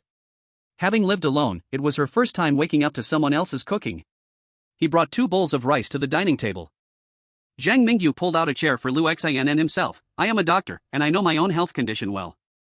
Come, sit down and eat. Oh. Lu Xin sat down, picked up her chopsticks, and took a bite of the fragrant Chinese tune mixed with tofu that Zhang Mingyu made. The smooth and bouncy tofu combined with the aromatic tune exploded on her taste buds. Although it couldn't compare to the chefs in fancy restaurants, it was definitely much better than what an average student would make. You can cook? Lu Xin asked in surprise. In modern cities, it's rare for young boys and girls of their age to cook for themselves, and there are even fewer like Zhang Mingyu, who not only cooks but does it well. For a moment, Lu Xin even felt as if she had discovered a treasure. Yes, I'm an orphan. I used to save money by going to the market alone to buy discounted vegetables to cook at home. But don't worry, I went out early today, so the vegetables are quite fresh, not those picked over leaves. Zhang Mingyu's eyes slightly lowered, as if recalling some unpleasant memories. Meanwhile, Lu Xin, like a child who had done something wrong, quickly apologized. I'm sorry, I meant to say that I'm also an orphan, I can understand you. And the food you made is very delicious, I really like it. I hope you can cook for me often in the future. After Lu Xin finished speaking, she felt that the atmosphere was a bit strange. What had she just said in her panic to a boy she barely knew? It's fine. I have new family members now, and many of my peers are silently watching and supporting me. You took care of me for so long the other day, it's only right for me to make you a couple more meals. Zhang Mingyu did not temporarily ask Lu Xin about the mixed heritage issue. Lu Xin also tacitly said nothing. The two of them ate their meals, taking turns to enjoy their food. At the Kunlun military base. A group of old experts from the Dragon Country were gathered around a live broadcast, munching on sunflower seeds and chatting. Gao, our Dragon Country's chosen one must be blessed after surviving a great disaster. This girl is undoubtedly the big shot encountered by the Iron Plate of Japan. Back then, there were at least a dozen fallen ones who had turned dragon beside the Iron Plate, all taken down by her. I suspect that this girl is very likely a powerful mixed breed, definitely not from the Indulgence faction. I initially thought she resembled a chivalrous hero who helps the needy, but when she's around Zhang Mingyu, she seems a bit silly. Why do you think this girl saved Zhang Mingyu? Could it be because she has a grudge against the Indulgence faction's mixed breeds? Based on existing information, it's inferred that the City of Hidden Dragons is essentially controlled behind the scenes by the two mixed breed organizations, the Dawn of Light and the Indulgence faction. The Dawn of Light prides itself on being the dragon slayers who believe in justice. Their purpose in forming the organization is to eliminate fallen ones who have turned into dragon-like monsters and to remove unstable factors in the City of Hidden Dragons. Among the Dawn of Light, there are many hot-headed youths who genuinely believe they are protecting urban peace. But the main goal of the leaders in the Dawn of Light is actually to create a stable living environment, becoming the aristocratic overlord standing above everyone. As for the Indulgence faction, it goes without saying, they do not regard themselves as the same kind of beings as ordinary humans. Their goal is merely to be farm owners of the domesticated humans, hunting down those prey they have set their sights on while maintaining basic stability in the city. Zhang Mingyu, upon entering the City of Hidden Dragon, became the prey targeted by a pair of pleasure-seeking couples. Speaking of which, it seems there aren't many evil spirits in this City of Hidden Dragon, right? I believe everyone has noticed that both Hidden Dragon City and Red Moon City are among the 9 great cities, and their most notable difference from other places in the world of strange tales is that these two cities each have a dominant force. The Red Moon Church in Red Moon City converts all ordinary people and evil spirits in the city into its followers, while Hidden Dragon City has completely turned into a farm for those half-blood humans. To maintain the stability of the farm, the half-bloods from Dawnlight and the pleasure-seeking faction actively eliminate unstable fallen ones and unruly evil spirits. These 9 cities almost seem to form their own system. The 9 great places of despair are like an enlarged version of the haunting supernatural academy. They seem like 9 large experimental bases where someone wants to use these cities to cultivate something. What do you think? Who could possibly treat the 9 most terrifying cities in the world of strange tales as experimental subjects? Chapter 139, Are You Still Alive? In the convenience store downstairs in the apartment complex. A red-haired girl is checking out with a big bag of chips, cookies, and all sorts of snacks while humming a tune. She clearly seems to be in a great mood. Ding ding ding. Pushing open the glass door of the convenience store, Lu Xian walks home with light steps. As she walks, Lu Xian happily mumbles, "Ever since Zhang Mingyu came to my house, not only does someone cook for me every day, but I also don't have to go out to work part-time as often. It's just so strange where Zhang Mingyu gets his money from." It doesn't matter, Zhang Mingyu definitely wouldn't do anything illegal. Lu Xian, whose living conditions have visibly improved, suddenly stops when she reaches the entrance of her apartment complex, because in front of her stands a familiar face she really doesn't want to meet. The other person is tall, wearing a tight black leather outfit that outlines her curvy thighs and snake-like delicate waist. On her beautifully curved back rests a sharp dragon pattern straight knife, complemented by her crisp short brown hair, giving off a secret agent vibe from a movie. What do you want? Lu Xian cautiously blocks the space between herself and the short-haired woman with her big bag of chips. She looks somewhat cute, a bit silly. I don't mean any harm, I'm just here to remind you that the child at your home has been targeted by the pleasure-seeking faction. They want to kill the child and drink his blood and eat his flesh. Although they haven't found you yet, it's only a matter of time before they do with their methods. You came to warn me? Buzz. Lu Xian's black eyes are instantly stained a bright golden color. She is no longer speaking as a human girl but rather like a monster. I come to persuade you as a friend. Recently the city has been thrown into chaos by fallen ones and monsters, and we do not wish for conflicts to arise among the half-bloods. The woman with the straight knife furrowed her brows, not understanding why Lu Xian would be angry. Thanks for the reminder, but my stance is, if no one offends me, I will not offend anyone. At Lu Xian's home. Zhang Mingyu is unaware of what is happening downstairs. He is currently practicing suturing techniques with a few pieces of pork. After gaining a super learning ability, Zhang Mingyu finds that he learns everything very quickly, and when practicing suturing techniques, the proficiency of the demon doctor is skyrocketing. In no time, Zhang Mingyu actually accumulates enough experience to be an expert-level doctor. He looks at his profession panel, where the suffix for the demon doctor profession has appeared: demon doctor, expert level, full experience. Zhang Mingyu has gained the first max-level ghost story profession. After upgrading the devil doctor profession to expert level, it seems I'd gained a special ability? Zhang Mingyu felt a rush of joy in his heart as he looked at the refreshed information on the profession panel, filled with anticipation. Devil's hand, your hands will inflict pain upon others and also heal their wounds. Please feel free to torment your patients, they will find new life through suffering. Oh. Zhang Mingyu glanced at the newly appeared ability and wanted to complain that the powers in this ghost story world seemed quite unserious. You say you're healing, just heal, why does it sound like you're asking me to torture the patients? Am I that kind of heartless doctor? Trying to use the devil's hand on the wound that hadn't healed on his own body, he gave it a go. Black flames burned at the wound. Sigh. A burning pain that felt like it was scorching his soul appeared at the wound, making Zhang Mingyu grimace in agony. But after the pain faded, the last bit of his previous wound had actually healed, not even a trace of hidden illness remained. This ability is amazing, just a bit painful during the healing. By the way, didn't Lu Xian say yesterday that she often feels discomfort in her neck from looking down while doing homework? When she comes back later, why not help her heal a bit? I can just repay her kindness for letting me stay. Zhang Mingyu thought carefully and felt this was a good idea. Without Lu Xian bringing him back, he would probably be dead or sleeping in a bridge hole by the riverside, chased by the little dragon people. Speaking of which, Lu Xian just went downstairs to buy some snacks. Why hasn't she come back yet? Could something have happened? Thinking of those little dragon people in the city, Zhang Mingyu grew worried about Lu Xian's safety. Even though he guessed that Lu Xian might also be mixed blood, if she ran into that kind of fallen person, with her silly look, she probably wouldn't be able to escape. Opening Lu Xian's tablet, Zhang Mingyu skillfully entered the password, logged into his temporarily created social account, and sent a message to Lu Xian using this account. Are you still alive? Downstairs. Upon seeing the message from the social account, Lu Xian's just extinguished golden eyes instantly lit up again, a hint of panic now showing in her normally cold golden gaze. Zhang Mingyu asked me, are you still alive? Zhang Mingyu must be in danger, those indulgent guys must have arrived early. Zhang Mingyu might have fallen into a life and death crisis, I must hurry back to save him. In an instant, Lu Xian threw down the large bag from the supermarket and sprinted home, leaving the blade-wielding girl across the street quite taken aback. Wait a minute? Is Lu Xian really in such a hurry because that kid got into trouble? Looking at that kid's ability, he shouldn't be easily taken down by those indulgent people, right? The blade-wielding girl was caught in self-doubt. At this moment, Lu Xian also yanked open the security door and saw Zhang Mingyu sitting cross-legged in front of the computer. Where's the enemy? Did you encounter danger? Zhang Mingyu, seeing the boy with golden eyes outside the door, almost simultaneously asked his most concerned question. When both noticed that no extra people were coming out from around, they realized they might have misunderstood something. Taking a long breath, Zhang Mingyu placed his hand on Lu Xian's shoulder, pulling her into the room and casually closing the door. I saw you were gone for so long, I thought you had encountered danger. Did something delay you tonight? Lu Xian also realized she had acted out of line in front of Zhang Mingyu. But she didn't want to admit it, so she stammered. Can you not send such scary messages? I thought you had gotten into a fight with someone. I was afraid you would demolish my house, that's why I rushed back, and my potato chips are still outside. Oh dear, I have to go back for the chips. Anyway, I have to buy you a phone in these 2 days, or else I won't be able to contact you when it really matters.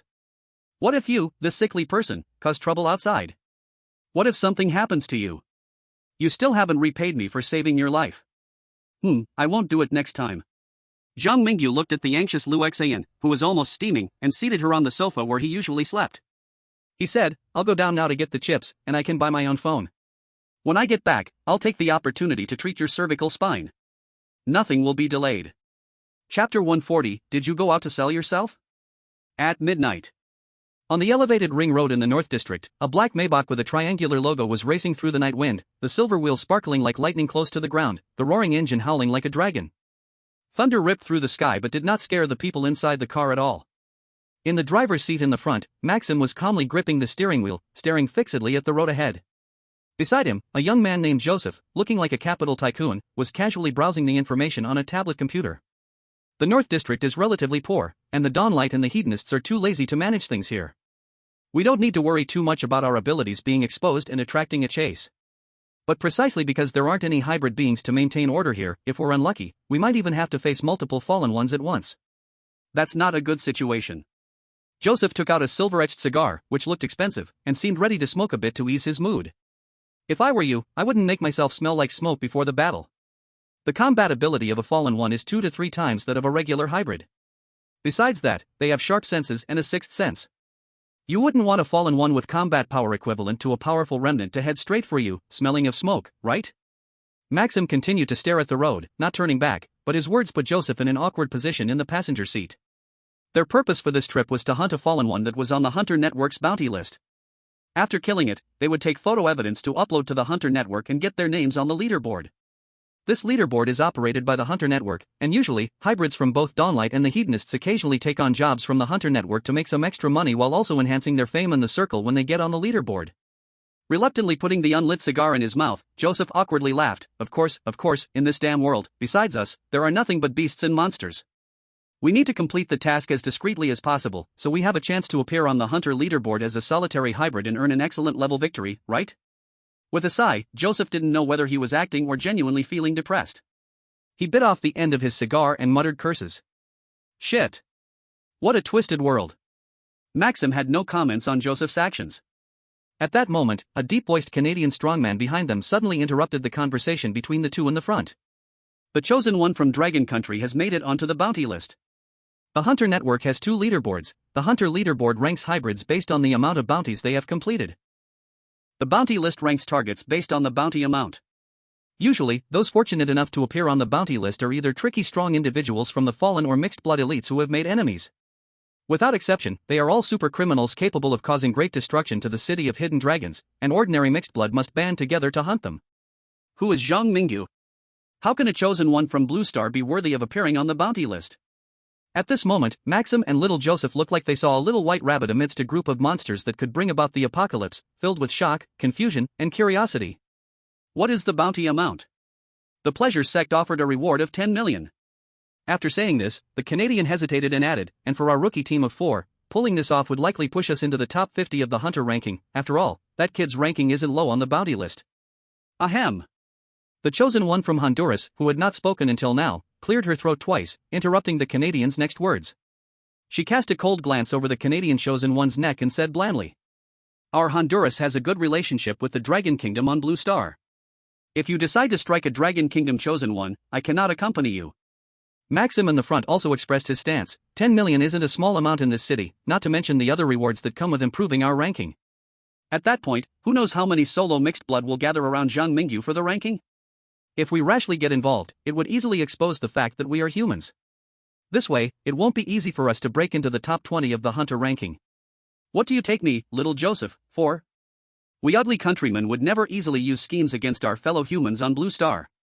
We are all pure-blooded humans, and we should help each other in this world. Our current plan is to rise on the Hunter ranking as mixed-blood hunters. As for the Dragon Kingdom chosen one, let him fend for himself. Little Joseph hid his greedy look, smiled, and echoed Maxim's opinion, but his true thoughts remained unknown. At Lu Xian's home, Zhang Mingyu sat cross-legged on the sofa, browsing the information on the Hunter Network using Lu Xian's computer. He found his bounty, 10 million in rewards, and 5,000 Hunter ranking points.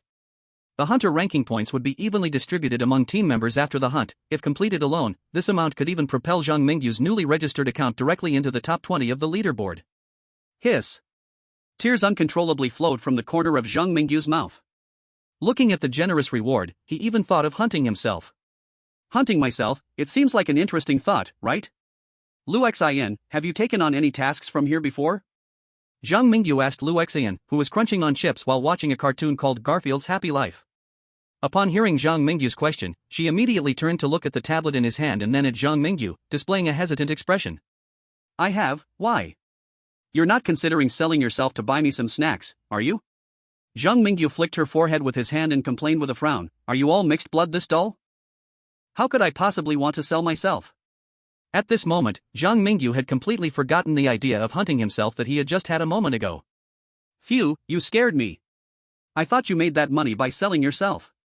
Lu Xian patted her somewhat shallow chest, making Zhang Mingyu feel both exasperated and amused. Chapter 141, Humiliating Harshly. After discussing the main topic, Zhang Mingyu and Lu Xian quickly returned to their previous state. One was watching TV, the other was checking information. The scene was warm and harmonious, just like a family. Zhang Mingyu, do you see what the people across the building are doing? Zhang Mingyu looked up and found that Lu Xian had secretly snuck to the window while he was focused on checking the information.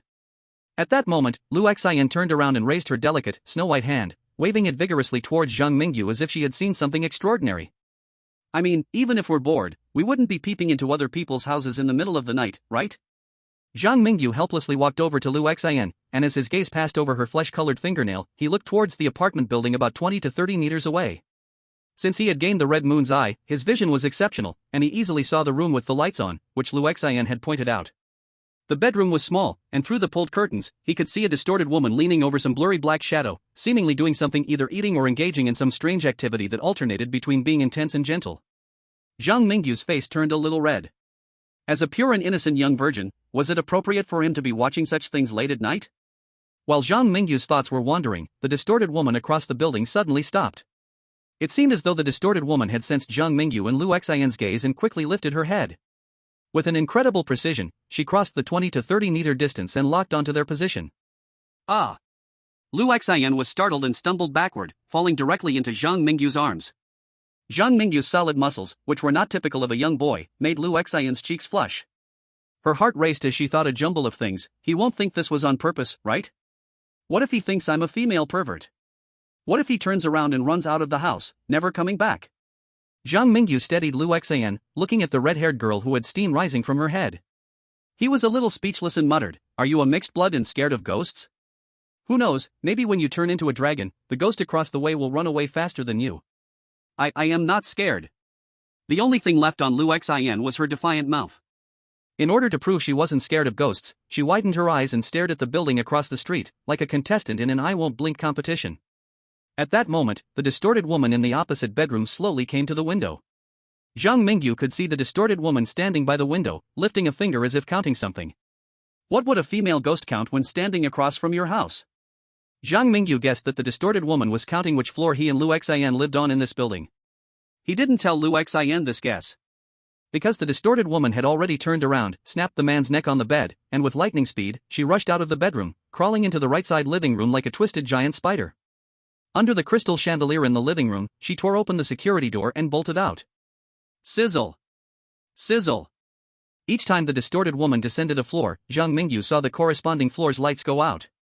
Through the window of the fire escape, Zhang Mingyu could only see a blurry black shadow flashing rapidly. The lights in the residential building went out and came back on as the shadow passed by. Soon, the process of flickering lights became so fast that it reached an unbelievable speed. This means the deformed woman is rushing towards Liu Xian's home at a speed far beyond normal understanding. This guy is at least a vengeful ghost. You stand behind me later, and when I control her, then you help me beat her to death. Zhang Mingyu's eyes were serious. Without Ziyan by his side, he could deal with residual ghosts unharmed and even chase a group of dragon-transformed hybrids down the street, but a vengeful ghost was close to an unspeakable horror monster. Even Zhang Mingyu had to respond carefully. Are you doubting my strength? A mere vengeful ghost, I'll kill it for you. Liu Xian closed his eyes and said the most hateful words in a trembling, cowardly tone. Downstairs. The deformed woman had rushed out of the opposing residential building's unit door at an outrageously fast speed, invading the building where Liu Xian and Zhang Mingyu lived. He silently calculated the deformed woman's speed and turned to look at the front door. However, he had just turned around when he saw a pair of pale hands squeezing in through the gap of the door in a way that defied the laws of physics, followed by the deformed woman's twisted head with cracks at the corners of her mouth and two long, gray-white legs. If I catch you, you will die. The deformed woman leaned against the wall, her head almost touching the ceiling. As she spoke, she extended a tongue covered in gray slime to lick her lips, like a monster ready to feast. Drip! Drip! Saliva dripped from the deformed woman's mouth. At the same time, Zhang Mingyu looked at those pale hands and, based on his previous challenges with ghosts, immediately made a judgment. Long-range attack, be careful not to let her touch you with her hands. Saying this, Zhang Mingyu took off his slippers and demonstrated. The dutiful slipper ghost was thrown at the deformed woman by Zhang Mingyu, and then it was slapped away with a joyful ghostly scream. You have gained 10 anger points from the deformed ghost. You have disturbed the deformed ghost, and now it has developed feelings for you. Zhang Mingyu wanted to complain about the ghost story space's understanding of developed feelings. But he didn't have time to waste. After one slipper ghost was slapped away, Zhang Mingyu immediately picked up the second slipper ghost with his right hand, holding it aloft. Then he charged at the deformed woman barefoot with his right hand holding the slipper and his left hand opening the train conductor's flashlight. If I catch you, you will die. If I catch you, you will die. You will die. You will die. You will die. Ugly monster, what are you trying to catch? I'll give you a dose of reality. After using the train conductor's flashlight to restrict the deformed woman's movement, Zhang Mingyu relied on the protection of the provocation talent to ride on the deformed woman's head, slapping her with two slippers. After gaining more anger points from the deformed woman, Zhang Mingyu arrogantly grabbed her wrist and pressed her down hard on the ground to humiliate her. Damn it! Damn it! Damn it! Want to catch me? Dream on! With every utterance of damn, Zhang Mingyu rubbed the deformed woman harshly against the ground. After the provocation talent took effect, as long as the deformed woman remained beneath Zhang Mingyu, she could not use her bizarre power to escape that ignored the rules of physics. After several rounds, Zhang Mingyu was close to taming the deformed woman all by himself. Meanwhile, Lu Xian, who wanted to help but couldn't, and the Blue Star audience outside the livestream, were left in a state of confusion and disbelief upon seeing the deformed woman being humiliated terribly. They felt like wild grass swaying in the wind, lost and bewildered, yet also found it absurd. Chapter 142, Two Old Foxes. Late at night, a thunderstorm suddenly struck Qianlong City. On the elevated bridge in the northern district, the raindrops pattered against the asphalt road, washing away the large puddles of blood on the surface. The wrecked black Maybach lay horizontally in the middle of the road, a small flame flickering from its crushed hood, along with wisps of foul gray smoke. Amidst the heavy rain, young Joseph looked terrified at the monstrous creature lying in the crater-filled ground. It was a giant over 3 meters tall, with stout legs resembling those of a lizard and a massive tail like the legendary western dragons. It was used to walking upright but possessed the sharp teeth and claws of a crawling creature, with reverse-jointed limbs. Its body was covered in thick scales, triangular in shape like snake scales, capable of withstanding bullets, resembling ancient knights clad in armor. Ordinary beasts would surely meet a gruesome end against this monster. Even with a hunting plan already in place, young Joseph's team only managed to survive the creature's ambush by relying on the firepower of modern weapons. This monster definitely possesses the strength equivalent to top-tier remnants. It was cunning enough to anticipate our hunting it. Damn it, if this monster wasn't vulnerable to guns, we would probably all be dead here today, spat young Joseph, blood mixed with his saliva. The arrogance, which once made him feel superior as an ugly foreigner, had vanished from his face. The battle with the fallen made young Joseph and his companions completely realize the harsh reality. They were not the strange nemesis of the Dragon Kingdom and did not have the abilities to rampage through the world of the haunted tales. Facing such a powerful remnant-level monster, they fought pitifully. If they encountered a grudge-level monster, they could only hope it was too full to attack. If ordinary fallen on the bounty board are this strong, how did Zhang Mingyu escape after provoking the half-breeds of the Indulgence faction? Maxim murmured as he approached the remains of the fallen, staring at the dragon-like monster inside. At that moment, an ear-piercing siren rang out from the road below the elevated bridge. The 4 chosen hunters, who had teamed up to hunt the fallen, quickly gathered evidence and, after erasing all traces of their presence, fled the scene. In a dim alley near the elevated bridge, the leading Maxim suddenly turned, coldly looking at the coughing-up blood young Joseph, and asked, "Is it your secret instruction that Han Yujie from the Pickled Cucumber Nation is teaming up with the chosen ones from Kangaroo Nation and Wellington Steak Nation to go after Zhang Mingyu?" "Ha?" Young Joseph appeared very surprised, not knowing whether he was amazed by Maxim's well-informed nature or didn't want an act to take over him. He exaggeratedly said with a wide-open mouth, "Oh, my dear Maxim, I am not their dad, how could I command them to do my bidding?" "Hee, who can say for sure? I remember you stayed in Han Yujie's hometown for 2 years under the identity of the ugly army stationed in Pickled Cucumber Nation. Maybe he is the illegitimate child you left behind," Maxim said with a stern expression, not giving young Joseph a good face. He warned, "You also saw the situation just now, the 4 of us could barely slay one fallen together. If we bring along any additional burdens, this process will be even more difficult. For everyone's sake, I advise you not to entertain any crooked ideas. If I discover that you are secretly plotting against our allies in the Arctic Bear Nation, our cooperation will be over." Outside, in the Arctic Bear Nation's secret meeting room, the president of the Arctic Bear Nation was secretly meeting with the leader of the Dragon Kingdom, both watching the live broadcast of Maxim's actions on the screen. In the situation at Zhang Mingyu's side, the 2 old foxes smiled knowingly after seeing the scene they desired. "Oh, my dear old friend, did you see? Our friendship between the Polar Bear Nation and the Dragon Nation is everlasting." The president of the Polar Bear Nation pointed at Maxim in the live broadcast, and Maxim's earlier words were naturally orchestrated by the leadership of the Polar Bear Nation. The leader of the Dragon Nation was very pleased with this. He watched the scene in the live broadcast where Zhang Mingyu was ruthlessly tormenting a misshapen woman. A few more wrinkles appeared at the corners of his aged eyes as he smiled. "Our Zhang Mingyu from the Dragon Nation may be a bit young and playful, but look at him. He unintentionally tamed a vengeful spirit. Yet, your Maxim from the Polar Bear Nation is much more experienced and composed. I must let Zhang Mingyu come to your country for guidance." This. The president of the Polar Bear Nation looked at the leader of the Dragon Nation, who seemed to flaunt his child scoring a perfect 100 in school, and his eyes twitched as if he'd drunk fake wine. "You find him too playful, right? I don't mind, I would exchange our Maxim from the Polar Bear Nation for your Zhang Mingyu. Who else except for that little pervert from your Dragon Nation could humiliate a female ghost while riding her? Did you not see our Maxim almost getting beaten to death just to deal with a lower-level fallen spirit? Ahem, ever since the ugly country established an organization called the Eagle Bureau, they have become increasingly rampant. Our nation's chosen ones should help each other in the world of strange tales and unite against outsiders. Seeing that the president of the polar bear nation seemed quite angry, the leader of the dragon nation stopped flaunting and seriously discussed business with him. In this strange tale, Zhang Mingyu had initially been forced to conflict with a debauched hybrid. He also exposed some of his own abilities. Under such unfavorable circumstances, it was crucial to find more allies. Maxim from the Polar Bear Nation and the Chosen One from Honduras were the two reliable allies that the Dragon Nation helped Zhang Mingyu to win over through diplomatic means. Besides them, some countries, including Iron Tower Nation and Pyongyang Nation, also expressed intentions to cooperate, but the chosen ones selected from these nations were too weak. They would probably not be able to help Zhang Mingyu significantly when it mattered most. In the world of strange tales, there was silence for a night.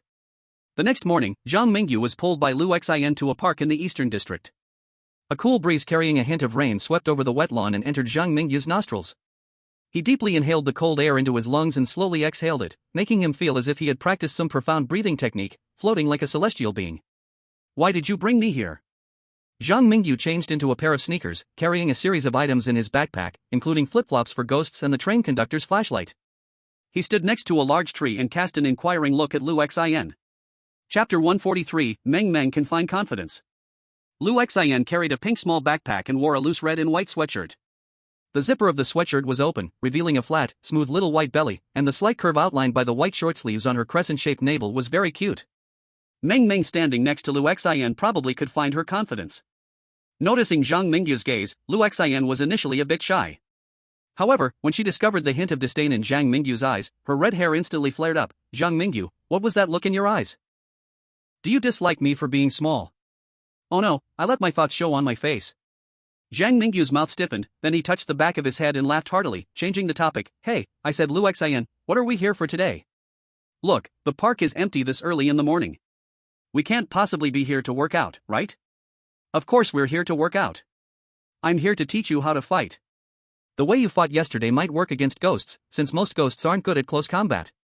With that golden light protecting you, you have the upper hand. But mixed bloods and fallen ones inherit dragon blood, they are born warriors and won't stumble in the same place twice. After we encounter the debauchery mixed bloods trying to kill us again, we can't keep relying on your little tricks to escape, right?" Lu Xin instinctively replied. "So, your combat skills are quite impressive, huh?" Zhang Mingyu glanced at his profession panel. After entering this monster tale world, he found that his profession panel had changed. Apart from the demon doctor profession he mastered at the expert level, many life skills also appeared on his profession panel. Demon doctor, expert level, max experience. Cooking skill, level 2, 136/200. Body skills, combined combat ability, level 3, 371/500. Reconnaissance and counter-reconnaissance, level 3, 432/500. Practical chemistry, level 3, 457/500. Handling corpses, level 4, 523/1000. Learning, level 10, applicable only for this monster tale challenge. You will gain experience at 10 times the usual rate. Pollution resistance, level 2, no improvement path. Luck attribute, level 6, no improvement path. Mental strength, level 2, 178/200. These life skills were abilities Zhang Mingyu already possessed. The changes on the profession panel merely manifested these abilities as visible data. For example, Zhang Mingyu often cooked at home, and his cooking skills were much better than the average person's. Therefore, the monster space confirmed he mastered cooking, and the cooking skill was at level 2. As for body skills, reconnaissance and counter-reconnaissance, these abilities were closely related to the deliberate training from the Dragon Kingdom expert group. After acquiring these skills, Zhang Mingyu practiced repeatedly against monsters and murderers in the monster world, which raised the average level of these abilities to above level 3. It's easy to imagine that level 3 body skills aren't weak. Now, Lu Xin confidently claimed she had the ability to teach Zhang Mingyu. Zhang Mingyu expressed doubt about this. "Put away the doubtful look. Today, I'll let you witness the power of the top ranker on the hunter list." Lu Xin said, her red hair bristling with anger as if it were about to burst into flames. She spread her slender long legs and left 2 deep shoe prints on the grass with her red-black shoes. "You are the Crimson Lotus Fire? I was curious which middle school boy came up with such a cool name, but I didn't expect it to be you." Zhang Mingyu joked, but before he could finish his words, Lu Xin charged at him like a lioness, her pink fists creating a gust of wind. "Hey, do you have any martial ethics? Why did you charge at me before I even said to start?" Notice that Lu Xin's resentment level towards you +1. Notice that Lu Xin's resentment level towards you +1. Zhang Mingyu raised his arms to try to block. To his surprise, his level 3 body skill was really not enough against Lu Xian. In the blink of an eye, Lu Xian's little fist hit Zhang Mingyu's small abdomen, causing him to bend over like a shrimp. Lu Xian, your punch has no personal grievances, I don't believe it for a second. After taking a punch, Zhang Mingyu finally believed that this silly girl, Lu Xian, was indeed the top mixed blood on the hunter list. He looked at his profession panel and indeed found that the experience for body skills had increased by 10 points. Now, the experience value of body technique has reached 381/500. Just 119 more experience points and Zhang Mingyu can level up to level 4 body technique. Humph, so what if I have personal grievances? You just looked down on me for being small. You called me a middle school girl and questioned my strength. Today, let teacher Lu Xian teach you what real combat is. Lu Xian crossed her arms and glared at Zhang Mingyu. This time, she was not fooled by him. However, when Lu Xian saw Zhang Mingyu's pained expression, she couldn't help but stop her movements and asked with concern, "The golden light on you seems weaker than when dealing with the deformity ghost. If you can't hold on, should I go easier on you next time?" The golden light from Zhang Mingyu's challenger talent was weak during practice with Lu Xian because she didn't have much resentment toward him. And Zhang Mingyu was also someone who could tell the difference between light and heavy matters. He knew his body technique was indeed incomparable in front of Lu Xian, and after realizing he could gain experience points from being hit by her, Zhang Mingyu now looked at Lu Xian as if she were a walking experience gift package. He decided that today, no matter what, he had to make good use of his learning ability to get some experience points from Lu Xian. With that thought, Zhang Mingyu straightened his body again, a glimmer of excitement flashed in his crimson eyes. "Lu Xian, please don't hold back, if you can't kill me, just hit me as hard as you can." Lu Xian? Is this guy awakening some twisted hobby? Bang! Bang! Bang! In the morning park, bursts of air explosions rang out. In the seldom trodden small woods, the sounds of boys panting were heard one after another. Occasionally, elderly people out for their morning exercises would pass through the small woods, showing gentle and kind smiles, and before leaving, they would sigh, "It's good to be young." Lu Xian, use a bit of strength. Lu Xian, did you not eat? Ow, it hurts, it hurts. So painful. Wait, not there, change places. Boom! Zhang Mingyu was slapped by a blushing Lu Xian, flying into a pile of bushes as high as a person. Covering his steaming head with one hand, Lu Xian pointed at Zhang Mingyu, who was limping out of the bushes, and stammered, "What nonsense are you saying? If you keep shouting like this and others hear, they will think we are doing something shameful in the small woods." Chapter 144, beginning in chaos, ending in abandonment. Today, it started raining heavily outside again. In the warm home, Lu Xian sat at the dining table, lifted a small white porcelain bowl, and took a sip of the steaming fish soup. The delicious soup made her eyes sparkle with little stars. How can Zhang Mingyu's cooking be so good? At this rate, I won't be able to live without him. Lu Xian stole a glance at Zhang Mingyu across the table and found him still absorbed in reading a book. This scene made her slightly breathe a sigh of relief, but suddenly a hint of dissatisfaction arose in her heart. Reading. Reading. This guy spends his whole day practicing punches and reading books. I'm a big beauty too, can't he look at me a few more times without dying? Lu Xian? Lu Xian looked at Zhang Mingyu, who suddenly raised his head, and for a moment, she was a bit stunned. Panic-stricken, she sat up straight, pretending to be indifferent while sipping the fish soup, and secretly glanced at Zhang Mingyu. "I'm listening, so tell me, have you encountered some bottleneck in your boxing technique?" "Well, not really." Seeing Lu Xian's cute appearance, Zhang Mingyu was slightly taken aback. He had been in Qianlong City for nearly 20 days, and apart from the first few days, he had spent almost all the time with Lu Xian. They ate together, practiced punches together, studied together. Carefully, we feared being discovered by the depraved hybrids. I must say, this kind of life is beautiful. After gaining a level 10 learning ability, Zhang Mingyu quickly learned a lot of useful knowledge. As for martial arts, Zhang Mingyu spent only one day to raise his physical skills to level 4, then spent 3 more days to reach level 5, and finally, after 7 days, he raised his physical skills to level 6. However, he found that Lu Xian could still crush him in combat skills. This discovery was somewhat horrifying. The world of eerie tales has very strict standards for all abilities. Level 6 physical skills are already equivalent to what an ordinary person can achieve in a lifetime. If it weren't for Zhang Mingyu's powerful learning ability gained after clearing the Red Moon City, he would have to fight for 7 or 8 years in the eerie world to raise his physical skills from level 3 to level 6. Shaking his head, Zhang Mingyu discarded the extra thoughts in his mind. He knew this was not the time to be sentimental. The expert group from Dragon Country had recently sent him an off-site alert, stating that the chosen one from Pickled Vegetable Country, Han Yujie, had secretly teamed up with several hybrids through the channel of Dawnlight, planning to locate Zhang Mingyu's position and hunt him down for the 5,000 points reward on the bounty list. He could no longer stay in Lu Xian's house. Starting today, he must leave his comfort zone, leave behind the experience pack that is Liu Xian, and eliminate those who wished him harm without implicating Liu Xian. I plan to go out for 2 days. There are some dishes I prepared in the fridge, and in the freezer, there are your favorite spicy little lobster dumplings.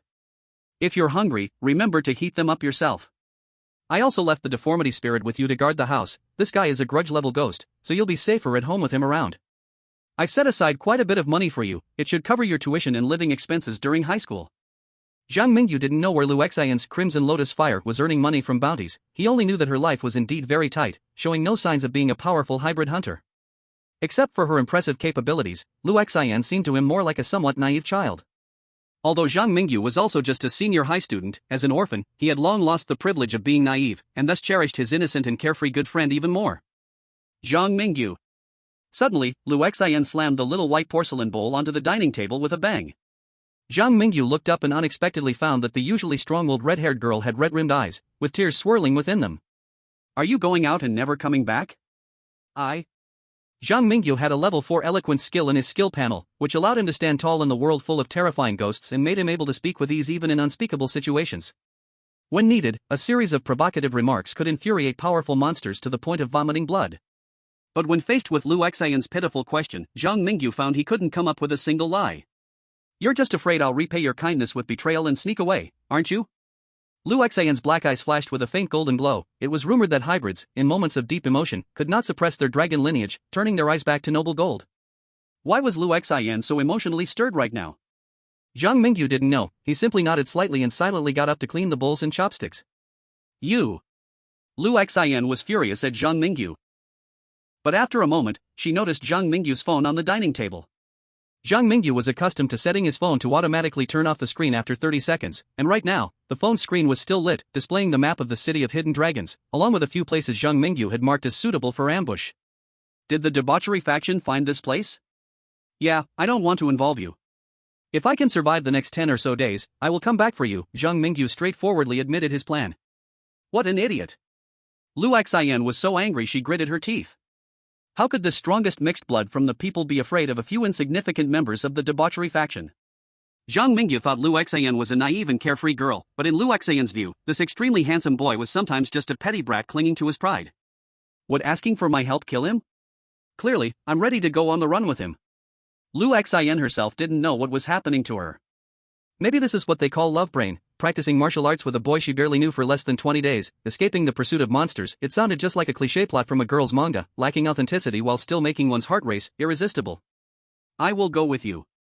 There are people I know in the dawn of light, and they are always watching the movements of the debauchery faction. Since they didn't inform me in advance, it means the ones who came this time are just minor characters. Liu Xian stood up forcefully, puffed up her meager chest, and struck a pose like a tough girl. I saved you, so I will be responsible for you. Until you repay the favor of saving your life, I'm going to pressure you for gratitude. If you dare to run away, I will make you go on TV and tell the whole city you are a scumbag who abandoned your commitments. Zhang Mingyu was dumbfounded. He looked at Liu Xian, who was acting unusually, and felt like he should either burst into tears or hold Liu Xian and pour out his heartfelt, cheesy confessions. But how did I become a scumbag? Can you tell me how the term abandoning commitments is used like this? Hashtag. Chapter 145, The Boy in the Rain.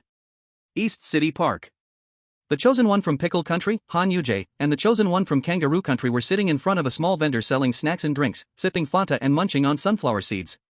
The small stool under their butts and the table in front of them were integrated, connected by 2 diagonal steel beams, and a large umbrella was stuck in a small hole in the center of the table, shielding them from the drizzle falling from the sky.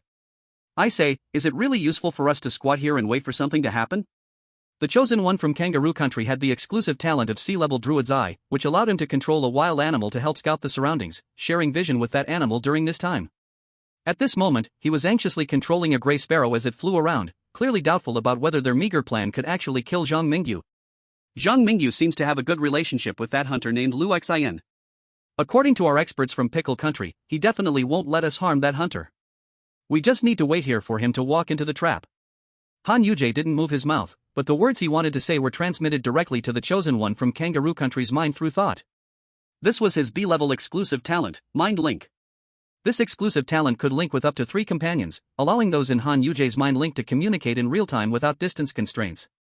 It was precisely because of this miraculous skill that Han Yujie and his companions felt confident enough to quietly discuss their hunting plan against Zhang Mingyu under the circumstances of a live broadcast. The two continued to munch on sunflower seeds for a while. This leisure activity of the Dragon Kingdom people seems quite nice. Han Yujie, how is it going over there? My few half-blood brothers here are getting impatient. The voice of the chosen one from Wellington State Country urged through the spiritual connection. His exclusive talent is the D-level mimicker. The mimicker talent is not high in level, but it allows the chosen one to imitate any ability he has seen. If the abilities mimicked were truly powerful, the rating of this ability would at least be S-level, since the mimicker would gain no real strength to confront monsters.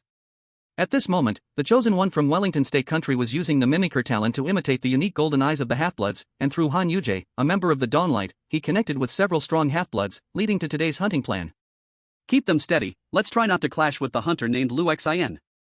It would be best to ambush Zhang Mingyu alone. Don't forget, this guy Zhang Mingyu is a monster who can kill ordinary half-bloods, and the manpower we've brought along is barely enough to surround him. Adding a top-tier hunter would make it impossible. Han Yujie's lips curled up slightly. He couldn't wait to see the Dragon Kingdom's strange nemesis kneeling in front of him begging for mercy. You Zhang Mingyu are not very skilled, are you? Weren't you invincible in the world of monster tales? This time, I will take you down from your pedestal during your hellish start. That guy from Nichuan Steel Plate is way too cowardly. He has an A-level exclusive talent but doesn't dare to participate in this hunt. He really doesn't understand what it means to be a winner or a loser. The rain continued to drip steadily. At this moment, the Kangaroo Country's chosen one had spotted Zhang Mingyu's whereabouts. On the rain-soaked path through the forest, a graceful young man was holding an umbrella, stepping through shallow puddles reflecting the sky, walking step by step toward the center of the encirclement. In the forest clearing, a stone-paved road led to a small square furnished with fitness equipment. Due to the rain, the usually crowded square filled with old folks was now quiet and empty. Beside a somewhat old yellow spacewalker, three tall and strong men silently watched the approaching Zhang Mingyu. Their eyes glowed with a faint golden light, the mark of dragon bloodline golden eyes. Looking up at the sky, Zhang Mingyu had already noticed the sparrow that was secretly observing him. He said nothing, slowly closed his palm around the umbrella, hung it on a nearby horizontal bar, and let the raindrops fall upon his body from the dome above. Hoo! Hot air was expelled from Zhang Mingyu's lungs. He looked like a general about to step onto the battlefield, adjusting his battlesuit soaked by the rain. At this moment, beside the three half-bloods, a sly-eyed western man with golden eyes tugged at the clothes of the nearby strongman, pointing at Zhang Mingyu and said, "Everyone, this is the human that the Indulgence faction has a bounty on. He's quite tricky, don't underestimate him. In the end, he's just a human. No matter how strong a waste without dragon blood is, he is still an ant." The leader among the three strongmen pushed aside the troublesome Wellington State Country chosen one, and at this moment, he looked at Zhang Mingyu's golden eyes with both greed and doubt. Is this human boy the one who has played the half-bloods of the Indulgence faction around with those strange methods? Zhang Mingyu's physique is undoubtedly strong among high school students. However, human bodies have limits, and the three half-bloods did not believe Zhang Mingyu was as strong as the rumors suggested. Try to catch him alive, the Indulgent couple seems to really like this kid. If we can capture him, we might get a bigger reward. The leading strong man coldly ordered. At the same time, Han Yujie from the Pickle Country and the chosen one from Kangaroo Country quietly arrived at the scene. They watched from a distance, seeming unwilling to join the upcoming battle. Snap! Zhang Mingyu slightly curled his tongue, making a sound that caught everyone's attention. I say, do you really think I am certain to die today? Every move of the boy in the rain was extremely handsome. Of course, this had to overlook the slippers on his feet. With a smile on his face, his crimson eyes calmly scanned every person's cheek, clearly not doing anything, yet brought immense pressure on the three mixed-race strong men. You bastard, get him! Seeing a mere human acting tough in front of him, the leading strong man couldn't bear it and immediately unleashed a torrent of rage at Zhang Mingyu, charging madly towards him with the other two burly figures. In the process of running, they transformed into dragons, becoming the 3-meter-high dragon-like monsters that small Joseph had once dealt with. Boom! Boom! Boom! The ground trembled under the footsteps of the three monsters, making a roaring sound like an earthquake. The chosen one from Wellington Beef Country, being a fake mixed breed, was so scared that he collapsed on the ground. That was the breath from creatures at the top of the food chain, a terrifying power that absolutely did not belong to humans. Chapter 146, Submit or Die. In the park under the rain. The three dragon-transformed strong men charged like three heavy trucks, smashing every raindrop in their path, and the water puddles reflected their noble golden vertical pupils, the dragon might of the food chain superior sending birds and insects within 100 meters scattering in fear. Smash! The calm puddle was shattered by a huge dragon claw. The first dragon-transformed monster had already charged to Zhang Mingyu's front. Cold light flashed, and the sharp dragon claw swiped at the boy, who seemed like a toy. At this moment, the dragon monster could even imagine the delightful cracking sound of shattering the boy's bones. However, facing this attack as heavy as a mountain, the boy showed no fear, a hint of barely concealed mockery in his crimson eyes. "Did no one tell you the real power of the one you are trying to kill?" The boy's voice echoed in the dragon monster's ear. The next second, Zhang Mingyu's body vanished in the eyes of the dragon monster. He wore blue slippers, and his pale feet glistened with a vein-popping action as he propelled himself out. The other two dragon-transformed monsters charging ahead only managed to see a shadow darting through their companions' legs, and then their comrade stood still like a motionless log as the boy leaped up from behind, delivering a downward split that struck the scaled head above. Bang! Zhang Mingyu's level 6 physical skills had reached inhuman levels. His split directly knocked the dragon monster into a dizzy state, instinctively opening its gaping mouth. "Here's a little gift for you, consider it a greeting." A small glass bottle was brutally shoved deep into the throat of the dragon monster.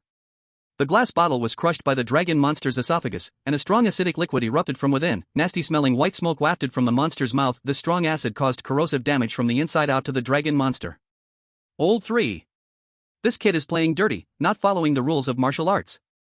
As the two dragon monsters rushed to Zhang Mingyu's side, Old 3, having swallowed the strong acid, was in so much pain that he reverted back to human form. He lay on the ground, continuously twitching, his mouth releasing an unpleasant stench. "Even though I have level 6 physical skills and my body quality is good, I am still just an ordinary human with no power to bind a chicken.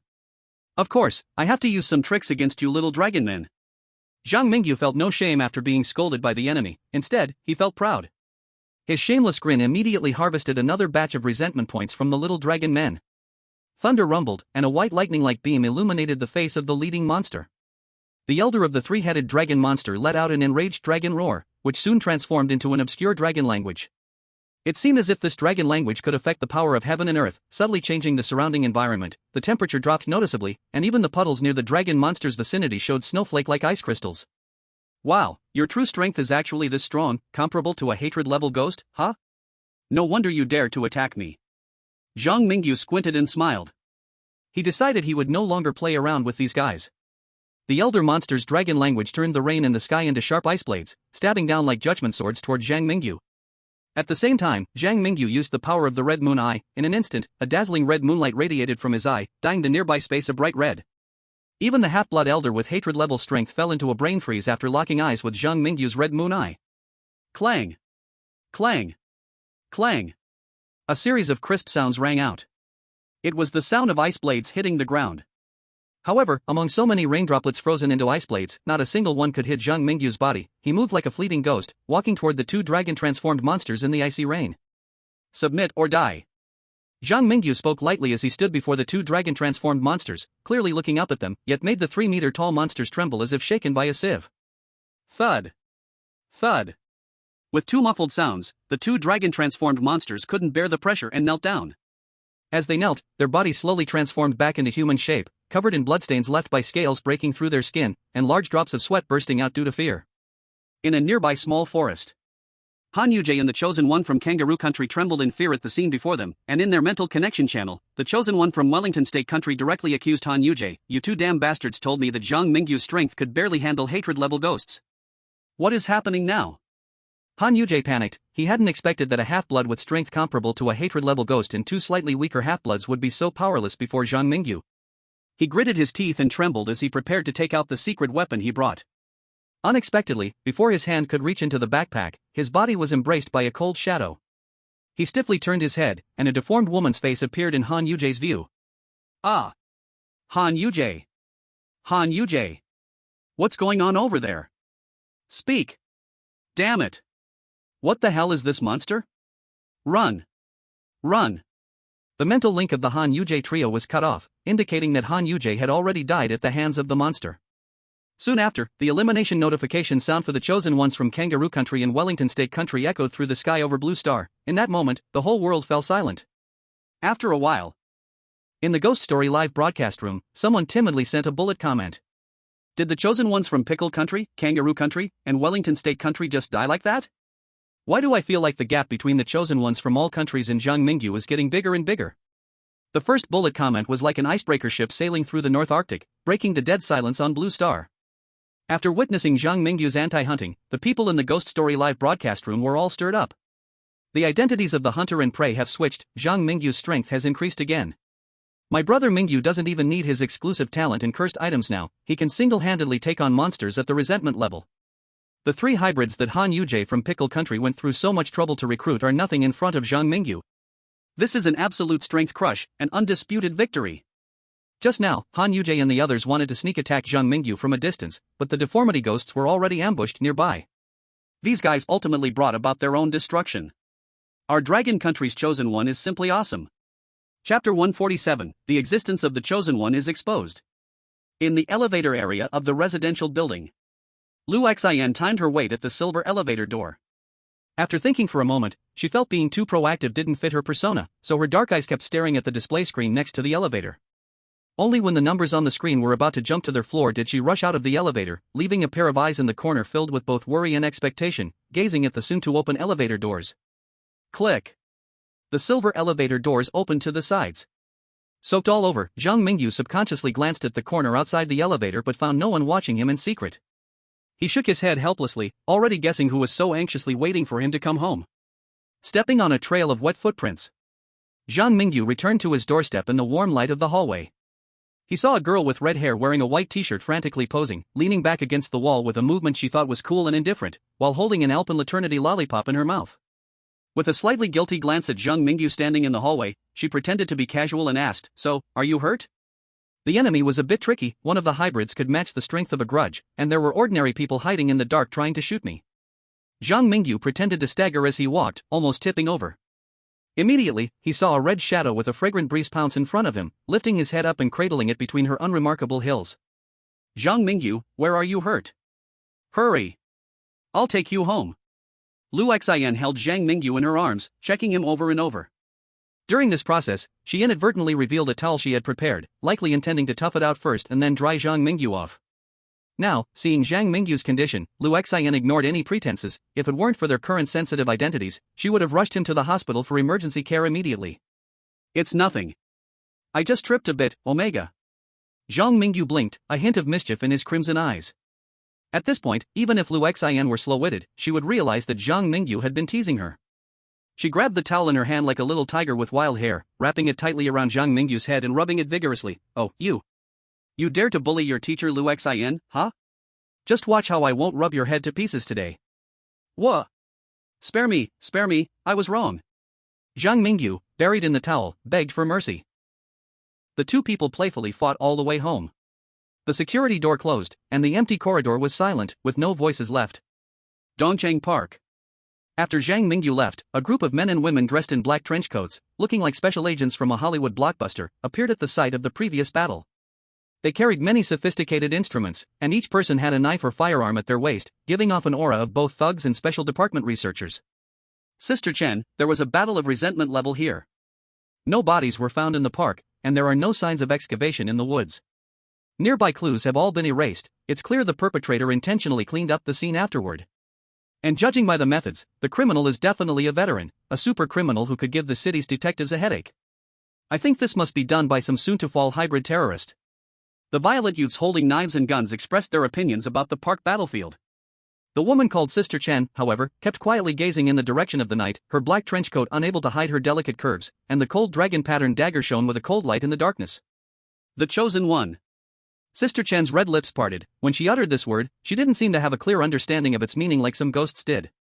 On the contrary, in Longyin City, Sister Chen, who held a significant position, was extremely unfamiliar with this term. "Sister Chen, what is the Chosen One? Is it the killer of the case?" After the incident, our outer personnel Han Yujie from Dawnlight went missing, and we suspect this incident is likely related to Han Yujie and several hunters who frequently operate on the Hunter Network.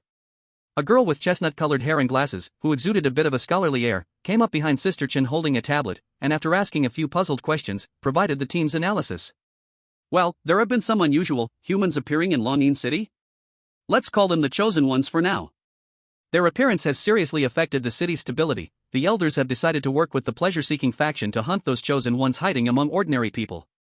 When Sister Chen said this, her black eyes suddenly transformed into golden vertical pupils. She coldly glanced at the cracked ground in the park and said in a deep voice, "Restore the park to its original state before tomorrow morning. The elders want order, and remember not to cause panic during the hunt." Sometimes, the difference between a hero and a dragon of evil is merely a thought away. The distribution of benefits and the changes in the situation can turn once dragon slayers into evil dragons that destroy the world. The next day, the sun was shining brightly. Zhang Mingyu lazily stretched on his bed, his consciousness spreading to check every tool he had controlled with seeds. Without infinite mental power, he could no longer create his subordinates in large quantities like in Red Moon City. However, creating a few undercover agents among the hybrids was still something he could manage. Yesterday, I should have cleaned up everything well, so why are there still many unfamiliar faces near my home today? Zhang Mingyu, through the eyes of Big Brother, Second Brother, and Third Brother, saw the hybrids that had appeared in the East District. These guys in black trench coats seemed to be from Dawnlight. Speaking of which, those 3 hybrids from yesterday truly delivered their heads from thousands of miles away, a small gift with deep feelings. Zhang Mingyu was just worried about lacking subordinates, and now 3 capable cuties had come to him. Among them, even the weakest Third Brother, after being healed by Zhang Mingyu's devilish hand, could fight against 2 or 3 ordinary hybrids, truly deserving to be hunters from the Hunter Network. Although having tools can help me disrupt the hybrid site. But the strange movements of the Dawnlight always make me feel uneasy, and if the Indulgence faction really decides to search the entire city inch by inch, it's only a matter of time before they find my and Lu Xian's place. It seems that no matter what, an escape that can happen at any moment is unavoidable. Zhang Mingyu sighed slightly. He cast his gaze towards the profession panel. Body technique, level 6, 2023/3000. Mental power, level 2, 198/200. He decided to strive to improve his body technique and mental power levels before setting off. Chapter 148, Nichuan Steel Plate takes action. Attention, citizens. A new wanted person's photo will be announced. These wanted individuals are violent terrorists. Citizens with clues are urged to immediately inform the Public Security Office via phone, and we will reward the providers of clues with 2,000 yuan cash. Eastern District, Commercial Street. Nichuan Steel Plate dragged his heavy body down an alley, surrounded by red-brown brick walls, and outside the alley was an unknown street at the edge of the commercial street. A trail of blood extended from the entrance of the alley to the feet of Nichuan Steel Plate. When he heard the official broadcast from the commercial street behind him, an overwhelming despair surged in his remaining eye. Damn it! Nichuan Steel Plate's fist smashed hard against the red brick wall beside him, causing his gunshot wound to crack open again, blood gushing from beneath his clothes and making his appearance even more tragic. These damned half-breeds, why did they suddenly discover the existence of the Chosen Ones and want to hunt us down to the last? I thought I had escaped from those devils. I've endured over 20 days of suffering in this bastard city. Why? Why when I was about to clear the world of ghost stories, am I now facing the pursuit of the 2 biggest half-breed organizations in the city of Qianlong? Who the hell exposed the existence of the Chosen Ones? Nichuan Steel Plate didn't need to turn around to guess that his face was playing on the large screen hung high on the building. In recent days, Nichuan Steel Plate had been feeling increasingly uneasy. Through various clues, he had noticed that the number of Chosen Ones was rapidly decreasing, as if someone was hunting them down in the shadows. However, because the place where Nichuan Steel Plate was hiding had restricted news flow, he was unable to confirm his suspicion. Until this morning, when a series of wanted lists for fugitives were suddenly announced on television, and amongst those fugitives were several familiar faces that greatly alarmed Nichuan Steel Plate. At this point, Nichuan Steel Plate finally confirmed that the 2 major half-breed forces in the city of Qianlong seemed to have set their sights on these unexpected visitors from Blue Star. Realizing that the situation was not right, Nichuan Steel Plate escaped his hideout overnight, preparing to seek refuge in the chaotic Northern District or the Western District, where monsters were most active in the city of Qianlong. Unexpectedly, as soon as he left his home, he was attacked by half-breeds. Helpless, Nichuan Steel Plate had no choice but to fully activate his A-level exclusive talent, timid as a mouse, just to barely escape from the grasp of that half-breed. Now, Nichuan Steel Plate was completely out of ammunition and food. Moreover, the 2 major half-breed organizations had already issued a wanted order for him through the official channels of the city of Qianlong. Am I going to die in the world of ghost stories, just like the heroes in the shrine? Absolute despair was evident on Nichuan Steel Plate's face. The exclusive talent timid as a mouse symbolized, in some sense, Nichuan Steel Plate's character. He didn't dare to actively participate in the contest between the Ugly Nation and the Dragon Nation, and even though he was an experienced chosen one, he just wanted to survive for 30 days in the city of Qianlong. When the time comes, take a passing grade and return to the real world to enjoy life. Now, this cowardly chosen one has been forced into a corner. The fiercely beating heart of Sun Chuan Steel tells him he does not want to die. He has survived the ghostly tales of the Spirit Communication School and outlived many heroes from the Ugly Country and the Polar Bear Country. To outsiders, Sun Chuan Steel is a coward, a bear, a rat in the gutter, but in reality, he can almost be said to be the chosen one who has lasted the longest in the ghostly challenge, aside from Zhang Mingyu. The strong desire to survive drives Sun Chuan Steel's brain to work rapidly. He lets the blood flow from his body to the ground in the alley, and as his life bleeds away, a fierce light grows in his eyes. The militaristic education he received from childhood awakens the last bit of courage in this coward's heart. At this moment, a crazy plan pops into Sun Quan Steel's mind. He wants to lure the pursuers behind him to the side of the Dragon Country's chosen one. Before the last action, Han Yujie and the others tried to recruit Sun Quan Steel to act together. At that time, Sun Quan Steel just wanted to be a cowardly waste. Even though he understood that his actions would provoke dissatisfaction from the higher-ups of the Cherry Blossom Country, he did not rashly follow Han Yujie and the others to fight. It turns out, this time, Sun Quan Steel made the right gamble. Han Yujie and his group of wastes were simply no match for the Dragon Country's chosen one. But this time, Sun Quan Steel understands that if he doesn't find a way to drag Zhang Mingyu, who is also in the Eastern District, into the mess, he will be hunted to death by the endless pursuers of the two mixed-blood organizations. He just hopes he can hold on until he gets close to Zhang Mingyu's residence. He also silently prays in his heart that Zhang Mingyu has not yet noticed the changes in the outside world and is still living in that hunter companion's neighborhood. At Lu Xian's home, Zhang Mingyu is unaware of the situation on Sun Quan Steel's side, but through the news on TV and the recent movements of the two mixed-blood organizations, he has deduced the current situation in Hidden Dragon City. My mental power level has now risen to level 3, 401/500. In the past, I could only condense 10 seeds at full effort, but now I can easily condense 40 seeds. Although it's not as exaggerated as infinite mental power, it shows my strength improvement. Zhang Mingyu clenches his fist. The peaceful time is about to come to an end. He knows he has tough battles ahead. Creak. The bedroom door is pushed open by a pair of fair little hands. Lu Xian comes out of the bedroom with a pink backpack. She takes a reluctant glance at the furnishings in her home and then stuffs a small suitcase into Zhang Mingyu's hands. It's time to go. There are more monsters in the Western District, and even the two mixed-blood organizations won't dare to act too flamboyantly. After we get there, we'll rent a place to stay for 2 days, and wait until the recent commotion passes before bringing you back. Zhang Mingyu opens his mouth but does not speak. Actually, both of them know that if they continue along the current situation, whether they can return to this safe little home in the future is still unknown. Perhaps, Lu Xian and Zhang Mingyu will have to live a life of hiding from now on. Once Zhang Mingyu clears this ghostly world, perhaps he can find a way to use the Eternal Train to bring Lu Xian to his territory. But can Lu Xian accept the fact that she has been living in a world full of monsters all along? Although there are often mixed bloods and fallen ones causing trouble in Hidden Dragon City, and they occasionally encounter monsters killing people, it is generally still very comfortable. If Zhang Mingyu suddenly tells Lu Xian, the world you live in is actually very hellish. Outside the city of hidden dragons, demons roam everywhere, and killers are as common as dogs, while ordinary people are rarer than giant pandas. At that time, could Lu Xian accept this reality? This silly girl, who enjoys slacking off, would probably prefer to be a fugitive in the city of hidden dragons. Chapter 149, The Meaning of the Elder Council. Downstairs in the residential area, a bloody figure stumbled through the barrier of 2 young security guards, rushing toward the memory of the residential building amidst the unusual gazes of onlookers. Damn, that guy is covered in blood, right? Is it true? Who will go help him? Help him? He might be a lunatic. I think it's better to call the police. This was the time when students were getting out of school and workers were finishing their shifts, so the residential area was quite crowded. People watched the bloody intruder but didn't dare to approach. Some kind-hearted bystanders pulled out their phones to call the police, while the indifferent ones just recorded the event for fun. The figure that barged into the residential area was the chosen one from Sakura Country, Nichikawa Steel Plate. At this moment, he was running into the complex in a panic, glancing back every now and then in the direction where Nichikawa Steel Plate was looking. A group of mixed-blood individuals dressed in black trench coats were hiding in the shadows, observing everything. Sister Chen, several lustful mixed bloods have chased that guy to this area. They might discover your hunter friend's hidden toys. Should we intervene? The girl with chestnut-colored hair operated a tablet to retrieve the nearby surveillance footage. She knew Sister Chen had been lurking around here for a while. Sister Chen's goal seemed to be to observe the number 1 hunter on the hunting network and a very special pure-blood human. The human named Zhang Mingyu had first escaped the clutches of a couple from the lustful faction. After that, he toyed with a group of mixed bloods from the lustful faction like they were nothing. Not long ago, he also single-handedly challenged 3 veteran hunters from the hunting network. Such a freak indeed deserves Sister Chen's attention. No need, the Elder Council's meaning is to eliminate all unknown factors that could shake the mixed bloods' rule. This guy will eventually make it onto our hunting list. Now that those lustful faction people have come, it's just right to hand this difficult guy over to them.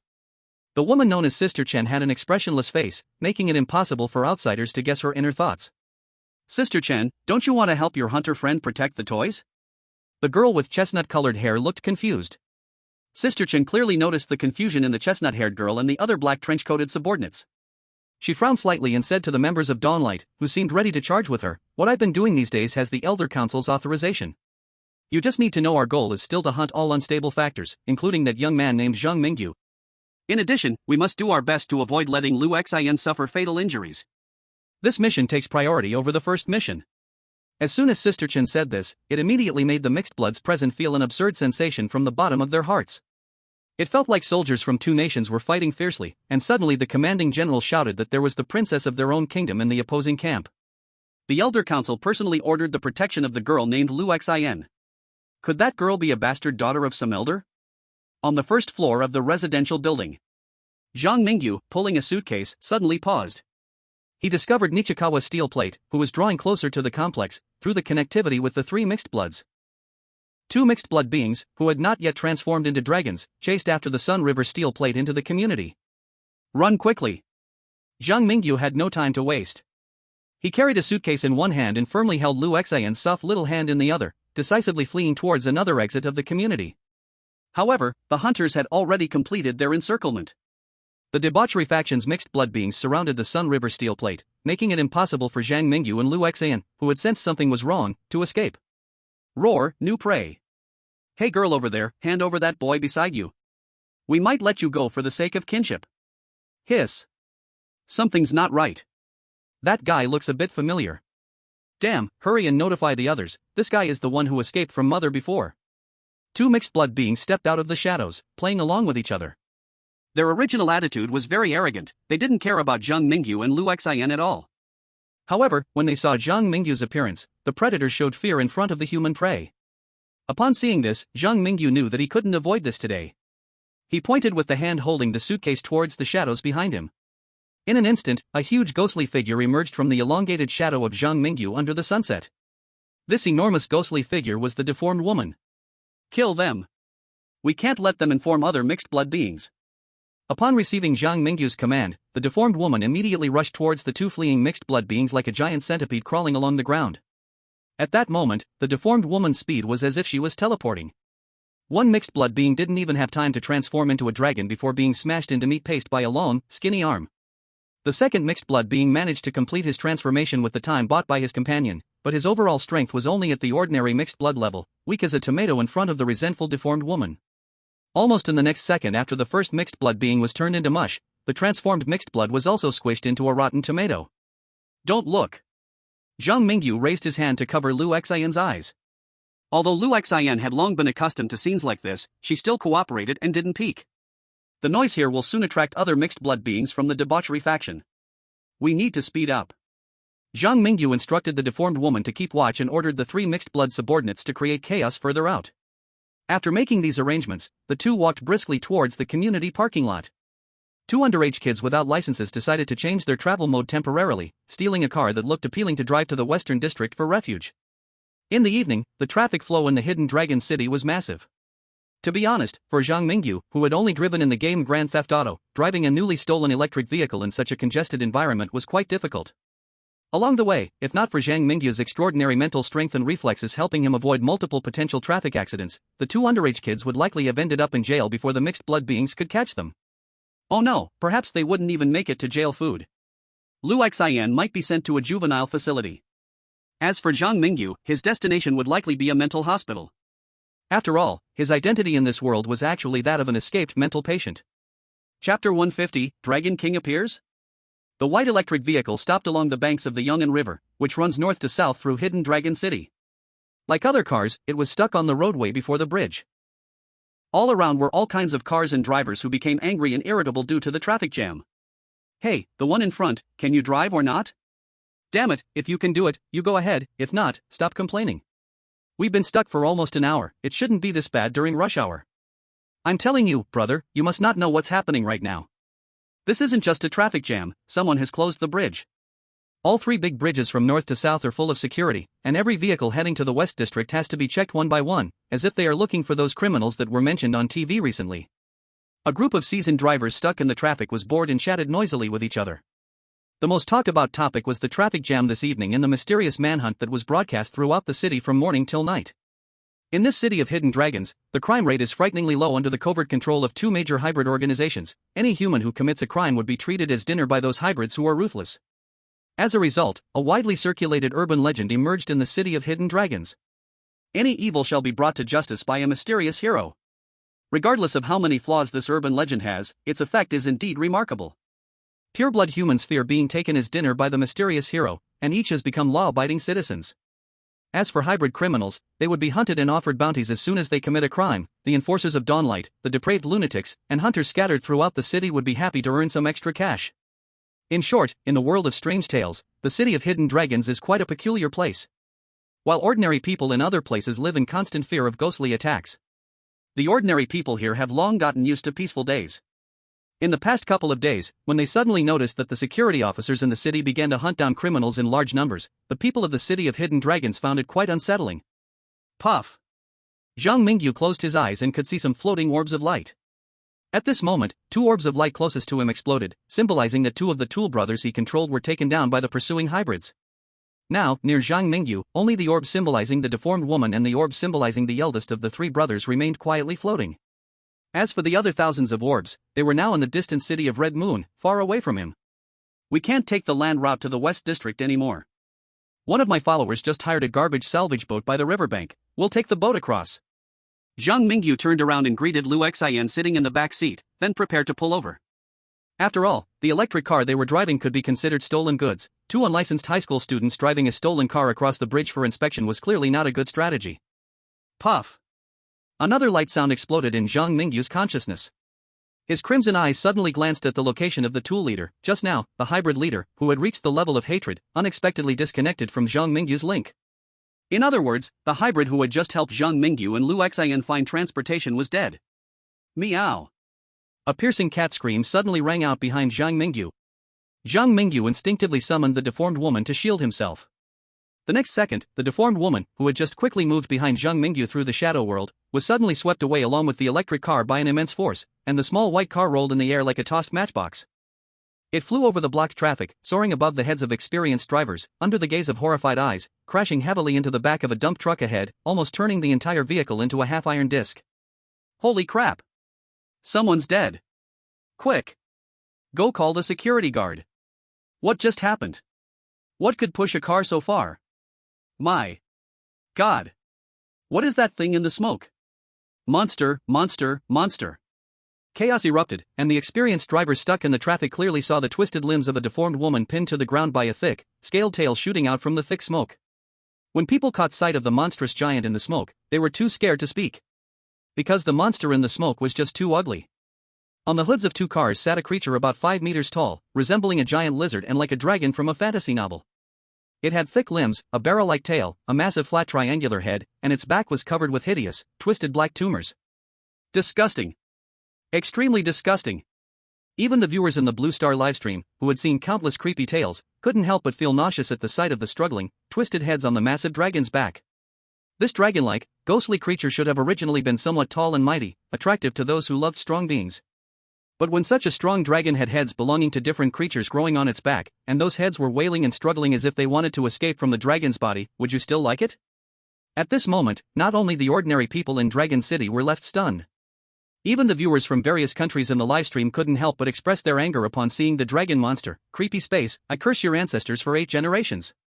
How many things have you created that make people feel goosebumps just looking at them? This guy couldn't possibly be the Dragon King mentioned in the perfect clearance, right? Although the previous appearances of ordinary hybrid dragons after transformation were scary, at least they still had a kind of beauty in their strength. This creature is uglier than those completely corrupted by dragon genes. Even a deformed woman in front of it looks like a big beauty with a large chest and round butt. This thing is indeed very ugly, but its power seems unworthy of the title of Dragon King. This monster has completely lost its reason due to its dragon bloodline, and it's considered a very strong fallen one, likely surpassing ordinary vengeful ghosts, reaching the level of the Red Wedding Dress. This is a high assessment for ordinary ghosts, but as one of the 9 great cities, the Dragon King should at least possess unspeakable levels of strength, right? By the way, what was with that cat's meow just now? Chapter 151, Your Cat, Very Lubricated. Xian? Unlike the viewers outside the livestream, Zhang Mingyu, who was pulling Lu Xian out of the wrecked new energy vehicle, immediately sensed the inseparable connection between himself and Xian when he looked at the back of the dragon monster. His crimson eyes fixated on the familiar cat head on the dragon's back, a large cat marked with purple stripes, suffering unimaginable pain. It was struggling, it was wailing. But when it sensed the dragon monster intended to harm its master, Xian still exerted all its strength to issue a mournful cry as its final warning. Tap. Tap. Tap. A woman wearing high heels walked leisurely out from beside the dragon monster. On the red high heels are snow-white ankles, long and rounded thighs wrapped in blue jeans. The knitted sweater seems casual yet outlines the woman's exquisite curves, and most importantly, her good looks and golden eyes that exude motherly love. All of this together is the woman whom Zhang Mingyu claims to be his mother upon arriving in this world. Memories surged like a tide. Zhang Mingyu recalled the information about mother he got from Lu Xian. The parents he met after coming to this world are indeed the two leaders of the hedonist faction. The mother alone possesses nearly indescribable power. If the mother teams up with that dragon beast, likely Zhang Mingyu's father, they could unleash a strength comparable to something truly indescribable. At the very least, they could match the principal of Chongshan City or the red wedding dress in the horror paradise. In the nearby shadows, pairs of golden eyes lit up like light bulbs in the deep night. They resembled wolf packs in the wilderness, continuously compressing the last survival space of their prey. Bang bang bang. Some hybrids have already transformed into dragons. They rudely pushed aside the cars in their way, casually slashing the flesh of ordinary people who fled in panic with their sharp claws, pulling out piles of red and green entrails, and savoring the delicious sweetness of the food right on the street. Others discovered during their meal that their prey had fatty liver. The yellow greasy fat made it hard to eat, so they impulsively tossed the unwanted organs aside like a picky child. Panic spread throughout the city. The hybrids, who usually acted low-key, revealed their true nature directly under the sunlight today. What kind of monsters are these? Where are the security guards? Where is the army? I just called the police, but the problem is the line won't connect at all. Someone has blocked the signal here. I can't even send a message from my phone. Hurry! Run! Go to the bridge. The security guards on the bridge will help us. In the chaos, many people frantically abandoned their cars to escape. Some experienced drivers boasted about their superb driving skills and tried their best to navigate their cars into the oncoming lane, racing against the cars coming from the West District toward the bridge. On the bridge, a group of security officer impersonators in black trenchcoats looked at the scene at the other end of the bridge, some feeling helpless and some eagerly exchanging thoughts with each other. Should we stop them? If the hedonists make a big fuss, the elders will be unhappy. These barbaric guys see humans as food, while our elders of Dawn of Light prefer the elegant and civilized life in human society. Stop them? What will you use to stop them, your head? Although our force of Dawn of Light is larger than the hedonists, the old men of the Elder Council cherish their lives and definitely won't easily go to war with the hedonists. Without the elders taking action, Sister Chen won't even have a chance against that hedonist couple. Are you suggesting we small fries go fight a monster? Exactly, we have already cut off communications and sealed off the nearby area. Let the logistics department worry about the next steps.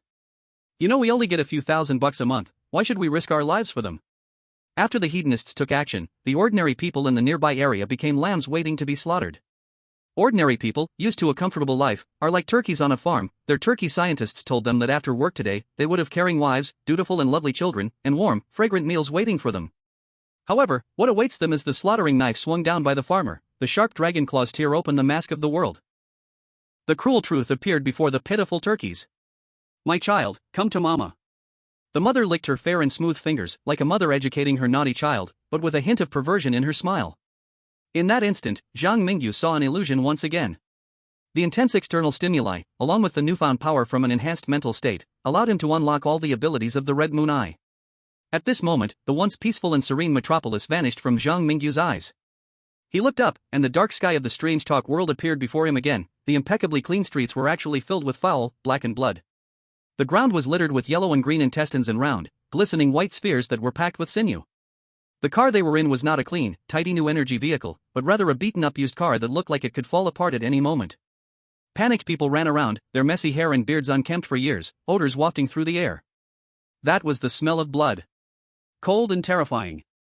Indeed, this was the strange talk world that Zhang Mingyu was familiar with. Everything before was merely an illusion created by the hybrids to raise humans. Zhang Mingyu. Zhang Mingyu, what's wrong? Lu Xian held Zhang Mingyu's arm, shaking it continuously. In her eyes, the world still looked the same as before. But when Zhang Mingyu saw those terrifying monsters, he appeared shocked, lost, with confusion in his eyes, as if the entire world was shattering. Lu Xian? Zhang Mingyu turned to look at the girl beside him. The red-haired girl was still clean and immaculate. Her pure red hair and clear golden eyes stood out in this dirty, filthy world. Zhang Mingyu opened his mouth, seemingly ready to say something.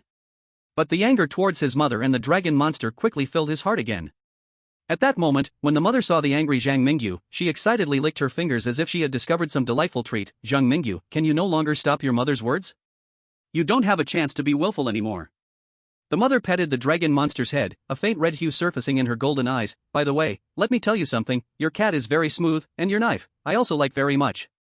Chapter 152, The Greatest Evil Dragon. Zhang Mingyu, why are you still frozen? Hurry and escape. Lu Xian sensed the high concentration of dragon blood aura from her mother and the dragon monster. She grabbed Zhang Mingyu's arm, trying to make the shocked child escape with her. Lu Xian thought, in the Western District, with monsters rampant, if they could escape there might still be hope to survive. However, the debauchery hybrids had already surrounded them. The Dawnlight guys were also cooperating, setting up a blockade in the distance. The hunters surrounded the prey, and Zhang Mingyu and Lu Xian had no chance to escape. Little girl, I advise you not to move around, I only want my child, and I won't harm you. The mother was the only hybrid among the debauchery hunters who still maintained a human appearance. But anyone who underestimated the mother's strength because of this would definitely pay a painful price. In the previous second, the mother had been chatting with Zhang Mingyu beside the dragon monster, but by the time Lu Xian and Zhang Mingyu understood the content of her words, the mother had already lifted Zhang Mingyu with one hand. In that moment, the mother's skirt hung quietly, as if she had never moved quickly before, but had paused time and walked calmly to her disobedient son. Cough, cough. Zhang Mingyu was choked by the throat of fate. His face turned red, and his legs struggled helplessly in the air. This scene, in the eyes of some observant people, clearly showed that the outcome was decided. For example, on the rooftop of a tall building near the bridge, four Westerners with binoculars were watching from afar, each with different emotions, as the strange nemesis of the Dragon Country came to an end. Hey, look! Even Zhang Mingyu from the Dragon Country has such a miserable time. Look at him, he looks just like a dead fish being picked up. In front of true monsters, insignificant humans can only rush towards their destined death in useless struggle. Little Joseph clapped his hands joyfully, or rather, he was using his free right hand to pat his left hand covered in plaster. A bandage was wrapped around his forehead, making him look truly miserable, but the injuries he sustained while hunting the dragon race seemed to have healed just as Zhang Mingyu's grand drama began to unfold. Little Joseph, this is all part of your plan, isn't it? The chosen one from Honduras wore a cold expression, now mixed with anger. She believed that Zhang Mingyu would be surrounded by the pleasure seekers and that this cunning old fox was definitely scheming behind the scenes. I did nothing, Zhang Mingyu was already targeted by that couple. His original identity was their child, or rather, livestock they raised. Now that the livestock has escaped, the owners will naturally try everything to catch it back and eat it. Little Joseph shrugged his shoulders, as the effect of the A-class exclusive talent of a schemer left everyone present unable to tell how much truth or deception there was in his words. The chosen one from Honduras found Little Joseph's expression very displeasing. However, the chosen one from Canada stood in front of Little Joseph, and the temporarily formed team could fall apart at any moment due to a quarrel. At that moment, Maxim from the Bear Country unexpectedly stepped forward. Everyone, calm down. Garcia, don't be impulsive. Everything Little Joseph has done has been under the supervision of experts from various countries outside the live streaming room. We are aware of whom he has come into contact with these days, and among those people, there are no two terrifying monsters. With our current identities, we cannot influence the decisions of such monsters. When Maxim spoke, there was a trace of fear in his eyes. He had often heard about the horrors of multiplayer mode tales, where the survival rate of chosen ones in such incomprehensible stories was extremely low. He recalled that in the last tale of the spiritual school, only Zhang Mingyu and Nichikawa Steel survived. Now, in the tale of the City of Hidden Dragons, when Zhang Mingyu faced a nearly indescribable monster unprepared, this bizarre nemesis of the Dragon Country was also about to die. In the face of indescribable monsters, the lives of chosen ones and ordinary people are as worthless as dogs. They are now attending Zhang Mingyu's funeral. After this, will they truly be able to leave safely with excellent level clearance as they wish? On the bridge piled high with scrap cars, Sister Chen of Dawnlight gathered with her executing officers. A group of mixed bloods in black coats took turns knocking out ordinary humans trying to escape the blocked area and sending them to the brainwashing room to receive brainwashing from professional equipment. Some unlucky individuals without family or friends would be treated as a feast and eaten on the spot by the mixed bloods of Dawnlight.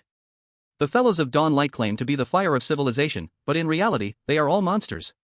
Monsters need to eat humans. The mixed bloods of Dawnlight simply eat in a more civilized and elegant manner. If you set up 2 brass candlesticks, a few silver plates, and matching knives and forks, the monsters of Dawnlight might even serve you a meal with the manners of European nobility. They would count which piece of flesh on the body was tastier, 3 parts fat and 3 parts lean. The snowflakes could transform into exquisite delicacies worth thousands a bite under the promotion of great food enthusiasts, and perhaps there would be special flavored white caviar. Using blood as wine, and humans as food.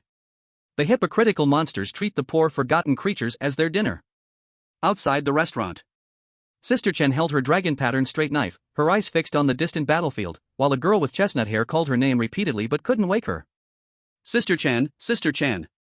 After 2 more calls, Sister Chen seemed to be like a dazed teacher awakened by an unintentional nudge from a student, turning her head to ask, "What's wrong? Is there a problem with the follow-up work? You've been staring over there for a long time." The debauchery faction has no intention of harming that hunter now, and Zhang Mingyu, this special target, is about to be eliminated. Should we withdraw the hidden snipers and prepare to let everyone head home? Although everyone has enjoyed plenty of delicacies on this mission, there's still a lot of work to do. The girl with chestnut hair wondered what was wrong with the usually decisive Sister Chen recently. It was one thing to monitor a special human and a special hybrid under the orders of the council. Now, seeing that human about to be killed, Sister Chen's eyes surprisingly held a hint of melancholy? Maybe she was mistaken. How could Sister Chen, a powerful monster of dragon lineage, possess the mixed emotions only weak humans have? Let's observe a bit longer. I told you before, among the hybrids in the city of hidden dragons, a malevolent dragon resides in their hearts. It is that dragon that grants us power, and that same dragon lures us into the abyss of depravity. Our elders of the Dawn Light established the order of the city of hidden dragons to avoid losing themselves amidst ceaseless slaughter. As she said this, Sister Chen looked up towards Lu Xian's direction, as if murmuring to herself or self-mockingly saying, "I've told you before, when dealing with a malevolent dragon, one must be fully alert. You never know when the hybrid fugitive you're facing will fully transform into a savage monster. And the reason we're stationed here today is to keep watch over the biggest malevolent dragon in the city of hidden dragons, preventing it from awakening and destroying the world." Chapter 153, The Real Devil. Suffocating, powerless. Zhang Mingyu hung in the air by his mother's palm, like a dead dog. Everyone present wished for his death except for Lu Xian. The more he struggled, the more excited the hybrids became. On the brink of life and death, even a well-trained KGB agent would be unable to remain calm, yet in this circumstance, Zhang Mingyu's scarlet eyes were still as tranquil as a still ancient well. It was as if he hadn't heard his mother's ridicule, nor seen the greedy golden eyes. At that moment, Zhang Mingyu only managed to painfully curl his lips, giving a slight smile to Lu Xian. Then he squeezed out a silent word through his teeth, summoning souls. A faint red light suddenly illuminated the palm of his right hand, which was behind his back. This light was like a key, unlocking the boundless sea of blood in the void. Within 100 meters centered around Zhang Mingyu, a surging tide of blood enveloped everything, and in the blood waves, which hovered between reality and illusion, countless vengeful souls wailed to the heavens. The sea of blood was endless, seemingly connecting to a deep abyss of despair. Under Zhang Mingyu's mental guidance, a terrifying monster was awakening from its slumber deep within the sea of blood. It actively cooperated with Zhang Mingyu to break free from the sea. The magnificent great force splashed up a sea of blood. The terrifying pressure crushed the weak souls in the sea of blood. Crack! The ground beneath Zhang Mingyu and his mother split open. A sticky black liquid surged from the cracks. Even before the monster in the sea of blood appeared, its power had already affected reality, and some hybrid creatures near Zhang Mingyu were even swallowed by the suddenly emerging black liquid without a chance to escape. What? His mother's arm was repelled by some kind of force emerging from the sea of blood. Reason made this powerful hybrid retreat to the side of the dragon monster, cautiously staring at the sea of blood under Zhang Mingyu's feet. In this moment, even the madness and twisted love in her golden eyes seemed to dissipate a little. Glub! Glub! More black liquid inexplicably surged from the ground, everywhere bubbling with gooey black bubbles. The asphalt road had turned into a swamp in the jungle, and now all hybrids were sinking into the swamp, while the monster dominating this mire was rising slowly and steadily. Zhang Mingyu walked to Lu Xian's side and tidied up the messy clothes of the red-haired girl. He swam through this black swamp as if in water, not because of how strong he was, but because the monster in the swamp controlled the black sewage to actively avoid him. The unspeakable being living in the sewers under Blood Moon City kept its promise. It responded to Zhang Mingyu's soul summoning, descending from the sea of blood to fulfill the transaction made in Blood Moon City. The blockade of Dawn Light. Sister Chen, the chestnut-haired girl, and all the enforcement personnel were stunned. They were so frightened by the unspeakable aura that they didn't dare to move. The terrifying power spreading through the city seemed to be able to tear apart heaven and earth. Sister Chen, what is going on? Why is there an unspeakable level monster descending? Sister Chen thought, if I knew what was going on, would I still be standing here in a daze? The council only told me to keep an eye on the most ferocious evil dragon in the city, but they didn't tell me I also had to deal with an unspeakable level monster. In this city dominated by dragons, hybrids and fallen beings had long occupied an absolute ruling position, even though there were many resentment-level monsters in the West District. Under the joint suppression of Dawnlight and the Desire Sect, monsters had not caused too much chaos. But everything changed today. The rumored unspeakable being in power personally descended. The person responsible for this situation was just a human boy looked down upon by all hybrids. Sister Chen really wanted to say, I am also very innocent, I am also very desperate. Was this all you did? Lu Xian's gaze swept over the surrounding black liquid. This liquid gurgled out from the cracks in the asphalt road, from the drainage system sewers, and from under messy manhole covers. Some of the black liquid, after gathering, transformed into thick tentacles that wrapped around the immobilized hybrids. The hybrid's body after dragon transformation was as fragile as paper in front of the unspeakable level power. Even the few hybrids with resentment level monster strength could only struggle to delay their death. In the blink of an eye, the situation reversed. The former prey had now become the hunter. At this moment, the mother with top-level resentment level strength looked at the black water with eyes full of dread. Great unspeakable one, you have violated the rules set by that existence by trespassing into the Sea Dragon City. Are you really willing to make a mistake for a human? The agreement cannot be violated. The mother seemed to be communicating with the unspeakable being in the sea of blood. But the content of their communication, Zhang Mingyu did not quite understand. He only saw that after the sea of blood dispersed, a black liquid on the ground suddenly gathered into a terrifying monster. It could manipulate the black slime to transform into any shape, but it particularly liked to shape most of the slime into tentacles, then fiercely smash those hard-shelled hybrids into meat paste with its tentacles. After the negotiation broke down, his mother finally restored her original form. Green dragon scales pushed out from her body, accompanied by a loud dragon roar. The half-human, half-dragon mother pounced towards the massive monster resembling a ground dragon, alongside it. A deep blue dragon breath spewed from the ground dragon-like monster's mouth. Anything that was tainted by the dragon breath, whether living beings or hybrids, was frozen into ice sculptures by the extreme cold power. The unspeakable entities that were summoned also erupted with terrifying dark energy, carrying some kind of suppression. The cold, damp, and sticky power spread throughout the entire city. The barrier built with great effort by the Dawnlight was now utterly ineffective. Because the people living in the city of the Hidden Dragon, as long as they had not sold their brains to the gods, could definitely guess from the continuous howls and horrific dark winds from the eastern and western districts this evening that their world was not as simple as they imagined. Residents living in the southwest of the eastern district, if they were fortunate enough to live above the 10th floor, perhaps could see the muddy giant figure from afar through the gaps between buildings, as well as the unspeakable ground dragon being devoured beneath its muddy feet. Black despair spread across the earth. Blue dragon breath fought against the desperate blackness. In such an epic scene, pairs of golden eyes lit up under the night sky. In the canvas, they looked like demons from hell, yet the faces of the demons were filled with fear at this moment. Today, the hybrids who prided themselves as farmers were scared to the point of losing control by a monster summoned from the spirit of a turkey fighter jet. Now, they only wanted to escape from the battlefield between these monsters. Nowadays, in the eyes of those hedonistic hybrids, perhaps the red-eyed boy who summoned the unspeakable was the true devil of this world. Chapter 154, Attention of Secret Existence. Under the infinitely dark night sky, despair and absurdity were scattered across the ground like stars, as rolling dark energy divided the city of the bizarre world. Weak little ghosts struggled to survive in the treacherous dark city. Tall buildings stood like tombstones, streets appeared like hell, with countless lingering regrets and resentments wandering in the grip of their past obsessions. Suddenly, in some place on this star wrapped in red and black, a loud rumble echoed. Gloomy dark clouds, carrying thunder and lightning, were about to crush the entire sky. As lightning flashed, a loud dragon roar resounded between heaven and earth. Amid the suffocating black clouds, a giant dragon body seemed to shimmer like a shadow from a shadow play, fleeting across the curtain made of dense clouds. This extraordinary change startled many secret existences in the bizarre world. At this moment, in the city of the Red Moon, the red moon hanging high in the sky looked down at everything happening in the distance. It was magnificent and solemn, like the most dazzling gem at a court ball, yet it also exuded the mystery and strangeness found only in adventure stories. It was amidst the brilliant stars but radiated its own light down toward the city below. It was the Crimson Moon, the most powerful unspeakable in the city of Red Moon. At this time, the Crimson Moon, which was supposed to descend on the city of Red Moon amidst the devout worship of countless believers, was struggling due to the lack of an altar as a communication bridge, as well as the obstruction of the other two unspeakables in the city of Red Moon. It is unable to convey information to the followers of the city of the Red Moon. It hates, it is angry. Now, it has found an opportunity. The indescribable being in the sewers of the city of the Red Moon seems to have gone to the northern city of the Hidden Dragon, and has fought with two powerful monsters close to its own level.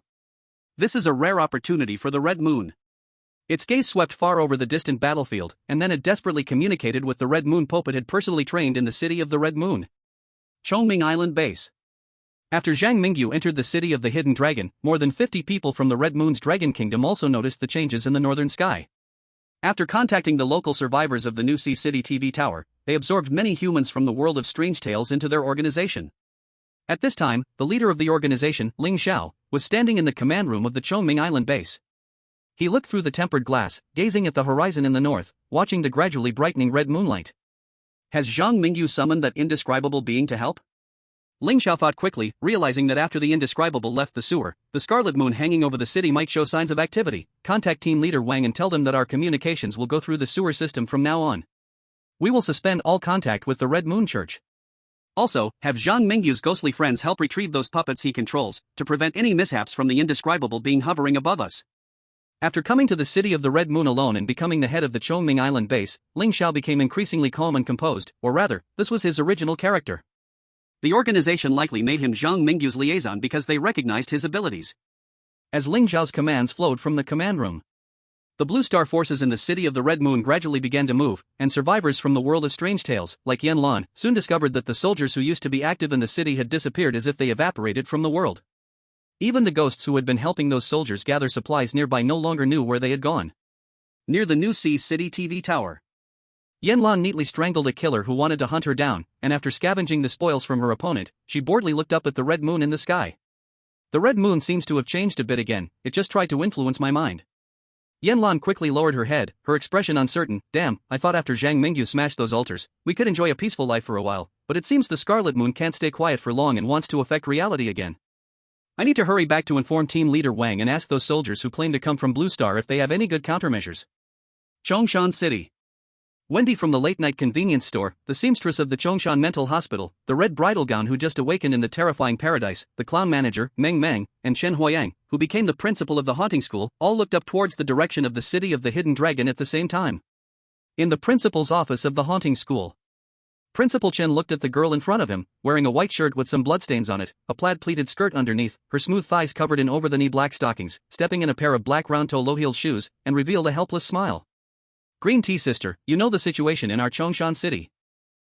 The principal of the university and that indescribable immortal fought, almost leveling Chongshan city to the ground. The indescribable entity that had just resurrected in the East Campus also suffered a heavy blow. We don't want to help Boss Zhang, but we really don't have the ability, and it's unnecessary. Look, that guy Boss Zhang probably summoned an indescribable being to act as his muscle. Is this something a human can do? I'm starting to doubt that if Boss Zhang dies one day, he might directly turn into the most terrifying indescribable being in the world of ghost stories. After Chen Huayang took over the mess in Chongshan City, he hasn't slept well a single day. Now that things have just stabilized here in Chongshan City, it turns out Zhang Mingyu summoned an indescribable being that went to Qianlong City and started a massacre. Damn it, Chen Huayang is about to cry. Why has the once peaceful and quiet world of ghost stories experienced repeated indescribable battles since Zhang Mingyu arrived? Boss Zhang, please be a person. We ghosts can't stir things up like you can. Brother Mingyu does seem really strong. Little Green Tea had pink hearts in her eyes, leaning by the window, gazing at the distant dark clouds. Suddenly, Little Green Tea tightly clenched her fist, cheering herself on. I also want to work hard. Once I become indescribable, I will have the chance to stay by Brother Mingyu's side and protect him. What's wrong? Do you have an opinion? And no, as long as you're happy. Chen Huayang looked at Little Green Tea, who had her hands on her hips, and rolled his eyes in his heart, thinking, this woman really is hopeless. I have no such ambitions. Right now, I just want to be a slacker principal in the spirit summoning school, and nobody can stop my happy life as a lazy fish. Chapter 155, Contract completed. Qianlong City, clouds obscuring the sun. A slippery, sticky black liquid flowed across the streets, the cold wind howled, scattering the bones of the hybrids. The white dragon bones and jet-black dragon scales of the dragon-transformed hybrids, which should have been incredibly sturdy, became as fragile as weathered rocks under the erosion of the black liquid. At the border between the eastern and western districts, no living creature could be seen. In the sky, two Black Bull transport helicopters roared loudly. Beneath their bulging bellies, each suspended a long container. In the passengers' area of the helicopter, hybrids with golden eyes stood at the open cabin doors, gazing down at the battlefield far below. They were the elite of the dawn of light. Once the elders gave the command, these individuals would immediately drop the secret weapons from the containers and personally enter the fray in this war. On the ground, Lu Xayan, being held in a princess carry by Zhang Mingyu, hid in a nearby office building. At that moment, in Zhang Mingyu's eyes, the office building had lost its former grandeur, especially since the living inside had all been slaughtered by the hedonistic hybrids. The ground littered with severed limbs made the long-neglected building appear even more lifeless. I'm not a kid, I can walk by myself. Lu Xian broke free from Zhang Mingyu's embrace, then stood on the office building's floor, circling around Zhang Mingyu, carefully examining this boy she had picked up by the roadside. Very handsome. No, cough, what am I thinking? Lu Xian shook her head, trying to dispel the blush on her face. She never expected that the boy she had saved in a moment of kindness, despite his combat skills being far inferior to hers, could turn the tide at a critical moment. Her gaze swept over the black sludge outside, where a dragon monster with many heads was firmly bound by countless tentacles of the sludge, enveloping a building. The mother dragon, referred to as mother by Zhang Mingyu, was also suspended in the air in a large character shape by black chains. The eerie blue dragon breath occasionally dyed the sky like fireworks. But in the face of the truly unspeakable, the two strongest hybrids of the indulgent faction clearly faced defeat. Sorry to drag you into this, but it should be fine now. Who are you dragging in? Upon hearing Zhang Mingyu's words, Lu Xian immediately jumped up in anger, wanting to hit Zhang Mingyu's forehead, but because she was too short and didn't want to use too much strength, her little hand ultimately fell on Zhang Mingyu's slightly raised chest muscle. Quickly pulling back her little white hand, Lu Xian, to hide her embarrassment, fiercely waved her small fists at Zhang Mingyu twice. It's only right for Teacher Lu to protect her students. You've been eating my food and using my stuff these past 2 days. I still hope you can pay me back when you start earning money in the future. Next time you have a secret weapon, say it beforehand. If you make me worry again, I won't talk to you anymore. Zhang Mingyu opened his mouth. He never had a dad or mom growing up, his grandma didn't care about him, his uncle didn't love him, and distant relatives only remembered the inheritance left by his parents. Zhang Mingyu had never experienced family affection, nor did he have a home in the true sense. Now, he surprisingly felt a hint of warmth of home from Lu Xian. This feeling of warmth was similar to when he stayed in the paranormal school's dormitory number 4, just like when he first experienced being cared for by Chen Huayan, Wendy, and many employees. Zhang Mingyu didn't know what to call this feeling. He just slightly curled his lips, then gently raised his right hand to pat the girl's red hair, rubbing it like a cat. Alright, next time I will inform you in advance of any plans. I didn't originally want to invite that great being just now, after all, he only owes me a favor. This time I've killed the mother and the dragon monster, it would be hard to ask for his help again in the future. Monsters of this level actually exist. Lu Xian stood in front of the office building's window, watching the struggle between the three monsters. At this moment, the earth dragon monster's body had already been devoured by black slime for the most part, and the frequency of the blue dragon breath had significantly decreased, while the hybrids from the Dawn of Light helicopter had still not made a move. It seemed the battle was about to come to an end. On the Dawn of Light helicopter, Sister Chen, who had transferred to the helicopter cabin, was remotely commanding the hybrids from Dawn of Light to erase the memories of ordinary people across the city, striving to control the situation. At this time, a clueless execution officer looked at the dragon monster about to be swallowed and said, "Sister Chen, aren't we going to help? Do you want to confront the unspeakable? Do you want to make things worse? Helping? I think you are just eager to die." Sister Chen's tone was as cold as usual, but the questioning execution officer could sense the anger in her words. The Council of Elders means to stop hunting the chosen ones. We have received some new information. The information says that these humans not from this world will leave the city of hidden dragons after completing some tasks. Their existence will not shake the order of the city of hidden dragons. The farce stops here. After Sister Chen finished speaking, she turned her gaze back to the dragon monster that was gradually being devoured. As one of the few hybrids who knew what the world outside the city was like, Sister Chen was very clear that not everyone could easily invite the unspeakable for help. The human named Zhang Mingyu definitely had other secrets. But none of this is important anymore. The indescribable level of battle is hard to settle, and the elders of the Dawnlight no longer want to risk provoking that human. Ow. The body of the Earth Dragon was completely devoured by black liquid, leaving only some monsters that had once been assimilated by the Earth Dragon, and among them was the terrifying incomplete body of Purple Flame.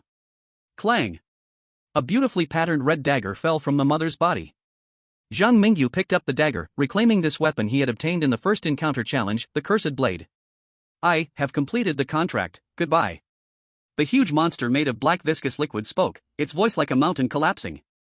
It waved its hand at Zhang Mingyu and cast a meaningful glance at Lu Xian beside him, then left the dragon city along the path in the void, carrying the black sewage with it. Saying farewell to the indescribable, Zhang Mingyu rushed to Purple Flame's side without a second thought. The unique ability of the Devil Doctor, Devil's Hand, was fully activated by Zhang Mingyu's level 3 mental power. At this moment, Zhang Mingyu unleashed all the power of the expert Devil Doctor, trying to save Purple Flame's life. The purple flames and red curses spread within Purple Flame's body. Suturing, stopping the blood, excising. A new monster was gradually created in Zhang Mingyu's hands. Chapter 156, A-Class Exclusive Talent, The Schemer. On the empty street. A black-haired, red-eyed boy was squatting beside a broken monster, gently suturing its body with red thread, silver blades, and black curses. The boy sewed the essence of the ghost that had once been devoured by the dragon monster into the nearly dying big cat. The black cat with purple patterns was reborn on the operating table. Now Purple Flame was like Frankenstein in the world of monsters. It had lost its former body but, by misfortune, fused the essence of countless top-grudging ghosts. At this moment, although Purple Flame's appearance hadn't changed much, its insides had been completely replaced. What is most praiseworthy is Purple Flame's tail. Once 9 cattails, it had now transformed into various distinctive monster tails, some looking like scorpion tails, their black shells and barbs filled with venom glinting sinisterly in the night. Some tails resembled bony whips, while others could shoot needle-like poison darts. After this round of transformation, Purple Flame's power was bound to see a significant improvement. On a distant high-rise building, Little Joseph and Maxim, along with the other two, all witnessed Zhang Mingyu's miraculous way of saving Purple Flame. At this moment, the reactions of the four were different. Maxim's eyes remained like tranquil blue pools, calm and unruffled. Meanwhile, the chosen one from Honduras seized the chance to glance disdainfully at Little Joseph, his arm wrapped in bandages, sarcastically mocking, Zhang Mingyu is truly the bizarre nemesis of the Dragon Kingdom. Even the indescribable has come out to help him clear away enemies. This must be troubling for some people. The chosen one from Honduras's words were obviously mocking Little Joseph. Unexpectedly, Little Joseph didn't rush, and the chosen one from Canada stepped forward to block in front of the chosen one from Honduras. Little Joseph is not someone who can be provoked by just anyone. Little Joseph? Why do I feel like you are setting me up? The Emperor isn't in a hurry, but the eunuchs are. They didn't directly name names. Why are you in such a hurry? As if you directly identified me with it. Ahem, I never said I would consider Zhang Mingyu our enemy. Everyone please calm down. Little Joseph cleared his throat a couple of times. It seemed he really had no ill intentions, smiling at the other three and saying, basically all the living people nearby have been killed by the debauchery faction's hybrids. After seeing what just happened, the other ordinary folks in Qianlong City probably won't dare to come close here. If we move out early and use the last few days to hunt some fallen ones, we can raise the ranking on the hunter's net. Little Joseph appeared to be calling the few to change positions. But his eyes were always focused on a tall building across the street. Earlier, when Rihuan Steele encountered the pursuit of hybrids, there was actually his guidance behind it. Rihuan Steele coincidentally fleeing near Zhang Mingyu's house was partly due to his efforts. Now, he did not take action himself, but had set up a big scheme. The rest was just like a fisherman waiting to reap the net. With a faint smile, Little Joseph did not show any further abnormalities. He seemed helpless on the surface, but inside, he knew that the A-grade exclusive talent of a schemer was far more terrifying than it appeared. To this day, the situation in Qianlong City was still under his control. On the street, Lu Xian waited quietly by Zhang Mingyu's side. As a lone hybrid, Lu Xian did not care about the interest disputes between the Dawn of Light and the debauchery faction, nor did she want to get involved in the grand plan of hybrids ruling over humanity. Once, Lu Xian just wanted to obediently read books, attend classes, and occasionally go out to do some odd jobs to live on her own. Although sometimes Lu Xian would take up tasks on the hunter's net and had even earned herself a nickname in the rivers and lakes after several attempts, it was merely because her odd jobs paid too little, making it impossible to afford her tuition and living expenses. Lu Xian thought this lifestyle would continue forever. Who could have imagined that since she brought Zhang Mingyu home, everything had changed? This boy, who was about the same age as her, changed her life, making her live a wasteful life where food came with ease and services were effortlessly given. When encountering bad people, Zhang Mingyu would wave his hand like the main character in an anime, summoning magical creatures to help chase off the enemies. Of course, Lu Xian knew those were not magical creatures, and she and Zhang Mingyu were not the main characters from an anime. Lu Xian just felt that this kind of life seemed quite good. Even if Zhang Mingyu might leave later, they would at least have the memories of now. Lu Xian, let's go home. Zhang Mingyu's voice broke Lu Xian's thoughts. She saw the boy in the distance wipe the sweat from his forehead, turn around, and some exhaustion showed in his red eyes.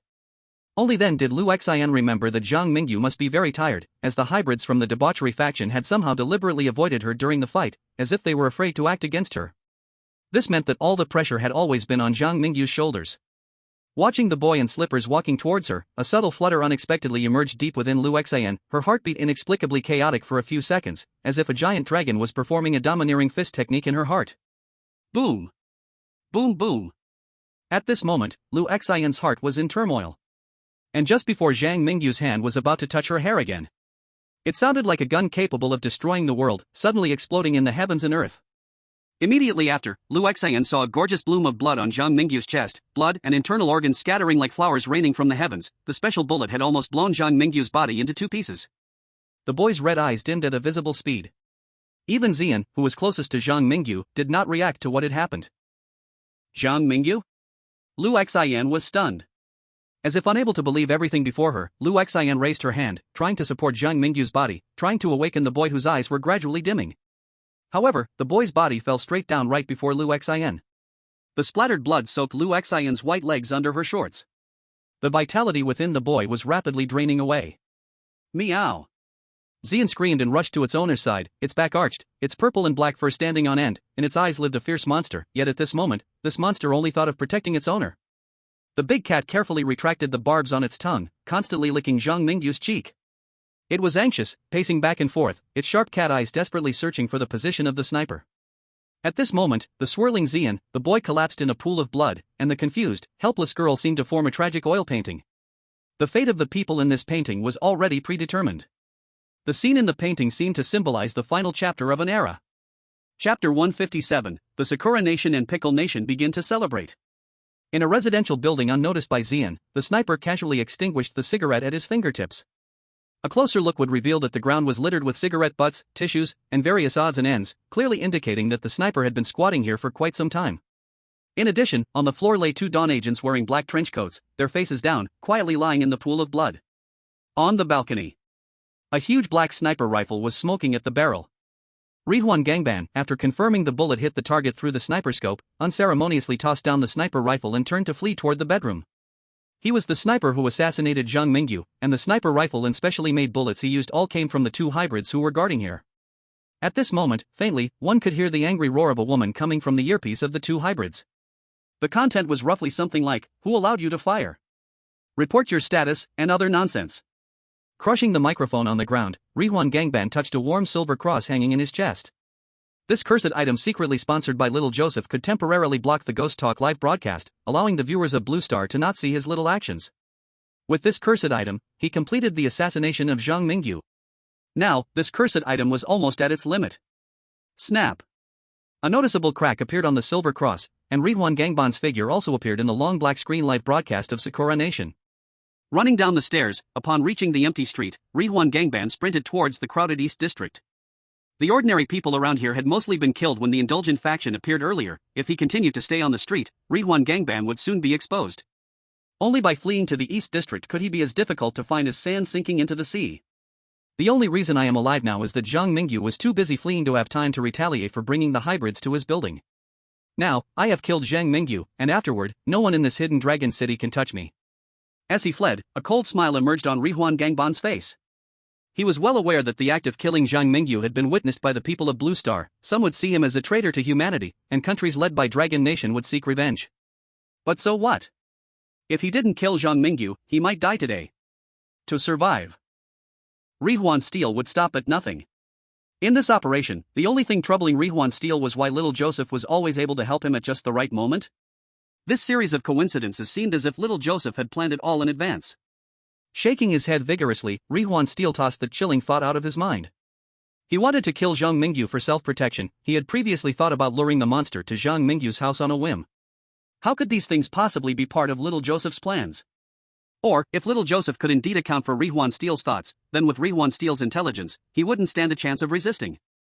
Now, Rihuan Steel just wanted to escape. Then, using his timid grade A exclusive talent, he wanted to survive in this monster-filled city. Outside, the live stream room of Sakura Country was flooded with a vast number of comments. Rihuan Kuan actually shot dead the bizarre nemesis of Dragon Country? Incredible, Rihuan Steel is simply a hero of our Sakura Country. Ha, did you see? Our Rihuan Steel from Sakura Country is the world's strongest. Even the undefeated legend of Dragon Country fell to the tricks of Rihuan Kuan. Who else in this bizarre world can compete with our Rihuan Steel? The little devils from Sakura Country were yelling in the live stream, becoming a bit overjoyed. At this moment, the fellows from Kimchi Country also joined in the celebration. With Zhang Mingyu dead, some of the national fortune rewards that Dragon Country perfectly cleared before are of no use. Before we envied Dragon Country for its free healthcare, free high-speed rail, free exclusive talents, and unique zero-yuan shopping stores. Now it seems these benefits are about to fly away from Dragon Country. Even their safe zones may have problems. Although Han Yujie is dead, we Kimchi Country also contributed to hunting Zhang Mingyu, so we also deserve half the credit for hunting down the bizarre nemesis of Dragon Country. Waigaga, Dragon Country is finished. With Zhang Mingyu's death, the higher-ups of Sakura Country and Kimchi Country were the happiest. And in Dragon Country's live stream room, countless viewers looked at Zhang Mingyu, whose body had been blown apart, and cried out in sorrow. Damn! Using a sniper rifle from such a distance to play tricks, Rihwan Steel, do you even have a conscience? Zhang Mingyu summoned the unspeakable to scare off those bastard hybrids, allowing you to escape from endless hunts. Now you are not only ungrateful, but you also repay kindness with malice? You brats! I wondered why the livestream from Rihwan Steel's side had blacked out. This bastard led the hybrids to Zhang Mingyu's downstairs. Zhang Mingyu hadn't even settled accounts with him yet, and he pulled this stunt. I remember Rihwan Steel had contact with Little Joseph before, perhaps Little Joseph was involved in this matter too. Whoa, my brother Mingyu won't die so easily, right? Rihwan Steel used those unique sniper rifles developed by those hybrids. Even a ghost could die from one shot, and Zhang Mingyu is just a human, sigh. Pessimistic emotions spread throughout Dragon Country. At this time, inside the Kunlun military base, Officer Lao Jian, who had once met Zhang Mingyu, slammed his fist hard on the metal table in the meeting room. Damn, I can't hold it in anymore. Our precious kid fought tooth and nail in multiplayer mode against so many malicious hybrids, and these scoundrels not only did not help but also played us like this. Brothers, grab your weapons, today I'm going to bombard Sakura Island. The old expert Yang Qingting was also so angry that he blew his beard and stared. His face flushed, he was about to rush out with Commander Lao Jian, and no one could stop him. Lao Jian, if you don't blow up Sakura Island today, don't step into my research institute. We have been too lenient with these little devils from the Sakura Country. After Zhang Mingyu was ambushed by a sniper rifle, the entire Dragon Country was filled with sadness and anger. To put it bluntly, no matter how many cursed objects Zhang Mingyu had, he was still a living person. Being shot in the chest by a sniper rifle left him with a lethal injury that was enough for the Sakura Country, Kimchi Country, and Ugly Country, countries unfriendly to Dragon Country, to celebrate in advance. Chapter 158, The Fire of Red Lotus. Today, the Prime Minister of Sakura Country was full of himself, the President of Ugly Country was laughing heartily, the sticks of Kimchi Country were applauding, and the Brahmins of a three country were adding fuel to the fire. Aside from the people of Dragon Country, no one on Blue Star truly cared about Zhang Mingyu's life or death. The President of the Polar Bear Country might hypocritically send a eulogy. But who can be sure that their true thoughts aren't a sigh of relief? After all, among big countries, there are only interests, and Zhang Mingyu's existence had shaken the balance of the international community. Just as the humans were scheming against each other. In the City of Hidden Dragons, it was as if a masterpiece painted by the master of tragedy, a weak spark appeared in the oil painting. At first, this spark was very weak, until the crimson gold light blossomed completely from the depths of the girl's eyes in the painting. An overwhelming dragon might ignited the sky like a blazing fire, and only then did people notice that the painting was being destroyed by a terrifying force. The entire world seemed to be engulfed by that suddenly ignited red lotus fire. In the golden flames, the girl's red hair and golden eyes were dazzling. The girl in the flames resembled a phoenix reborn from the ashes, or like an indestructible true dragon. Amidst the blinding flames, the girl's body twisted continuously, huge dragon wings sprouted from her smooth back, scales pierced through her flesh, and sharp claws replaced her hands and feet. At this moment, Kay soared into the sky from the flames, as if it were a king returning to the world. Damn it! Sister Chen on the bull helicopter stood near the open cabin door, her white hand pressed against the hard, cold steel shell of the helicopter, her eyes filled with fear for the figure emerging from the fire. Sister Chen knew exactly what it was. The giant figure soaring from the golden flames, K, had golden scales and huge dragon wings, and the dragon horns protruding from its forehead resembled a crown symbolizing power. K was brutal, bloodthirsty, yet possessed the most powerful strength in the world. The girl named Lu Xian was not some mixed blood hunter at all, but the Dragon King standing at the very top of the pyramid. How dare you? Why the hell did you shoot at that boy? Bastards! Do you know you have awakened a sleeping Dragon King? Sister Chen was about to go crazy. Previously, the elders had been quite ambiguous about their attitude towards Zhang Mingyu, and they did not let the Dawn of Light personally hunt Zhang Mingyu because they feared his death would provoke Lu Xian, the Dragon King, turning her from an innocent girl back into a tyrant on the Iron Throne. But the elders' ambiguous attitude was merely out of cautious consideration. The higher-ups of the mixed-blood Dawn of Light truly did not expect that in less than a month of knowing each other, Lu Xian and this mysterious human boy would have such a deep bond. It was as if a friendship suddenly formed between humans and the chickens, ducks, and fish on the table, absurd to the extreme. Now, Zhang Mingyu's death allowed the former tyrant to return to the world. These inferior mixed bloods who had previously ridden atop humans and acted arrogantly. Become a slave, kneeling before the Dragon King again. Due to Zhang Mingyu's earlier summoning of the unspeakable power, the hybrids might still face revenge from the unspeakable. Fuck your mother. Refund me. Sister Chen couldn't even curse the sniper in her heart, because the giant dragon soaring into the sky had already cast its noble golden eyes on the two barbarian transport helicopters circling high above. This massive vehicle, carrying a secret weapon, was like two annoying flies in front of the Dragon King. Crimson dragon breath spewed from the Dragon King's mouth. The high-temperature flames rolled like waves, filling the entire sky. Ascend! Ascend! Throw out what's in the boxes, at all costs, stop K. Sister Chen urgently ordered the hybrids of the Dawnlight. At the same time, 7 powerful hybrids burst out from the Dawn Church in the Hidden Dragon City. They were the 7 elders of the Dawnlight, the strongest in this Hidden Dragon City aside from the Dragon King. The combined strength of the 7 elders could even replicate the achievement of killing those 2 from the Indulgence sect. But they were already too old. They were lost in the pleasures of human society, having long lost the bloodiness of their youth. If it were not for the fear of facing retribution from the Dragon King, they wouldn't dare to approach the godlike figure. The high-temperature dragon breath directly turned one barbarian helicopter into black molten iron, while only Sister Chen's helicopter managed to quickly ascend after discarding its heavy container, avoiding the fate of perishing in the Dragon King's fury. At this moment, as the Dragon King, Lu Xian's golden eyes were filled with murderous intent. And upon seeing this, Sister Chen's heart took a sudden leap.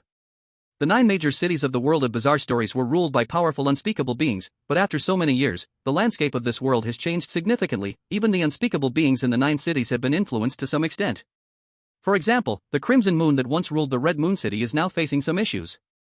As an unspeakable being, it was one thing to fail to manage its followers, but in Red Moon City, 2 other unspeakable powers had infiltrated, leading to a situation resembling a tripartite stalemate, with part of the authority of the Crimson Moon even being seized by Zhang Mingyu. As for Hidden Dragon City, the former Dragon King Lu Xian lay in slumber. Now, Hidden Dragon City had turned into a city ruled by hybrids. The Dawnlight and the Indulgence sect both treated humans as mere tools for pleasure and turkeys in a farm. No one expected that the Dragon King would awaken due to an accident. The most crucial point was that the awakened Dragon King seemed to have lost all past memories. K now had nothing but raging anger in his eyes. Even if he had forgotten everything, he still remembered being hunted by the hybrids and was intent on revenge after reclaiming his throne. A Dragon King consumed by the will for vengeance. A Dragon King ruled by hatred. This was even more terrifying than a normal Dragon King awakening. Ting, the battlefield is now under the control of the Elder Council.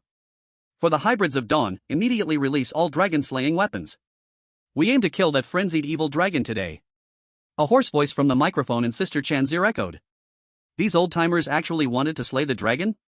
Did they want to kill the Dragon King and take his place? This was outright usurpation of a divine position. In Chen Ting's heart, it felt as if a dragon was roaring. In her view, she saw 7 dragon-transformed monsters raising ancient cold weapons, charging towards the giant dragon in the sky. Accompanied by the continuous sounds of iron locks being broken, it seemed that something was also struggling to break free from control inside the containers that fell to the ground. Chapter 159, The Rebel Beneath the Iron Throne. On the battlefield, the streets and alleys no longer showed any trace of ordinary people. The mixed bloods of Dawnlight set up modern weapons at every intersection. Guns, grenades, machine guns, and even armored vehicles and tanks brazenly appeared before everyone. When the mixed bloods went all out to hunt the Dragon King, they were no longer concerned about the eyes of ordinary humans. In the southern district of Qianlong City, the helicopters of Dawnlight rose and circled from the military base like Dawn Church, with massive missiles hanging below, ready to be activated at any moment. In the bustling eastern district, evil dragons mingling among the sheep raised their heads to look westward, their golden eyes symbolizing dragon blood and endless greed for the Dragon King's power. In the northern district, this was the no-man's land of Qianlong City. Fugitives among the mixed bloods, fallen ones whose desire for slaughter was dominated by dragon blood, remnants of hedonistic mixed bloods, and a few wild mixed bloods mostly gathered here. When they saw the overwhelming dragon breath coming from the south, deep fear appeared in their golden eyes, but as soon as the order to hunt the Dragon King was issued by Dawnlight, these guys rushed to the outskirts of the battlefield in groups, hoping for a lucky find. In the western district, on the streets ruled by monsters, it was a night of 100 ghosts. The once submissive monsters looked up at this internal conflict among the dragons, their wails becoming the accompaniment under the night sky, sorrowful, long. Tonight, for the vast majority of ordinary people in Qianlong City, it would surely be an insomnia night. They witnessed their close friends rush to the battlefield after receiving information from a mysterious organization. They also saw the Dragon King circling above the city. Some unfortunate ones encountered brutal mixed bloods, and before they could speak, their throats were cut by sharp dragon claws, their flesh and blood turned into food for them. On this day, people finally recalled the fear once dominated by dragons. They realized that Qianlong City was not a world filled with love and justice like in juvenile comics. The essence of mixed bloods is monsters, and humans are their food. In the power struggle surrounding the Iron Throne, the weak were like ants visible everywhere on the roadside, either dying from stray bullets and explosions, or falling victim to the whims of mixed bloods and monsters. Bang bang bang. Containers painted with the Dawnlight symbol were violently smashed open from the inside, and monsters with tails for lower bodies and near-fallen forms for upper bodies crawled out. They are the secret weapons mentioned by the elders, monsters born from the combination of genetic engineering and dragon blood. These monsters possess the combat power that surpasses ordinary mixed bloods and are relatively easier to control. The elders of Dawnlight unanimously believe that these secret weapons will play a crucial role in the battlefield hunting the Dragon King. On the streets, half-human half-dragon creatures moved quickly like ants. Among them, 7 figures were the most robust, charging forward towards the Dragon King in the sky. At that moment, the Dragon King suddenly opened its mouth and breathed fire. The scarlet golden dragon breath seemed capable of destroying everything, as the red lotus flame poured down from above onto the mixed bloods on the street, regardless of whether they were the secret weapons of Dawnlight or the mixed bloods trailing behind the elders. In that sudden breath of the dragon, everything turned to ashes. The deafening explosion of missiles from armed helicopters flew towards the fiery Dragon King. But the missiles were quickly destroyed midair by the dragon's breath. Modern weapons were like toys in front of the Dragon King, utterly powerless. In the city of the Hidden Dragon, fearless reporters broadcasted this scene to the outside world. The ordinary residents of the Hidden Dragon city watched the surreal battle happening above their heads, all left speechless in shock. Oh my god, who are these guys in black trenchcoats? They brought out tanks and missiles, are they the military? Suddenly, there are so many monsters on the street below. Wow, look up. What is that in the sky, a dragon? What on earth is happening? Why are there so many chaotic events tonight? The humans of the Hidden Dragon City, brainwashed by the 2 mixed blood organizations, largely believed they lived in a peaceful and stable world. Though they didn't know what lay outside the city, such a scene of monsters battling modern armies would never appear in their everyday lives. In the Ghost Stories live broadcast room, viewers from the Dragon Kingdom were anxiously following the progress of the battle. They saw an elder from the Dawn of Light injure the Dragon King with a unique cold weapon, golden blood fell from the sky, and the ground was littered with the corpses of mixed bloods. It's chaos, absolute chaos. It's all because of that bastard Rihuan steel plate. Zhang Mingyu and Lu Xinyu turned a survival-type ghost story into a one-man duel against the whole city. Sigh, I never thought Lu Xinyu would actually be the Dragon King mentioned in the ghost story. Now the Dragon King, viewed as a monster, seeks revenge for Zhang Mingyu, while the self-righteous Dawn of Light dons a hypocritical face, trying to usurp the power of a god. It's truly ridiculous. If only we had let that nameless one eliminate all those mixed bloods who were just watching the excitement earlier. The audience from Blue Star, the citizens in the Hidden Dragon City, the ghosts in the Western District, and some mixed bloods not participating in the siege of the Dragon King all focused on the battle guided by the Dawn of Light. The 7 elders of the Dawn of Light dared to boast about slaying dragons, naturally having some real skills. They had long known that modern weapons were utterly useless against targets of the Dragon King's level. Taking advantage of the explosions and gunfire, the 7 elders of the Dawn of Light, along with countless secret weapons they had artificially cultivated, jumped onto the gigantic body of the Dragon King, like parasites inflicting harm on the revived Dragon King. Many mixed bloods still watching from the sidelines, upon seeing there was hope for slaying the dragon, surged forward like sharks smelling blood. Roar! The Dragon King let out a rumbling roar that echoed through the sky. In that roar were both the anger of being wounded by insects and a tinge of sadness. Faced with the treacherous subjects eager to snatch the power of the Dragon King, the recently revived Dragon King began to show signs of fatigue, and the frequency of its breath gradually decreased. Although it incinerated 3 elders of the Dawn of Light, the remaining 4 strong mixed bloods wielding ancient swords and the increasing number of small fries were slowly wearing down the Dragon King's life. At that moment, no one noticed that on the battlefield of mixed bloods in the Dragon King, Zhang Mingyu, who was believed to have died under the assassination of Rihuan Steelplate, suddenly moved his finger. His arm searched the ground as if about to perform a miracle of resurrection. Chapter 160, The Favored One of the Gods. The solid, earthy yellow ground stretched endlessly, while above was a pitch-black sky. On the vast, desolate land, Zhang Mingyu's spiritual body looked around in confusion, his subconscious telling him this was his spiritual world. But had he not already died? Do those who are dead return to the wasteland of the spirit? Chosen 1, Zhang Mingyu. Status, near death. Note, your life state has been locked by an unknown power. Profession, Demon Doctor, Expert Level. Abilities, Soul Summoning, Seed, Demon Hand, Red Moon Eye. Skills, Divine Favored, Level 2, 180/200, Mental Strength, Level 3, 489/500, Physical Technique, Level 6, 2807/3000, Learning, Level 10, No Upgrade Path, Pollution Resistance, Level 2, No Upgrade Path, Luck Attribute, Level 6, No Upgrade Path. Cursed Items, Cursed Blade, Living Map, Conductor's Flashlight. Intimate Bonds, Purple Flame, Chen Huayang, Wendy. Dragon King, Lu Xin. Zhang Mingyu discovered lines of text appearing in his spiritual world, seemingly created by the strange tail space, summarizing his existing abilities and providing detailed explanations of his current state. Divine Favored, Level 2, 180/200. You have gained the Dragon King's recognition, sharing the Dragon King's life. As long as the Dragon King does not die, you will not die from external forces. In addition, the Divine Favored will also share the Dragon King's bloodline and power. In the eyes of the Strange Tale space, the unspeakable, above the vengeful spirits, and the Dragon King, who possesses unspeakable level combat power, are beings close to gods, or rather, they are gods themselves. Thinking this way, it seems reasonable that mortals who gain divine power are called Divine Favored. But I had also established a bond with the unspeakable from the Spirit Communication School before. Even the Shrine of K was provided by me. Why has K not activated my Divine Favored ability? Looking at the additional bond, the Dragon King, Lu Xian, the young man standing on the spiritual wasteland, suddenly opened his mouth, revealing a brilliant smile. Lu Xian is his intimate bond, but the unspeakable from the Spirit Communication School is not on the list of intimate bonds. This alone could explain many issues. A breeze made of spiritual particles swept across the boy's face, as if urging him to return to reality. Closing his eyes, Zhang Mingyu allowed his consciousness to sink into the boundless wasteland under the sweep of the spiritual wind. When he opened his eyes again, Zhang Mingyu found he had regained control of his body. His chest had been nearly shattered by a sniper's bullet, and he lay limp in a pool of blood, with whistling shells and the sorrowful dragon's roar overhead. Zhang Mingyu gritted his teeth, trying to stand up, but his injuries were too severe. The ability of the Divine Favored merely gave him a bloodlock cheat. This cheat can naturally allow players to rampage with a single drop of health in a game, but in reality, with just a drop of blood, Zhang Mingyu could not even stand up. Freakish Ghost. Zhang Mingyu's crimson eyes flickered slightly. Then, the freakish ghost that had been knocked away by Mother flew back like lightning.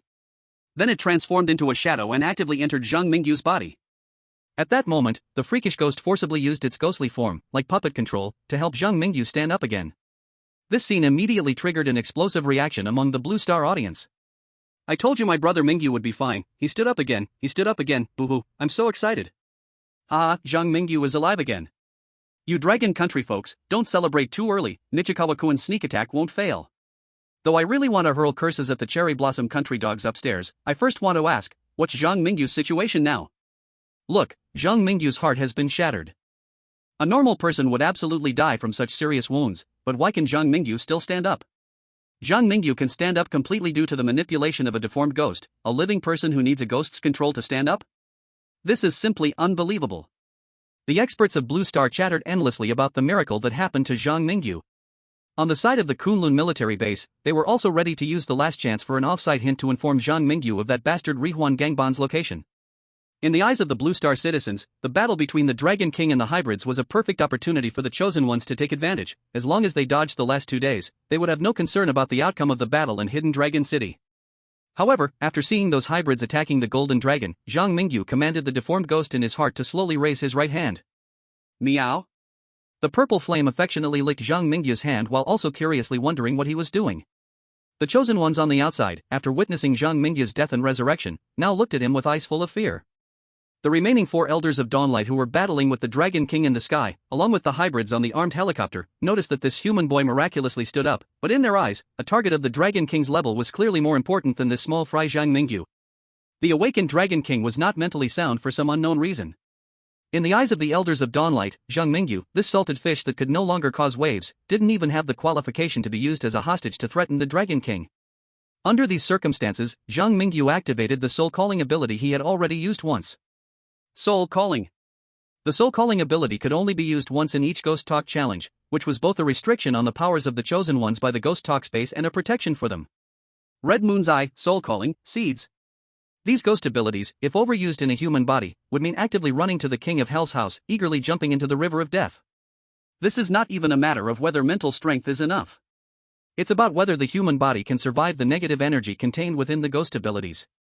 However, Zhang Mingyu at this moment relied on his bloodlocking ability to activate the soul-calling ability again with a single drop of blood. Crimson mist poured out from Zhang Mingyu's pores, and the boiling sea of blood seemed to be drawing his life force to complete the soul-calling ritual. Tears of blood flowed from Zhang Mingyu's eyes because of this. But when the sea of blood reappeared in the city, no one dared to underestimate this boy who once called souls and had almost wiped out the hedonistic hybrids in one go. Chapter 161, Daughter of Nature. The fiery dragon breath illuminated the shadowy attackers in the pitch-black night sky. 4 half-dragon elders covered in black scales held ancient swords, their wings beating the air, allowing them to stand above all beings. Suddenly, for the first time, the 4 half-dragon elders shifted their gaze from the Dragon King, and in unison, they looked down at the boiling sea of blood below. In the rolling sea of blood, an unspeakable aura seemed to have emerged again. At the center of the sea of blood, Zhang Mingyu sensed the gaze of the 4 half-dragon elders above him. His most rational move now was to hide and use the miraculous healing ability of the Devil's Hand to restore his body. Once he stabilized his injuries, even if the Dragon King was killed in the hybrid assault, he would not die simply because the blood-locking ability vanished. But now, Zhang Mingyu only wants to say, "Fuck rationality. The evil dragon in your eyes saved my life twice. Today, I, Zhang Mingyu, will no longer be the dragon-slaying warrior. I want to be the demon king who protects the evil dragon." A strong will supported Zhang Mingyu to continue the summoning ritual. At this moment, in the sea of blood, some green plants began to emerge. A rich breath of life appeared in the sinister sea of blood. Once, something unspeakable that repelled the principal of the school was forcibly awakened by Zhang Mingyu. Zhang Mingyu didn't care whether it was willing or not, he just dragged it out to work. Green spread in the sea of blood. But the spreading speed was not fast. If this continued, the summoning ritual would likely fail. Seeing this, Zhang Mingyu immediately persuaded the unspeakable in the sea of blood fiercely. "You owe me a life and a shrine. Come out to help. Otherwise, just wait for me to take back the shrine and let you fall from grace again." It seemed that Zhang Mingyu's charm had an effect. Not long ago, the unspeakable was unwilling, but upon hearing that Zhang Mingyu wanted to reclaim the shrine, it immediately crawled out of the sea of blood obediently. Kay wasn't sure if Zhang Mingyu could carry out the threat, but the shrine was essential to the unspeakable, and the shrine it was using was indeed a reward Zhang Mingyu obtained from the spooky space. To prevent Zhang Mingyu from truly taking everything down with him, this time, the unspeakable compromised. "I'll help you this once, no second time." A pleasant girl's voice rang from the center of the sea of blood. Emerald green vine shot up from the sea of blood, as if a giant pea vine could reach the clouds, appearing in the center of the city of the hidden dragon. The only difference from the previous encounter with the spooky school was that atop the pea vine sat a girl with golden hair, blue eyes, sharp long ears, wearing a long green dress. The girl looked just like an elf from a fantasy novel. At this moment, the elf girl wore an expression as though her sweet dream had been interrupted, glaring angrily at Zhang Mingyu below. The silver teeth the elf girl tightly bit down on seemed to express her wish to eat Zhang Mingyu bit by bit. Through the white stockings under her long dress, one could even see the muscles of her legs tensed in anger. You sense the dissatisfaction of the daughter of nature, +6. Tip: when facing the unspeakable, the chosen one should use the provocateur talent with caution. The prompt from the spooky space rang in Zhang Mingyu's ears, but his mental energy had been completely drained by the earlier summoning. Now, his brain felt muddled, and he could hardly think. Otherwise, he would definitely be curious why the unspeakable from the spooky school had its own name. Struggling to hold up his body, Zhang Mingyu looked up at the wild vines growing between the tall buildings, with carnivorous plants rooting in the ground, and tall willows weaving a web in this area. At this moment, the 4 half-dragon elders of the Dawnlight, who had survived, seemed frozen in place as if they were dumbfounded. This human can actually summon the unspeakable? Who on earth is he, and why can he call 2 unspeakable beings for help? Our preparations against the Dragon King are now completely useless. With just a mentally damaged Dragon King, we might still have a chance to hunt it, but now, with 2 powerful unspeakable beings cooperating, we have no chance of victory. We are doomed. The fighting spirit of the 4 half-dragon elders of the Dawnlight greatly diminished. The strong appearance of the Daughter of Nature completely changed the battlefield. 1 half-dragon elder attempted to dodge the dragon breath but was pierced through by the willow's branch. The remaining 3 half-dragon elders and the few with resentment-level combat power among the hybrids gradually turned into nourishment for the vines and carnivorous plants woven together by the plants. They did not want to beg for mercy, but the Daughter of Nature, in her anger, did not give them a chance to do so. Soon, the warriors of the 2 hybrid organizations were completely wiped out. The remaining fish that slipped through the net could no longer pose a threat to the Dragon King and the Daughter of Nature. On the outskirts of the battlefield, the watching chosen ones were all silent upon seeing this, their eyes full of fear as they looked at Zhang Mingyu. Even their discussions were hesitant, as if afraid to disturb the devil with a human appearance. In this bizarre tale challenge, 3 indescribable level monsters have already stood up for Zhang Mingyu, right? These hybrids who fantasized about murdering gods ended up being killed by the divine powers working together. Zhang Mingyu, this person from the Dragon Nation is truly terrifying. He is simply an immortal demon, even more terrifying than those hybrids. Compared to him, we are nothing but fireflies against the bright moon. On Blue Star, the live broadcast room of the Dragon Nation was bustling with excitement.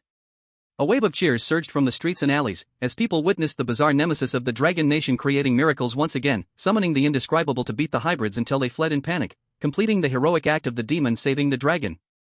Ah, Zhang Mingyu is invincible, the steel plates of Daichuan are doomed. Did you see that? What does it mean to have face?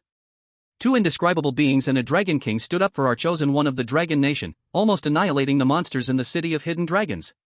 Since Liu Xian awakened to become the dragon king, it seems that there have been some problems with his intellect. Do you think Liu Xian still recognizes Zhang Mingyu now? In my opinion, wouldn't it be better to let that daughter of nature kill Liu Xian the dragon king directly, so that Zhang Mingyu can perfectly clear the challenge? Are you even human up there? I truly feel ashamed for your line of thought. Did you not see that Liu Xian awakened his Dragon King power out of anger because Zhang Mingyu was injured? Although I do not agree with that beast's words, it seems that Liu Xian really does not remember Zhang Mingyu now. What should we do about this? Now that the hybrids have been cleaned up, but the uncontrollable Dragon King will also cause tremendous destruction, it's possible that those ordinary people who survived the chaos in the city of hidden dragons will be turned to ashes by dragon flames. This time, Zhang Mingyu must choose between executing justice or becoming a sinner. Chapter 162, Zhang Mingyu, I will kill you. In the dark night sky, the golden giant dragon let out a mournful dragon's roar.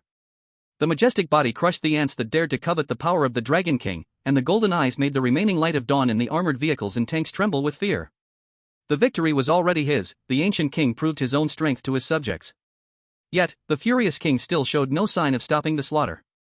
In the golden eyes, there seemed to be a trace of black gas. It was this black gas that clouded the dragon's vision. If Zhang Mingyu came closer, he would certainly discover that this black gas contained a power similar to that of the Bazaar Space, as if the Dragon King's current state was being deliberately guided by the Bazaar Space. Give him back to me. The golden giant dragon let out another loud dragon's roar. But this time, Zhang Mingyu surprisingly deciphered the meaning behind the roar.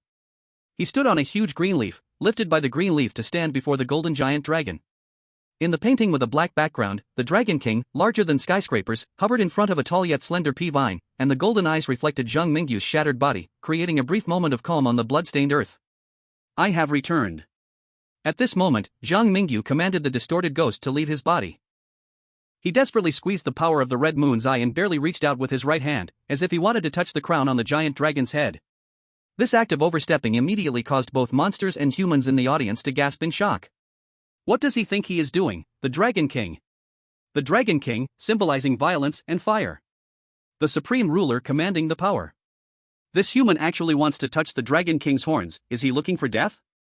It seems that our chosen one from Sakura country does not need to die. Your chosen one from Dragon country is truly asking for trouble this time. He may have had a very close relationship with Liu Xian before, but now the Dragon King's mind is clearly disturbed. The current Dragon King is a tyrant. For mortals to challenge the tyrant, isn't that a road to death? The humans of the Blue Star in the livestream were buzzing about Zhang Mingyu's reckless actions.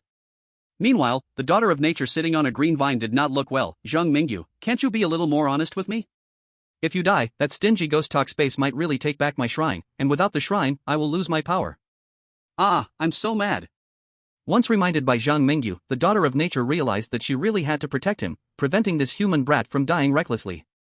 But protecting him was no big deal for her, she thought, as a being of great power, protecting an ordinary human would be effortless. But who would have thought that this guy Zhang Mingyu truly did not treat his life as precious? This bastard doesn't even take his own life seriously. I wouldn't dare to provoke that furious Dragon King so easily, and yet you directly reach out to touch its horns? Is this something a human can do? Yama, I think this kid is more suited to be a monster than I am. In the black and red epic scroll, the boy's hand slowly approached the Dragon King's golden crown, and upon seeing Zhang Mingyu's figure, the brutal Dragon King seemed to recall something and stopped spewing scorching dragon breath onto the earth. Just when people thought the boy would calm the raging dragon, the golden dragon suddenly opened its huge mouth and fiercely bit toward Zhang Mingyu's outstretched right arm. Oh my! The Dragon King is going crazy. Zhang Mingyu, I will kill you. Two screams erupted from the crowd, mixed with the shout of the daughter of nature. The elf-like girl was so scared that she hurriedly prepared to leap with her long legs wrapped in white stockings to rescue the pitiful boy who didn't know he was about to die. The moment the golden dragon's mouth lunged for the boy's arm, the daughter of nature had already concluded that the Dragon King's mental state was indeed so bad that it could not even remember what Zhang Mingyu looked like. Now, the daughter of nature, wielding the power of nature, had to quickly take Zhang Mingyu and escape if she did not want to face death against the fire-wielding evil dragon. However, before the daughter of nature could save Zhang Mingyu from the dragon's mouth, something that shocked even the Dragon King happened. Zhang Mingyu drew the cursed blade from his left arm, then with a swift motion, he chopped off his right arm, which had not been completely severed by the dragon's teeth, and actively shoved it into the Dragon King's mouth. You still have your own consciousness, right? Otherwise, you wouldn't even be able to bite off my arm, but would instead swallow me whole. Zhang Mingyu stood before the Dragon King's dazed golden eyes, smiling as he extended his remaining left arm toward the bloodied corner of its mouth. Come back, look at you, all covered in wounds, some places even exposing flesh beneath the scales. Lady Dragon King, you wouldn't want me to see you undressed, right? A sly smile appeared on Zhang Mingyu's face. He acted so casually and comfortably, as if cutting off his own arm to feed to the evil dragon was as simple as buying a flower from the roadside to give to a girl. However, Zhang Mingyu's ease did not last long, as he collapsed headfirst into the half-open mouth of the giant dragon. He was truly exhausted, even with the locking health hook activated, the continuous summoning of souls and massive blood loss had drained his energy. Having persevered until now, Zhang Mingyu had created a miracle for both humanity and the monster realm. When he saw the familiar yet frantic expression flashing in those golden eyes, he finally relaxed, and without the power of the red moon controlling his body, he fell straight into the abyss. Zhang Mingyu? Zhang Mingyu. The golden dragon repeatedly slapped its thick forelegs on its tongue, and when it saw the familiar human body falling to the ground, it hurriedly stretched out 2 dragon claws to catch him in its palms. The mighty Dragon King now appeared like a panicked young girl. The divine selectors and a few hybrids in the city of hidden dragons looked at this strange scene and found it impossible to connect the foolish dragon before them with the tyrant that had just rampaged through. On Blue Star, viewers from various countries looked like exploding pressure cookers, passionately sending out colorful messages. Tough guy. Zhang Mingyu is really a tough guy. I think he is a werewolf, he's even tougher. When Zhang Mingyu gets tough, he truly risks his life, he's tough on others and even tougher on himself. Oh my god, are the high school students in your dragon country this awesome, cutting off their own arms without a care, yet still smiling in front of the Dragon King? Ahem, don't get it wrong, foreigners upstairs, we dragon country people love peace. From now on, let's just rename the war god to Dragon King's son-in-law. Zhang Mingyu's fierce operations really awakened the out-of-control Dragon King once again. Now, ordinary people in the city of hidden dragons won't suffer anymore. The hybrid races secretly treating the city of hidden dragons as a human farm have all died out, and it's a happy ending for everyone. By the way, where's Nishikawa Steel? I want to see Nishikawa Steel get their comeuppance. +1. Me too. Chapter 163, Completion Reward, Dragon Blood. In Sakura Country, Tokyo. A blue helicopter, painted with cherry blossom symbols, flew into the sky against the raging wind and rain, carrying a giant searchlight below that cast a bright beam like a sword piercing through the rain, shining on the red iron structure of Tokyo Tower. The roaring propellers shattered the falling raindrops, and after circling Tokyo Tower, the blue helicopter vanished into the dimly lit steel forest along the Mita subway line, like a defeated dog scurrying into the depths of the night. In a hotel under the rain curtain. An old man with white hair stood by the window in a loose bathrobe, his left hand resting on the windowsill and his right hand holding a nearly burnt-out cigarette, letting the cold wind outside blow against his thick chest hair as he sighed while watching the helicopter gradually recede. The Futada family has also evacuated. It seems Tokyo is really done for. Father, aren't our high-ranking officials in Sakura Country negotiating with the Dragon Country people? A young man dressed in a kimono and wooden clogs approached the old man from behind, his waist holding a sword, his tone arrogant, clearly not an ordinary citizen of Sakura Country. I can't believe it. No matter how bold the divine selector of the Dragon Country is, would he dare act against Nishikawa Steel facing the public opinion of us Sakura people? Foolish. The old man was so enraged by his son's words that he couldn't even hold the cigarette steady. He crushed the cigarette butt in his palm and then pointed his bony finger at the continuous black skyscrapers, saying, More than a month ago, after the bizarre invasion of Blue Star began, even the capital of Sakura Country, Tokyo, was haunted by monsters, with tales of horror everywhere. You live in a city like this. Are you afraid of death? I am a samurai of the Hoshino family. To die on the battlefield is my honor. Think again. Zhang Mingyu lives every day in a place 1,000 times more terrifying than Tokyo now. His will is far stronger than yours. I ask you, is someone like him afraid of death? Would someone like him be crushed by public opinion? The old man angrily lectured his own son, not forgetting to lash out at the ruling noble families. The current bureaucrats of Sakura Country are all pigs who deserve to be sliced to pieces. They allowed Nishikawa Steel to be used by the ugly country people to attack the chosen one of Dragon Country. And now they even want to morally blackmail that Dragon Country boy with the lives of their own citizens. What a joke. A complete joke. Cough cough, cough cough cough. Father, take care of your health. Let go of me. Your father isn't so old he needs help standing. Cough cough. These bastards in power, if I were 10 years younger, I'd take a blade and drag them off their thrones. Nishikawa Steel is dead for sure. Tokyo is doomed. The old master of the Hoshino family coughed as he stood by the window, watching helicopters of the powerful flee Tokyo one by one. He sighed in his heart. The good days of Sakura Country are coming to an end. On the internet of Sakura Country, pessimists like the old master of the Hoshino family were not few. But only a small number of them could clearly see that the real culprits behind the current state of Sakura Country were the shameless Sakura Country bureaucrats and the ugly country's Divine Eagle Bureau behind them. The vast majority of netizens were blind. Under the instigation of Sakura Country officials, they held on to the idea of moral blackmail and launched moral condemnation at Zhang Mingyu, who was still in Hidden Dragon City. You must not let Zhang Mingyu kill Nichikawa Steel. If Nichikawa Steel dies, the anomalies will invade Sakura Country, and countless innocent people will die because of that.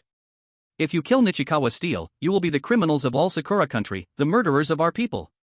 If your chosen ones from Dragon Country die, of course we'll let you kill Nichikawa Steel for revenge. But isn't your Zhang Mingyu still alive? Zhang Mingyu from Dragon Country is so powerful. Can't he just understand Nichikawa Steel and forgive him for his mistakes? Everyone makes mistakes. Our high levels in Sakura Country will definitely give you reasonable compensation. We're all human beings. Your chosen ones from Dragon Country are blocking others from attacking the Dragon King for personal reasons. Now we're giving you face, don't be ungrateful. The words from the people of Sakura Country online became more and more excessive. Seeing this made many netizens from Dragon Country's blood pressure soar. Some young people from Dragon Country couldn't hold it anymore and directly started arguing in Chinese with the Sakura netizens. I don't care if you understand Chinese or not, I don't understand your bird language either. I support Zhang Mingyu killing your bastard Nichikawa Steel. Still dare to try and blackmail our chosen ones from Dragon Country? Dream on. If you keep yapping, we'll drop nukes right on your land. You said our Zhang Mingyu is stopping you from killing the Dragon King? Sorry, when the Mixed Bloods were attacking the Dragon King, did your Nichikawa Steel even dare to go? Except for Zhang Mingyu, which other chosen ones from any country dared to join in a battle at an unspeakable level? I used to think the monsters were all evil. Now I think the monsters of Sakura Country are all good spirits. I'm willing to call them anti-invasion heroes, anti-invasion spirits. Ah, damn right, anti-invasion spirits. Now I'm kind of looking forward to Nichikawa Steel's death. I wonder what kind of faces those barking Sakura trolls online will make. It must be a wonderful sight. The flame war on the internet continued. Meanwhile, in the world of strange tales, Zhang Mingyu heard the prompt sound of the strange tale space in a blurry haze. Attention, chosen one from Dragon Country. You do not satisfy the peaceful daily life of Hidden Dragon City. Using extremely cruel methods, the two mixed blood organizations, Dawn of Light and the Indulgence Sect, were destroyed. All the mixed blood individuals stained with blood from both organizations were eradicated. After that, you gained the approval of the Dragon King, helping him regain his mind, earning his favor, and achieving the perfect clearance conditions in a unique way. You have cleared the world of Weird Tales City of Hidden Dragons. Clearance rating, perfect. Clearance reward Dragon Blood. Dragon Blood, you have established a bond of blood and soul with the Dragon King. Your blood will be transformed into Dragon Blood. Under the influence of Dragon Blood, your physical qualities and recovery ability will be greatly enhanced.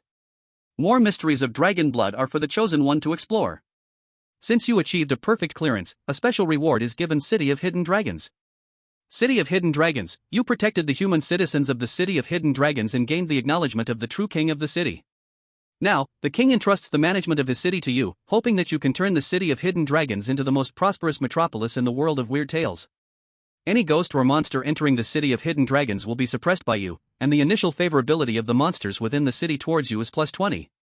Tip: the task to survive for 30 days is now on the 27th day.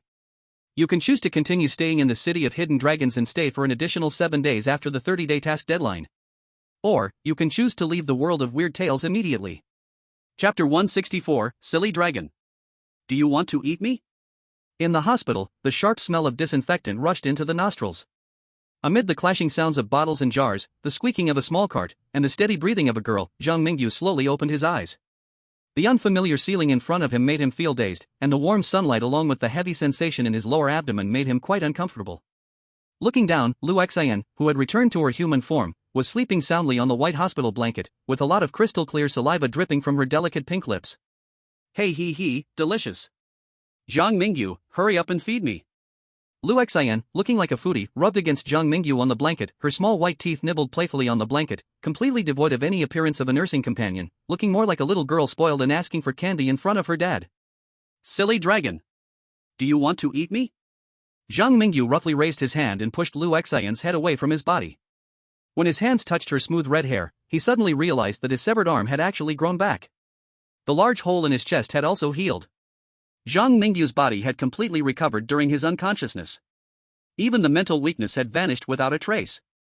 Zhang Mingyu looked at the new ability appearing on his career panel, Dragon Blood, thinking that his super recovery ability must have come from Dragon Blood? It seemed that the power of the God Chosen had also improved during his unconsciousness, currently at level 3, 333/500. As for mental power, it was level 4, 621/1000. The rise in the God Chosen's ability was mostly related to Liu Xin. Was the increase in mental power because he had overused it in the previous battle, reaching a sort of breakthrough? It really seemed possible. Delight spread across Zhang Mingyu's face, and Liu Xian, groggily waking up from the pushing, immediately noticed Zhang Mingyu staring dumbly at the blank wall, smiling foolishly. She quickly stretched out her small hand and waved it in front of him anxiously. Zhang Mingyu, you can't be silly, can you? You're the silly one. You silly dragon, hurry up and get off me, you're so heavy you've numbed my leg. Zhang Mingyu withdrew his gaze from the career panel and raised his hand to push Liu Xian completely away from him. She disdainfully removed the saliva-soaked blanket. I'm the Dragon King. You should be happy to have the Dragon King by your side, yet you still look down on me? Have you ever seen a caregiver drooling all over a patient? When Liu Xian saw that Zhang Mingyu hadn't lost his mind and was recovering well, she immediately returned to her old self, pouncing excitedly towards Zhang Mingyu on the hospital bed. Zhang Mingyu also chuckled, tightly gripping the wet blanket, defending himself. The two of them playfully tussled for a while. At that moment, some people outside seemed to have heard the commotion in the ward and entered in groups with a creak of the door hinge. The leading little green tea stood frozen in place like she had been struck by lightning when she saw Zhang Mingyu and Liu Xian tangled together. Following closely was Chen Huayang, who had a large basket slung over his arm, filled with special fruits and flowers from the spooky world. Aside from Chen Huayang and little green tea, Ling Xiao, who was far away in the Red Moon City, actually came personally to Qianlong City. Standing next to him were two old doctors from the Dragon Kingdom who had entered the spooky world. Comrade Zhang Mingyu, you have been in a coma for 5 days. Ling Xiao saluted Zhang Mingyu and then briefly explained the current situation. 5 days ago, team leader Yang Qingting sent 2 highly skilled old seniors into the spooky world. We originally wanted your ghostly friends to help us get here, and then let the 2 old seniors use the advanced medical equipment in Qianlong City to treat you.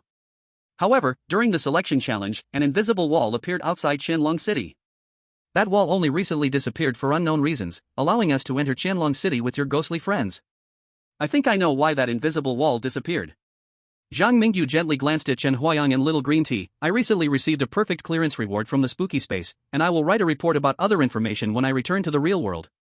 What I can confirm now is that the invisible wall probably disappeared after I achieved perfect clearance because the spooky space likely didn't want outside forces interfering with the selection candidates' tests. Zhang Mingyu noticed that when he spoke, Chen Huayang showed a thoughtful expression. Clearly, this guess aligned with Principal Chen's expectations. Zhang Mingyu and Ling Xiao exchanged a few more conversations, but they were not particularly meaningful, as their talk was being live-streamed by the spooky space. Some matters involving state secrets couldn't be casually discussed, so they mostly chatted about trivial matters.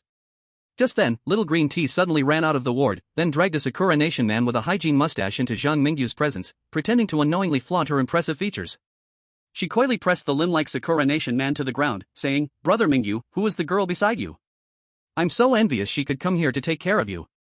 Unlike me, who can only stand outside the city waiting foolishly, and once inside, I still have to rush to catch rats."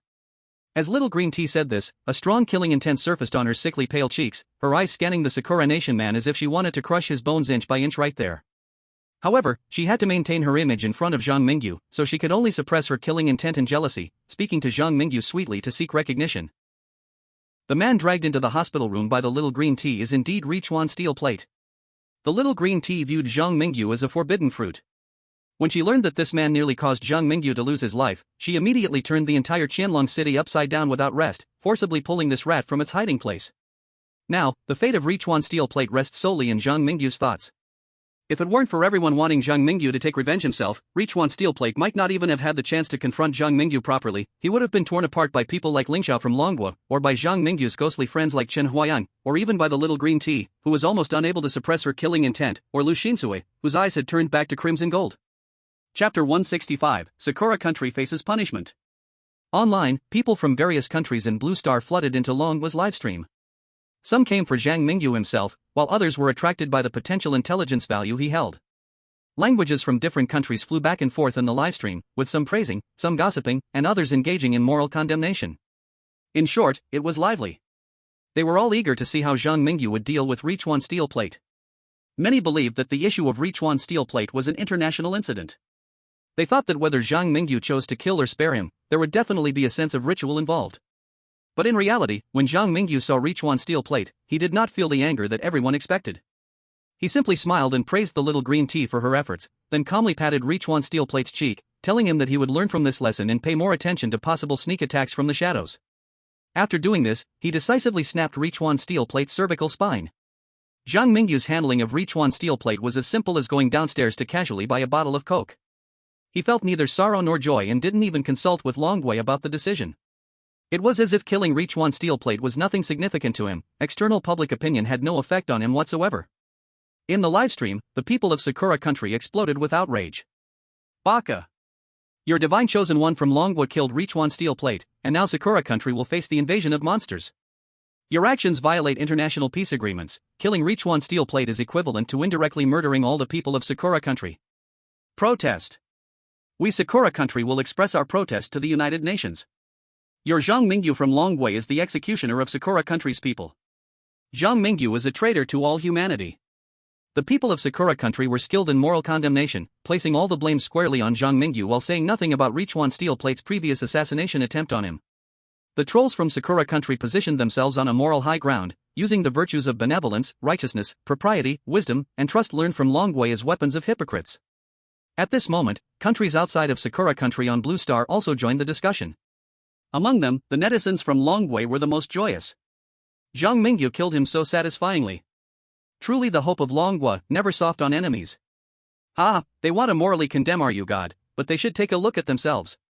Exactly.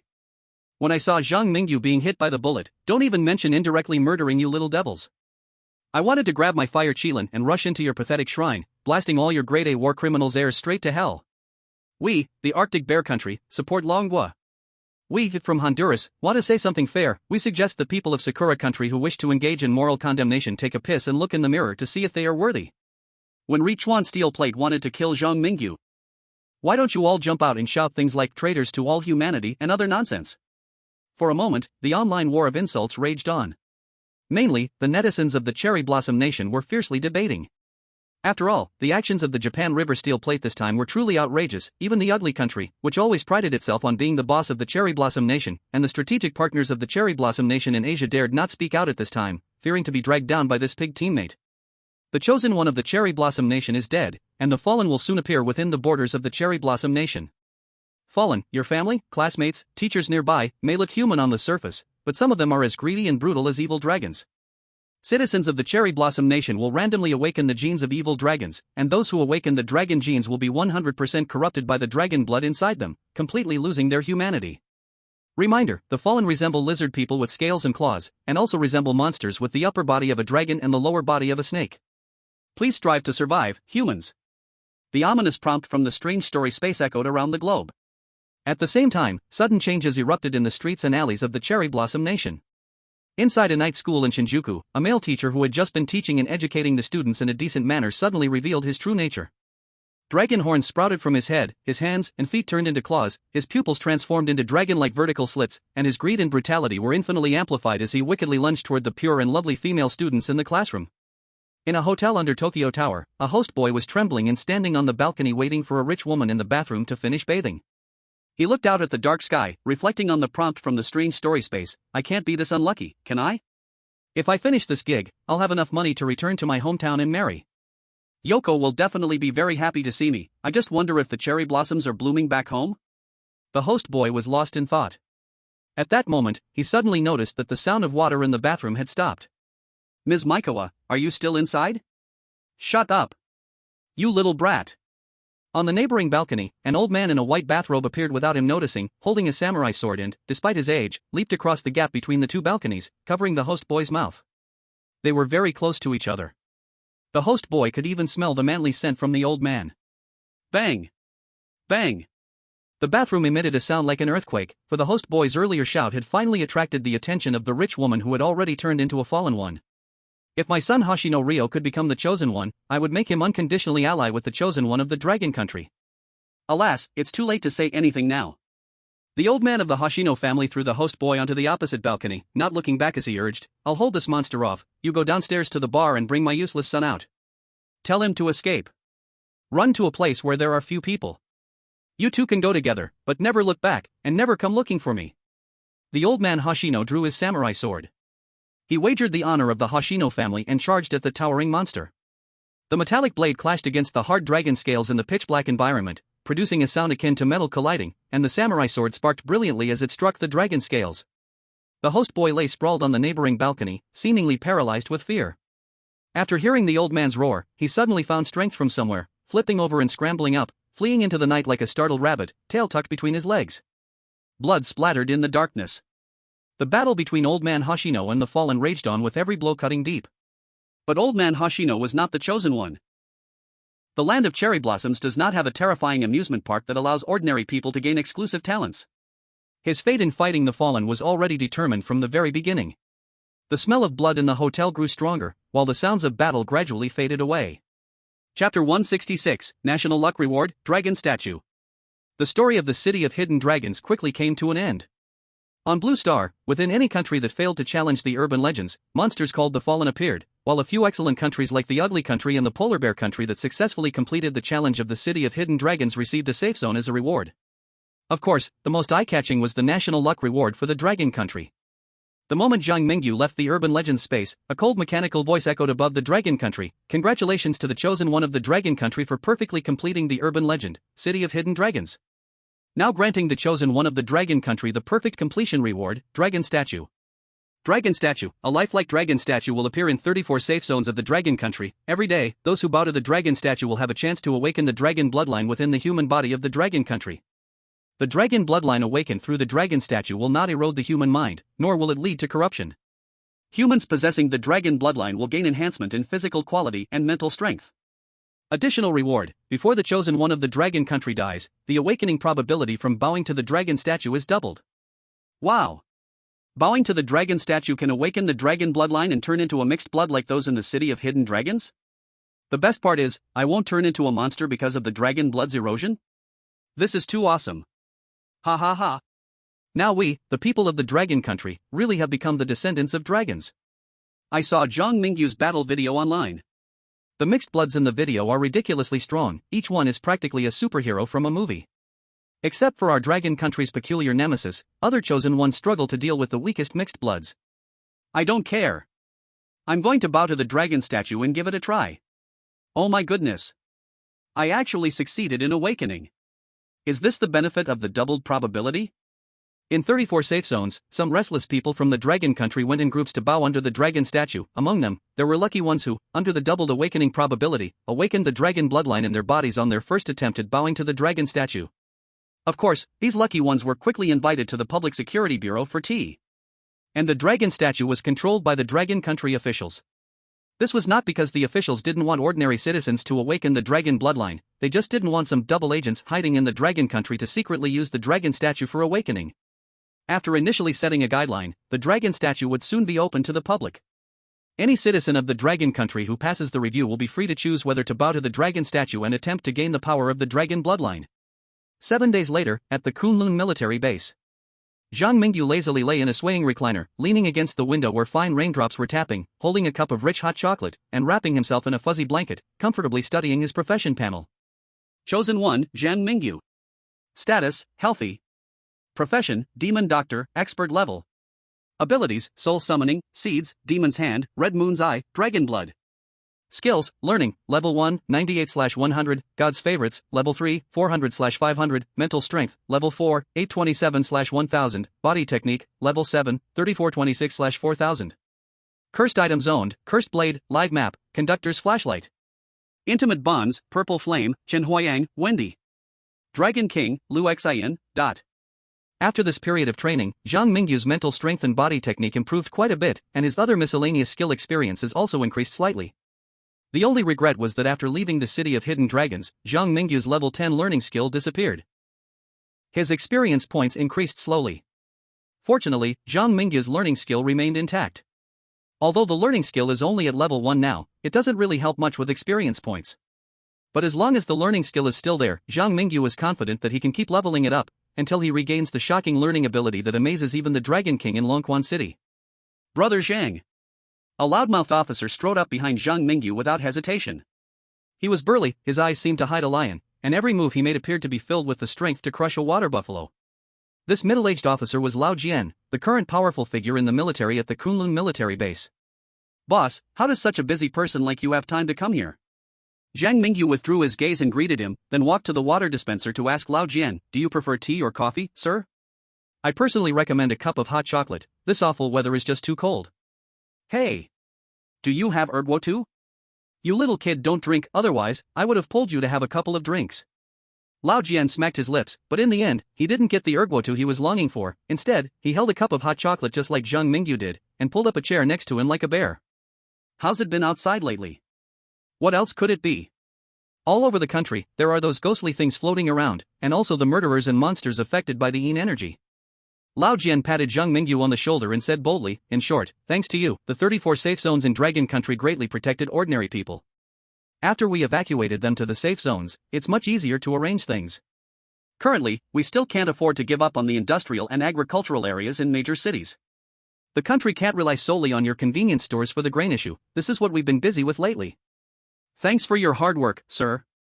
You look polite and cultured, but how come when it comes to monsters, you're decisive to the point that I have to admire you as a brave man?" After teasing Zhang Mingyu, Lao Jian finally got to the point of his visit. "You know about the Divine Eagle Bureau, right?" "Yes, I've heard of it. Recently, the secret agents from the Divine Eagle Bureau have run around to many places. In the real world, don't worry, as long as I'm alive, no one can touch you.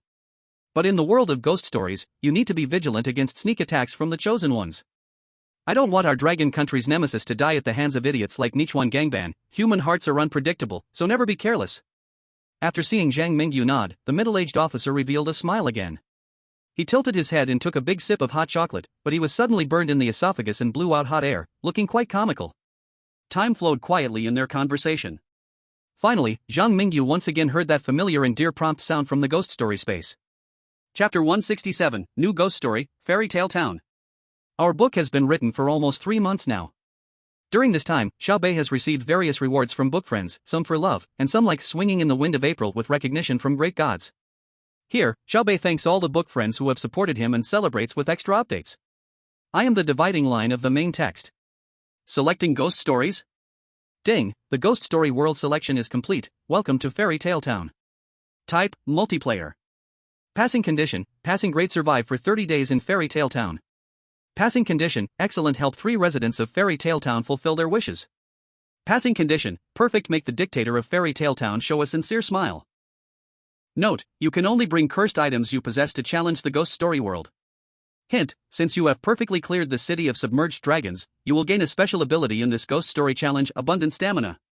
Abundant Stamina, you will have divine level stamina, you will not get tired, you do not need to rest, your energy will always be vigorous, and your recovery ability will surpass that of dragons. In this ghost story challenge, your dragon blood ability is greatly enhanced due to your abundant stamina. Remembering the hint from the ghost story space, Zhang Mingyu opened his eyes in a gust of cold wind. In the dark environment, the first thing that caught his eye was the yellowed wall marked with pockmarks of erosion, not high enough for Zhang Mingyu to see outside easily. At this moment, Zhang Mingyu realized that he seemed to be in a pigsty. The floor was covered with sticky yellow mud, and stone walls separated the pigsty into several square pig pens, each holding 2 or 3 black-haired pigs like little calves. At this time, some young and lively piglets were happily crowding around a narrow trough drinking water, while some well-fed big pigs were leisurely lying on the feeding trough, burying their heads in a pile of yellow slop. Splash! Just as Zhang Mingyu was about to look around, he discovered that a heavy iron shackle had been placed on his right ankle without him noticing. A black iron chain extended from Zhang Mingyu to the wall near the trough, limiting his range of movement. Looking at the iron chain on the ground, Zhang Mingyu thought, I was just wondering what dangers could exist in a ghost story called Fairy Tale Town. Now it seems that my identity in Fairy Tale Town is not some prince or princess, but rather a pig trapped here, right? If you didn't call this ghost story Fairy Tale Town, I would have thought the name was Pig Hero. Rolling his eyes, Zhang Mingyu reached out his hands and grabbed the sturdy shackle, suddenly pulling it forcefully to the sides. With a crisp snap, the iron shackle was surprisingly broken in Zhang Mingyu's hands like a toy. Looking at his hands, Zhang Mingyu seemed unable to believe his eyes, and he bent down to pinch the metal shackle on the ground. He had prepared himself that if he couldn't break the shackle barehanded, he would find a tool to pry it open.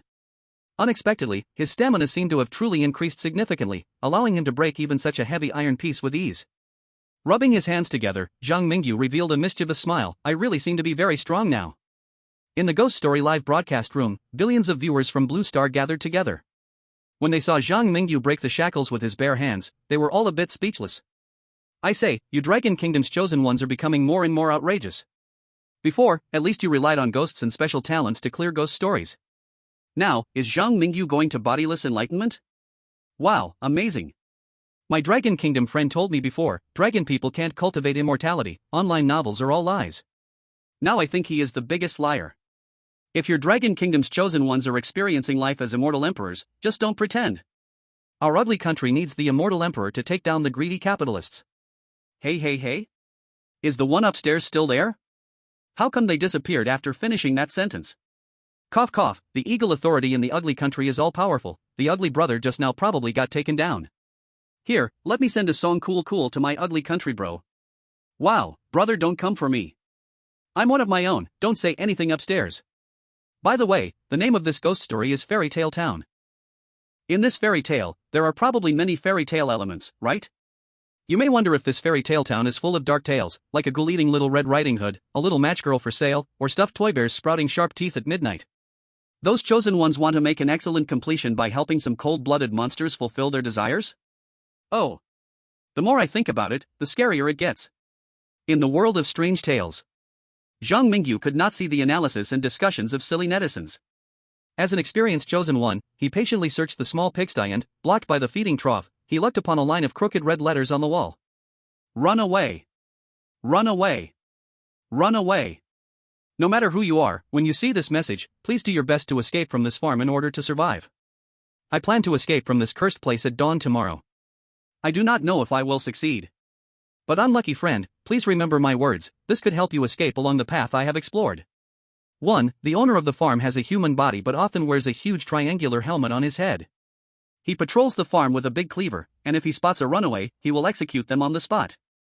From 2 p.m. to 4 p.m. every day, the farm owner receives guests who come to buy produce, and he only does not kill during 2 p.m. to 4 p.m.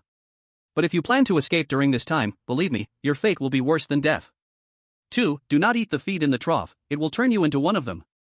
3. Please drink the water from the trough at the right time, if the livestock do not drink, they will die. 4. The farm owner only patrols the farm at night. During the day, he eats and sleeps in his little house. I believe dawn or dusk is our only chance to escape the farm. 5. The farm owner's sense of smell is very keen, he can smell the different scents of every livestock. 6. There is a large forest to the north of the farm, you might get help from a caterpillar that blows smoke rings, as long as you are ready to pay the right price. The red letters looked as if they were written in blood. The bloodstains had dried. Based on Zhang Mingyu's experience, if the person who left the message managed to escape from the farm, he should have already entered the northern forest and found the caterpillar that blows smoke rings mentioned in the blood writing. After reading the bloody letters several times, Zhang Mingyu carefully returned the feeding trough to its place, blocking the writings again for the convenience of future arrivals. He recalled the contents of the blood letters and was about to formulate a plan to escape the farm. Just then, the sound of a big cleaver dragging on the ground came from outside the pigsty door. Chapter 168, The Midnight Butcher's Wish. The closed pigsty was like a huge cage, the only exit being the tightly shut door. There were ventilated windows on the high walls, large and kept open to ensure airflow inside. But Zhang Mingyu no longer had time to climb out of the window. Through the crack of the door, he could already see something attempting to open the quiet door of the pigsty. Combined with the bloody writings behind the trough, the thing outside was most likely the owner of this pigsty. Xiang, hide behind the door. Zhang Mingyu crouched low and shouted from afar at Xiang, who was drinking water at the door. The silly cat Xiang was very obedient. Upon receiving the command, it immediately jumped from the side of the trough behind the door that was making strange noises. Its purple-striped body twisted and blended into the shadows on the ground, and unless Zhang Mingyu looked closely, he would not have noticed it at all. With a clanking sound of chains, the big door of the pigpen was pushed open by a pair of strong hands. At the entrance of the pigpen stood a strong man taller than 2.5 meters, wearing a triangular steel helmet, his muscular upper body bare, with several intersecting scars on his hard chest. His lower body was wrapped in gray-brown burlap, with patches of different sizes, showing signs of needlework and splashes of blood from livestock everywhere. The muscular calves and large feet of the strong man were all wrapped in a pair of black leather boots, and with every step he took, he left a very deep footprint in the ground, next to which was a long, narrow knife mark. Looking up along the knife mark, a broad, heavy machete, thick enough to be wielded like a meteor hammer, was tightly gripped by 5 strong fingers. This strong man holding the machete was indeed the farm owner mentioned in the blood letter. Hiss. Ha! The farm owner's heavy breathing was long and steady, yet carried an undeniable sense of power, like steam building up in a hot boiler. Though the triangular helmet blocked his eyes, the farm owner seemed to search the pigpen like a hunter looking for prey. The tip of the triangular helmet swept over every black pig. Suddenly, the farm owner's gaze stopped at the pigpen where Zhang Mingyu had been before. He looked at the broken chain on the ground, his solid and full chest heaving like a bellows. In this moment, the farm owner roared like an angry lion, his huffing breath replacing a growl. His arm gripping the machete was bulging with veins like twisting dragons. He was venting his anger over the loss of his prey in his own way. A terrifying storm was brewing within the monster. Hiding in the pigpen, Zhang Mingyu displayed an expression of righteous indignation, like a passionate online reader of trashy novels, staring at the hulking figure, showcasing the born talent of the Dragon Nation for sarcasm. Monster Tail Space, what the hell? You call this thing a farm owner? You call this place I'm in Fairy Tale Town? Are you seriously misunderstanding the word fairy tale?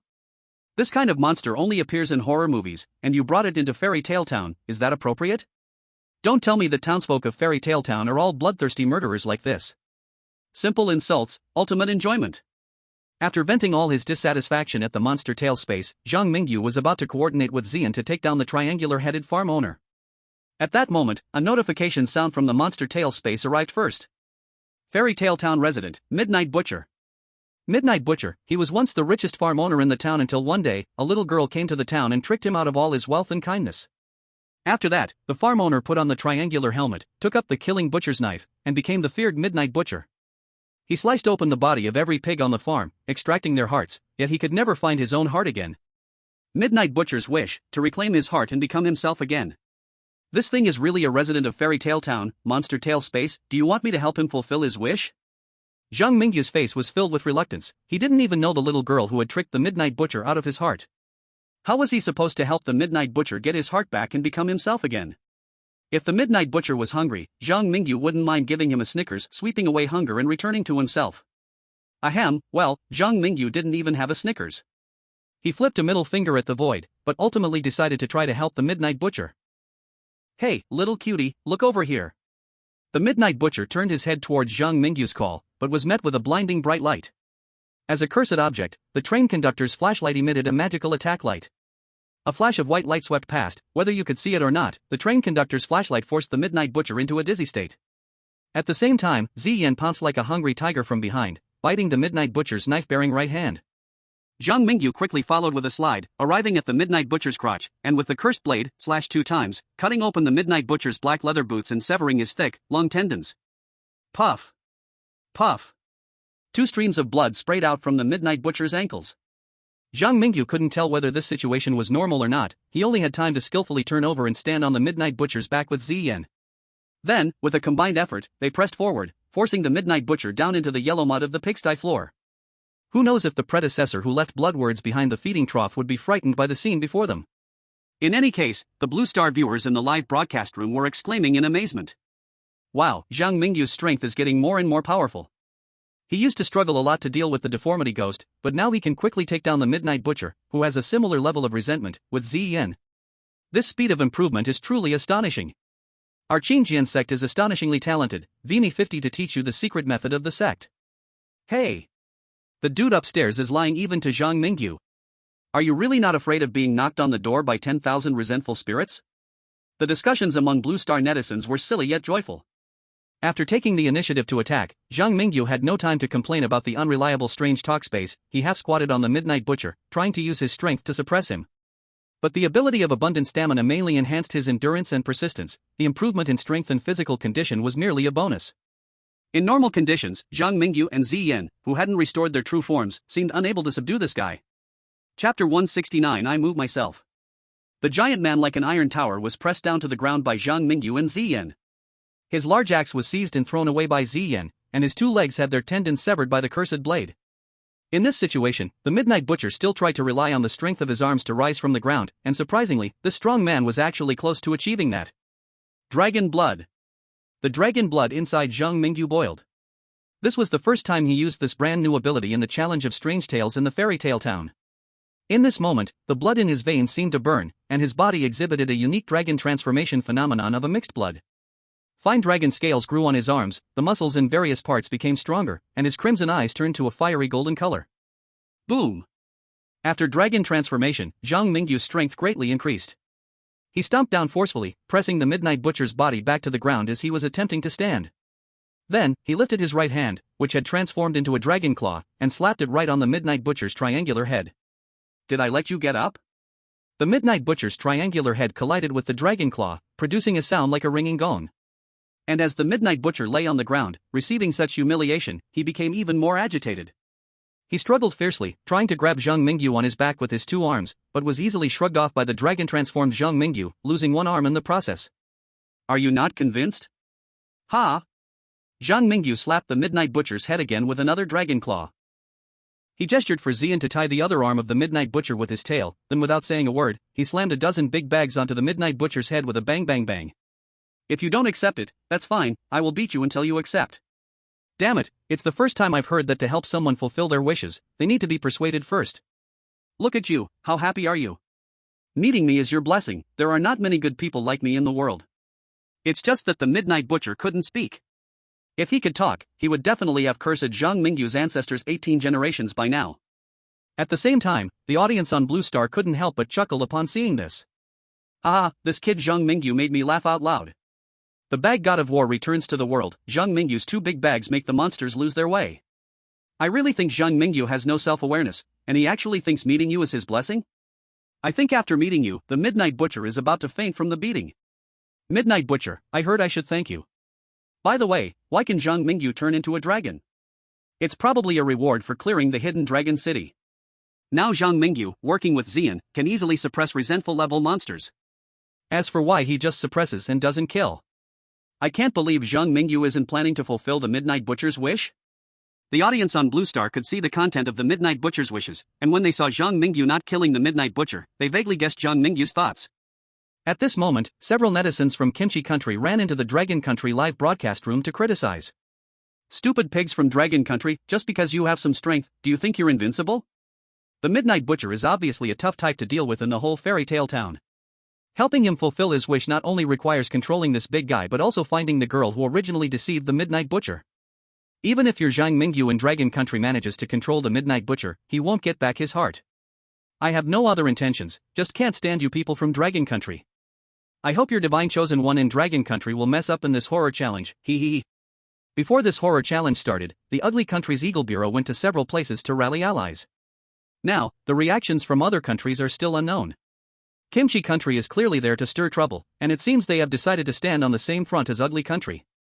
While the comments flew in the live broadcast room. In the pigsty on the farm. Zhang Mingyu looked at the Midnight Butcher who was obediently lying on the ground, feeling very satisfied. After more than 10 minutes of ideological education, Zhang Mingyu harvested thousands of resentment points from the Midnight Butcher. This resentment activated Zhang Mingyu's provocateur talent, making it so the Midnight Butcher could no longer harm him at all. Now, this brutal Midnight Butcher finally saw the reality. He laid obediently on the ground, not daring to move, afraid that a single motion would bring another big bag down on him. You see, our Dragon Country has an old saying, the wise adapt to the times. Your attitude now is good, very good. You should have done this earlier, stand up, and I will help you fulfill your wish. The Midnight Butcher struggled for a long time and couldn't stand up. At this moment, Zhang Mingyu remembered that the Midnight Butcher's tendons had already been cut by him. Midnight Butcher, V_V. Zhang Mingyu, Omega Winky Face. Ahem, it doesn't matter if you can't stand up, you lie down, I will do it myself. Zhang Mingyu released his dragon transformation and turned to sit on the Midnight Butcher's waist. He stretched out his right hand, covering his fingertips to his wrist with a layer of pitch-black flames. This was the effect of the Devil's Hand fully activated. Under the state Zhang Mingyu could inflict intense pain on the patient. I want to come in. Raising his hand that burned with black flames, Zhang Mingyu aimed at the Midnight Butcher's chest and extended his palm. It was very slippery, very smooth. Zhang Mingyu's right hand, like a slippery loach, plunged into the Midnight Butcher's chest cavity, exploring every organ within. This act of opening the chest barehanded, combined with the demon's hand-enhancing pain, actually made the Midnight Butcher, a killing machine, convulse in agony. Sure enough, no matter how cold a man is, his chest cavity is warm. After rummaging around, Zhang Mingyu withdrew his blood-stained hand. He supported his chin with one hand, his gaze blank, as he clearly pondered. It seemed that the Midnight Butcher was really missing a heart. In other words, the Midnight Butcher's lost goodness was not just a spiritual concept but a physical, beating heart? I can't help you find the heart you've been tricked out of. But finding a way to replace your heart isn't impossible. Zhang Mingyu had no perverse preferences, his earlier actions were simply to examine the Midnight Butcher's body. He believed that the fatal injury of merely ripping open the chest was nothing for a vengeful spirit. Therefore, to pursue efficiency, he had this earlier scene. Now, having confirmed what the Midnight Butcher was lacking, Zhang Mingyu felt it was time to help this poor farmer reclaim everything he had lost. Chapter 170, Zero Negative Reviews. In the open space of the farm. The high sky was tinted with a strange grayish-white, like an old black and white movie, possessing a retro beauty. Beneath the dome, broken white clouds cast shadows on the earth, their shadows enveloping the slaughter table outside the pig pen, while sunlight poured down onto the farmer's little wooden house. At this moment, lying on the slaughter table, the Midnight Butcher felt a deep sense of fear. He yearned to return to rest in his little wooden house. But the harsh reality dragged him back to the slaughter table, making him wait like the pigs once did for the butchering. He looked at the boy with his back to the sun, his trembling body revealing the terror within. His pale fingers grazed over the Midnight Butcher's muscular body. The boy in the sunlight smiled, as if looking at meat on a chopping block. "Don't be afraid, it's not my first time operating on a ghost. In the few months since I became a doctor, I have yet to receive any negative reviews." Zhang Mingyu intended to comfort the Midnight Butcher lying on the slaughter table, but somehow, with the keywords few months as a doctor and zero negative reviews, the Midnight Butcher struggled even more vigorously. If it weren't for the Midnight Butcher's tendons being severed and the recovered purple flames binding him tightly with 9 tails, Zhang Mingyu would genuinely worry about accidentally cutting in the wrong place during the surgery. By then, he might have to tell the awakened Midnight Butcher, "The surgery was very successful, you are now a girl." Hiss, don't say, it actually seems quite interesting. Zhang Mingyu held the cursed blade in his right hand and pressed down on the Midnight Butcher's chest with his left, his crimson eyes flashing with excitement that even made the Midnight Butcher fear. At this moment, the Midnight Butcher wanted to cry. If he could speak, he would definitely be roaring loudly now, "I don't want goodness. I don't want to fulfill wishes. Let me go, let's talk properly." Reality did not give the Midnight Butcher a chance to choose. Zhang Mingyu had never asked whether anyone was willing when helping them fulfill wishes. While the Midnight Butcher howled in distress. Once again, the echoing roar from the triangular head split open the Midnight Butcher's chest. A carefully chosen pig's heart, under Zhang Mingyu's exquisite sewing skills, was connected to the Midnight Butcher's blood vessels. Red blood flowed within the Midnight Butcher's body. After a moment of discomfort, the Midnight Butcher's heart began to work like a high-pressure pump, the power of hatred surged through his limbs and body, a brutal might was born within the Midnight Butcher. At this moment, even the rejuvenated Xian found it hard to suppress the Midnight Butcher. Though Xian is not a monster known for strength, its overall power is already comparable to Hong Jiai, reaching a peak level of resentment. After gaining the heart, the Midnight Butcher's power could actually match Xian? I didn't see that this guy actually had some talent. Zhang Mingyu grinned, revealing a heartfelt smile. This person is best at persuading others with reason. Sensing the Midnight Butcher's attempt to break free, Zhang Mingyu pressed his left hand against the wound on the Midnight Butcher's chest and used the black fire of the demon's hand to quickly end the surgery. After finishing this, he inserted the cursed blade from his right palm into the Midnight Butcher's clavicle gap, allowing countless black-red cursed threads to drill into the Midnight Butcher's body like frenzied maggots. He leaned over the Midnight Butcher, his crimson eyes gazing through the triangular helmet into the frenzied Midnight Butcher's eyes, the cold blade gradually inserting into the flesh below the muscular man's clavicle. An increasingly malicious curse filled the Midnight Butcher's body. The powerful strength the Midnight Butcher had just gained was slowly devoured by the black-red threads. At this moment, the Midnight Butcher felt Zhang Mingyu lean into his ear and say in a voice that seemed gentle yet sinister, "I've fulfilled your wish, haven't I?" The triangular head nodded stiffly twice. The Midnight Butcher didn't know if it was because he had regained a heart or because of the comparison with Zhang Mingyu, but he now felt that compared to Zhang Mingyu, he seemed really kind. He not only had a heart in a practical sense but seemed to have regained his good nature? The Midnight Butcher's wish has been fulfilled. Congratulations, you have received a reward, Mysterious Fragment, Task Item. Mysterious Fragment. Every time the Divine Chosen One fulfills a wish of a resident in Fairy Tale Town, a mysterious fragment will be obtained. This fragment is not related to the conditions for excellent game completion. When the Divine Chosen One collects a whole set of mysterious fragments, there will be an opportunity to participate in the competition for perfect game completion conditions. After the prompt from the spooky space appeared, a mysterious fragment magically appeared beside Zhang Mingyu. The mysterious fragment, like a crushed candy, had a brown part that emitted a strong chocolate aroma. Upon seeing the suddenly appeared fragment, Xian couldn't help but extend its tongue to lick it. Then, this big cat, right in front of Zhang Mingyu, tried to shove that mysterious candy fragment into its mouth. Seeing this, Zhang Mingyu, unable to scare the Midnight Butcher anymore, raised his hand, curling his fingers, and flicked towards Xian's cat head. "You glutton. You can't eat this." Zhang Mingyu retrieved the mysterious fragment and looked at the aggrieved Xian, feeling speechless. Sometimes, he really doubted whether he was raising a cat or a pig. In the outside world, as soon as the Blue Star netizens saw the mysterious fragment, they couldn't remain calm. Ha ha ha, who said Zhang Mingyu couldn't handle the midnight butcher? The little sticks from pickled vegetable country come out and let grandpa slap your face. Zian, this little foodie really wants to eat everything. According to the introduction of the ghost story space, this mysterious fragment is very useful, perhaps related to whether Zhang Mingyu can perfectly pass the level again. If that little foodie, Zian, had acted a bit quicker earlier, there might be another cat on the operating table later. I must say, Zhang Mingyu and the profession of the devil doctor are simply a perfect match. The midnight butcher, a ghost of resentment level, has to act like a child in front of Zhang Mingyu, the true devil. Damn, this is too funny. The comments from Blue Star users flew up the screen. In the farm, Zhang Mingyu casually pulled out the cursed blade under the midnight butcher's collarbone. The black and red cursed thread returned like rivers converging into the sea onto the shining blade. At this moment, the midnight butcher regained strength and freedom. The fierce fighting that the trolls from Kimchi country wanted to see did not happen. Instead, Zhang Mingyu looked at the midnight butcher, who still lay on the butcher's block without daring to move, and rolled his eyes in silence. Big guy, this is still your territory. You should live the way you want, don't lie on the butcher's block pretending to be dead. Oh, right, if you encounter any chosen ones like me recently, as long as they don't get into trouble, you shouldn't make things hard for them. Alright, I'm leaving. Zhang Mingyu's last words provided some kindness to the weak chosen ones within what he could do. As fellow humans, as long as the chosen ones don't cause trouble, Zhang Mingyu won't have any malicious thoughts towards the unfortunate ordinary people drawn into the ghost story challenges. Chapter 171, Steel Alchemy. To the north of the farm is a lush forest. This vast forest is very special. The towering trees are not lush with leaves but consist of flower mushrooms, king oyster mushrooms, enoki mushrooms, and various colorful mushrooms that Blue Star people cannot name. These mushrooms vary in height, with the tallest standing straighter than the 100-year-old trees in a primeval forest, their massive trunks making it impossible to clearly see their umbrella-shaped caps from afar. As for the shorter ones, they also have their unique features, such as milk mushrooms that emit a milky aroma, barbecue mushrooms that give off a savory meat smell when grilled, and flesh-colored mushrooms that spray half-transparent liquid at you. In this magical mushroom forest, almost every mushroom has its own characteristics. At this moment, underneath a singing flower mushroom, Yoshino Ryo from Cherry Blossom Country is gripping a shining silver katana, sword drawn forward, cautiously guarding against a group of hyena-like creatures. These hyena-like creatures have no flesh and blood, their bodies are composed of white skeletons and never-extinguishing blue flames. Right now, 7 skeletal hyenas are pressuring the encircled human, constantly compressing their hunting circle using their horns, cooperating in their hunt. They obviously often act in packs. Even though Yoshino Ryo comes from a samurai family and wields a sharp weapon, he is being pushed back step by step under the assault of the skeletal hyenas.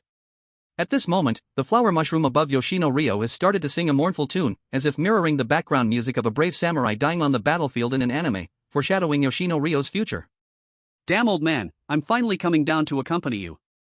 Yoshino Ryo recalled that night in Tokyo when his damn old man fought a fallen person in a hotel, sacrificing his life to save an unrelated host, and then lost his own life on that man's battlefield. Fate played tricks. Just as Yoshino Ryo was in despair, he found himself pulled into the ghost story of the fairy tale town, randomly drawing the rare S-Class exclusive talent, Steel Alchemy. As an S-Class exclusive talent, Steel Alchemy allows Yoshino Ryo to manipulate the metal elements in the soil with his mind to forge alchemical swords and blades without relying on any external objects. The alchemical swords and blades forged by Yoshino Ryo have effects similar to cursed items.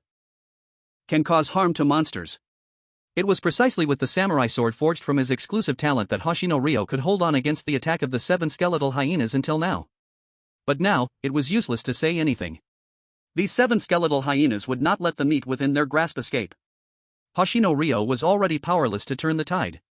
He had the luck to draw an S-Class exclusive talent, but unluckily ran into the attack of the 7 skeletal hyenas. Time and fate, Hoshino Ryo accepted this fact, closed his eyes, and prepared to die generously. In his last moments of life, he finally understood why his bastard father said, if one is dragged into the world of strange tales, one must absolutely not provoke the chosen ones of the Dragon Kingdom, and should try to cling to their legs as much as possible. What the hell, an S-Class exclusive talent chosen one struggles against 7 level leftover monsters. How dare you bunch of noobs, most of whom don't even have an A-Class exclusive talent, challenge Zhang Mingyu. That guy's strength can easily slay level hatred monsters like it's child's play. Are these fools whose strength is even below mine filled with crap in their heads?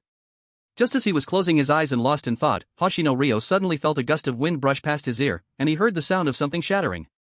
The sound was like the hyenas that had attacked him earlier were crushed to their bones, all perishing at once. Moreover, they didn't even have the chance to let out a scream before dying. After waiting a long time, and the anticipated death had not yet arrived, Hoshino Ryo finally couldn't help but cautiously open his eyes, only to have an intense stare with 2 huge cat eyes like light bulbs. Be baka. What are you doing? Sakura countryman? Upon hearing the bird language from Hoshino Ryo, Zhang Mingyu suddenly regretted saving him. He had heard fighting sounds ahead and sent Xian to handle it, intending to also eat a couple of monsters to replenish nutrition. Who would have thought that this rescued guy seemed not very smart, actually calling Xian, who just saved him, a baka? I'll baka your head off. Due to the incident with Nichikawa steel plate, Zhang Mingyu really had no good feelings toward the Sakura countryman at this moment. But this time, he really misunderstood Hoshino Ryo. Hoshino Ryo didn't mean to disrespect the cat that saved him, it was just that Xian's current appearance was truly too horrifying for ordinary people. Returned to her original form, Xian was a strong beast, with 9 tails of various shapes, all filled with sharp barbs and strange-colored poisonous needles. After getting used to Xian's appearance, Zhang Mingyu truly treated Xian like a little kitten. However, in Hoshino Ryo's eyes, Xian was a tiger that drove away the hyenas. The tiger drove away the hyenas not to save people, but to compete for prey. In other words, in Hoshino Ryo's eyes, this big monster was going to eat him. If it weren't for the samurai education Hoshino Ryo received since childhood that kept him from losing control, he would have surely wet himself in fear. Why, you are the chosen one of the Dragon Kingdom, Zhang Mingyu? What, do you want to kill me too? Zhang Mingyu beckoned Xian with his finger, and with a white bone held like a cigarette in her mouth, Xian chewed on the bone while moving closer to Hoshino Ryo. This scene terrified Hoshino Ryo. He hurriedly threw his samurai sword to the ground, and with no dignity, deeply bowed with his forehead to the ground before Zhang Mingyu and Xian. Thank you very much, I am Hoshino Ryo, ready to die. About what happened earlier, I am truly sorry. I am willing to follow you and be your servant to repay your life-saving grace. Hoshino Ryo had seen Xian before. He was scared out of his wits by the sudden change, but now that the big shot from the world of horror stories was standing right in front of him, how could he not rush forward to be a decoration? At this moment, all the notions of warrior honor and the stance of Sakura country were thrown out of the window by Hoshino Ryo.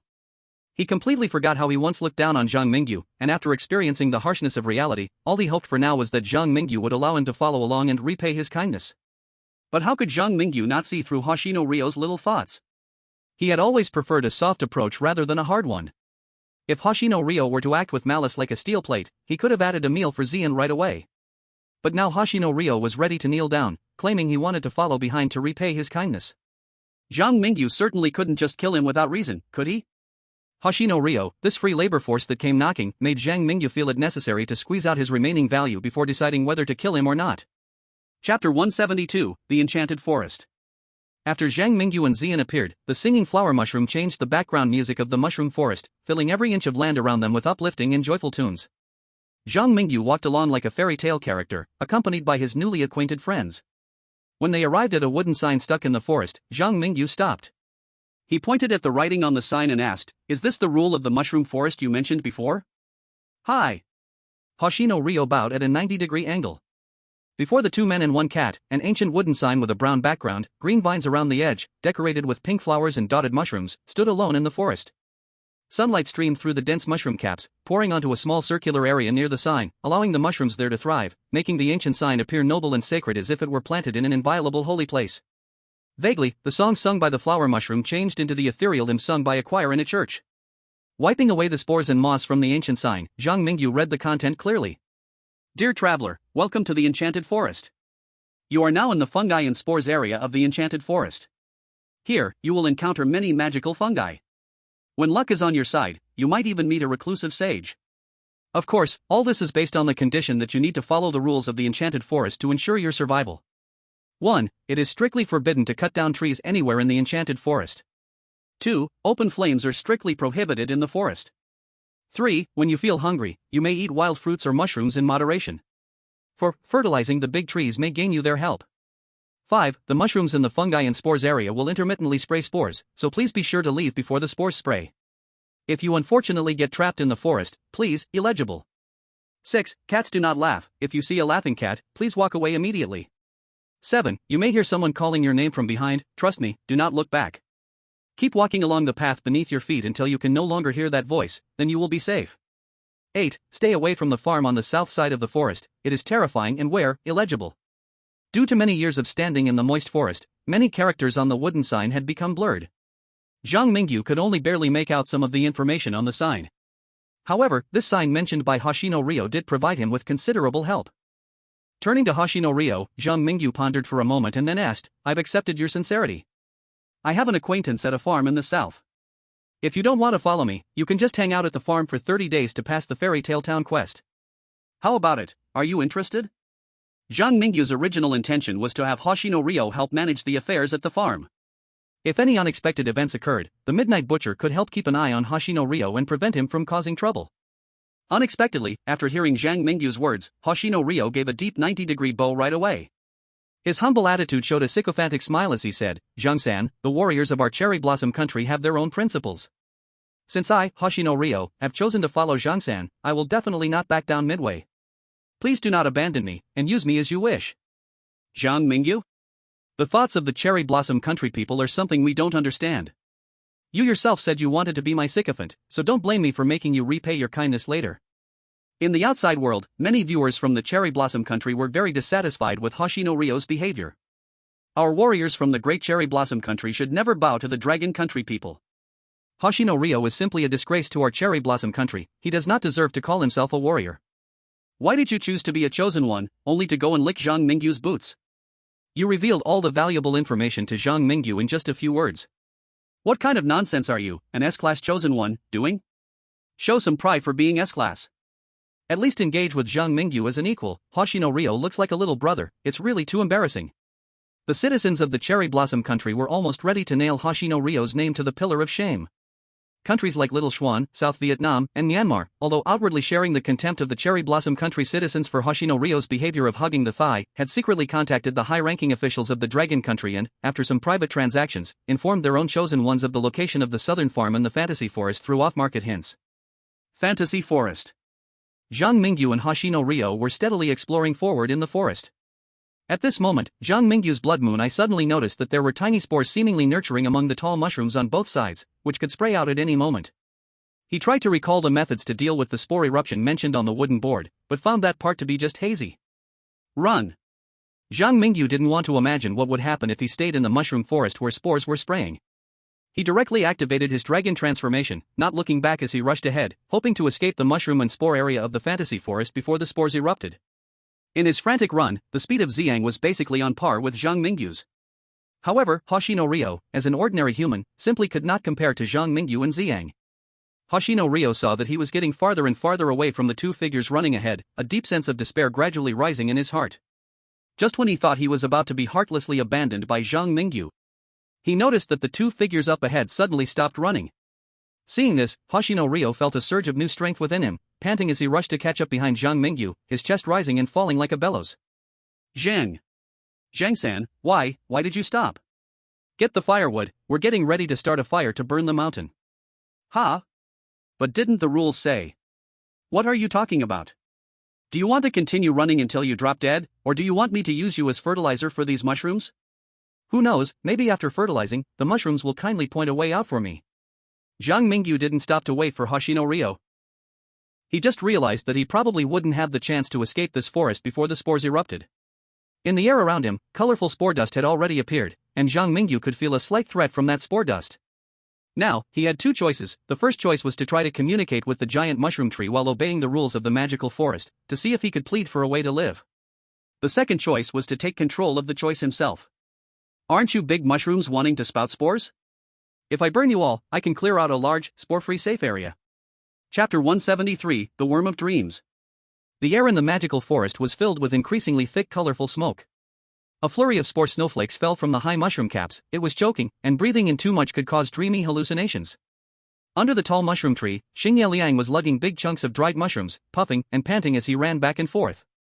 He worked hard to gather the scattered dried mushrooms and some thick dry fungi on the ground, stacking the flammable dried mushrooms high like firewood. From afar, the pile of dry mushrooms looked like a small conical tent, very beautiful. Zhang Mingyu. With 5 fingers gripping a lost skeletal hound, Zhang Mingyu was about to use the ghostly blue flames from the skeletal hound to ignite the dried mushrooms on the ground. At that moment, he suddenly heard someone seemingly calling his name from behind. Who? Besides the lost skeletal hound that had stumbled in front of him, and the busy Xingye Liang and Xian, was there anyone else here? Oh no, I can't look back. Zhang Mingyu had a powerful spirit power at level 4, and with the blessing of dragon blood and the red moon eye, he easily broke free from the faint mental control, remembering one of the rules of the magical forest: when someone calls your name, you cannot look back. But Xingye Liang was just a rookie. To prevent Xingye Liang from losing control and ruining his plan, the moment Zhang Mingyu saw that Xingye Liang was about to turn around, he decisively slapped him on the back of the head. What the hell are you doing looking back? Have you forgotten all the rules on the sign? Private Marseille, Private Marseille. Thank you, Zhang Sang, for saving my life. After being slapped awake by Zhang Mingyu, Xing Liang realized he had just danced on the edge of death. He repeatedly bowed to express his gratitude. However, Zhang Mingyu didn't even look at him, instead lifting the skeletal hound in his hand and tossing it onto the high pile of firewood, clearly using it as a torch. Blow. Blow hard for me. Ah. Zhang Sang, it's catching fire. Who the hell are you talking about? Just keep blowing. Zhang Mingyu glared at Xing Liang, who was trying hard to blow on the firewood, wanting to give this guy with poor Chinese a combo of punches right there.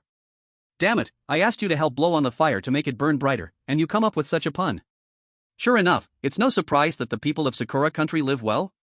The thick smoke turned into a giant black pillar rushing into the sky, mixing with the colorful rain of spores, distorting the entire world, and the scene before him looked like a canvas painted with colors, chaotic yet carrying an indescribable dreamlike quality. Cough cough. Cough cough. Xing Liang, his face flushed, was coughing while leaning against the mushroom tree. The world before Zhang Mingyu and Xian also became exciting, as if they were on drugs. Outside, the Koreans from Kimchi country were excitedly clapping their hands, loudly mocking as if they had lost their minds.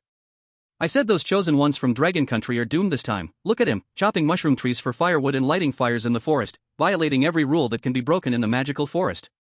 If this born rebel can survive and walk out of the magical forest, I will eat shit upside down.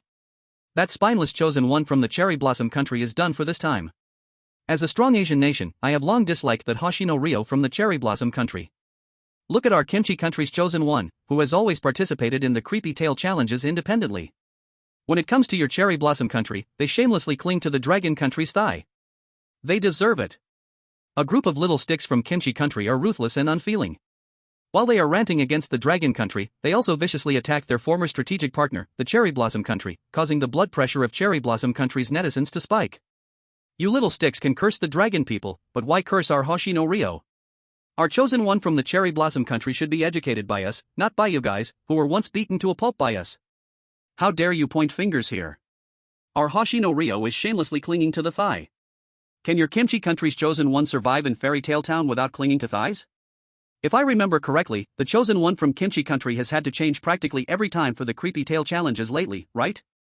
In the Creepy Tale live broadcast room, netizens from Cherry Blossom country and Kimchi country are staging a comedy of dog biting dog. Meanwhile, in the world of creepy tales, Zhang Mingyu and Hoshino Ryo, on the verge of reaching their limit, finally see a ray of sunlight through the thick fog. The blue flames burn clean a large area of mushroom trees nearby, and as the smoke spread outwards, it also cleared a large space around Zhang Mingyu and Hoshino Ryo. Ultimately, Zhang Mingyu and Hoshino Ryo managed to survive the sea of fire, much to the disappointment of netizens from Kimchi country. Mr. Zhang, you are so clever. We survived. We survived. Shut up, it's not over yet. Zhang Mingyu stopped Hoshino Ryo, who wanted to celebrate prematurely. Because he noticed that the once fiercely burning blue fire began to show signs of going out after spreading to a certain extent, as if some magical power was trying to extinguish this forest fire. In the colorful smoke, Zhang Mingyu vaguely saw a huge caterpillar smoking a water pipe, slowly moving its body on a gigantic mushroom cap. Its smoke seemed related to the mushroom area in the magical forest, and with each inhale and exhale, a mist similar to colorful spore snowflakes, but containing a unique magical power, poured onto the blue fire. Clearly, this caterpillar smoking a water pipe was the mysterious creature controlling the fire. And when this mysterious creature saw the arsonists, it naturally revealed an extremely angry expression. Intruders, how dare you set fire in the magical forest? This is a shameful, hateful, and unforgivable crime. I will make you pay the corresponding price. Hint, you discover the residents of Fairy Tale Town, Dreaming Worm.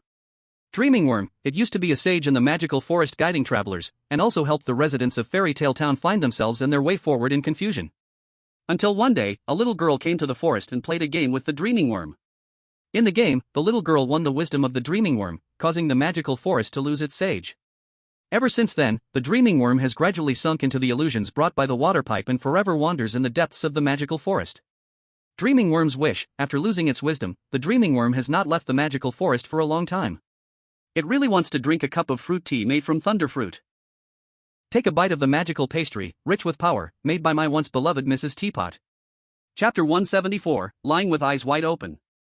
The hints from the spooky realm and the gradually extinguishing forest fire both prove the identity and strength of the Dream Worm. At this moment, the audience on Blue Star watches as Zhang Mingyu and Hoshino Ryo are blocked by the Dream Worm. Some are joyous, while others are filled with sorrow. He, I told you that Hoshino Ryo from your Cherry Blossom country clung to the wrong thigh.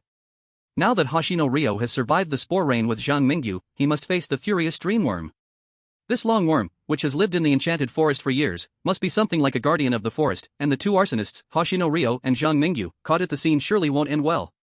Mingyu-kun, Ganbat. We, the cherry blossom people, will no longer morally kidnap you. Please, take our Hoshino Ryo and escape the forest. I say, why don't you people from the pickled cabbage and cherry blossom country stay focused on your own chosen one's livestream? Why must you always come to our Dragon Kingdom's livestream for attention? Our Dragon Kingdom's war god will not die so easily. Also, our Dragon Kingdom's chosen one doesn't need your cherry blossom people's fickle blessings. I believe our you god can conquer alone. The chat room filled with netizens from Pickled Cabbage, Cherry Blossom, and Dragon Kingdom was in chaos. But in the enchanted forest, Zhang Mingyu remained calm and composed. Zhang-san, do you have a good plan? Hoshino Ryo had been busy gathering firewood, inhaling many hallucinogenic spores in the process. At this moment, his strength, already severely drained from fighting the seven-headed bone hyenas, had completely dried up. Looking at the angry caterpillar on the mushroom cap, Hoshino Ryo felt both fear and helplessness. The only thing he could do now was to hope for Zhang Mingyu beside him. Rolling his eyes at Hoshino Ryo, Zhang Mingyu didn't respond to him. Instead, he stepped forward a couple of steps, looking at the dreamworm lying on a mushroom cap taller than a person, smoking a pipe while glaring down at them, and asked, "Dreamworm, may I ask where the arsonists are here?" "Aren't you too?" The dreamworm showed a hint of confusion, pausing its smoking for half a second. Outside, the audience from Blue Star was also baffled by Zhang Mingyu's antics. "Merlin's trousers, what is your chosen one from the Dragon Kingdom trying to do? He can't be trying to fool the dreamworm, can he? Oh no, this Dragon Kingdom person must have lost his mind. Does he really think the dreamworm would believe such a low-quality lie? I'm just sitting here watching the fool perform." The netizens from the pickled cabbage country were jumping with glee, as if seeing Zhang Mingyu embarrass himself meant that their international power grew stronger. As for Hoshino Ryo, at this moment, he looked at Zhang Mingyu, completely clueless and unsure of what to say. At this time, after hearing the dreamworm's response, Zhang Mingyu spoke again. "Dreamworm, you've misunderstood us. You just saw it, the blue flames that ignited are not ordinary flames. We two ordinary humans have no ability to produce such flames. We merely happen to pass through the enchanted forest, and the true arsonists should be those outsiders who are made entirely of bones and flames within the forest. They are the real culprits of this forest fire." "Is that so?" The dreamworm thought this human boy's words seemed somewhat reasonable, but upon further thought, something felt off. "Speaking of which, my companions and I came to the enchanted forest with the purpose of finding the wise man who lives hidden in it. Unexpectedly, after we both had a bad run-in with a big fire, we unexpectedly met you. It felt just like fate's arrangement." "Ha, so you are looking for me." The dream bug was successfully led off topic by Zhang Mingyu, ignoring the strange feeling in his mind, awkwardly picking up the hookah and patting his belly. "It's been many years since anyone has come to the fantasy forest to find me. While I am very happy, if you are here seeking guidance from me, I must regretfully inform you that I have lost my former wisdom. What you see now is just an old and foolish caterpillar. I have nothing to help you with." "Oh, that's truly unfortunate." Zhang Mingyu lowered his eyes, inadvertently steering the conversation toward his true purpose. "How about this, since meeting is fate, Your Excellency Dreambug, if you have something you desire, you can tell us. Whenever we have the chance to return to the fantasy forest, we can bring you some things from the outside." Wouldn't it be a bit inappropriate? The dreambug had completely fallen into Zhang Mingyu's rhythm, his old face flushed, utterly forgetting his original purpose of finding Zhang Mingyu. "What's inappropriate about it? Bringing a few things is just a small favor for us, and who knows when we might also need your help." With just a few words, Zhang Mingyu turned the previously tense scene into a harmonious one where old friends casually chatted, leaving Hoshino Ryo, who was standing nearby, wide-eyed, while the audience from Blue Star looked completely petrified, bewildered. Wow, Zhang Mingyu is forever a god. This dreambug really has lost wisdom, even believing in the slipshod lies made up by Zhang Mingyu, and easily getting led off topic, letting Zhang Mingyu and Hoshino Ryo help fulfill its wishes. How outrageous. Should I say, as expected of my brother you? Normally, when everyone sees the imposing dreambug, the first reaction is to run away or fight. But Zhang Mingyu can stay calm and notice the weaknesses of the dreambug at this time, using its lost wisdom to cleverly manipulate this big shot. Impressive. Truly impressive. With Zhang Mingyu's current strength, there's no guarantee he would lose to the dreambug in a fight, but the fantasy forest is the dreambug's territory. Battling among the spores and mushrooms, Zhang Mingyu wouldn't gain much. Now, the original conflict was resolved with words. What is this called? A man's mouth, a liar's ghost. Ha ha ha, I also want to be tricked by brother Mingyu's sweet words. What strange things are mixing in upstairs? Weren't the guys from Pickled Cabbage Country yelling happily in the live stream earlier? Why aren't they shouting now? Our dragon country's chosen one not only isn't in trouble, but is also preparing to set off to fulfill the dream bug's wishes, moving one step closer to clearing Fairy Tale Town. Chapter 175, The Tea Set House. In the west of the fantasy forest. Vast green grasslands replaced the ground full of fungi and spores. Towering trees no longer had umbrella-like fungus caps but instead sported normal lush green leaves. The sunlight filtered through the treetops, casting tiny black shadows on the ground, without the colorful spore rain or the foolish dream bug, only small gardens among the woods, and the fairy tale-style buildings decorated with various strange ornaments on a white background. This is the home of Mrs. Teapot.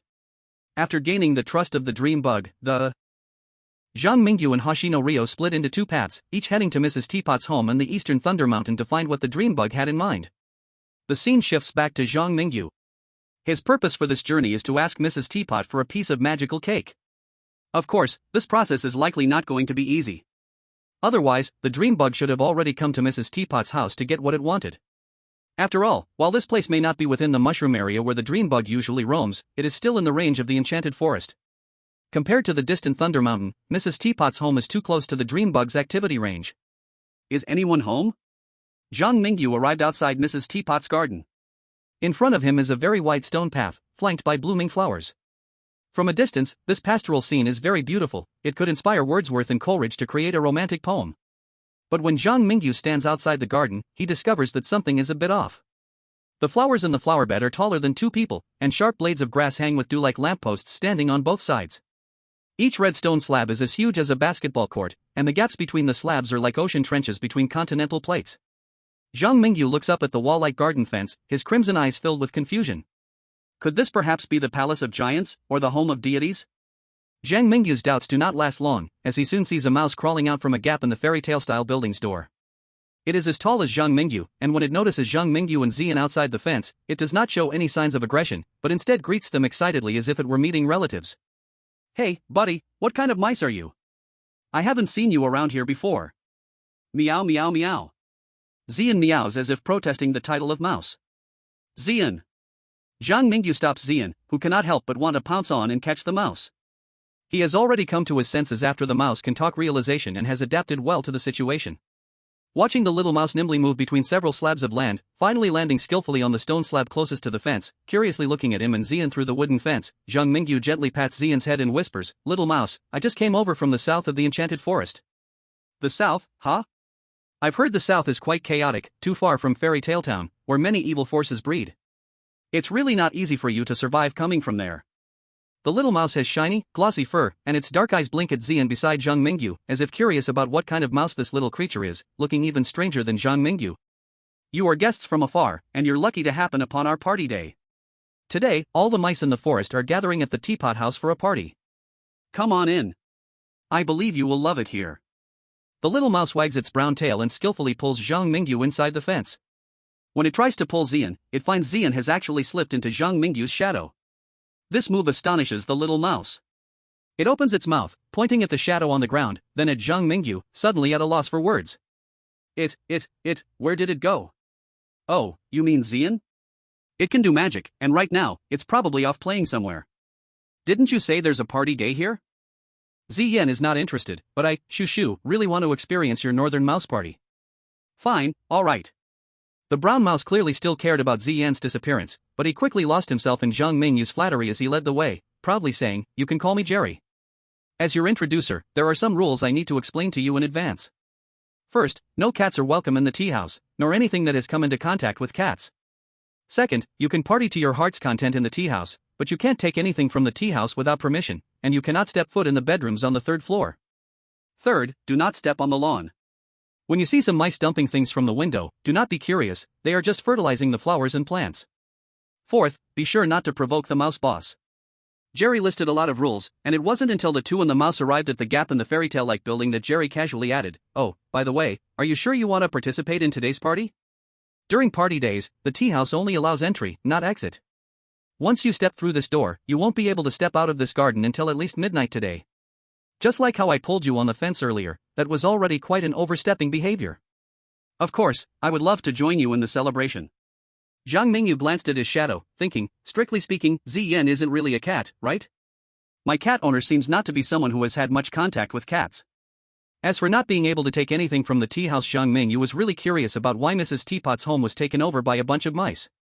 With an ever brighter smile, Zhang Mingyu followed Jerry into the tea house. If the former director of Chongshan Psychiatric Hospital or the deceased former manager of the late-night convenience store were here, they would definitely notice that Zhang Mingyu's sunny smile at this moment was exactly the same as when he first joined the hospital and the convenience store. Pure and innocent, making one feel that he is not a bad person.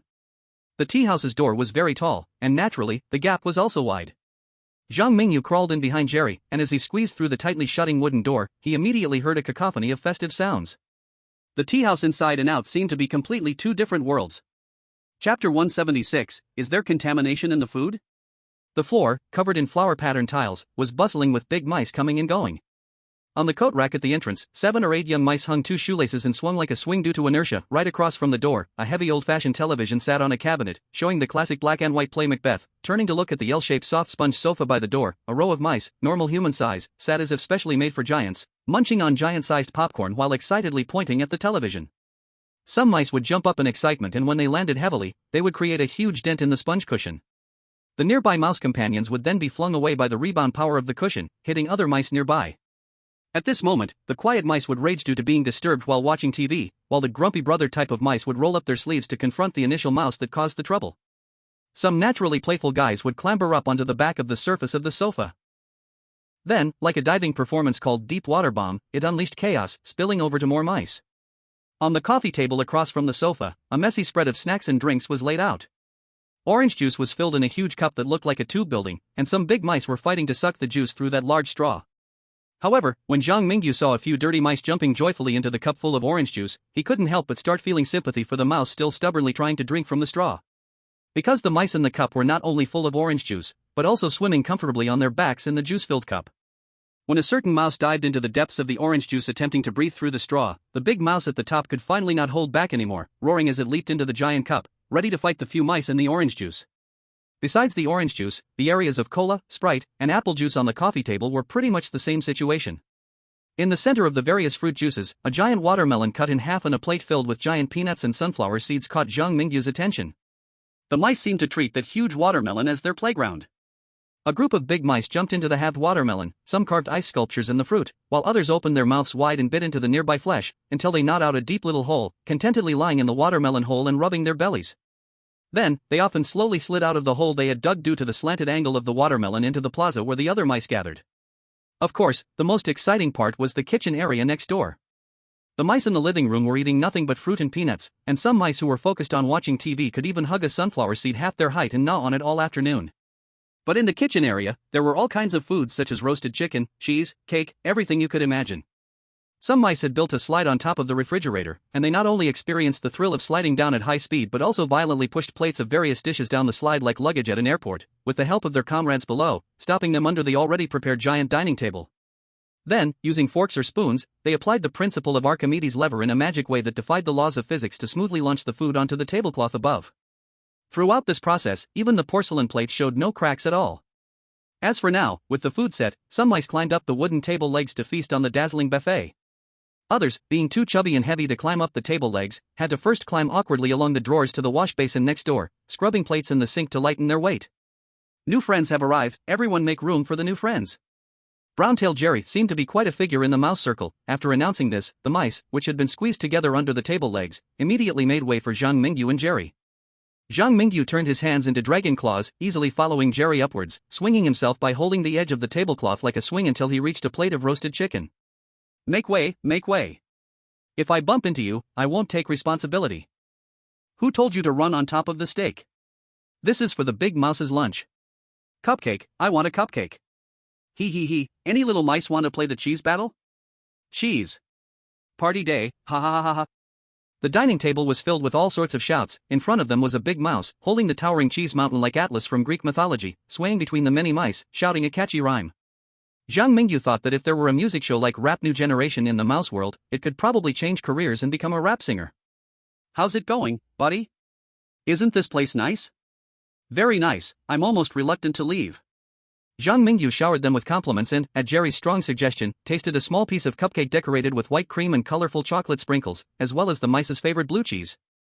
The first one was fine, but the second one was a bit spicy and smelled bad. Zhang Mingyu, I don't understand the taste of mice. He held back the urge to cast the Avada Chuo curse on that piece of cheese. Zhang Mingyu fell into a brief state of distraction.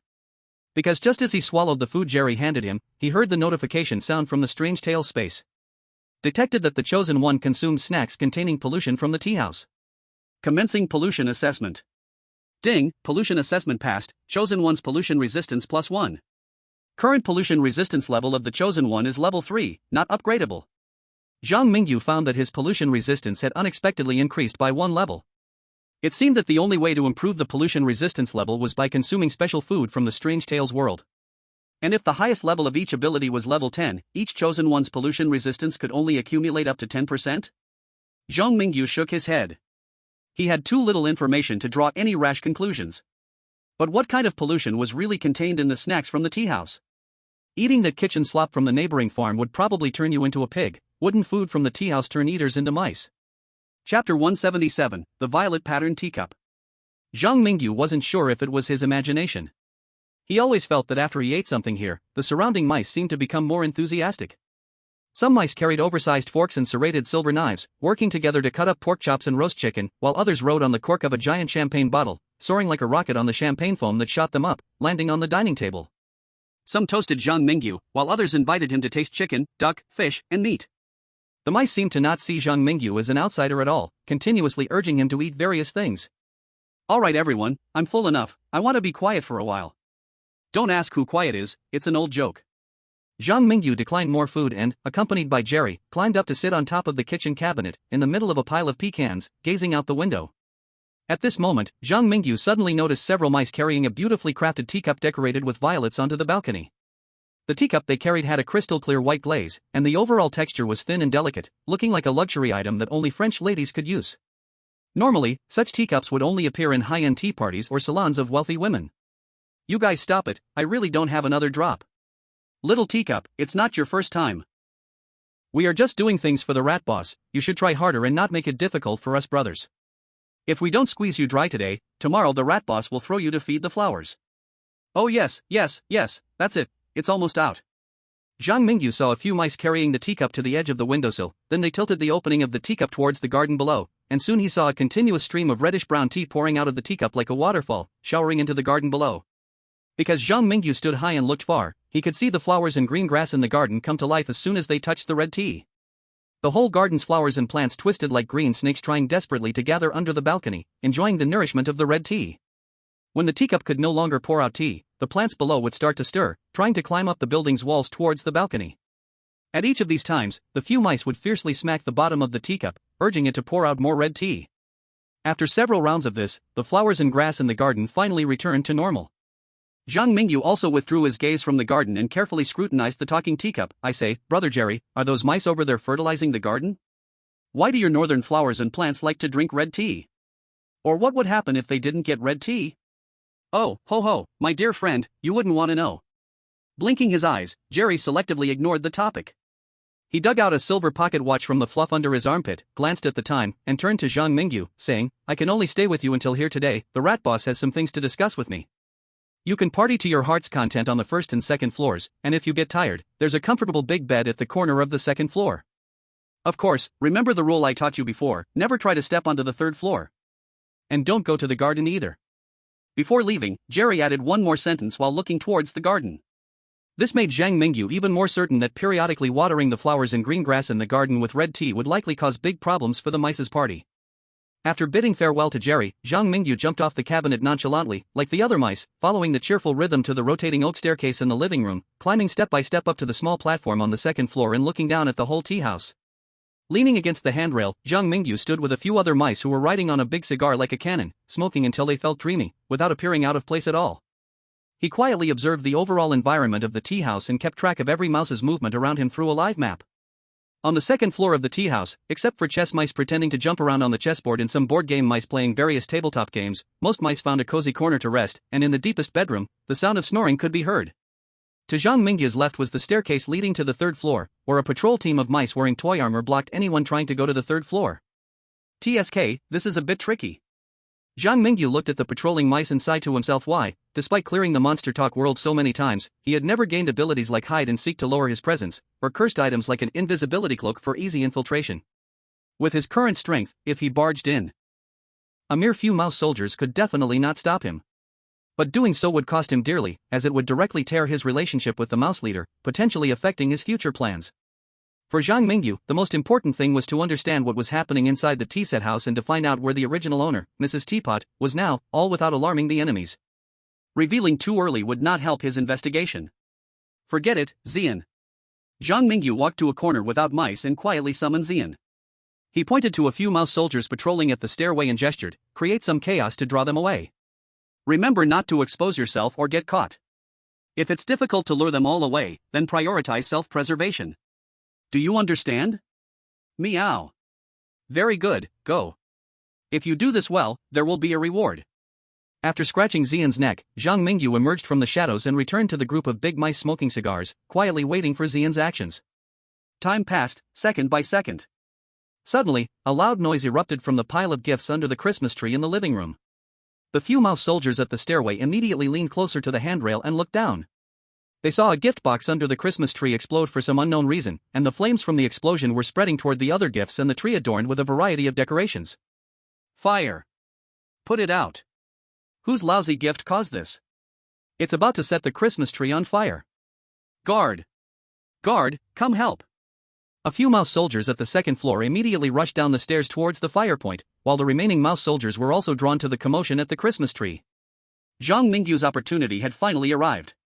Chapter 178, Toy Castle. A good number of mice had gathered under the Christmas tree to extinguish the fire. At this moment, the mouse soldiers on the second floor had calmed down after the initial chaos. They had carried out a water hose from the bathroom on the second floor and set it up on the small platform, aiming it at the fire below, spraying water wildly. At the same time, the mice inside the tea set house were not idle either.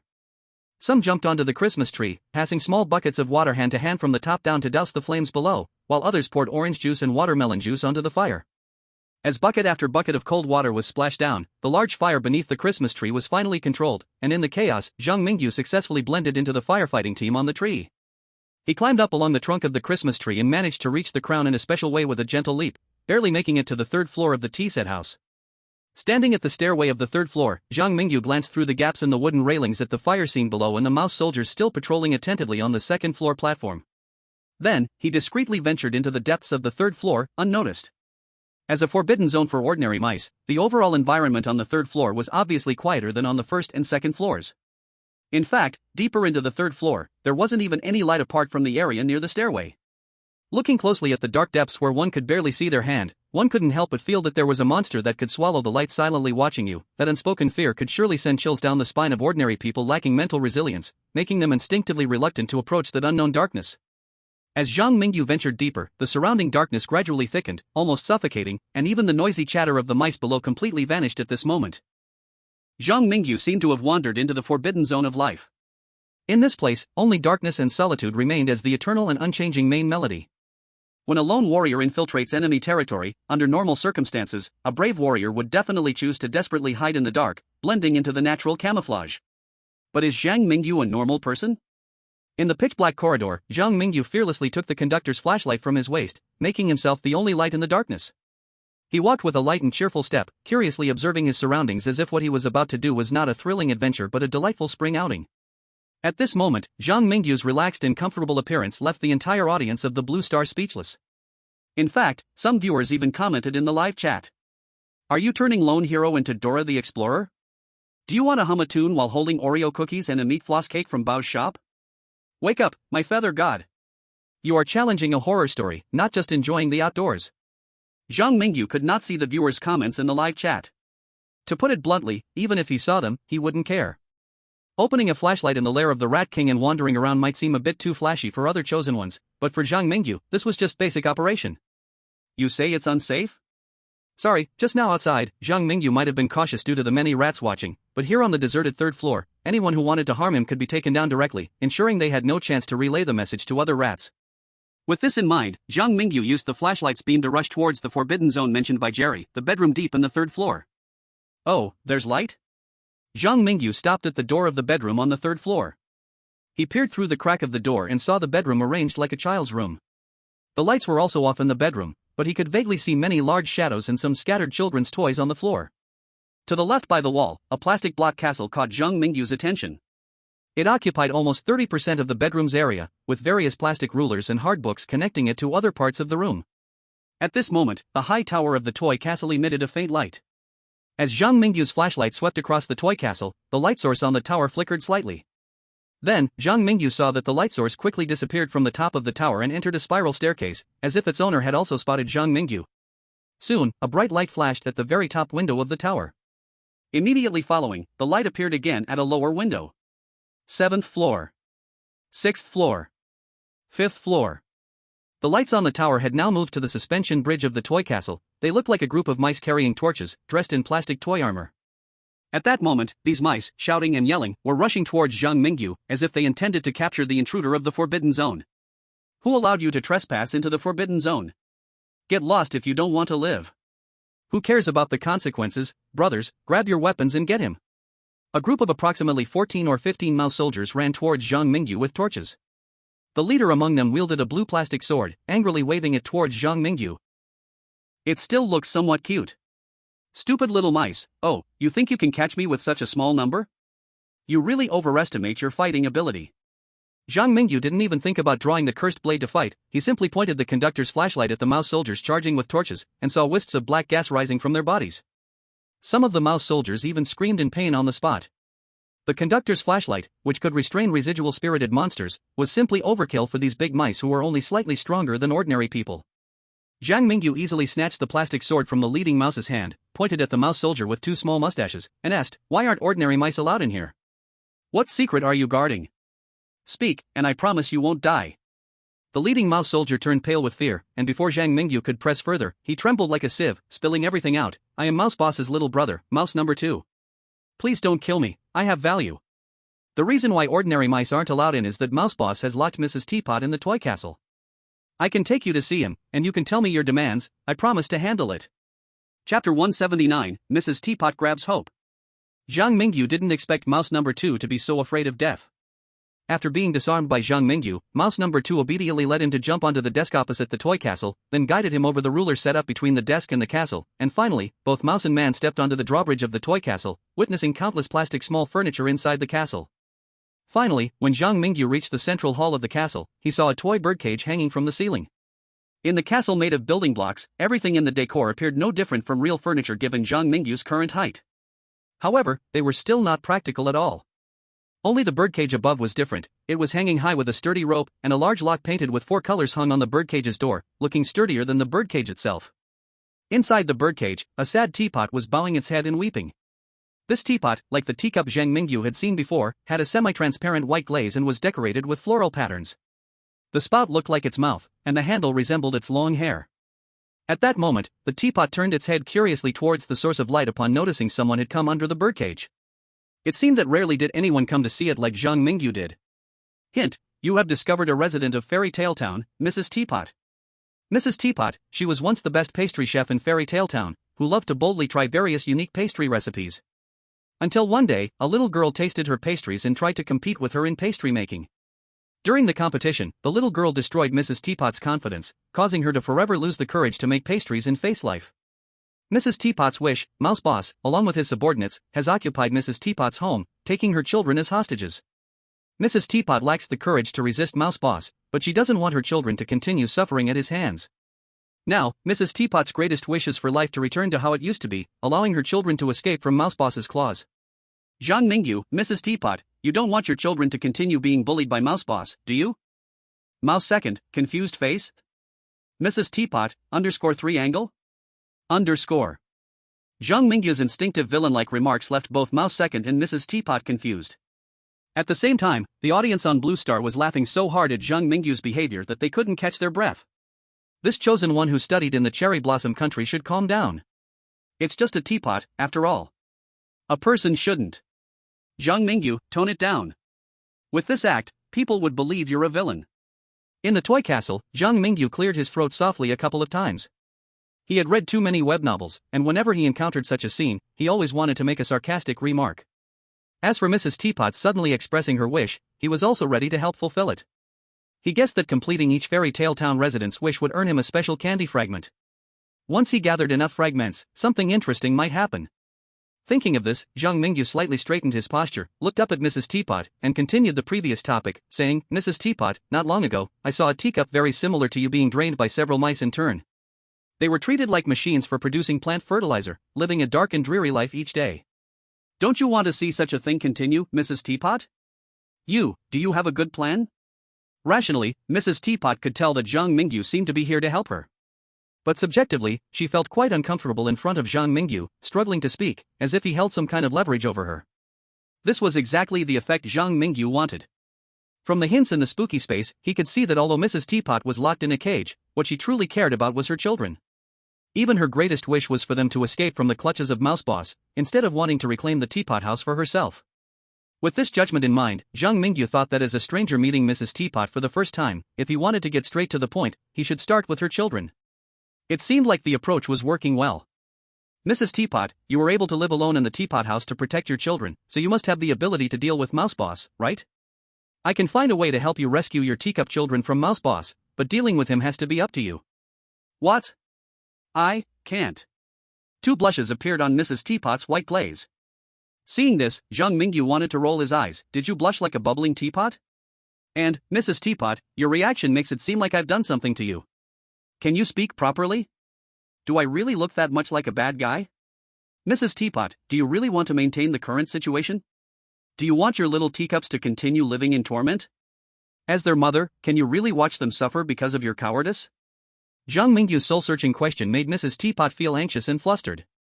In fact, if Zhang Mingyu only wanted to help Mrs. Teapot drive away Mouse Boss, he could do it himself. But to help her regain her courage, Mrs. Teapot needed to overcome her inner fears with the power of maternal love and personally rescue her children.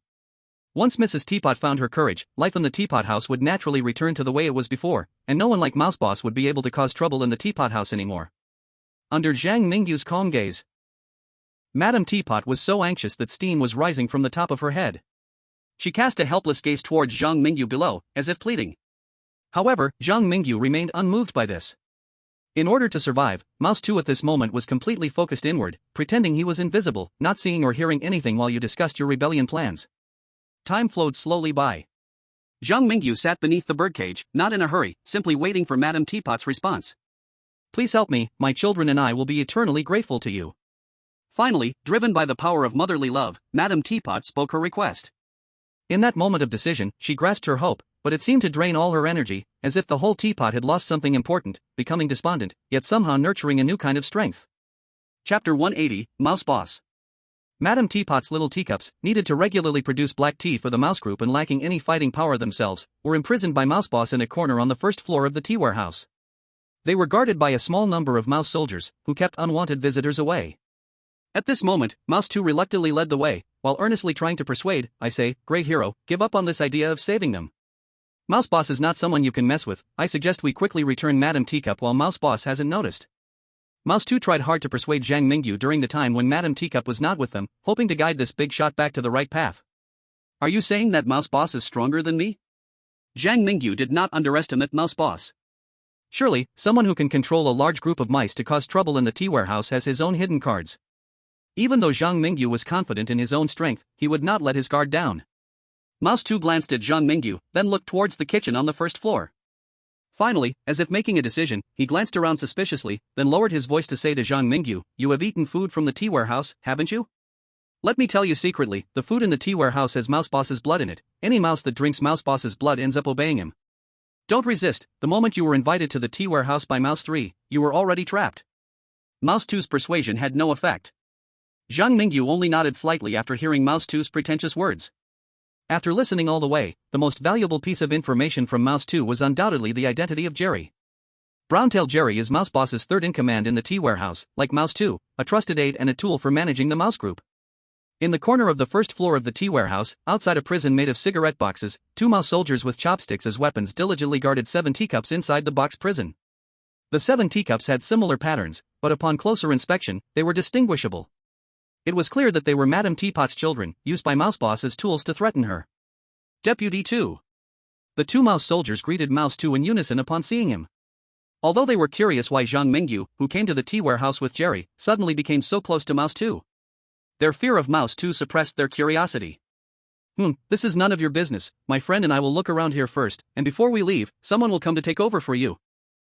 You can go play at the party. The second mouse scowled and ordered the 2 mouse soldiers. Even if he was unwilling inside, the second mouse still chose to compromise under Zhang Mingyu's threat. As the second in command, he ordered the 2 mouse soldiers, and they had no choice but to obey. Moreover, the 2 mouse soldiers had long wanted to go crazy at the party day. Previously, they had been forced to follow the first mouse's duty roster and dared not slack off. Now that the second mouse said someone would come to replace them, they were happier than ever. They decisively tossed aside the chopsticks in their claws, running away like holiday workers, without a trace of nostalgia. How about this? After dismissing the 2 mouse soldiers, the second mouse showed Zhang Mingyu a smile uglier than crying. Though he had acted as Zhang Mingyu's accomplice under threat of death, considering the first mouse's character, today's matter would definitely not be easily overlooked. All right. Zhang Mingyu casually pushed aside the cigarette box on the floor and approached the 7 teacups huddled together, revealing his signature sunny smile. Children, your mother sent me to rescue you, now you are free. Did Mom really send you? Are we really free? What about the old mice outside, where is Mom? The small teacups chimed in, asking various questions. They didn't easily step out of this prison, clearly filled with fear of the outside world. Just as Zhang Mingyu was about to take them to Mrs. Teapot for a personal explanation, a sudden commotion erupted outside the cigarette box prison. Second, do you dare betray me? In the flickering light, Zhang Mingyu saw swarms of mice outside through the gaps in the cigarette box. The 2 mouse soldiers who had been sent away by the second mouse were now held up in midair like dead dogs by other mouse soldiers. The second mouse was now kneeling before a black mouse twice the size of an ordinary mouse, crying and saying things like, "It was all his doing, I really didn't mean to." This is getting interesting. Zhang Mingyu had no intention of hiding, leading the 7 little teacups out of the cigarette box prison. He stood like the leading hen in the game of eagle catching chickens. Behind him was a long line of little teacups. At this moment, as the mother hen, Zhang Mingyu's gaze casually swept over a certain direction above, then he clapped his hands, attracting the attention of all the mice present. What are we doing? Haven't we already held a welcome ceremony? Southern brother? What are you doing? Jerry followed beside the first mouse, and when he saw Zhang Mingyu breaking out of prison with 7 teacups, his eyes seemed to lose their shine, as if he had been betrayed by a trusted friend. Hey, Jerry, I don't want it this way either. You have treated me before, even though your hospitality was mixed with some pollution and some malice that tried to completely turn me into one of your kind. But at least we were once friends. Now, step aside, and perhaps for the sake of our past, I won't harm you. Zhang Mingyu at this moment had a demeanor like he was joking with thousands of troops. He stood there, but inside him burst forth a black aura and malevolence that only those who had walked in the abyss for years could emit, a presence more terrifying than an ordinary ghost. Looking at his crimson eyes, the mice present seemed to see a demon crawling out of hell. You are a traveler? The first mouse squinted its eyes. It didn't realize Zhang Mingyu's identity as a chosen one, but rather, Zhang Mingyu's aura clearly didn't resemble an ordinary person.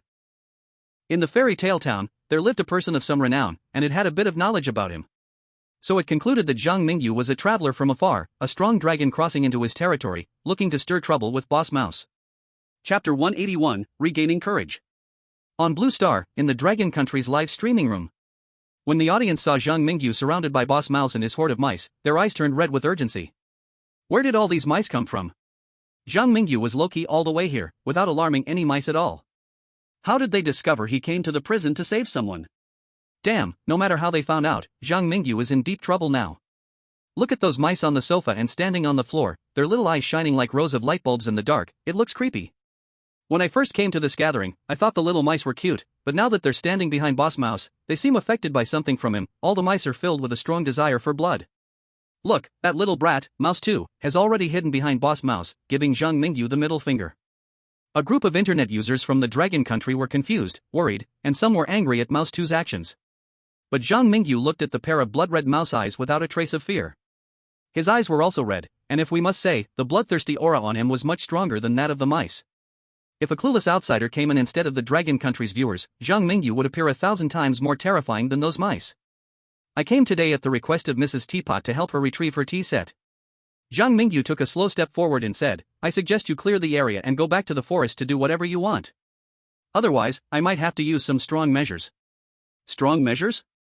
Boss Mouse seemed to have heard a joke, turning to look at Jerry, who was only half his size, and asked, Have you fed him our specialties? Yes, I did. Boss Mouse's gaze shifted to Mouse 2, asking, "Did you tell him what would happen after he ate our food?" Mouse 2 then scampered out, smugly saying to Zhang Mingyu, "I warned you long ago, but you wouldn't listen. Now it's too late. You will eventually become like us, a mouse, you will obey Boss Mouse, and even become his slave." As Mouse 2 said this, Jerry turned his head a bit, seemingly unwilling to look at Zhang Mingyu. But Boss Mouse was quite satisfied with Mouse 2's performance. He patted Mouse 2 and Jerry, saying, "This time, third did great," and second's words. Boss Mouse's eyes spun around, then he lifted the still somewhat fearful Mouse 2 and said ominously, "Use your heart's blood to speed up the transformation ritual. When he becomes my puppet, only then can you stop." Boss Mouse led the mice to encircle Zhang Mingyu and the 7 little teacups. He also made Mouse 2 nervously lie on the ground, drawing a strange formation, seemingly wanting to surround instead of attack, using the food Zhang Mingyu had eaten earlier as a bait to turn him into a mouse. However, what displeased Boss Mouse was that Zhang Mingyu remained calm in this situation, still staring at him with the expression as if he was about to snack on himself. Something was off. Boss Mouse's right eyelid twitched violently. He saw Mouse 2 was already actively conducting the ritual. But Zhang Mingyu's side still had no reaction. This definitely feels wrong. Under normal circumstances, Zhang Mingyu should either turn into a mouse or at least be rolling on the ground in pain, then growing a mouse tail or a pair of mouse ears. Did this human really eat what we prepared? The rat boss cast a doubtful glance at Jerry, meeting Jerry's equally surprised yet seemingly relieved eyes. "Looks like your little tricks don't work on me?" Zhang Mingyu shrugged, "I ignore your performance, but if you ask me nicely, I might roll on the ground with you. Oh, of course, this all depends on whether your second brother can bleed a little longer." You. Noticing that the rat boss's anger level increased by 10. Zhang Mingyu's words successfully angered the rat boss and received a prompt for the provocation talent. And the viewers from the Dragon Nation on Blue Star started to comment after witnessing this. Did you not expect this? Our Zhang Mingyu passed the pollution test the moment he consumed the food and gained 1 point of pollution resistance. Your meticulously prepared delicacies are completely useless to our Dragon Nation's chosen ones. You think you can show off in front of our Dragon Nation's chosen ones? You're dreaming. Even top-tier resentment has to kneel before our Dragon Nation's chosen ones. Why should your big rat think its blood can pollute Zhang Mingyu? Just because of your big face? By the way, Zhang Mingyu could pass the pollution test thanks to the pollution resistance gained from the special dishes he ate earlier, along with a whopping 6 points of luck. Seeing that the rat boss had miscalculated, the hearts of the online users on Blue Star somewhat relaxed. In the tea equipment house, the rat boss's expression turned incredibly gloomy. It waved its hand, and the rats behind it immediately began to gather around. Soon, gathering like a mountain, a group of dark-colored rats lifted the rat boss up high, forming a giant made of rats. The rat boss was the eyes of this giant, while many rats formed its body. Once the rat giant stood up, it perfectly matched the size requirements of the oversized furniture in the tea equipment house. It could even easily use a teapot taller than 2 people and small teacups over a person's height to have tea. At that moment, this rat giant clearly wasn't there to have tea. It stepped heavily towards Zhang Mingyu, seeming ready to crush an unsuspecting mouse beneath its foot. "Mrs. Teapot, how long will you watch?" Just when the giant rat's big foot was about to step on Zhang Mingyu and the little teacups behind him, a voice from the second floor finally spoke out, overcoming the fear inside. With the trigger of maternal love, she found the courage she had lost before, pouring out steaming hot red tea from the spout of the teapot. The red tea poured down like a boiling waterfall from the second floor, showering down on the head of the rat giant. Then, the rat giant showed signs of collapsing as if a sandcastle had been drenched from head to toe with a pot of hot water. Chapter 182, Wish Fulfilled. I will never allow you to harm my child again.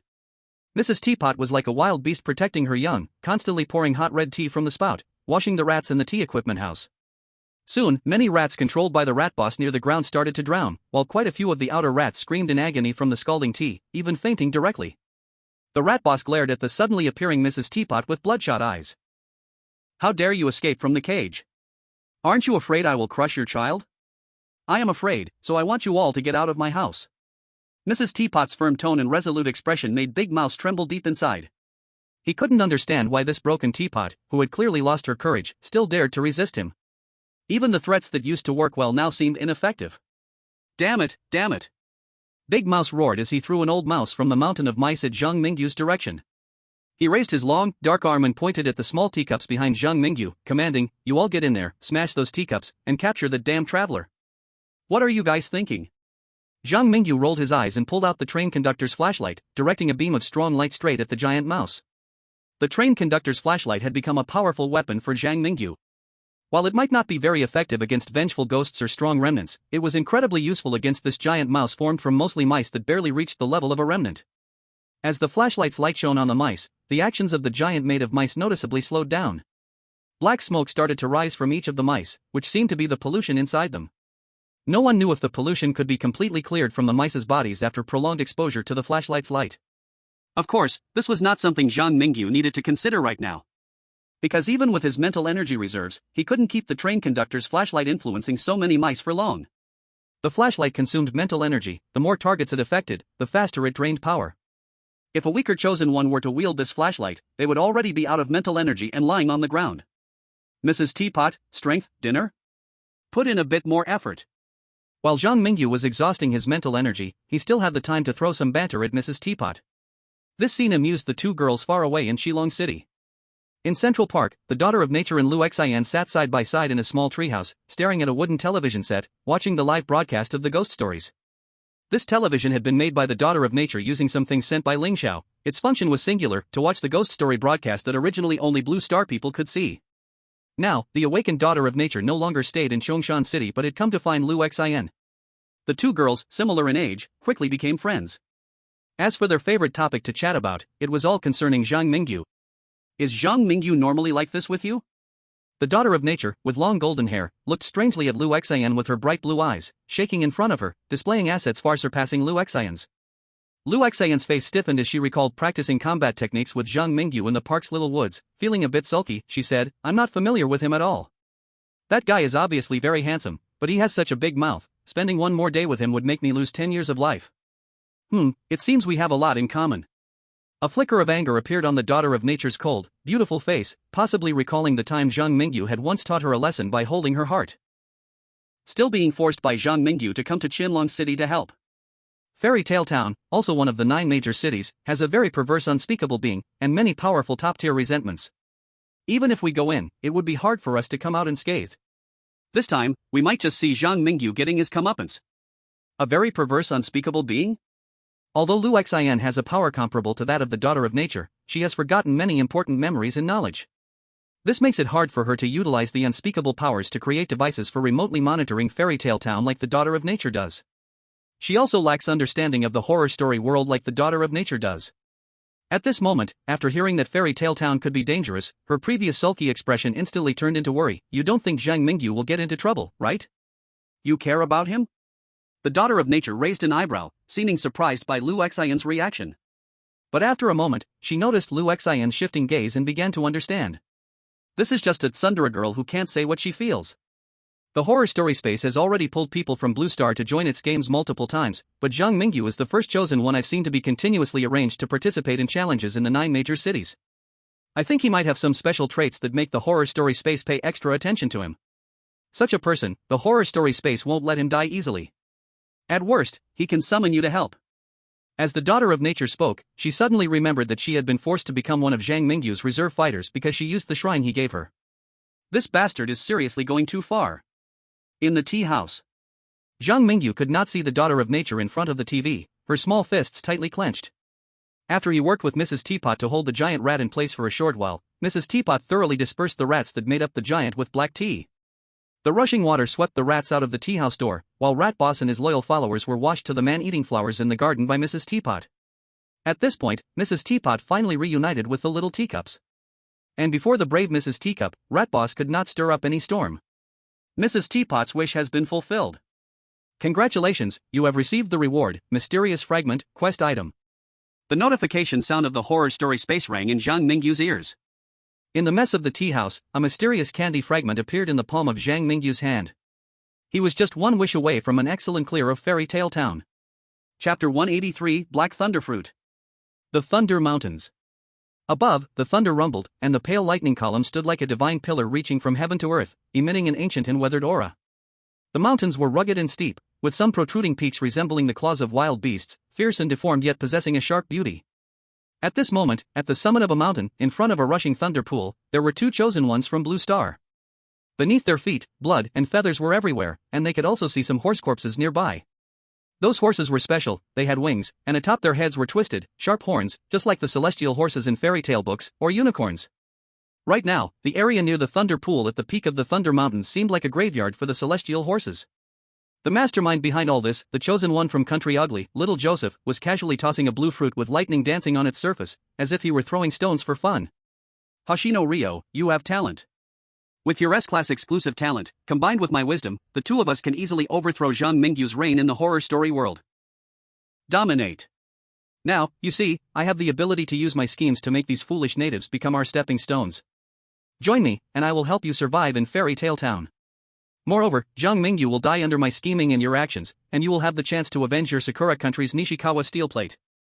Little Joseph's words seemed to have the power to sway hearts. But when he was discussing how to deal with Zhang Mingyu with Hoshino Ryo, he did not use that cursed object that could block the storytelling live broadcast, which led to the entire process of him trying to recruit Hoshino Ryo being seen by the viewers in the live room. Had Little Joseph forgotten that the Dragon Country could use outside prompts to send messages to Zhang Mingyu? Could he really make such a low-level mistake?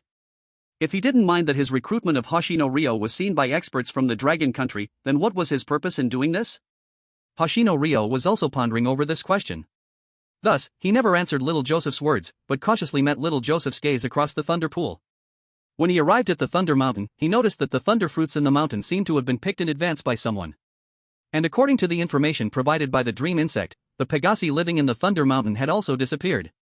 Looking at the situation near the Thunder Pool, the Pegasi were likely to have fallen into Little Joseph's hands, and Little Joseph had monopolized the thunder fruits. This was becoming troublesome.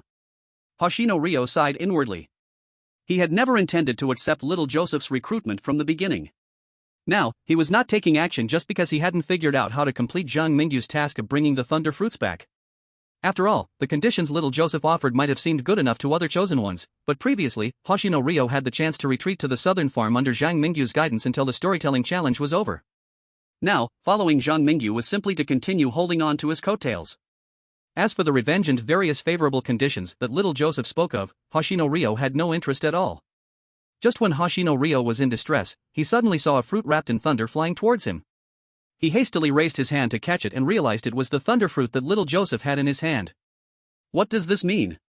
After catching the thunder fruit, Hoshino Ryo was already ready to turn around and run. However, seeing this, Little Joseph still appeared calm and collected. He took out another mysterious fruit with black lightning swirling on its surface, repeating his previous action, and threw it towards Hoshino Ryo. 2 thunder fruits? No, only one of these 2 thunder fruits is real. Hoshino Ryo's brain quickly made a judgment, and then he looked at Little Joseph with a puzzled expression. Under Hoshino Ryo's questioning gaze, Little Joseph smiled slightly and explained, the blue thunder fruit is real, while the black thunder fruit, once eaten, will make a person explode, yes, a physical explosion. Now I've given you both thunder fruits, I hope you know what to do. After saying this, Little Joseph left without looking back, leaving Hoshino Ryo standing in place, staring blankly at the 2 thunder fruits in his palm. In the outside world, in the storytelling live broadcast room, the audience from Blue Star was passionately discussing the 2 thunder fruits. Little Joseph wants to use Hoshino Ryo to scheme against Zhang Mingyu. If the dream insect eats the problematic thunder fruit, it will directly self-destruct. If the dream insect doesn't die, Zhang Mingyu will inevitably fall into a bitter battle due to a misunderstanding. If the dream insect dies, then Zhang Mingyu's earlier efforts to fulfill the dream bug's wish have all been in vain. Everyone, Yoshinoya Ryo from Sakura Country will not betray Zhang Mingyu. Not betray? Ask everyone who believes that. Look at what your Sakura Country's Nishikawa steel plate has done. Do you think your Sakura Country still has any credibility in everyone's eyes? Where's the expert group? Hurry, send an outside tip to Zhang Mingyu. Little Joseph forgot to block the Ghost Talk live room. We can directly send an outside tip to ruin his plan. Dragon Country's netizens cursed at the live broadcast, targeting Yoshinoya Ryo and Little Joseph. At the Kunlun military base, members of Dragon Country's expert group discovered Little Joseph's true intentions through analysis. The A-class exclusive talent of a schemer is indeed impressive. We sat together as so many strategic experts and calculated for so long, finally figuring out the purpose behind his game. Little Joseph's main intentions using Yoshinoya Ryo's layout have 4 points. First, if the plan succeeds, it will pit Zhang Mingyu against a wave. Second, if we send an outside tip, it will consume one of Zhang Mingyu's outside tip opportunities. Third, it tests Yoshinoya Ryo's character to see if he could become his pawn. Fourth. As the old expert spoke up to this point, he sighed helplessly. The information Little Joseph gave to Yoshinoya Ryo is actually fake. Eating the blue thunder fruit will cause an explosion. He calculated from the start that Yoshinoya Ryo would likely not betray Zhang Mingyu. If everything turns out as Little Joseph expects, Yoshinoya Ryo will give that blue thunder fruit to Zhang Mingyu, thus unintentionally causing trouble. Everyone, we must send the outside tip this time. Little Joseph's seemingly carelessly arranged plan, full of flaws, has forced us to use one of our outside tip opportunities. Moreover, after this, Little Joseph might further plot against Zhang Mingyu and Yoshinoya Ryo based on the information he already has. That bastard seems ready to declare war on us in Fairy Tale Town. Chapter 184, The Invitation to the Fairy Tale Castle. Dear travelers, you have finally returned. In the fantasy forest, in the mushroom and spore zone. The dream bug was sitting on a huge mushroom cap, holding a water pipe and constantly stretching its neck toward Zhang Mingyu and Yoshinoya Ryo. Its body, due to years of inactivity, had become incredibly bloated, making it look somewhat comical in its current state. Of course, it wasn't the dream bug's fault that it was anxious. It had been longing for Mrs. Teapot's pastries and thunder fruit tea for a long time. Now that Zhang Mingyu and Yoshinoya Ryo brought these two things to it, not jumping directly off the mushroom cap in excitement was already a show of restraint. Your Excellency, the dream bug, I brought many different pastries from Mrs. Teapot. There are giant cakes, small cakes, cookies that make one's neck grow longer, and wafers that make one play basketball nonstop after eating. Which would you like to try first, the pastries or the tea? As he spoke, Zhang Mingyu shifted his gaze to Yoshinoya Ryo. At this moment, Yoshinoya Ryo took out a blue thunder fruit. This is the thunder fruit. I encountered Little Joseph from the ugly country in the Thunder Mountain Range. He wanted to pull me into a scheme against you, but naturally, I couldn't be persuaded by him. Zhang Mingyu nodded slightly. The expert group from Dragon Country had informed him about the events at the Thunder Mountain Range through the outside tip. Now it seemed that Yoshinoya Ryo indeed wasn't foolish enough to conspire with Little Joseph against him. Take out that black thunder fruit, our country's expert group sent me an outside tip. They said that Little Joseph was still hiding something when he discussed plans with you. The black thunder fruit is indeed the normal fruit, the blue one you can keep for yourself, it might come in handy later in other ways.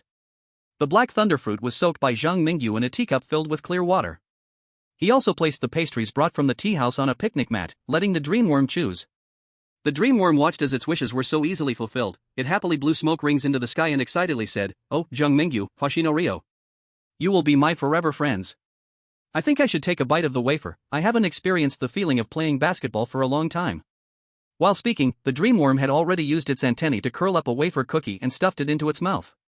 After eating the wafer, its eyes showed a colorful halo of light. Then, it directly wiggled its plump body on the mushroom cap, pretending to play basketball against the air. At that moment, it looked like it was holding a non-existent basketball, using superb basketball skills against an imaginary opponent, making all sorts of moves like Iron Mountain Lean and driving into people with ease. Puff! Zhang Mingyu, who had received professional training, usually wouldn't laugh unless he couldn't help it. He looked at the dreamworm twisting its body under the effect of the magical snacks and let out an unkind laugh. Your basketball posture is so beautiful that I momentarily didn't know how to rag on you. Next, the dreamworm went through changes, becoming as tall as a giant, then shrinking down to the size of an ant, its neck stretching out like a giraffe's head. Finally, after the dreamworm drank the fruit tea made from the thunder fruit, a wave of black mist suddenly forced its way out of the dreamworm's body. The dreamworm's previous silly expression gradually shifted from confusion to ecstasy and then settled into a calmness like a still ancient well after the black mist was expelled. In that moment, both Zhang Mingyu and Hoshino Ryo could distinctly sense the changes in the dreamworm.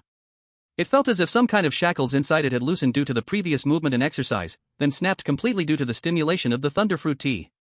The current dreamworm didn't resemble the old, easily deceived caterpillar that only smoked. Instead, it transformed back into the wise elder of the forest it once was. Sigh. Under the gaze of Zhang Mingyu and Hoshino Ryo, the dreamworm slowly sighed and finished the remaining thunderfruit tea in one gulp. After hearing that sigh, Zhang Mingyu slightly squinted his eyes and respectfully cupped his hands toward the dreamworm, speaking with a more serious and respectful tone. Congratulations to the elder of the fantasy forest, the guide of Fairy Tale Town, Dreamworm, for regaining your wisdom. My companions and I acted out of self-preservation with no ill will toward you. I understand. The dreamworm looked at Zhang Mingyu with a complicated expression. Having regained its wisdom, the dreamworm saw through some lies in Zhang Mingyu's earlier words. But it chose not to pursue, knowing that without Zhang Mingyu's help, it might still be living in a daze until it grew old and died. The dreamworm's wish has been fulfilled. Congratulations, you have received a reward, a mysterious fragment, task item. You have collected 3 mysterious fragments, they will now automatically merge into a task item, an invitation to the Fairy Tale Castle. Fairy Tale Castle Invitation. Fairy Tale Castle is located in the center of Fairy Tale Town. It is the core of the fairy tale world, and also the source of power for the residents of Fairy Tale Town. You have fulfilled the wishes of 3 residents of Fairy Tale Town and gained the recognition of the Fairy Tale Castle. You will have the opportunity to exit the strange tales of Fairy Tale Town at any time with an excellent level of completion. Or, you can choose to stay and try to make the dictator of Fairy Tale Town show a heartfelt smile.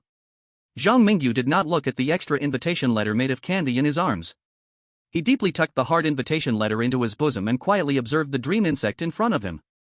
Now, he had completed the wishes of 3 residents of Fairy Tale Town. The common point among these 3 residents was that a mysterious little girl had taken away a part of their precious qualities. The kindness of the Midnight Butcher, the courage of Mrs. Teapot, and the wisdom of the dream insect. Among them, the heart of the Midnight Butcher and the courage of Mrs. Teapot would be hard to accomplish even for other chosen ones.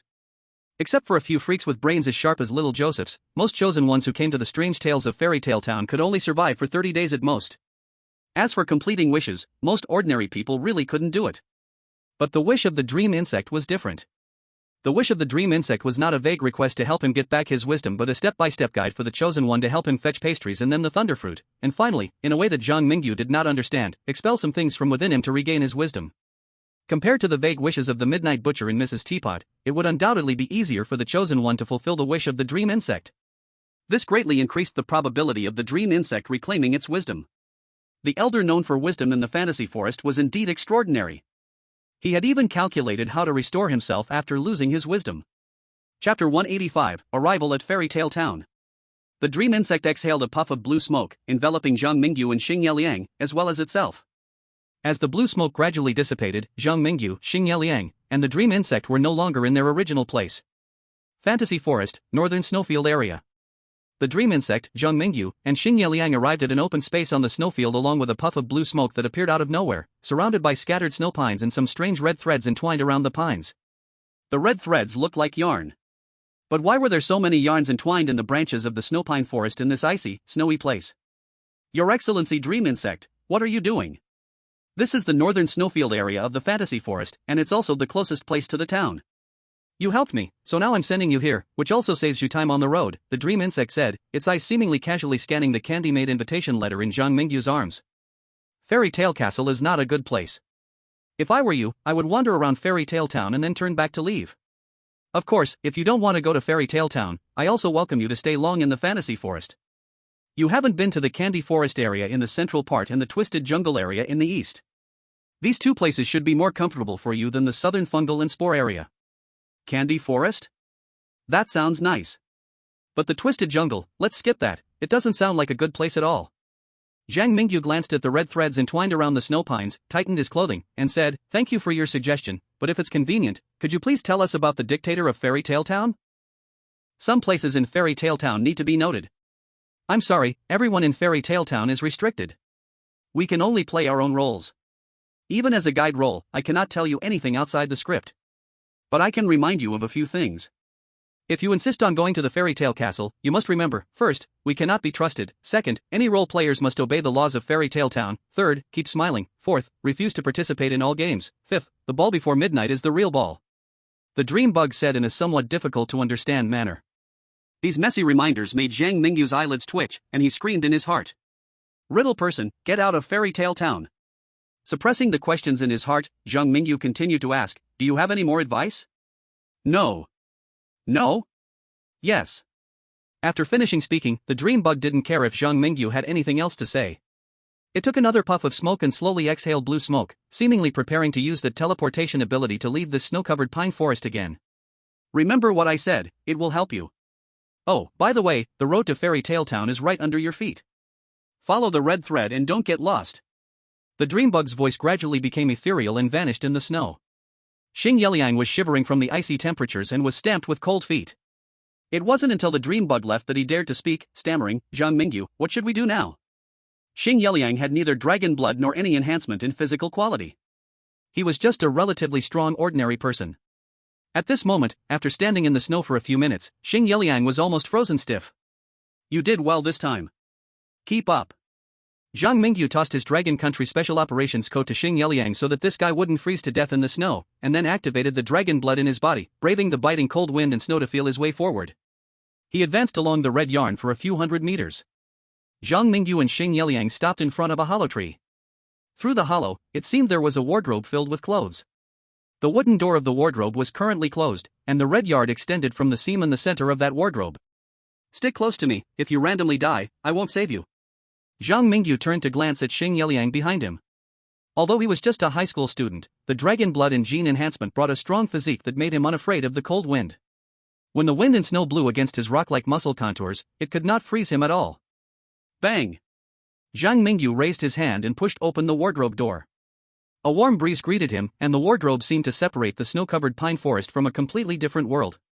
When Zhang Mingyu passed through the clothes and opened the wardrobe door, he unexpectedly saw the interior of a European-style building. It seemed to be a living room. A solid wood low bed with brown sheets, a coat rack at the door, and a desk lamp on the side. Even turning his head could see the burning charcoal in the small fireplace in the corner. Warmth, comfort. Did the icy pine forest actually lead directly to someone's home wardrobe? This was truly a wonderful thing. Boss? Boss. Xing Yeliang hadn't heard Zhang Mingyu call him in the forest and thought Zhang Mingyu was in trouble. This guy didn't know whether he was pretending or truly found Zhang Mingyu, this boss, rather good. After suspecting that Zhang Mingyu was in trouble, he recklessly pushed through the pile of clothes in the wardrobe and followed along. Shoo, don't talk. Zhang Mingyu shot an annoyed glance at the reckless idiot behind him. This kid, Hoshino Ryo, was a bit older than him, but why did he always act without thinking?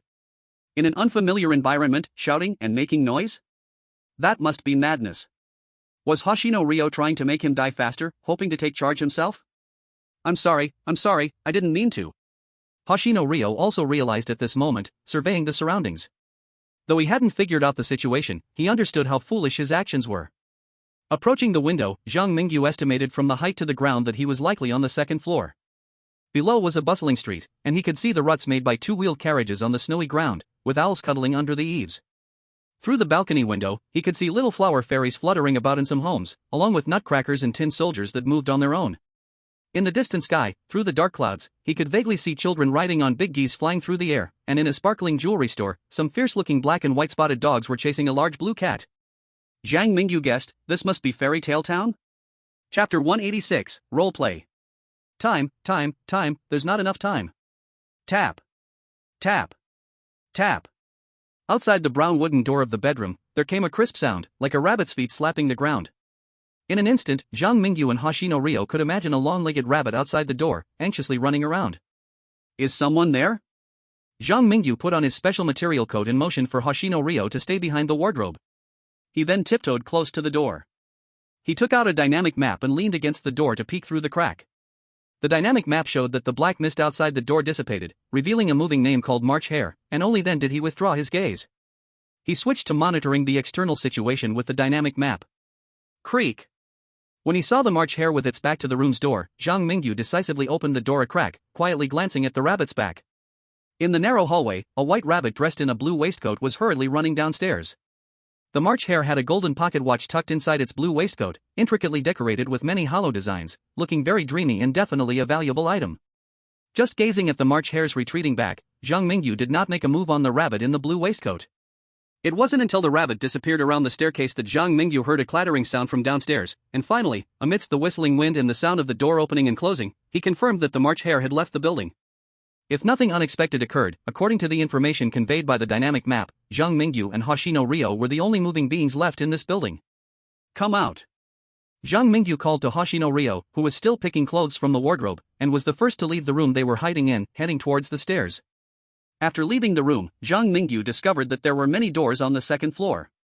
These doors might lead to different places, but lacking keys and time, they had no intention of exploring. When they reached the first floor along the wooden staircase, they found that the first floor looked like a bar. At the entrance, there is a comprehensive bar, and everywhere in the first floor hall are tables and chairs, even near the stairs there's a small stage. Is this place similar to an inn? But why is there not a single person at the bar and on the first floor, and aside from that rabbit we saw earlier, the map hasn't revealed anything else moving on the second floor, Zhang Mingyu wondered as he walked to a window on the first floor. He examined the stage behind him with a scrutinizing gaze, recalling the dream bug's reminder before departure. The ball before midnight is the real ball. Could the ball spoken by Dream Bug be this strange place's ball? Hard to say, after all, this inn's wardrobe connects to the enchanted forest, it's possible that this inn is itself a rather special location. Of course, it might also just be Zhang Mingyu overthinking it. The ball mentioned by Dream Bug could also refer to the ball of a fairy tale castle. Damn it, Riddle Bug, get out of Fairy Tale Town. Zhang Mingyu now really wanted to slap that pretentiously deep face of Dream Bug with a couple of hard slaps. But unfortunately, Dream Bug was probably lying on some big mushroom in the enchanted forest, smoking shisha, while he and Hoshino Ryo had to hurry to investigate matters regarding the fairy tale castle. Crack! Zhang Mingyu pushed open the solid wood door of the first floor hall, and the cold wind instantly rushed in from outside. However, this time Hoshino Ryo had a thick coat from the wardrobe, and Zhang Mingyu also wore clothing that matched the style of Fairy Tale Town's residents, making himself less conspicuous. Big brother you, where shall we go next?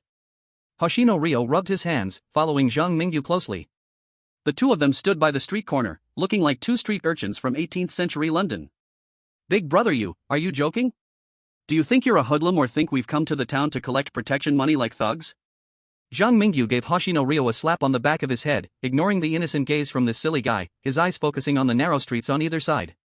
The road beneath their feet was made of stone, and it was noticeable that the rent for the inn behind them must be high because the carriageway in front of them was very spacious, even allowing 4 carriages to pass side by side if squeezed a bit.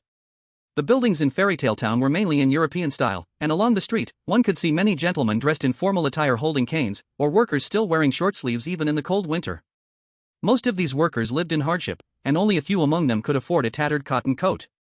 What surprised Zhang Mingyu was that no matter how miserable these workers looked, they always had smiles on their faces, as if their lives were sweet and getting better every day. This scene reminded Zhang Mingyu of Dreambug's reminder. Keep smiling. When Zhang Mingyu thought of this reminder and looked at those workers again, he felt their smiles seemed somewhat fake. Their smile sent chills down his spine, and their confident strides looked somewhat tragic. The main road of Fairy Tale Town they were on was not flat. The street sloped down from west to east. Looking far to the west, he could see houses appearing to be built on the backs of dinosaurs, rising ever higher. They extended all the way to the highest point of the city, a magnificent castle, sitting at the very center of Fairy Tale Town.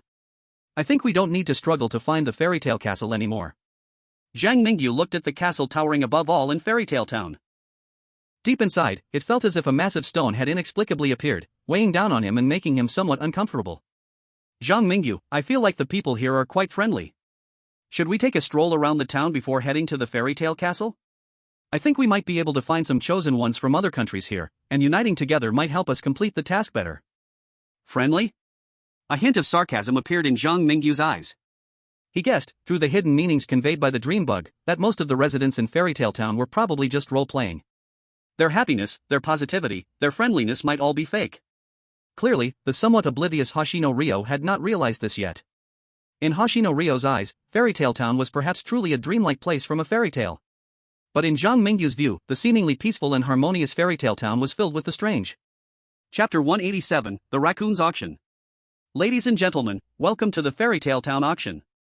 Today, we have 3 items for auction, each worth its weight in gold and holding extraordinary significance. By now, I believe you can guess what the items are. That's right. The 3 items at the Fairy Tale Town auction are invitations to the Fairy Tale Castle banquet. Those who receive an invitation will have the qualification to attend the banquet. In the open square of Fairy Tale Town, a talking raccoon was holding a microphone high, standing on a makeshift stage, introducing the items behind him to the gathered residents below. Behind the raccoon was a uniquely structured carriage. The side of the carriage could open, revealing a prominent blue tablecloth spread inside, on which lay 3 candy invitations. At that moment, the raccoon enthusiastically greeted everyone, stirring the atmosphere among the residents of Fairy Tale Town, all to sell the 3 candy invitations for a good price. The invitation to the Fairy Tale Castle, isn't it something that only nobles are qualified to receive? This raccoon manages to get a few extra invitations through some strange channels every year. We're used to it by now. The question is, why is he publicly auctioning it in the square this year, instead of secretly contacting buyers? Isn't he afraid of being criticized by the Red Queen for his actions? Besides, this is likely to fall flat. Who would want to get close to that tyrant? Woo-woo. The speaker was quickly silenced by his companion's swift hand over his mouth. His companion's eyes darted around nervously, particularly scanning the card guards in red armor standing at the edge of the square. He whispered urgently to the speaker, "Are you trying to get yourself killed? Can't you see the Queen's soldiers standing right there? If this reaches her ears, it could mean death." In the square, their conversation did not attract much attention. Because the auction that the raccoon was holding was itself quite unusual. The residents of Fairy Tale Town were mostly curious about why the raccoon would publicly auction the invitations to the Fairy Tale Castle and who would spend money on such a hot potato. After all, invitations to the Fairy Tale Castle banquet were generally not something you could just get your hands on. Most commoners had no way to access this noble-only item. However, once a resident of Fairy Tale Town received an invitation, no matter how they obtained it, they had to attend the banquet at the Fairy Tale Castle. Otherwise, the tyrant of the Fairy Tale Castle would make the no-shows understand what true terror is. Boss Zhang Mingyu, don't we already have an invitation? Why are we still attending this auction? Xingye Liang, with a black cloth-wrapped alchemical long knife on his back, looked like a traveler carrying some kind of musical instrument, dressed in a brown wool coat and black trousers. Zhang Mingyu, on the other hand, was dressed more like a local person. He wore a double-breasted long gown over his special operations uniform from manhwa, simple fitted trousers below, and a black silk top hat. His right hand gripped a cheap oak walking stick inlaid with silver patterns. If he had added a crystal monocle on his nose, people would likely believe he was the town's teacher. "I have an invitation, what about you?"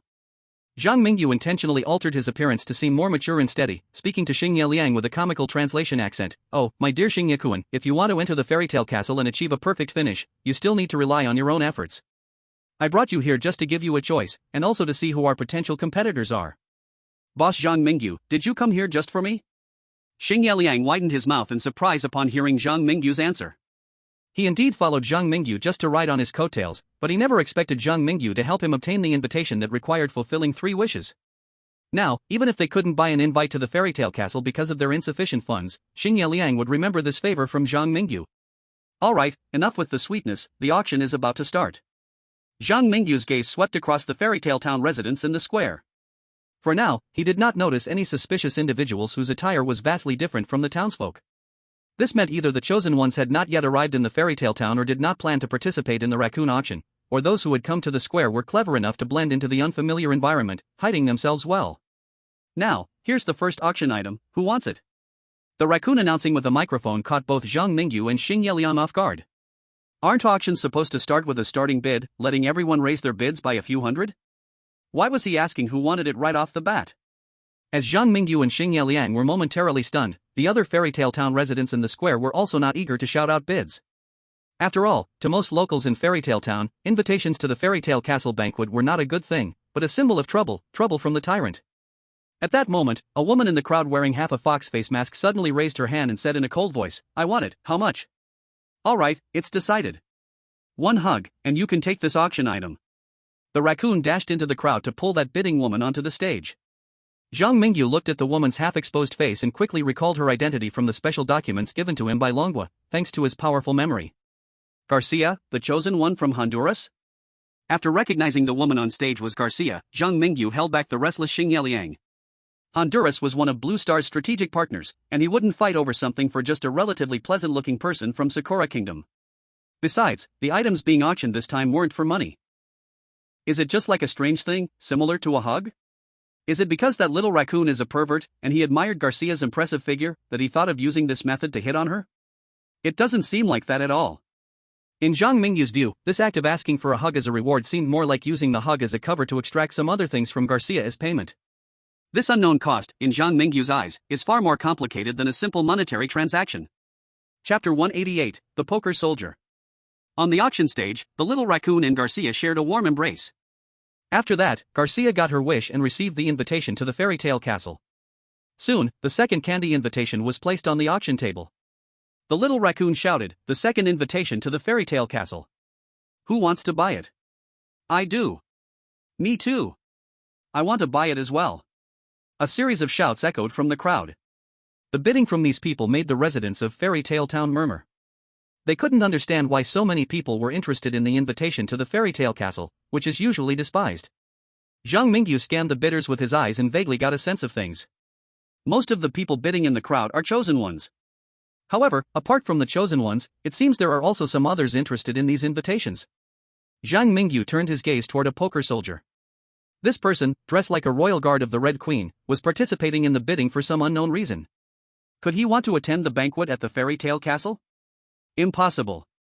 Setting aside whether the poker soldier would be interested in the banquet. Even if the poker soldier really wanted to attend the banquet, the Red Queen would definitely not allow it. After all, according to the description in the haunted space, Fairy Tale Town is ruled by a dictator, and a dictator would never allow a poker soldier, who plays the role of a vassal, to attend his master's banquet. For the poker soldier, bidding for the invitation to the fairy tale castle can only bring disadvantages, not benefits.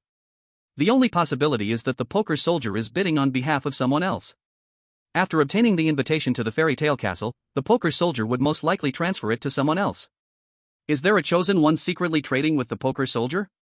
This thought crossed Zhang Mingyu's mind. He quietly observed the little raccoon on stage and chose not to act impulsively. On stage, the little raccoon's gaze swept over the chosen one's bidding below, then over the anxious Hoshino Ryo beside Zhang Mingyu, who was raising his hand in excitement. Finally, after a shy smile, he pointed the microphone at the bidding poker soldier and said, "This invitation is worth your happiest memory. We all have our hands up, why are you giving it to him?" Yeah, this is clearly treating us differently.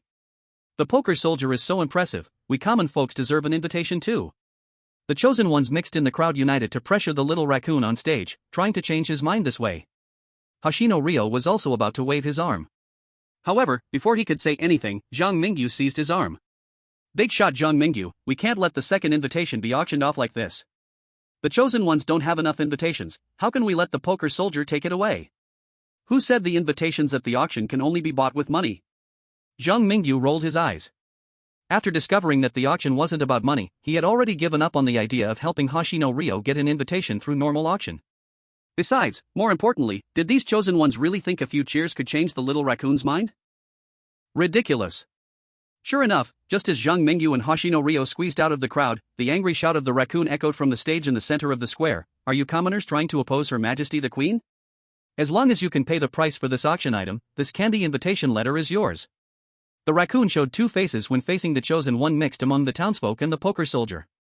But Zhang Mingyu seemed to have predicted this, and under the shocked gaze of Hoshino Ryo, they made their way to a nearby cafe by the square. They sat at a greasy dining table, ordered 2 beef sandwiches and 2 hot cocos, and silently watched what was happening in the square through the window by their table. Zhang Mingyu, why are we sitting here eating instead of going to the auction? Are the beef sandwiches good? Ha! Hoshino Ryo couldn't keep up with Zhang Mingyu's train of thought. Seeing this, Zhang Mingyu sighed helplessly and said, I brought you here to eat because I'm hungry. As for the auction in the square, don't worry, someone will get impatient and flip the table, it's better for us to hide a bit and pick up the pieces. Hoshino Ryo noticed that Zhang Mingyu's thinking always seems to be steps ahead of him. In this wave, Hoshino Ryo was just at the first level, other chosen ones were at the second level, while Zhang Mingyu had directly soared to the atmosphere. With a hot cocoa in hand, Hoshino Ryo joined Zhang Mingyu in eating the beef sandwich. Finally, just as the second auction item was about to be gathered by that poker soldier, an explosion sent the fairytale town square into chaos. The carriage. My carriage. The square echoed with the raccoon's heart-wrenching cries. Along with it came thick smoke and scattered pieces of the shattered carriage. In the smoke, several chosen ones exchanged glances with each other. Then, over a dozen figures surged out of the crowd, rushing toward the Candy Castle invitation that had been blasted onto the ground by the shockwave of the explosion. Some even had their eyes on Garcia, who was standing aside. This chosen one from Honduran is just standing there in a daze after getting the invitation, his intelligence seems a bit lacking. Zhang Mingyu swallowed the last bite of his beef sandwich while making his own evaluation. On the other hand, Hoshino Ryo stared at the chaotic scene outside, feeling increasingly restless. Zhang Mingyu, should we go grab an invitation now? Grab what now? Are we just waiting for those poker soldiers to find us? Zhang Mingyu replied, somewhat speechless, your task right now is to keep a close eye on those candy invitation letters and see who they end up with. Then I'll take you to snatch it from the final winner. The explosion in the square caused quite a commotion. Nearby residents of Fairytale Town were either fleeing in panic through the thick smoke or hiding in nearby shops, watching the chaotic scene from afar. A group of chosen ones, whose origins were unknown to the residents of Fairytale Town, utilized their unique abilities, engaging fiercely over the 3 auction items. A few chosen ones with powerful abilities even triggered several similar explosions again, making the already chaotic auction square even more disorderly. Fortunately, there weren't too many chosen ones in the square. The chaos was quickly quelled by the poker soldiers who reacted promptly. However, aside from a few unfortunate weaker ones being captured on the spot by the poker soldiers, most of the chosen ones either left with loot or escaped empty-handed. Chapter 189, The Chosen One from Pickle Country is about to cry. On the mottled, ancient stone road stood dark golden streetlights made of metal, their wicks flickering with a dim, warm light in the cold wind. With the glow, a distant view of a large bridge and the black river flowing beneath it could be seen. The benches by the riverbank were empty and desolate. The evening breeze stirred the fallen leaves on the benches, making the scene feel even more desolate. Tap. Tap. The stone bricks on the ground were very smooth, some even reflecting light like mirrors. At this moment, a pair of brown marten boots were stepping on the smooth bricks, coming closer from afar. The chosen one from Pickle Country walked into this desolate area with great pride, his plastic surgery-altered face beaming with cheerful expressions, with his tinfoil permed hair flying chaotically in the wind. Ding-dong! A crisp sound echoed in the chosen one's mind. With a puzzled expression, he stopped in place and looked at the air in front of him. Damn! Is Zhang Mingyu coming to mess with me? Are you guys sure you're not joking with me? Seeing the off-site prompt sent by the expert group from Pickle Country, the chosen one's eyes almost popped out of their sockets. After the failed assassination of Zhang Mingyu by the steel plate from Japan, many people from various countries realized that Zhang Mingyu had become too powerful for them to provoke. At this moment, when the chosen one from Pickle Country saw that Zhang Mingyu was coming to snatch his fairy tale castle invitation letter, apart from having 100,000 running horses in his heart, he had no other thoughts. As for resistance, did he dare? The chosen one from Pickle Country hated being a citizen of Pickle Country the most right now. If it weren't for his identity as a Pickle Country citizen making Zhang Mingyu dislike him, perhaps Zhang Mingyu wouldn't come to snatch his invitation letter but would go for someone else's instead? In the corner near the chosen one from Pickle Country, Zhang Mingyu stepped out from the shadow. Beside him, Hoshino Ryo, like a sycophant, handed over an S-class specialized gifted steel alchemy sword with a fawning face, saying to Zhang Mingyu, "Big boss Zhang Mingyu, it seems this Pickle Country person knows we are here. Do you need me to take care of him directly for you?" The chosen one from Pickle Country, seeing the dog-like Hoshino Ryo, angrily pointed at him and cursed, "You good-for-nothing Hoshino Ryo. How could you make such a decision to lick the boots of Zhang Mingyu from Dragon Country? Don't come over here. I'm from the Jean Family Financial Group. If you dare to touch me, our country's higher-ups will never let you go. Even Sakura Country behind you can't protect you. Betraying your ancestors?" Hoshino Ryo scoffed, proudly raising his head and said, "Big boss Zhang Mingyu is my ancestor now. I don't care what kind of tycoon you are. As the chosen one from Sakura Country, while I'm alive, the talent of Sakura Country will not be killed by the urban legend. As for how I survived, do you think it's any of your business? You shameless scoundrel. Shameless scoundrel." The chosen one from Pickle Country was so angry that he almost spat blood. He couldn't understand how Hoshino Ryo could speak so confidently and so refreshingly about licking the boots of the chosen one from Dragon Country. Where is the samurai spirit of you Sakura Country people? If Hoshino Ryo knew the true thoughts of the chosen one from Pickle Country, he would definitely say, "To hell with the samurai spirit. After my dad died, I realized the reality. Following Zhang Mingyu is the way to survive. Idiots like the steel plate from Japan will eventually be finished." Zhang Mingyu didn't care about Hoshino Ryo and the chosen one from Pickle Country's inner thoughts. He made a not-so-polite statement. Today he came to help his little brother snatch the invitation letter from the chosen one of Pickle Country simply because he found this group of people from Pickle Country unpleasant. Before, when I played the single-player ghost story, you all just chatted aimlessly online. Now, I don't care what you were chatting about online. If you dare to disrespect me, I will crush your chosen one. Hoshino Ryo, you take action yourself, grab his invitation letter. If he dares to resist, I'll help you beat him up. Zhang Mingyu held his tang knife, glaring fiercely at the chosen one from Kimchi Country, making him too scared to move. He looked at the other person's reluctant yet somewhat angry eyes with great satisfaction. On Blue Star, many people from Kimchi Country were already attacking Zhang Mingyu's actions. Why should your Dragon Country's chosen one steal our Kimchi Country's chosen one's things? You are clearly treating us differently, clearly taking personal revenge. We may not get along with your Dragon Country, but you can't attack our country's chosen one, right? Exactly. Why don't you go grab the invitation letter from Honduras? Why specifically come to steal ours?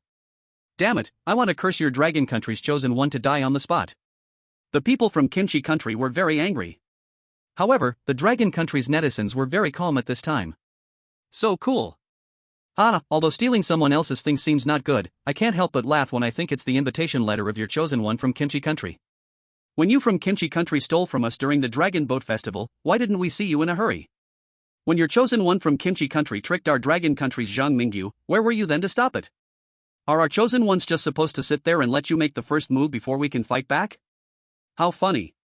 Some tycoons from Kimchi Country, I advise you to recognize the situation.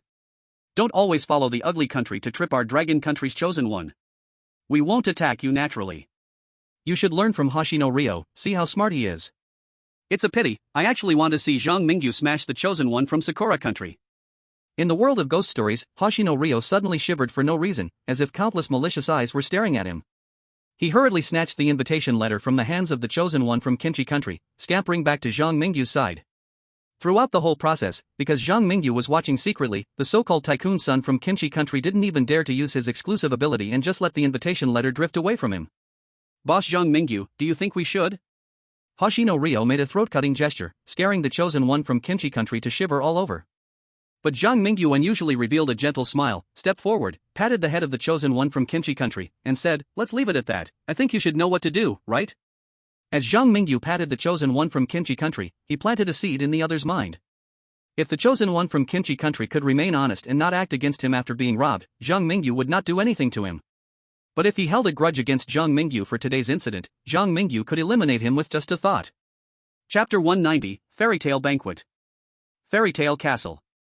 This castle, located at the center of Fairy Tale Town, had strong stone walls and magnificent decorations, its tall spires symbolizing royal authority towering over the heads of the townsfolk.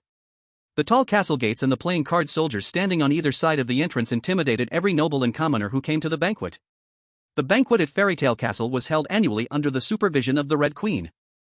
At the banquet, the nobles of Fairy Tale Town and the lucky few among the commoners would have the chance to dance with the Red Queen. If someone could win her favor at the banquet, they might even receive a royal reward. At the entrance of the castle, Zhang Mingyu and Xing Yelian walked up to a playing card soldier. Compared to the wealthy nobles who arrived by carriage, Zhang Mingyu and Xing Yeliang's outfits seemed rather shabby. Fortunately, the playing card soldier at the entrance did not stop them upon seeing their invitation but smoothly allowed them to enter the castle and kindly informed them of the banquet hall's location. Inside the castle, Zhang Mingyu walked along a cobblestone path, flanked by trees trimmed into various shapes. The green treetops resembled hearts, squares, and even plum or spade shapes. From afar, some trees were intentionally arranged in a maze-like pattern, looking particularly interesting. Zhang Mingyu, do you feel like there are many shadows of fairy tales in this strange tale called Fairy Tale Town? It seems like everyone here is playing a role from a fairy tale, Xing Yeliang whispered his guess in Zhang Mingyu's ear. Zhang Mingyu only nodded slightly upon hearing Xing Yeliang's analysis. He had noticed the same thing. At this moment, it was night in Fairy Tale Town. Guests coming and going inside the fairy tale castle wore magnificent outfits, and some ladies' dresses even radiated a magical glow. Upon closer inspection, it was not hard to find that many of the guests at the fairy tale castle were not ordinary people. Some ladies wore glass slippers, reminiscent of Cinderella from the fairy tale. Others donned little red hoods, holding burning matches in their hands. Even more astonishing were those dressed in white ballet skirts, dancing gracefully to the tunes of Swan Lake that seemed to flow from nowhere. These familiar figures were like princesses stepping out from fairy tales. In addition, a gentleman who occasionally croaked like a frog and a nutcracker boy confirmed that every guest attending the banquet seemed to be quite extraordinary. These beloved princes and princesses from fairy tales must be the nobility of Fairy Tale Town, while we, the nameless townsfolk, are the commoners here. Let's play our roles well and not cause trouble. Remember to keep smiling and don't trust others easily. Zhang Mingyu flashed a bright sunshine smile at a lady in a blue dress who could control ice and snow. His outfit, coupled with his uniquely attractive Eastern features, was still quite appealing. Many ladies in the fairy tale castle would unconsciously take a few extra glances at Zhang Mingyu after noticing him walking alongside Xing Yeliang. As for Xing Yeliang, dressed like a wild hunter, he was directly mistaken for Zhang Mingyu's attendant. After walking a while longer, at the bushes by the banquet hall entrance, Zhang Mingyu saw a few painters squatting in front of the leaves, trying to paint them red, one by one. Above their heads fluttered a group of fairies with colorful wings, sprinkling golden glitter to ease their fatigue. Work faster. Work faster. We must dye all these bushes red before the banquet starts, otherwise, the Red Queen will surely chop off our heads. Oh no, I definitely don't want to lose my head. The painters were bending over, diligently brushing the bushes. Zhang Mingyu looked up behind them and discovered that a large area of the bushes had already been painted red by the painters. I remember reading a book that had a dictator who liked to have her subordinates dye white roses red and turn everything red. The Red Queen, could she be the dictator of Fairy Tale Town? The key to completing Fairy Tale Town perfectly lies with the Red Queen? Zhang Mingyu could think of things like this, and many clever chosen ones could think of the same thing. The requirement for a perfect completion of Fairy Tale Town is, let the dictator of Fairy Tale Town show a heartfelt smile. According to the information available, the person who most fits the criteria of the dictator in Fairy Tale Town is undoubtedly the owner of the fairy tale castle, the Red Queen, who has the power to make other fairy tale characters accompany her to dinner. Zhang Mingyu turned his head to look at Hoshino Ryo and happened to meet his gaze. Hoshino Ryo immediately awkwardly stated, the invitation was obtained with the help of Zhang Mingyu.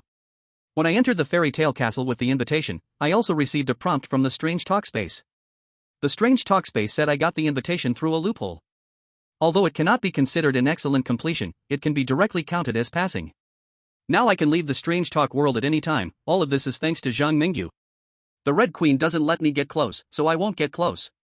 If Zhang Mingyu wants me to clear the area, I will drive away all the chosen ones who want to approach the Red Queen. You guy. Zhang Mingyu felt a mix of amusement and exasperation. He had just sent away a scheming person from the Sunflower Country, but unexpectedly, Hoshino Ryo from Sakura Country was such a perceptive chosen one that he found it hard to poke fun at him or take revenge for the previous attitude of the Sakura Country high-ups. If you want to find the Red Queen, go ahead. If there's something, I will call you to do it. Now the chosen one should have gradually learned through outside prompts that Hoshino Ryo belonged to Zhang Mingyu. Zhang Mingyu did not stop Hoshino Ryo from approaching the Red Queen because he wanted everyone to mistakenly think his focus was also on the Red Queen. However, Zhang Mingyu did not truly believe that the Red Queen was the dictator. At least, Zhang Mingyu felt that the Red Queen might not be the person mentioned in the perfect completion. When he fulfilled the wishes of the residents of Fairy Tale Town, he had repeatedly seen a mysterious little girl from everyone's wishes. This little girl was anxious with each resident of Fairy Tale Town and changed their life trajectories, causing them to lose an important part of themselves. Zhang Mingyu believed that the little girl frequently appearing in the Fairy Tale Town strange talks could not simply be a background character. To achieve a perfect completion in Fairy Tale Town, Zhang Mingyu believed that the clues would most likely come from that mysterious little girl. Chapter 191, The Red Queen Appears. The banquet at the Fairy Tale Castle took place in a hall primarily decorated in pale yellow tones. Crystal chandeliers hung from the ceiling, and the ceiling above the chandeliers was a deep blue, almost black, like the night sky. The yellow light from the chandeliers shone like stars in the night sky, making it beautifully captivating. Beneath the dome, the hall was adorned with many sturdy pillars. These pillars had a strong Roman style, with exquisite carvings of various patterns at the top and bottom. Occasionally, one could see beautiful ladies or well-dressed young gentlemen gathering around the pillars, standing by the tall windows, discussing the recent significant events happening in Fairy Tale Town. Or one could see pairs of men and women laughing and chatting with each other. At the center of the banquet hall was a sunken dance floor. By the dance floor, there was a band made up of animals. They swung their instruments passionately, playing a series of wonderful melodies in the dance hall. Against the wall, this area was the buffet section of the ball. At the Fairy Tale Castle's banquet, not many people would come here to eat, even with tender, juicy steak, gigantic lobsters, palm-sized abalone and oysters, hard-shelled sea urchins, and meticulously cooked foie gras available. The participants of the banquet preferred to hold a glass of fruit wine, nibbling on snacks served by waiters, while mingling and chatting in various circles of the banquet. To the melodious music, Zhang Mingyu calmly forked a piece of steak. He held the plate and leaned against the wall beside the dining table, chewing leisurely. While eating, he really wanted to complain about the Fairy Tale Castle's banquet. Can't you put a stool by the buffet table? Are you afraid that guests will eat too much by making them stand? Zhang Mingyu, some chosen ones have already taken action. Is it really okay for us to just eat like this? Xing Liang pointed meaningfully at a carefully dressed woman, who was the chosen one Garcia from Honduran. Unexpectedly, this woman managed to leave the chaotic auction with an invitation letter and quickly adjusted herself to integrate into this banquet. Oh, then I'll give you a task now. Help me find the chosen ones in the Fairy Tale Castle, and tell me who among them wants to harm me. Zhang Mingyu casually assigned a task to Xing Liang and sent him away. The people attending the banquet in the Fairy Tale Castle were definitely not easy to deal with. Just being in this environment, the purple flame hiding in Zhang Mingyu's shadow had already reported to him many times. This indicated that there were many powerful existences in the Fairy Tale Castle that were not inferior to the purple flame. No matter whether they were monsters or something else. In short, these guys at the Fairy Tale Castle banquet were incredibly dangerous. Beep beep. Beep beep beep beep beep beep. In a series of trumpet sounds, a majestic woman in a red dress walked in on the red carpet, surrounded by numerous waiters and followers, entering through the door of the banquet hall. As soon as the woman in the red dress appeared, she seemingly became the focus of the whole venue. Men and women all over the banquet hall turned their eyes toward the red heart crown on the woman's head. Even the people dancing in the dance floor stopped their movements as a result. Without a doubt, the one who could cause such an effect was the ruler of Fairy Tale Town, the Red Queen. Ladies and gentlemen, it seems you are all having a great time. The Red Queen clapped her hands. Behind her, the card soldiers immediately slammed the doors to the banquet hall shut, trapping the Red Queen and all the participants inside the same space. Seeing this situation, the Red Queen's lips curled up into a smile. Who wants to play a game with me? As soon as she spoke, the banquet hall fell into utter silence. Even the chosen ones sensed that something was not right. Meanwhile, Zhang Mingyu kept in mind the advice from the dream insect, which included not participating easily in games. The Red Queen's game might just involve death. Outside, the audience of Blue Star watched the scene in the banquet hall through live streaming from various countries. Many people began intense discussions as soon as the Red Queen appeared. Didn't the Red Queen just laugh? If she laughs so easily, wouldn't it be very simple for the chosen ones to complete a perfect pass? Simple? What are you thinking? The perfect requirement for passing through the strange talk space is to make the dictator smile from the heart. What the Red Queen just did can barely be considered a smile. The chosen ones probably think that in order to make the Red Queen smile genuinely, they have to play games with her and make her happy. But looking at the expressions of those nobles from Fairy Tale Town, it's clear that playing games with the Red Queen is not a good task. Isn't Zhang Mingyu from Dragon Country always able to get a perfect clearance? What is he doing now? Right. Let's see what the chosen one from Dragon Country is doing. A group of spectators from Blue Star quickly flooded into Dragon Country's live broadcast room. Then, they saw Zhang Mingyu gracefully enjoying foie gras. At this moment, Zhang Mingyu was leisurely enjoying the buffet of the fairy tale castle, showing no intention of joining the Red Queen's game. Seeing this, many netizens did not understand. What is Zhang Mingyu doing? He hasn't approached the Red Queen at all. Doesn't he fear that the rewards for perfect clearance will be snatched away by other chosen ones who entered the fairy tale castle? The chosen ones from Dragon Country are too arrogant. Maybe he's not arrogant? Did you notice that the chosen one from Ugly Country, Joseph, also seems to have no intention of taking action? That guy, Joseph, like Zhang Mingyu, got an invitation to the fairy tale castle by completing wishes. Now, this guy who has the special talent of a schemer isn't acting either.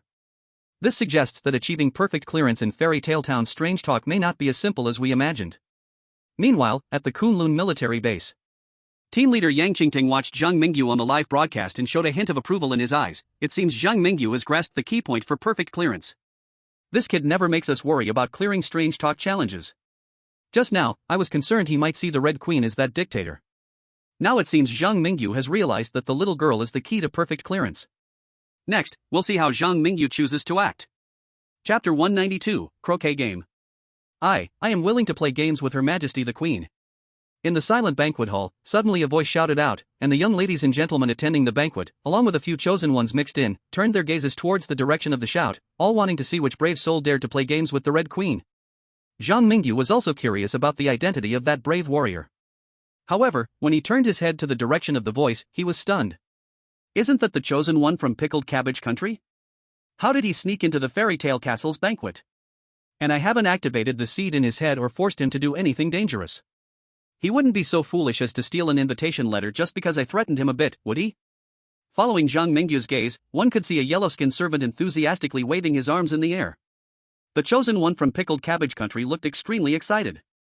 If the people present weren't fully aware that playing games with the Red Queen was not a good task, they would surely think this yellow-skinned man was eagerly asking the Red Queen for some grand reward. Oh? So proactive? The Red Queen did not expect that as soon as she mentioned playing games, someone would come to her voluntarily. She waved her hand towards the chosen one from Pickled Cabbage Country and smiled, saying, "Come here." Upon hearing this, the chosen one from Pickled Cabbage Country immediately rushed over. The young ladies and gentlemen along the way, as well as the guards beside the Red Queen, made way for this unfortunate fellow. From their facial expressions, everyone at the banquet scene had treated the chosen one of the Pickle Kingdom as if he were a dead man. "Your Majesty, what game do you want to play?" The chosen one of the Pickle Kingdom flattered the Red Queen with a fawning face, completely forgetting how he had previously scolded Seiya for kneeling and flattering Zhang Mingyu. "I think no one is interested in the ball before midnight, so let's go play croquet in the garden, shall we?" The Red Queen looked around at everyone in the banquet hall and then clapped her hands, saying, "Very well, since no one objects, let's head out together." The garden of the fairy tale castle is very large. Under the direct supervision of the Red Queen, a large area was quickly cleared by the playing card soldiers, who brought a few long-necked flamingos to serve as mallets, while some playing card soldiers lay down to act as goals, and a simple croquet field was set up like this. At this moment, the Red Queen took the field herself, picked up a flamingo, and swung it like a mallet, smashing its head down onto the curled-up hedgehog ball on the ground. The curled-up hedgehog was, as expected, knocked away by this swing. Then, after landing near the goal, it stretched out its 4 little legs and crawled into the goal acted out by the playing card soldiers. The Red Queen placed her hand on her forehead, glanced at the goal from a distance, then turned her kind smile towards the chosen one of the Pickle Kingdom, saying, "Playing games with me requires a stake. You are a servant of the castle, right? Usually, those who play games with me and win will be promoted, but if they lose, I will chop off their heads. But you are different, since you are the first one to stand up and play with me, I can give you some special treatment." The Red Queen was indeed smiling. And her appearance was extremely beautiful. Normally, if a beautiful queen smiled at you, even if you didn't feel like basking in spring, you definitely wouldn't resent her. However, when the chosen one of the Pickle Kingdom heard that the Red Queen would chop off his head if he lost the game, he found her smile chillingly terrifying. The beautiful-looking Red Queen now appeared in the heart of the chosen one of the Pickle Kingdom like a malevolent ghost. A drop of cold sweat appeared on his forehead, and he forced himself to calm down and asked, "What special treatment will you give me, Your Majesty? For example, if you win the game, I will make you the captain of the fairy tale castle's guards." The Red Queen pointed to a playing card soldier with a face card of hearts and, in front of the current captain, spoke about the personnel changes in the castle.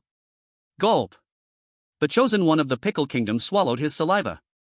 He did not think that becoming a playing card would be more comfortable than dying. "What if I lose?" "If you lose, I will chop off your head." The Red Queen still gazed at the chosen one of the Pickle Kingdom with a smile, but her focus clearly shifted to his neck. This brutal Red Queen seemed to have a particular fondness for chopping off heads. Boom! The chosen one of the Pickle Kingdom's heart sounded like countless missiles roaring inside him. His mindset was beginning to crumble. If I win, I become a playing card. If I lose, I will lose my head. Is this even human language that the Red Queen is speaking? The chosen one of the Pickle Kingdom was already regretting listening to that person's advice. His gaze instinctively turned toward a certain direction in the crowd, but most of the chosen ones could not identify whom the chosen one of the Pickle Kingdom was looking at due to the crowd's obstruction. Over at Zhang Mingyu's side, he couldn't figure out what the chosen one of the Pickle Kingdom was thinking either. Fortunately, he had the living map. After opening the living map, Zhang Mingyu searched it for a while and indeed found a name in the direction of the God-chosen one from Pickled Vegetable Country, Little Joseph. I said, with that coward's intelligence, he wouldn't have the ability to sneak into the fairy tale castle alone. It turns out he was backed by Little Joseph's help. However, this guy's cooperation with Little Joseph shouldn't be aimed at me. Otherwise, even if the Dragon Country expert group didn't send out hints to inform me of the situation, I should have sensed it beforehand. After all, I have already planted the seed in that guy's mind. Once he has a harmful thought towards me, the seed will activate, and I will fully control him. After making his judgment, Zhang Mingyu decided to continue watching the show from a distance. Since they weren't targeting him, it was easy to guess Little Joseph's purpose in helping the God-chosen one from Pickled Vegetable Country enter the fairy tale castle. Little Joseph wanted to use the God-chosen one from Pickled Vegetable Country to help him pave the way. Zhang Mingyu didn't understand how Little Joseph made the God-chosen one from Pickled Vegetable Country so obedient. He also didn't feel like mixing into Little Joseph's plan. What he needed to do now was hide in the shadows and observe, then find a way to discover the little girl who had appeared repeatedly in Fairy Town. Zhang Mingyu had a gut feeling that the little girl who brought huge changes to Fairy Town was definitely intertwined with this place, even if she wasn't in the fairy tale castle. Chapter 193, The Deformation of Fairy Tales. On the croquet field, the God-chosen one from Pickled Vegetable Country trembled as he lifted the flamingo, trying to play croquet gracefully like the Red Queen. However, the flamingo, which was incredibly obedient in the Red Queen's hands, became very disobedient in the God-chosen one's hands. Every time the God-chosen one from Pickled Vegetable Country wanted to hit the hedgehog on the ground with the flamingo's head, the flamingo would tilt its head to dodge the incoming hedgehog. After several attempts, the God-chosen one from Pickled Vegetable Country had not even touched the ball's edge. Seeing this, the Red Queen was amused. A cruel smile crept across her lips as she struck another croquet ball and pretended to kindly say to the God-chosen one, "You need to figure out how to make your mallet obedient, like this to hit them out, and then." The Red Queen watched the hedgehog fly far away, and for a long time, she did not say the latter half of her sentence. Until the hedgehog landed on the ground, realizing it had not been sent into the goal. At this point, both the hedgehog and the goal stretched out their hands and legs toward each other. A hole in one. The Red Queen satisfiedly slung the flamingo mallet over her shoulder, staring mockingly at the God-chosen one from Pickled Vegetable Country. Meanwhile, the God-chosen one from Pickled Vegetable Country felt an immense regret. If he won this game, he could continue to live in the creepy tales of Fairy Town as a soldier of playing cards, but if he lost, he would have nothing left. At this moment, the God-chosen one from Pickled Vegetable Country once again thought of Little Joseph, who had helped him enter the fairy tale castle. He turned his head to look at the crowd, desperately wanting to call for help. However, Little Joseph brought him to the fairy tale castle precisely to make him cannon fodder. He hadn't achieved a passing or excellent clearance, and he had no right to leave Fairy Town early. Now, the God-chosen one from Pickled Vegetable Country had basically only a dead end left. Being weak in the world of creepy tales is indeed original sin. After seeing this, Zhang Mingyu had no intention of continuing to watch the show. He quietly withdrew from the circle of noblemen, leaving the crowd alone. The God-chosen ones want to get the Red Queen to show a sincere smile by playing games. I think it's impossible. Moreover, after observing for a while, I found that everyone in Fairy Tale Town seems to be used to showing smiles to others. Why do they smile? In other words, are their smiles genuine? Zhang Mingyu didn't know. In the empty fairy tale castle, most of the card soldiers and participants at the banquet gathered near the croquet field. Aside from a few who could sneak away quietly like Zhang Mingyu, even many of the less talented chosen ones were temporarily trapped within the croquet field. The screams of the chosen ones from Pickle Country soon echoed in the croquet field. If nothing unexpected happens, many people will scream like this in the upcoming game. On the croquet field, the Red Queen had blood dripping from the corner of her mouth, and before her was a headless corpse. On the tower of the fairy tale castle, Zhang Mingyu quietly witnessed this scene from the window. His gaze swept over the fairy tale town residents on the croquet field and found that while they seemed very afraid of the Red Queen, upon seeing the scattered blood, they revealed a bloodthirsty expression. These were not characters from a fairy tale, these guys were clearly just monsters in disguise. When I first entered the fairy tale castle, it felt very dreamy. But after the Red Queen started killing, those fairy tale characters became somewhat abnormal. Could this be related to the Red Queen's killings? No, there's another possibility. The closer it gets to midnight, the more the distortions in Fairy Tale Town intensify. Zhang Mingyu felt the walls of the fairy tale castle gradually stained with blood. He wasn't sure what was happening in the dreamy forest and the farm to the south.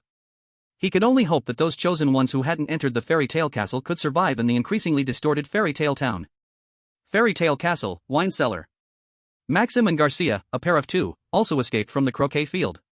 Garcia, still shaken, leaned against the wall, forcing back the urge to gag and said, "Did you see that? That damned Red Queen bit off the head of the chosen one from Pickle Country." Then those fairy tale characters like Snow White, Cinderella, and Little Red Riding Hood also showed a bloodthirsty expression. They are all monsters disguised as fairy tale characters. Calm down, Garcia. Maxim, the tough guy from the Bear Country, was no less impressive, even in the bizarre tales of Fairy Tale Town. He single-handedly fulfilled the wishes of 3 Fairy Tale Town residents and received the invitation to enter the Fairy Tale Castle. Now, after pulling Garcia close, the two immediately devised a survival plan. I observed that the distortion in Fairy Tale Town started from the Fairy Tale Castle. If you don't want to stay in the Fairy Tale Castle any longer, find a way to escape to the safe zone established by Zhang Mingyu in the south. On the other hand, if you don't want your hard work to go to waste and wish to stay in the Fairy Tale Castle, then we can cooperate. I will give you 2 choices. The first choice, we work together to find the real dictator of the Fairy Tale Castle, and each by our own means, try to make him show a genuine smile. The second choice, you fully cooperate with me to get the perfect clearance reward. Afterwards, our Bear Country will give the higher-ups from your Honduras country a satisfactory compensation. You want to compete with Zhang Mingyu for the perfect clearance reward? Garcia's eyes widened as she stared at Maxim, but she quickly realized how foolish her question was. Hadn't she worked hard to enter the Fairy Tale Castle just for that seemingly simple perfect clearance condition? Now she felt a sense of fear, simply having recognized reality, believing that she lacked the ability to achieve the conditions for a perfect clearance. In this way, it makes sense that Maxim did not look for Zhang Mingyu to cooperate, but instead came to find me, someone who is very unlikely to compete with him for the perfect clearance reward. Zhang Mingyu is indeed a friend of our Arctic Bear Nation, but I also have my own ambitions. I've noticed that little Joseph and the others are also plotting for the perfect clearance reward, in addition to that unrealistic fellow from Pickle Nation causing trouble. In such a chaotic situation, I still have a chance to become the final victor. So, have you thought about your answer? I choose the second option. Garcia knew that the unrealistic guy Maxim referred to actually included himself. After all, currently in Fairy Tale Town, the only ones truly capable of competing for the perfect level clearance reward were Zhang Mingyu, Little Joseph, and Maxim. Chapter 194 Two Little Girls. Zhang Mingyu could monitor the movements of the chosen ones in the Fairy Tale Castle in real time through the active point map. He saw the names of Maxim and Garcia meeting in the wine cellar, and also saw the chosen ones hiding themselves in the crowd in the croquet court, along with the names of people who only appeared in fairy tales. Standing at the top of the tower, Zhang Mingyu looked down upon the entire Fairy Tale Castle. The beautifully decorated castle was aging and becoming weathered, the smooth walls were turning rough, and many places still emitted a damp, bloody smell. In the maze-like garden below, the bushes had grown sharp thorns, clawing at everything that moved. In front of the tall trees, the painters coating the large tree leaves with paint had, without anyone knowing, replaced their dye with blood, working hard with brushes made of hair. The fairies flying high in the sky still sprinkled down shining dust, but the color of the dust had turned pale, like ashes from a crematorium, and the fairies themselves had grown sharp teeth and claws, resembling some kind of man-eating monster. Sir, would you like to buy some matches? A little girl selling matches appeared in front of Zhang Mingyu without him noticing. Not far away in the corner, there was a Little Red Riding Hood squatting. Cold sweat broke out on Zhang Mingyu's back, and he instinctively turned his gaze to the active point map in his hand, discovering that the names of the Little Red Riding Hood and the little girl selling matches, who had just been in the croquet court, had indeed appeared before him in the tower.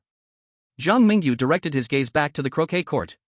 At that moment, he noticed that as time gradually approached midnight, the changes in the croquet court became increasingly intense. All the fairy tale characters were playing out their own stories. The pumpkin carriage crushed the playing card soldiers serving as the goal, Peter Pan messed up the guests' hairstyles, and the water children blended into the garden stream, dragging one guest after another into the water below. Once the snowmen began to move, they raised knives toward the crowd. The playing card soldiers were still doing their utmost to maintain order. However, they were almost unable to control the increasingly terrifying guests. Even the Red Queen herself was affected. She no longer cared about the chaotic croquet court, continuously calling over guests to play croquet with her, then finding all kinds of excuses to eat their heads. Before long, the Red Queen's beautiful and dignified face had become distorted and hideous.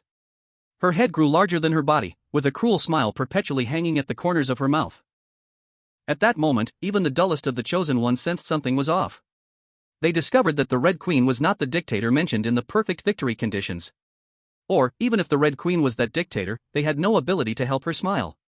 The chosen ones began to flee. They mixed among the weak guests, weaving through the residents of Fairy Tale Town who had already become grotesque. Here, even monsters could be hunted by stronger monsters.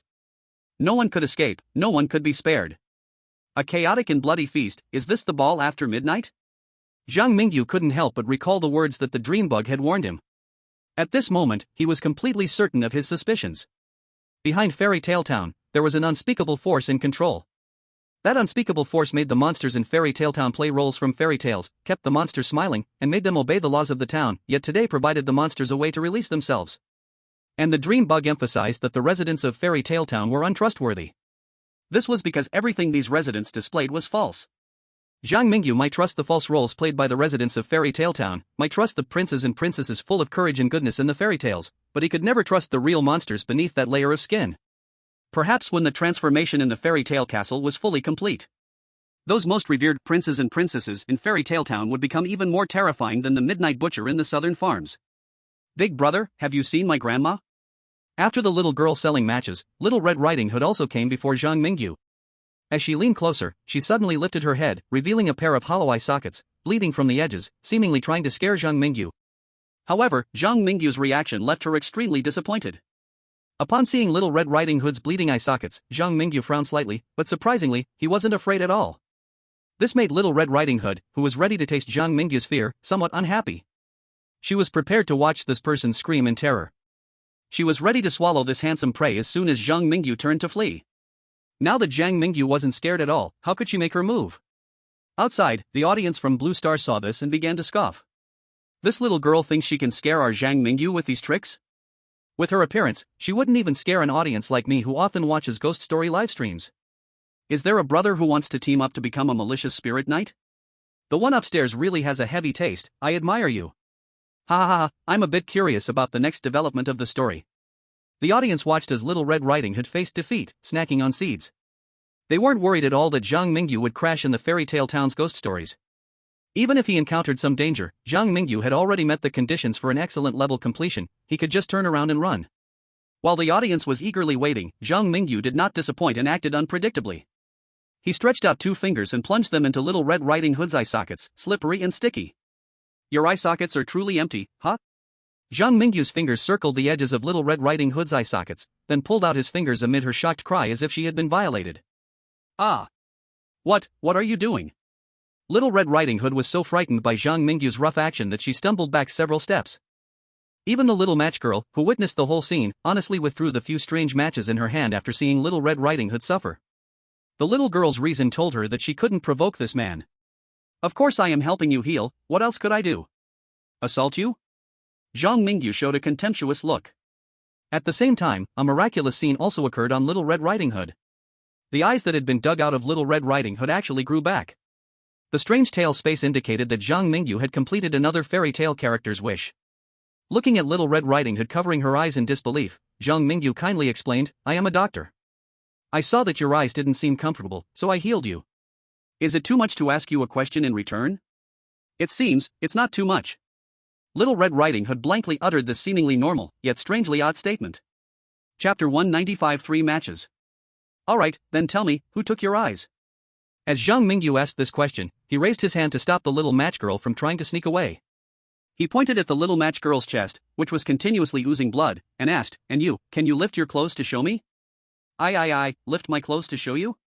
The little match girl felt that her worldview had been greatly shocked. Whether in fairy tales or horror stories, no one should ever say such things to her, right? Zhang Mingyu looked displeased and glared at the blushing girl, who seemed ready to roll on the ground out of embarrassment, and contemptuously said, You're just an underage girl, what kind of filthy thoughts are in your head? I just saw that you seemed to be injured and wanted to help you heal. Oh, so it's just to help me heal. The little match girl should have been extremely happy to hear this, but somehow, at this moment, she felt an unexpected emptiness inside, along with a strange sense of loss. Wait, you can't go over there. Just as Zhang Mingyu wanted to take the opportunity to heal the little match girl, Little Red Riding Hood, who had just had her eyes healed, jealously pulled Zhang Mingyu's arm and stammered, This castle is full of bad people, big brother, let me take you home. Let's go find my grandmother, she will protect us. Grandmother? What grandmother? I see you just want to lure my guest home and then eat him. Upon hearing this, the little match girl stopped trying to escape. She took a couple of steps closer to Zhang Mingyu, lifted her bloodstained clothes, and said, "Guest, please don't believe her words. If you want to find the girl who took the important things from us, I can help you. In this fairy tale castle, you can only trust me." Regarding the two fairy tale characters competing for prey, Zhang Mingyu merely watched without interfering or showing favor to either side. He silently inserted one hand into the little match girl's belly, using the power of the devil's hand to repair her missing pancreas. Then, as if picking up little chicks, he lifted the two girls, one on each side, to the steps in front of him, looking them in the eyes as he said, "You both say it together, my time is precious. If you want to play, you can only wait until I find the person in the fairy tale castle before I play with you." "That's what you said. Times two." Looking at the two girls' bright eyes, Zhang Mingyu had no intention of playing games with them. But still, without any psychological burden, she cheered up the little child. Let's make a promise to each other, 100 years without change. Whoever lies will be watched by the unspeakable." "Okay. I believe in you, big brother." Being watched by the unspeakable with such a promise must be considered a very poisonous vow in the eyes of the ghosts and monsters in the world of creepy tales. But for Zhang Mingyu, sorry, he has probably provoked so many unspeakables that they could fill a kindergarten class. "My eyes were taken by a girl who was about the same age as us. Mine were taken too. That girl is not a resident of Fairy Tale Town, yet she has changed everyone here. Now, she is the only unspeakable in Fairy Tale Town and the most powerful unspeakable. Because that girl can secretly control the entire Fairy Tale Town based on the foundation that she killed all the unspeakables that existed before her. She devoured all the disobedient ghosts and monsters, then forced the remaining ones to act out their roles in fairy tales according to her script. The most important thing is that any monster entering Fairy Tale Town will be suppressed by her. I suggest you don't go looking for her, big brother. We can only survive by staying away from that little girl in Fairy Tale Town." The two little girls chattered back and forth, recounting the past of that mysterious unspeakable. With power greater than ordinary unspeakables and absolute control over the city, ordinary monsters trembled at the mention of her name and didn't dare approach easily. This is the kind of prestige the unspeakables of the 9 great cities should possess. Compared to this unspeakable, who has committed countless bloody sins, the Crimson Moon is just a baby. As for our Dragon King, Lu Xin, let's not even mention that foolish dragon. Oh, of course, the unspeakable that Zhang Mingyu is familiar with also includes the nature girl from the Creepypasta school. However, this one is even weaker than Lu Xin. If she came to Fairy Tale Town, the nature girl would probably be among the unspeakables devoured in the background of the story. Or, Zhang Mingyu feels there is no need for if. If he hadn't stuffed the nature girl's heart into the brand new shrine rewarded by the creepy space, she would have long since been devoured of all her power by the school principal. Zhang Mingyu himself couldn't even defeat the top-tier hatred, but he has started to look down on the nature girl as an unspeakable and Lu Xin as the Dragon King. He doesn't know what those two girls who are remotely watching his progress through a screen would do if they knew what Zhang Mingyu was thinking. After complaining about the huge gap between the unspeakables in his heart, Zhang Mingyu patted the heads of the two little girls and continued, "You don't need to worry about me. I just want to help that unspeakable like I helped you. I will tell her that taking other people's things is wrong, and forcing others to play fixed roles like puppets is also wrong. Can you help me find her?" Little Red Riding Hood touched the corner of her eyes, fear flickering in her recently restored eyes. Clearly, Little Red Riding Hood does not believe that Zhang Mingyu can help that unspeakable, or rather, she does not think that the unspeakable would accept Zhang Mingyu's help. Meanwhile, the little match girl looked at Little Red Riding Hood beside her, then down at her once flat and now restored stomach. She made up her mind, took out 3 matchsticks from her pocket, and handed them to Zhang Mingyu. "Light one match, and follow the direction the flame dances to find that unspeakable." As she spoke, the little match girl seemed to be demonstrating her own value. He pointed to the other matches on himself and said, "I can only sell 3 matches to others each day. Please make sure you come back alive, dear customer. If you can come back, I will sell you all my matches in the future." Chapter 196, The Ever-Changing Corridor. Zhang Mingyu bid farewell to Little Red Riding Hood and the match girl, taking 3 matches and walking deeper into the fairy tale castle. The night gradually deepened, and Zhang Mingyu saw that the sky outside the castle became darker and darker. As the time approached midnight, the stars and the moon in the sky above Fairy Tale Town seemed to lose their brightness. Occasionally, Zhang Mingyu could hear wails and screams coming from the croquet grounds. He knew these were the monsters, returned to their true nature, fighting each other. The ball before midnight was the real ball, while after midnight, the fairy tale castle had turned into a paradise for monsters. Swish! He struck the match against the castle wall. A weak but warm flame appeared on the match held between Zhang Mingyu's thumb and index finger. The orange flame burned quickly in the forest environment, and whenever a cold wind blew, the match burned even more fiercely, as if helping Zhang Mingyu keep something bad out. Step by step, Zhang Mingyu moved forward, following the flickering direction of the flame. When he reached a wall, he found the flame in his hand suddenly burning very fiercely, quickly burning the short little stick. The orange flame burned his fingers, causing several red blisters to form. But thanks to the ability of vigorous strength, the blisters on Zhang Mingyu's fingers quickly healed, and his smooth, new skin showed no signs of injury. Having such a strong regenerative body is really convenient, he thought. Zhang Mingyu's dragon blood also provided him with decent healing abilities, but compared to the godlike strength and regeneration rewarded in the haunted space, it was still lacking. Especially when Zhang Mingyu possessed super strong regenerative abilities along with the blessed by the gods bloodlock, he was basically in an invincible position. Swipe.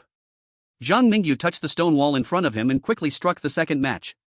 Strangely, when he struck the second match, it did not ignite as fiercely as the first. Instead, when Zhang Mingyu brought the second match close to the wall, his vision blurred, as if he passed through a curtain of water and went through the wall. On the other side of the wall was also a corridor of the castle. Is this a secret passage? Zhang Mingyu took a step back but did not feel the wall's texture. He suddenly turned around, only to find that the wall he had just seen had disappeared, revealing a castle corridor he had never seen before behind him. What's going on? I just passed through a wall, and how did everything around me change? Zhang Mingyu held the burning match, his eyes filled with confusion. Meanwhile, little Joseph was also facing difficulties. In another corridor of the fairy tale castle, little Joseph had just dealt with two mutated beings and was preparing for the card soldier to attack him. He shook off the blood on his hands, explored the walls of the fairy tale castle, and murmured, "It seems my previous guess was correct. The key to perfectly clearing the haunted tales of Fairy Tale Town lies with that little girl, and I just need to head toward the area with the most mutations to find her. The problem is this castle seems to be preventing me from finding her. Every time I move a certain distance, I unknowingly get confused by the constantly changing corridors and stairs of the fairy tale castle. From time to time, they would bump into those who had completely turned into monsters." Little Joseph tightly clenched his fists. He could no longer find that mysterious little girl and was ready to end this horror challenge. Continuous battles with monsters had drained his stamina. He was no longer fit to stay in such a dangerous environment as the fairy tale castle. In the land of the polar bear, Maxim had gathered all the living chosen ones in the fairy tale castle while Zhang Mingyu and little Joseph chose to act alone. However, the four chosen ones next to Maxim not only failed to provide the expected help but also slowed down his exploration. Among the five chosen ones, including Maxim, only he and Garcia could calm down to think about how to find that mysterious little girl in the fairy tale town's horror tale. The remaining three chosen ones panicked after witnessing the distortions in the fairy tale castle. At this moment, only a few minutes were left until midnight. The monsters in the fairy tale castle had shown their true forms. Many chosen ones might still exhibit their talents when facing the kind and friendly residents of the fairy tale town and try their best to survive there. But when they faced the monsters that had torn off their disguises, they could no longer remain calm. To put it simply, the reason why many Blue Star people jokingly referred to chosen ones as a one-time profession is that most chosen ones find it very difficult to participate in more than one horror challenge. The vast majority of ordinary people would become completely flustered upon entering the horror world, resulting in their immediate demise. Zhang Mingyu and little Joseph chose to act alone precisely because of this. And after Maxim struggled to gather the chosen ones, excluding Zhang Mingyu, little Joseph, and the elusive Yoshino Ryo, although his team had grown, their actions became cumbersome and inconvenient. "Maxim, we can't take them anymore. These chosen ones indeed have good special talents and entered the fairy tale castle based on their own abilities. But they have lost their calm now. Continuing to explore the fairy tale castle with them is no different from carrying burdens." Garcia whispered to Maxim, moving close to him. "I know, but I still need them to lead the way." Maxim showed a helpless expression. He didn't possess little Joseph's monstrous analytical ability, nor did he have Zhang Mingyu's help from the little match girl. To find the little girl behind the scenes, he could only rely on the advantage of having more people for a thorough search. Right now, time was running short before midnight. Yet he hadn't even seen a glimpse of the little girl, which made him start to feel a desire to give up. On Blue Star, the viewers in the live broadcast room were discussing the three groups exploring the fairy tale castle. Some even placed bets on who would be the first to find the mysterious little girl. The chosen ones who haven't entered the fairy tale castle yet have mostly found their enemies and prepared to hide for 30 days in the horror world. The three parties in this fairy tale town's horror tale that have a chance to compete for a perfect clear are little Joseph from the ugly country, Maxim from the polar bear country, and our favorite, Zhang Mingyu from the dragon country. Now, place your bets. I believe the chosen ones from dragon country can achieve a perfect clear this time, but I'm betting little Joseph finds that mysterious little girl first. I think Maxim has the advantage with more people and strength. Maybe I can find the little girl first. Chapter 197, The True Owner of the Fairy Tale Castle. Are you looking for me? A little girl's voice suddenly echoed in Zhang Mingyu's ears. He turned sharply but found no one in the direction of the sound, only a lonely wall standing in the night. The fairy tale castle was cold and silent at midnight. Zhang Mingyu looked at the wall and felt an inexplicable chill rising in his heart. Who are you? Zhang Mingyu struck the third match, and as it ignited, it exploded into dazzling light like ignited black powder. This was like a fleeting firework, illuminating a small area around Zhang Mingyu for an instant, allowing a glimpse of a corner of a pink dress to appear in his line of sight. Aren't you all trying to find me? Why are you scared now that you see me? Scared? Are you talking about me? Zhang Mingyu raised his finger to point at himself with a strange expression. Once the third match burned out, he didn't move forward anymore. Because he knew he no longer needed to search for the little girl mentioned in the story of the fairy tale town. The unspeakable that controlled the monsters in the fairy tale town had personally approached him this time. Of course, human emotions are a wonderful thing. I can smell a different taste in your soul. I can tell that your soul is different from theirs.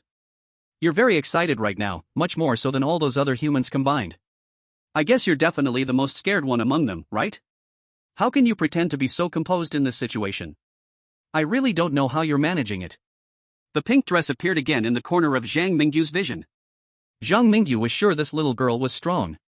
But it seemed like this little girl had misunderstood something. He was indeed excited, but his excitement was from joy, not fear. Are you the unspeakable in the fairy tale town? Can I see you with my own eyes? Zhang Mingyu stretched out his hand to reach forward, but before he could touch the fleeting pink dress, he was sucked into a colorful swirl by a tremendous force. His consciousness twisted, and when he opened his eyes again, the scene before him was no longer the eerie castle corridor, but a warmly and exquisitely decorated princess room. Zhang Mingyu looked around and found that this princess room had no signs of distortion, unlike the fairy tale castle outside. You want to see me? A doll-like exquisite girl appeared in front of Zhang Mingyu. The girl wore a pink dress, a cute brown bear hairpin, and her long golden hair flowed down like smooth silk, gently swaying in the evening breeze coming through the window. She was a lovely girl. If she could smile, it would definitely be the most beautiful smile in the world. Yes, I not only want to see you but also want to make you smile. Zhang Mingyu hooked his left and right fingers at the corners of his mouth, lifting them up to reveal 8 teeth, showing a perfect smile. Unexpectedly, at the moment Zhang Mingyu made this gesture, the little girl opposite him suddenly attacked him without warning. The doll-like girl merely raised her finger and gently pressed it in Zhang Mingyu's direction, causing the 2 fingers he used to pull up the corners of his mouth to snap instantly. Moreover, the purple flame that emerged from the shadows to help Zhang Mingyu block the attack also got injured in that invisible attack. Attacking others at will. This is not something a good child should do. Zhang Mingyu's face grew colder, and he used the power of the demon's hand to cover his 2 index fingers with black flames.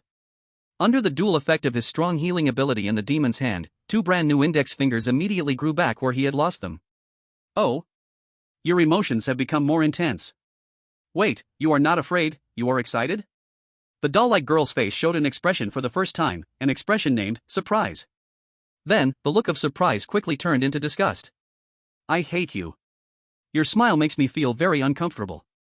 Because I am a kind person, my smile is a sunny, cheerful smile. You are still so small, you should learn to smile more. Smiling will definitely make you look even better. Zhang Mingyu did not forget his original intention.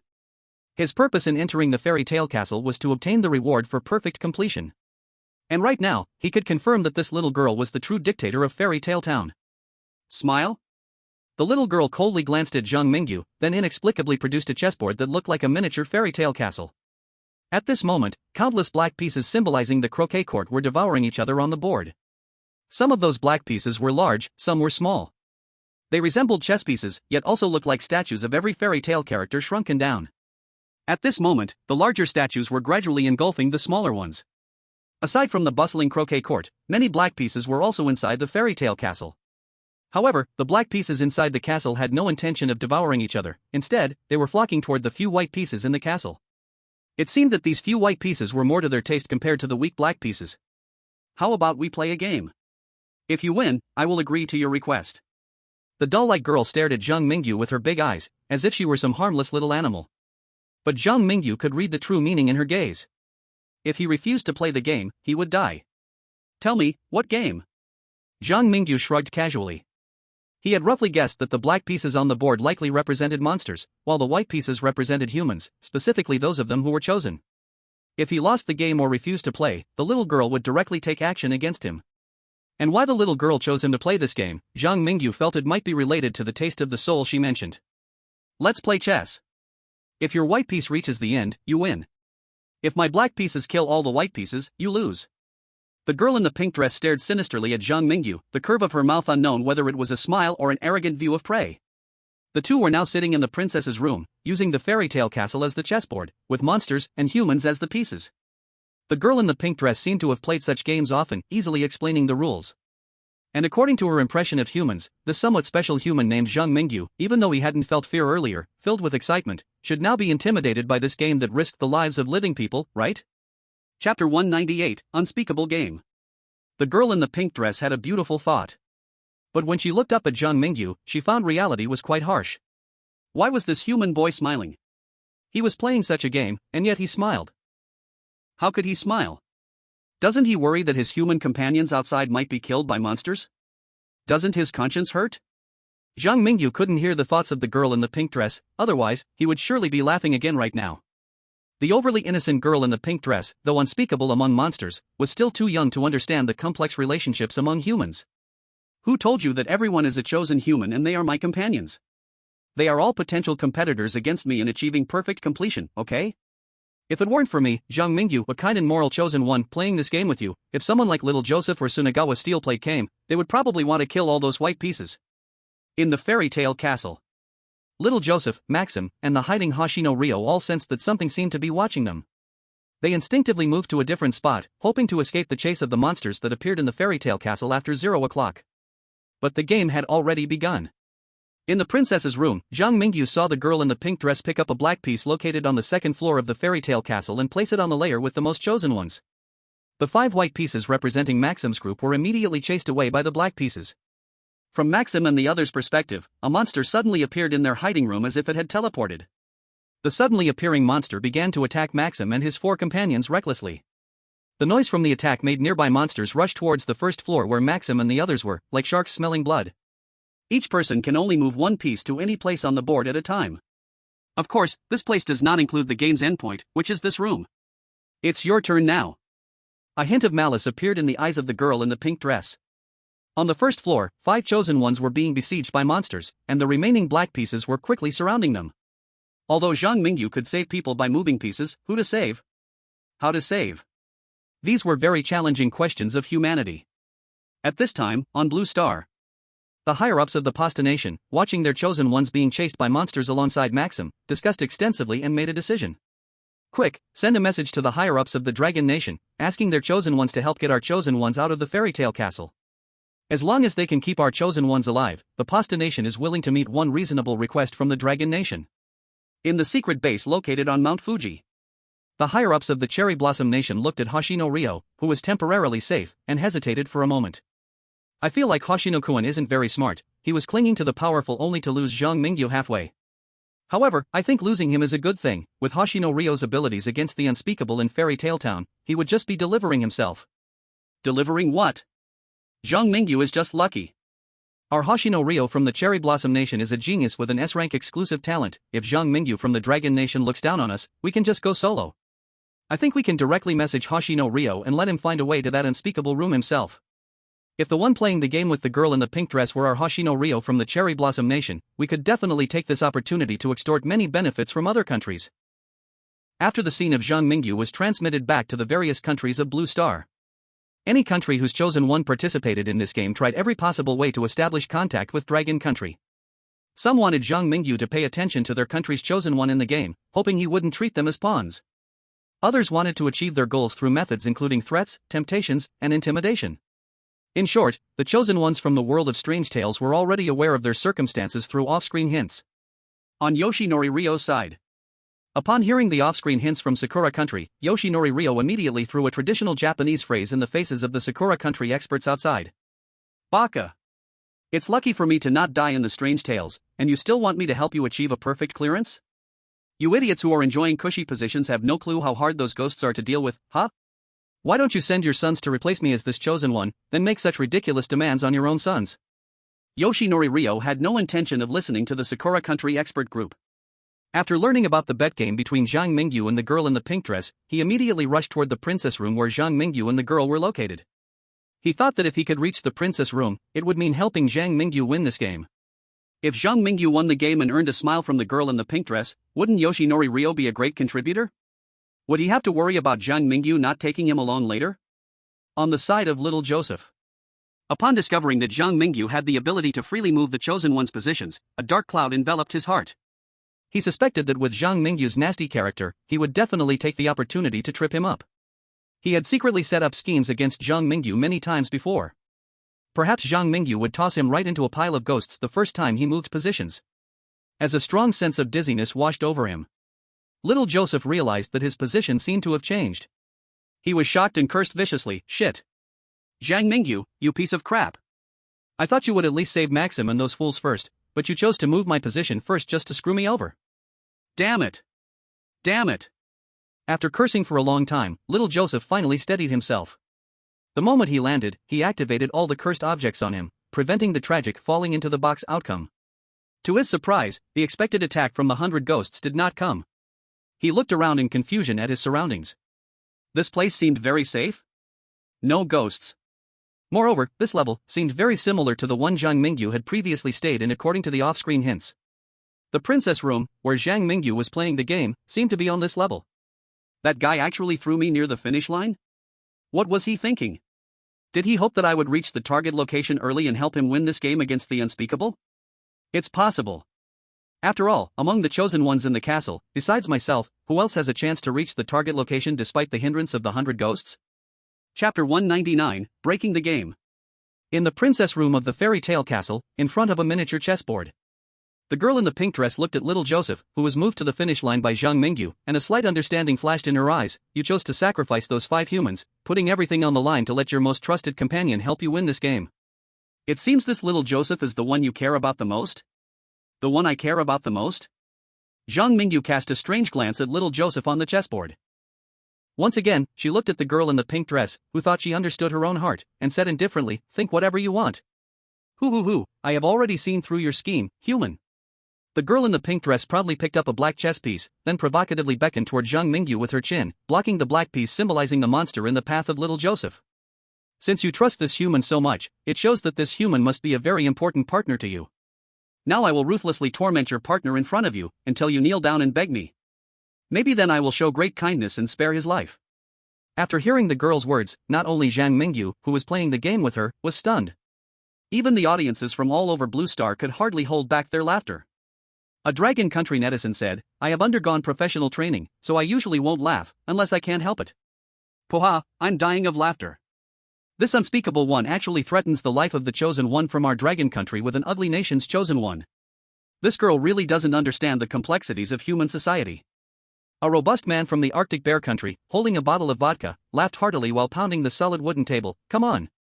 Torture that old sly fox little Joseph. This son of a dog has always secretly plotted against our Maxim and the previous worlds of Strange Tales. Let that two-faced guy experience what pain is. An indignant South Korean netizen also unusually voiced online, our universe's #1 strong country hates such slanderous villains the most. After little Joseph tricked our chosen one into the fairy tale castle, he used him as a pawn to pave the way. This kind of guy must know why kimchi is so red. Ha! It seems that our public security officer has come to my door. I need to go open the door. He's done for, that netizen upstairs is probably done for. With the current relationship between the South Korean and ugly nations, where is there any freedom of speech in South Korea? That upstairs brother who just spoke the truth has probably already been taken to the public security office to eat kimchi. As the netizens of Blue Star continue to stir up the atmosphere. In the world of Strange Tales, little Joseph still had no idea that he had become a tool for the girl in the pink dress to threaten Zhang Mingyu. He watched in shock as a monster appeared in his path. This monster had shiny black fur all over, with a wolf's head and a humanoid body. It walked upright, resembling a werewolf from a fantasy story. But the plaid long skirt it wore and the white knit hat on its head gave it a different kind of comical feel. Young man, are you wandering alone in the castle to find your grandmother? The upright werewolf showed sharp teeth to little Joseph. This fellow seemed to be the Grandma Wolf from the fairy tale. Dog crap. As soon as little Joseph saw Grandma Wolf, he activated a scarecrow in his hand, which could curse the target, causing the cursed one to die or be severely injured. However, this cursed item, which little Joseph treasured, seemed a bit insufficient against Grandma Wolf. Under normal circumstances, a scarecrow curse that could cause an ordinary monster to die on the spot could only slow down Grandma Wolf's movements and make her expression somewhat unnatural. Naughty children will be eaten. Grandma Wolf, under the pressure of the scarecrow's curse, slowly stepped toward little Joseph. He opened his arms, and the 2 hairy claws kept approaching little Joseph. Come here to Grandma, the castle is very dangerous, Grandma will take you home. No. A flash of terror crossed little Joseph's eyes. No matter how strong his schemes were, no matter how many tricks he had, he felt helpless in the face of absolute power. Watching Wolf Grandma's claws getting closer and closer, little Joseph's cunning talent was pushed to the limit. At that moment, his brain quickly found a way to escape. Like a lizard breaking its tail, he decided to destroy the scarecrow curse item to save himself. Zhang Mingyu, I will remember you. Little Joseph grabbed the scarecrow curse item fiercely and unleashed all the cursed power within it. At this moment, little Joseph had already deduced Zhang Mingyu's thoughts. This guy was not helping him at all, but wanted to use an unspeakable hand to get rid of him. The scarecrow curse item exploded. Wolf Grandma was hit by the black cursed power and spat out a mouthful of blood. And little Joseph took this opportunity to rush towards the room where Zhang Mingyu and the girl in the pink dress were. He knew that in this game led by the unspeakable, Zhang Mingyu, as the player, had 100% control over them as pawns. As a pawn, even if he escaped for a moment, he could not escape this entire game. Smart little Joseph quickly analyzed that to survive, he must rush to the finish line and take Zhang Mingyu's place as the player. Outside the door, little Joseph was struggling desperately. Inside the door, Zhang Mingyu was not as cunning as little Joseph thought. If he wanted to get rid of little Joseph, he did not need to wait until now to act. The reason he watched the girl in the pink dress summon Wolf Grandma to torment little Joseph was just to attract the attention of the monsters with this capable chosen one from the ugly country. This game between Zhang Mingyu and the unspeakable was inherently an unfair duel. As the white pieces of humanity faced the black pieces of monsters, the outcome was destined for the white pieces to perish. And in this game, the black pieces took the first move. If the girl in the pink dress moved a monster next to a human, and Zhang Mingyu immediately transferred that human away, it could save that human for a moment. But Zhang Mingyu would then fall into the rhythm of the girl in the pink dress, continuously passively saving people in front of the monsters. Over time, the white pieces of humanity would surely all perish. Therefore, if Zhang Mingyu wanted to win the game and save the most humans, he had to break the situation and change the dominant position of the girl in the pink dress. Chapter 200, Since you let me cheat, I will. As bait, little Joseph fled in panic under the attack of Wolf Grandma, ready to enjoy the despair on Zhang Mingyu's face, but found Zhang Mingyu sitting enthusiastically at the chessboard, savoring the sight of little Joseph struggling to survive. Wolf Grandma is indeed strong, but compared to our little Joseph, there is still some gap. Look, a level of hatred monster has been toyed with by a human for so long, how embarrassing. Zhang Mingyu moved the second white piece slowly and placed it at the finish line as well. The second white piece represented Hoshino Ryo. On Maxim's side, only 3 out of 5 were left after being killed by the previous monsters.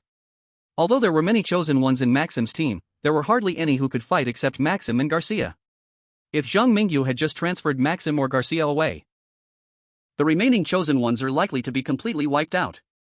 The girl in the pink dress looked at the gradually fading black piece beside the 3 white pieces representing Maxim and the others, and she raised her head in confusion to look at Zhang Mingyu. I admit your human companions do have some skills, but aren't you afraid that your companions will all be played to death by you? Zhang Mingyu looked at the 2 white pieces in front of the finish line and said calmly. First of all, you misunderstood something. Although we are all human, we are not familiar with each other. Second, you don't seem to enjoy this game. I haven't seen you smile even once after playing for so long. Now, I feel this game is about to come to an end, and the winner will be me. The girl in the pink dress? Having stayed in Fairy Tale Town for so many years, it was the first time the girl in the pink dress met someone who dared to talk to her like this. The girl in the pink dress showed 2 small tiger teeth, glared fiercely at Zhang Mingyu, and said angrily, "Are you so sure you can win? Although I allow you to move your human companions outside my door, it doesn't mean they can break through my toy's blockade to reach the finish line." Saying this, the girl in the pink dress picked up a black piece again and placed it in front of Hoshino Ryo. This time, the black piece she picked up was the red queen from the croquet field. Boom boom boom. As the girl in the pink dress moved the black piece, Zhang Mingyu heard a rumbling sound behind him, as if an earthquake occurred in the castle corridor outside the gate, and faintly, the cries of Hoshino Ryo and little Joseph reached his ears, pounding against his eardrums. I'm going to eat your head. Come to Grandma. The Red Queen and the Wolf Grandma simultaneously launched attacks on little Joseph and Hoshino Ryo. These top chosen ones could escape even from ordinary resentment level monsters, but when faced with the top level resentment of the Red Queen and the equally extraordinary Wolf Grandma, they fell into despair.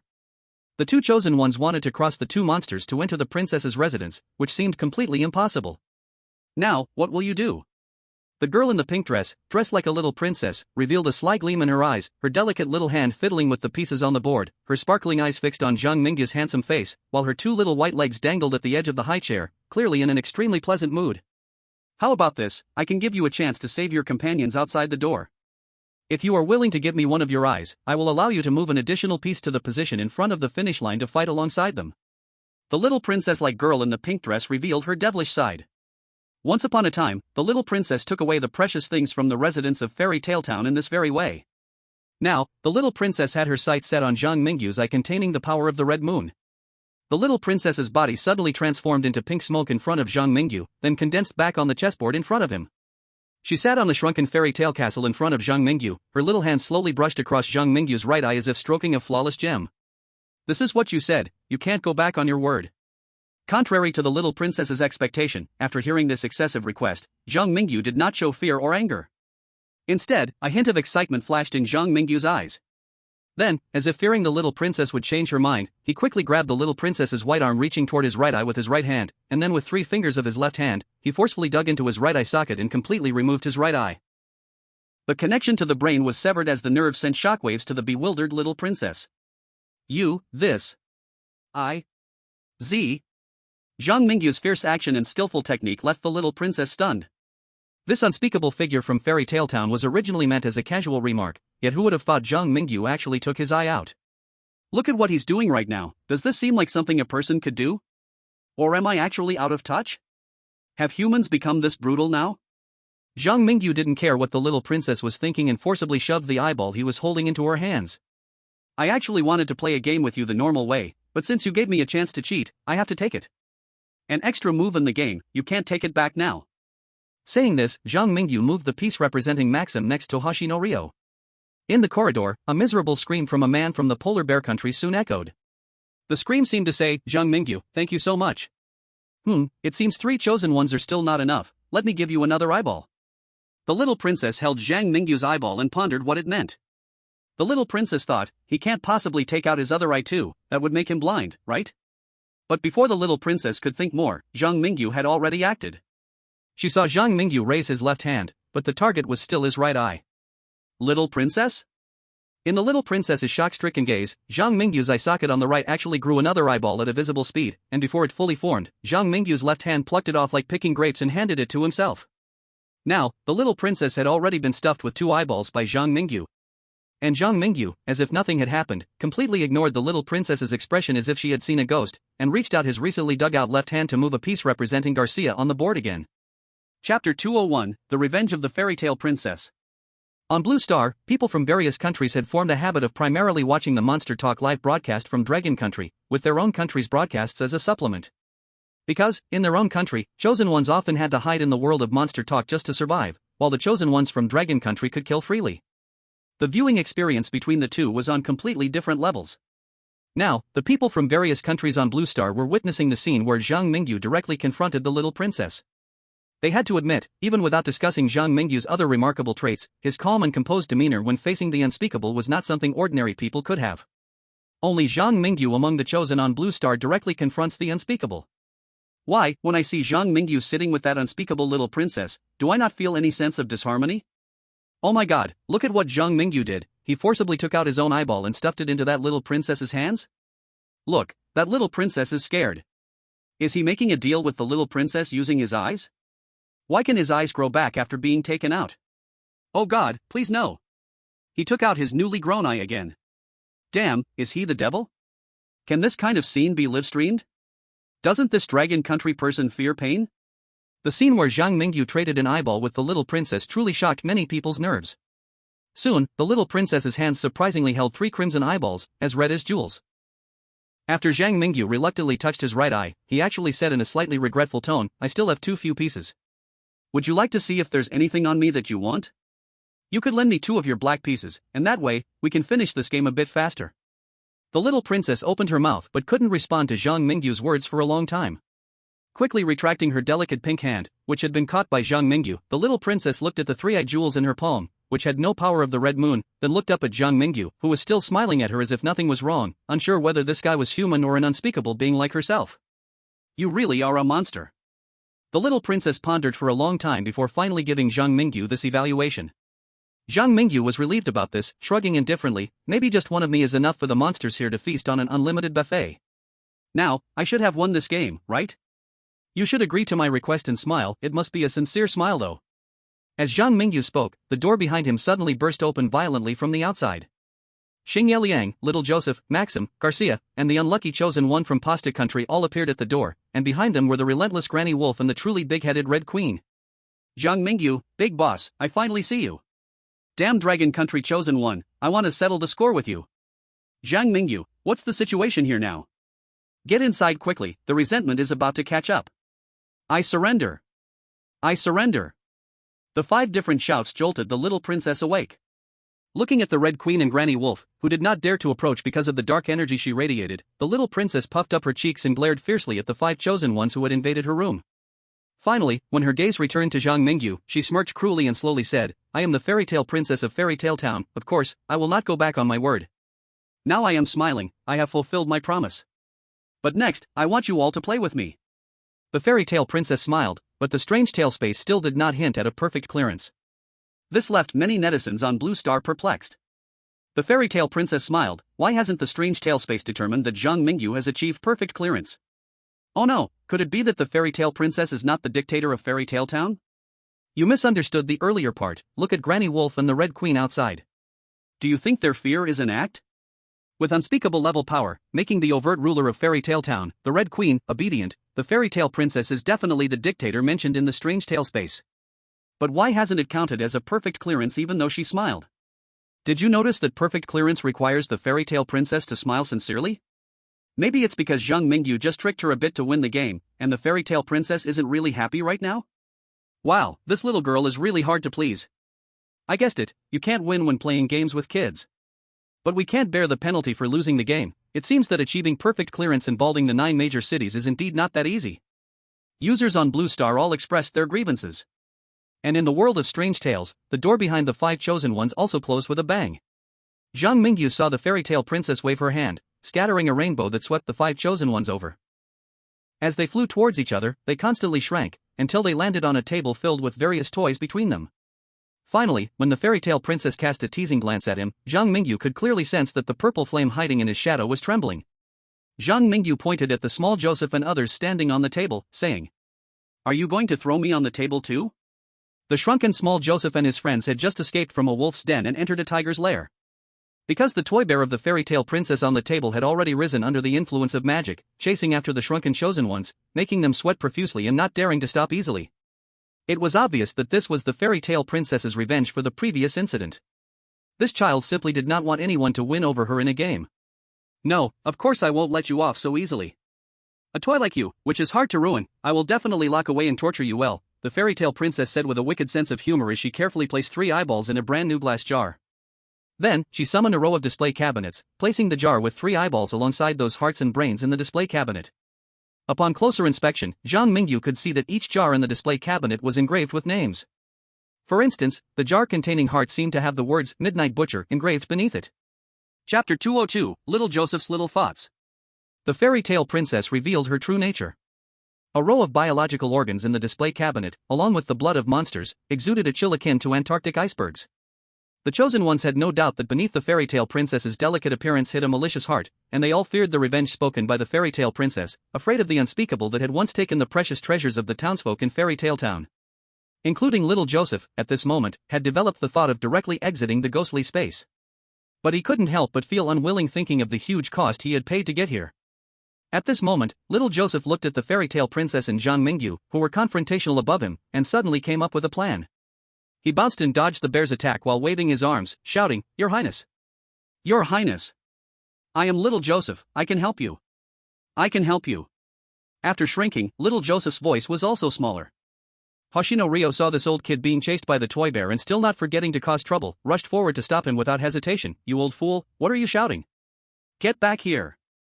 Hoshino Ryo's arms locked onto little Joseph's like clasps on an amusement park ride, trying to control him this way. But the shrunken little Joseph didn't care about Hoshino Ryo's obstruction, still shouting with a voice no louder than a mosquito, Fairy Tale Princess. That guy and I are arch enemies. I have many ways to torture, please let me help you severely punish that guy. Little Joseph was originally no threat to Zhang Mingyu. But now his words surprisingly caught the attention of the Fairy Tale Princess. Moreover, after hearing little Joseph's shouts, the fairy tale princess allowed the toy bear that was chasing a few people to stop, looking at the little man on the table with interest, asking, You wouldn't be looking for an excuse because you don't want to play a game with me, would you? The price for deceiving me is quite serious, you know. Little Joseph shivered under her gaze, but still gritted his teeth and said, "Please let me provide suggestions for you, Your Highness. I can help you better revenge against your enemies." Little Joseph's plan was clicking into place. Once he could obtain this tormenting job that tortured Zhang Mingyu, not only could he use this opportunity to eliminate a rival, but he could also win the fairy princess's favor while taking revenge on Zhang Mingyu. Who knows, if she suddenly laughed happily, wouldn't his perfect reward for passing be within reach? In the world of ghost stories, Little Joseph's abacus beads were almost bursting into the faces of the Blue Star people in the live broadcast room. Meanwhile, far away in the city of hidden dragons, Lu Xian and the Daughter of Nature could no longer sit back and watch. Lu Xian immediately slammed the table and stood up, her eyes shining with a golden light as if they could burn through the sky. "These guys are going to make a move on Zhang Mingyu, we must help him." Calm down, calm down. The ghost story space pulls the chosen ones from the Blue Star to participate in challenges, and we cannot stop that. We must also follow the rules set by the ghost story space. The Daughter of Nature struggled hard to hold back Lu Xian, who was on the verge of going berserk. If he hadn't stopped her, she would have probably flown to Fairy Tale Town by now. Lu Xian had memory problems and had forgotten many things. But the Daughter of Nature remembered. The ghost story space brought chosen ones from Blue Star into various ghost stories for redemption. And Zhang Mingyu was the one most valued by the ghost story space, and also the most special human from Blue Star. His appearance not only completely redeemed Chongshan City, but also saved 2 out of the 9 major cities, including Red Moon City and City of Hidden Dragons. Now, Fairy Tale Town was also one of the targets designated for redemption by the ghost story space. In this situation, even if Lu Xian really led the ghosts to Fairy Tale Town and rescued Zhang Mingyu, they would definitely be punished by the ghost story space. Therefore, before Zhang Mingyu used his soul-calling ability, these 2 powerful, unspeakable beings, even if they wanted to help, could not act casually and could only sit on the cold bench. Fairy Tale Castle. The fairy princess returned Little Joseph to his original size, and then she cast a rainbow from her fingertips to bind Zhang Mingyu's hands behind his back. During this process, Zhang Mingyu did not resist meaninglessly. He was merely observing the subtle expressions on the fairy princess's face, like a cold, indifferent spectator. "Come on, I will only give you 3 chances. If you strike 3 times and he doesn't kneel down to beg me, I will let you suffer with him." The fairy princess's rosy cheeks flushed with unusual color. At this moment, the girl in the beautiful pink dress looked like a female pervert. Just looking from afar made people afraid to approach. Now is the first chance. The fairy princess pushed Little Joseph in front of Zhang Mingyu. And Little Joseph steeled himself to look at the enemy he most wanted to eliminate, the Dragon Kingdom's chosen one Zhang Mingyu, whom he had secretly sabotaged several times before. When Little Joseph truly faced Zhang Mingyu, he realized that the Dragon Kingdom's chosen one he had always taken as a hypothetical enemy was merely a high school student not yet 19 years old.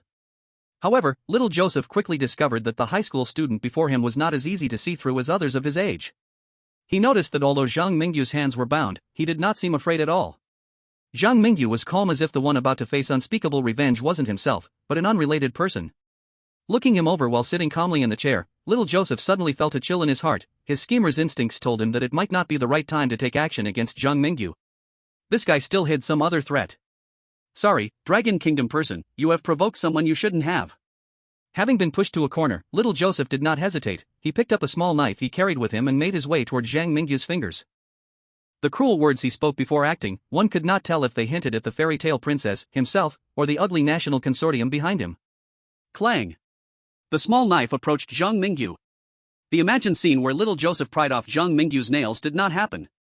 In the shadow of Zhang Mingyu, although the purple flame was trembling under the pressure of the fairy tale princess, it still bravely jumped out before its master could be harmed, biting towards Little Joseph's right hand. With a level of hatred, the purple flame ambushed an ordinary person. The result, as expected, was obvious. Little Joseph's right hand was bitten off by the purple flame, and the knife clattered to the ground. If it weren't for the fairy tale princess acting in time, Little Joseph would probably lose not just his right hand but his entire being might have been swallowed by the purple flame. "Oh, I'm sorry, I forgot to remind you, he still has some little things hiding on him. You've lost a precious opportunity." The fairy tale princess seemed indifferent to whether she was playing with Zhang Mingyu or Little Joseph. This little ghost only cared about how to have fun for herself. Thus, after saving Little Joseph, the fairy tale princess merely subdued the purple flame. Then, she lazily sat on the opposite sofa, like a noblewoman watching a drama, appreciating the performance of humans killing each other. Chapter 203 Special Hobby? The eerie castle exuded a faint smell of blood. In the deep of night, demons danced wildly. The castle in the center of Fairy Tale Town was the place where monsters gathered most. After the Red Queen disappeared, the monsters in the garden gradually scattered throughout the castle aimlessly, like patrolling soldiers replacing the playing card soldiers, guarding the nighttime castle. At this moment, in the center of the fairy tale castle, Little Joseph, after his initial failure, tried to attack Zhang Mingyu twice more, but both attempts failed. Now, little Joseph was directly kneeling in front of Zhang Mingyu, as if he was being crushed by some invisible giant force, unable to move. Return! Little Joseph clenched his teeth. He looked at the fairy tale princess behind him, whose gaze was becoming increasingly meaningful, and decisively chose to return to reality.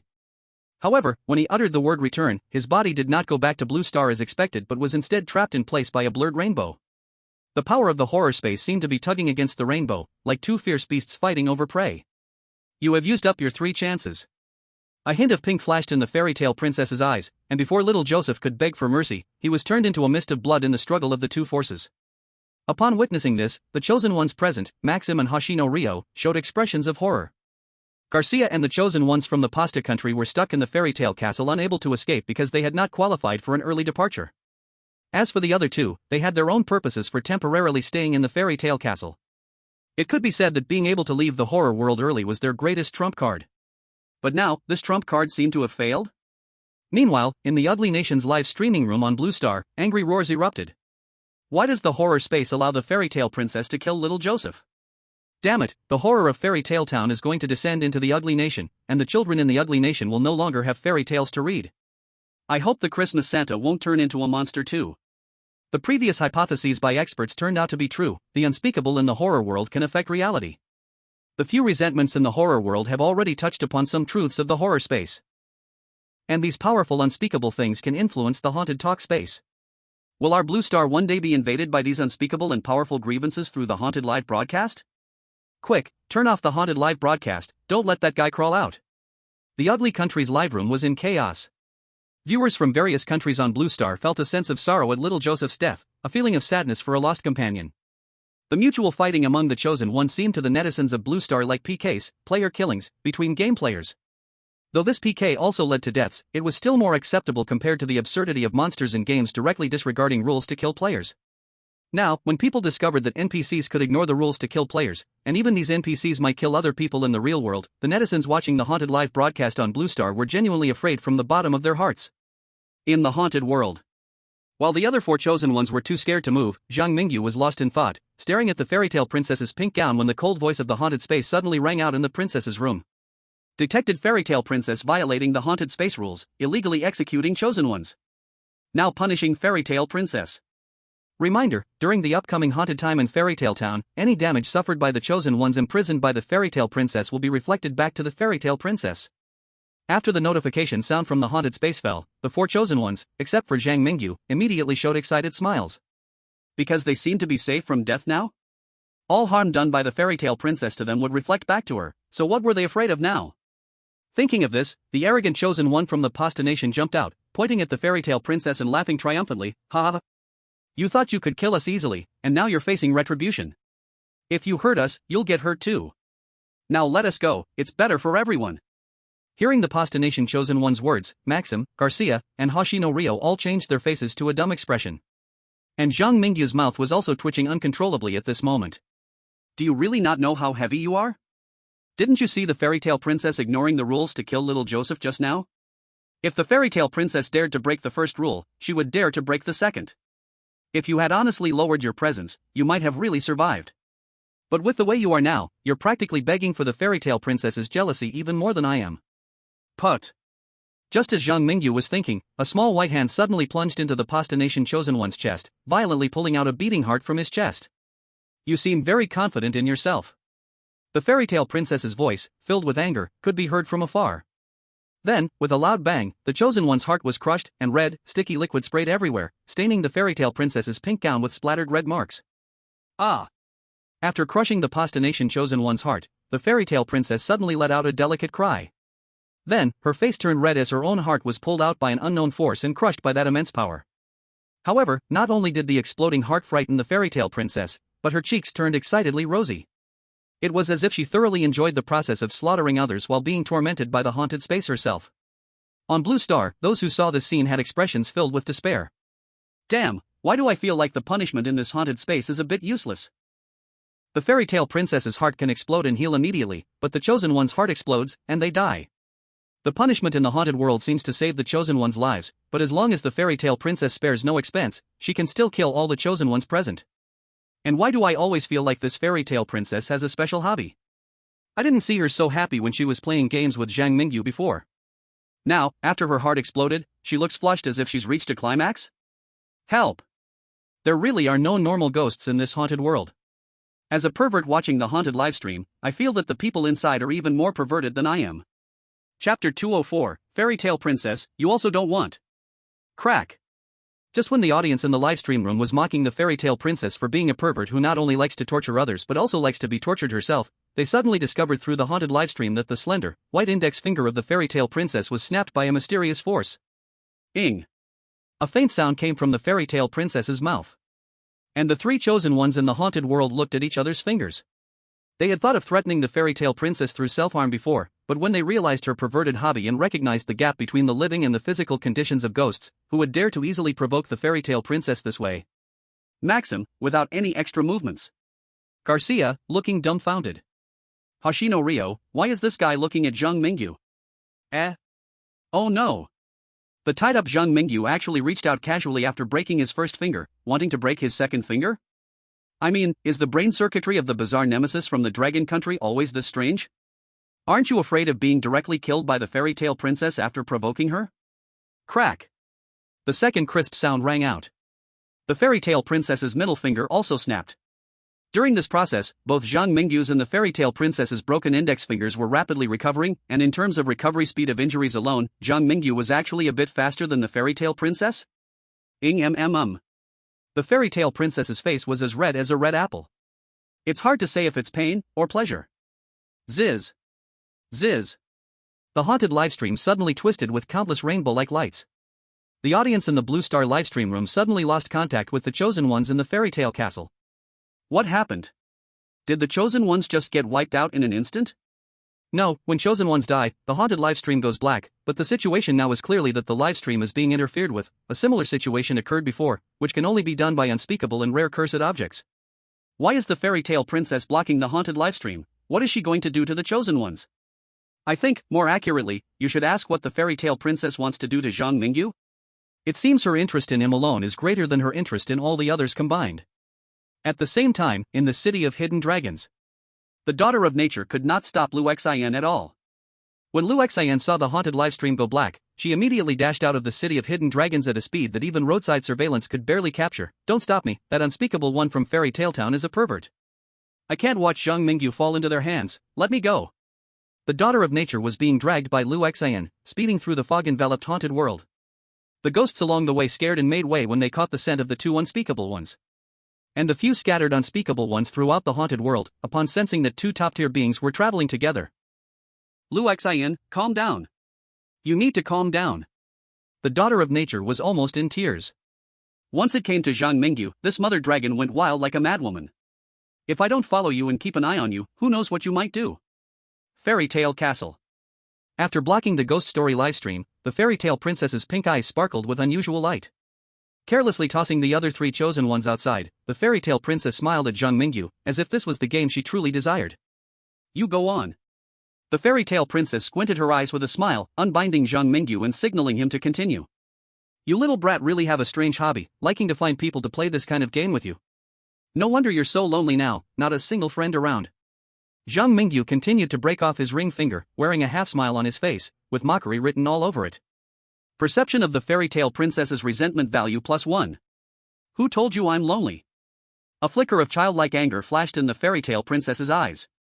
And the fairy tale princess was very straightforward when dealing with those who made her angry. Like she did with the chosen one from the Pasta Kingdom, the fairy tale princess controlled a giant hand formed from rainbows to reach toward Zhang Mingyu. However, this time she was more careful with him than with the Pasta Kingdom chosen one. The fairy tale princess gently extended the giant hand made of rainbows toward Zhang Mingyu's right foot. Then, with a crack sound, all 5 toes of Zhang Mingyu's right foot along with half of his sole were squeezed into a mist of blood. Following this, the fairy tale princess's right foot, wearing little leather shoes and white cotton socks, was also crushed by the power of the ghost story space. Next, as the fairy tale princess watched with anticipation, Zhang Mingyu's right foot visibly healed at a speed that seemed even smoother than hers could describe. If you weren't lonely, why would you be so invested in having me as your rare playmate? The way you just acted so carefully clearly showed you were afraid of killing me and not being able to find another playmate. Zhang Mingyu continued to provoke the fairy tale princess. And sure enough, the the fairy tale princess fell for it, anger growing in her heart. Just then, Zhang Mingyu took his liberated right hand and reached toward his chest as if he felt no pain at all, touching his liver. I said, if we're going to play, let's play something big. When will we be able to enjoy ourselves if you keep shrinking away? As he spoke, Zhang Mingyu directly pulled his liver out of his body amidst the fairy tale princess's horrified cries. The fairy tale princess wanted to stop him, but Zhang Mingyu's provocation talent blocked her powers outside. Accompanied by a surge of dark energy, after Zhang Mingyu crushed his own liver, the fairy tale princess's liver was also pulled out by the mysterious force and brutally crushed. Zhang Mingyu's body quickly recovered as if under the effect of the full of energy ability. He smiled at the fairy tale princess, who looked astonished but excited like she had found treasure, and said, Fairy tale princess, you wouldn't want the rare playmate you finally found to just return to the blue star, would you? I advise you not to be ungrateful, smile nicely for me, and if I'm in a good mood, I might stay to play a while longer. If you don't get it, my special talent has already activated. If I really want to leave, you can't hold me back at all. This guy actually dared to threaten the indescribable one with special preferences right in the fairy tale princess's territory. And to be honest, his threats seemed to work quite effectively on this fairy tale princess. Chapter 205, The Reward for Clearing, Immortality. Outside the fairy tale castle. Rio, Maxim, and Garcia were tossed out by the fairy tale princess as if they were trash. It seemed that ever since the fairy tale princess had Zhang Mingyu, she no longer cared about these ordinary toys. The fairy tale princess seems to not need us anymore. Does this mean we can leave? Garcia cried tears of joy. But Rio, holding his katana, turned to see the monsters behind him watching menacingly, and decisively left a sentence behind. You two do whatever you want, I'm leaving first. After saying that, Rio left the fairy tale castle in the radiance scattered by the strange tales, returning to the real world. At this moment, Garcia and Maxim also realized that although they had left the fairy tale princess's room, the outside world was even more dangerous. The mutations of the strange tales in Fairy Tale Town were uncertain in duration. If the monsters in Fairy Tale Town did not return to being harmless townsfolk, they might not even last a single night. Maxim looked at Garcia, who was helpless, and said helplessly, I'm going back to reality too. Perfectly clearing the strange tales in Fairy Tale Town is not something I can challenge. Take care of yourself. After dropping this line, Maxim was also transmitted back to reality by the power of the strange tales. Only the unfortunate Garcia was left alone amidst the gathering monsters. As those monsters saw two living people disappear right before their eyes, they focused their attention even more tightly on Garcia. If not for Garcia just coming out from the fairy tale princess's room, these monsters would not have dared to act recklessly towards the fairy tale princess's toy. Garcia would probably have been torn to pieces the moment Maxim vanished. At this point, all the capable chosen ones in the strange tales of Fairy Tale Town had basically returned to reality.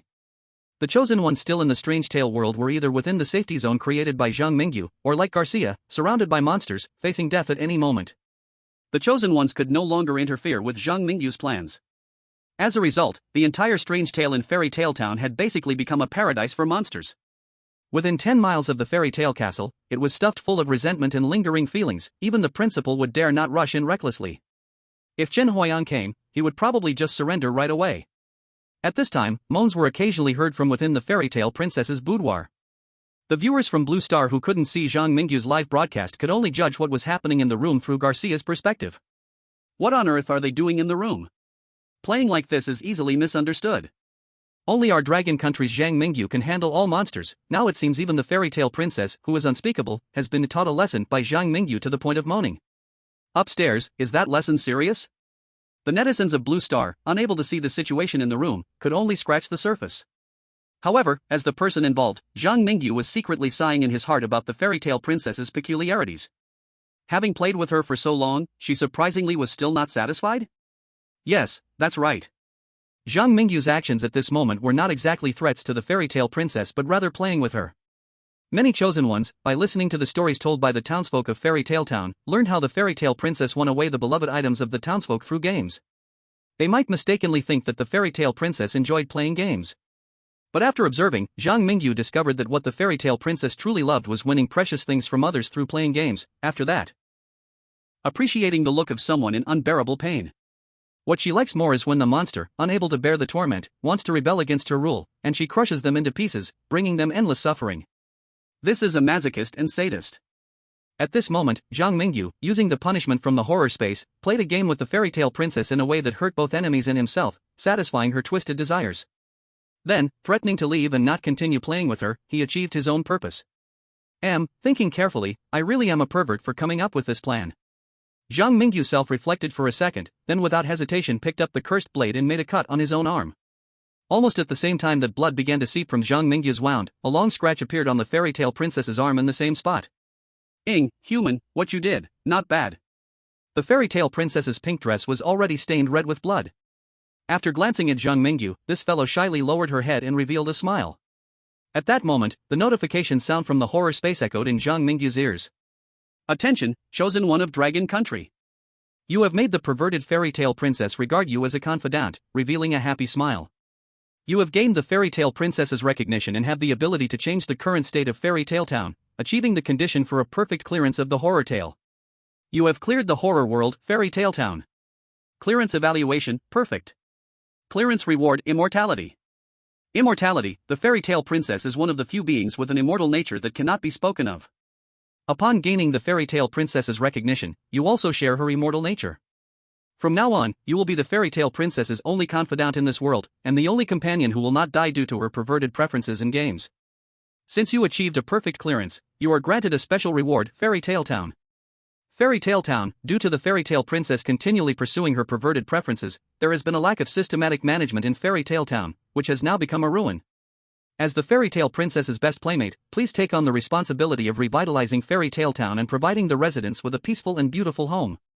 Any monsters entering Fairy Tale Town will be suppressed by you, and the initial favorability of monsters within Submerged Dragon City towards you will increase by +20.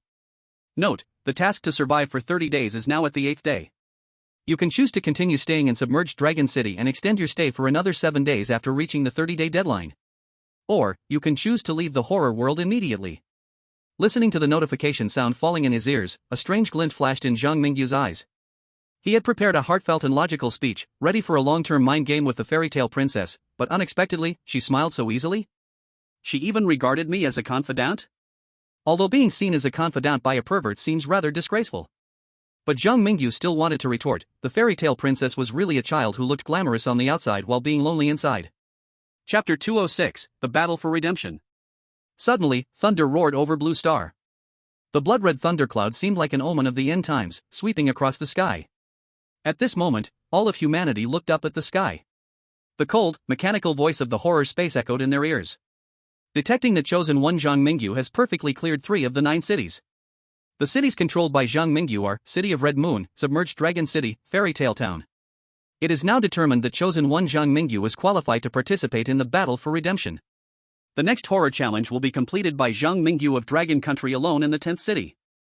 The divine selection reward for successfully completing the terror in Fairy Tale Town is now issued. All the people of the Dragon Kingdom, after playing in the thrilling paradise and accumulating a certain amount of points, will be able to awaken a D-grade exclusive talent of their choice from the thrilling paradise. The players in the top 100 of the points leaderboard will be able to awaken any C-grade exclusive talent. Additional reward, before the death of the chosen one, Zhang Mingyu, there will be no natural disasters occurring within the Dragon Kingdom. The prompt sound from the terror space slowly faded away. However, the blood cloud above the heads of the Blue Star people showed no signs of dissipating. After Zhang Mingyu returned to reality, he felt restless. It felt as though a little cat was scratching at his heart, as if something was urging him to hurry back to the world of terror. Could it be that the little fairy tale princess wants me to play with her again? Zhang Mingyu's lips twitched slightly. Fortunately, he quickly eliminated this possibility. Because he learned from Captain Yang Qingting that Lu Xian and the Daughter of Nature were anxiously looking for him, and they had even found their way to the Linshao side of the Chongming Island base. He used the interworld teleportation passage to go to the already somewhat scaled Chongming Island base. Zhang Mingyu saw the Daughter of Nature and Lu Xian catching up with him. What happened to you guys?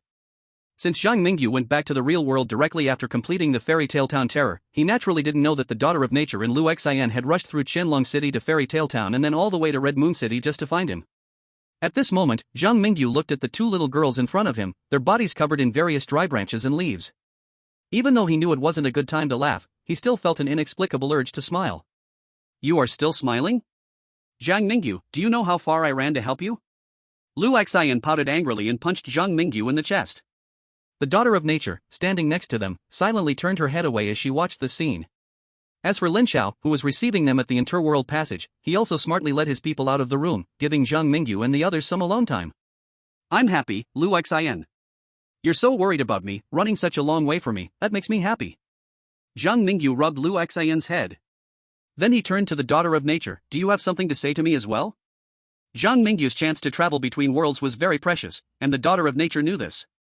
Zhang Mingyu was sure that the daughter of nature did not stop Lu Xian, allowing her to summon him to the world of terror, and must have some important matter that was inconvenient to communicate through others. The daughter of nature, upon hearing this, slightly raised her hand, and a green light enveloped the surroundings. I do have something to tell you. You have already redeemed 3 cities, and the terror space will definitely send you to the 10th city to participate in the redemption battle. But I want you to refuse to participate in the terror regarding the 10th city, because you cannot return alive from the 10th city. Do selected ones have the chance to refuse terror challenges? Zhang Mingyu gave a bitter smile. If given a choice, even if he had drawn an SSS grade exclusive talent, he would not want to live a life dancing on the tip of a knife every day. The terror space is almost omnipotent in front of ordinary humans. Compared to the incomprehensible power in the world of terror, the usual behavior of the terror space is relatively mild. But the ability of the terror space to randomly pull people from Blue Star to participate in the terror challenges, and to easily impose punishment on the incomprehensible fairy tale princess, has already proven its capability. Now, the daughter of nature has openly suggested that Zhang Mingyu refused to participate in the ghost story challenge?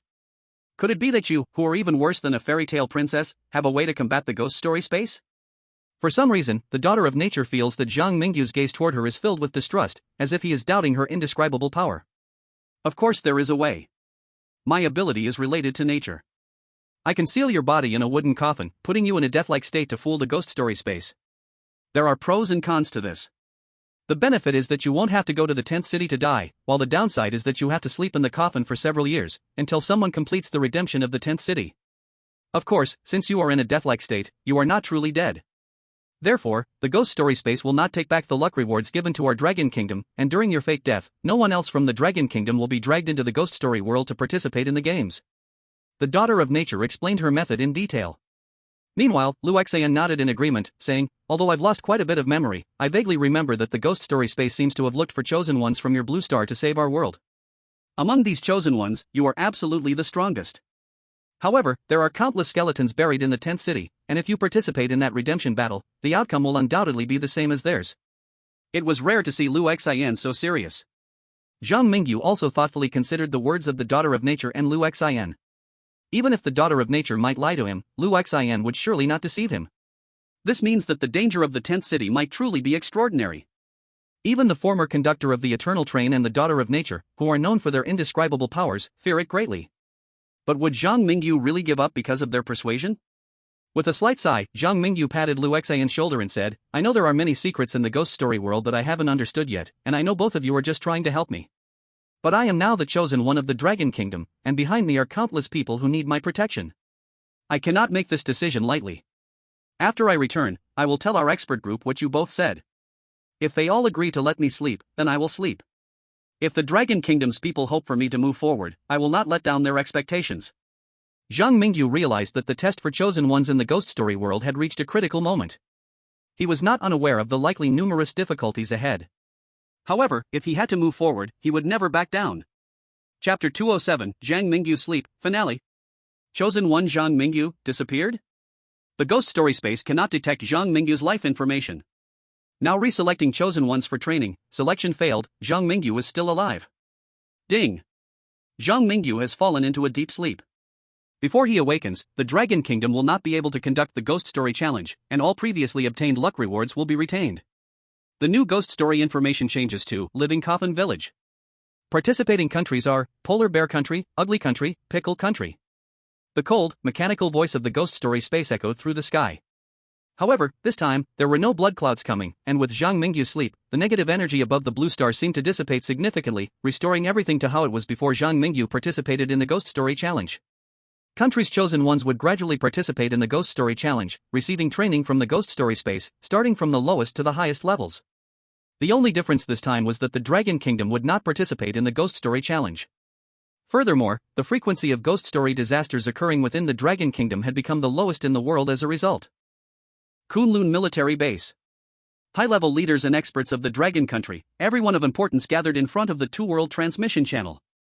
They watched the whole process of Zhang Mingyu being sealed in a wooden coffin and sinking into the ground through the images sent back by the daughter of nature. Yang Qingting, as the person who had the most contact with Zhang Mingyu, had the most complicated expression after Zhang Mingyu, this orphan, fell into a sleep resembling burial.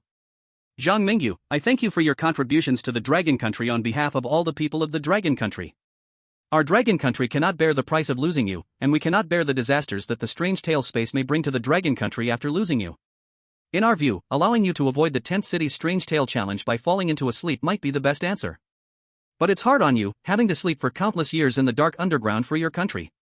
At this moment, Lao Jian, as the representative of the military, silently came to Yang Qingting's side. He saluted the great tree that sealed Zhang Mingyu and then said loudly and powerfully, Zhang Mingyu is a role model for the boys of our Dragon Country. I pay you the highest respect on behalf of all the soldiers of the Dragon Country. At this moment, the entire Dragon Country learned about Zhang Mingyu's contributions to the motherland through official propaganda. In the Strange Tales world, Lu Xian touched the land where Zhang Mingyu slept, and a resolute glint passed through her golden eyes. The Strange Tales space wants to redeem this world, but the only one I want to save is you. You can rest easy, whatever happens next, I will be here for you. Under the decision of the high-level leaders of the Dragon Country, Zhang Mingyu fell into a deep sleep. And the Strange Tales space began a new round of cultivating chosen ones. But no one could easily forget the monster nemesis that once led the people of the Dragon Country and even the Blue Star people. Zhang Mingyu's name is destined to be remembered by the Blue Star people. Final thoughts. The story of Zhang Mingyu ends here. To be honest, in my previous plan, this book had a 1 million word outline, but due to less than encouraging profits, I could only let this book end here. In the previous outline, the principal, Lu Xian, and the Daughter of Nature all had their places in the 10th city, and there would be an exciting final battle. The Strange Tales world would also be thoroughly cleared by Zhang Mingyu. The two worlds would completely merge like the mortal world and the underworld, complementing each other, but let's not say more about that now. During the writing process, I encountered many passionate readers and received encouragement from many of you, and I thank you all again here. Recently, I am fully preparing the manuscript for a new book. After the new book sets sail, those interested, please sail with me again.